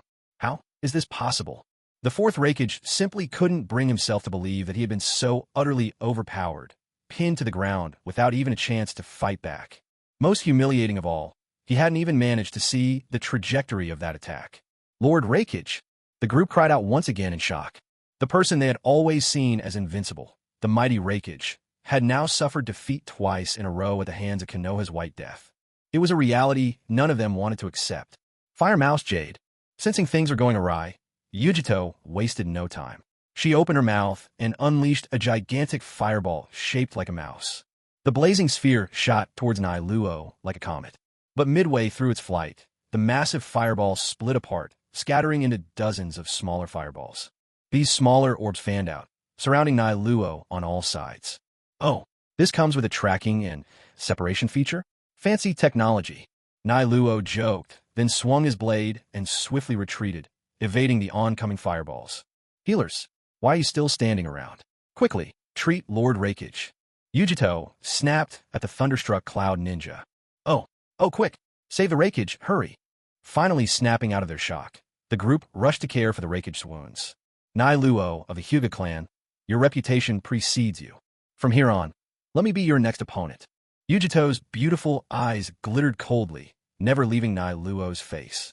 Nailuo took a long look at the woman now facing off against him. He had to admit, Yujito was truly striking. Her long, sandy brown hair was neatly plaited into a thick braid cascading down to her waist. A delicately shaped face, large, bright eyes sparkling with intensity. She stood tall, every line of her body sleek and athletic, with long, graceful legs perfectly straight. Since the moment she appeared, Nailuo had noticed that Yujito's expression was always held high, exuding a proud, queenly air. And now, nearly 30, she radiated a mature and seductive charm unique to women of her age. What a shame. Nailuo couldn't help but sigh in his heart. Yujito was exactly his type. Her personality, her temper, her looks, every aspect fit perfectly with his tastes. Unfortunately, she was from the hidden Cloud Village. Otherwise, Nailuo would have been sorely tempted to tease her a little. Oomph. Meeting Nailuo's gaze, Yujito didn't bother to hide the disdain in her eyes. So this so-called White Death is nothing but a shameless womanizer. You may be young, but your thoughts are hardly pure. Disgusting. Men. Nailuo had no idea that, in Yujito's heart, he'd already been labeled as a lecher. Matatabi, get ready. It's our turn now. Yujito let out a low call to the two tails within her. Be careful. The one in front of us is very powerful. The two tails warning sent a shock through Yujito's heart. She couldn't help but feel a surge of astonishment at this reminder. After all, it was the tailed beast speaking, a creature known for its lawless wildness and unyielding pride. Until this very moment, she had never once heard the two tails speak to her in such a solemn tone. Very powerful. Just those simple words made it clear. Nariku's strength didn't just surpass their own, he utterly overwhelmed them. A proud-tailed beast would never admit this otherwise. But so what if Nariku was strong? If a ninja backed down at the first sign of a strong enemy, what business would they have calling themselves a shinobi? Yujito's gaze sharpened, her resolve hardened. She activated full-tailed beast transformation on spot. Since Nariku was formidable, she would bring forth her full power. If she lost and died, there would be no regrets. Full beast transformation. Her shout rang out, and in an instant, swirling currents of blue chakra burst forth from her body. The chakra enveloped her completely, coalescing into a massive, azure demonic cat. Nariku simply observed with keen interest, making no move to interrupt or attack her transformation. This time, Nariku had come to the hidden cloud not only for revenge, but also to see, after having attained Bankai, just how far his power had grown. Even before receiving his Bankai, Nariku could defeat Orochimaru on his own. But now, with Bankai in hand, his powers were more than just enhanced techniques. His spiritual pressure, too, had soared, multiplied dozens of times over. With such overwhelming force amplifying his abilities, it was no wonder he could now decimate the Raikage in a single blow. Nariku himself had no idea just how powerful he had become. In Konoha, there was no suitable benchmark. He couldn't very well test himself against Tsunade or Jiraiya, could he?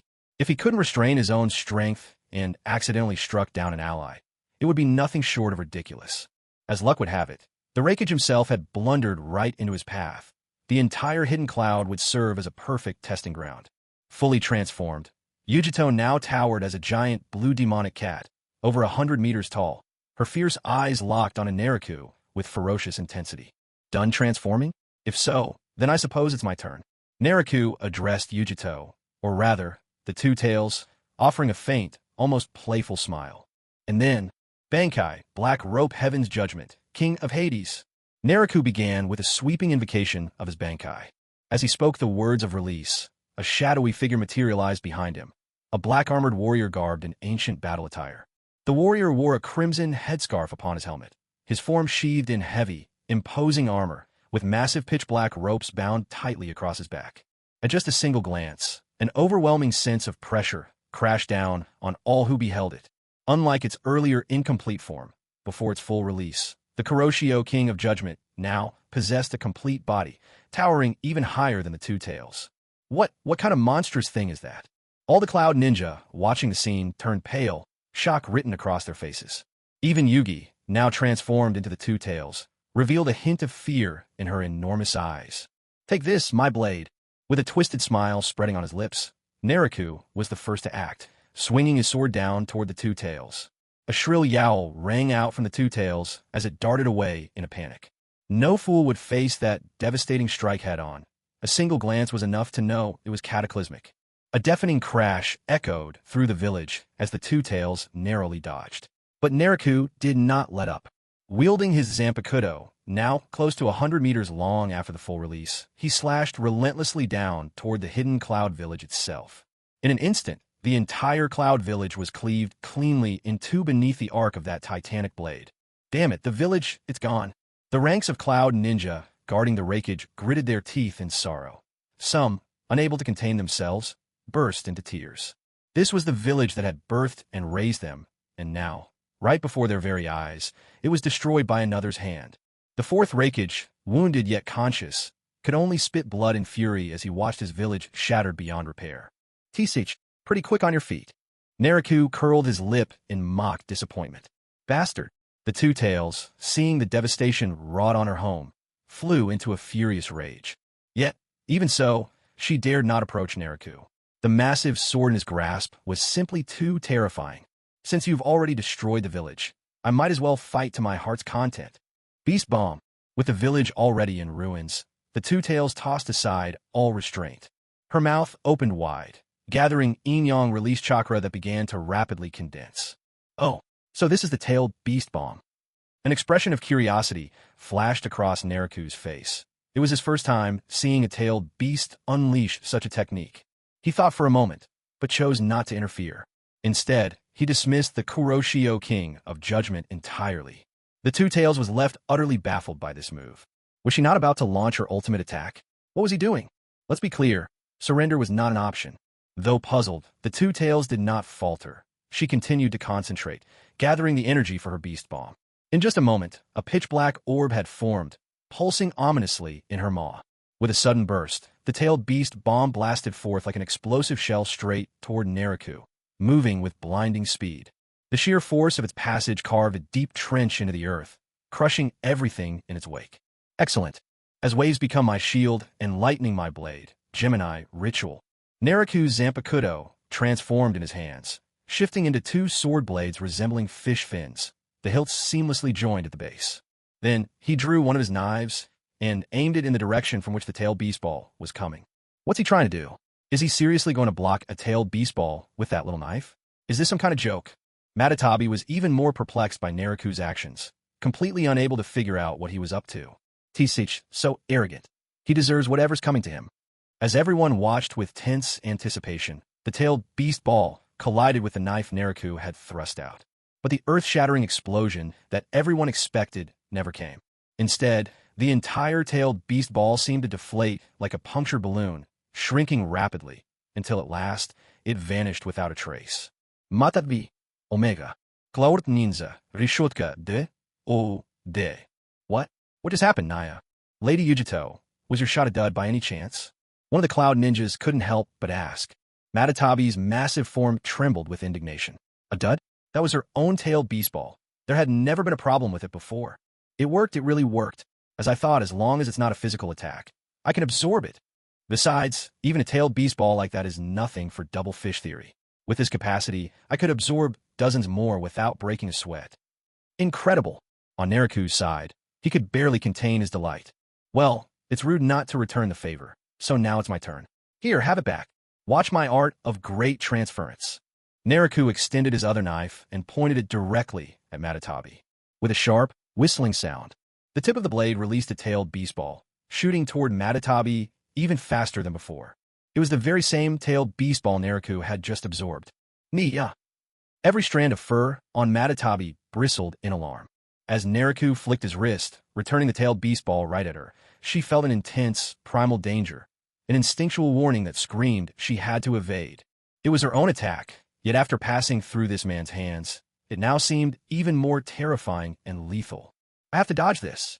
In a split second, Matatabi darted to the side in a flash of speed. Among the 9-tailed beasts, Matatabi was renowned for her swiftness.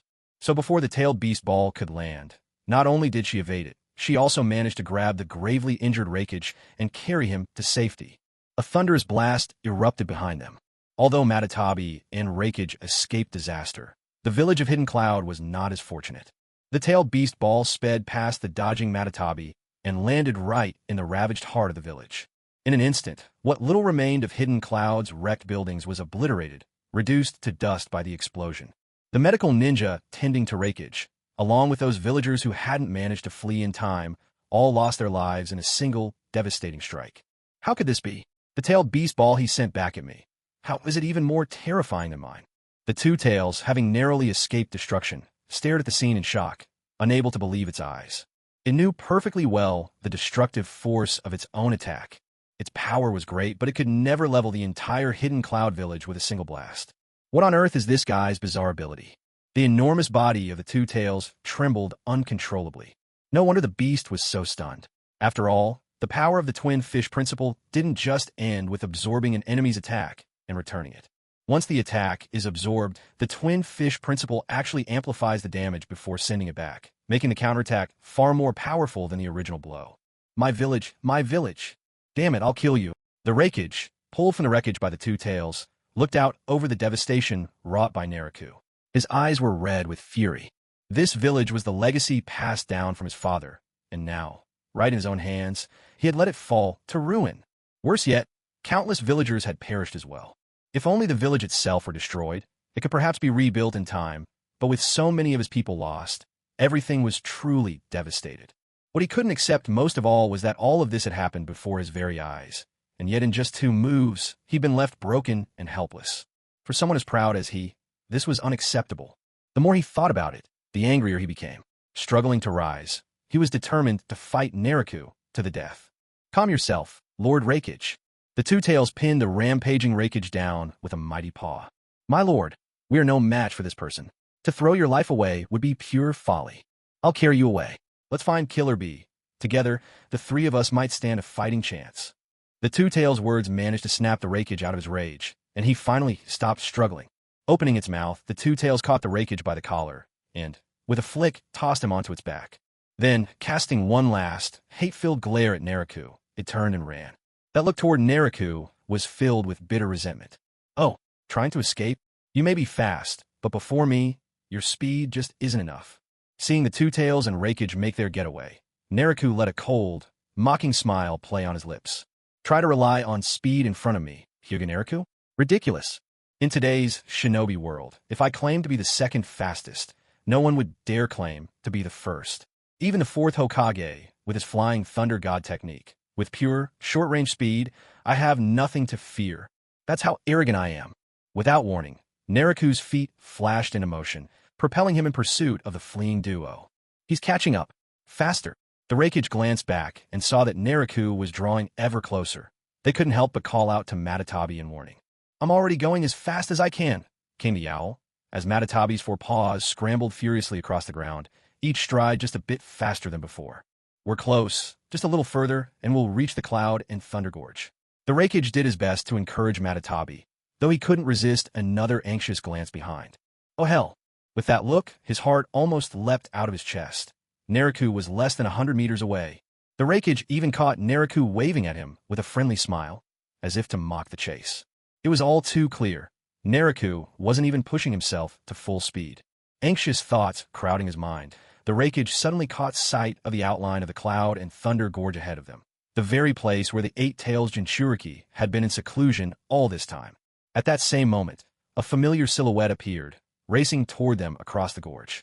Is that B? Narrowing his eyes, the Raikage quickly recognized who it was. Bro, B, you're just in time. Join me. We'll face this one together. At last, the 3 greatest warriors of the Hidden Cloud Village were reunited. TCH, so you're finally here for the 8 Tails Jinchuriki, aren't you? Naruto, who had been pursuing them relentlessly, now came to a halt. As the Raikage and Matatabi kept fleeing without ever catching sight of the 8 Tails, Naruto had already guessed the plan. He could have caught up long ago, but had deliberately held back, letting them run, just to draw out the 8 Tails. After all, Naruto had already started this fight. There would be no letting anyone go. Bro, your arm, what happened?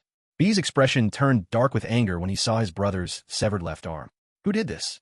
It was that kid behind us. The White Reaper of the Leaf. The 4th Raikage answered heavily, summoning every ounce of strength just to get the words out. Even the village, he destroyed it. The villagers suffered terribly. I knew something was wrong. I heard a huge explosion even from here in the gorge. B's voice trailed off in horror. If that's the case, that must mean Motoe may have. Damn it, why would you do this? In that instant, B's thoughts jumped to his friend Motoe, who wasn't especially strong and was most likely gone already. B glared furiously at Naruto, the pain of losing a friend, the sight of his brother's severed arm, all fueling his rage. His eyes glowed crimson as he fixed Naruto with a deadly stare. You want to know why I did all this? Naruto answered, a cold smile on his lips. That's rich. Why don't you ask your Raikage what he's done? As the leader of a hidden village, he shamelessly tried to take my brother's Byakugan by force. What? Are people from the cloud somehow more human than those from the leaf? Back then, when I was only 5 years old, you people from the hidden cloud tried to gouge out my eyes in the middle of the night. And now you want to do the same to my little brother. Heh, so only your hidden cloud is allowed to act with such tyranny? Faced with Naruto's sharp accusation, both Killer Bee and the Two Tails were instantly at a loss for words. They had only known that Naruto was invading the hidden cloud. They had no idea what had truly prompted him. Killer Bee, who moments ago was brimming with fighting spirit and had sworn to slay Naruto to avenge his friend and fellow villagers, now found his determination wavering. Even Yujito, now in her Two Tails form, had surprised flicker through her wide feline pupils. They never would have imagined that Naruto's reason for attacking the hidden cloud was something like this. Big brother, is what he's saying true? Killer Bee could scarcely believe it, and he couldn't help turning to question his brother. B, this isn't the time for these questions. Let's deal with this brat first. The rest can wait. Raikage didn't answer Killer Bee's question, but both Killer Bee and Yujito could sense the guilt and hesitation in Raikage's tone. It was clear now. The catastrophe that had befallen the hidden cloud today was all Raikage's doing. Still, just as Raikage said, explanations could wait until after they captured Naruto. No matter what Raikage had done, no matter why Naruto came to Hidden Cloud seeking vengeance, for the moment he destroyed their village, there was nothing left but a deadly grudge between them. Very well, the three strongest in the Hidden Cloud, the whole lot of you, are gathered here. Once I finish off all three, the Hidden Cloud will never rise again. Naruto raised his blade, pointing it at the two men and the cat with a taunting gesture. Yo, you talk big, I'll knock the wind out of you. Killer Bee shot back with an awkward rhyme, then drew all 7 of his swords, bristling like a porcupine, and launched himself at Naruto in a ferocious assault. Careful, Bee. Raikage cautioned him urgently. Yeah, another one relying on weapons? Raise your head, Chibusa. Against this kind of weapon-wielding foe, the best answer was Chibusa. Naruto's sword morphed instantly into a straight hook, colliding hard with Killer Bee's blades. The relentless sound of clashing steel filled the air, echoing like a blacksmith's workshop. Killer Bee moved with astonishing speed. In a blink, they had already crossed blades 100 times. Wielding 7 swords in rapid succession, he unleashed a ceaseless assault. Block one blade, and another would immediately follow. This, after all, was how he'd earned the name Killer Bee. But where once this fearsome weapon style gave Killer Bee the upper hand, now the tables had turned. Killer Bee felt his swords growing heavier with every swing. He tried to retreat, but Naruto refused to grant him any opening. Until the very end, Killer Bee could no longer control his swords. All 7 short blades slipped from his grasp, clattering to the ground around him. A thunderous boom echoed each time a sword hit the earth, and the impact left 7 deep craters in the ground. With a forceful kick, Naruto sent the now unarmed Killer Bee flying. He crashed down in front of the Raikage and the Two Tails. How could this be? Killer Bee stared at his weapons in stunned disbelief, unable to fathom how he could have lost them so suddenly. B, transform into your tailed beast form. This guy is beyond strange. Clutching his chest, the Raikage stepped to Killer Bee's side, helping him to his feet. Yeah. Killer Bee nodded firmly at the Raikage. 8 Tails, we got a tricky one. Time to get serious. He called out to the 8 Tails inside him. B, if you get the chance, run. This opponent is incredibly strong. The 8 Tails lent its power to Killer Bee, but couldn't help warning him as well. Hearing these words, a chill ran through Killer Bee's heart. Even the 8 Tails feels threatened by him. Just how strong is this guy? He pondered, shaken. With a guttural roar, Killer Bee drew upon the power of the 8 Tails, transforming into a giant, 8-tentacled beast. He let out an earth-shaking bellow, venting his fury skyward. Beside him stood the equally colossal 2 Tails and the severely wounded Raikage. The three faced Naruto as one, man and beast united, ready to fight side by side. TSK. Looking at this scene, why do I suddenly feel like I'm the ultimate villain in some movie? Naruto scratched his head, the surreal turn making him feel like one of those merciless, infamous villains straight out of a drama. To be fair, in the original story, the Hidden Cloud Village stood by the protagonist, belonging to the good camp. Yet now, they had been wiped out by his hand. Maybe, just maybe, he wasn't exactly the villain here. After all, they were the ones who'd picked the fight first. Enough of this. Time to send you all on your way. Naruto made up his mind. He intended to end this quickly and leave no more time for delay. Bankai, Senbenzakura, Kageyoshi. With those words, the blade in Naruto's hand shifted, regaining its original Zampakudo form. He held it upright, and without hesitation, dropped it tip first into the earth. What's he playing at now? The Raikage and his companions watched Naruto's actions, utterly perplexed. But as confusion filled their minds, thousands of blades suddenly erupted from the ground. The weapons clustered around Naruto, splitting into 2 grand rows on either side of him. Get back. The Raikage and his comrades hastily dodged as swords sprang up beneath their feet. Just as they braced for an imminent attack from the wave of blades, the thousands of weapons suddenly shattered, dissolving without warning. That's it. The three of them were once again utterly baffled. Have you ever seen cherry blossoms dancing across the sky? A sly smile tugged at Naruto's lips as he glanced at the Raikage and his companions. Without giving them a chance to react, he extended his right hand and made a sweeping gesture toward them. Scarlet View, Senbenzakura Kageyoshi. As Naruto uttered those words, countless cherry blossom petals suddenly materialized, filling the sky above. Petals whirled and drifted through the air, covering the heavens above the Raikage and his group in a breathtaking display. Be careful. There's something wrong with this. The sea of cherry blossoms might have been a vision of earthly beauty, but the Raikage and his comrades braced themselves as if facing a grave threat. In a heartbeat, the petals began to swirl ferociously around them, forming a sphere that tightened with savage intensity. Trapped within, the Raikage and the two-tailed beasts found themselves beset on all sides by a storm of petals, each one as merciless as a blade. What had seemed delicate and beautiful now shimmered with lethal menace, easily slicing through even the Raikage's formidable defenses. Petals raged in every direction, an unending barrage impossible to count, slashing his body and leaving bloody streaks wherever they touched. Thousands upon thousands battered him in mere moments, and he was left dripping with blood, his figure barely recognizable. The two-tailed beasts, with their massive forms, suffered even worse, as more and more petals tore into them. For them, it wasn't blood that spattered the ground, but chakra. With every cut, their essence was stripped away, flaring and fading. A feline yowl broke through the chaos. A guttural roar rang out, "Big brother!" Both beasts howled in agony, and Karabi threw himself protectively over the Raikage, shielding him with his own body against the relentless attack. Cherry blossoms swirled everywhere. What should have been a scene of ephemeral wonder was instead drenched in carnage and despair. With each sweeping petal, another strand of Raikage blood was swept away. Desperate, the Eight Tails coiled his massive frame around Raikage, sheltering him at the center of the storm. Now only the cries of the two-tailed beasts echoed across the battlefield, lamenting their torment. The dreadful spectacle lasted for what felt like an eternity. When at last Naruto called off Senbenzakura's onslaught, the tailed beasts had visibly diminished in size. Their presence shrunk on the plain. They had been carved and torn apart by 1,000 blossom blades, their chakra ripped away bit by bit, unceasingly. Even-tailed beasts, said to possess limitless chakra, could not withstand Naruto's devastating technique. After all, Senbenzakura's wounds went beyond the flesh. They carved deeply into the soul. As the sphere of petals dispersed, the blossoms continued circling overhead.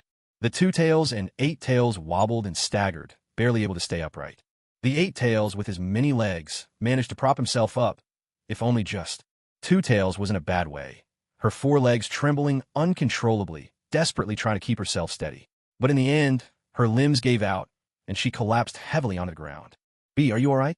Raikage crawled out from under the Eight Tails, looking at the battered state of the two-tailed beasts, and couldn't help the fear creeping into his heart. Everyone in the shinobi world knew that the best way to deal with a tailed beast was to seal it directly.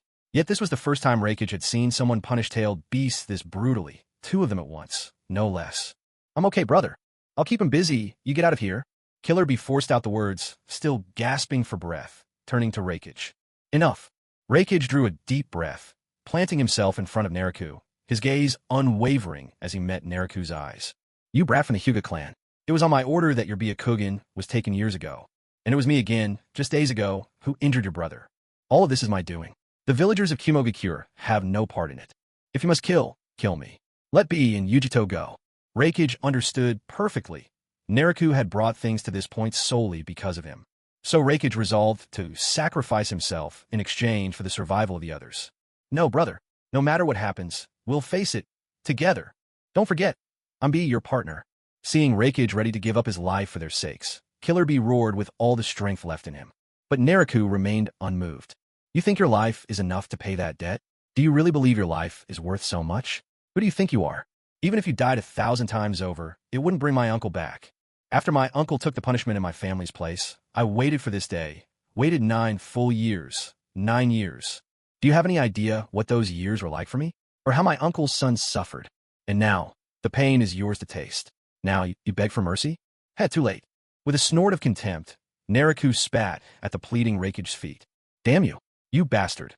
Are you really not going to leave us even the slightest chance? Raikage gnashed his teeth in fury. He, the proud Raikage, one of the 5 most powerful shinobi in the world, was being humiliated by this insolent upstart. Raikage had his pride, too. Brother, let's fight him together. If we're destined to die, then at least let it be with dignity, a death worthy of a true shinobi. The 8 Tails extended a tentacle, scooping Raikage up to place him atop his head. Forgive me. It's my fault you were all dragged into this. I am the sinner of Kumobikure. Raikage managed a bitter smile as he spoke. There's no point in talking about this now. I've never supported your relentless campaigns, snatching up children born with Kekii Genkai and bringing them back just to take their unique powers. Such endless warmongering. But I have to admit, when it comes to leading the Hidden Cloud, you've truly been a competent Raikage. Under your command, our strength has grown steadily stronger over the years. It's just that none of us expected the enemy we've provoked this time would be so overwhelmingly powerful. The 2 Tails forced herself upright, staggering over to stand by the 8 Tails as she spoke. I hate it. Hate that I didn't kill you with my own hands all those years ago. The Raikage's face was etched with regret, but it wasn't regret for his actions or the path he'd chosen. What he regretted was not killing Nariku sooner. If he'd struck down Nariku back then, the Hidden Cloud would have never met its doom. Even facing death, you're still unrepentant. If that's how it is, then prepare for your soul to be utterly erased. The power of the Shinigami can obliterate a person's soul completely.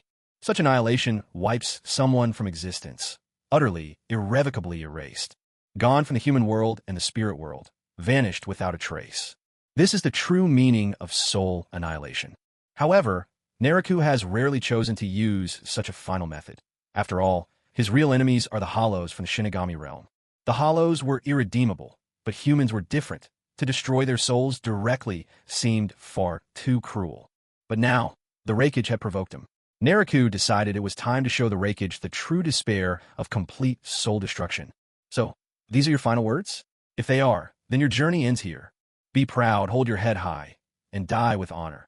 For to die by my strongest technique is a privilege few will ever know. Final scene, the sword of the White Emperor.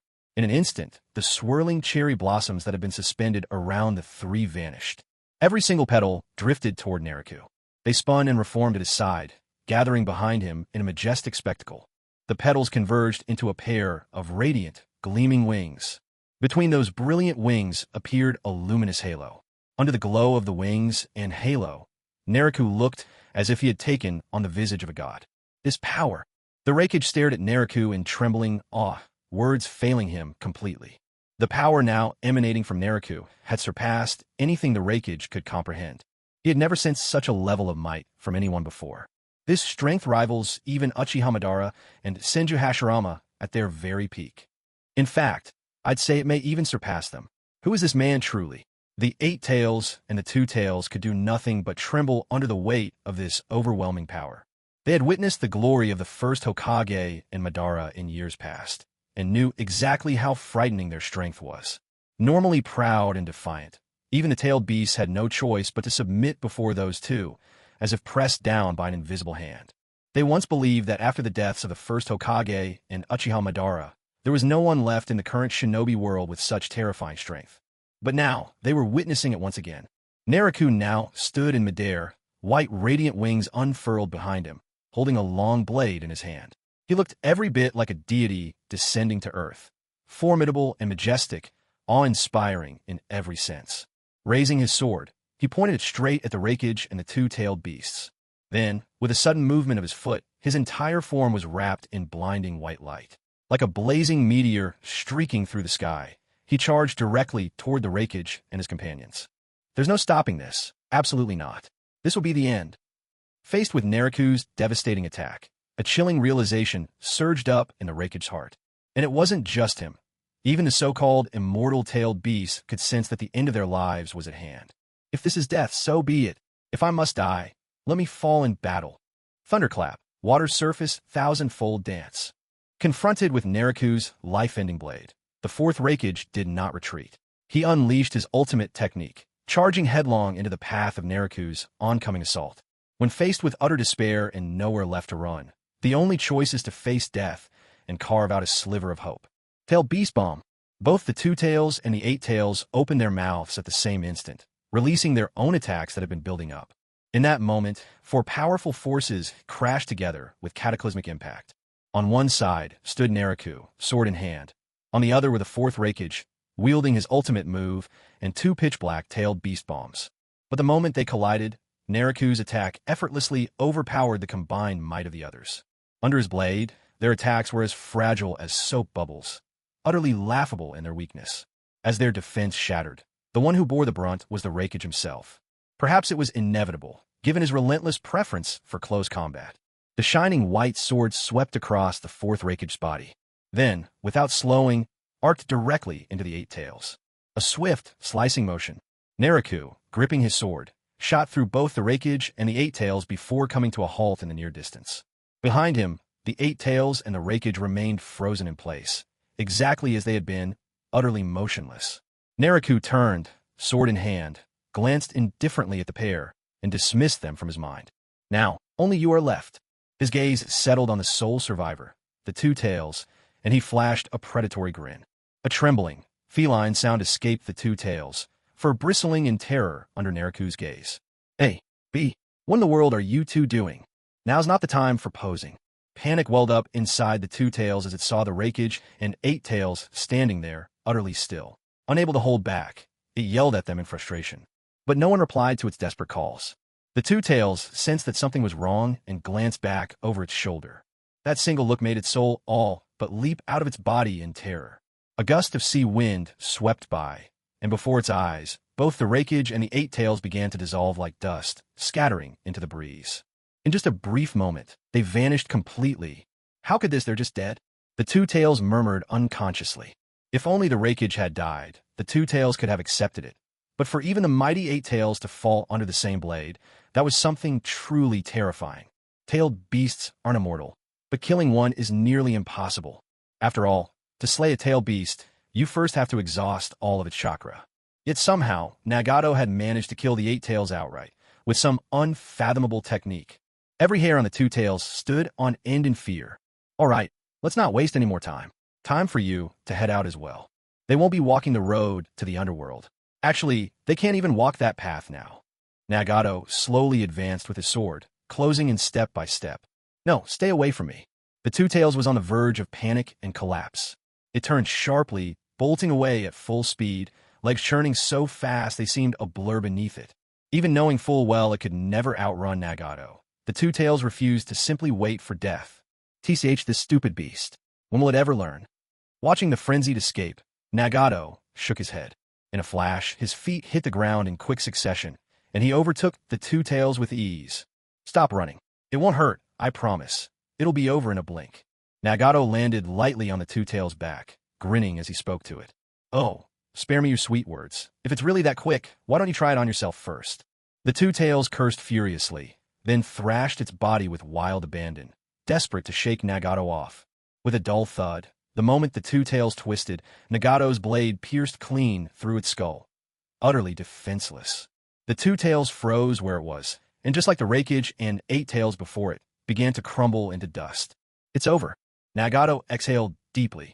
This time, Nagato had slaughtered his way from the Leaf Village to the hidden Cloud Village, wiping out one of the 5 great ninja villages in a single strike. He had slain the Raikage of the Cloud Village, and 2 immensely powerful tailed beasts. They were the strongest opponents Nagato had faced since coming to the world of Naruto. But even so, this hadn't been his most difficult battle. After all, Nagato now stood far above ordinary men. At this point, only Hashirama and Madara could hope to fight him on even terms. Come to think of it, when I killed those 2-tailed beasts just now, there seemed to be a fleeting glimmer of something. Could that be the fabled chance for a tailed beast to be reborn? Tailed beasts cannot be killed in the truest sense, for they always have the means to come back to life. If the sage who created them, the sage of 6 paths, could be considered a manifestation of the laws of heaven itself in this world, then the tailed beasts would be akin to saints, appointed by heaven for their meritorious deeds. As long as heaven endures, the saints remain immortal. In the same way, as long as the sage of 6 paths has not truly perished, the tailed beasts can always return, though it may take a considerable length of time for them to be revived. After slaying 2 tailed beasts today, Naruto was certain that the sage of 6 paths had already sensed it. Yet, right now, the sage of 6 paths has no means to directly interfere with this world. As Sage of Six Paths, I hope you know when to back off. Otherwise, don't blame me if I leave the ninja world you created in utter chaos. Naruto looked up at the sky and let out a cold, mocking laugh. Then he turned, soaring towards Konoha village. And as for those who remained in the Cloud Village, forget it. Naruto was never someone who killed indiscriminately. Collateral damage is inevitable during battle, but now that the fighting is over, there's no need to kill them on purpose. Naruto's heart was never so narrow. When he arrived, Naruto had been burning with fury, making the journey in a single night. But on the way back, there was no longer any need to hurry. As he leisurely made his way back to Konoha, he caught sight of a large force marching over the land below. What's this? Naruto swooped downward. Hello, everyone. So what's got you all in such a rush? Naruto called out in greeting to the crowd below. Among them were not only members of the Hyuga clan, led by his own father, but also an alliance formed from the Konoha Umbu and members of other families. In Nahaku, the crowd gasped in collective surprise at the sight of him. Naruto, didn't you say you were heading to settle things with the Cloud Village? How'd it go? Did they chase you all the way back here? Kakashi was the first to press him for answers. After all, in their eyes, Naruto heading to the Cloud Village alone was sure to end badly.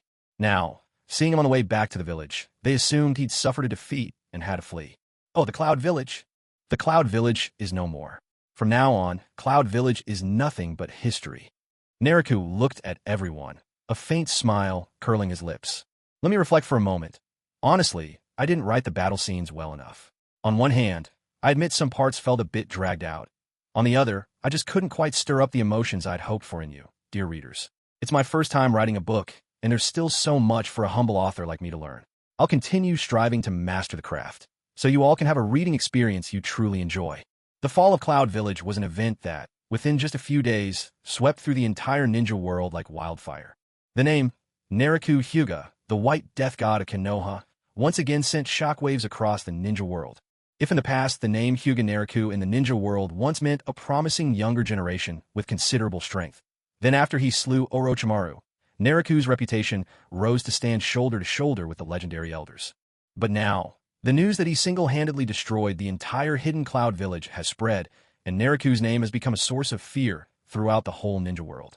The Hidden Cloud Village was by no means weak. Although the fourth Raikage was somewhat below the third Raikage in power, he was still among the very best across the ninja world. His overwhelming close combat prowess made him a formidable opponent for many. Not to mention, Hidden Cloud Village also had the Two Tails and Eight Tails, two perfect Jinchuriki of astonishing power.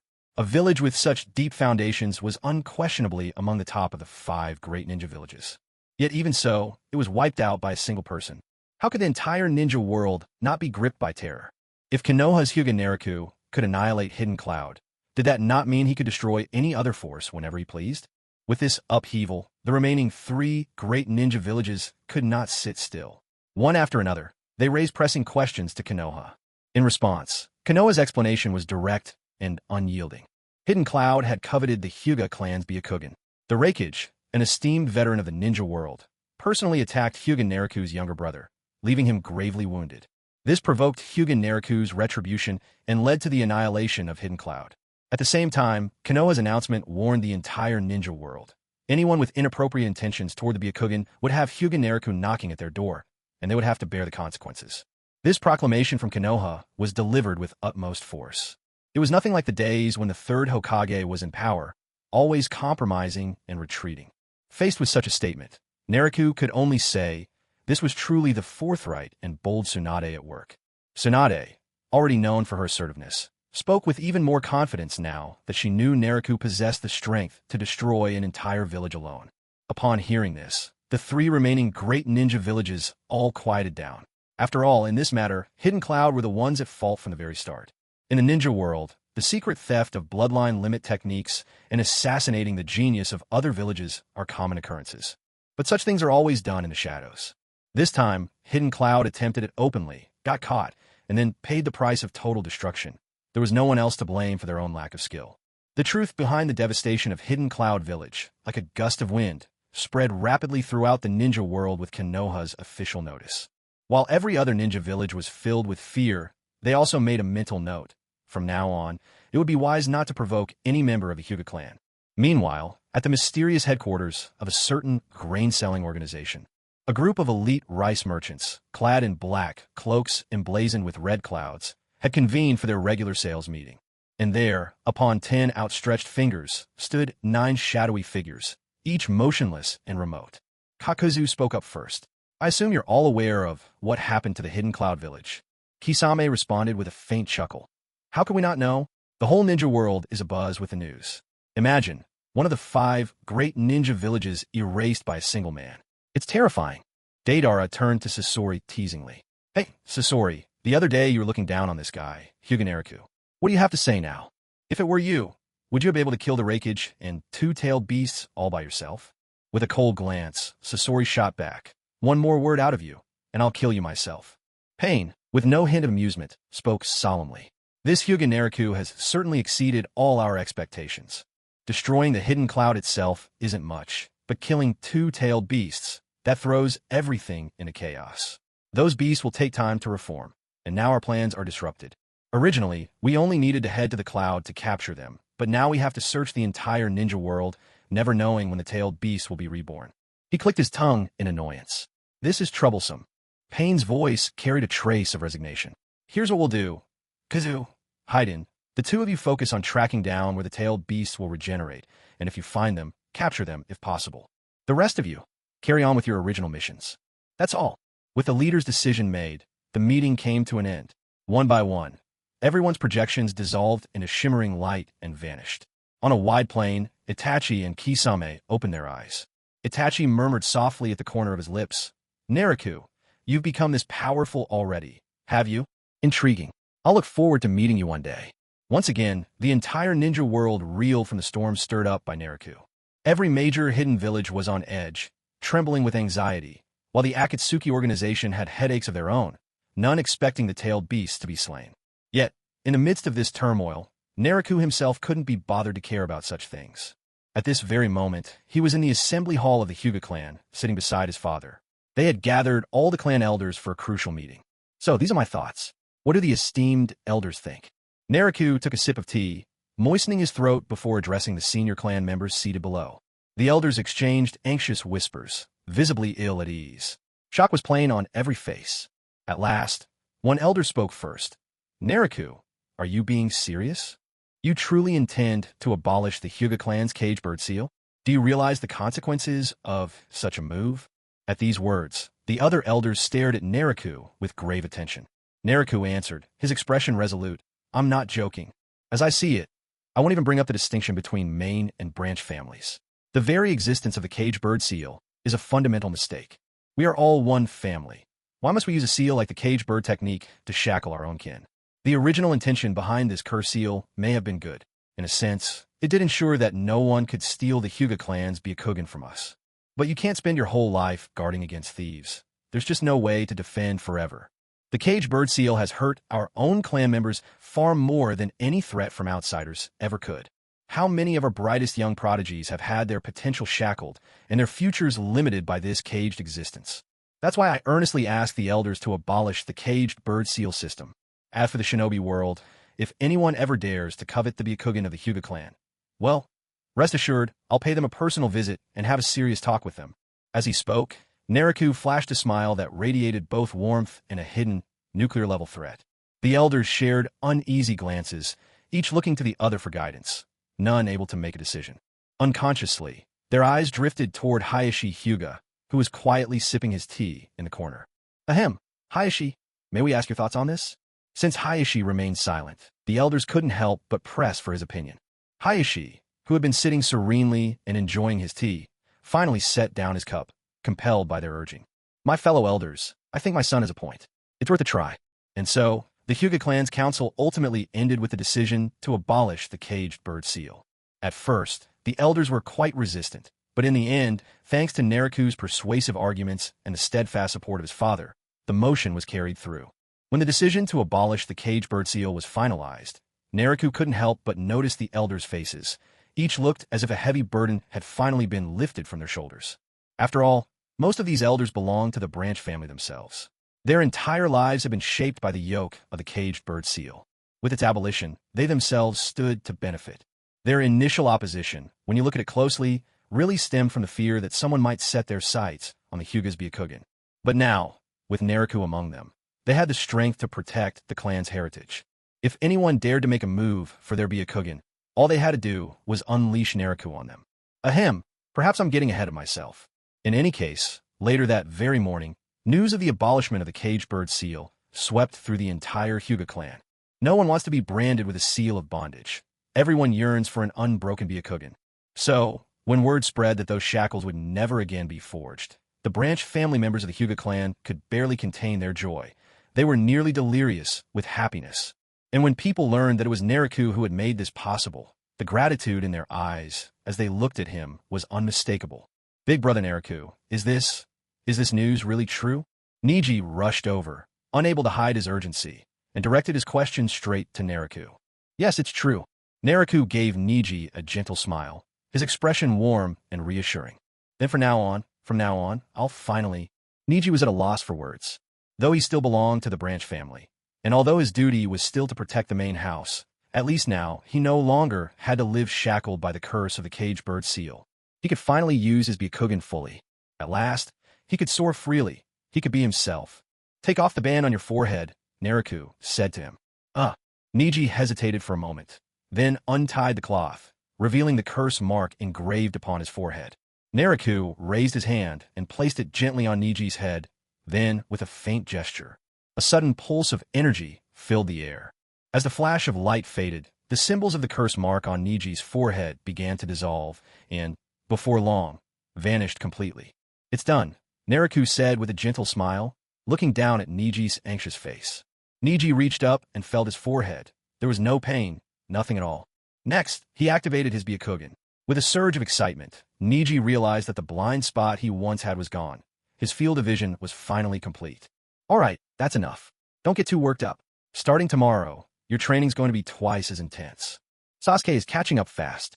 If you don't put in the effort, forget about being my brother. It's just embarrassing. Watching Neji caught up in his emotions, Naruto turned to go, not forgetting to throw in a parting jab. Got it, Naruto. I won't lose to Sasuke, and I definitely won't let you down. Neji called resolutely after Naruto's back. And Naruto wasn't exaggerating. Sasuke's strength really was growing by leaps and bounds day after day. Even without the cursed power he once got from Orochimaru, Sasuke's progress in Naruto's strict training was nothing short of astonishing. At this rate, it wouldn't be long before he could surpass Neji as well. After leaving the Hyuga clan compound, Naruto headed straight for the Hokage's office. He didn't bother knocking. He pushed the door open and strode inside, finding Tsunade immersed in paperwork. Lady Tsunade, I'm here. It's been ages. Did you miss me? He grinned and waved before noticing another presence. Oh, hey, Jiraiya-sensei's here too. Without missing a beat, Naruto started flirting with Tsunade the moment he walked in. Only then did he spot Jiraiya sitting to the side, with an obvious look of annoyance on his face. This kid's got guts, flirting with Tsunade the second he gets in. He's still young, but already such a smooth talker. I'll have to keep an eye on him, Jiraiya thought to himself. Shizune, on the other hand, showed no reaction at all. Clearly she was long used to Naruto's antics. Well, look who we have here. Isn't it the infamous White Reaper himself? So, whose doom are you bringing this time? Tsunade never looked up from her work, her voice dripping with sarcasm. Oh, come on, don't be like that. Just admit you needed a hand, and I'm here to help you out. Unbothered, Naruto grinned broadly and leaned in closer, unafraid to turn on the charm. I wouldn't dare trouble you. After all, you're the White Death, the kind of person who could wipe out an entire village single-handedly. How could I possibly impose on you to handle these petty tasks for me? Tsunade glanced up, shooting a look at Naruto. Naruto, however, didn't take Tsunade's sarcasm to heart. After all, when he decided to stir up trouble in the Hidden Cloud village, Tsunade tried to stop him at first. But in the end, she still sent a squad from the Leaf to support him. That kind of action was essentially preparing to go to war with the whole land of lightning for the sake of Naruto alone. Though the reinforcements never saw any real combat, Naruto still remembered how much that meant to him. And the real reason Tsunade was angry was because Naruto was so impulsive back then. He declared he'd attack the Hidden Cloud, ignored her attempts to intervene, and marched off without giving her so much as a nod of respect. Hey kid, do you have any idea how intimidating you are now in the ninja world? Jiraiya, who had been listening, looked at Naruto with a touch of awe and emotion. When Jiraiya first met Naruto, the kid was strong, sure, but in his eyes, Naruto had only half a foot in the league of the Kage.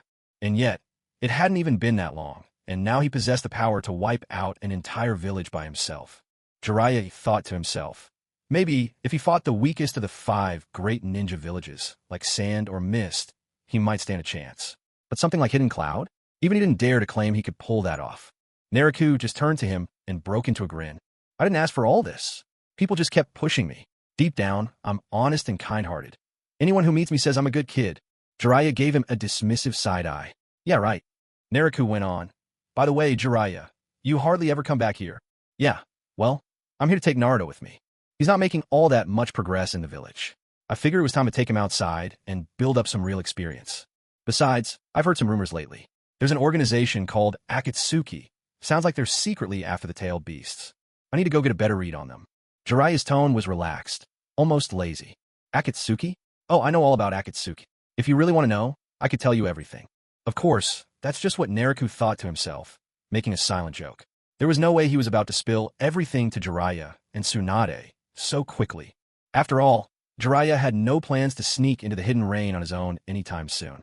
Since there wasn't any real danger at the moment, Naruto figured he could let Jiraiya chase answers by himself for a while. Who knows? Maybe Naruto would cross paths with Akatsuki one day and deal with them before anything even happened. If so, then there'd be nothing to worry about at all. So, Naruto set off to train under Jiraiya. Before leaving, all his friends gathered at the village gates of the Leaf to see him off. Naruto glanced at everyone, reluctant to part with them. Even though the thought of training with Jiraiya filled him with excitement, he couldn't help but feel a bit down when he realized he wouldn't see all his friends for a long time. Sasuke, I'm off. Make sure you train hard with Nagato. It better not be all slacking. When I get back, we'll have another match. Don't you dare lose to me again. Standing in front of Sasuke, Naruto declared his challenge, like a warrior issuing a duel. TCH. You? If it weren't for the fact that I spent all that time training with Kakashi, do you think a dead lass like you could have caught up to me? I've been training with Nagato this whole time. Have you any idea how strong I've gotten? Sasuke shot Naruto a disdainful look, his brash confidence clear in his voice. Off to one side, Kakashi thought to himself, what?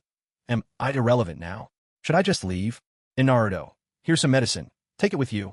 In case you get hurt while you're away, it might come in handy. With cheeks blushing pink, Hinata handed Naruto a small pouch. The pouch was adorned with a little rabbit, Hinata's own handiwork, no doubt. Ah, thank you, Hinata. Naruto grinned as he took the medicine from her, then reached out to gently ruffle her hair. Hinata's face turned an even deeper red, so much so that you could almost imagine faint wisps of steam rising from her head. Sakura, I'm heading out, so don't go missing me too much. Grinning, Naruto darted over to Sakura, putting on a cheeky face. Get lost, like I'd waste time missing you. Sakura barked at him fiercely, though her voice softened a moment later. But, you idiot, whatever you do, just don't die out there. Naruto scratched the back of his head, grinning sheepishly. Don't worry, with Pervy Sage around, what could possibly go wrong? Kakashi-sensei, are you here to see me off? Could you at least not read while you're at it? I feel like ever since you started reading Nagato's book, you've been looking weaker and weaker. Naruto leaned in close to Kakashi, eyeing the book in his hands, Uncle Chin, the doorman, before voicing his concern. Ahem, it's nothing really. I just haven't been sleeping well lately. Kakashi gave a little cough, resting one hand on his hip. Sigh, it's all Nagato's fault. His writing is just too good. With that, Kakashi tucked the book away in his pocket. Naruto, listen to Lord Jiraiya while you're away. Don't be reckless. Yeah, I know Kakashi-sensei. You've said that a million times already. Naruto waved him off, impatience evident in his gesture. Then, one by one, Naruto finished saying his goodbyes to the others. All of Konoha's 12 young prodigies were there. Everyone who wasn't away on a mission had come to see him off. All right, it's not like we're saying goodbye forever. Let's not get overly sentimental. It's getting late. Let's get moving, and all of you head on back. Jiraiya stepped forward, addressing the group gathered to see them off. Okay then, everyone, I'm heading out. Wait for me to come home. Naruto gave a big wave to the crowd and hurried to catch up with Jiraiya. But after just a few steps, he turned back and glanced over his shoulder, as if hoping to see someone. There was no sign of that person, and disappointment flickered across Naruto's face as he looked down at the ground. Jiraiya, walking beside him, shot Naruto a quick glance. Naruto, are you waiting for that kid, Naruto? Naruto looked up at Jiraiya and answered. Yeah, but a couple of days ago, I got into a fight with him about what happened in the Hidden Cloud village. He didn't come to see me off today. Do you think he's mad at me? Naruto's tone wavered with uncertainty. Jiraiya chuckled and reassured him. Come on, Naruto isn't the type to hold a grudge over something so small. He won't ignore you just because the two of you had a spat. But then Jiraiya hesitated, as if there was something else he wanted to say. Still, he trailed off and fell silent, turning the conversation aside. Huh? You got something on your mind, pervy sage. Naruto noticed Jiraiya's hesitation and couldn't help but ask. Forget it, it's nothing. Let's get going, Jiraiya replied, shaking his head and starting down the path. Truth be told, Jiraiya had almost told Naruto that, in his eyes, it was Naruto who was in the wrong this time, not Naruto. But after considering it, he decided not to bring it up now. There was no point in lecturing someone whose worldview was still shaped by a sheltered childhood in the village. Let them see the world a bit. After some stumbles and hard lessons, they'll come to understand what's truly right and wrong. Jiraiya himself was a man with a generous and kind heart, but he also knew when to show iron resolve against his enemies. The shinobi world needs kindness, but not overly so. Maybe it was time for Naruto's perspective to change, and this journey might be the perfect opportunity. Jiraiya glanced over at Naruto again, quietly making up his mind. Back at the village gate, Naruto's friends gradually drifted away, heading home one by one. Meanwhile, from the rooftop of the Hyuga clan compound, Naruto activated his Byakugan and watched the scene unfold from afar. Just as Jiraiya had said, Naruto wasn't one to hold petty grudges or give Naruto the cold shoulder over a simple quarrel. After all, Naruto was someone he had practically raised as a younger brother for years. When it came to Jiraiya taking Naruto on this journey, Naruto was fully supportive. He knew that when Naruto returned, he would come back much stronger than before. Of course, it wasn't just his strength that had progressed. His social awareness and attitude toward life had grown as well. After Nagato annihilated the hidden Cloud village, Naruto felt he was too ruthless and cold-blooded, which created some tension between the two of them. Nagato didn't bother to explain himself much. After all, Naruto had spent his whole life in the village. Even though he had recently graduated as a genin, it hadn't been long at all. He had yet to witness the darker sides of human nature, nor had he felt the hard knocks of society. To him, as long as you treated people sincerely, you could always lead them toward the light. In fact, that was exactly what he'd always done. When facing enemies, if he could win in a fight, he'd subdue them that way. If not, he'd rely on heartfelt words to persuade them. So, in his worldview, everyone could be saved. But in truth, it was wishful thinking, a vision too idyllic and beautiful. I hope that accompanying Jiraiya on this journey will show Naruto a different side of the world, the side shrouded in true darkness. Nagato murmured softly as he deactivated his Byakugan. So, Naruto's finally begun his journey of training. That means I need to push Sasuke's training to the next level too. Otherwise, when Naruto returns, if Sasuke falls behind, wouldn't that be an embarrassment for me? Yes, that's what I'll do. At that very moment, as Sasuke walked through the village with a group of people, he suddenly felt a chill run down his spine for no apparent reason. The days that followed were leisurely ones for Nagato. If he wasn't in the Hokage's office, helping Tsunade with the village's affairs, he was at the Hyuga estate, overseeing the training of Sasuke and Neji. And if not that, he'd be spending time with Yakumo, Haku, and his three younger sisters, Hinata, Xiangling, and Hanabi. Life could hardly have been more relaxed. As for going out on missions, what a joke. Tsunade wouldn't dare let Nagato leave the village. The destruction of the Cloud had already put Nagato and Konoha at the very center of controversy. If Nagato hadn't been in the right, and if his strength hadn't deterred everyone from uttering a word against him, it would have only been a matter of time before people flocked to the moral high ground to publicly denounce both Nagato and the Hidden Leaf. Now that the ninja world had finally settled down, Tsunade was enjoying some rare peace. If Nagato were to go on a mission and some clueless fool provoked him, and another village ended up destroyed, well, Tsunade would be run ragged all over again. That's why, for now, Tsunade had issued an order. Nagato was forbidden from taking on any missions and could only help her manage daily affairs. To this, Nagato didn't particularly mind. Still, too much of this quiet life would get boring eventually. He'd started out easygoing by nature. But after spending so long traversing the ninja world, restlessness had begun to stir within his heart. If he went too long without creating a little chaos, he couldn't help but feel uneasy. On a night when the moon was bright and the stars were few, Nero lay stretched out on the rooftop. With his hands cradling his head, he stared absent-mindedly into the sky, boredom written all over his face. So boring, so very boring. I've been in the village for a whole month now. Sure, I don't have to wander around, braving chaos and hardship on missions. But living like this for too long, it gets really dull too. Nero let out a weary sigh. Nero, can you really not sit still for even a little while? Beside him lay Yakumo, now more mature than before. At this moment, she turned on her side to glance at Nero's utterly bored expression and grinned teasingly. During this period of staying home, Nero's feelings for Yakumo had warmed rapidly. And not just Yakumo. The bond between Nero and Shiro had grown as well. Logically speaking, a man who went back and forth between two women like this would have been treated to a heavy slap from at least one of them by now. But, strangely enough, both women remained incredibly calm. In fact, their relationship had become remarkably close, almost inseparable. This left Nero completely puzzled. Sometimes, he even found himself a little on edge. After all, he'd seen scenes like this plenty of times in movies from his previous life. A two-timer juggling multiple girlfriends until the women joined forces to take him down. The thought made Nero shiver in alarm. "What's wrong, Nero? Are you feeling cold?" Yakumo asked with gentle concern. "And no, not at all." Nero stole a slightly guilty look at her. Yakumo didn't press him, only shifted to gaze at the moon overhead.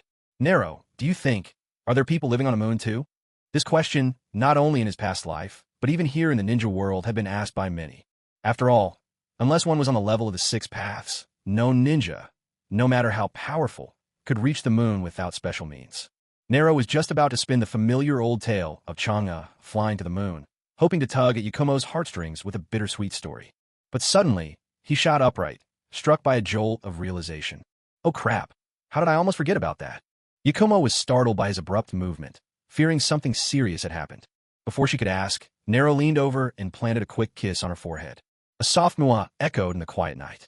"Yakumo, thank you for reminding me. I suddenly remembered something important. I have to go." With that, Nero vaulted off the roof, dashing toward Hisashi's room. "Nero, how could you just kiss me and then run away? So mean." Yakumo's cheeks blushed a deep red. But at that moment, Nero had no time for such concerns. His mind raced with a single thought. Tsunade doesn't want me raising a ruckus in the ninja world? Fine then. I'll just stir things up somewhere else, on the moon. After all, let's not forget, on the moon, there are descendants of the Otsutsuki clan. Moreover, this descendant of the Otsutsuki clan has long harbored ambitions to seize the Byakugan from the Hyuga clan, evolve it into the Tenseigan, and then destroy the entire ninja world. Though he hasn't made a move yet, if I travel to the moon now and eliminate such a threat in advance, wouldn't that be a service to all of shinobi kind? Of course, if I also bring back a Tenseigan as a trophy while I'm at it, there shouldn't be anything wrong with that, right? Absolutely not. Deep inside, Neriku was thrilled by the thought. In fact, ever since Neriku first crossed over into the ninja world, he'd already set his sights on the Tenseigan. The only problem was he was far too weak back then. Even with the best intentions, he simply lacked the power. Later, once he was strong enough, he'd become so busy with other matters that this plan had been put aside and forgotten. Were it not for Yakumo's reminder this time, it's likely Neriku wouldn't have remembered at all. Bang, bang, bang. "Father, open up. Father." Inside the house, Hyuga Hayashi, about to undress and sleep, suddenly heard Neriku's urgent knocking. He paused for a moment, then quickly put his clothes back on to answer the door for Neriku. "What's the matter? Did something happen?" There was a trace of seriousness on Hayashi's face. After all, his eldest son had come to disturb him in the middle of the night. In Hayashi's eyes, it must mean something big had happened. "Father, do you know how to get to the moon?" The moment they met, Neriku asked his father straight out. Hayashi uttered disbelief. "So that's what this is about. Here I was worrying something serious had happened, but you woke me up in the middle of the night just to ask how to get to the moon? Is my eldest son feverish or something?" Hesitating, Hyuga Hayashi reached out and placed his palm on Neriku's forehead, checking his temperature. "Hey, father, I'm not sick. What I mean is, are there any pathways that lead directly to the moon, where we can find the Otsutsuki clan living up there?" At these words, Hayashi's expression froze instantly. He glanced around to make sure no one else was near, then quickly pulled Neriku into his room and closed the door behind them. "Neriku, how do you know about this?" For the first time, a gravity appeared on Hayashi's face that Neriku had never seen before. I think I came across it during one of my missions. I found a stone tablet describing things about the Otsutsuki clan and our Hyuga lineage as well. It said our clan's origins go back to the sage of Six Paths' brother, Otsutsuki Himura, who later went to the moon, where his descendants still live. I just happened to remember that tonight and got curious, so I wanted to ask you if it was true. Neriku made up a story on the spot. "Is that so?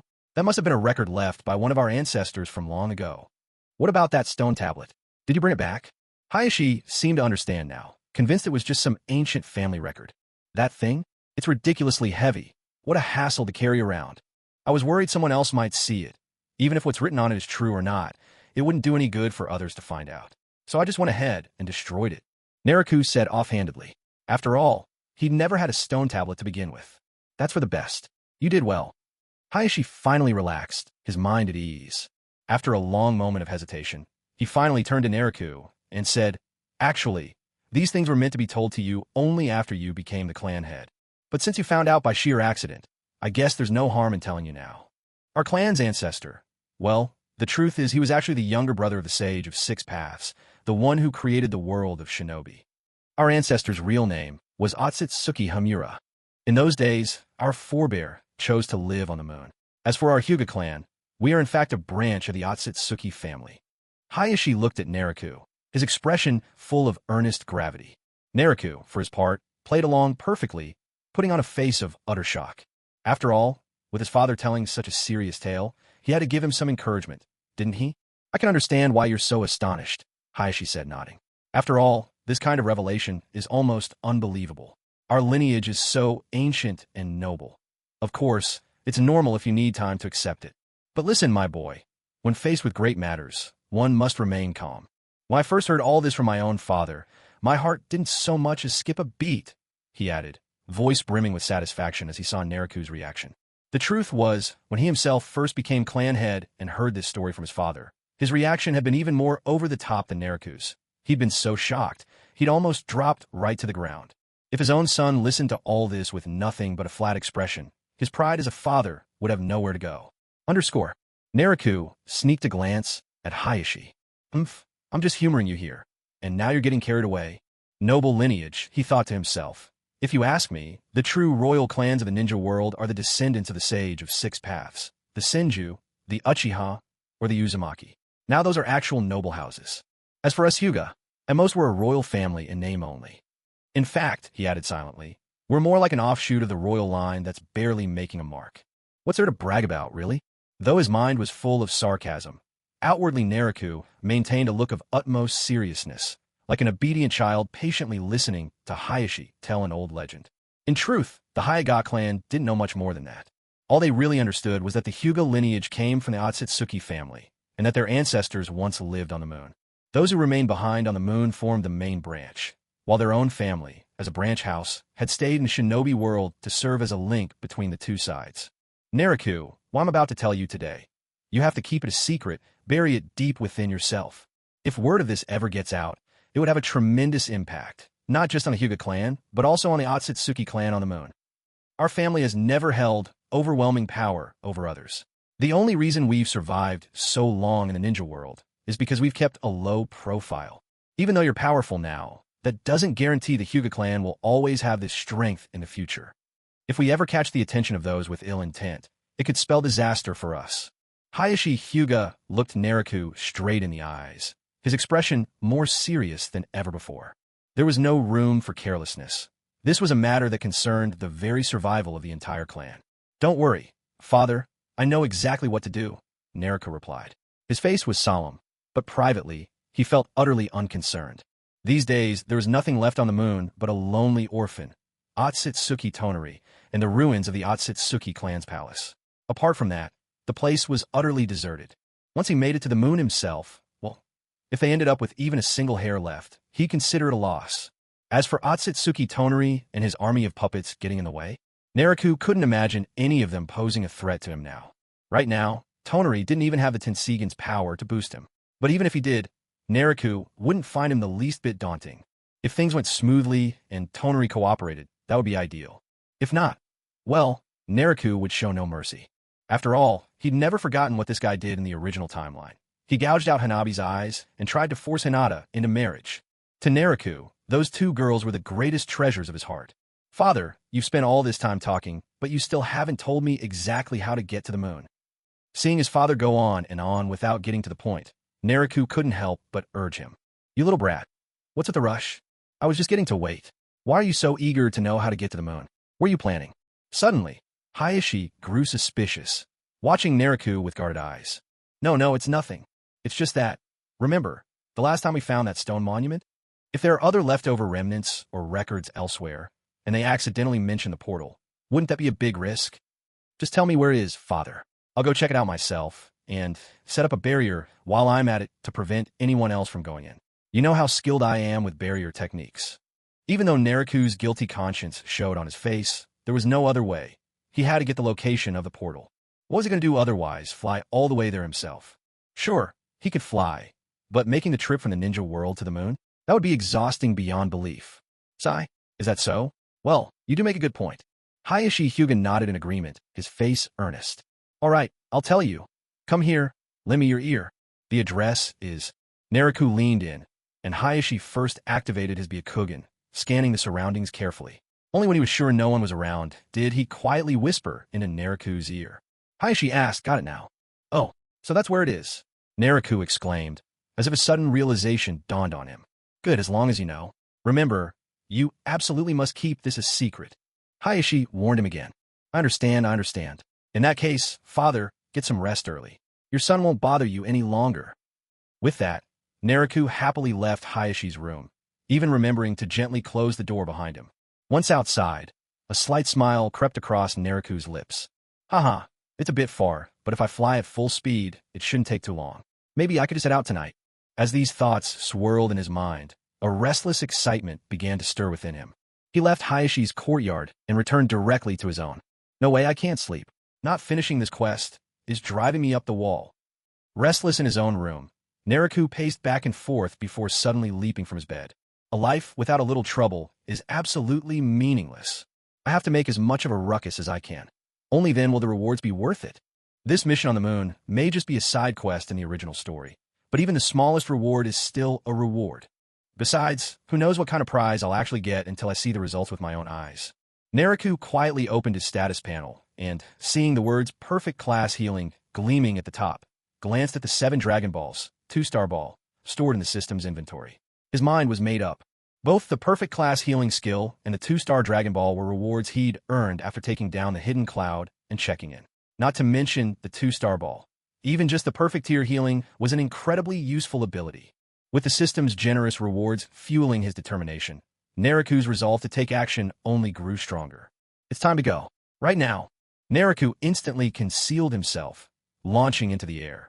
Utilizing his light-bending jutsu to vanish from sight, he followed up with his signature flight technique, shooting up into the skies above the Hidden Leaf Village. Huh, is that? Brother Naruto? Late at night, Neji, still awake and out in his courtyard practicing Byakugan and gazing at the stars, suddenly caught sight of a silhouette soaring upward. Startled at first, Neji soon realized that the figure had left Naruto's residence and could even fly. There was no doubt. It was Naruto. That's odd. Why is Brother Naruto heading out so late? And didn't Lady Tsunade ground him? Could it be Brother Naruto is sneaking out to stir up trouble? The ever-resourceful Neji suddenly had a flash of insight. Forget it, I didn't see a thing. In a split second, Neji retreated to his room and shut the door tightly. You gotta be kidding. A standoff between Naruto and Tsunade? He couldn't afford to cross either of them. In a situation like this, the only thing he could do was pretend nothing had happened. That was absolutely the safest course of action. Up in the sky, watching Neji slip indoors, Naruto heaved a silent sigh of relief. The moment Neji's gaze landed on him, Naruto knew he'd been spotted. He was fully aware that his light-bending technique merely refracted the light to conceal himself from normal sight. The Byakugan's X-ray vision, though, it was his natural nemesis. There was no way to hide from it. Judging by Neji's reaction and the look on his face, there was no doubt he had discovered Naruto. A chill ran down Naruto's spine. Others might not notice, but those close to him certainly would. Tsunade was terrified Naruto might stir up trouble, which was exactly why she insisted on keeping him in the village. If Neji were to go and tell on him, Tsunade would be sure to track him down and give him a good talking to. Not that Naruto was afraid of Tsunade, but still, it'd be awkward to lose face in front of everyone. As Naruto's gaze grew fierce, pondering what to do about Neji, Neji himself had already quietly returned to his room. Smart kid, knows when to keep his head down. All my efforts pampering him haven't been for nothing. Since you know how to behave, here's your reward. When I get back, your training's going to double. A sly grin crept onto Naruto's lips. With that, he soared off swiftly into the distance. Achoo! Back in his room, Neji suddenly sneezed hard. A cold sweat broke out all across his back. What's going on?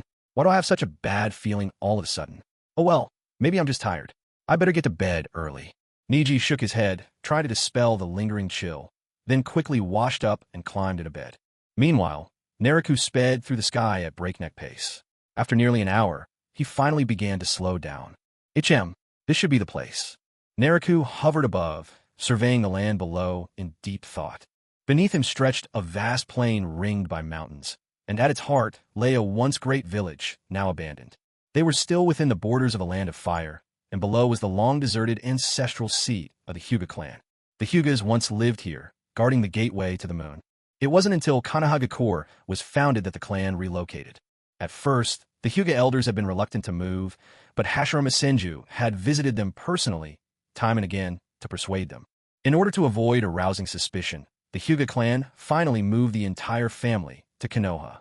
As for the gateway, they left only a powerful seal behind to keep it hidden from prying eyes. Let's see. Where is that passage? Byakugan, activate! With his perfected Byakugan unleashed, he could see the entirety of what lay beneath the ground with absolute clarity. Naruto swept his gaze in a slow circle, finally letting his eyes settle on a particular spot. Found it. So that's where it is. A glint appeared at the corner of Naruto's mouth. The spot he was watching was pulsing with the faint, shimmering light of a barrier. With a quick shift of his body in the sky, Naruto appeared right at the entrance of the passage. To outsiders, this spot was nothing but an unremarkable patch of open ground. Yet in Naruto's eyes, empowered by the Byakugan, it was clear. A shimmering barrier lit up the space before him. He pressed his hand against it, sensing its strength. Yes, the barrier was sturdy. Obviously, it had been frequently reinforced. From the look of it, this had the handiwork of his old man written all over it. To most people, this barrier would be quite impressive. But for me, a slight, scornful smile curled on Naruto's lips. Such a barrier. He could shatter it now with just a single move. He took a deep breath, bent his knees, and gathered his strength. His upper body led the motion, his waist rotated with force, and with a mighty swing, he sent his right foot crashing into the barrier. A thunderous crash rang out. The barrier split open abruptly, revealing the faintly glowing underground spring hidden beneath. Naruto poked his head inside and glanced down to the bottom of the spring. Strangely, all he could see was a blur. Despite the perfection of his Byakugan, there was absolutely nothing visible. This must be the place. Let's see what's inside. Impulsive as ever, Naruto didn't bother to confirm what awaited beneath the surface. He simply leapt right in. With a resounding splash, his whole body dove into the spring, sending up a surge of sparkling water.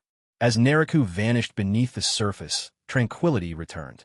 Only the softly glowing water and the ripples spreading across the pool hinted that someone had just passed through.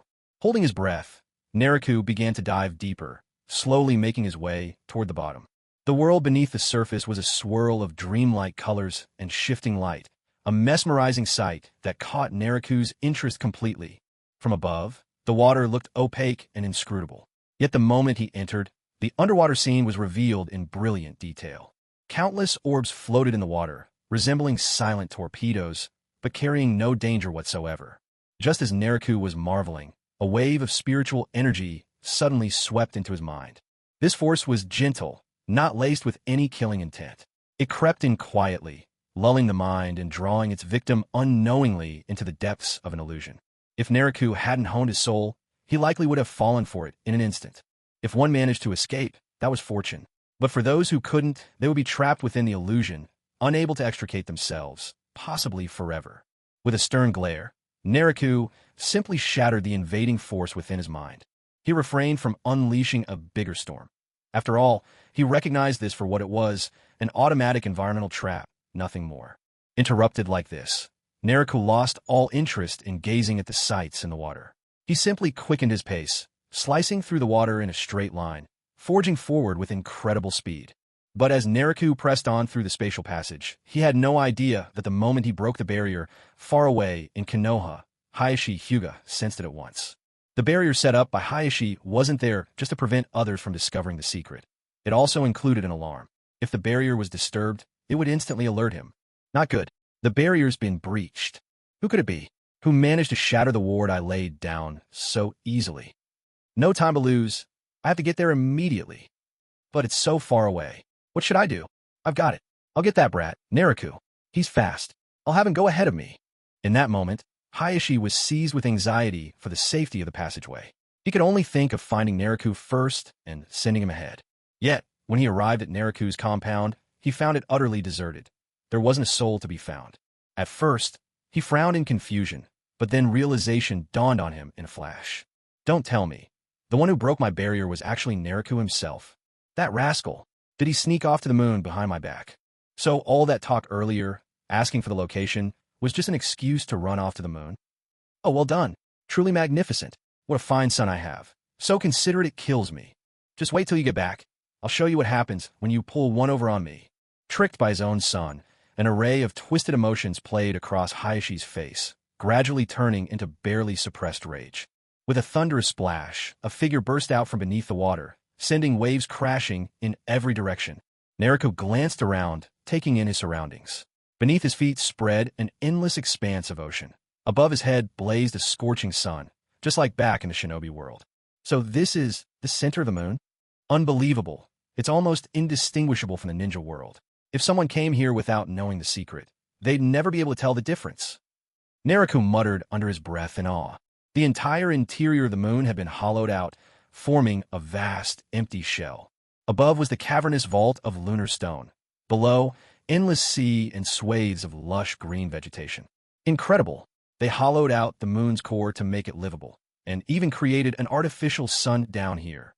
With a project of this scale, that old man Hamura must have nearly worked himself to death.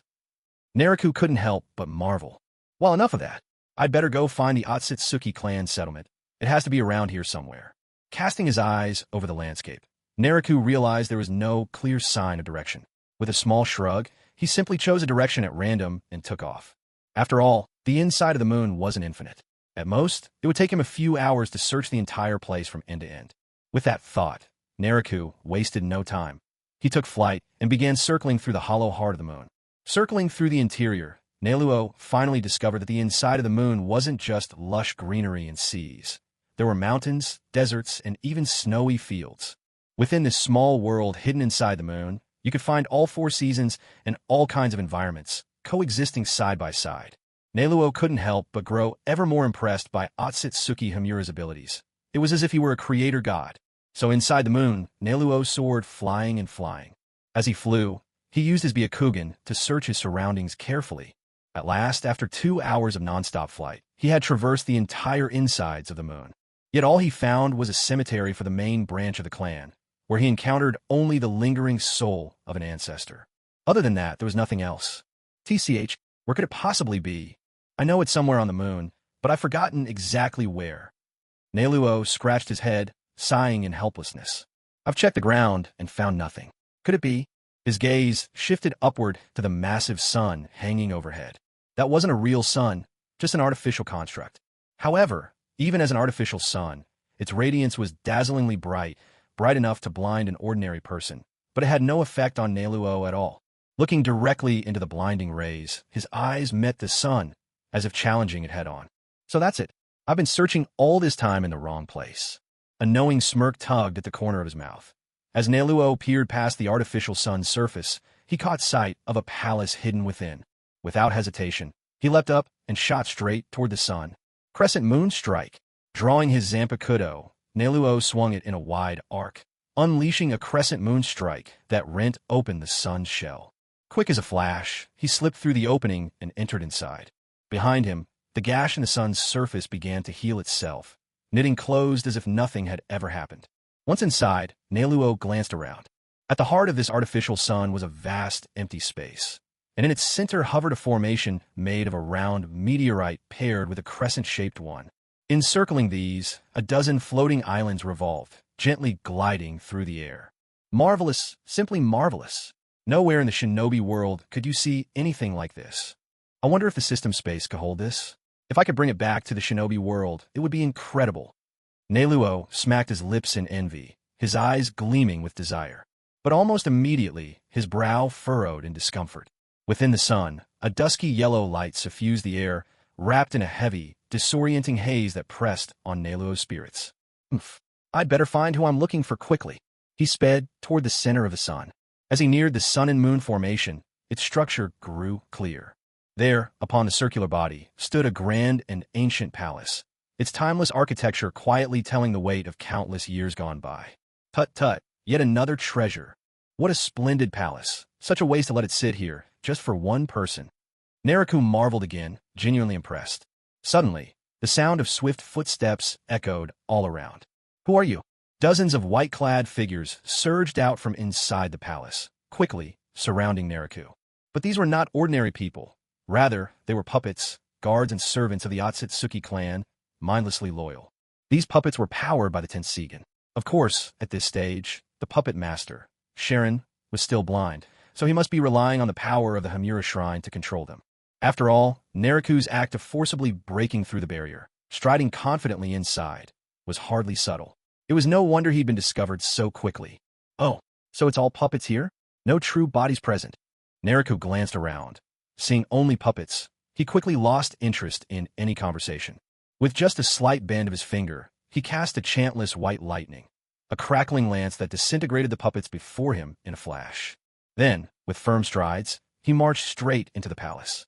The interior design of the palace had the air of medieval Europe, regal and stately. After years of seeing nothing but Japanese-style architecture in the shinobi world, Naruto, a traveler from another life, found the Western flavor refreshing, a rare delight that lifted his spirits. Who are you, really? I can sense the fluctuations of the Byakugan in your aura. Are you from the Hyuga clan of the lower world? How dare you trespass upon the Otsutsuki clan and destroy my puppets without so much as a bow? Where did you find such nerve? Just as Naruto was admiring the sights, a figure appeared before him, questioning him sharply. Naruto drew his gaze back from the surroundings to size up the person standing before him. It was a boy a few years younger than himself, about the same age as his own little sister, Hinata. He stood straight and still, his eyes tightly shut, facing Naruto head-on. "Otsutsuki Sharon?" Naruto asked, his tone calm. "Indeed. Remarkable for a child of the lower world to know my name," Sharon replied with icy pride. "Now answer my question. Are you from the Hyuga clan?" Sharon's haughty air was palpable. He offered Naruto a curt answer, his curiosity piqued only enough to demand the stranger's origin. Naruto considered for a moment, then nodded. "Well, if by lower world you mean the shinobi world, then yes, I am from the Hyuga clan." After a pause, he added, "I'm the son of the current head of the Hyuga clan. My name is Hyuga Naruto." Having said this, Naruto fixed Sharon with a teasing gaze, curious to see how he'd react. "Oh, so you're the Hyuga clan's eldest son? No wonder. The moment you appeared before me, I felt an overwhelming sensation. Surely it's the pure Byakugan within you, calling out to me." Otsutsuki Sharon, whose face had worn a look of cold arrogance, broke into an excited smile upon hearing who Naruto was. Having learned Naruto's true identity, Otsutsuki Sharon was visibly delighted. "Listen well, member of the Hyuga clan from the lower world. As a noble of the Otsutsuki bloodline, I now officially inform you. Your Byakugan will be requisitioned by me. As the branch family of our Otsutsuki clan, having your Byakugan utilized by me should be considered the highest honor. Once I have finished what I must do, I shall bestow upon you the right to reside on the moon, to serve by my side. Now, present your Byakugan to me." With that, Otsutsuki Sharon's face returned to its proud, lofty expression. He stood there in silence, as though simply speaking these words to Naruto was already the greatest gift he could offer. Naruto, however, wore a dazzlingly animated expression. Seriously now, he'd grown this old, and this was the first time anyone had spoken to him like this. The other's patronizing tone carried an air that made it seem as if allowing Naruto's eyes to be used was some tremendous favor. Especially galling was how the man repeatedly called the ninja world the lower world, as if this moon's hollowed chambers were some kind of celestial paradise. "Goodness, little brother, let's get our facts straight. This moon of yours is nothing more than the handiwork of so-called lower world ninjas, born from a single jutsu. It's a tiny place, and yet you still manage to carry such an air of superiority?" Naruto glanced at the pompous Otsutsuki Sharon standing before him, barely able to contain his smile. If the one making such pronouncements were a sage of legend, say, the sage of Six Paths himself, he might actually feel a little pressure. But as it stood, this was just a self-important brat with no real strength. How could Naruto not be amused? Amazing. At first I thought, if you behave yourself, I just take the Tenseigan, mark my presence, and be on my way. But since you're determined to make trouble and court death yourself, a blessing? Please, aren't you overestimating yourself just a bit? At this rate, if I don't give you a proper lesson, I simply won't be able to breathe easy. Naruto sneered inwardly. And what if I refuse? The corner of Naruto's mouth curled up as he spoke to Otsutsuki Sharon. Well, if you refuse, then wait, what did you say? Refuse? You actually dare turn down my demand? A branch member from the lower world dares deny the Otsutsuki clan? A look of utter shock flashed across Otsutsuki Sharon's face. This was not how he'd imagined things would go. Logically speaking, Those from the branch family of the lower world should allow themselves to be used and commanded at will by a noble member of the Otsutsuki clan like himself. Shouldn't they? How could he refuse? How would he dare refuse? As these thoughts flashed through his mind, a twisted expression spread across Otsutsuki Tonari's face, growing more and more contorted with anger. Another brat who needs to be taught a lesson. Naruto, meanwhile, felt nothing but disdain for Tonari in his heart. Because Naruto had arrived on the moon in advance, the current Tonari was far less mature than when he appeared in the original story. At this point, he was really just a child. Moreover, having lived alone on the moon for so long, his social experience was woefully lacking. He had no concept of subtlety, no understanding of humility, and no idea that there is always someone stronger out there. His only worldview was what his father had instilled in him during his early years. We are the proud Otsutsuki clan, and those in the shinobi world are but ignorant, lower beings. The branch family from the lower world ought to give everything to us. The lower world has fallen into chaos, and the world created by the Sage of Six Paths needs to be cleansed and reborn. These were the beliefs Tonari's father had drilled into him from the very beginning. In truth, if you look at it, Tonari was nothing more than an unfortunate child. Born blind, brainwashed since childhood by his father, he lost control over his own life, living only for the purpose of destroying the shinobi world. But none of that mattered to Naruto. If you want to posture and act arrogant in front of others, that's your problem. I couldn't care less. But if you insist on acting arrogant with me, if the tiger doesn't show its claws, do you take me for a cuddly cartoon cat? How dare a lowly person from the lower world defy me? If you don't know your place, I'll kill you and take your Byakugan for myself. I was going to leave a drop of Hyuga blood alive, since you're technically an offshoot of the Otsutsuki clan. But now, you all can be destroyed together. Despite only being 11 or 12, Tonari's boyish face gleamed with a chilling, age-defying bloodlust. As his words fell, a wave of puppets instantly appeared in the hall. They immediately switched into combat mode, advancing on Naruto with lethal intent. Created by the Otsutsuki clan and powered by the Tensigen, these puppets moved as if they were alive, their fighting capacity terrifying. Each puppet possessed strength no less than a Chunin, and among them, many were as powerful as Jonin. Yet before Naruto, this impressive army of puppets, feared throughout the shinobi world, were little more than child's play. Naruto's gaze remained calm as he watched the puppets rush toward him. Scatter, Senbenzakura. Naruto drew his Zampakudo and spoke in a soft voice. The Zampakudo in Naruto's hand suddenly dissolved into countless points of light, scattering in the air until only the hilt remained, still gripped in his palm. In the next moment, a multitude of cherry blossom petals began to swirl and dance around Naruto. These petals floated around him, clad in white, highlighting his presence and lending him an ethereal, otherworldly grace, like a gentleman untouched by worldly concerns. TCH, I have to admit, Baika's shirkai really is something, especially for showing off in front of young ladies. Naruto mused at himself. Byakuya Kochiki's Senbenzakura looked utterly breathtaking.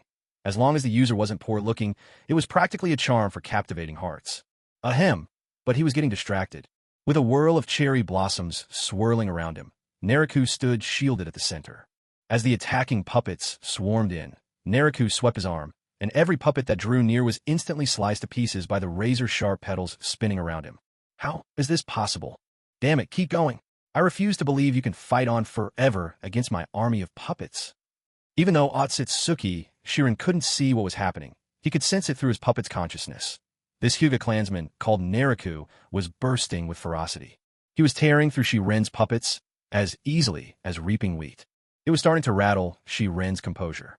After all, Shiren himself didn't have much fighting ability to speak of. His only real asset was this puppet army. If even the army couldn't keep him safe, then today could end in disaster for him. With Shiren's command, squads of puppets suddenly emerged from the surrounding floating islands. They swarmed toward the palace complex in the center, rushing like a tidal wave. Ugh, what a swarm of flies. Can't you get a rest? Naruto muttered with irritation. The puppet horde pouring off the islands resembled a plague of locusts, darkening the very sky as they dove toward Naruto. Hesitating for only an instant, Naruto flashed out of the main hall in a blur. Traitor of the Hyuga clan, do you really think you can escape? This is the moon, my domain. Where could you possibly run? Seeing Naruto slip outside, Shiren assumed he was frightened and hoping to flee. Unable to resist, he sneered a taunt after him. But Naruto ignored Shiren's jibes entirely. Afraid? As if. Of course, Naruto could experience fear, but certainly not because of this brat. or these puppets. The only reason he wanted to draw the battle outside the palace was to prevent any damage to the building itself. After all, in Nariku's eyes, all of this was as good as his already. He'd even feel regret over the loss of a single stone. Catching Shirin himself would have been ideal, but Nariku had realized the figure before him was only a puppet. He still had no idea where the real one was hiding. Since that's the case, there's no choice but to deal with these pesky flies first, and then I'll have all the time in the world to play hide-and-seek with that brat. Heido number 63, Raikoho, Thunder Roar Cannon. Nariku swept his gaze around, then unleashed the Thunder Roar Cannon without hesitation. As he channeled the technique, he spun in place. Blazing orange beams crackling with electricity exploded outward from Nariku at the center, sweeping in a perfect circle. No blind spots, no escaping the devastation. A roaring storm echoed as explosions erupted in the sky. From above, the puppet army riding their mechanical bird constructs had been closing in fast, but under Nariku's onslaught, they all burst apart spectacularly. For a moment, it was as if fireworks had filled every corner inside the lunar chamber. Under the force of Nariku's attack, not a single puppet survived. All were reduced to ashes. He didn't even care. Those puppets were hideous anyway. Not worth a second glance. Destroying them meant nothing to Nariku. If by chance he could awaken the Tensigen this time, making some new ones to his liking later wouldn't be a problem. Done and dusted. Now, without your puppet army, what tricks do you still have up your sleeve? Otsutsuki toneri, so proud, so noble. You better hide well. Ready or not, here I come. Byakugan, activate. With the puppets out of the way, Nariku wasted no time. He activated his Byakugan and started searching deep within the palace. There you are. Found you. A smirk crept onto Nariku's lips as he walked straight toward Toneri's hiding place. What do I do? This can't be happening. How could someone from the lower realms wipe out my entire puppet army with a single move? It's impossible. No outsider should possess power so terrifying. Cowering in a darkened chamber, Otsutsuki Toneri was petrified, drained of all composure. Cold sweat beaded on his brow, trickling down in streams. He had thought that, by confronting a member of the Hyuga clan, he could claim the Byakugan with little effort and carry out his father's command to destroy the shinobi world. But he never could have imagined that not only would this Hyuga clansman defy his orders, now he had shattered Toneri's puppet army in one fell swoop. Those puppets were his strongest force, apart from the Tensigen enshrined in the temple. But the Tensigen in the temple only automatically supplied some power to the puppets, and was usually enshrined, floating high above, constantly on the move. There was just one chance a year for it to circle close to the palace. As things stood, it was impossible for Toneri to reach it. Run, I have to run now. At that moment, all his pride vanished, and Otsutsuki Toneri was left flustered and desperate, a shadow of his former self. Where do you think you're going? Suddenly, a voice sounded right beside Otsutsuki Toneri's ear. He froze in his tracks, just as he was about to escape. When did he get here? How could he have found me so quickly? His mind spiraled into panic and dread. So, noble descendant of the Otsutsuki clan, what did you just say you were going to do to the Hyuga clan and to the entire ninja world? I didn't quite catch that earlier. Would you mind repeating it for me? Nariku reached out a hand and placed it firmly on Otsutsuki Sharon's shoulder. That gesture sent a shiver of fear through Sharon, leaving him trembling uncontrollably. Otsutsuki Sharon was so scared that he couldn't even finish his sentence. Tisich, how boring, Nariku scoffed, letting go of Sharon's shoulder. After all, he was just a child, barely 11 or 12 years old. There was no satisfaction in bullying him. Enough. Tell me honestly, which temple is the one that houses the Tensigen? Nariku's tone grew cold. The temple. It only comes near the palace once a year, during the Rebirth Festival. Usually, it stays far away from the palace. And there's a barrier, except for during the festival, no one can approach it. Perhaps fearing Nariku would harm him, Sharon hurriedly blurted everything out. Too much talking. I just need you to point out which one it is. As for the rest, you don't need to worry.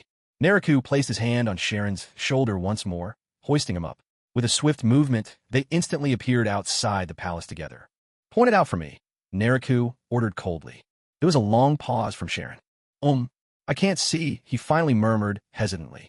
TCH, I completely forgot about that. Nariku realized he'd brought Sharon out here to identify the right spot for him, only to remember that the boy couldn't see at all. For a moment, the atmosphere was awkward. Forget it, I'll just check each island one by one, Nariku grumbled. Left with no other choice, he opted for the simplest method, searching every floating island himself.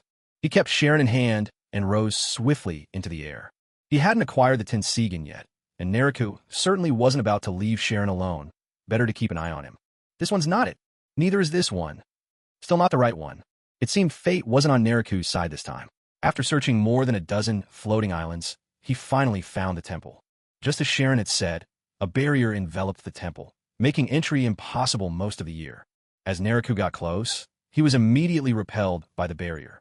But a trifling barrier like this wouldn't hold Nariku back for long. If he couldn't get in directly, well then, he'd just have to break his way through. Oomph. With one hand holding on to Sharon, Nariku drew his Zampakudo with the other. Roar in thunder, heavenly retribution.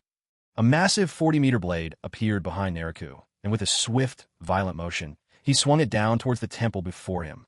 An extraordinary spiritual pressure gathered upon the enormous blade of divine retribution, focusing all its might.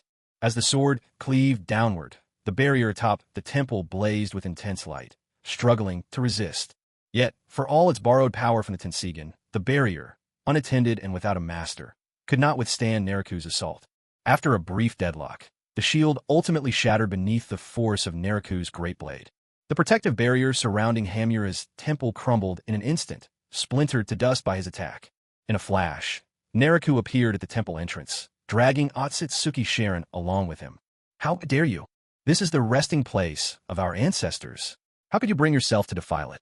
You are desecrating their memory. Seeing Nariku destroy the temple's protective seal, Sharon, who until moments ago had been behaving himself, suddenly roared at Nariku with fury. Nariku looked at him with a hint of surprise. He hadn't expected that the once cowering, death-fearing Otsutsuki Sharon would forget all about his own safety and react with such intensity over the breach of the temple's barrier. Although these Otsutsuki branch family members had rebelled, seized power, and massacred the main house, still, in their hearts, they harbored an immense reverence for Otsutsuki Hamura, the founder of their clan. If Hamura himself commanded their lives, they would offer them willingly, without question. But none of that concerned Nariku in the slightest. After all, he was not truly a descendant of Otsutsuki, at least not in spirit.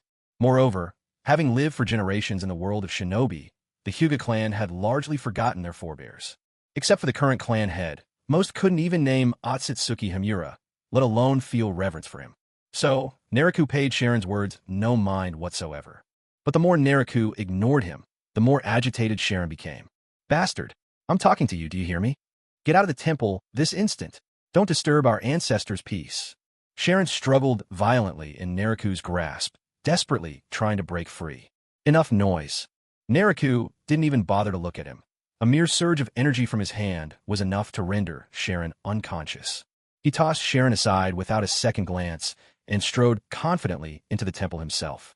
Inside, towering stone pillars wove an intricate forest of stone. At the center stood a massive yellow orb, radiating a gentle, golden glow. Within the temple, there was nothing but this enormous Tensigen, no sign of Hamura's coffin anywhere.